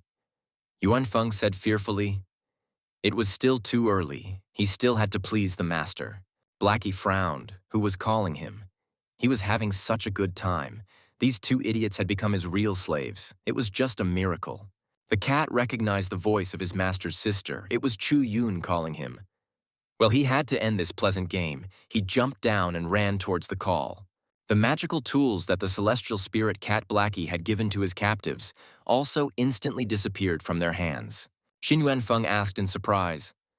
Master Miao left. But why? Perhaps something happened. Does this mean they are free now? Bai Xiaokun noticed that the master had taken away his sacred things, which probably meant that they had worked off their guilt and he had let them go. Yuanfeng glanced at the talisman and told his brother that their little fox was in trouble and they needed to quickly return back to the Qin Empire. Xu Yun was running around looking for the cat. She had already walked around almost the entire estate shouting to Blackie to make the shaggy rascal come to her faster. The white cat climbed onto the roof and meowed loudly, attracting the attention of the owner's beloved sister. The girl became wary. Finally, she saw a cat sitting on the roof of the fence and exclaimed, "Ah, there you are. Come here quickly. It's time to go." Blackie jumped into Yoon's arms. She stroked the heavenly pet and said that her brother would not let her go on a military campaign without Blackie. After stroking the cat's white fluffy fur, Yoon invited him to go with her and have some fun. Blackie was very happy. He meowed happily, expressing his agreement to go with Yoon and the master's disciples. He really wanted to stretch his legs and fight. Waving her hand to her brother, Chu Yun said that she had found Blackie, so they left. If anything, they would pass the news to Zhuan through the talisman. Chu Xuan asked his assistant if she would go with them. Shanner shook her head. No, she wants to stay here with Master. The system congratulated Xuan, who stayed at home for 20 years and was rewarded with an all-powerful cloud of chaos ki. A satisfied Xuan immediately began to look at the characteristics and capabilities of the new reward. They should be excellent. It turned out that Chaos Kui can merge with other Dao, transform it and refine it, which is exactly what Xuan needed. He exclaimed, "Cool. This Kui will be perfect for his current unstable and rather weak human body. The Qi of the Chaos Cloud will not only speed up his development, but also make his body more powerful. Isn't that great? Just a dream." In addition, the Qi of the Chaos Cloud will help Chu Xuan experiment more, isolating and creating completely new rules of the Dao. Xuan exclaimed in delight that he loved the system to death. It always gave him exactly the gifts he needed at the time. Su Xianer set the table and shouted to the master that the food was ready. She did not dare to enter his room during his long studies. But Xuan didn't answer. The assistant was surprised. It seemed he ignored her message, but he hadn't eaten yet today. At that time, Xuan was busy studying the Chaos Cloud Qi, and this tool turned out to be surprisingly useful for him. The Chaos Cloud Qi glowed golden in Xuan's hands, echoing the other chaos tools the system had previously gifted him. Chu was confident that if he could refine part of his Dao with Chaos Qi, he would break through to the second level of the Dao realm. But at the same time, his body will become much stronger, and he needs to figure out as quickly as possible how to direct all this towards his path of Dao. While studying, Xuan didn't notice how evening had come. He began to wonder how much more he needed to become invincible. In the morning, passing by the owner's room, Xian heard his joyful laughter and exclamation. It finally worked. The girl was surprised. The master's assistant stared at Chu Xuan's door and quietly asked what he was talking about. What had been happening there for the past 24 hours? A Xuan exclaimed, "It's done. The Chaos Key is subdued, and he is already at the second level of the Dao realm. Even the fusion of the Dao rules has been completed. After such fruitful and long work, it's definitely time to go out into the sun and have some delicious Su food." But then the improved talisman vibrated, and Xuan received an urgent message from one of his talented students. It turned out that it was reported from the Black Moon that an unknown strongman from the Dagon Palace had invaded the border of the Qin Empire, and that this was dangerous. Chushan had long been suspicious of the Dagon Palace, but it seemed his suspicions were correct. That was where the strongman was hiding. The villain broke into a predatory smile. Finally, his moment had come. Now he could take revenge and complete his plan. The cultivator stood on the stone that marked the state border of the Qin Empire and loudly asked where Qin Zun was now. Empress Qin Keiyun asked her advisors if they had found out who he was, but they replied that it was still unknown. Keiyun frowned. The overlord was still not there. It seemed she would have to deal with this man herself, who clearly came from ancient times. She flew up to the troublemaker and sternly asked who he was, let him first state his name, and then they would continue. The cultivator chuckled. "This is the great Empress Qin herself. Let her tell Qin Zong to come out and meet him." Keyun exclaimed that it was too much of an honor for a stranger to be met personally by the great Emperor Qinzong himself. The troublemaker at the border frowned and called the Empress a small fry who only got in the way. In anger, he threw a powerful bolt of electrical energy at Keyun, intending to kill the impudent ruler of the Qin Empire. The girl was surprised by the attack. This guy seemed to be really strong, but who was he? Who was the first of the Lord's enemies to show up here? Qin Keyun chuckled to herself. How fast! It seemed like he had been waiting and training for a long time to finally show his anger here. The fox demon who had been reborn as Qin Keyun easily defended her from this attack, blocking the rather powerful blow with his tails. The cultivator frowned. Surprisingly, this weak girl managed to block his attack. Apparently she is not so simple. Keyun thought, this guy is strong. Just when he made her use the guard, she felt that he did not use his full strength. Empress Qin Keyun once again asked the unfamiliar cultivator why he needed the great Emperor Qinzong. The cultivator laughed loudly, a powerful energy blazing in his hand, and he exclaimed that he simply had to meet Qinzong. Keyun frowned. This pose was too familiar to her. It couldn't be that the main traitor and enemy of the Overlord was already here. The cultivator flew off the rock and rushed towards Qin Keyun, shouting that he, Chao Tianyi, was following his destiny to the very end and believed in success. The Empress was horrified, which meant she was not mistaken. This was indeed the reborn Cao Tianyi, the Emperor's main enemy. She immediately activated her nine-tailed guardian form to protect herself from this monstrous man who had betrayed everyone back then. Tianyi smiled wryly. Now she probably understood everything. Yes, he had come, and there would be no mercy for anyone. Least of all for Qinzong. He flew up to Keyun and noticed that she had put up a defense too late, and this form was no longer scary to him. He had become stronger. The Empress suddenly felt that she could not resist this enemy. Was she really going to die now without ever seeing Zun? The laughing Cao Tianyi picked up Qin Keyun and dealt her several powerful blows despite the nine-tailed guard's defense. This beating brought the villain real pleasure. His face broke into a smile, and he finally began to destroy his enemies. Blood gushed out from Qin Keyun's mouth and she screamed piercingly. The Empress was already very seriously injured, but still alive. Chao Tianyi dealt her another blow and let go, and the barely alive Keyun screamed and began to fall to the ground not far from her subjects. She fell to the ground and, losing consciousness, thought sadly, Lord, where are you? The faithful little fox might not be able to withstand this. Emperor Qinzong's ancient enemy landed near the fallen Empress and laughed loudly. Everything was going well. The Empress's close associates rushed to Her Majesty, hurrying to lift her up, provide the necessary assistance, and also protect her. The bloodied Qin Keyun lay in the hole formed by the impact of her fall, unable to get up on her own due to the wounds she had received. Chao Tianyi laughed loudly as he looked at the prostrate Empress Qin, waiting for his true ancient enemies to show up. Looking at the crowd of Keyun's confidants, he remarked with a smirk that the Qin Empire had always been full of stupid bugs like these. The Empress's defenders angrily asked what this boor had said. He was probably looking for death, so they would easily provide it for him now. Tianyi laughed and waved his hand at these foolish daredevils. He really wanted to stretch his legs and have some fun after hundreds of years of waiting. The Qin cultivators clenched their fists and called Cao Tianyi a fool for asking for trouble on the border of their empire. They rushed at him, shouting for him to die immediately, but he calmly watched him with a grin, waiting for them to approach. Tianyi contemptuously called the brave cultivators bugs who didn't even understand where they were going. Stupid little creatures. He twisted his fingers and directed a powerful, devouring flame that could not be extinguished at the entire attacking squad. The cultivators screamed and burst into flames. Some of the weaker ones died immediately.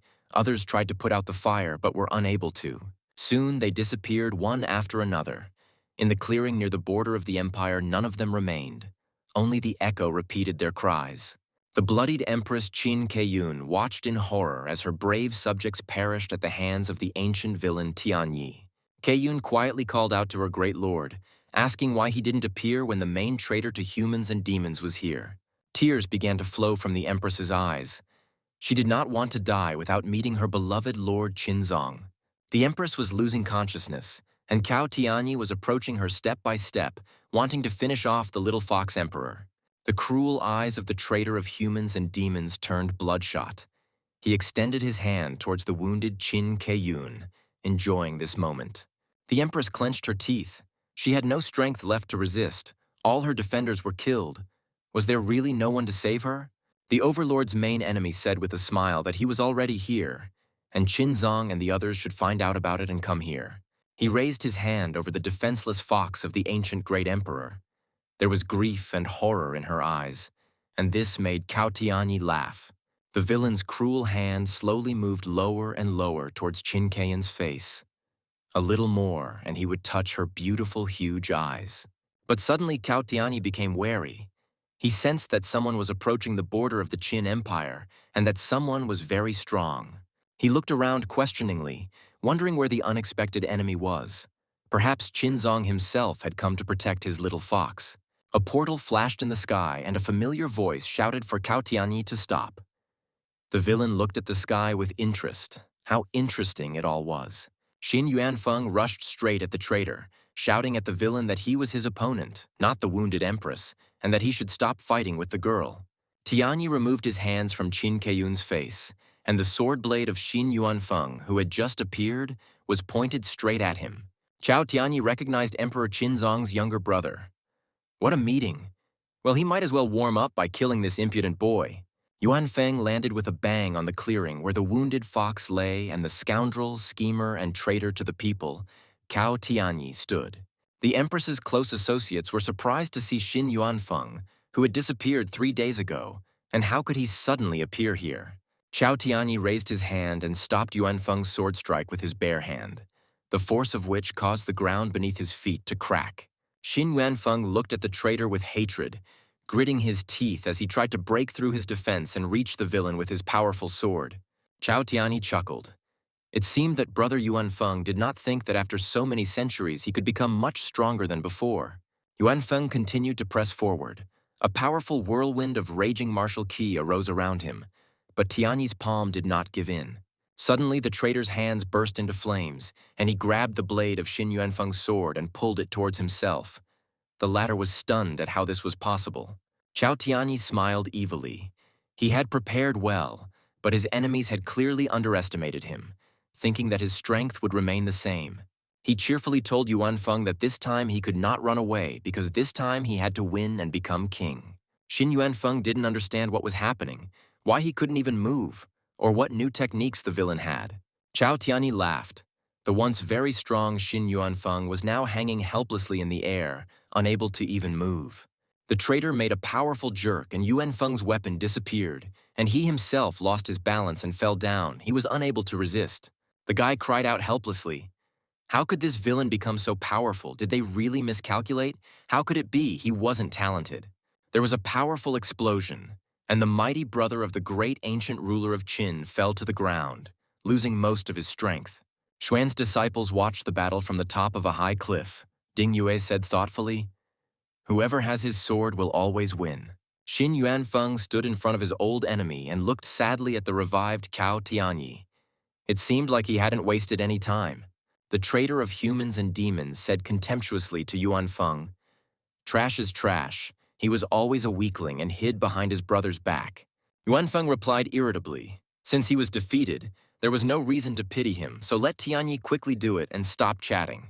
Cao laughed and replied that he was ready to kill the hated Yuanfeng, and a fiery charge of enormous power blazed in the villain's hand. The boy frowned and mentally told the little fox that he might have to go first so that she could live a little longer. Suddenly, Bai Shaokun's voice was heard. He shouted to the third brother to hold on. He would also come to their aid now. Xin Yuanfeng turned to the forest thicket in surprise. What's going on? It means his brother has also arrived to help, but will he be able to handle it? Cao Tianyi tensed up. This voice seemed very familiar to him. It was clearly also someone from that bloody era, someone from his old enemies. Shaokun shouted to Cao that Bai would greet him with all the honors he deserved for unleashing demons on the people of this world. The young master of Mount Baisheng landed next to Cao Tianyi, standing between him and his defeated brother and shielding Yuanfeng with his body. Bai Shaokong grabbed the scoundrel by the neck and squeezed his throat hard, but for some reason he didn't resist at all. And this was very strange. The guy shouted at the traitor, so that's where he had dug in, sat quietly for so long and didn't stick his head out, waiting for the ground to open up. And suddenly Shao Kun noticed that a few meters away from him there was another Cao Tianyi standing and grinning maliciously. The guy was confused. The man Bai had just been holding by the throat suddenly exploded into a cloud of smoke and dust, and Tianyi burst into laughter.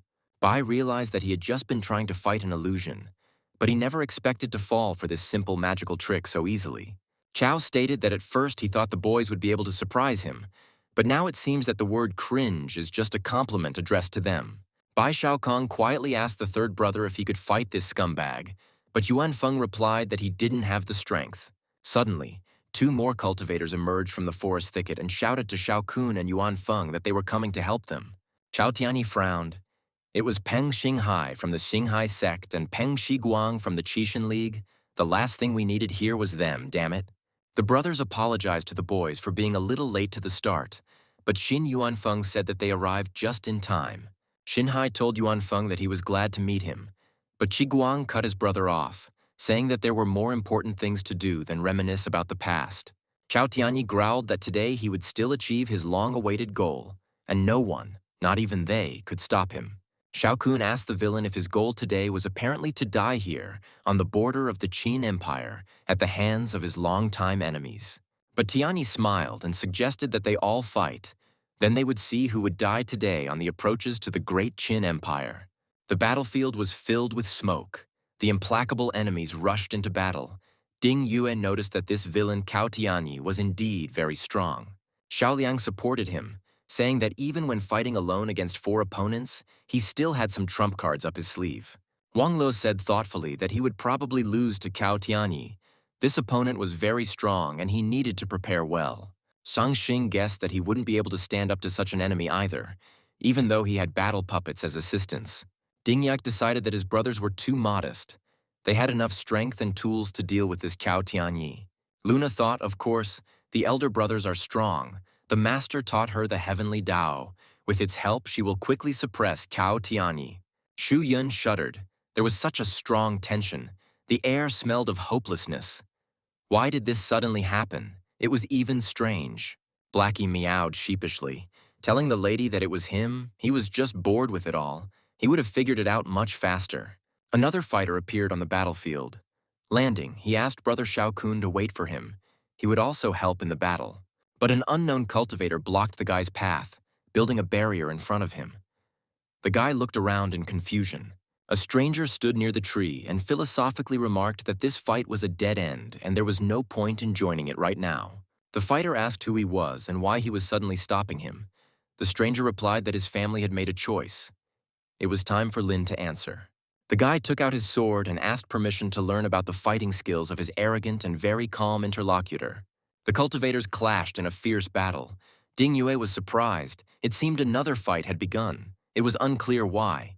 Rumors have been circulating that the Yu family's daughter, Yue Bei, intends to break off her engagement for the K family's abandoned grandson, Chu Pingfan.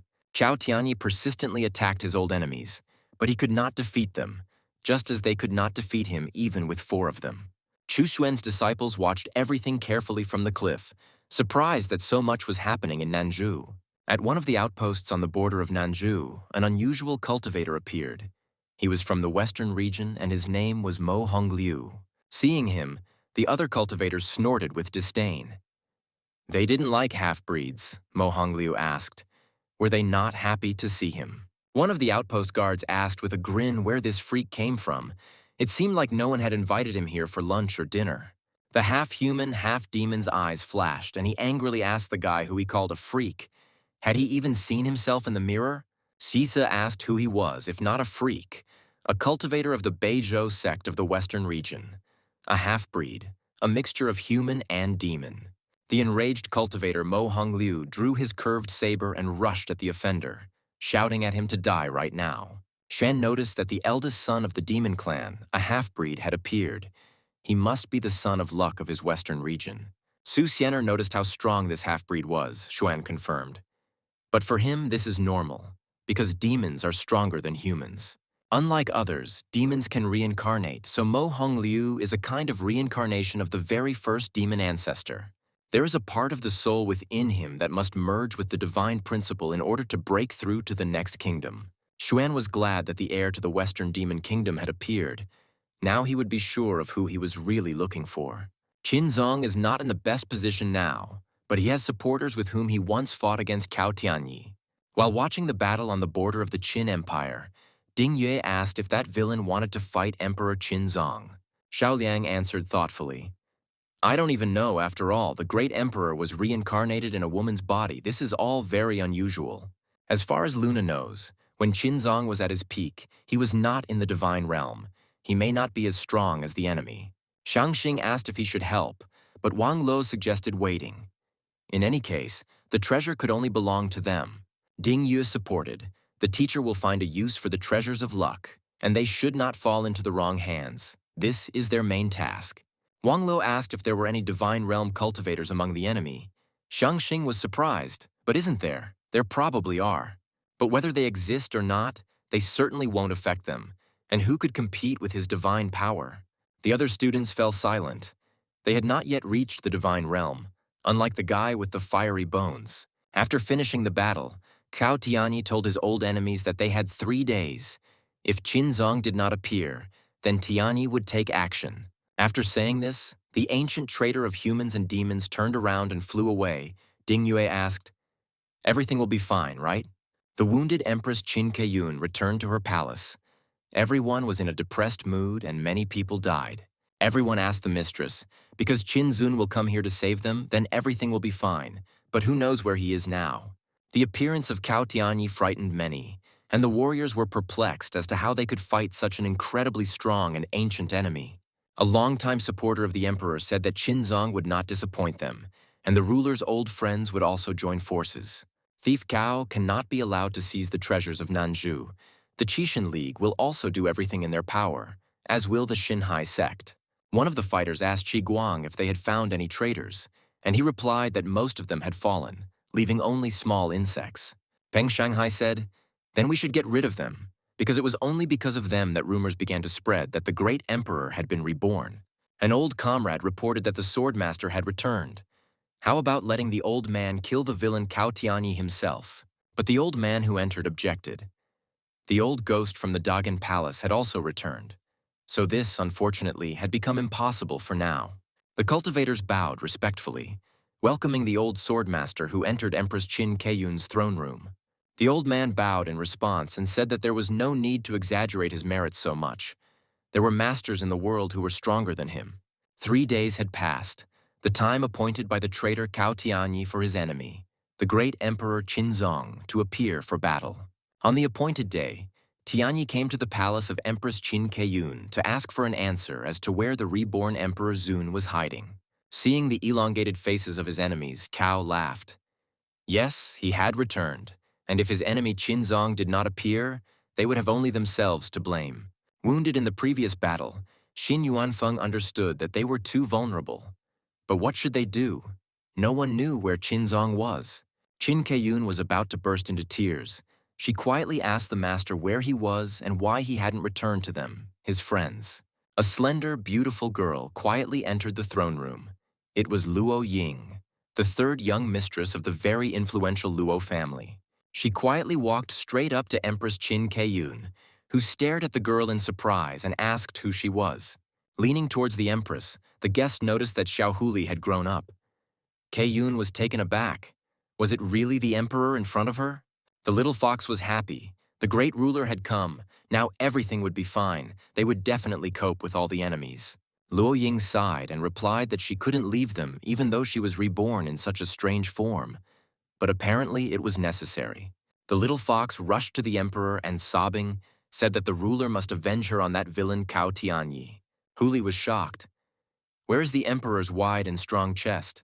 Why is it soft? Oh damn, the majestic emperor cannot be brought back. The little fox asked the emperor how he would cope in this state. Zun sighed heavily and said that fate had played a cruel joke on him.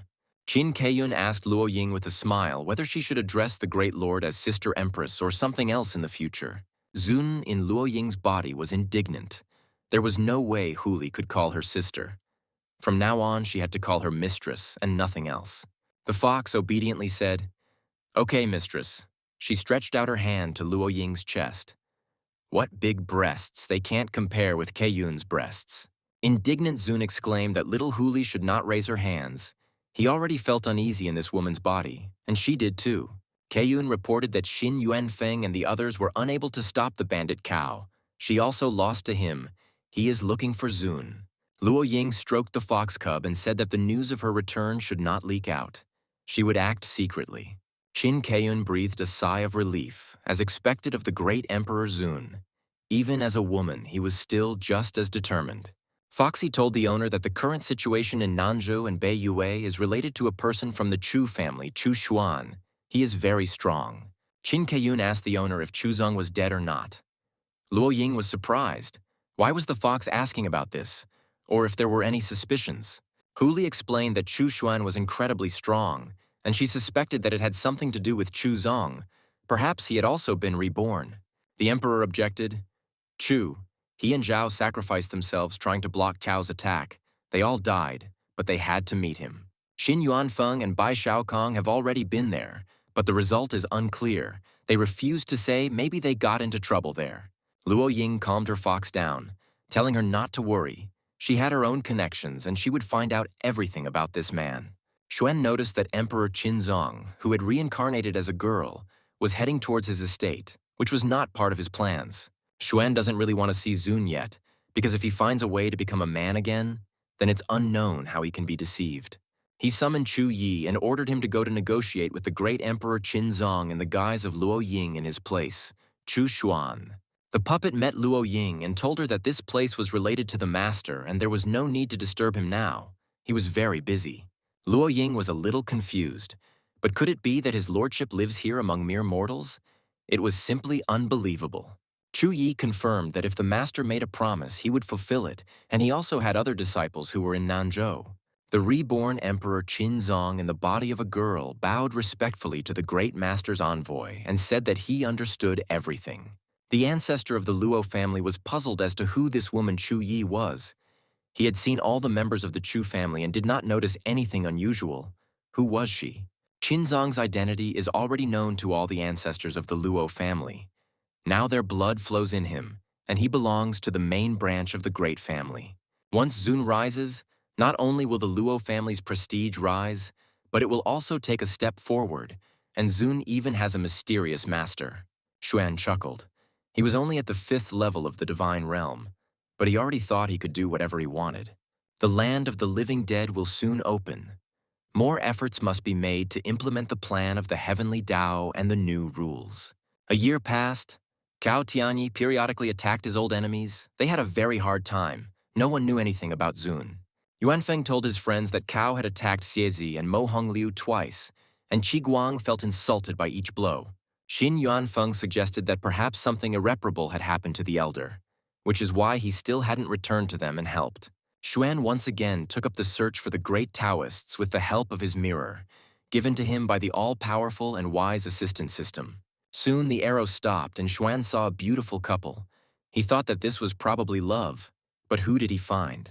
Luo Xinbai, the second king of the people of the eastern region, at the 15th level of the Tao realm.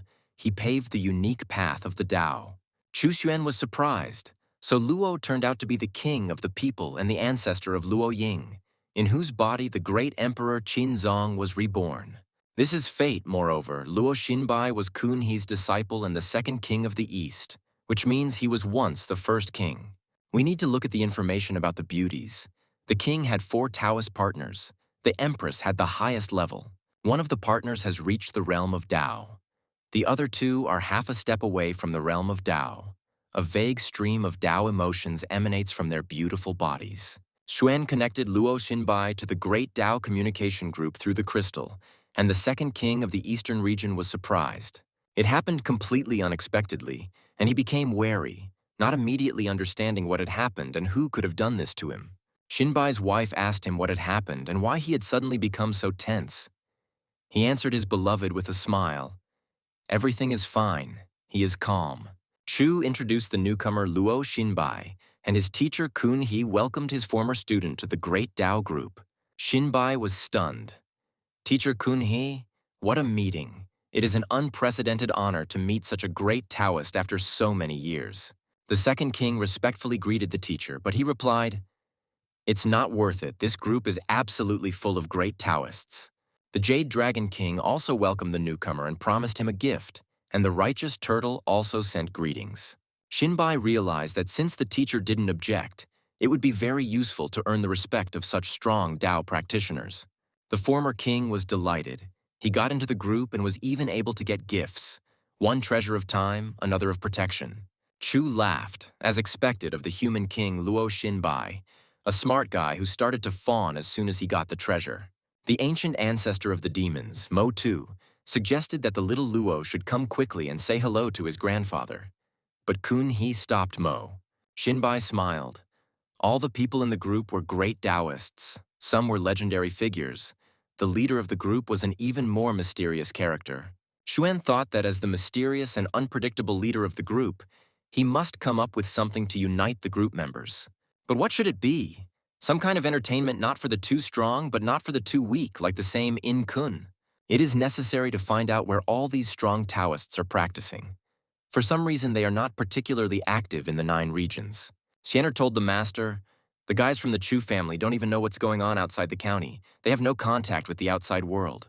It dawned on Zhuan that he really needed to do a quest with a senior locked away somewhere who had never seen the world and with great support. Xianer asked what idea the gentleman was talking about, but he waved it off. It didn't matter, and there was no need to pay attention to the people from Chu.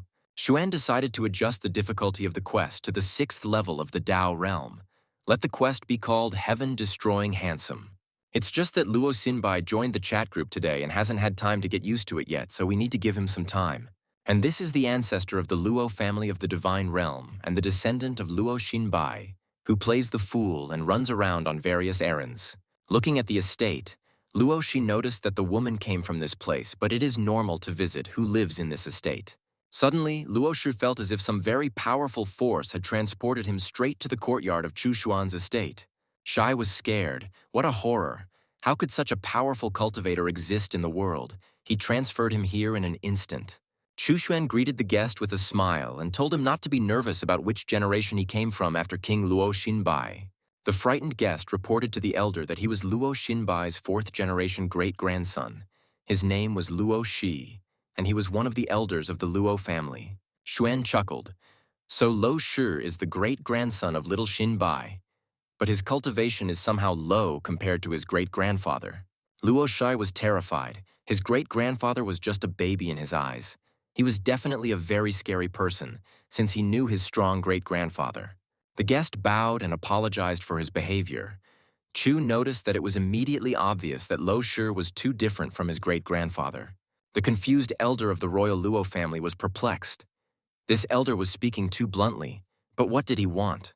Chu remembered the times when Xinbai was smart, sweet-talking, and hard-working. It's a pity that his descendants didn't follow in his footsteps. Shai thought, could this be a possibility? All the couple of favors and kind words should be enough to break through to the 7th level.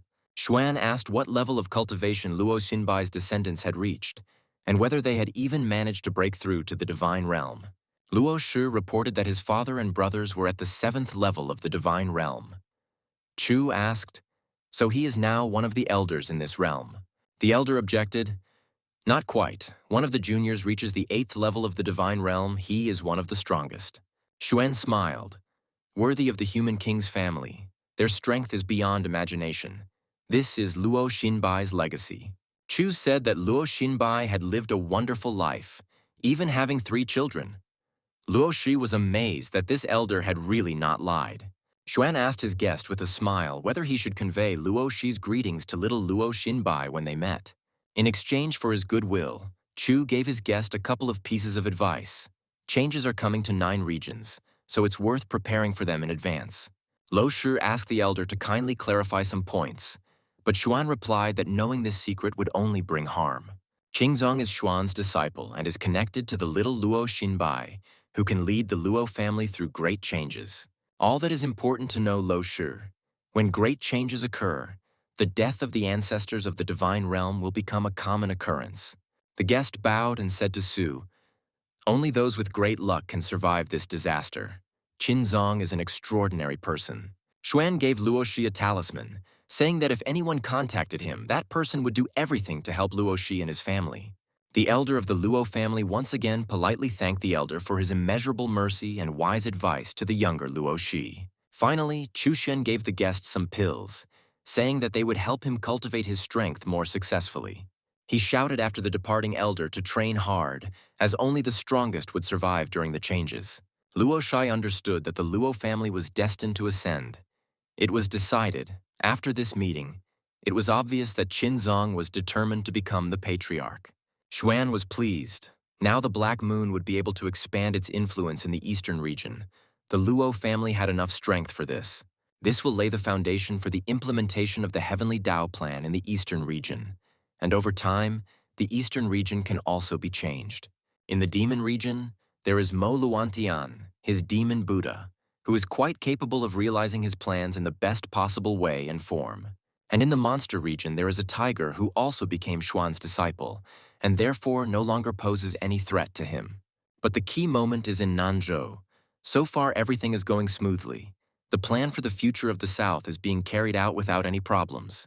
The cultivators were discussing the fact that the land of the living dead would soon open, and it would be interesting to see who would be lucky enough to get the main treasure.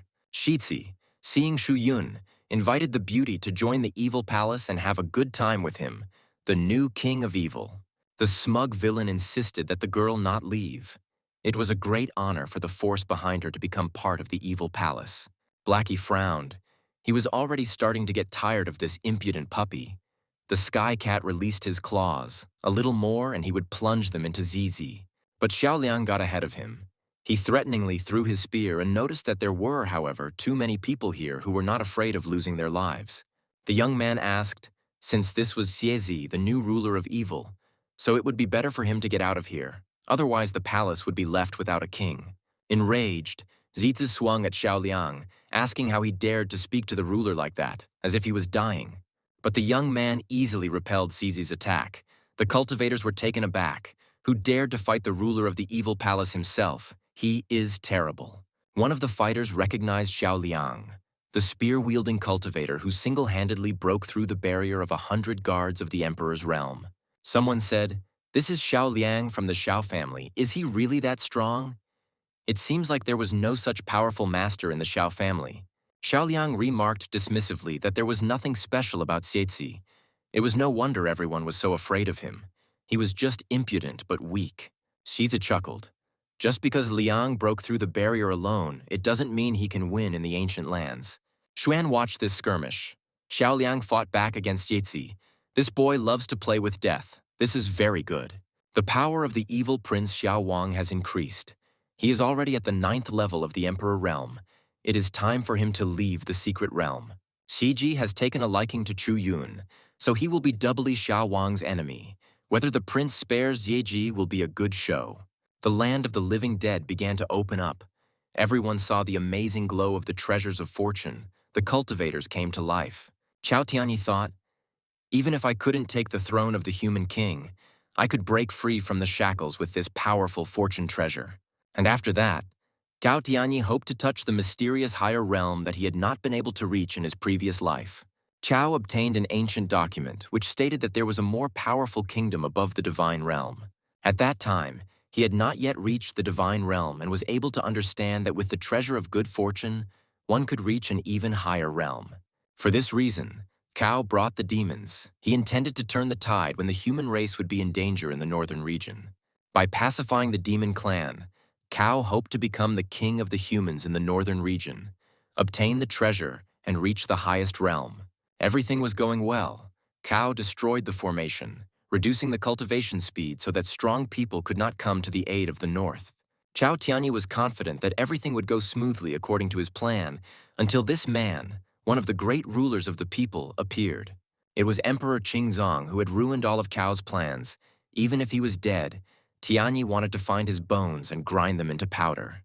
Mo Hongliu noticed Chao Tianyi's angry expression and thought it would be better not to bother this scoundrel any further. Hongliu understood that it would be difficult for him, a half-demon, to fight for the king's throne, but he had to take possession of the treasure of luck. Mo frowned.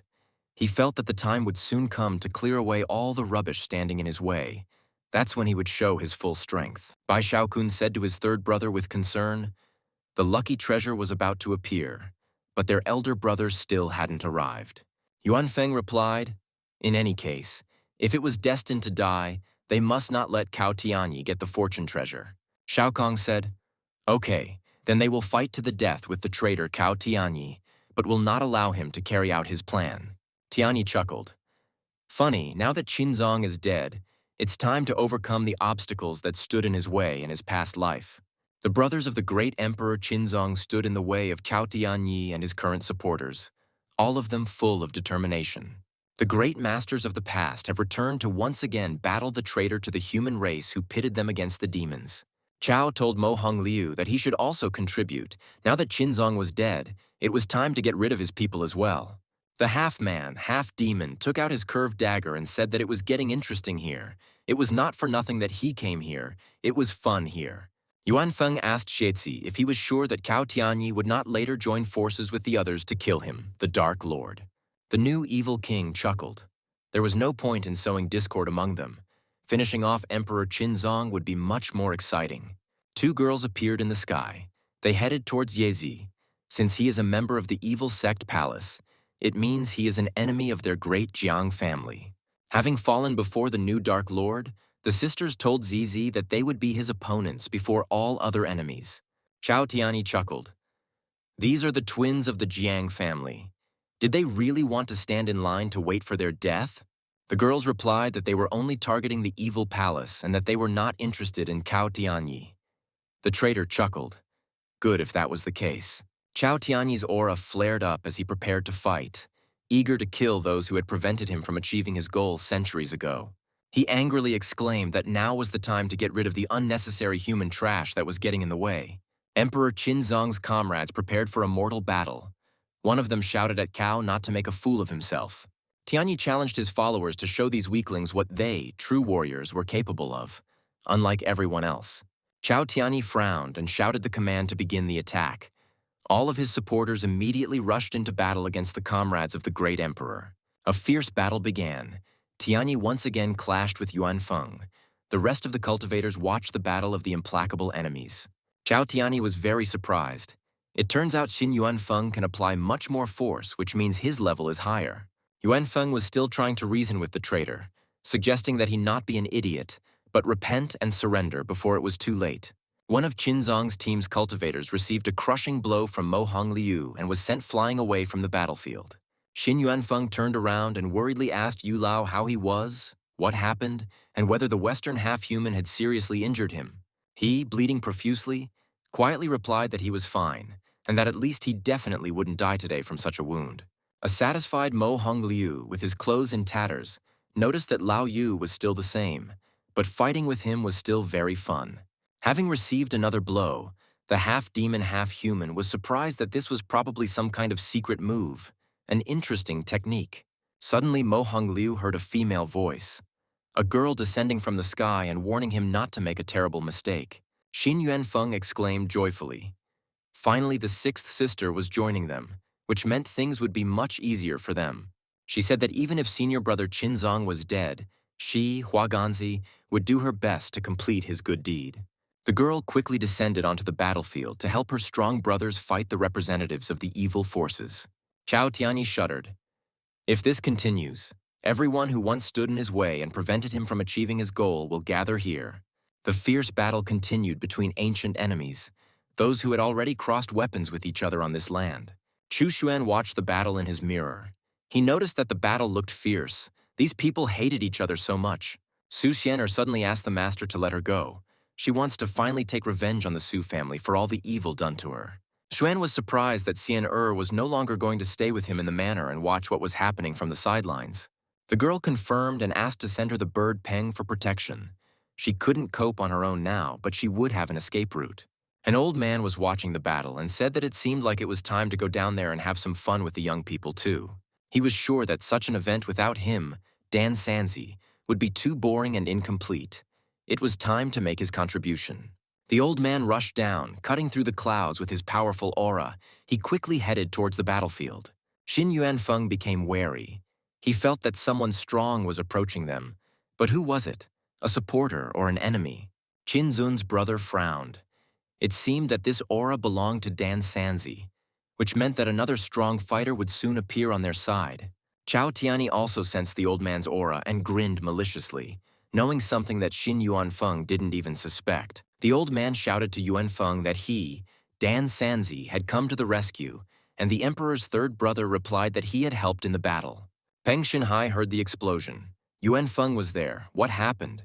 Did someone interfere in their fight with Cao Tianyi and attack Yuanfeng? Xin Yuanfeng winced in pain and turned around in confusion to look at old man Sanzi, who had treacherously stabbed him in the back.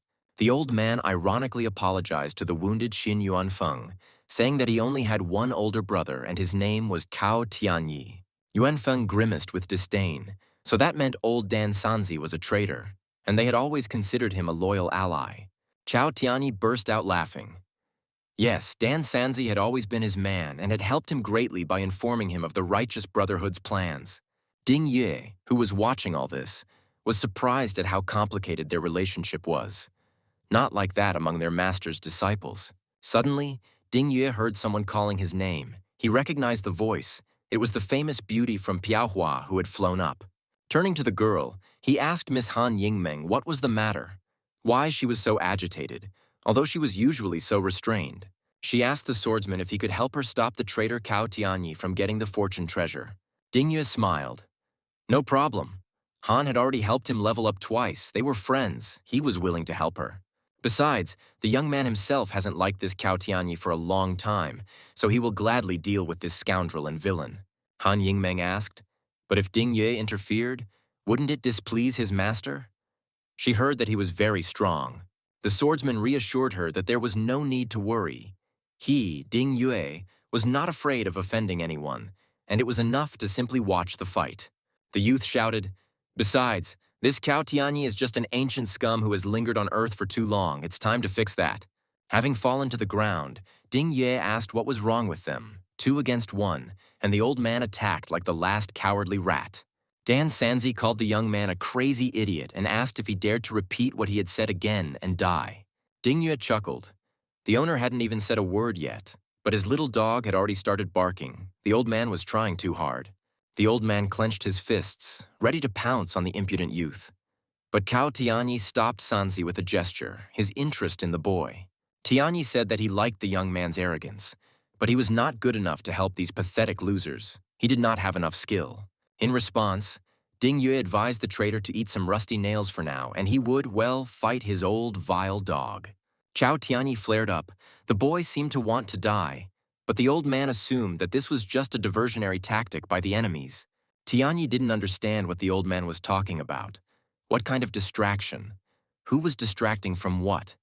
What kind of wild nonsense was he talking about? Dan Sanzi explained that this young man was clearly trying to provoke them into attacking him so that the others could save their own at that time. Cao Tianyi chuckled. Well, in that case, we should first kill Xin Yuanfeng, and then this little impudent idiot since he came. The old man asked Xin Yuanfeng. He probably didn't think that he would die like this, at the hands of someone he had always considered his ally. The wounded Yuanfeng raised his head and answered the traitor. But he would die with honor, something the scoundrel Dan Sanzi would never see again. Dan Sanzi's hand burned, and he replied with a grin that there was no need to worry about him. But it was time for Yuanfeng to say goodbye to his life. The old man told the great emperor's brother to die in peace. He had always been a good man and a strong warrior. But at that moment, Luo Ying appeared behind Dan Sanzi and stabbed the traitor in the heart with her spear, causing him to hiccup and begin to fall. Xin Yuanfeng looked at the girl in surprise. He recognized the aura of his older brother, but why did he end up in this strange female body? As he was dying, the old man recognized the aura of the great emperor Qinzong, whom everyone thought was dead and no longer expected to appear here. Dan Sanzi whispered, "So Qinzong was here after all. How could he have miscalculated by revealing himself ahead of time and getting hit?" Tears welled up in the eyes of the emperor's third brother. They already believed that he had died and would never return to his faithful friends. He looked at the slender girl, but he felt the aura of his older brother, Luo Ying, clenched her fists, as if she wanted Zun to return to his appearance.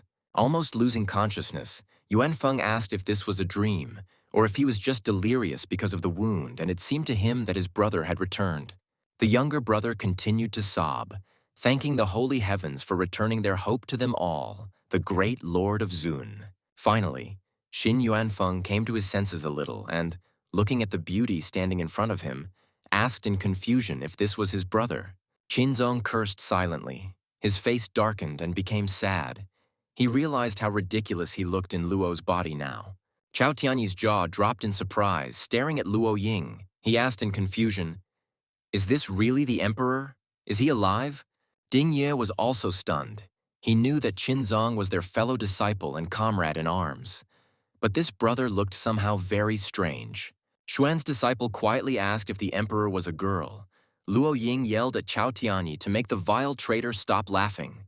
Grabbing the enemy by the throat, sixth sister Hua Ganzi turned around in surprise and asked, "So it really is Brother Qin. The aura is definitely his." Luo Ying couldn't stand it and rushed at the laughing scoundrel Tianyi, who was laughing so hard that Sister Qin's voice became so sweet. The old enemies clashed in hand-to-hand combat. Luo Ying asked what else Tianyi would say, and he grinned. The emperor's breasts are now really cool. Qinzong was sure that he was in this state because of the villain Cao Tianyi. He would never become a man again until he killed him. Hua Ganzi rushed towards the enemy with all her might, shouting to her brother Qin that he had finally returned to them. She had missed him so much. Chao Tianyi was stunned by this reaction, but despite Zun turning into a girl, he became even stronger than in his previous life. Ganzi threw aside the confused Tianyi and rushed to her brother, sobbing. She thought that he was no longer there. She was heartbroken. Hua Ganzi's eyes were streaming with tears, reminding Zun that they had once promised to grow old together. He should have. Sixth sister's eyes widened in surprise. What is this? This is somehow wrong. Why are Brother Qin's chest muscles so strange? Why did Zun's breasts become bigger than hers, Ganzi? What happened? Where was her beloved majestic Emperor Qin? Realizing that Qinzong had been reincarnated in a female body, Hua Ganzi cried even harder, wondering how this could happen and what they should do about it now. With tears in Luo Ying's eyes and a blush of shame on his face, the great emperor quietly asked Sister Hua to forgive him. There was a commotion on the battlefield. Everyone was trying to get to their ruler and elder brother Qinzong, who had finally returned to them. Xuan's disciples were also surprised. It couldn't be that Emperor Qin had become a woman, although this body did look pretty good. Xiangxing was perplexed. It turns out that their younger brother was reborn as a younger sister. But this, in fact, does not change anything in their relationship. Ji Heiyue frowned. What was going on here? No one could have predicted that the emperor would appear like this. All the emperor's supporters gathered and joyfully shouted that this was very sweet, but Hua Ganzi continued to whine. Qinzong cursed silently. What a bunch of idiots. What are they even talking about? They are like a pain in the ass. They are just annoying. Peng Xinghai asked Luo Ying if she was really their elder brother. Most of the brothers had tears of joy in their eyes at this meeting. Luo Ying greeted Lao Pan, Lao Peng, Bai Long, Shao Kong, and the others. Ganzi whispered, "She really is an elder brother." Tears flowed from the brothers' eyes. This really was their older brother. He had finally returned to them. What happiness. Now everything would be fine. Qinzong also had tears running down his eyes and said with a smile that it was indeed him, even though he was in such an unusual form. The emperor exclaimed that he had returned and apologized for making them all suffer by not revealing himself for the time being. Everyone rushed to hug their brother. Their joy knew no bounds. They even forgot about their enemies and the wounds they had received for a while. Qinzong was also incredibly happy to see his family, hug them, and talk to them, since they hadn't seen each other for a very long time. Peng Qiguang asked the emperor whether he would now remain in this body forever, or whether he would be able to regain his previous form. Otherwise, somehow, the great emperor gritted his teeth. This was all because of the traitor Cao Tianyi, the mad idiot. Zun would not become a man until he killed him. Luo Ying shouted for Cao Tianyi to come out and die. Zunu was eager to deal with his old enemy and traitor to the people. But Tianyi managed to escape from the battlefield in the confusion, and the enraged Qinzong shouted, "Where is that scoundrel? Why isn't he coming out to fight?" Everyone scattered in search of the escaped villain, leaving only the traitor old man Dan Sanzi, killed by the Emperor of Qin in the clearing. Chao decided that today's incident was dangerous. He needed to get used to it, otherwise he would be distracted by Qin in the girl's body. Lin Baiyun said, "It's time to slow down. Qinzong's strength is too strong now." Honglu was surprised. The emperor has become a beauty. Shitsu burst out laughing. This was all very interesting, extremely exciting, and most importantly, a completely unexpected turn of events. The comrades called the new evil ruler a pervert. How could he think of the great Emperor Zun as a girl? It was terrible. In all the establishments of Nanju, people asked each other whether they had heard that the former great Emperor Qin had returned. Of course, everyone heard about this, but not everyone knew that Qin Zun became a woman. This news shocked most ordinary people. Their faces lengthened in surprise. Could this really be true? But how could the majestic emperor turn into a fragile woman? Because Qinzong became a woman, many major powers did not know what to do or who to rely on in this battle. Most of the cultivators didn't understand what difference it made what kind of body Qinzun was in. He was strong and determined in any case. Even in his new body, Zun has become even stronger. He has already managed to kill one of the traitors. Now it is the turn of the scoundrel Cao Tianyi. Yet the clans and states were in confusion, wondering whether to place their bets on Emperor Qinzong or Cao Tianyi. Xuan expected that Qinzong's return would be a sensation, but he didn't expect it to be so big that everyone was talking about it. Cao Tianyi might be having a hard time right now, but Qinzong, on the contrary, won't worry, because Chu Xuan promised him his support. It seems that Luo Ying, also known as Qinzong, is currently worried most about how to become a man again, especially around Hua. Sixth sister Hua Ganzi shed streams of bitter tears and asked how brother Qin became like this, and whether it was possible to turn everything back. Luo Ying asked her little sister to calm down and said that she could become a man again, but she would have to do something to do it. Hua Ganzi wiped away her tears and asked if this was true. That would be great. She really wanted to see the old Qinzong. Shao Kong asked Ganzi not to dwell on this. The main thing was to unite the forces of those dissatisfied with Cao Tianyi and strengthen his position. The sixth sister snorted discontentedly. What does it mean not to get hung up on it, but what about her happiness for the rest of her life? No, for her, this is very important. The argument between Shao Kun and Ganzi quickly turned into a brawl, which had happened before. Luo Ying watched them sadly. She sighed heavily. Oh my God, what a nightmare. And these are her closest comrades, fighting like little children in a sandbox. Ping Fan and Yu Su returned to Nanju. The boy reached the 7th level of the Emperor realm and decided to settle scores with Lin Baiyun. Yu Su warned the young man that he might not be able to defeat Baiyun now, as his strength was far superior to many. Chu Pingfan asked with a smile, "So what's wrong with that? After all, he has Yu Su. She will definitely help him defeat this enemy." The ghost girl was at a loss, so Pingfan was counting on her help in the fight with this strong fighter. An interesting matter. Pingfan asked his companion if she was really afraid. Yu Su replied, "What's the matter? Let's go look for Lin Baiyun. Why would she suddenly be afraid of him?" In the Shu family's home, there was a heated discussion about which side they should choose in the fierce struggle for the throne between Qinzong and Cao Tianyi. The returned Qinzong is indeed very strong, but Cao Tianyi has the support of the powerful divine palace Daqian. One of the family elders objected. But from the point of view of reason and justice, the advantage was still on the side of Emperor Qin. Another elder supported that's all they have to do, support the great emperor, the glorious Qinzong. The head of the family said that they needed to stop arguing pointlessly. They would remain neutral for now, and then they would see who to support. The elders objected that if they remained neutral, they would not gain any benefit from this competition for the fortune treasure. Nanzhou shook, the mountains shook, the leaves in the forests rustled anxiously. Something was clearly happening in the southern region. Zhuan's disciples, who were located on the cliff, noticed that it seemed that the ancient land of the living dead would soon be discovered. Shanner chuckled. She didn't care about the ancient land of the living dead. She only cared about the Su family. They would definitely come here. Xiang Xing asked the girl, "But isn't she a member of the Su family? Why is she attacking her own family? This is very strange." Su Xian'er advised Xiang Xing to ask brother Wang Luo why he was attacking the Wang family and bringing shame to the region. The young man smiled. Everything was clear. He too, when he became stronger, would return and try to get his own great Xiang family. Wang Luo noticed that they all had one thing in common. He was expelled from the clan.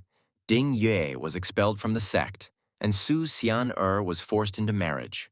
Xiaoliang was surprised. It was true. His relatives were also persecuting him. They even ordered his murder. How strange. There is something special about the teacher. He teaches the outcasts so that later they can beat the crap out of those who beat them before. That's how it works. Wang Lo doubted it. It was too far-fetched. There must be some other reason. The teacher saw a special gift in each of them. Luna said that it was luck, great luck, that they all came together and, thanks to the master, were able to gain enormous power. Indeed, they were expelled, disliked. But the main thing is that they all have a special gift, and they turn into children of luck of a certain region. The teacher said more than once that 9 regions were awaiting change, and they had to appear to cope with these changes. Xiaoliang asked, in other words, they, the children of fortune, are the main characters of this great change, and the teacher, it turns out, is their guide. Luna answered thoughtfully. Yes, their teacher must also be somehow involved in the coming changes in all 9 regions. The vibration in the mountains grew stronger, and it was already clear to everyone that the seal on the ancient land was being removed and would soon open. A smiling Chao Tianyi shouted from the cliff for Qinzong to come out and meet him in his new, luscious body.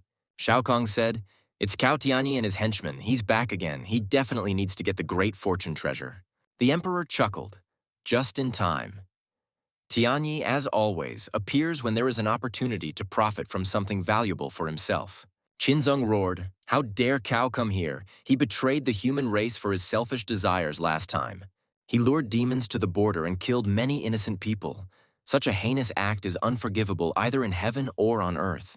The great emperor declared that today he would fulfill his mission and kill the evil sycophants to console the bright souls of the past. Chao replied to Zun, "There is no need to be so grandiose. They have been struggling for so many years to reach a higher level of strength." The traitor asked what would happen if they continued to fight, and he himself answered that they would both lose. Qinzong knew this. The emperor asked what Cao meant by this. He, as always, was going around in circles and creating confusion with his cunning statements. Chao Tianyi replied with a smile. He wanted to say that we should join forces and stop fighting. That was the most reasonable thing to do. Qinzong was taken aback by what this idiot was saying. How could anyone even suggest such a thing? He would never agree to a truce with a traitor. Zhuan also didn't understand what kind of cooperation they were talking about. What the hell was going on in Cao's head? Even he couldn't understand it. The cultivators were buzzing. Cao Tianyi wanted to cooperate with Qin. This would definitely be the headline of the latest issue of Black Moon. Xin Yuanfeng asked Cao Tianyi if he was crazy. Why would his brother cooperate with such an evil person like him? This was nonsense. Qinzong told Cao Tianyi not to try to deceive them. They would not rest until one of them died, that was for sure. Mo Hongliu noticed that Qinzong was very cute in this body, especially when he was angry. His beautiful eyes sparkled like diamonds. Shizi supported the half-human, half-demon. It's hard to disagree with this. The emperor turned into a seductive beauty. Cao Tianyi continued to insist, suggesting that Qinzong should not be so willful. There was always another solution besides fighting. If Zun is now a virgin, then why don't they become a couple and work together to achieve the greatest power and the great Tao? This proposal stumped absolutely everyone present, even the passing Black Moon spies for a couple of seconds. Chu Xuan's disciples were also shocked that this idiot would say that Qin Zun should become his partner. This was simply unheard of rudeness. Cao Tianyi's supporters were amazed. This guy really has balls of steel to offer such a thing to the greatest emperor of Qin himself. But Seizi doubted whether this was logical, even though Qinzong was in a woman's body. In essence, he had not become a woman. He was still the same ruler. Emperor Qin shook with anger. He had never been humiliated like this before, and his brothers behind him did not even know what to say to this. Luo Ying's beautiful face was distorted by the anger that was suffocating her. This traitor had already crossed all boundaries, and this could no longer be tolerated. The emperor's spear flared and flew towards the impudent Cao Tianyi, who dared to publicly insult him, Qinzong himself.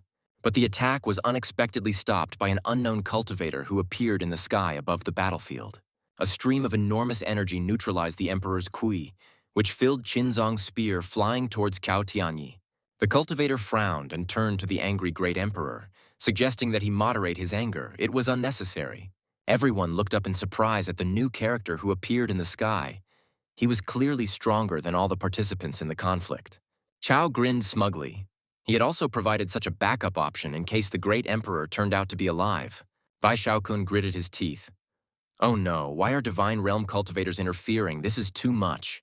Yuanfeng realized that this cultivator had the power of the divine realm from the Daqian Palace. They would definitely not be able to deal with him. Peng Xinhai was perplexed. The lands of the living dead had not yet opened, but people with the power of the divine realm had already appeared. And Qi Guang was sure that Cao Tianyi would definitely die this time. He had done too much and had also raised a lot of strength. And only Hua Ganzi quietly asked Brother Qin how he was. It was necessary to quickly decide what to do in this difficult situation. The emperor understood perfectly well that the warrior who had appeared was a supporter of Cao Tianyi, but behind him stood a more powerful master. Cao exclaimed that since Qinzong did not want to go with him to the Great Tao, he should finally disappear from this beautiful world forever. The cultivators became worried. They needed to find shelter. If the Divine Realm warrior attacked, they would either die or be injured. An old swordmaster appeared in the clearing and asked if the residents of the Daqian Palace were really so shameless and why they had appeared. In the competition for the fortune treasure, the warriors of the Divine Realm cannot interfere. Do they really want to break the rules? Cao Tianyi chuckled smugly. Who cares about these rules? They are only made for obedient, stupid fools. Several people landed in front of the traitor. Cao asked what the old man could do to them even if they broke these rules. The swordmaster said, "Trouble. These are the first and third levels of the Divine Realm and the heavenly sage from the great Qian Palace." Zhuan was surprised that these chickens could start a war against the Divine Realm in Nanzhou, but Chao was better prepared. Two of those who arrived are at the third level of the Divine Realm, and one is at the first. This villain Cao has good support. On Qinzong's side, only the old swordmaster from the mountain was at the third level of the Divine Realm, while Piaohua and the Yu clan were at the first level. Chusen wondered who else could use Qinzong in his plan. This was very interesting. He needed to find out everything. Qinzong exclaimed, "Some of you, as expected from the traitor of the human race, are very treacherous, but this will not help." Cao Tianyi frowned. He suggested that Emperor Qinzong should not be so overconfident. What could he do to him now? The emperor snorted contemptuously. "Tianyi is simply ignorant. He doesn't know the laws of the world he lives in and tries to do whatever he wants." Qinzong asked, "The god of the mighty demon race from the past that Cao had lured here by trickery, was that Mo, wasn't he?" Hongliu confirmed, of course, it was in his past life, and in this life he is the holy son of the Western region Heavenly Sage Sect. Nodding towards Yezi, the great Emperor Qin asked, "That red-haired man, apparently the evil son from Nanzhou, came from the evil sect." Shiza replied with a smile, "Yes and no. He is indeed in charge of the evil palace in Nanzhou now, but he is from a different region." The new evil ruler told Emperor Qin that he admired him in those distant times. But an insult is an insult. Nothing can be done. Zun asked whether he had once driven Z out of the northern region, and now, centuries later, his power had reached the divine level. But since Zizi was strong enough to fight for the treasure, he must have used some kind of secret technique. People think that Zizi has reincarnated, but in fact, he has been reincarnated with a split soul, which is just a branch of his self.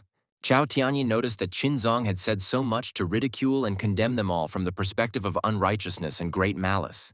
But all this cannot change the fact that today will be the day of his, the great Emperor Qinzong's death, this time forever.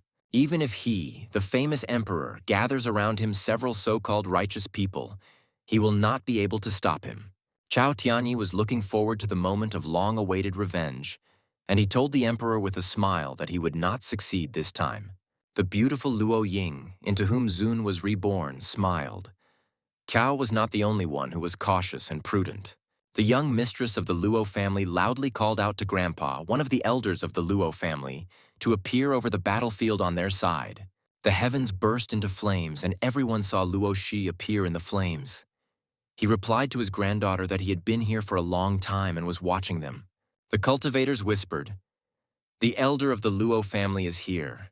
He will be able to protect them from the willfulness of cruel villains and traitors." The elder told Cao that he lured the demons here. He came to kill the villains. Cao's supporters are considered traitors to the people. The villain chuckled.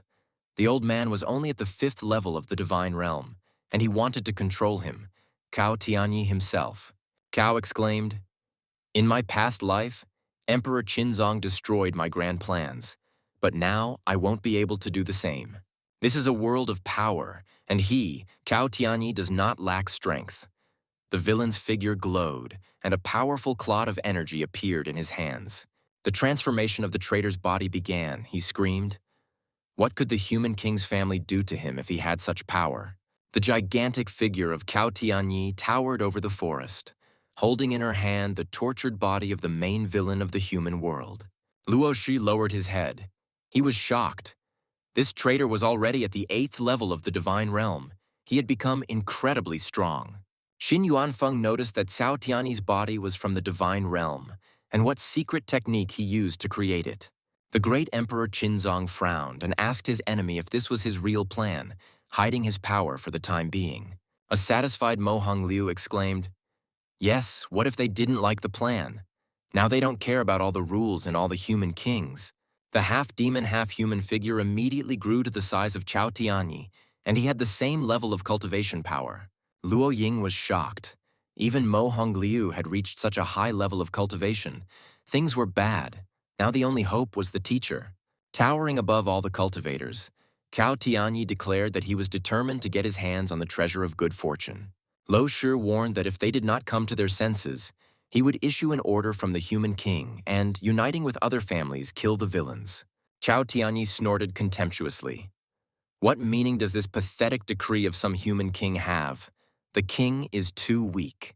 The villain frowned and declared that he, Cao Tianyi, was now the god of the southern Nanzhou region, and that they were all mere insects compared to him. From now on, anyone who dares to stand in his way will die in terrible agony that very second. Let everyone remember this well. The traitor's eyes flashed with the anger he had been holding back for so long, and everyone saw Cao's true face, anger boiling within him. The human king's family survived for so long not only because of the blessing, but also because of the understanding between all the families. If the royal family has not lost righteousness, has not committed injustice, their destruction from great external forces can be avoided. The Luo family had no wrongdoing, but Cao led the demon invasion, betrayed the people and attacked the Luo family, and they can issue a decree. Cao asked what the human king's order would be if he had the most precious treasure of fortune and was already in the divine realm. Lo Shi understood that it was difficult to restrain a person in the divine realm, especially when the kings themselves were not in that realm. The half-demon told Cao that if he was hesitant to take action against the Luo royal family, then he, Mo Hongliu, could easily do so. Luo Shi thought, even their family couldn't intimidate Cao Tianyi. Even if they united, the difference in strength between them and him was too great. Chu Xuan watched the situation closely and said that it was time for his disciples to intervene and correct the situation. Since he had promised Qinzong victory, he had to fulfill his promise, and besides, he had a great advantage in the battle for the throne. The plan of the heavenly Tao can be implemented faster. In order to quickly change the rules of heaven and earth, the treasure of good fortune is very important. Xuan knew he needed to control the entire northern region. He ordered no fighters above the emperor's realm. Shu took up his divine soul bow. In order to make Cao Tianyi and the other villains obey, he would have to do something. The herald announced to everyone that by order of the supreme sage, no one above the emperor's realm was allowed to fight for the treasure of luck. Anyone who disobeys the master's order and enters the land of the living dead will be killed on the spot without any mercy. Cao Tianyi was puzzled by what kind of order the supreme sage had issued. This was too much. He had never heard of such a thing in Nanzhou. One of the villains exclaimed, "They can talk all they want about a higher power, but why drag some lousy creature into this?" Chu Xuan flared up. It seemed that this impudent man was looking for death. Well, that could be arranged, and at the same time show everyone else what awaits them. Xuan thought that Cao Tianyi or Mo Hongliu would jump out first, but since the people from the Heavenly Sage Sect had jumped out, so be it. He placed an arrow on the string of the divine bow and took aim at the impudent person who dared to call him Xuan, some kind of fig creature. At that very moment, everyone saw a bright flash in the sky. It was the arrow from the divine bow that Chu Xuan had fired. The insolent man from the Mo Hongliu sect only managed to scream before he was killed by an arrow that flew out of nowhere, killing his soul. Cao Tianyi and Mo Hongliu's mouths dropped open in surprise. The villains were frightened, which meant that this supreme sage really did exist. The herald thought, as befits a master, that the slightest encroachment on his name would lead the insolent man to instant death. He declared that whoever dared to insult the powerful sage or violate his order would immediately perish from the calamities of the great Tao. The messenger addressed Cao Tianyi and Mo Hongliu and said that their bodies must not interfere with the battle, otherwise they would be destroyed. Cao was shocked. This is terrible. Is this sage really above the divine realm? It's good that he didn't give preference to anyone. The villain guessed that Qinzong had a plan, and they did too. It was time to join forces and get the fortune treasure together. The Dark Lord thought, "The enemy of my enemy is my friend. They can join forces. But who is this mysterious sage, and where is he?" The sage's messenger clarified that those above the emperor's realm could neither participate nor interfere, and whether anyone had any objections. The head of the human royal family, Luo Shi, said that he understood everything, and the villain standing opposite him, Cao Tianyi, obediently repeated the same thing. The messenger said that if everything is clear to everyone, then everyone who is in the divine realm should leave and leave the rest alone. This is especially true for Cao Tianyi and Mo Hongliu. If they dare to cheat and take the power of the god body, they will be immediately killed without mercy. Chu Yi appeared next to the envoy and warned the fighters from Daqian Palace that if they dared to interfere, they would be killed. The cultivators whispered among themselves, "This strange creature was at the pinnacle of the divine realm, and perhaps even higher." In the distance, the sage's messengers appeared, who were supposed to ensure that the master's orders were carried out without question. Chu Yi said that people above the emperor realm cannot come within 1,000 miles of the land of the living dead, or they will die. As he disappeared, the representative of the supreme sage reminded everyone that the master's word is firm and that everyone should remember this and not risk their lives. Before leaving, Lo Shu asked his granddaughter not to let the master down, and she confirmed that she would not let her master down. Cao Tianyi asked the emperor and Luo Shi if they really thought they could win the battle for the throne of the people of the northern region. Suddenly, Zhu Yuanbai appeared in the clearing and shouted to his beautiful cousin Luo Ying that his cousin had rushed to help her in the battle. The emperor thought irritably, "Why is this idiot here? But Zhu Yuanbai is very strong, so he can help them."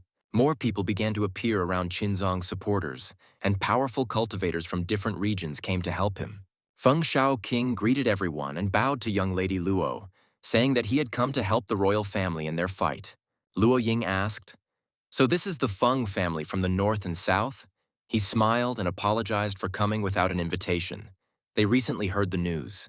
Chao asked if the Feng family wanted to help Qinzong win. Shao King replied that he had no intention of getting involved in personal feuds. Tianyi thought that he could easily take advantage of this fool to weaken his dangerous opponent, Qinzong. One of the cultivators snorted. Again the king's family, now in the fight for the most valuable treasure of luck of the ancient land. The main thing is strength. The guy said that he was not very strong, but would like to learn the skill from the descendants of the human king. Feng objected. He was not a descendant. The interlocutor was surprised. So the Feng family only pretends to be masters. But how can a family be royal if it has no strength? Feng Shaoqing smiled. It seems that the cultivator is too old for this, but he can let him try Master Li's family.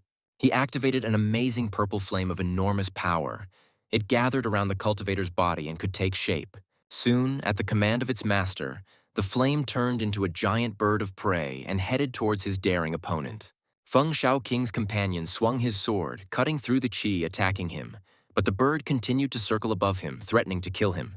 The cultivator screamed, feeling like he might die from the Feng family master's powerful purple fire, and begged for mercy. Shaoqing extinguished the flames, leaving the insolent man alive.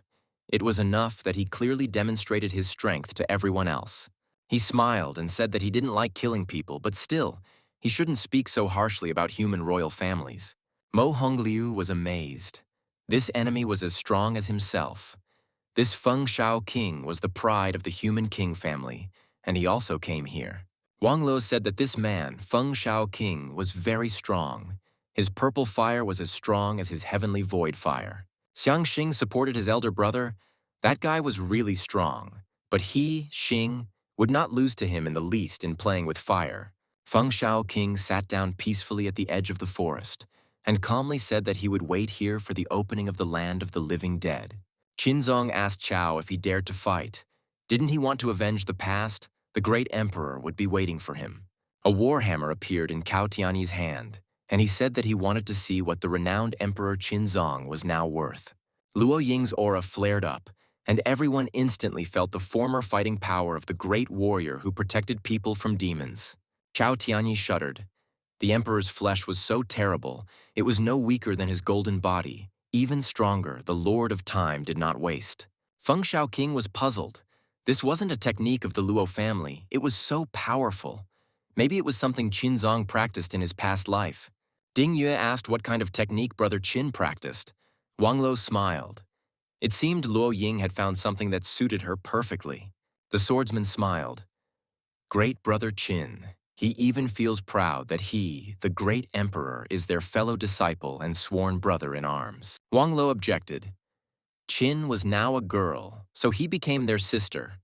But Ding Yue disagreed. Cultivators don't have maidens in their hearts. Brother Qin was a man in his previous life, so even if he became a woman, they should treat him as a man. The alchemist agreed with his elder brother. Ding Yue was right. It was just that Wang Luo had not yet reached the required level in his heart. Luna silently listened to her older brother's conversation, so that's why they don't pay any attention to her. They cool their hearts. The board Xiezi said that if he had no one to fight, he would join forces with Cao Tianyi against the great emperor Qinzong. Xin Yuanfeng chuckled. Yes, it would be a worthy couple. The Dark Lord who killed his predecessor and the traitor to the human race. And suddenly Zizi heard a familiar voice. The fugitive prince of evil shouting that the vile traitor deserved the most terrible death. Shitze turned around. Perhaps it seemed to him that everyone thought that Xiao Wang had died long ago, just like his loser father.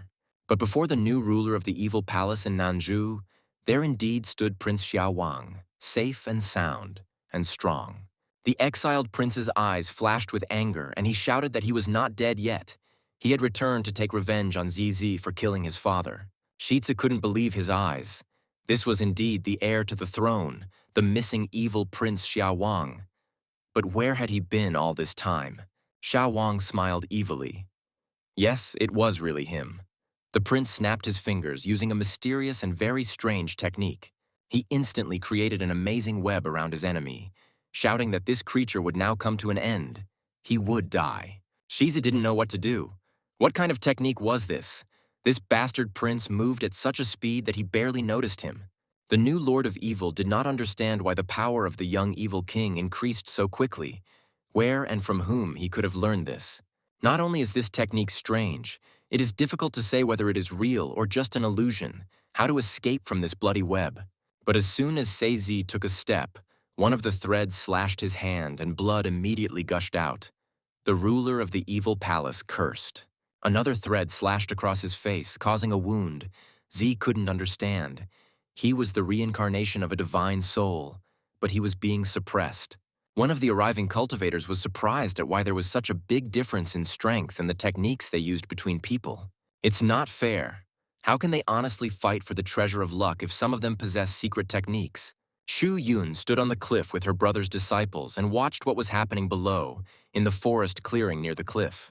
She was puzzled that after the mysterious disappearance of her longtime admirer, the evil Prince Xiao Wang, she suddenly became so powerful. But there was another oddity. The prince looked somehow wrong. Something was clearly out of place. But Chu Yun couldn't figure out what.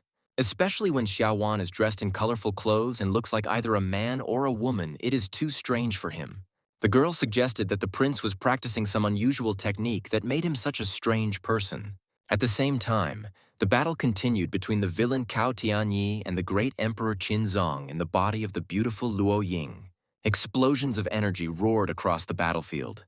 Both opponents were incredibly strong and had hated each other fiercely for many centuries. Cao Tianyi cursed. The golden fist of destruction was especially dangerous. The villain felt that he was injured. He was vulnerable to attacks. The great emperor lowered his spear and looked at his wounded enemy. He understood that now he did not have enough strength to defeat him. Zhu Yuanbei was delighted with his warrior cousin Luo Ying. He exclaimed that his cousin was so beautiful, he loved her so much. Qingzong's brothers looked questioningly at Luo Ying's relative, and the great emperor snorted angrily at his cousin's loving outpourings. Without thinking twice, Peng Qiguang punched the amorous cultivator in the jaw and knocked him down in order to protect his older brother. The others joined Qiguang. They insisted that Yuan Bei could not speak like that, because a man's soul was sitting in a woman's body. While Qinzong's brothers were battering their cousin Luo Ying, the battle between the great emperor and the traitor Cao Tianyi resumed. The implacable enemies rose above the forest and once again clashed in a brutal duel, blow after blow. But there was no winner. Peng Qiguang frowned. After all, Cao Tianyi was already in the divine realm in his previous life, so he was very strong. Suddenly, Xiao Wang's needle whistled past Cao Tianyi, and the prince noticed that this scoundrel was an ally of his sworn enemy. Cao Tianyi cursed. This needle is as fast as a ghost, and its attacks are terrifying and insidious. In 1 second, it was able to slash through the body.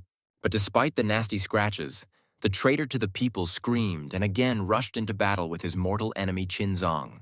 Xizhi and Xiao Wang also continued to fight. The new ruler of the evil palace was finally able to extricate himself from the bloody web of the fugitive prince. Peng Qiguang noticed that this strange man could be used as an enemy of their enemy, at least against the evil palace. Xin Yuanfeng agreed. This guy with needles is an excellent fighter, but isn't he too crazy? His eyes are burning with hatred. Yuanfeng asked Qiguang if he didn't need to help his older brother, and he chuckled with a smile. That's exactly what he was doing now. Emperor Qinzong let out a war cry and made a sharp lunge, attacking the enemy with his spear in the hope of wounding the traitor. But Cao Tianyi was able to dodge. Although the sharp spear flew very close, another couple of millimeters and Zun would have pierced the villain's neck.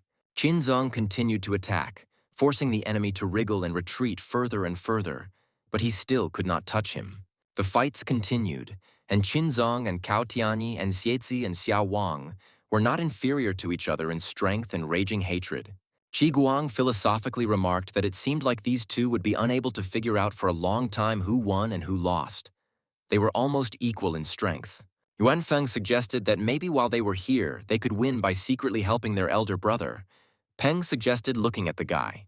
Xin glanced questioningly in the direction his brother pointed, where a half-demon, half-human stood and also watched the battle. Yuanfeng explained that he was a cultivator from the western region, and he possessed unfathomable strength despite being a half-breed.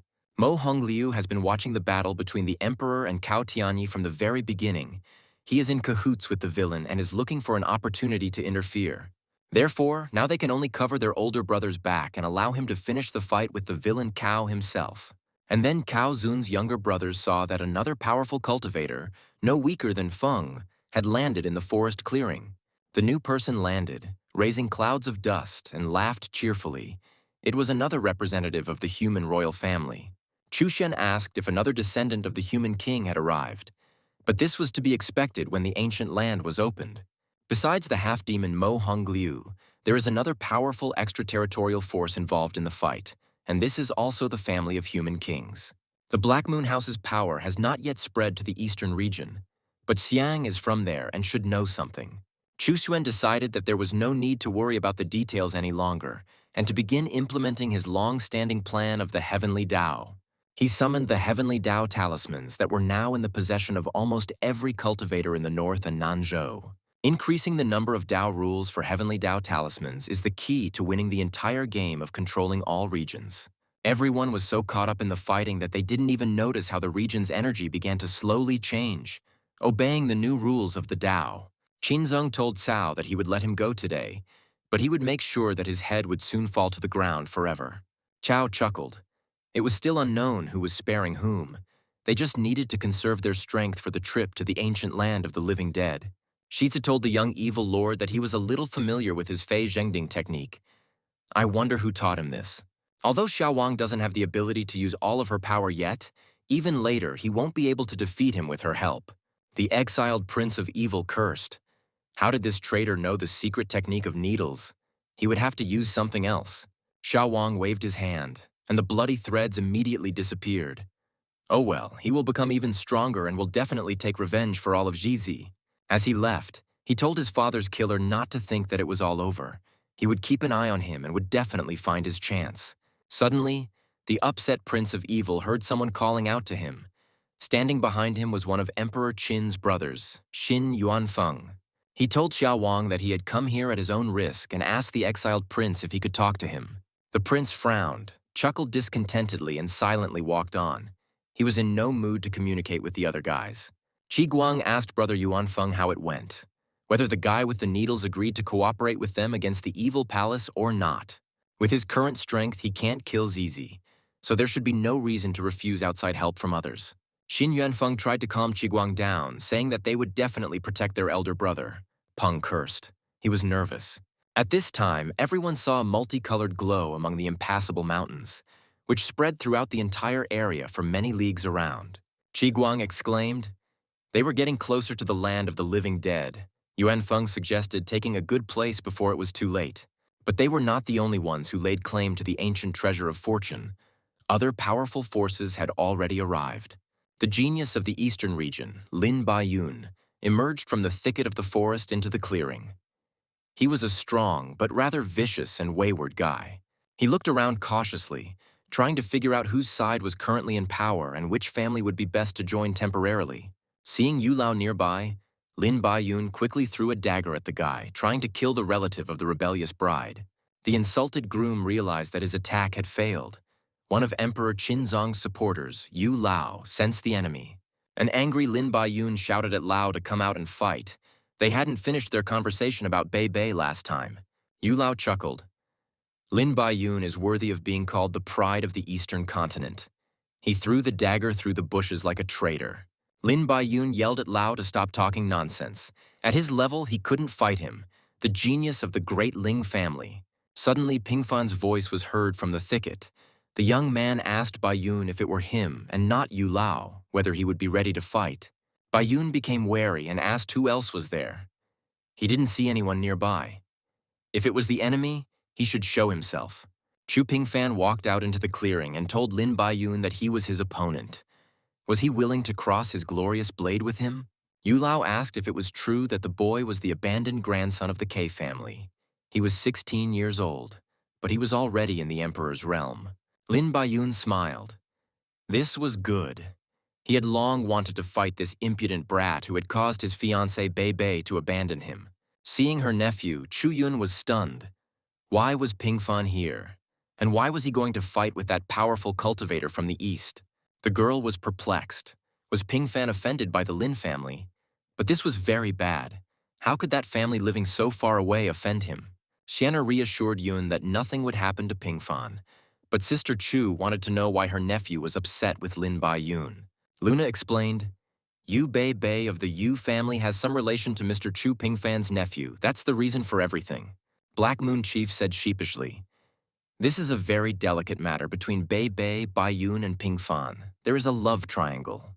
Bei Bei was previously Lin Baiyun's fiancée, so Chu Yun was terrified, but Pingfan was still young, practically a child.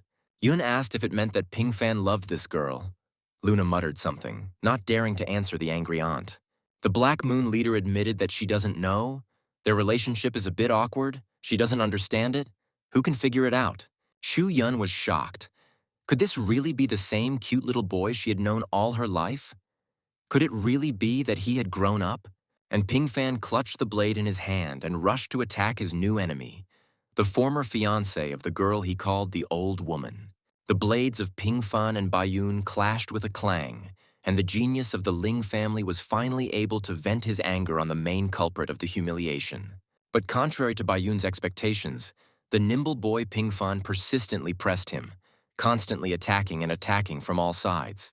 Xiao Tianyi, who was watching the fight, was surprised. This kid was so strong, he wasn't afraid of the experienced fighter Lin Baiyun at all. Mo Hongliu added that what was even more frightening was the technique this boy was practicing. No one had heard of it for a long time. Xiza asked if this was the legendary Great Tao, a technique of astonishing power that made the cultivator an invincible fighter.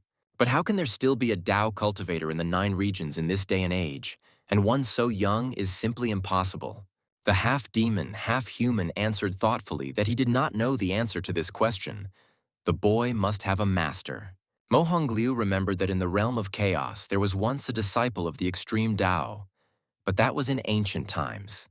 In ancient times. Shiza asked with interest what happened to this student. He had never heard anything like this, only about this technique. The half-demon replied that this student disappeared along with his master. No one can say for sure what their fate was. There are many rumors, but this happened after the appearance of the killer of the gods, Those were violent and terrible times, filled with blood. Chao Tianyi asked, "So is that disciple dead or not? Can anyone say for sure he couldn't just disappear? That's not possible." Mo Honglu replied, "It's hard to say. He was strong, but there is always someone even stronger. No matter how strong you are, that's the law." Chao asked, "Doesn't Honglu know? There are rumors that after passing to the demon realm, there was no trace left of that guy. The half-demon said that he was just a newcomer to the heavenly kingdom at that time. So how could he know such important secrets?" Shiza asked who exactly Mo Honglu was talking about. He must have left some mark on human history. He would like to know that. But the cultivator from the western region remained silent. He didn't want to talk about a person from such a distant past as if he were here. Shizi exclaimed impatiently. They were allies now. Did Mo Honglu not trust him? Besides, it was a long time ago. Chao Tianyi answered for the half-demon. He said that he was the last madman who practiced the path of the supreme martial Tao. The Dark Lord did not understand anything and asked his allies to finally explain to him what all these vague riddles of theirs meant. Mo Honglu remained silent. Cao Tianyi cleared his throat, wondering how best to tell this story to the curious lord. Finally, Cao Tianyi said that this happened 500,000 years ago, in ancient times when people were strong. Caesar was stunned. Could it really be that long ago? But then how old were his interlocutors if they could remember this ancient story? Mo Honglu sighed. There is no exact answer. CZ just needs to know that much more than 500,000 years have passed since then. The traitor to the people reluctantly said that this is only what they know. But no one lives that long, at least in one body for sure. The half-demon added that that was all they could say. The story was shrouded in darkness, and it had happened a very long time ago. Chao and Mo walked forward, but CZ stopped them, asking where they were going. Did they not care about this? And who was that boy over there? Mo Honglu said that the madman who practiced the extreme martial Tao was a famous king killer throughout the ancient world. Shizu was stunned, like the killer of kings. And who did he kill? And why did he do it? Did he himself want to become the king of all people? Chao Tianyi said quietly without turning around. This was a sensation in all 9 regions. No one expected this from a cultivator. Mo Honglu continued the story. That same madman hacked to death 3 kings, but the guards and elders were unable to save them, and they died. Caesar couldn't believe it. The kings of the 3 strongest clans of the 9 kingdoms. This is the same as insulting all the powers that be. But who could dare to do such a thing? How strong and confident do you have to be to commit such a crime? Chao said there was nothing wrong with offending all the powers that be, but this incident had dire consequences. Caesar asked, apparently after this, that cultivator was declared insane in all 9 regions, since he was able to do such a thing. Mo confirmed that the people of that time joined forces to kill that man, and that guy's techniques have been banned ever since. And then a young man appeared who practices the same technique, and despite his youth, this boy is incredibly strong. The Lord of Evil asked, "So that boy practices a forbidden art, but why doesn't anyone persecute him for it, doesn't punish him?" Cao snorted. Who cares about a ban that was 1,000,000 years ago? Or about the murder of some particularly distant ancestors? Who remembers that today? Then it dawned on Zizi that this was why Cao Tianyi and Mo Honglu had joined forces to obtain the crown of all the people in the regions. Chao lowered his head silently. It wasn't quite true, but it was still a good idea. In his past life, he had wanted to do exactly that. Tianyi looked at the battle again and said, "Now let's see if this guy will become a new madman who can kill human kings." The battle between Pingfan and Baiyun continued. Their blades clanged fiercely, striking out bright sparks. No one wanted to surrender. Lin Baiyun cursed. He was perplexed. He felt like he couldn't use his strength. But what had suddenly happened to him? It seemed to have something to do with the woman behind that impudent brat Shu Pingfan attacking him now. And then Lin Baiyun remembered. She is a ghost. He saw her at the outpost before, which means she is helping the boy with her spirit or ghost powers. How could this brat even fight him, Lin Baiyun? Despite the difference in realms, damn it, this needs to end. Xuan watched his daring nephew's duel with interest. Pingfan did not disappoint his 13th uncle and teacher. He thoughtfully noted, well, a draw is not scary for anyone. It is only inconvenient for someone who is at a higher level of cultivation. Taking one of his lucky treasures, Xuan commanded the spoon to do its work and bestow the power of good fortune upon his nephew. He asked the treasure to do what he wanted and show its power by transferring the luck of the eastern region from Lin Bai Yun to Pingfan. A golden stream flowed across the sky. Chu realized that luck was quietly passing from one to another, making Pingfan the son of luck. Xuan yawned sweetly. He was already ready to sleep. That was enough entertainment for today. He needed to rest, get down to business. We would continue tomorrow. Having closed the mirror portal, Xuan wished himself and everyone else sweet dreams. There would be nothing interesting today. Chu Pingfan easily twirled the blade in his hand and stopped the fight with Yu Beibei's ex-fiancée. They had already warmed up well. Pingfan told the enemy that they would soon face a tough battle in the ancient land, so he was letting Lin Baiyun go today. The enraged genius of the eastern region exclaimed that it was not for him, a small freak, to decide when to stop the battle. But Pingfan turned around and walked away, and Baiyun shouted after him that next time he would make sure Chu didn't go anywhere. Xin Wanfeng called out to the young man, asking him to stop, saying that it seemed they had one common goal. The young man brushed off the younger brother of the great Emperor Qin, saying that he was a loner and solved all his problems on his own. Yuanfeng was surprised. Did he really not even want to listen to the terms? This was a great deal. He could gain a lot from it. Chao Tianyi, who was watching this scene, was very surprised at how arrogant this boy was and didn't even talk to anyone. Mo Hongliu added, "He's crazy, but if he's not here to stop them from taking the throne, it's hard to imagine what he's after." The half-demon suggested, to be on the safe side, that it would be better to first concentrate all his power on the treasures of fortune and only then on the throne. Chao remained silent. He agreed with his ally, but he had a strange feeling that something around him was gradually changing, unnoticed. Chao Tianyi and Mo Hongliu took a rest in a secluded cave near the supposed site of the ancient land's discovery. The villain frowned and asked the half-demon, half-human if he felt any obvious changes happening. Mo Hongliu confirmed, "Yes, it all started 2 days ago, and today it is becoming more and more obvious. Everyone can already feel it." Chao asked why luck was weakening. Mo suggested that maybe it had something to do with that ancient land of the living dead. Tianyi objected. It was unlikely. If this was the action of the ancient land, it shouldn't affect only him. Then it would affect everyone here. The half-demon noticed, which means there is only one explanation for all this. At least he doesn't see anything else. Chao Tianyi asked, "So he thinks that this is related to the highest Dao, the very extreme path of Dao that the boy practices." That's right. Lin Baiyun has been doing nothing but fighting Chu Pingfan, and his luck has been weakening in recent days, although this has never happened before. The allies recalled the endless fights. Was their allies' luck slowly leaking through his blade to that boy? Chao Tianyi asked if it was possible to deprive someone of their luck, but he had never heard of anything like that. It was something completely secret. Mo Hongliu shrugged. He had never heard of such a thing, but if it was possible, then fighting such an opponent would mean losing. Tianyi frowned. If such a technique exists, then it explains a lot. Apparently, this is the work of that very same supreme sage. There is no more direct way to get what you want than to kill someone. But this is not always possible, because the opponent may be strong. Mo said, "The ancient land of the living dead is opening up, but it's still a pity that the supreme sage and his people are not on their side." Suddenly, everyone heard deafening peals of thunder. The sky was cut by dozens of lightning bolts. Everything around began to hum and shake. Chao Tianyi frowned. This is the seals being released from the ancient land. It is awakening and returning to this world after disappearing. The mountains and surrounding forests vibrated. The ground beneath the cultivator's feet began to shake. Everyone realized, here it is. It's beginning.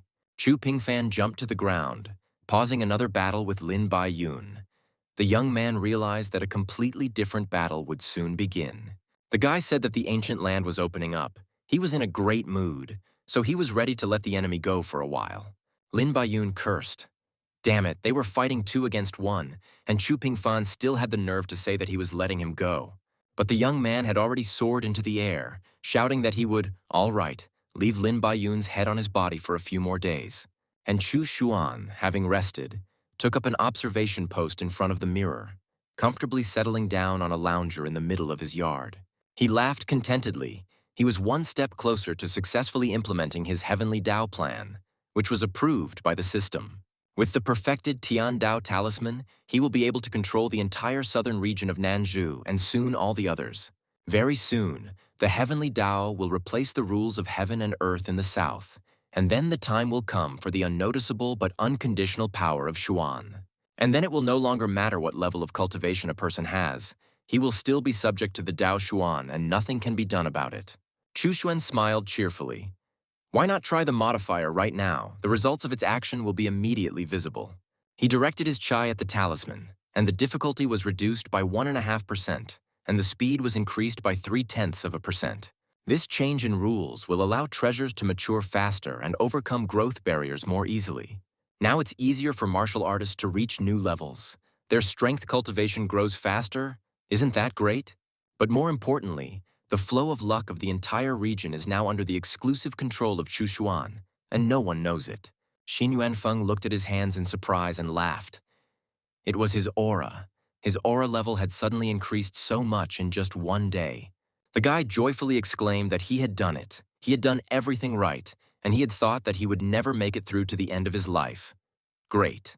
The other cultivators also felt that their aura was becoming stronger and larger, their strength increasing much faster. Luo Xu suggested that this phenomenon was most likely somehow related to the recent restoration of the rules of heaven and earth in Nanzhou.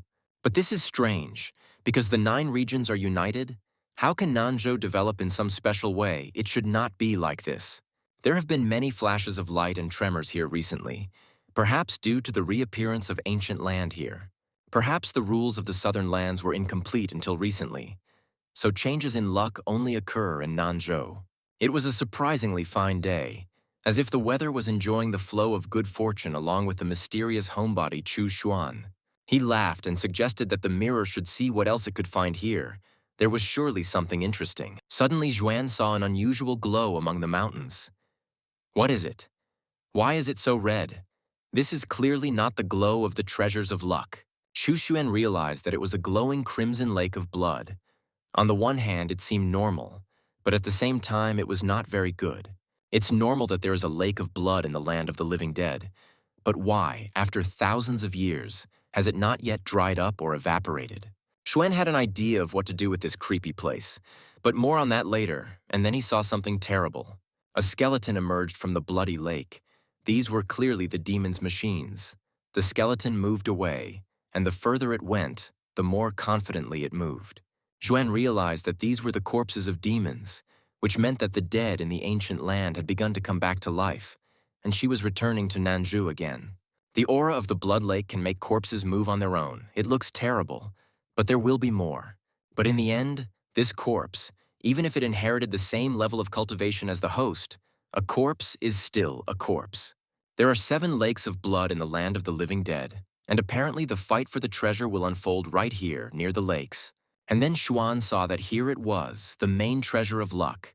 But getting it would be very difficult. The students would have to try hard. But he believed in his students. Each of them had unique talents, and besides, they were accompanied by luck, because they were children of luck. The cultivators exclaimed in delight. The sunlight returned, the terrible thunderstorm passed, and a clear, sunny day arrived again. Clan Chief Chu Tianming shouted to the strongest members of the family to act on his command. They must prove themselves. The glow began to appear more frequently, which means the treasure is about to appear. All members of the Chu family must train hard. The Chu cultivators unanimously responded to the clan leader that they were ready to fight for their family, for honor and courage, and to gain glory for centuries to come. Many understood that the southern lands were about to change, but no one knew exactly which way these changes would go. Empress Qin Keiyun was rushing around the palace, not knowing what was happening to the great emperor Qinzong and his brothers. Damn it, imperial power is not only freedom and influence, but also a prison. She is forced to sit in this throne room. Meanwhile, the sun shone over the land of the living dead, and nothing foreshadowed a difficult and bloody battle for treasures. Xuan smiled. The sun is shining. What a beautiful day today, as if nature itself is pushing for the coming changes. Xu thought, why not? He had prepared for this for so long. He had so carefully implemented his plan of the heavenly Tao. So it was time. And Xuan decided, yes, let's do it. And let's start right now. What's the point of putting it off for a long time? We need to take a step. Suddenly, a wind blew over Nanzhou. The sky became covered with clouds. A strange whirlwind appeared in the sky, and the sun hid. The cultivators looked up warily to see if it would rain again, or if the opening up of the earth was having such an effect on the weather. And then everyone saw that the sky seemed to begin to crack, and a passage began to open into the ancient land of the living dead. Xuan realized that here was his chance to quickly and quietly make the changes he needed, replacing the existing rules of heaven and earth. He activated his powerful ki energy and sent it into the sky to cause a thunderstorm, which everyone would mistake for the discovery of an ancient land. A stream of energy from Xuan's estate rushed upward, causing a squall of wind and dark rain clouds to form in the recently clear sky. Then thunder crashed and bright lightning cut through the darkened sky. A terrifying thunderstorm broke out, as if someone was throwing lightning bolts.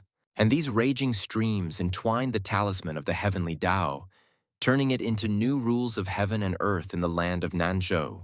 While the terrifying thunderstorm rumbled, the passage to the ancient lands grew wider and wider, and no one doubted that this was what caused the storm. Chu Xuan smiled.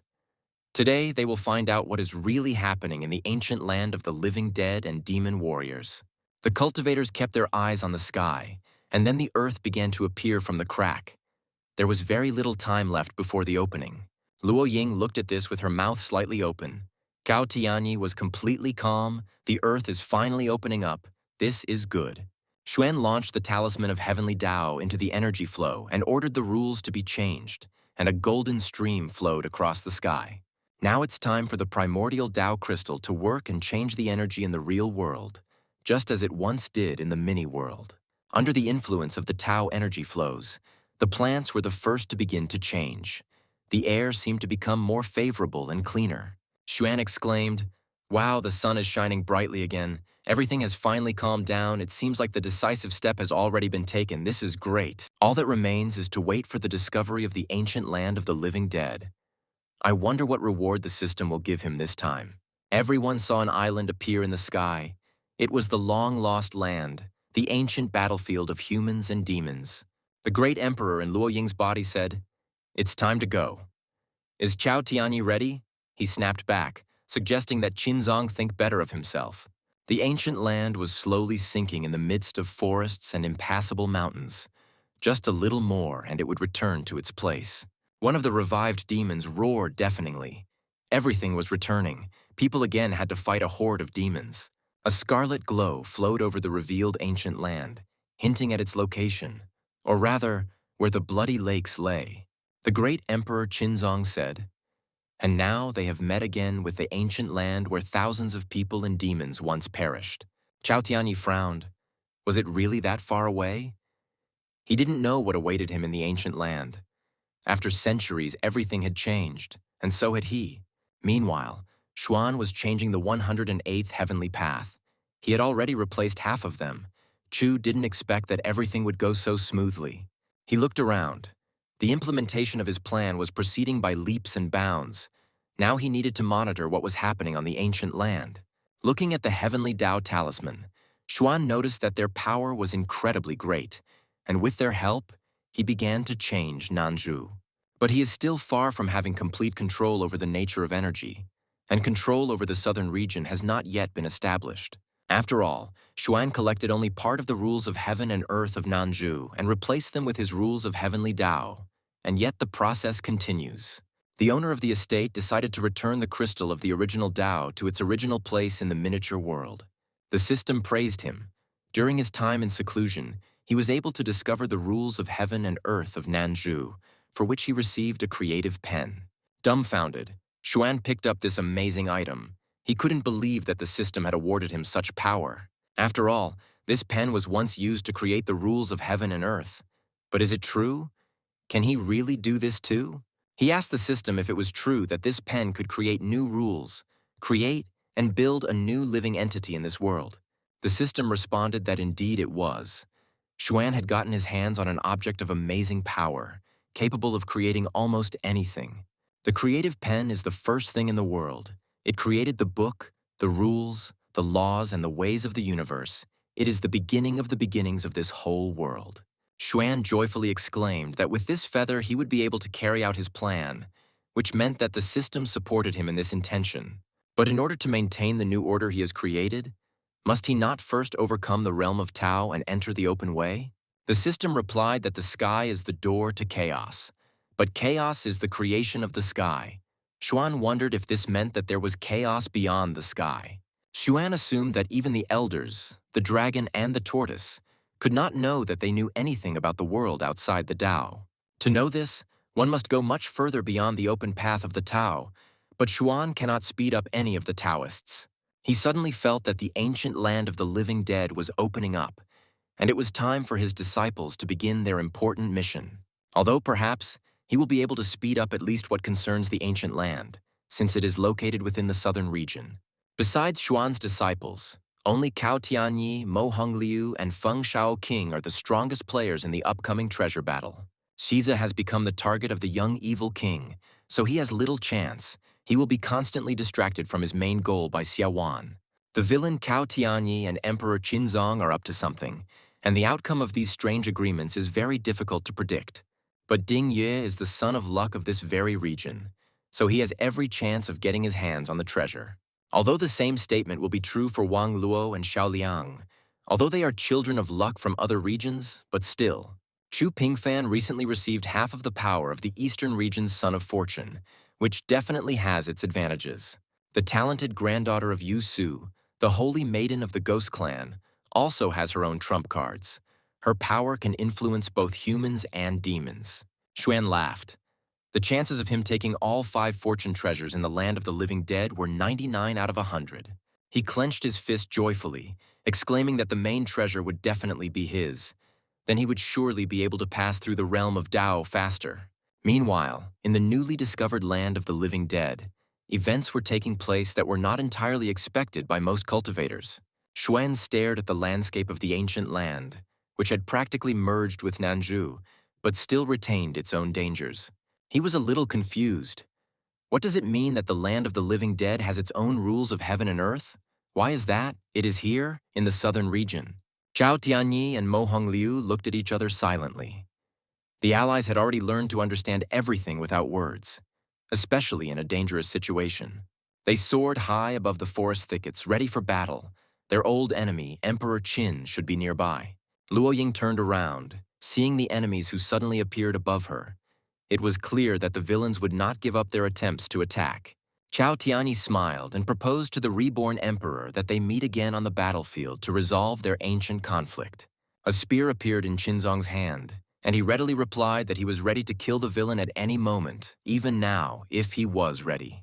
The emperor commanded his brothers to go with him. It seemed the enemies had prepared something for them. Most likely there would be an ambush.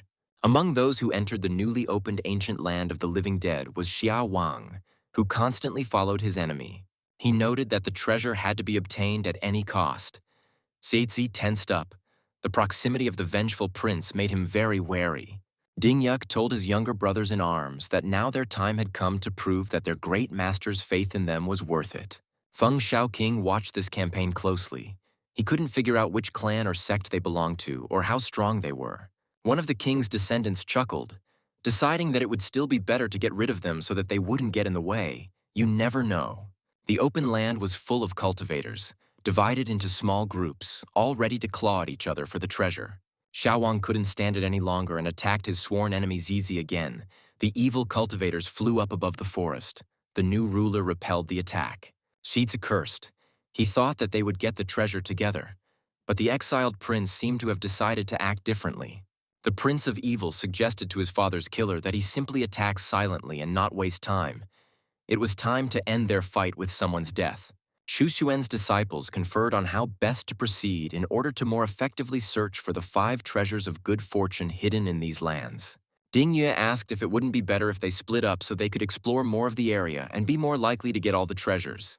Luna supported her older brother and suggested that they find a place where they could meet later so as not to lose each other here. However, the Black Moon leader warned that such a move could result in their defeat, as the strongest fighters had gathered here.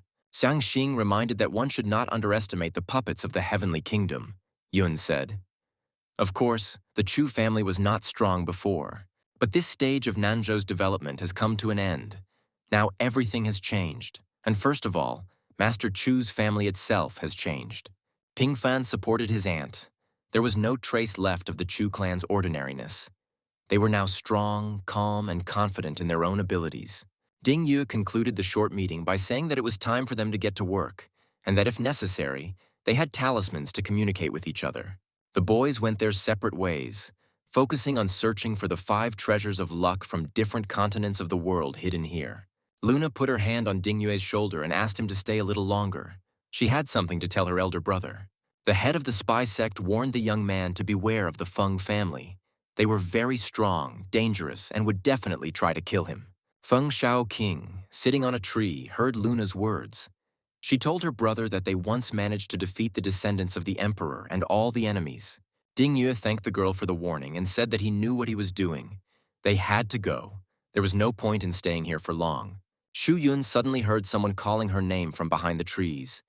The girl turned around and became wary of who it could be. Su Xian'er emerged from the thicket.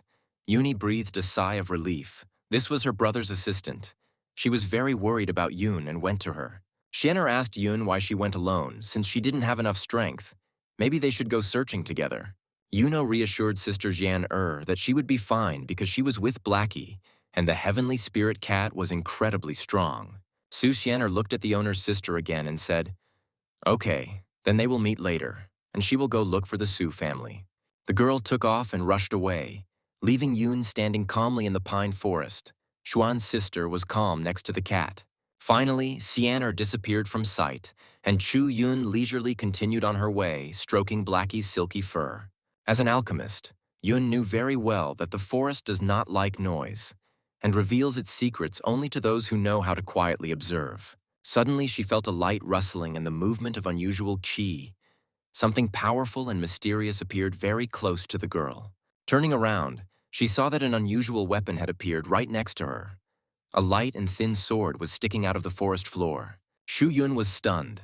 This was an air sword, one of the most valuable ancient treasures. It appeared next to her, which meant it chose her. Reaching out for the valuable item, the girl thanked her ancestors for such an incredible gift. She had never had a weapon before. Someone from the bushes shouted for the cultivators to come here. Chu Yun realized that someone was going to attack her and take away her sword. The Feng family cultivators rushed out into the clearing. Yun said that the selection was complete. She was chosen by the ancestors and would continue her path. But the leader of the squad replied that the girl could only choose death. How could such a weakling resist them, the Fens? Yun warned them to watch their language, otherwise they might pay dearly for their rudeness and disrespect. One of the fighters frowned, and this girl was even being rude to them, and suggested that the brothers kill her and take the valuable weapon she had found. But before the cultivators could even rush at Yun, the small, furry Blackie grew in size and inflicted terrible wounds on them. The Feng family fighters were shocked at what kind of white monster this was. He beat them all in a second, but for the first time, he left everyone alive. Blackie became a cute little cat again, squinting in the sun and licking his paws, licking off the dirt from the cultivators' wounds. Shu Wen told the Sky Cat that these idiots were no threat anyway and suggested that Blackie continue on his way. Feng Xiaoqing laughed softly. "Not bad. This girl should be left alone for now and watched. She is full of surprises." He bowed to the young lady of the Chu family and wished her and her little companion a safe journey. They would not delay her. The younger brother asked Xiaoqing if they were just going to let this girl go, but the elder brother ordered him to shut his mouth and be silent. They underestimated the power of that cat. Now they need to focus on the main thing, namely on finding the treasures of luck and not get distracted. Feng Xiaoqing commanded everyone to move forward. It was time, otherwise they might be late. With the treasures of good fortune, they would retake the throne. Chu Xuan, at home, continued to watch his disciples and the other participants in the treasure competition. A fragrant healing tea steamed on the table, and events in Nanzhou unfolded ever faster and became more and more interesting. One of the cultivators inhaled the amazing qi of the ancient land and exclaimed, "What power is concentrated in this place?" He was confident that he should obtain everything and become invincible, the greatest cultivator in the history of the human race of the world. But the next second he fell dead. The wind blowing from the land of the living dead brings not only strength, but also death. Xuan, who was calmly observing the cultivators, sipped his favorite tea and was surprised at how many fools had gathered there. However, this could not be left unattended, so Chu Xuan kept a close eye on everything that was happening many miles away from him. Suddenly, Xuan noticed some very strange people. Their eyes were empty. They moved randomly and seemed to not understand anything. Chu looked at them in surprise. Maybe they were crazy, but how did they get there? No, they were cultivators. They approached the lake of blood. The essence of this lake must have absorbed their souls, so they turned crazy. Xuan smiled. Sounds good. These lakes are very powerful. I wonder what else could be hidden in them. Deciding that he needed some of this lake's power, Xuan took the soul-devouring flower in his hand and commanded it to act. Through the portal, Chu threw the flower into the lake. Absorbing the evil energy of this bloody lake, the flower will break through to the divine realm. The soul-devouring flower eagerly absorbed the power of the blood lake, and Xuan began to have his own secret plans for it. Commands were heard in the thicket to immediately kill the young man who was alone in the forest, and the cultivators attacked Xiangxing. A variety of weapons were used. The fighters tried to kill the guy with the fiery bones, but for some reason they couldn't destroy him. A powerful explosion rang out, and the cultivator squad dealt the strongest blow they could to kill the enemy. But when the clouds of smoke and dust began to clear, everyone saw that the young man was still safe and not even wounded, and everyone shuddered in horror. No one could understand anything. Was he not even in pain? What was his body made of? Or maybe the person in front of them was not a human at all. One of the attackers suggested that the guy had some incredible weapon from the Emperor's kingdom that was protecting him. Raising his head, the cultivator from the squad noticed that a very beautiful girl was flying towards them, but the fighter did not have time to say anything. Luna landed right in the middle of the squad, attacking Xiangxing and cut them down with lightning speed, slitting their throats. Blood dripped from the girl's dagger. The heavenly Dao technique the master had taught her was flawless and deadly. Xiangxing was indignant. Why did Luna interfere? This was not her battle. He himself could have dealt with these weaklings, but she ruined everything. Luna advised her elder brother-in-arms not to waste time and to be more careful, as there were some very strong enemies here. The young man chuckled. She was worried for nothing. No one would be able to break through his defense. She knew his strength very well. As she flew away, Luna shouted to her brother to take care of himself and stop pretending to be immortal, because that was not true at all. The bright sun was shining over the ancient land of the living dead. It was already at its zenith, and the forest had become very hot. There were battles everywhere. Chu Pingfan told Lin Baiyun that as long as he was here, the Lin family would not be able to get the treasure. He would not allow them to, because they were not worthy. Baiyun chuckled. The treasure will go to the strongest. It will never end up in the hands of someone like the ragged Pingfan. Suddenly, Lin Baiyun saw a vile monster approaching him, a living corpse that could devour his soul. The pride of the Luo family shook. Pingfan frowned and cursed. He felt that this was not Yu Su's aura. Could it really be a living corpse? A huge corpse with glowing eyes rose from a dark puddle. Judging by the remains, the skeleton had once been a powerful demon. Lin Baiyun was overcome with panic, thinking that this was some kind of madness, that the treasures of fortune were really guarded by such terrible monsters. The former son of fortune of the eastern region immediately fled. Pingfan contemptuously called the fugitive an idiot and a pathetic coward.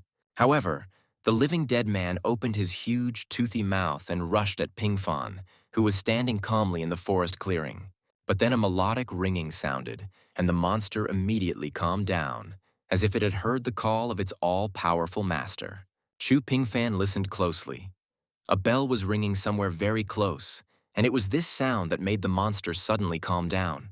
Yu Su emerged from behind the trees, holding the clan's holy maiden bell in her hands, and with a smile, she told the lonely soul that it was time for her to go.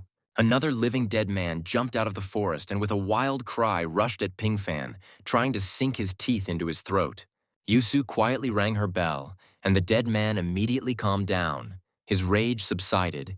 He immediately became quiet and submissive. The holy maiden of the ghost clan placed her hand on the head of the restless soul and began to quietly and calmly say something to him. Pingfan listened. His friend said, "Forget about everything. Renounce your past life and become a ghost, and you will know peace." The young man opened his mouth in surprise. He had no idea that she could do this. He asked Yu Su if everything was okay and how to understand all this. The girl explained that this was the lost soul of a cultivator. It had crossed the threshold of their world, and now Yu Su would return everything to its place. She smiled, But sometimes the dead can be used as scarecrows for people, piercing their souls with violent memories. In such cases, these lost souls can turn into demons or devils, and then no person can cope with them. Pingfan didn't like all this at all. He reluctantly said okay and reminded them that it was time for them to move on. The treasures of good fortune were waiting for them. Chu Xuan watched the frightened Lin Baiyun. Beibei's ex-fiancée was in no hurry to come down after meeting the dead man. He was surprised that Baiyun was heading in that direction. His intuition was clearly starting to fail him, because he was heading towards a dead end. Xuan understood that it seemed that Lin Baiyun's power as a son of fortune was losing its power, and it was increasingly flowing to Chu Pingfan. But the process was not yet complete. Well, I need to help him a little. In Xuan's hand, the lucky talisman, one of the precious treasures of luck that he had, appeared again. The owner of the talisman ordered luck to speed up the flow from one son of luck to another. They no longer had time to wait. The closer to the ancient land, the more fierce the battles between cultivators became. No one wanted to let other people go ahead. Having received a fatal blow, one of the treasure hunters flew back, drenching everything around with his blood. Now he too is dead. Brother Su Xian chuckled contentedly. The main treasure of luck will definitely belong to him. He will not give up this value to anyone.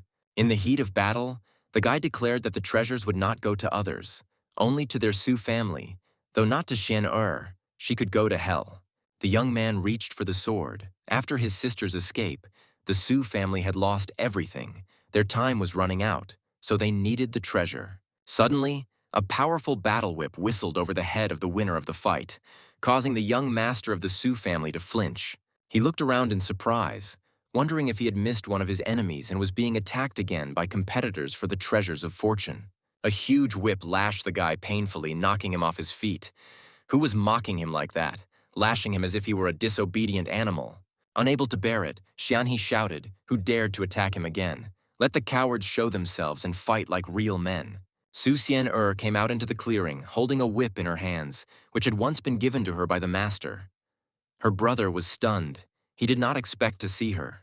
Gritting his teeth, the young master of the Su family asked her what the hell she was doing, the bitch who had set up their family, and now was even attacking them. The girl replied that she hadn't noticed Xianhe, but it didn't matter. He wasn't worthy of talking to her anyway, because he was a scoundrel and a traitor. Xian'er waved her whip and said that she would teach her brother a lesson today, and the girl's whip whistled around the frightened boy. He barely had time to defend himself from the blows. Xianhe was amazed at what skills, and when did this little bitch become so strong? He looked at his younger sister and couldn't believe it, because in the family she was valued solely for her pretty face and figure. Xian'er's blows became stronger and more violent, and the young master of the Su family was afraid that she was going to kill him. He shouted at the girl to whip more quietly, because he was still her brother, despite all the differences they belonged to the same clan. Xian'er asked him in surprise, what kind of brother was he to her? For as long as she could remember, he had always pestered her, and then decided to sell her. She added that no one from the Su family had ever been on her side. Xianhe objected. Xian'er was wrong. No one wanted to offend her. Besides, she should have told her family about her incredible talent earlier. None of them could have even imagined it. He convinced her that the treasures of luck were very important for the family. If she brought something to the family, she would be loved more than before. Su Xianhe suggested that she return home. Everyone would be happy to see her. All old grievances would be forgiven and forgotten by everyone. In response, the girl lashed her brother with the whip again, and his right hand became partially covered in a crust of ice, restricting all movement. Xian'er declared that from now on she was on her own and not part of the Su family, and the fortune treasures would go to her, not Xianhe. The brother asked the girl why she thought he needed the treasure, so that all the family members, including her, could use it. Seeing that his sister was about to leave, Xianhe exclaimed that if she didn't care about family ties, then let her kill him, her older brother. Su Xian'er stopped. Her face darkened. She said quietly, okay, she is willing to do it since he wants to die so much now. She lashed out at her brother, a very sensitive spot for men, and Xianhe screamed and fell to the ground, writhing in pain and humiliation. Suddenly he felt the ice spreading through his body. He was horrified. His little sister could really kill him. But now the whip in Xian'er's hand was blazing with fire, and now she could easily incinerate her wayward and evil older brother. She struck Susiani again, and the other side of his body burst into flames, causing the young master of the Su family to become contorted in fear. The girl's older brother didn't know what to do. He himself offered to kill him, but he didn't think that she would agree. Today was definitely not his day. And Shanner kept whipping and whipping. The boy howled in pain and begged his mother to help him. The younger sister knew no mercy. In the thicket of the forest, only the ringing blows of the whip could be heard. Xianhe no longer had the strength to scream, but the girl continued to beat him. Finally, she stopped and looked at her brother, who was considered the pride of the Su family, lying helplessly on the ground. He reached out with a trembling hand to the weapon, muttering that the sword of his ancestors should help him deal with this merciless fury. But Sienner took the sword herself and casually told her beaten brother that they would see each other again, and he realized that she was going to leave with the sword. The boy, his face twisted with rage, shouted after his sister that she, a lying creature, was not worthy of the name Su, and that her family would never forgive her. Shanner chuckled. Did her brother really want to get the sword back? But she was sure that the Su family owed her compensation for everything. Xuan periodically glanced into the mirror, watching the progress of the battle, but so far nothing particularly interesting was happening there. In Chushuan's small estate, everything was as before. Peace and tranquility reigned there, as if there had been no battle. And then the system reported that Su Xian defeated the genius of the Su family, harnessing flame and ice, and as a reward, Xuan received the Tao of flame and ice. Xuan was perplexed. It seemed like he had missed something, and since when could his assistant act like this? This was news. But on the other hand, it turns out that he took the genius of the Su family as his disciple, and this is not bad at all, and most importantly, unexpected. Xuan stretched out his hand, and tongues of flame and blue streams of ice danced on it. He received amazing rewards from the system. He decided to conduct an experiment and connect the incompatible fire and ice with the help of the Tao of connection, but the experiment turned out to be successful. Xuan was surprised.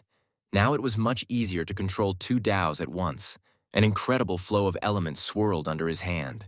Chu Xuan smiled and wished all his disciples in the land of the living dead good luck. And Xuan's students, each of them, truly showed themselves in their own way in the mysterious lands, full of dangers and various traps. A whole squad of living dead, who had once been powerful cultivators in ancient times, marched through the forest thicket. The dead carried the palanquin on which Yu Su and Ping Fan were sitting. He was delighted. Su is an incredible girl. This place was made for her. The young man said that he had seen many masters, but never one like Yu Su. She must take care of her skills. The girl was pleased. Chao Tianyi quickly flew to a pre-designated location, trying to lure his enemies there as well in order to kill them all. It was a small fortified building built here in ancient times when Cao unleashed a bloody war between humans and demons. The great emperor Qinzong and his younger brothers pursued the villain, all eager to finish him off as quickly as possible. Stopping in front of the gate, Zun said that for some reason Cao was stalling for time and luring them here. The traitor must definitely be here. Chao Tianyi jumped onto the roof and looked down. His trick worked. The entire squad of hated enemies came running after him. Luo Ying's eyes flashed. Zun's anger spilled out through his huge, beautiful eyes. He cursed, "The damn coward is dodging like a hare." Tianyi smiled contentedly and replied that the emperor should not have come here, as this was not his territory but Cao's. But the villain knew very well that Qinzong would come. He does this all the time. Does he really think that his strength is higher than Cao Tianyi's? Luo Ying's mouth dropped open in surprise. Did Chao still have any trump cards left? No, that couldn't be right. He had never been a particularly skilled fighter. Chao chuckled. Of course there was. And then Mo Hongliu appeared next to him. Now it became completely clear that the two were getting along well. The great emperor was indignant.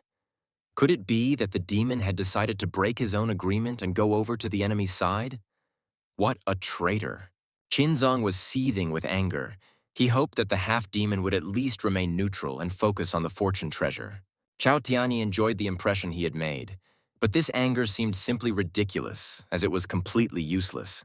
He asked Zun, "Well, yes, they are in cahoots with the demon, and what can the emperor do, since his and Hongliu's power is capable of killing even gods?" Luo Ying growled, "What gods is the traitor talking about? They are both connected with the human race, and Cao brought disasters to people. Chao Tianyi asked the beauty standing below why she thought that they could easily be related to any other race. Luo Ying was taken aback. That is, Cao apparently wants to say that he is part of the battle of great heroes against demons or something, but this is ridiculous.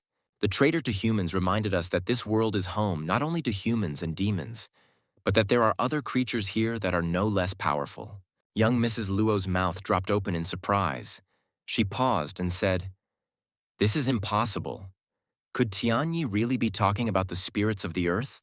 Chao burst out laughing. After all, the great emperor had a rather limited imagination. Unlike him, Tianyi, who thought broadly. Although it seems that Cao is weaker than Luo Ying, she will always be limited by her body, while he, Tianyi, will be on par with the gods. Chao declared that no matter how many plans she made, no matter how much she tried to block his path, she would never be able to defeat him. Tianyi was confident that the treasures would be his. He would become a human king, and then he would begin the life of a true immortal, just like that. Could it be that the great emperor, reborn in the body of a young beauty, wants to hinder the bright future of humanity? Emperor Qin exclaimed that he had many enemies. He had killed heroes with his own hands, but Cao had irritated him the most. In the eyes of the emperor, in the eyes of all the people, even if Cao Tianyi wins, he will still remain ordinary trash, dirt from under his fingernails. Cao Tianyi laughed loudly. The defeated emperor decided to play with him after all. Well, that means there will be a bloody show now.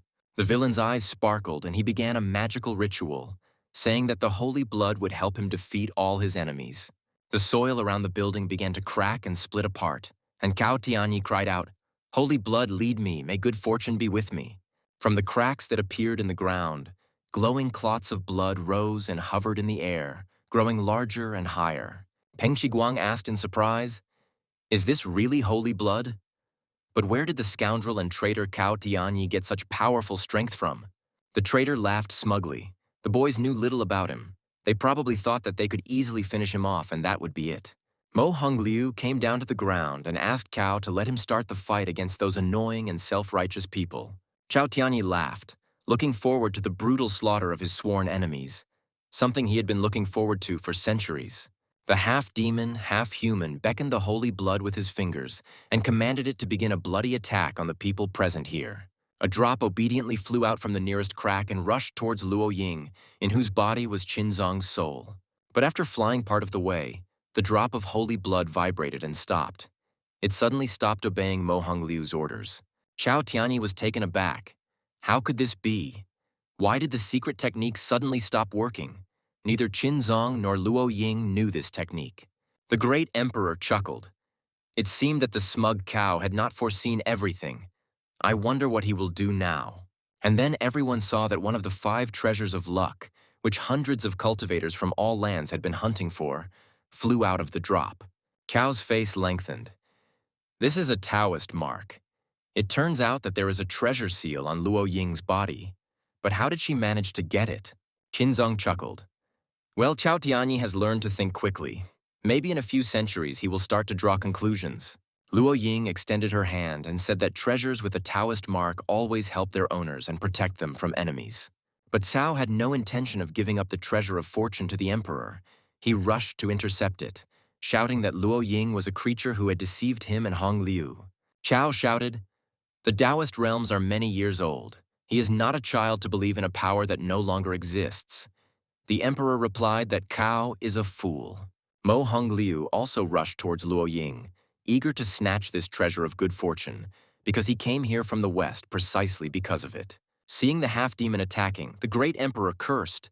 He knew very well how strong this Mo Hongliu was. And then a flash suddenly flashed in front of Cao's ally. Blinding him for a second, it was the younger brother who rushed to the aid of the ruler. Xin Yuanfeng attacked Mo and forced him to retreat a little and distract himself from Luo Ying. Now the treasure was in the hands of the emperor.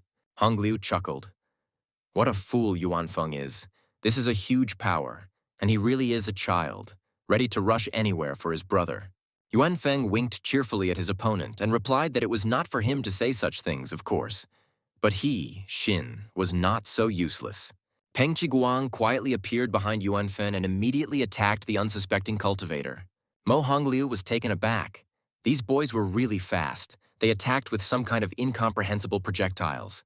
He only managed to dodge. There was a deafening explosion. Everything around the half-demon was covered in clouds of smoke and dust. The older brother got time. The smoke cleared. Hong Liu came out and asked what kind of trick this was. They had already done it twice, and he still didn't understand it. Taking up his beloved curved sabers again, the half-demon said to the great emperor Qinzong, "Well, it's time for you to finally die." But that wasn't all the surprises. The demon looked at the sky in surprise and frowned. What was this? Some kind of tricks again? Above Luo Ying's head, delicate pink petals were quietly swirling, falling from the sky, as if some beautiful flower had fallen apart. The great emperor's younger sister flew in to protect her beloved ruler, and a powerful shield appeared above her and Luo Ying. The other brothers appeared among the trees, telling them to wait for them, as it would be unfair to fight for the treasure without them. Mo Hongliu chuckled. It seemed like it was time to show a more serious side of himself. Young people don't understand that in a good way. Flying above the shield, the half-demon released his terrifying aura, preparing to deal a crushing blow to the emperor's defense. Qinzun's younger brothers were terrified. This cultivator from the western region was truly incredibly strong and dangerous. Hongliu clenched his fist and struck the shield Qinzong's sister had put out, trying to break it and neutralize the defender. Cracks ran across the powerful shield, and then it began to crumble into small pieces. Now Luo Ying was open to attack. Hua Ganzi screamed. The destruction of the shield had greatly affected her condition, and she was temporarily unable to put it up again. Chao's fist flared. He noted with a grin. It was pointless resistance. They themselves knew what a gap there was between them. The great emperor's spear flew towards the villain. Qinzong was determined to stop the vile traitor of all people. He shouted to Cao that they had finally decided everything today. The scoundrel would not be able to bring any more troubles to the human race. The implacable enemies flew up above the forest and clashed, both knowing they would not rest until one of them was dead forever. While Luo Ying and Cao Tianyi were fighting, the great treasure of good fortune hung in the air and vibrated invitingly, attracting attention. From the thicket, the greedy eyes of the cultivators watched the treasure. Several people had already gathered around the clearing. They were talking. There was definitely treasure there. Something had to be done to take it while those two were fighting among themselves. But everyone was stopped by the fact that the place was teeming with first-class cultivators. They had to wait until they killed each other. The wounded Hua Ganzi cursed. She understood that she was useless here, but she needed to help somewhere else, gathering her last strength. A fierce battle was raging in the air, with the great Emperor Qinzong constantly attacking the enemy with his favorite weapon, the spear. Xin Yuanfeng watched the fight closely. He said, "Come on, brother, I just need one chance and I will kill this villain." In the bushes, the observers were discussing whether it was time to attack from behind. The senior one frowned and ordered the others to keep their heads down for now. Mo Hongliu fired a powerful bolt of lightning at the secret observers, capable of killing even an emperor-level fighter. The enormous force of the blow sent several people flying out of their ambush and falling dead among the tall trees of the forest thicket. The demon vented his anger, frowning. He said that the area needed to be cleared of all unnecessary small items so that they wouldn't get in the way. Someone gasped when they saw the two cultivators floating in pools of blood. Mo Hongliu reassured them, saying that they would be next. After killing a few weaklings, the demon took out a dagger and said, "The warm-up is over. It's time for the main course of the day." Peng Qiguang chuckled. This was the rare occasion when they all agreed on at least something. It really was time. Bai Shaokun released his powerful aura, and behind him appeared his ghost warrior, possessing the same strength as himself. Pershinhai's huge white bear came to his aid. The ruler's younger brother was ready to rush into battle with the enemies. Shaokun closed his eyes and concentrated. He summoned all his strength, because they were about to fight an incredibly strong master. Hua Ganzi created a battle flower that could defeat many cultivators. It wouldn't kill Mo, of course, but it could at least injure him. Peng Qiguang shouted to his friends to charge at the villainous and traitorous Cao Tianyi's supporter, the demon Mo Hongliu. The half-demon, gritting his teeth, also rushed to attack. These small brothers of the emperor strenuously distracted him from attacking Qinzong. Peng Qiguang was the first to rush into battle. He understood that the most important thing now was to cover his older brother's back and distract the half-demon. All of the overlord's younger brothers and sister rushed towards Hongliu in unison, even though each of them was several times weaker than the Western cultivator. There was a deafening explosion as both sides exchanged attacking blows, and all the other fighters retreated away from the battle.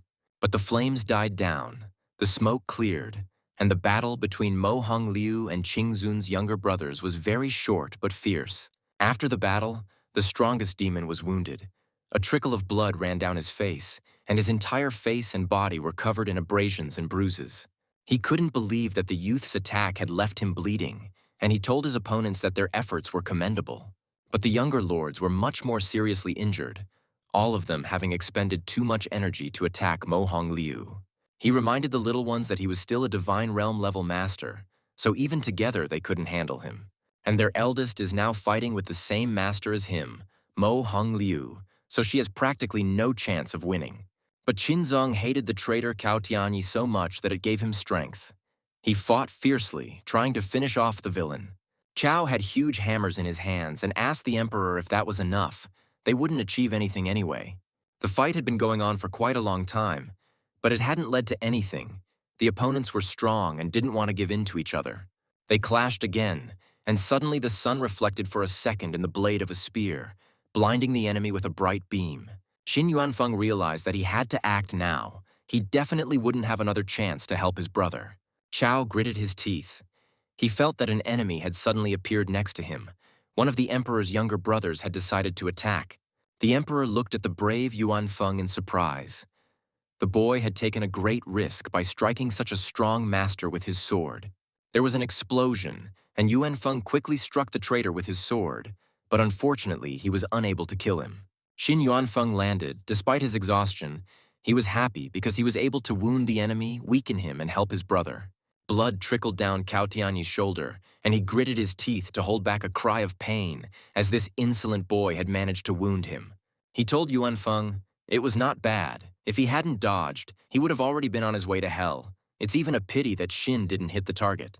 However, after this technique, it will be difficult for Xin Yuanfeng to use another one, but Cao Tianyi still has infinite strength. The wounded traitor attacked the brave Yuanfeng, striking him in the chest with his huge hammer, causing a stream of blood to gush from the boy's mouth. The great emperor turned around in horror and saw his wounded younger brother. He called out to him to make sure he was still alive. Qinzong stopped the second blow of the hammer with his spear, which Cao Tianyi wanted to finish off the daredevil with. The elder brother could not allow this. The enraged ruler knocked the weapon out of Cao's hands with a spear, and his rage gave the great emperor additional strength. He realized that he had to at least temporarily knock out the enraged Cao Tianyi. Otherwise, he would kill all of his younger brothers and sister. The emperor threw his spear and pierced the villain through and through. Cao Tianyi staggered. He did not expect such a decisive attack from Luo Ying. The overlord asked Yuanfeng how he was feeling. The villain's attack was powerful. He clearly wanted to kill the impudent young enemy. The third brother fell to his knees. There was a huge wound on his chest. He was silent, but he was alive. It was necessary to heal him urgently. Luo Ying ran to the wounded man. Tears flowed from the big, beautiful eyes of the young Mrs. Luo. Were they really going to lose this guy? Unexpectedly, the great emperor discovered that despite the mighty blow, their ancient enemy was still alive. Qinzong glanced at Cao. The body pierced by the spear began to crack, as if it were a clay figurine. And for some reason, no blood came out of the wound. The emperor heard laughter. Cao explained that this secret technique blocked the emperor's attack, but Tianyi didn't think he would have to use it so early. He told Qinzong that it was for the best. The sooner they started fighting seriously, the sooner they would finish, and the emperor agreed. The Lord of Qin took up his spear again and stubbornly assured the enemy that this time he would definitely shed blood for the blood of his brother. The treasure, meanwhile, continued to hang in the air, as long as it belonged to Zun and helped him with luck, but he did not take it in his hands. Cao wanted to start quickly and kill the emperor. Then the treasure would be his. He would stop at nothing to get it. The villain looked with a smile at the beautiful body in which the emperor found himself. But since he did not want to be an ally, Cao was ready to kill him. And then everyone was surprised to see that a very powerful cultivator was flying quickly towards the first treasure of the Tao of Luck. Cao Tianyi frowned. What kind of impudent person would appear and encroach on the valuable thing that the villain almost considered his own? And the nimble cultivator had already extended his hand. Another second, and the first treasure of luck would end up in someone else's hands. Everyone became wary. Chao Tianyi shouted at the stranger not to even think about taking the treasure and attacked the impudent man with a divine soul strike. The nimble cultivator turned out to be Luo Ying's cousin Zhu Yuanbei. He rushed towards the treasure, trying to grab the glowing object. Having received the blow, Yuanbei fell and shouted to his cousin to deal with Cao, and he would take care of the treasure. They would capture it. Luo Ying shouted at her cousin to run away now. He wouldn't be able to handle an attack of such power. He might die from this blow. An angry Cao Tianyi declared that it was too late for the insolent man to escape and attacked with the divine soul strike technique. There was a flash, but cousin Luo Ying remained alive. The powerful blow was reflected, although before any cultivator would die from it. Cao Tianyi couldn't believe his eyes. How could this attack be blocked? But that person clearly wasn't that high of a level. And then the villain was surprised to see that an immovable mountain had appeared in the path of his attack. Some boy had used this technique. Cao exclaimed, "What a surprise! What a powerful technique," Ding Yue said calmly. Now they are entering the battle for the treasure. Luna shouted forward, and she and Xiaoliang flew into the clearing where their fellow disciple Qing Zong was fighting the villain Cao Tianyi for the treasure. The head of the Black Moon House took the treasure of luck in her hand and said, "It's ready. The first item is already with her. Now she needs to protect it." Cao Tianyi frowned. How dare this impudent girl take away the most valuable treasure of luck in this land right from under his nose? Ding Yue noticed that it seemed like the villain had been trying to pocket this little thing for a long time, but it was running away from him. This treasure was still intended for them. The enemy of the great emperor told Mo Hongliu through gritted teeth that these impudent young men had stolen from them the main treasure of fortune of the ancient land. Neither Cao Tianyi nor Mo Hongliu could understand where these children came from, or why they were so confident that they dared to challenge them. The villain cursed. He understood that now the treasure of luck would help these youths in the fight against him and Mo Hongliu.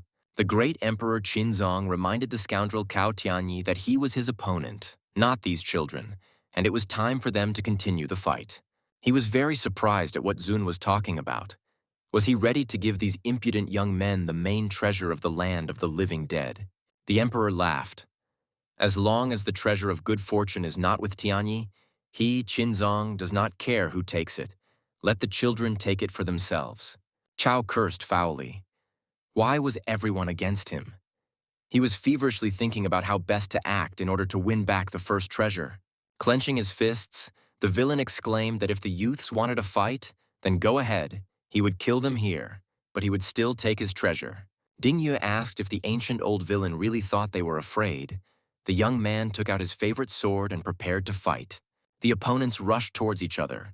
The young man was the first to attack Cao. His sword flashed with a cold gleam and struck. The elder took the support of Luna. She rushed to intercept the villain Cao, but he did not immediately realize what was happening here, what kind of girl she was. Luna struck the villain with a heavenly Dao technique, and Tianyi suddenly realized with horror that he had lost his strength and was falling down. Mo Hongliu gritted his teeth.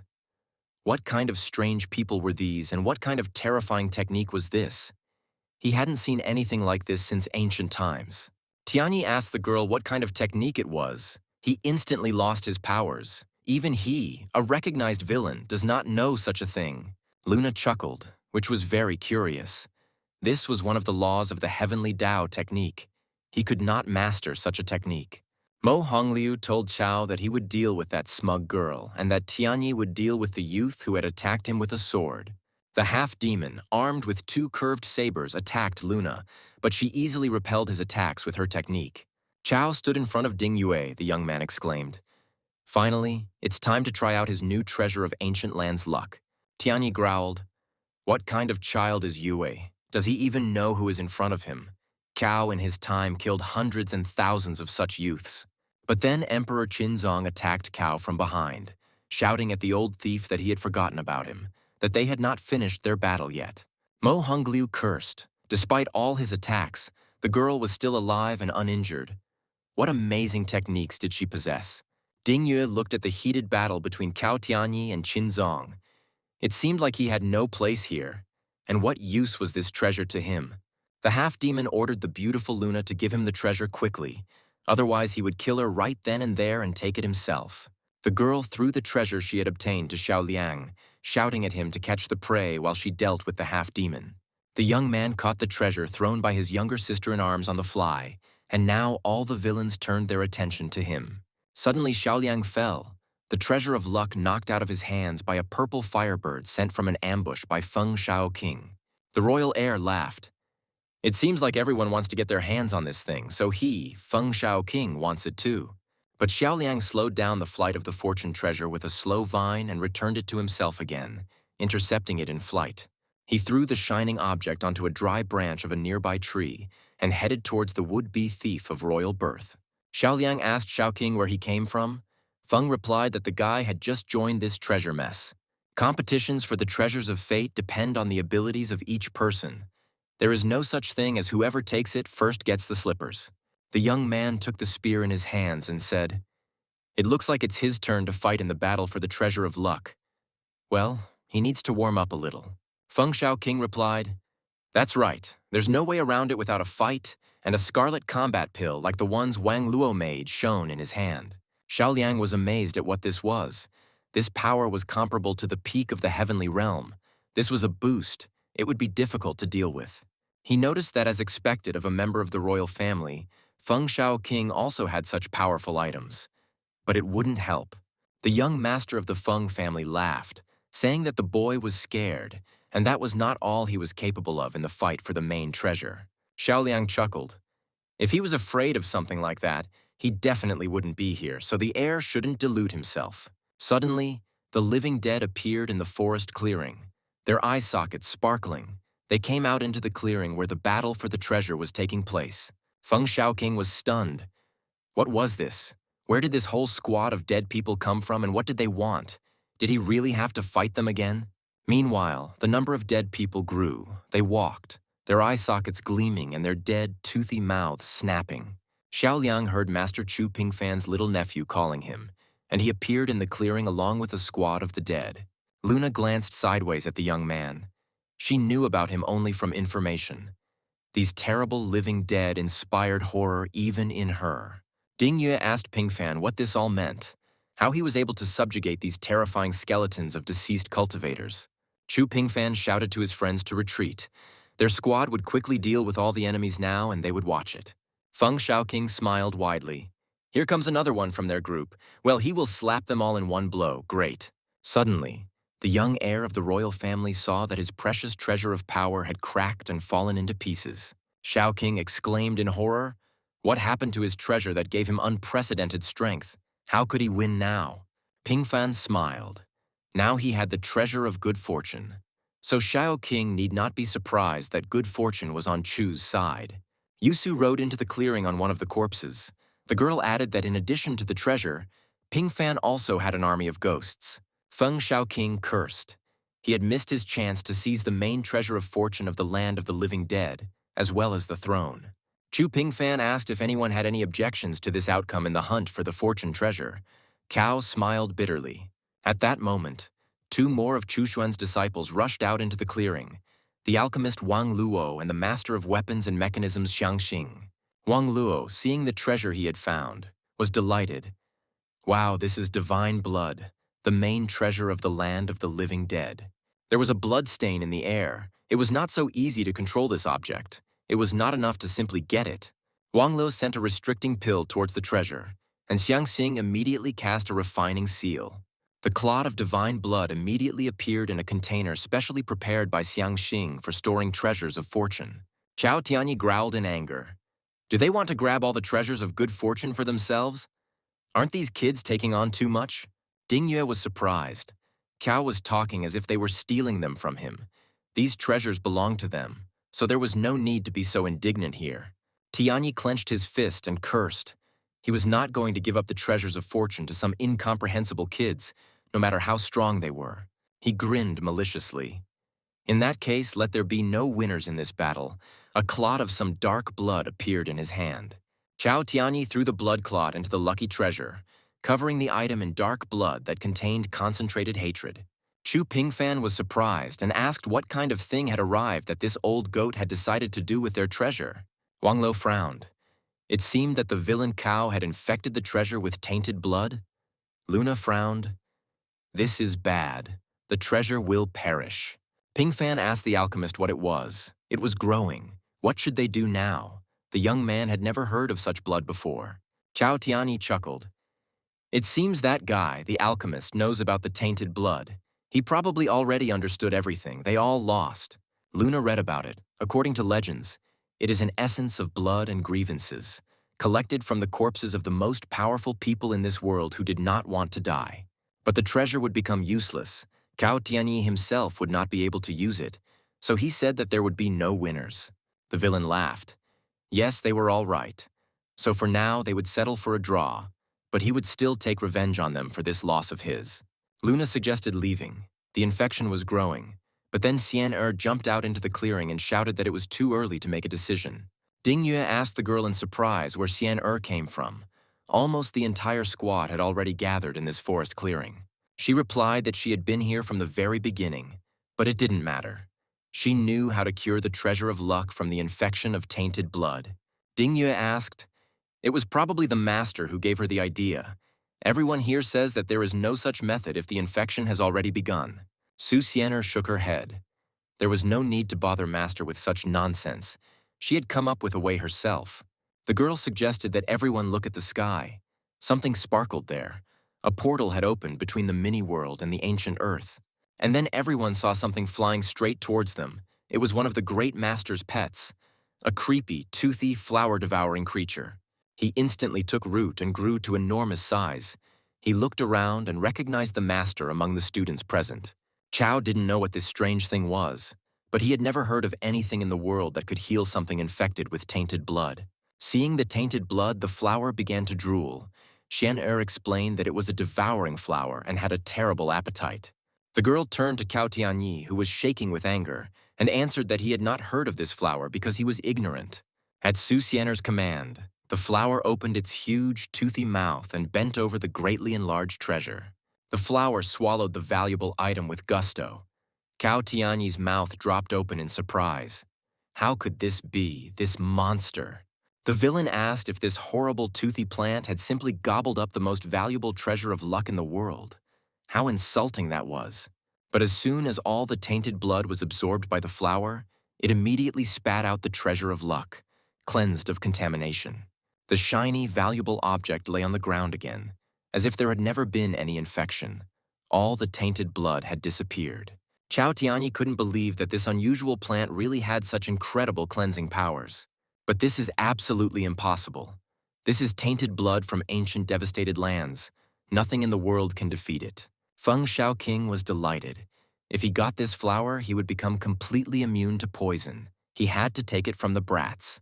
The heir of one of the human kingdoms rushed to the flower, shouting, "Come with me, flower, obey your new master."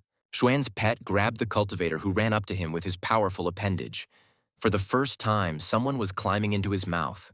The flower lifted Shaoqing off the ground and licked its lips. It really wanted to eat him, but it was already full, and there was no such command. The devouring flower threw the annoying cultivator away so that he would no longer bother him or his master's disciples. Cao Tianyi admitted that he and Mo Hongliu could not face them all, so the treasure went to them and they left. The great Emperor Qinzong shouted at the scoundrel Cao not to even think about running away. They were not finished fighting yet. Mo Hongliu silently sent a stream of dark energy towards the Qin Lord, capable of temporarily blinding and clouding his mind. Luo Ying closed her eyes and clenched her teeth. The demonic qi was very aggressive, as if she had suddenly inhaled poisonous, acrid smoke. Meanwhile, Cao and Mo had disappeared, and Peng Xinhai exclaimed that they needed to begin the pursuit while the villains were weakened and finish them off. But Luo Ying objected. They achieved their goals when they prevented Cao from taking the treasure. Now they were going home to rest. Ding Yue, looking after Qinzong's departing brothers and the emperor himself, said, "So they all left. But what should they do now?" Pingfan suggested that they find the remaining treasures of luck, and then they would all return to the master together, since that was what they came here for. Several days passed, and the students appeared again at the master's small estate. Xuan was delighted. They did everything quickly. Ding Ye handed over to the master all the treasures of luck of the 5 continents that were hidden in the ancient land of the living dead. Xuan exclaimed, "This is excellent. Now he will be able to help the northern lands. His students are great. They did not let their master down." After praising all his disciples, Chu Xuan said that they had all worked well in the ancient land of the dead and could now rest. The satisfied students bowed to the master. Without his instructions, they certainly would not have been able to cope with such a task. Chu Pingfan turned to his 13th uncle with embarrassment, not knowing how to tell him that he wanted to leave him for a while. Xuan smiled at his nephew and said that if Pingfan wanted to go to the eastern region, he was free to do so now. The young man was stunned. It turns out that his uncle knows everything. What a relief. And he was racking his brains about what to say, how to explain. Xuan said that Pingfan had no future in the Chu family, and the nephew promised his 13th uncle that he would visit him. Qinzong went to the luxurious palace. He asked the master's envoy whether he should be called elder brother. He was clearly stronger than her. Ren Changhe shook his head, saying that he didn't deserve it because he was only the master's named disciple. The former ruler of the Qin Empire told his interlocutor not to belittle himself, because he, Qinzong, was also only a named disciple. The great emperor in Luo Ying's body asked what the name of the envoy and the named disciple of their common great sage and teacher was. The interlocutor of the young lady of the Luo family replied that his surname was Ren, and his first name was Changhe. He was already very old. He was an ancient old man. Qinzong jumped in surprise. Was this the same heavenly master Ren Changhe, he confirmed? Yes, he was the same master. The great emperor did not understand why Changhe was so modest. He sighed. Before meeting the master, he was proud of his talent. When Ren Changhe was young, he went alone into the desert lands. But if he had not met the master, he would have certainly already been dead. Qinzong asked his elder brother if he had received any news from the master in recent days. But for some reason, the master did not respond to the talisman. Ren Changhe replied that the master rarely showed up. They just had to wait for his further instructions and practice diligently. A Xuan was busy all this time, and an amazing golden glow of all the treasures of luck was constantly shining above his mansion. He collected all the treasures he had obtained from the land of the living dead and tried to unite all their power in one heavenly talisman of the Tao. In this complex and painstaking work, a whole month flew by unnoticed. Chu Xuan combining all the luck with the help of the Tao of connection. Completely exhausted, he opened one eye and asked in surprise if it was really already light. The whole night had flown by so quickly. Xuan stood up and looked at the result of his work. Excellent. All the treasures of luck were connected with the heavenly talisman. And then the system reported that the demon Buddha had converted more than 10 million demons to Buddhism, and Xuan had been awarded the Atlas of Myriad Races. The astonished Xuan ordered the Mirror of 10,000 Heavens to urgently connect him with his disciple and the second Buddhist, the demon Buddha. At the same time, Hong Yuanchu from the Great Tao Communication Group suddenly wanted to talk to him. He had been worried lately. Xuan asked Brother Yuanchu what was the matter. Hong asked what Brother Taoist Chu thought about the upcoming great disaster of the Tao Yuan world. Xuan had never heard of such a thing, but he told Hong Yuanchu that he would just sit back and watch it pass by. Yuanchu agreed. That's right. The great Tao Yuan disaster won't affect them, so there's no need to pay too much attention to it. The demon Buddha intervened in the conversation and remarked that during this great calamity, his demonic clan would undoubtedly rise to prominence. Hong Yuanchu said that now was not the time for demons to rise. Mo Luantian asked how a human Taoist knew this. Chu Xuan was fed up with this argument and ordered the system to turn off all messages. This bazaar made it impossible to even concentrate. He cursed how annoying it was. Why were they asking him such questions? Maybe he should create an additional channel of his own. The system reminded Xuan of his reward, the Atlas of the Myriad Races, which contained records of all the races that existed in the Nine Lands. A heavy, thick book fell onto the table in front of Chu. It seemed that for some reason the system really wanted Xuan to study it very carefully. Xuan took the thick book, very curious about what was written there, that the system mentioned it twice and put it on the table. Well, I need to read it. Over the past 20 years, Chu has long understood that the system does nothing for no reason. There is a meaning to everything. The treasure hunt has just ended and there doesn't seem to be anything important happening yet, so this book will help pass the time. Chu read, 9 Tao Yuan form one great Tao. Each era of Tao exists for an indefinite amount of time. Every 9 great Tao Yuan disasters, some great Tao disaster occurs, which also marks the end of a great Tao era. Xuan wondered what would happen after the 9 great Tao eras, whether there would be a 10th or a completely new era of great chaos would begin? And does everything written in this book mean that the Great Tao revives all living things after the beginning of the next new era of Tao? Suddenly it dawned on Zhuan that the chaos indestructible body and the chaos bell were needed for the upcoming great calamity of the Tao. In such a case, one must work harder to become stronger and not worry about the great disaster of the Tao that will soon come. On the next page, Xuan read that the first race of this world was the celestial race, the most powerful and famous race of this world. The celestial Asa flourished during the third Great Tao era. They became famous for their power and were revered by all living beings. At the end of the eighth Great Tao era, the representatives of the great race disappeared from all 9 regions of the world and have not been seen since. Xuan thought, heavenly race. But why does the atlas of the myriad races begin from the end of the last era of the Tao, and not from the very first? So, now it turns out, the 9th great era of the Tao is underway. Something is suddenly somehow unsettled. Maybe it's not for nothing that Hong Yuanchu is so worried. So, this coming great calamity of the Tao will be the one that ends the 9th great era of the Tao, if Xuan understood everything correctly. But even though this is almost the end of the great era of Tao, the great disaster of Tao is still quite far away, and we can prepare. Chu was confident that he still had enough time to become stronger and survive this disaster together with his disciples. It is necessary to refine the crystal of the original Tao as soon as possible. After all, it is the resource of the great Tao that gives life to everything. It seems that Yuanchu knows little about the great calamity of the Tao. Hong invited 2 more Taoists from the younger generation to join the group. The race of immortals always remained exalted and powerful. All living beings revered them, but at the end of the 8th era they disappeared. The demon race flourished in the 3rd Tao era. They went through many battles, and at the end of the 8th Tao era, pure-blooded demons disappeared from all lands. Xuan was perplexed. They all disappeared from the 9 lands at the end of the 8th Great Tao era. In the 9th era, only half-breeds remained. But they did disappear and were not destroyed, which means that these 3 races still live somewhere, but not in the 9 regions of this world. This book turned out to be much more interesting than it seemed at first glance. The system definitely didn't throw it at me for nothing right now. The monster race was active in the 3rd Tao era. There are many monster tribes. There were also overlord tribes, dragons, phoenixes, and killins. All the overlord tribes disappeared from the 9 regions at the end of the 8th Great Tao era. Chu was surprised, disappeared again at the same time. Xuan leafed through the book, wondering if there were probably many more different races here.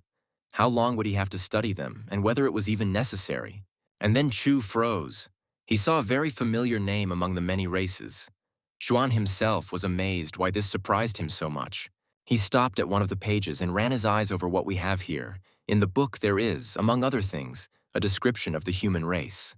The human race appeared in the middle of the 3rd Great Era of Tao. They occupied the very bottom of the hierarchy and were oppressed by other races.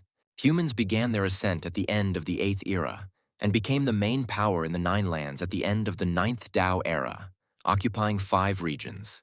Xuan noted that this was where the record of the human race ended, although the other races had their downfalls described in detail. So, the future of humanity was not yet determined. However, Xuan felt that he needed to prepare for the disaster of the Tao. Let's look at what other races have to say. The Yu clan achieved power in the 5th era, using people as puppets, taking over their bodies.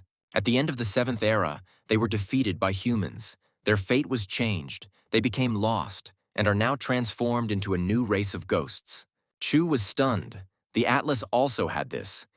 Even though it said that the Yu clan was in danger of extinction, it meant that they were not exterminated. It seemed like it was time to contact Yu Su, the ancestor of the Yu clan who had reached the Tao realm. In the group, as always, Mo Tu was bickering with the others. Xuan chuckled, and the group was lively, wonderful.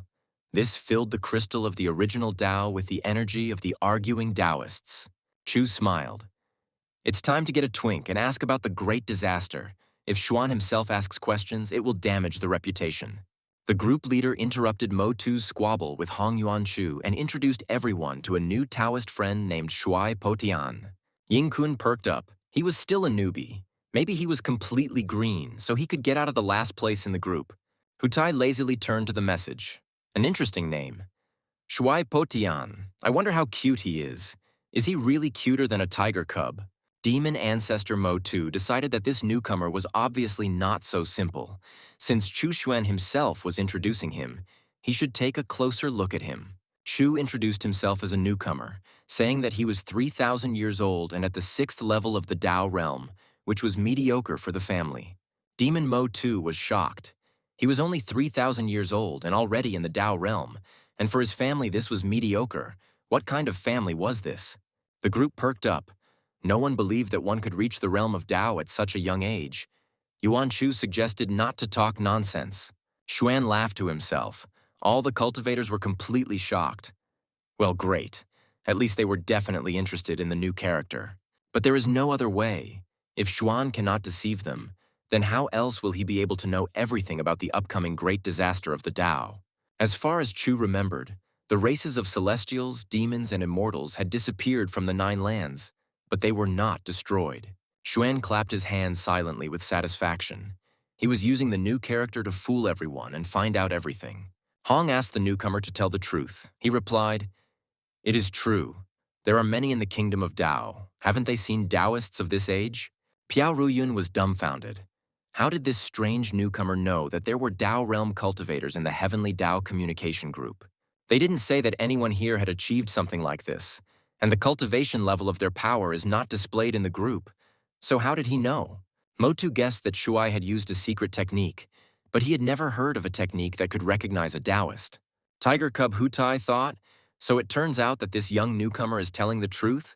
But then he is incredibly talented. Hong Yuanchu frowned. It was amazing how quickly some people had grown in cultivation. It was alarming at times. Ying Kun's jaw dropped. It can't be. He really is 3,000 years old, then he should call him Elder Shuai. The newbie added that it is normal to achieve the Dao at such an age. My father achieved the realm of the Dao when he was only 1,000. Xu Xuan laughed softly. I need to tell you one more thing. Then everyone will be completely discouraged. How funny this is. The demon's face lengthened. It seemed like this little brat was teasing them. How could one say after that at what age you were able to break into the realm of Dao? Hong had ignored the newcomer's mention of the family before. But if they were so terrible, why hadn't Yuanchu heard of them before? Jade Dragon Longjun thoughtfully said, could it be that this guy is the messenger of the Dao itself and the hope of all people? Hong Yuanchu told his young friend Shuai that such a strong family could not be found in all the 9 regions, and it was very bad to lie. The rest of the group supported Yuanchu, suggesting that the newcomer stop fooling them and finally tell the truth about himself. Xuan, disguised as Shuai, answered the group that he never said that he was from the 9 lands. So why did they all assume that he was from there? Hong Yuanchu was stunned by surprise. So who was this? Could it really be that among them was someone from the once extinct races? Mo Tu asked what Shuai said. He is not from the 9 regions, but then where is he from? Because their entire world is located there. Tiger Cub Hutai gasped, wondering if the great leader of the group could have found someone not from their world. But he had to be careful. Ying Kun was horrified. It was all over. This newcomer was called Cutie. He was absolutely incredible, and he, Ying Kun, would be left behind again. Finally, Yuanchu came to his senses and carefully asked if there really was another world besides the 9 lands. No one here knew about it. Zhuan, on behalf of the newcomer, asked in surprise, didn't they know about this, and that there were other worlds inhabited by powerful beings? All the members of the group fell silent in confusion. None of them knew about this. The ancestor of the demons was very interested in whether there were strong demons there. Ying Kun and Hong Yuanchu didn't dare ask whether there were people in those worlds and what race the newcomer Shuai Potian belonged to. And then the mysterious Shuai said, that's right, they weren't supposed to know this. He asked the Taoists to tell him what the 9 lands were like.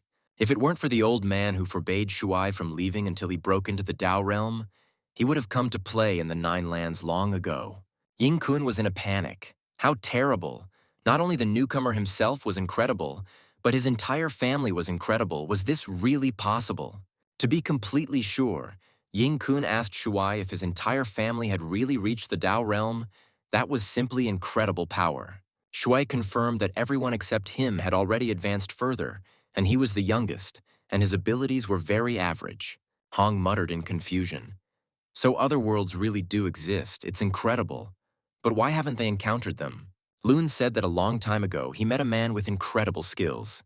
He said that he came and did not belong to the 9 regions. Mo replied that if Long Jun himself said so, then it was all true, and this newcomer Shuai Potian's family was simply incredibly strong. Chu thought about it. It seemed his guess was correct. Although some races disappeared from the 9 lands, they simply ended up in another world. But then the question arises as to why these powerful races do not come here, even though they have flourished in this world for several eras of Tao. Hong Wanchu asked his young friend Shuai why he couldn't enter the 9 lands. His strength was so great nothing threatened him. Xuan replied that he himself did not know. The elders forbade it. Everything he knew about the 9 lands he learned from family records. Xuan was laughing to himself. He deserved an A for his skillful lie, but the newcomer really caught everyone's attention. Yuanchu remarked that this was rather strange. Hong was curious if Shuai knew the route from the 9 lands to his home world. The newcomer replied that he didn't know but could ask the elders. Hong Yuanchu asked his friend to find out about it. It was very interesting. Chu, on behalf of Shuai, asked where they, the Taoists, cultivated in the 9 lands. He almost forgot why he started all this, to ask questions. Hong said that they are usually found in the center of the desert lands, and high-level beings like Long cultivate in the Tao. Xuan asked what these primeval ancient desert lands were and how they differed from other regions of this world. Hong explained that this place was surrounded by a mysterious barrier. Only Taoists were allowed to pass through it. Others could not.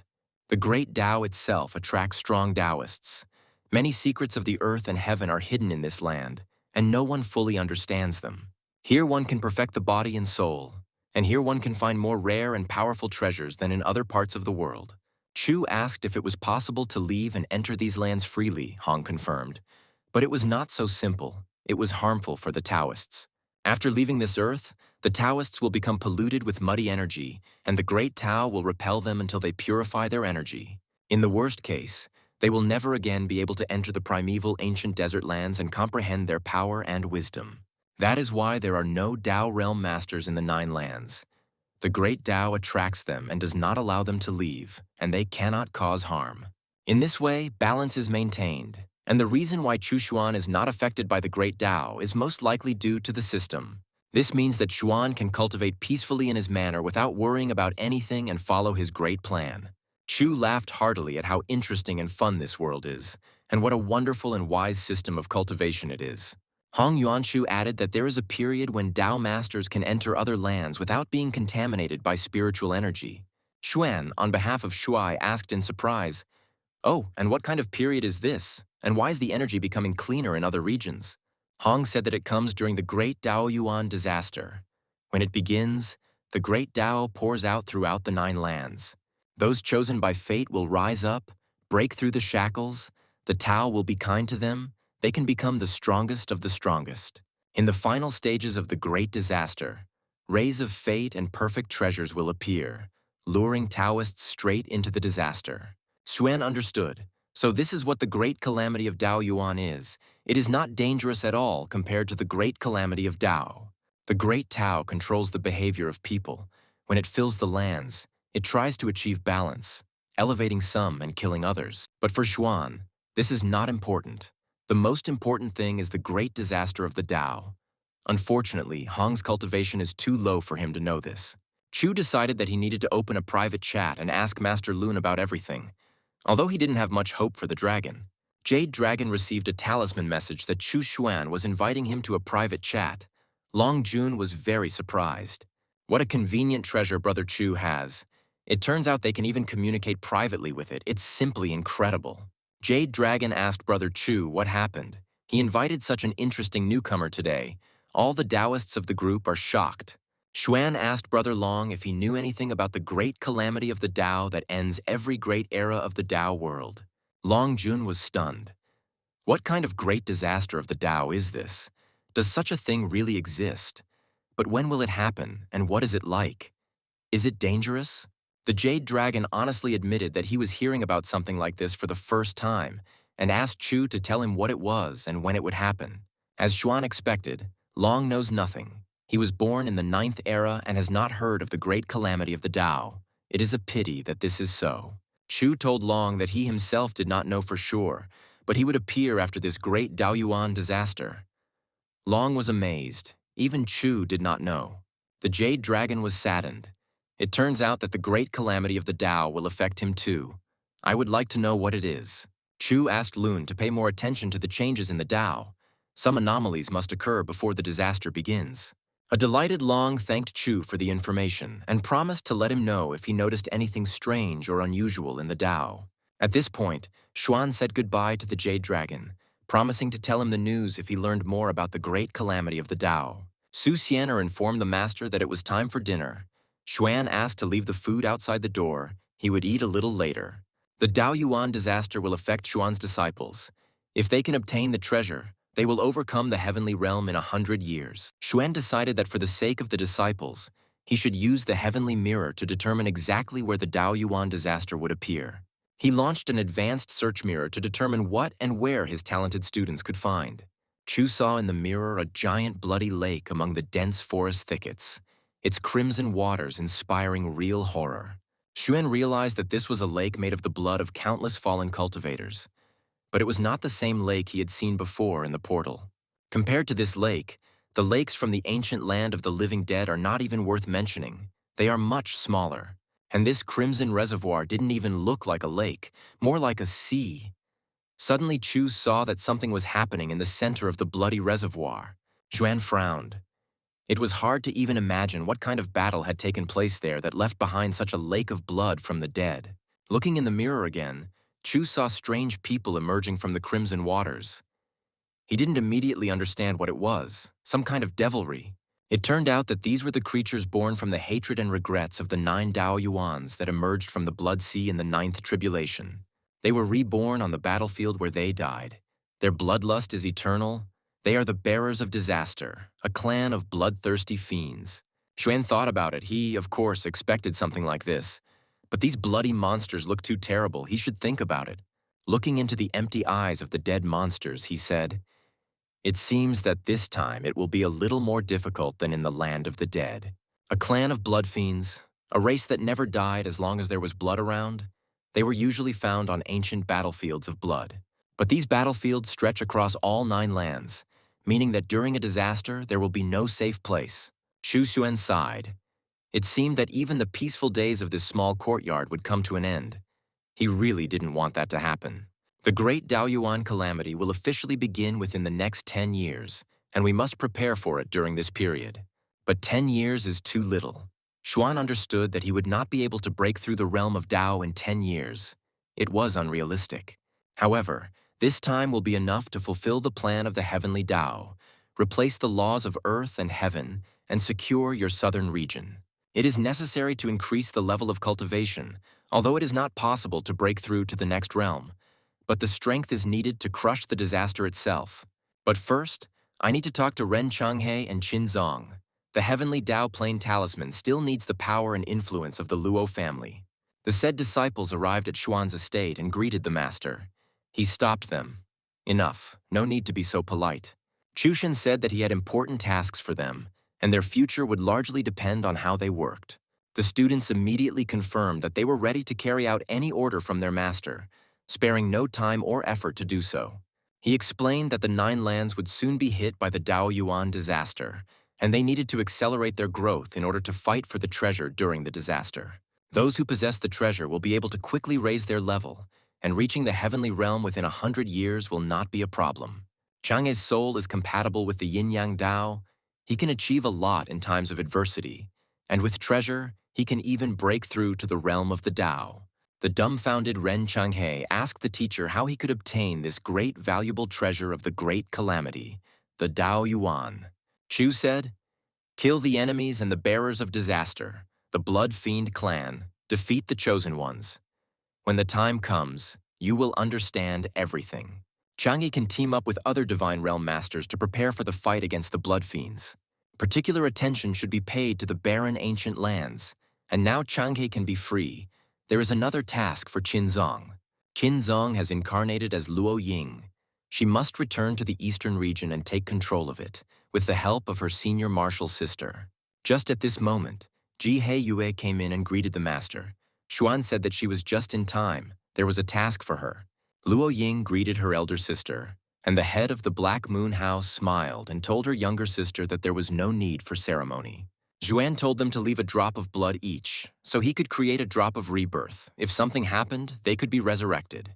Luo Ying asked how strong Master really was. Even if he could resurrect them, it meant they could do anything. Chu Xuan ordered the disciples not to become arrogant or let down their guard just because they had another life to live. The girls bowed and replied that the master was right. They would remember this and try to strictly follow all his wise instructions. The Black Moon should pay more attention to unusual phenomena in all 9 lands and report everything immediately. Shi Heiyue also needs to hurry to prepare the Great Dao Plan talisman for the upcoming Great Dao Yuan disaster. Chu explained that this disaster marks the end of an era. Some races will rise or perish, but many treasures of fate will also appear. If Luna can get one, it will transform her body and take her to the top, the girl asked. What does the death of the race mean? Xuan smiled. No need to panic. Their master has his own plans. You just need to fight for the treasures of fate and not worry. The girls bowed and promised the master that they would obtain the treasures of fate and would certainly live up to the teacher's expectations. The master told his disciples that he had prepared Dao artifacts for them to help them accelerate the cultivation of their power. Luna's mouth opened in surprise at the value of these artifacts, kindly given to them by the great master. Luo Ying asked, "These artifacts must be even more advanced than the divine one. What a great favor for them." The girls thanked the master for the gifts and set off for the eastern region, which had been ruled by the Luo family since ancient times. Zhuan also has the huge Demonland Buddha clan and the growing new Ghost clan as trump cards. The Buddha clan's abilities can restrain the blood fiends, purifying their souls and bloodlines so that they cannot rise again. And the Ghost clan can support the forces of Xuan and the disciples by turning fallen cultivators into new clan ghosts. It seems that the 2 races that Chu Xuan accidentally created will be able to demonstrate their strength during this disaster. Zuan wondered if it was possible that all of this was manipulation by the system, but for now, it was worth putting this question aside. It couldn't be influenced. For now, I need to sleep and recharge, and in the morning, I need to meet with the Ghost clan and give them the appropriate task. The next morning, Chu Xuan summoned the Ghost King, who instantly appeared in the courtyard of the manor at the call of the great ancestor. Chu asked the Ghost King if he had any contact with the Spirit Clan, and he bowed and replied that he would figure out how to contact them.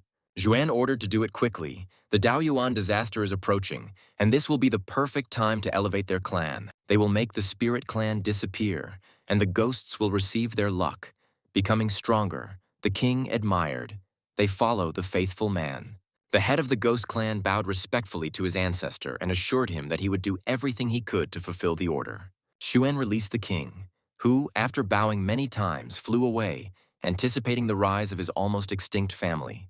Now we need to deal with the Buddhists. It's time for the first and second Buddhas to meet and work together. After all, they were both demons. Shu told Namo Buddha that he had given him the last doctrines. Now he needed to go to the lands of demons to the demon Buddha.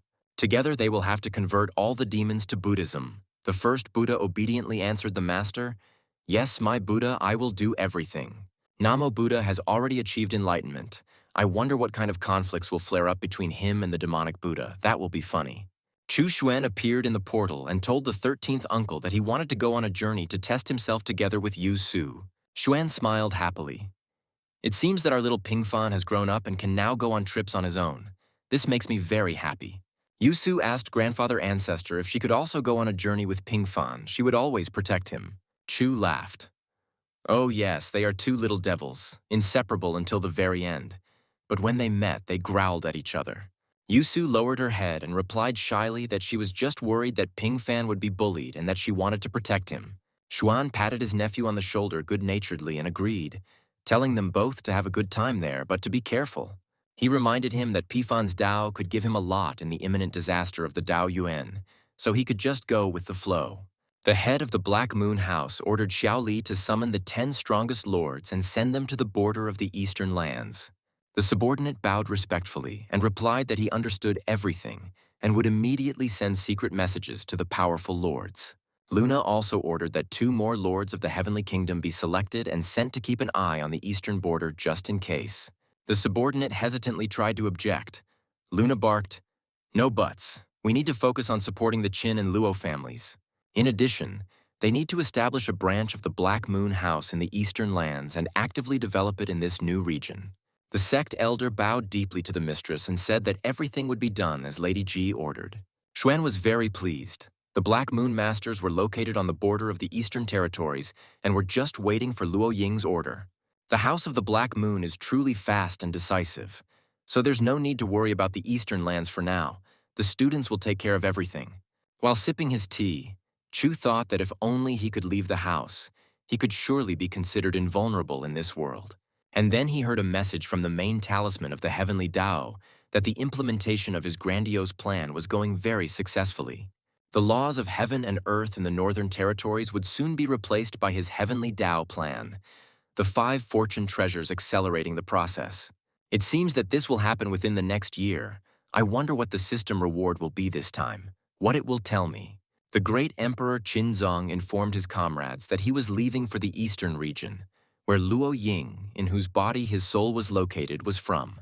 All his companions, brothers and sisters gathered near the imperial palace and looked sadly at their master. The embarrassed Qinzong urged them not to behave like that.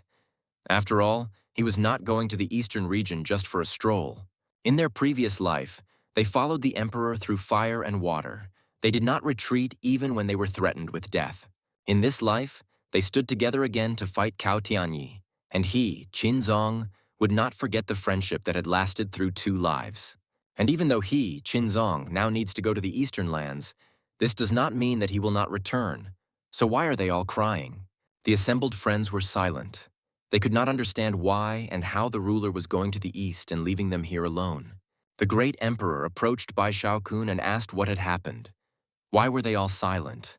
Let them tell him at least something. Hua Ganzi sobbed and said through her tears that they just didn't want their brother Qin to leave. And the others looked down sadly. Yu Lao asked his brother why he was in such a hurry to go to the eastern lands. They had finally all gathered together and could try to find Cao. Everyone began to talk in unison about how they no longer wanted to part with their elder brother and begged him not to leave their native Qin Empire. Qinzong explained to them that the 9 lands were on the verge of the great Daoyuan disaster, and they all had to prepare for the disaster. The brothers' eyes widened in surprise. No one could have imagined that their world was already on the brink of a great catastrophe. Everyone became wary, which meant that their ruler was preparing to overcome the disaster, and they should support him in this. Soon this Daywan will end and a disaster will come. Everyone must be prepared for it if people want to continue to rule the world. The return of Emperor Qinzong and the body of Luo Ying to the eastern lands is necessary precisely to prepare for this great disaster. Zun admitted that his master had not allowed him to tell this, but since they were all brothers, he had to explain to them what the stakes were. If they are not prepared for this catastrophe, not only they, but the entire human race will be wiped off the face of the 9 lands of this world. Bai Shaokun frowned. He had heard something similar from the elders in the sect, but he thought that all of these were fairy tales, legends of bygone centuries. Xin Yuanfeng was puzzled as to why the overlord didn't want to take them with him to the eastern region, since together they were definitely stronger. Peng Xinhai waited for his elder brother to instruct them on what they should do while he was busy with affairs in the east. Peng Qiguang thought that it would be better for the entire sect to prepare for such a large-scale disaster, so they would have a better chance of winning. Hua Ganzi was ready to follow her heroic older brother to the ends of the earth and survive any catastrophe. Yu Lao was stunned. How could the master of the great emperor know about the impending disaster? What kind of strength this man had? Empress Qin Keiyun sighed. The little fox would once again be left without her great emperor. Now she too was sitting on the throne. Qinzong said that they must choose between being together for the short time they had left or enjoying the future together. The brothers replied that they would return to the sects and cultivate, and when disaster came, they would not disappoint their brother. The great emperor was pleased. These were his brothers. He promised that he would return again when the great disaster came. The ruler was confident that their battle with the villain Cao Tianyi would certainly be over then, but everyone needed to gather more strength. Shaokun answered for everyone. The elder brother can rest easy. Now they know why he is leaving and what they all need to do for now. Zun told Keiyun that he was leaving Qin to her. With the unification of the southern region with the support of the brothers, she would have nothing to worry about. Qin Keiyun, formerly the emperor's favorite fox, assured the master that everything would be fine and there was no need to worry. As he left, the great Emperor Qin suggested that the brothers and sisters say goodbye to each other today and meet again one day. Everyone wished their elder brother and each other good luck and went off to their own sects and clans to begin preparations. All forces in Nanzhou somehow learned of the impending disaster and began working in hopes of overcoming the challenge. Only a few people did not prepare for the coming great disaster of the Daoyuan, ignoring the coming danger. Xuan discovered the first blood sea among impassable mountains in a completely deserted area. Even the forest there had dried up. Now the crimson bloody pond was calm. The bloody fiends were not visible. It seemed that they had not yet awakened here. One of Zhuan's flower-eating pets drank the blood lake and all its contents with great pleasure. The flower was happy, he was full. He liked this kind of food, and he was ready to swallow at least 100 of these delicious bloody lakes. Having absorbed the blood lake, the flower reached the divine realm, and along with the lake, the flower also absorbed the members of the Blood Fiend clan. However, there are still battlefields in Nanzhou and therefore other blood lakes, so the threat of the Blood Fiend clan remains. The Atlas of Myriad Races lists a clan of blood fiends, meaning they have appeared in the past, but nothing has been heard of them yet. They must be gathering strength to attack, in which case there is still time to prepare, and we must use it very wisely. The Heavenly Tao Talisman, having absorbed the treasures, will completely replace the laws of earth and heaven in the southern region in a maximum of 3 days. Chu Xuan really hoped that it wouldn't be too late, because he didn't know how much strength the evil Blood Fiend clan had already accumulated. Suddenly, he heard someone shouting near the gate of his estate, loudly asking if Chu Xuan was home now and if he could come in. The owner of the estate was perplexed as to who had come to visit him at such a time. It seemed he had not invited anyone to visit and was not expecting anyone. He loudly asked who was making the noise outside and what the uninvited guests wanted in his modest estate of an old hermit. The great Empress Qin replied to Chu Xuan that it was she, Qin Keiyun, who had come specially to visit the great master. Xuan was puzzled. Qin Keiyun. What did she want here? She must have come to ask for help. Everyone already knows about the disaster. He shouted to Keiyun to come into the courtyard. He, as always, was basking in the sun in the courtyard of the estate and drinking tea. Chu asked what the wind was that brought Empress Qin to such a humble abode. But don't beat around the bush. He doesn't have much time. Keiyun said that she missed Chu Xuan day and night. If it weren't for trivial matters, she would happily always be by his side. Chu Xuan chuckled. Oh, trivial matters. So it was precisely because of these trivial matters that Qin Keiyun came to this manor today. The Empress laughed. It's true that nothing can be hidden from the great master. Yes, he's right. She really needs his help and support. She buried her face in his shoulder and sobbed. Even though she was in the emperor's realm, she was still weak, and Emperor Qinzong was gone. Now the Qin state is facing internal and external troubles, and she is too weak. What should she do next? Xuan grumbled. Okay, enough sniffling. He already understood everything. She lacked strength. This time he would definitely help her. He called her over and placed his palm on her head. Keiyun froze. She was drawn to Xuan, but at the same time she was terribly afraid of him. Chu closed his eyes and concentrated. He passed on to the great empress some of the techniques of the emperor's realm that he considered necessary. A glow erupted over the small, humble manor, caused by the enormous release of energy that Xuan was transmitting to his guest. Pressed down by the energy, Keiyun fell to her knees. Xuan casually told her to get up. It was already over. He gave her strength. Stunned by such power, Keiyun thanked the master. She still did not understand how much stronger she had become. And then Xuan remembered, by the way, she needed to do something for him, since she herself came to his estate, a favor for a favor. An ancient battlefield is about to reappear in Nanzhou, and Grand Empress Qin Keiyun needs to prepare candidates to participate. Keiyun wondered if there were other ancient battlefields in Nanzhou besides the recently discovered ancient land of the living dead. Xuan confirmed that when the time comes, he will send someone to her to deliver you the entry token, but she must prepare. Empress Qin's eyes sparkled. Wow, now the Qin state is truly in for a real rise and prosperity. What a great success. She fell to her knees and respectfully thanked the great and wise master, of course. She would do everything. She would prepare the best fighters. A pleased Xuan told her to return to the palace, prepare the strongest soldiers and wait for news from him. They will appear soon.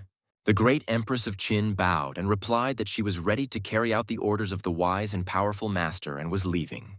Chu sighed with relief. She was finally gone. He should also hurry. The bloody clan could become active very soon. He summoned the heavenly Tao talisman, and it was time to complete the transformation of the laws of heaven and earth in Nanju according to his plan. Xuan gathered all his strength and directed it towards the talisman. Now he must complete the grand plan of the heavenly Tao in the southern region. Night fell, the moon shone in the sky, and the stars came out. But Xuan still continued to work on replacing the laws through the talisman. 3 days of Chu's persistent, continuous work with the heavenly Tao talisman had passed, and the laws in Nanju had still not been changed. Xuan's clothes were in tatters and his body was covered in bruises. He was incredibly tense, but he stubbornly moved towards his goal. And suddenly he felt that everything was as it should be. The flows of qi were ordered and reached the necessary concentration and direction. Xuan smiled. This moment had finally arrived. The plan of the heavenly Tao had been realized in one of the 9 regions of this world. Now he has become the true master of the laws of the southern region thanks to the talisman of the heavenly Tao, which has replaced the previous laws. A stream of enormous energy rushed into the sky from Chu Xuan's estate. Everything around began to spin, the wind rose, and the sky was covered with clouds. Everything around darkened, and a thunderstorm of incredible force erupted over Nanju, with lightning bolts illuminating the entire southern region. On the first day, a torrential rain began to fall from low-hanging clouds and did not stop for a minute, driving people into their homes. On the third day, all the reservoirs were filled with rain, and a squally wind raised waves of unprecedented height and crashed them onto the banks. On the 5th day, the frightened inhabitants of the southern lands felt underground points. The earth cracked, and an earthquake occurred. On the 7th day, the forests caught fire, and although the sky was still overcast, there was no rain, and the fire spread quickly. And only a week later, the sky over the region cleared and the sun came out. Nature finally calmed down, and everything returned to normal. The residents of Nanzhou breathed a sigh of relief as the sun finally rose and life began to improve and return to normal. Xuan exhaled. He was finally finished. Now everything was ready. It took him a whole week and a lot of effort to completely transform the region. Due to changes in laws, the southern region experienced a week of unusual weather. Fortunately, it did not harm anyone. From now on, all the destinies of Nanzhou are under Chu Xuan's complete control. I wonder how Qin Keiyun's preparations are progressing. And the great Empress Qin Keiyun did not waste any time.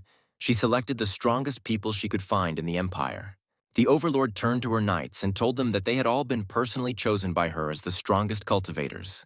The upcoming mission will be decisive for the fate of Qin for the next several decades, if not hundreds of years. After the competition for the 5 treasures of fortune ended, the eerie ancient land of the living dead became rather deserted. But in one of the small mountain caves, a man was hiding. He looked around and, making sure that no one was around, went outside. Chu Xuan was very surprised that there was still someone left here even after the battle for the fortune treasures had already ended. It looks like it's someone from the evil palace. Did they stay here to help the evil lord? It looks like they have their own plans. Judging from the aura, the cultivation is probably around the 2nd stage of the divine realm, which is no longer a low level. Chu Shen chuckled. Since he came here, perhaps this evil cultivator should use them as nourishment for the heavenly Tao. Once he becomes food for the heavenly Tao, it will slowly suck the life force of that person's body and soul dry. Evil cultivators deserve it, however. How could this person not harm Xuan at all and attacking without reason somehow? The system congratulated Xuan. Without leaving home, he became the ruler of Nanzhou, and as a reward, he was given an improvement in cultivation. Xuan laughed.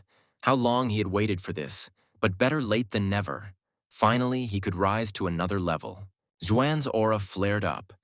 He felt that he was ascending to the 3rd stage of the Tao realm. Perhaps he would be able to pass this realm too. The great Qin Empire was actively searching for strong cultivators to prepare for the approaching Great Dao Yuan calamity. The young man cursed. Another failure, although in the last few days he had made a breakthrough and risen to the realm of the emperor. But he still couldn't improve his cultivation any further. It seemed like he needed the help of an influential family, and he was just a commoner. Suddenly, the guy's attention was drawn to a strange sound, as if someone was calling him. He looked around questioningly. Maybe it seemed so. And then a large piece of paper stuck right to his face, as if fate itself was suggesting to him the direction of solving his problem. He read that Empress Qin personally recruits troops regardless of origin and social status. Only ability is important. The boy exclaimed that this was his chance. He jumped up and immediately went to the state of Qin to enlist in the army. Soon the young man arrived at the royal palace of the great Empress Qin Keiyun and passed the selection. He was very pleased. The Empress addressed her soldiers. Today is the day of their departure. She's grateful to everyone for their hard work and preparation. She exclaimed, "This expedition of the Qin state belongs to all of them. She wishes each of them victory in this secret expedition."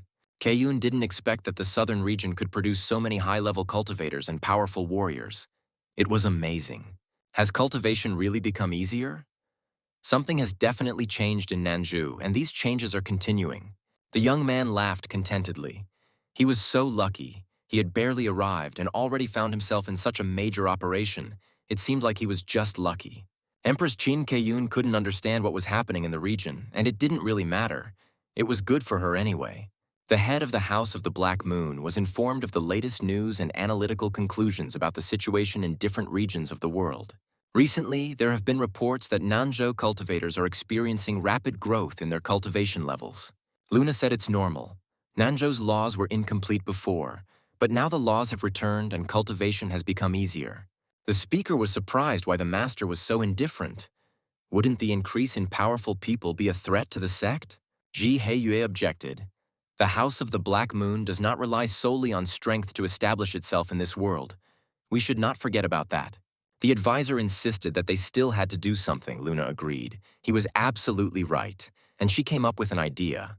Under such favorable circumstances, it is necessary to publish books. It is necessary to print some secret manuals of their sect. A week later, cultivators lined up in every branch of the Black Moon, and books were literally flying off the shelves. Everywhere I heard, "I'll take Eastern Geometry, 30 Days of Qi Cultivation and Secrets of the Black Moon from you, thank you." The advisor couldn't believe his eyes. The entrance was teeming with people. It had become so lively, and there was no end in sight to those wanting to buy. How much money was that? He exclaimed. The Grandmaster is simply a genius. She is amazing at running business. Their sect is probably the richest in the 9 lands. Heiyue said that their goal in the Black Moon House is to make money, which means seizing good opportunities rather than fighting. The sect elder bowed to Luna and said that he was very impressed. He had learned a lot from her and would follow her wise advice. But the elder was worried that these books were written by incompetent scientists. And what if buyers realized that these techniques did not work? Luna hoped that these people would have enough patience to at least finish reading the books, just as those who immediately lose interest can achieve success. The wounded Zizi cursed. His opponent did not lag behind him even a step. He practically became his shadow, a murderous shadow. The former king's killer received another blow and coughed up blood. He had already been wounded several times. Xiao Wang was literally tormenting him. Shizi cursed and asked the exiled prince of evil if he hadn't finished yet. How long could they persecute him? Maybe that was enough. Xiao Wang reminded his enemy that he had warned him that he would not let him go, or he thought it was a joke. The prince had not forgotten anything. Shiza asked the prince why he came here. He didn't even care about the fight for the treasures of fortune, so what did he need? Xiao Wang chuckled. He could deal with Shizu without any treasures. What good were these treasures of luck for? What good were they? Shizu realized that this place was not suitable for a long delay. He had to leave. Those who were supposed to meet him were probably still nearby. The new ruler of the evil palace seized the moment, took off, and ran away, trying to escape from the crazy but strong prince. Xiao Wang chuckled. How stubborn, and most importantly, there was no remorse for what he had done. Well, it was necessary to inflict additional wounds. The prince released his favorite needles with bloody threads after the fugitive, capable of catching up with and striking any enemy. Numerous sharp and fast needles rushed towards the fleeing Xiezi. They flew so fast that they were barely noticeable, and so they dug into the legs of the evil lord of Nanju. Xiezi cried out in pain. Streams of blood gushed from the wounds on his legs. Xiao Wang laughed and headed towards the fugitive caught by his needles.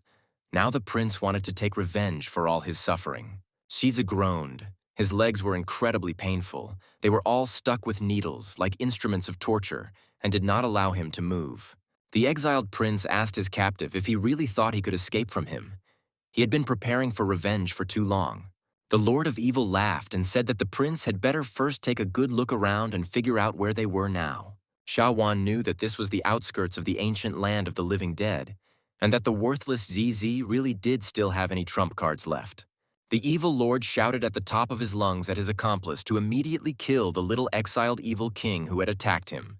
The prince saw a powerful cultivator approaching him. He didn't expect that idiot CZ to have an ambush here.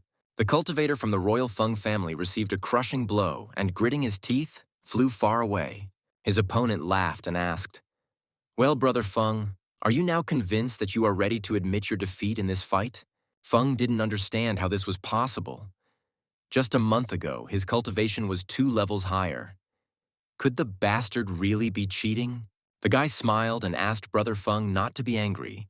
He just went to Nanzhou and trained hard there, that's all. Feng didn't understand what was so special about Nanzhou. This place had always been considered the most dangerous for cultivating power. Brother Feng just doesn't know. After the treasure battle, the laws of Nanzhou have been restored, and the cultivators there are advancing faster. It's incredible. The cultivation speed in Nanzhou is now about 3 times faster than in other regions. The QE there is incredible. Xuan didn't know what to do. The cultivation speed increased, but it was still too slow. Is there another way to speed it up? How about feeding the Dao to that evil divine realm cultivator from the evil palace? He has a lot of strength and energy. Xuan convinced himself that the people from the evil palace did not deserve sympathy. His hands were stained with blood. There was no need to show mercy. But actually, if he didn't do anything bad to him, Xuan, why would he harm him? Maybe he's not that bad. It all makes me so angry. The inner doubts are simply tearing me apart. Truly, the hardest thing is to come to an agreement with yourself. And then Xuan's gaze fell on a familiar face. What luck. Now everything falls into place and looks quite logical. There is also the little evil king Xiao Wang, and he is attacked by this evil cultivator, who is much stronger than the young prince. Xiao Wang has become famous in the secret kingdom that Xuan created. He can already be considered one of our own. Now there is definitely a reason. Chu Xuan snapped his fingers, ordering the evil cultivator to be shackled and turned into fodder for the great Dao. At that very moment, in the forest on the outskirts of the ancient land of the living dead, extremely strong magical chains began to jingle. These unbreakable shackles wrapped around the body of the evil divine realm cultivator who had attacked the little evil king. The cultivator's hands were also wrapped in chains. Now he couldn't even move. An unknown powerful force had bound him. Xiao Wang recoiled in fear, not understanding what was happening. He was afraid that these chains would capture him along with this cultivator. Seeing that his opponent was bound hand and foot, the prince was stunned. Who could have done this? Because there was no one like that here. And suddenly Xiao Wang laughed. Could this really be divine punishment? Heavenly retribution had finally caught up with his enemy, Xiezi's accomplice. But the cultivator exclaimed, "Nonsense! I have already reached the divine realm. How could this heavenly punishment befall me?" Xiao Wang realized that it seemed he had spent too much time in the ancient lands. And in the meantime, the laws of Nanzhou had changed. Suddenly, just a second ago, the clear sky was cut by bright flashes of lightning. Thunder rumbled. Something clearly unusual was happening. Shiza asked in fear what was going on. Where did this lightning come from? Such a commotion. Not a cloud in the sky, and suddenly a thunderstorm broke out. But in reality, the evil ruler had no time for this storm now. First, he needed to take care of himself and run away as quickly as possible. The other evil cultivators cursed loudly. No one could understand what was going on here. What kind of bright lightning was flashing? The cultivators entered the clearing and saw the divine realm master bound in chains, dying before their eyes. What power! It is capable of burning even a divine realm cultivator, and it is completely impossible to defend against. Those present were shocked by what kind of power. In the blink of an eye, a strong man turned to ashes and was not even able to do anything. Good. After the heavenly Dao absorbed the divine realm cultivator's power, the cultivation speed in the region increased. Suddenly, Xuan heard that someone else had joined his heavenly Dao communication group chat. I wonder who it was. It turned out that the newcomer soaring dragon Teng Jiao from the Dragon Clan monster race was in the realm of the open Dao path. Xuan was surprised. The Dragon Clan Taoist in the realm of the open Dao path. Quite unexpectedly, the group is becoming more and more interesting. It seems there are still many things worth exploring in this world. and representatives of the ruling tribes can still be found. A year later, a fierce battle was raging in the secret kingdom of the southern region, and finally it was over. Qin Keiyun's squad was victorious. The empress whistled loudly and shouted to her brave soldiers that they had brought a glorious victory to the great Qin Empire. Qin Keiyun raised her sword and exclaimed, "Now this secret kingdom belongs to us, and all the treasures are also ours." Inspired by the empress's words, the soldiers shouted, "Great Qin, no matter what we do, we always succeed." Keiyun thought, if things continued like this, at this rate, Great Qin would definitely be able to unite the 9 regions.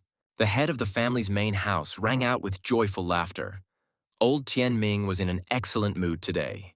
The old man exclaimed that he had finally broken through to the emperor's realm. He, Chu Tianming, was truly the most gifted genius. Xuan said quietly, "Please, elder brother, grandfather, this is only the emperor's kingdom. What is there to be happy about?" Old Tianming immediately sighed. Only my beloved third son never saw this. If only he were alive. Well, I must go and see my precious grandson, whom my third son left behind. They look so much alike." But at the next meeting with his grandson, Tianming was again overcome with anger. He shouted that Xuan did not respect him, the head of the family, at all. The grandfather was indignant that his grandson's attitude had not changed at all, so he could remain in this hovel for the rest of his life. Shu Tianming angrily declared that no one dared to contradict him. It was useless. This would not do. He was returning to the family mansion. Yun asked the 13th brother, "What's wrong with you? Why is he doing this to grandfather? You should have just promised him to come back and that's all." But Xuan was sure that he shouldn't meet his grandfather. He said that he wasn't going back because he was afraid of making him even angrier. Shu Yun smiled and advised the 13th brother to take care of himself, and she would go to her grandfather. She needed to at least calm him down a little. She shouted to her grandfather to wait for her, and she was going to return to the main mansion with him, which made Tianming very happy. Xuan sighed with relief. Everyone had finally left. None of the residents of the estate except Yun knew how strong Xuan was. After making sure that the old man and his companions had left, Xuan told the boys to come out of their temporary shelter in the house. They are all already one step away from the heavenly kingdom. It will be difficult to break through, but because of the coming disaster, the laws will change. This is their chance. Pingfan and the other disciples unanimously replied that they would follow the master's orders and try to live up to all his expectations. Xuan chuckled. Once upon a time, all these children were of no use to anyone. But now they have all become truly outstanding masters. Now it was time for them to come out into the world and show themselves. Only then would he, as their teacher, be able to activate the rewards from the system. A little boy, pointing his finger at the sky, told his mother that someone was flying there, and when would he be able to fly in the sky like a bird? The woman told the baby that when her baby Bao grows up, he too will be able to fly, but the child insisted that there really was someone flying there. Meanwhile, Xiangxing was flying in the sky above the woman and child, and the young man began to think, remembering his last conversation with his teacher. Sin still couldn't understand what the master meant when he told him all this, eh? He should have asked him more in detail. Recently, the master invited Xiangxing and asked him how well he knew his mother, a question that somewhat discouraged the young man. Sin sheepishly replied that his mother abandoned him when he was very little, and he knows practically nothing, as rumors have it. Xuan said to ignore the rumors. After checking Xinchu's physique, he found that he had an innate fire bone. It's probably related to his mother. His father is from a noble family, so it's unlikely to come from him, which means it must be his mother. There must be some secret hidden behind Xiangxing's mother's identity, and it would be worth investigating further when he returned to his family. The fire bone is truly exceptional. Its meaning is broader than it seems. Here is a drop of blood for rebirth if something happens. Xiangxing flew towards home and wondered if his mother was really an ordinary woman, not a commoner, as he had always been told. The young man clenched his fists. This time, he would definitely clear his mother's name and prove her innocence, even if he had to fight. The system reported that Hu Tianya's disciple had defeated one of the Sons of Fortune in the monster region, and had become a Son of Fortune himself, changing his fate. For this, Chu was awarded the Chariot of the 4 Spiritual Stars. Xuan's mouth opened in surprise. What was going on? Could it really be Hu Tianya? Xuan completely forgot about him, and the tiger is great. Chu was so surprised that even his face mask flew off. What a tiger cub! He asked the Mirror of 1,000 Heavens to show him the tiger cub Hu Tianya. He needed to see what was going on there now. It was interesting. Xuan saw a forested mountain range, and it was there that he once found a crying, unfortunate tiger cub with the help of a search mirror. A deafening, thunderous roar of a tiger was heard, marking the end of another round, in which Hu Tianya had won. Tiger cub Hu Tianya asked menacingly, "Well, is there anyone in the Water Dragon clan who dares to fight him?" The Dragon clan fighters cursed at how it could have happened that some tabby cat had become so terrifyingly strong. The tribe elder laughed. "Tianya, you are truly an outstanding young talent of our Heavenly Tiger clan. You have no equal." Once exiled from the clan, the tiger cub answered the elder, "Luck changes with time, and one should not underestimate the young." A girl from the Water Dragon clan quietly approached the battle arena, clearly intending to challenge the winner of the tournament. Xuan laughed. This kid still holds a grudge. He still hasn't forgotten how the princess of the Dragon clan called off the engagement. Hu Tianya asked again if there was anyone else willing to join the fight and compete for the title of champion of this tournament. The Water Dragon clan princess replied that she was willing to challenge him to a duel in the ring against Hu Tianya. The tiger cub was surprised. "Cypher, it's you." He warned his ex-bride that he would not show mercy because she was a girl. The princess replied that there was no need. They were both fighting for their people.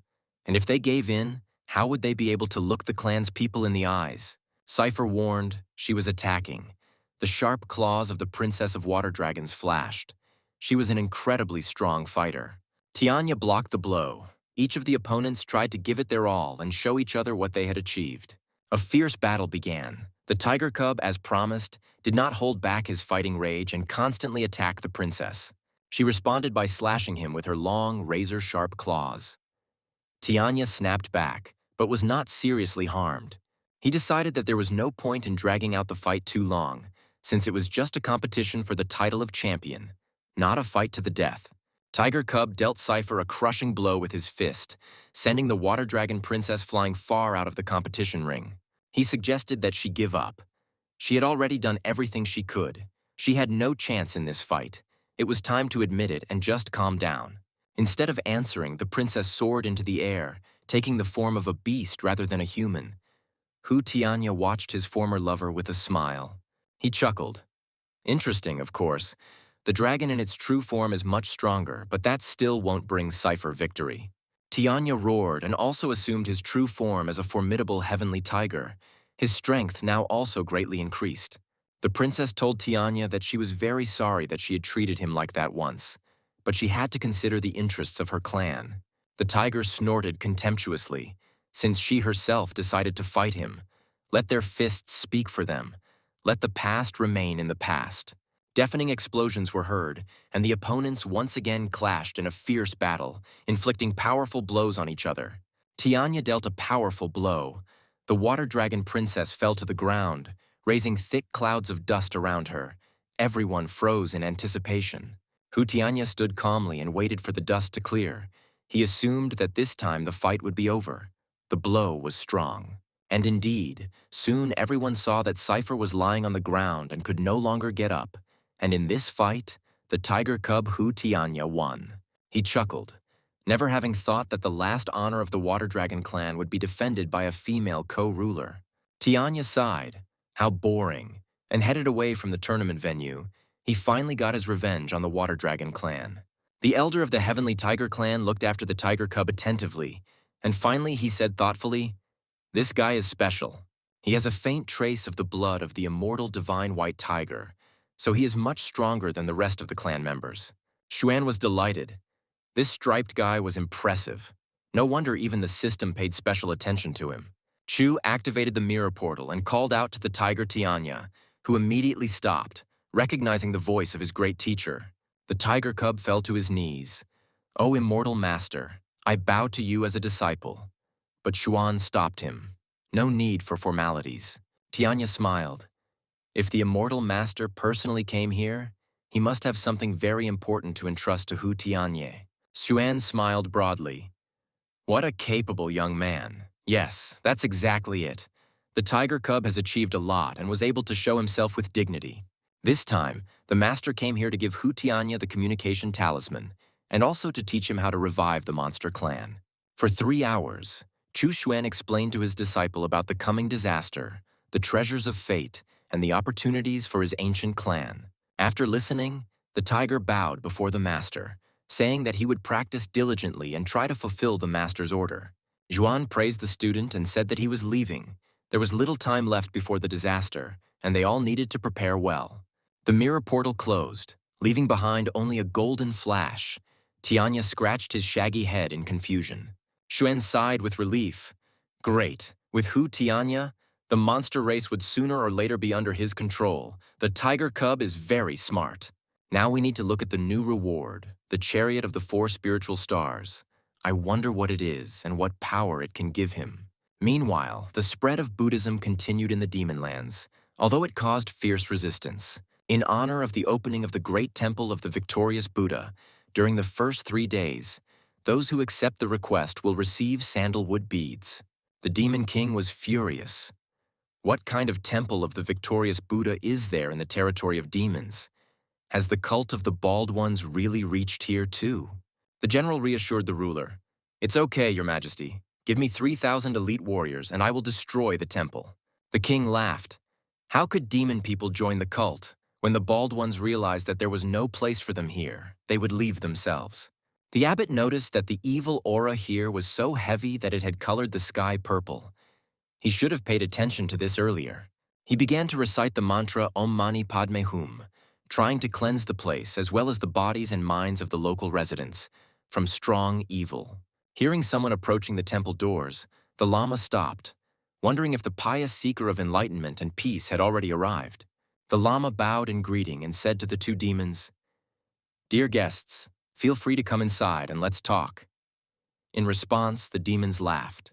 One of the demons suggested to his friend Da Zhuang, "Why shouldn't he go? With such a hairstyle, he looks just like a monk," he snapped. And then a young man appeared behind the laughing demons. He asked the merry fellows to move aside and let him into the Buddhist temple. The young demon bowed to the Lama and asked to be accepted. The demons could not believe their eyes. It couldn't be. This was the general's son. The fact that the son of the great demon general Mo Li was the first to go to the new temple of the Bald cult became instantly known in the palace.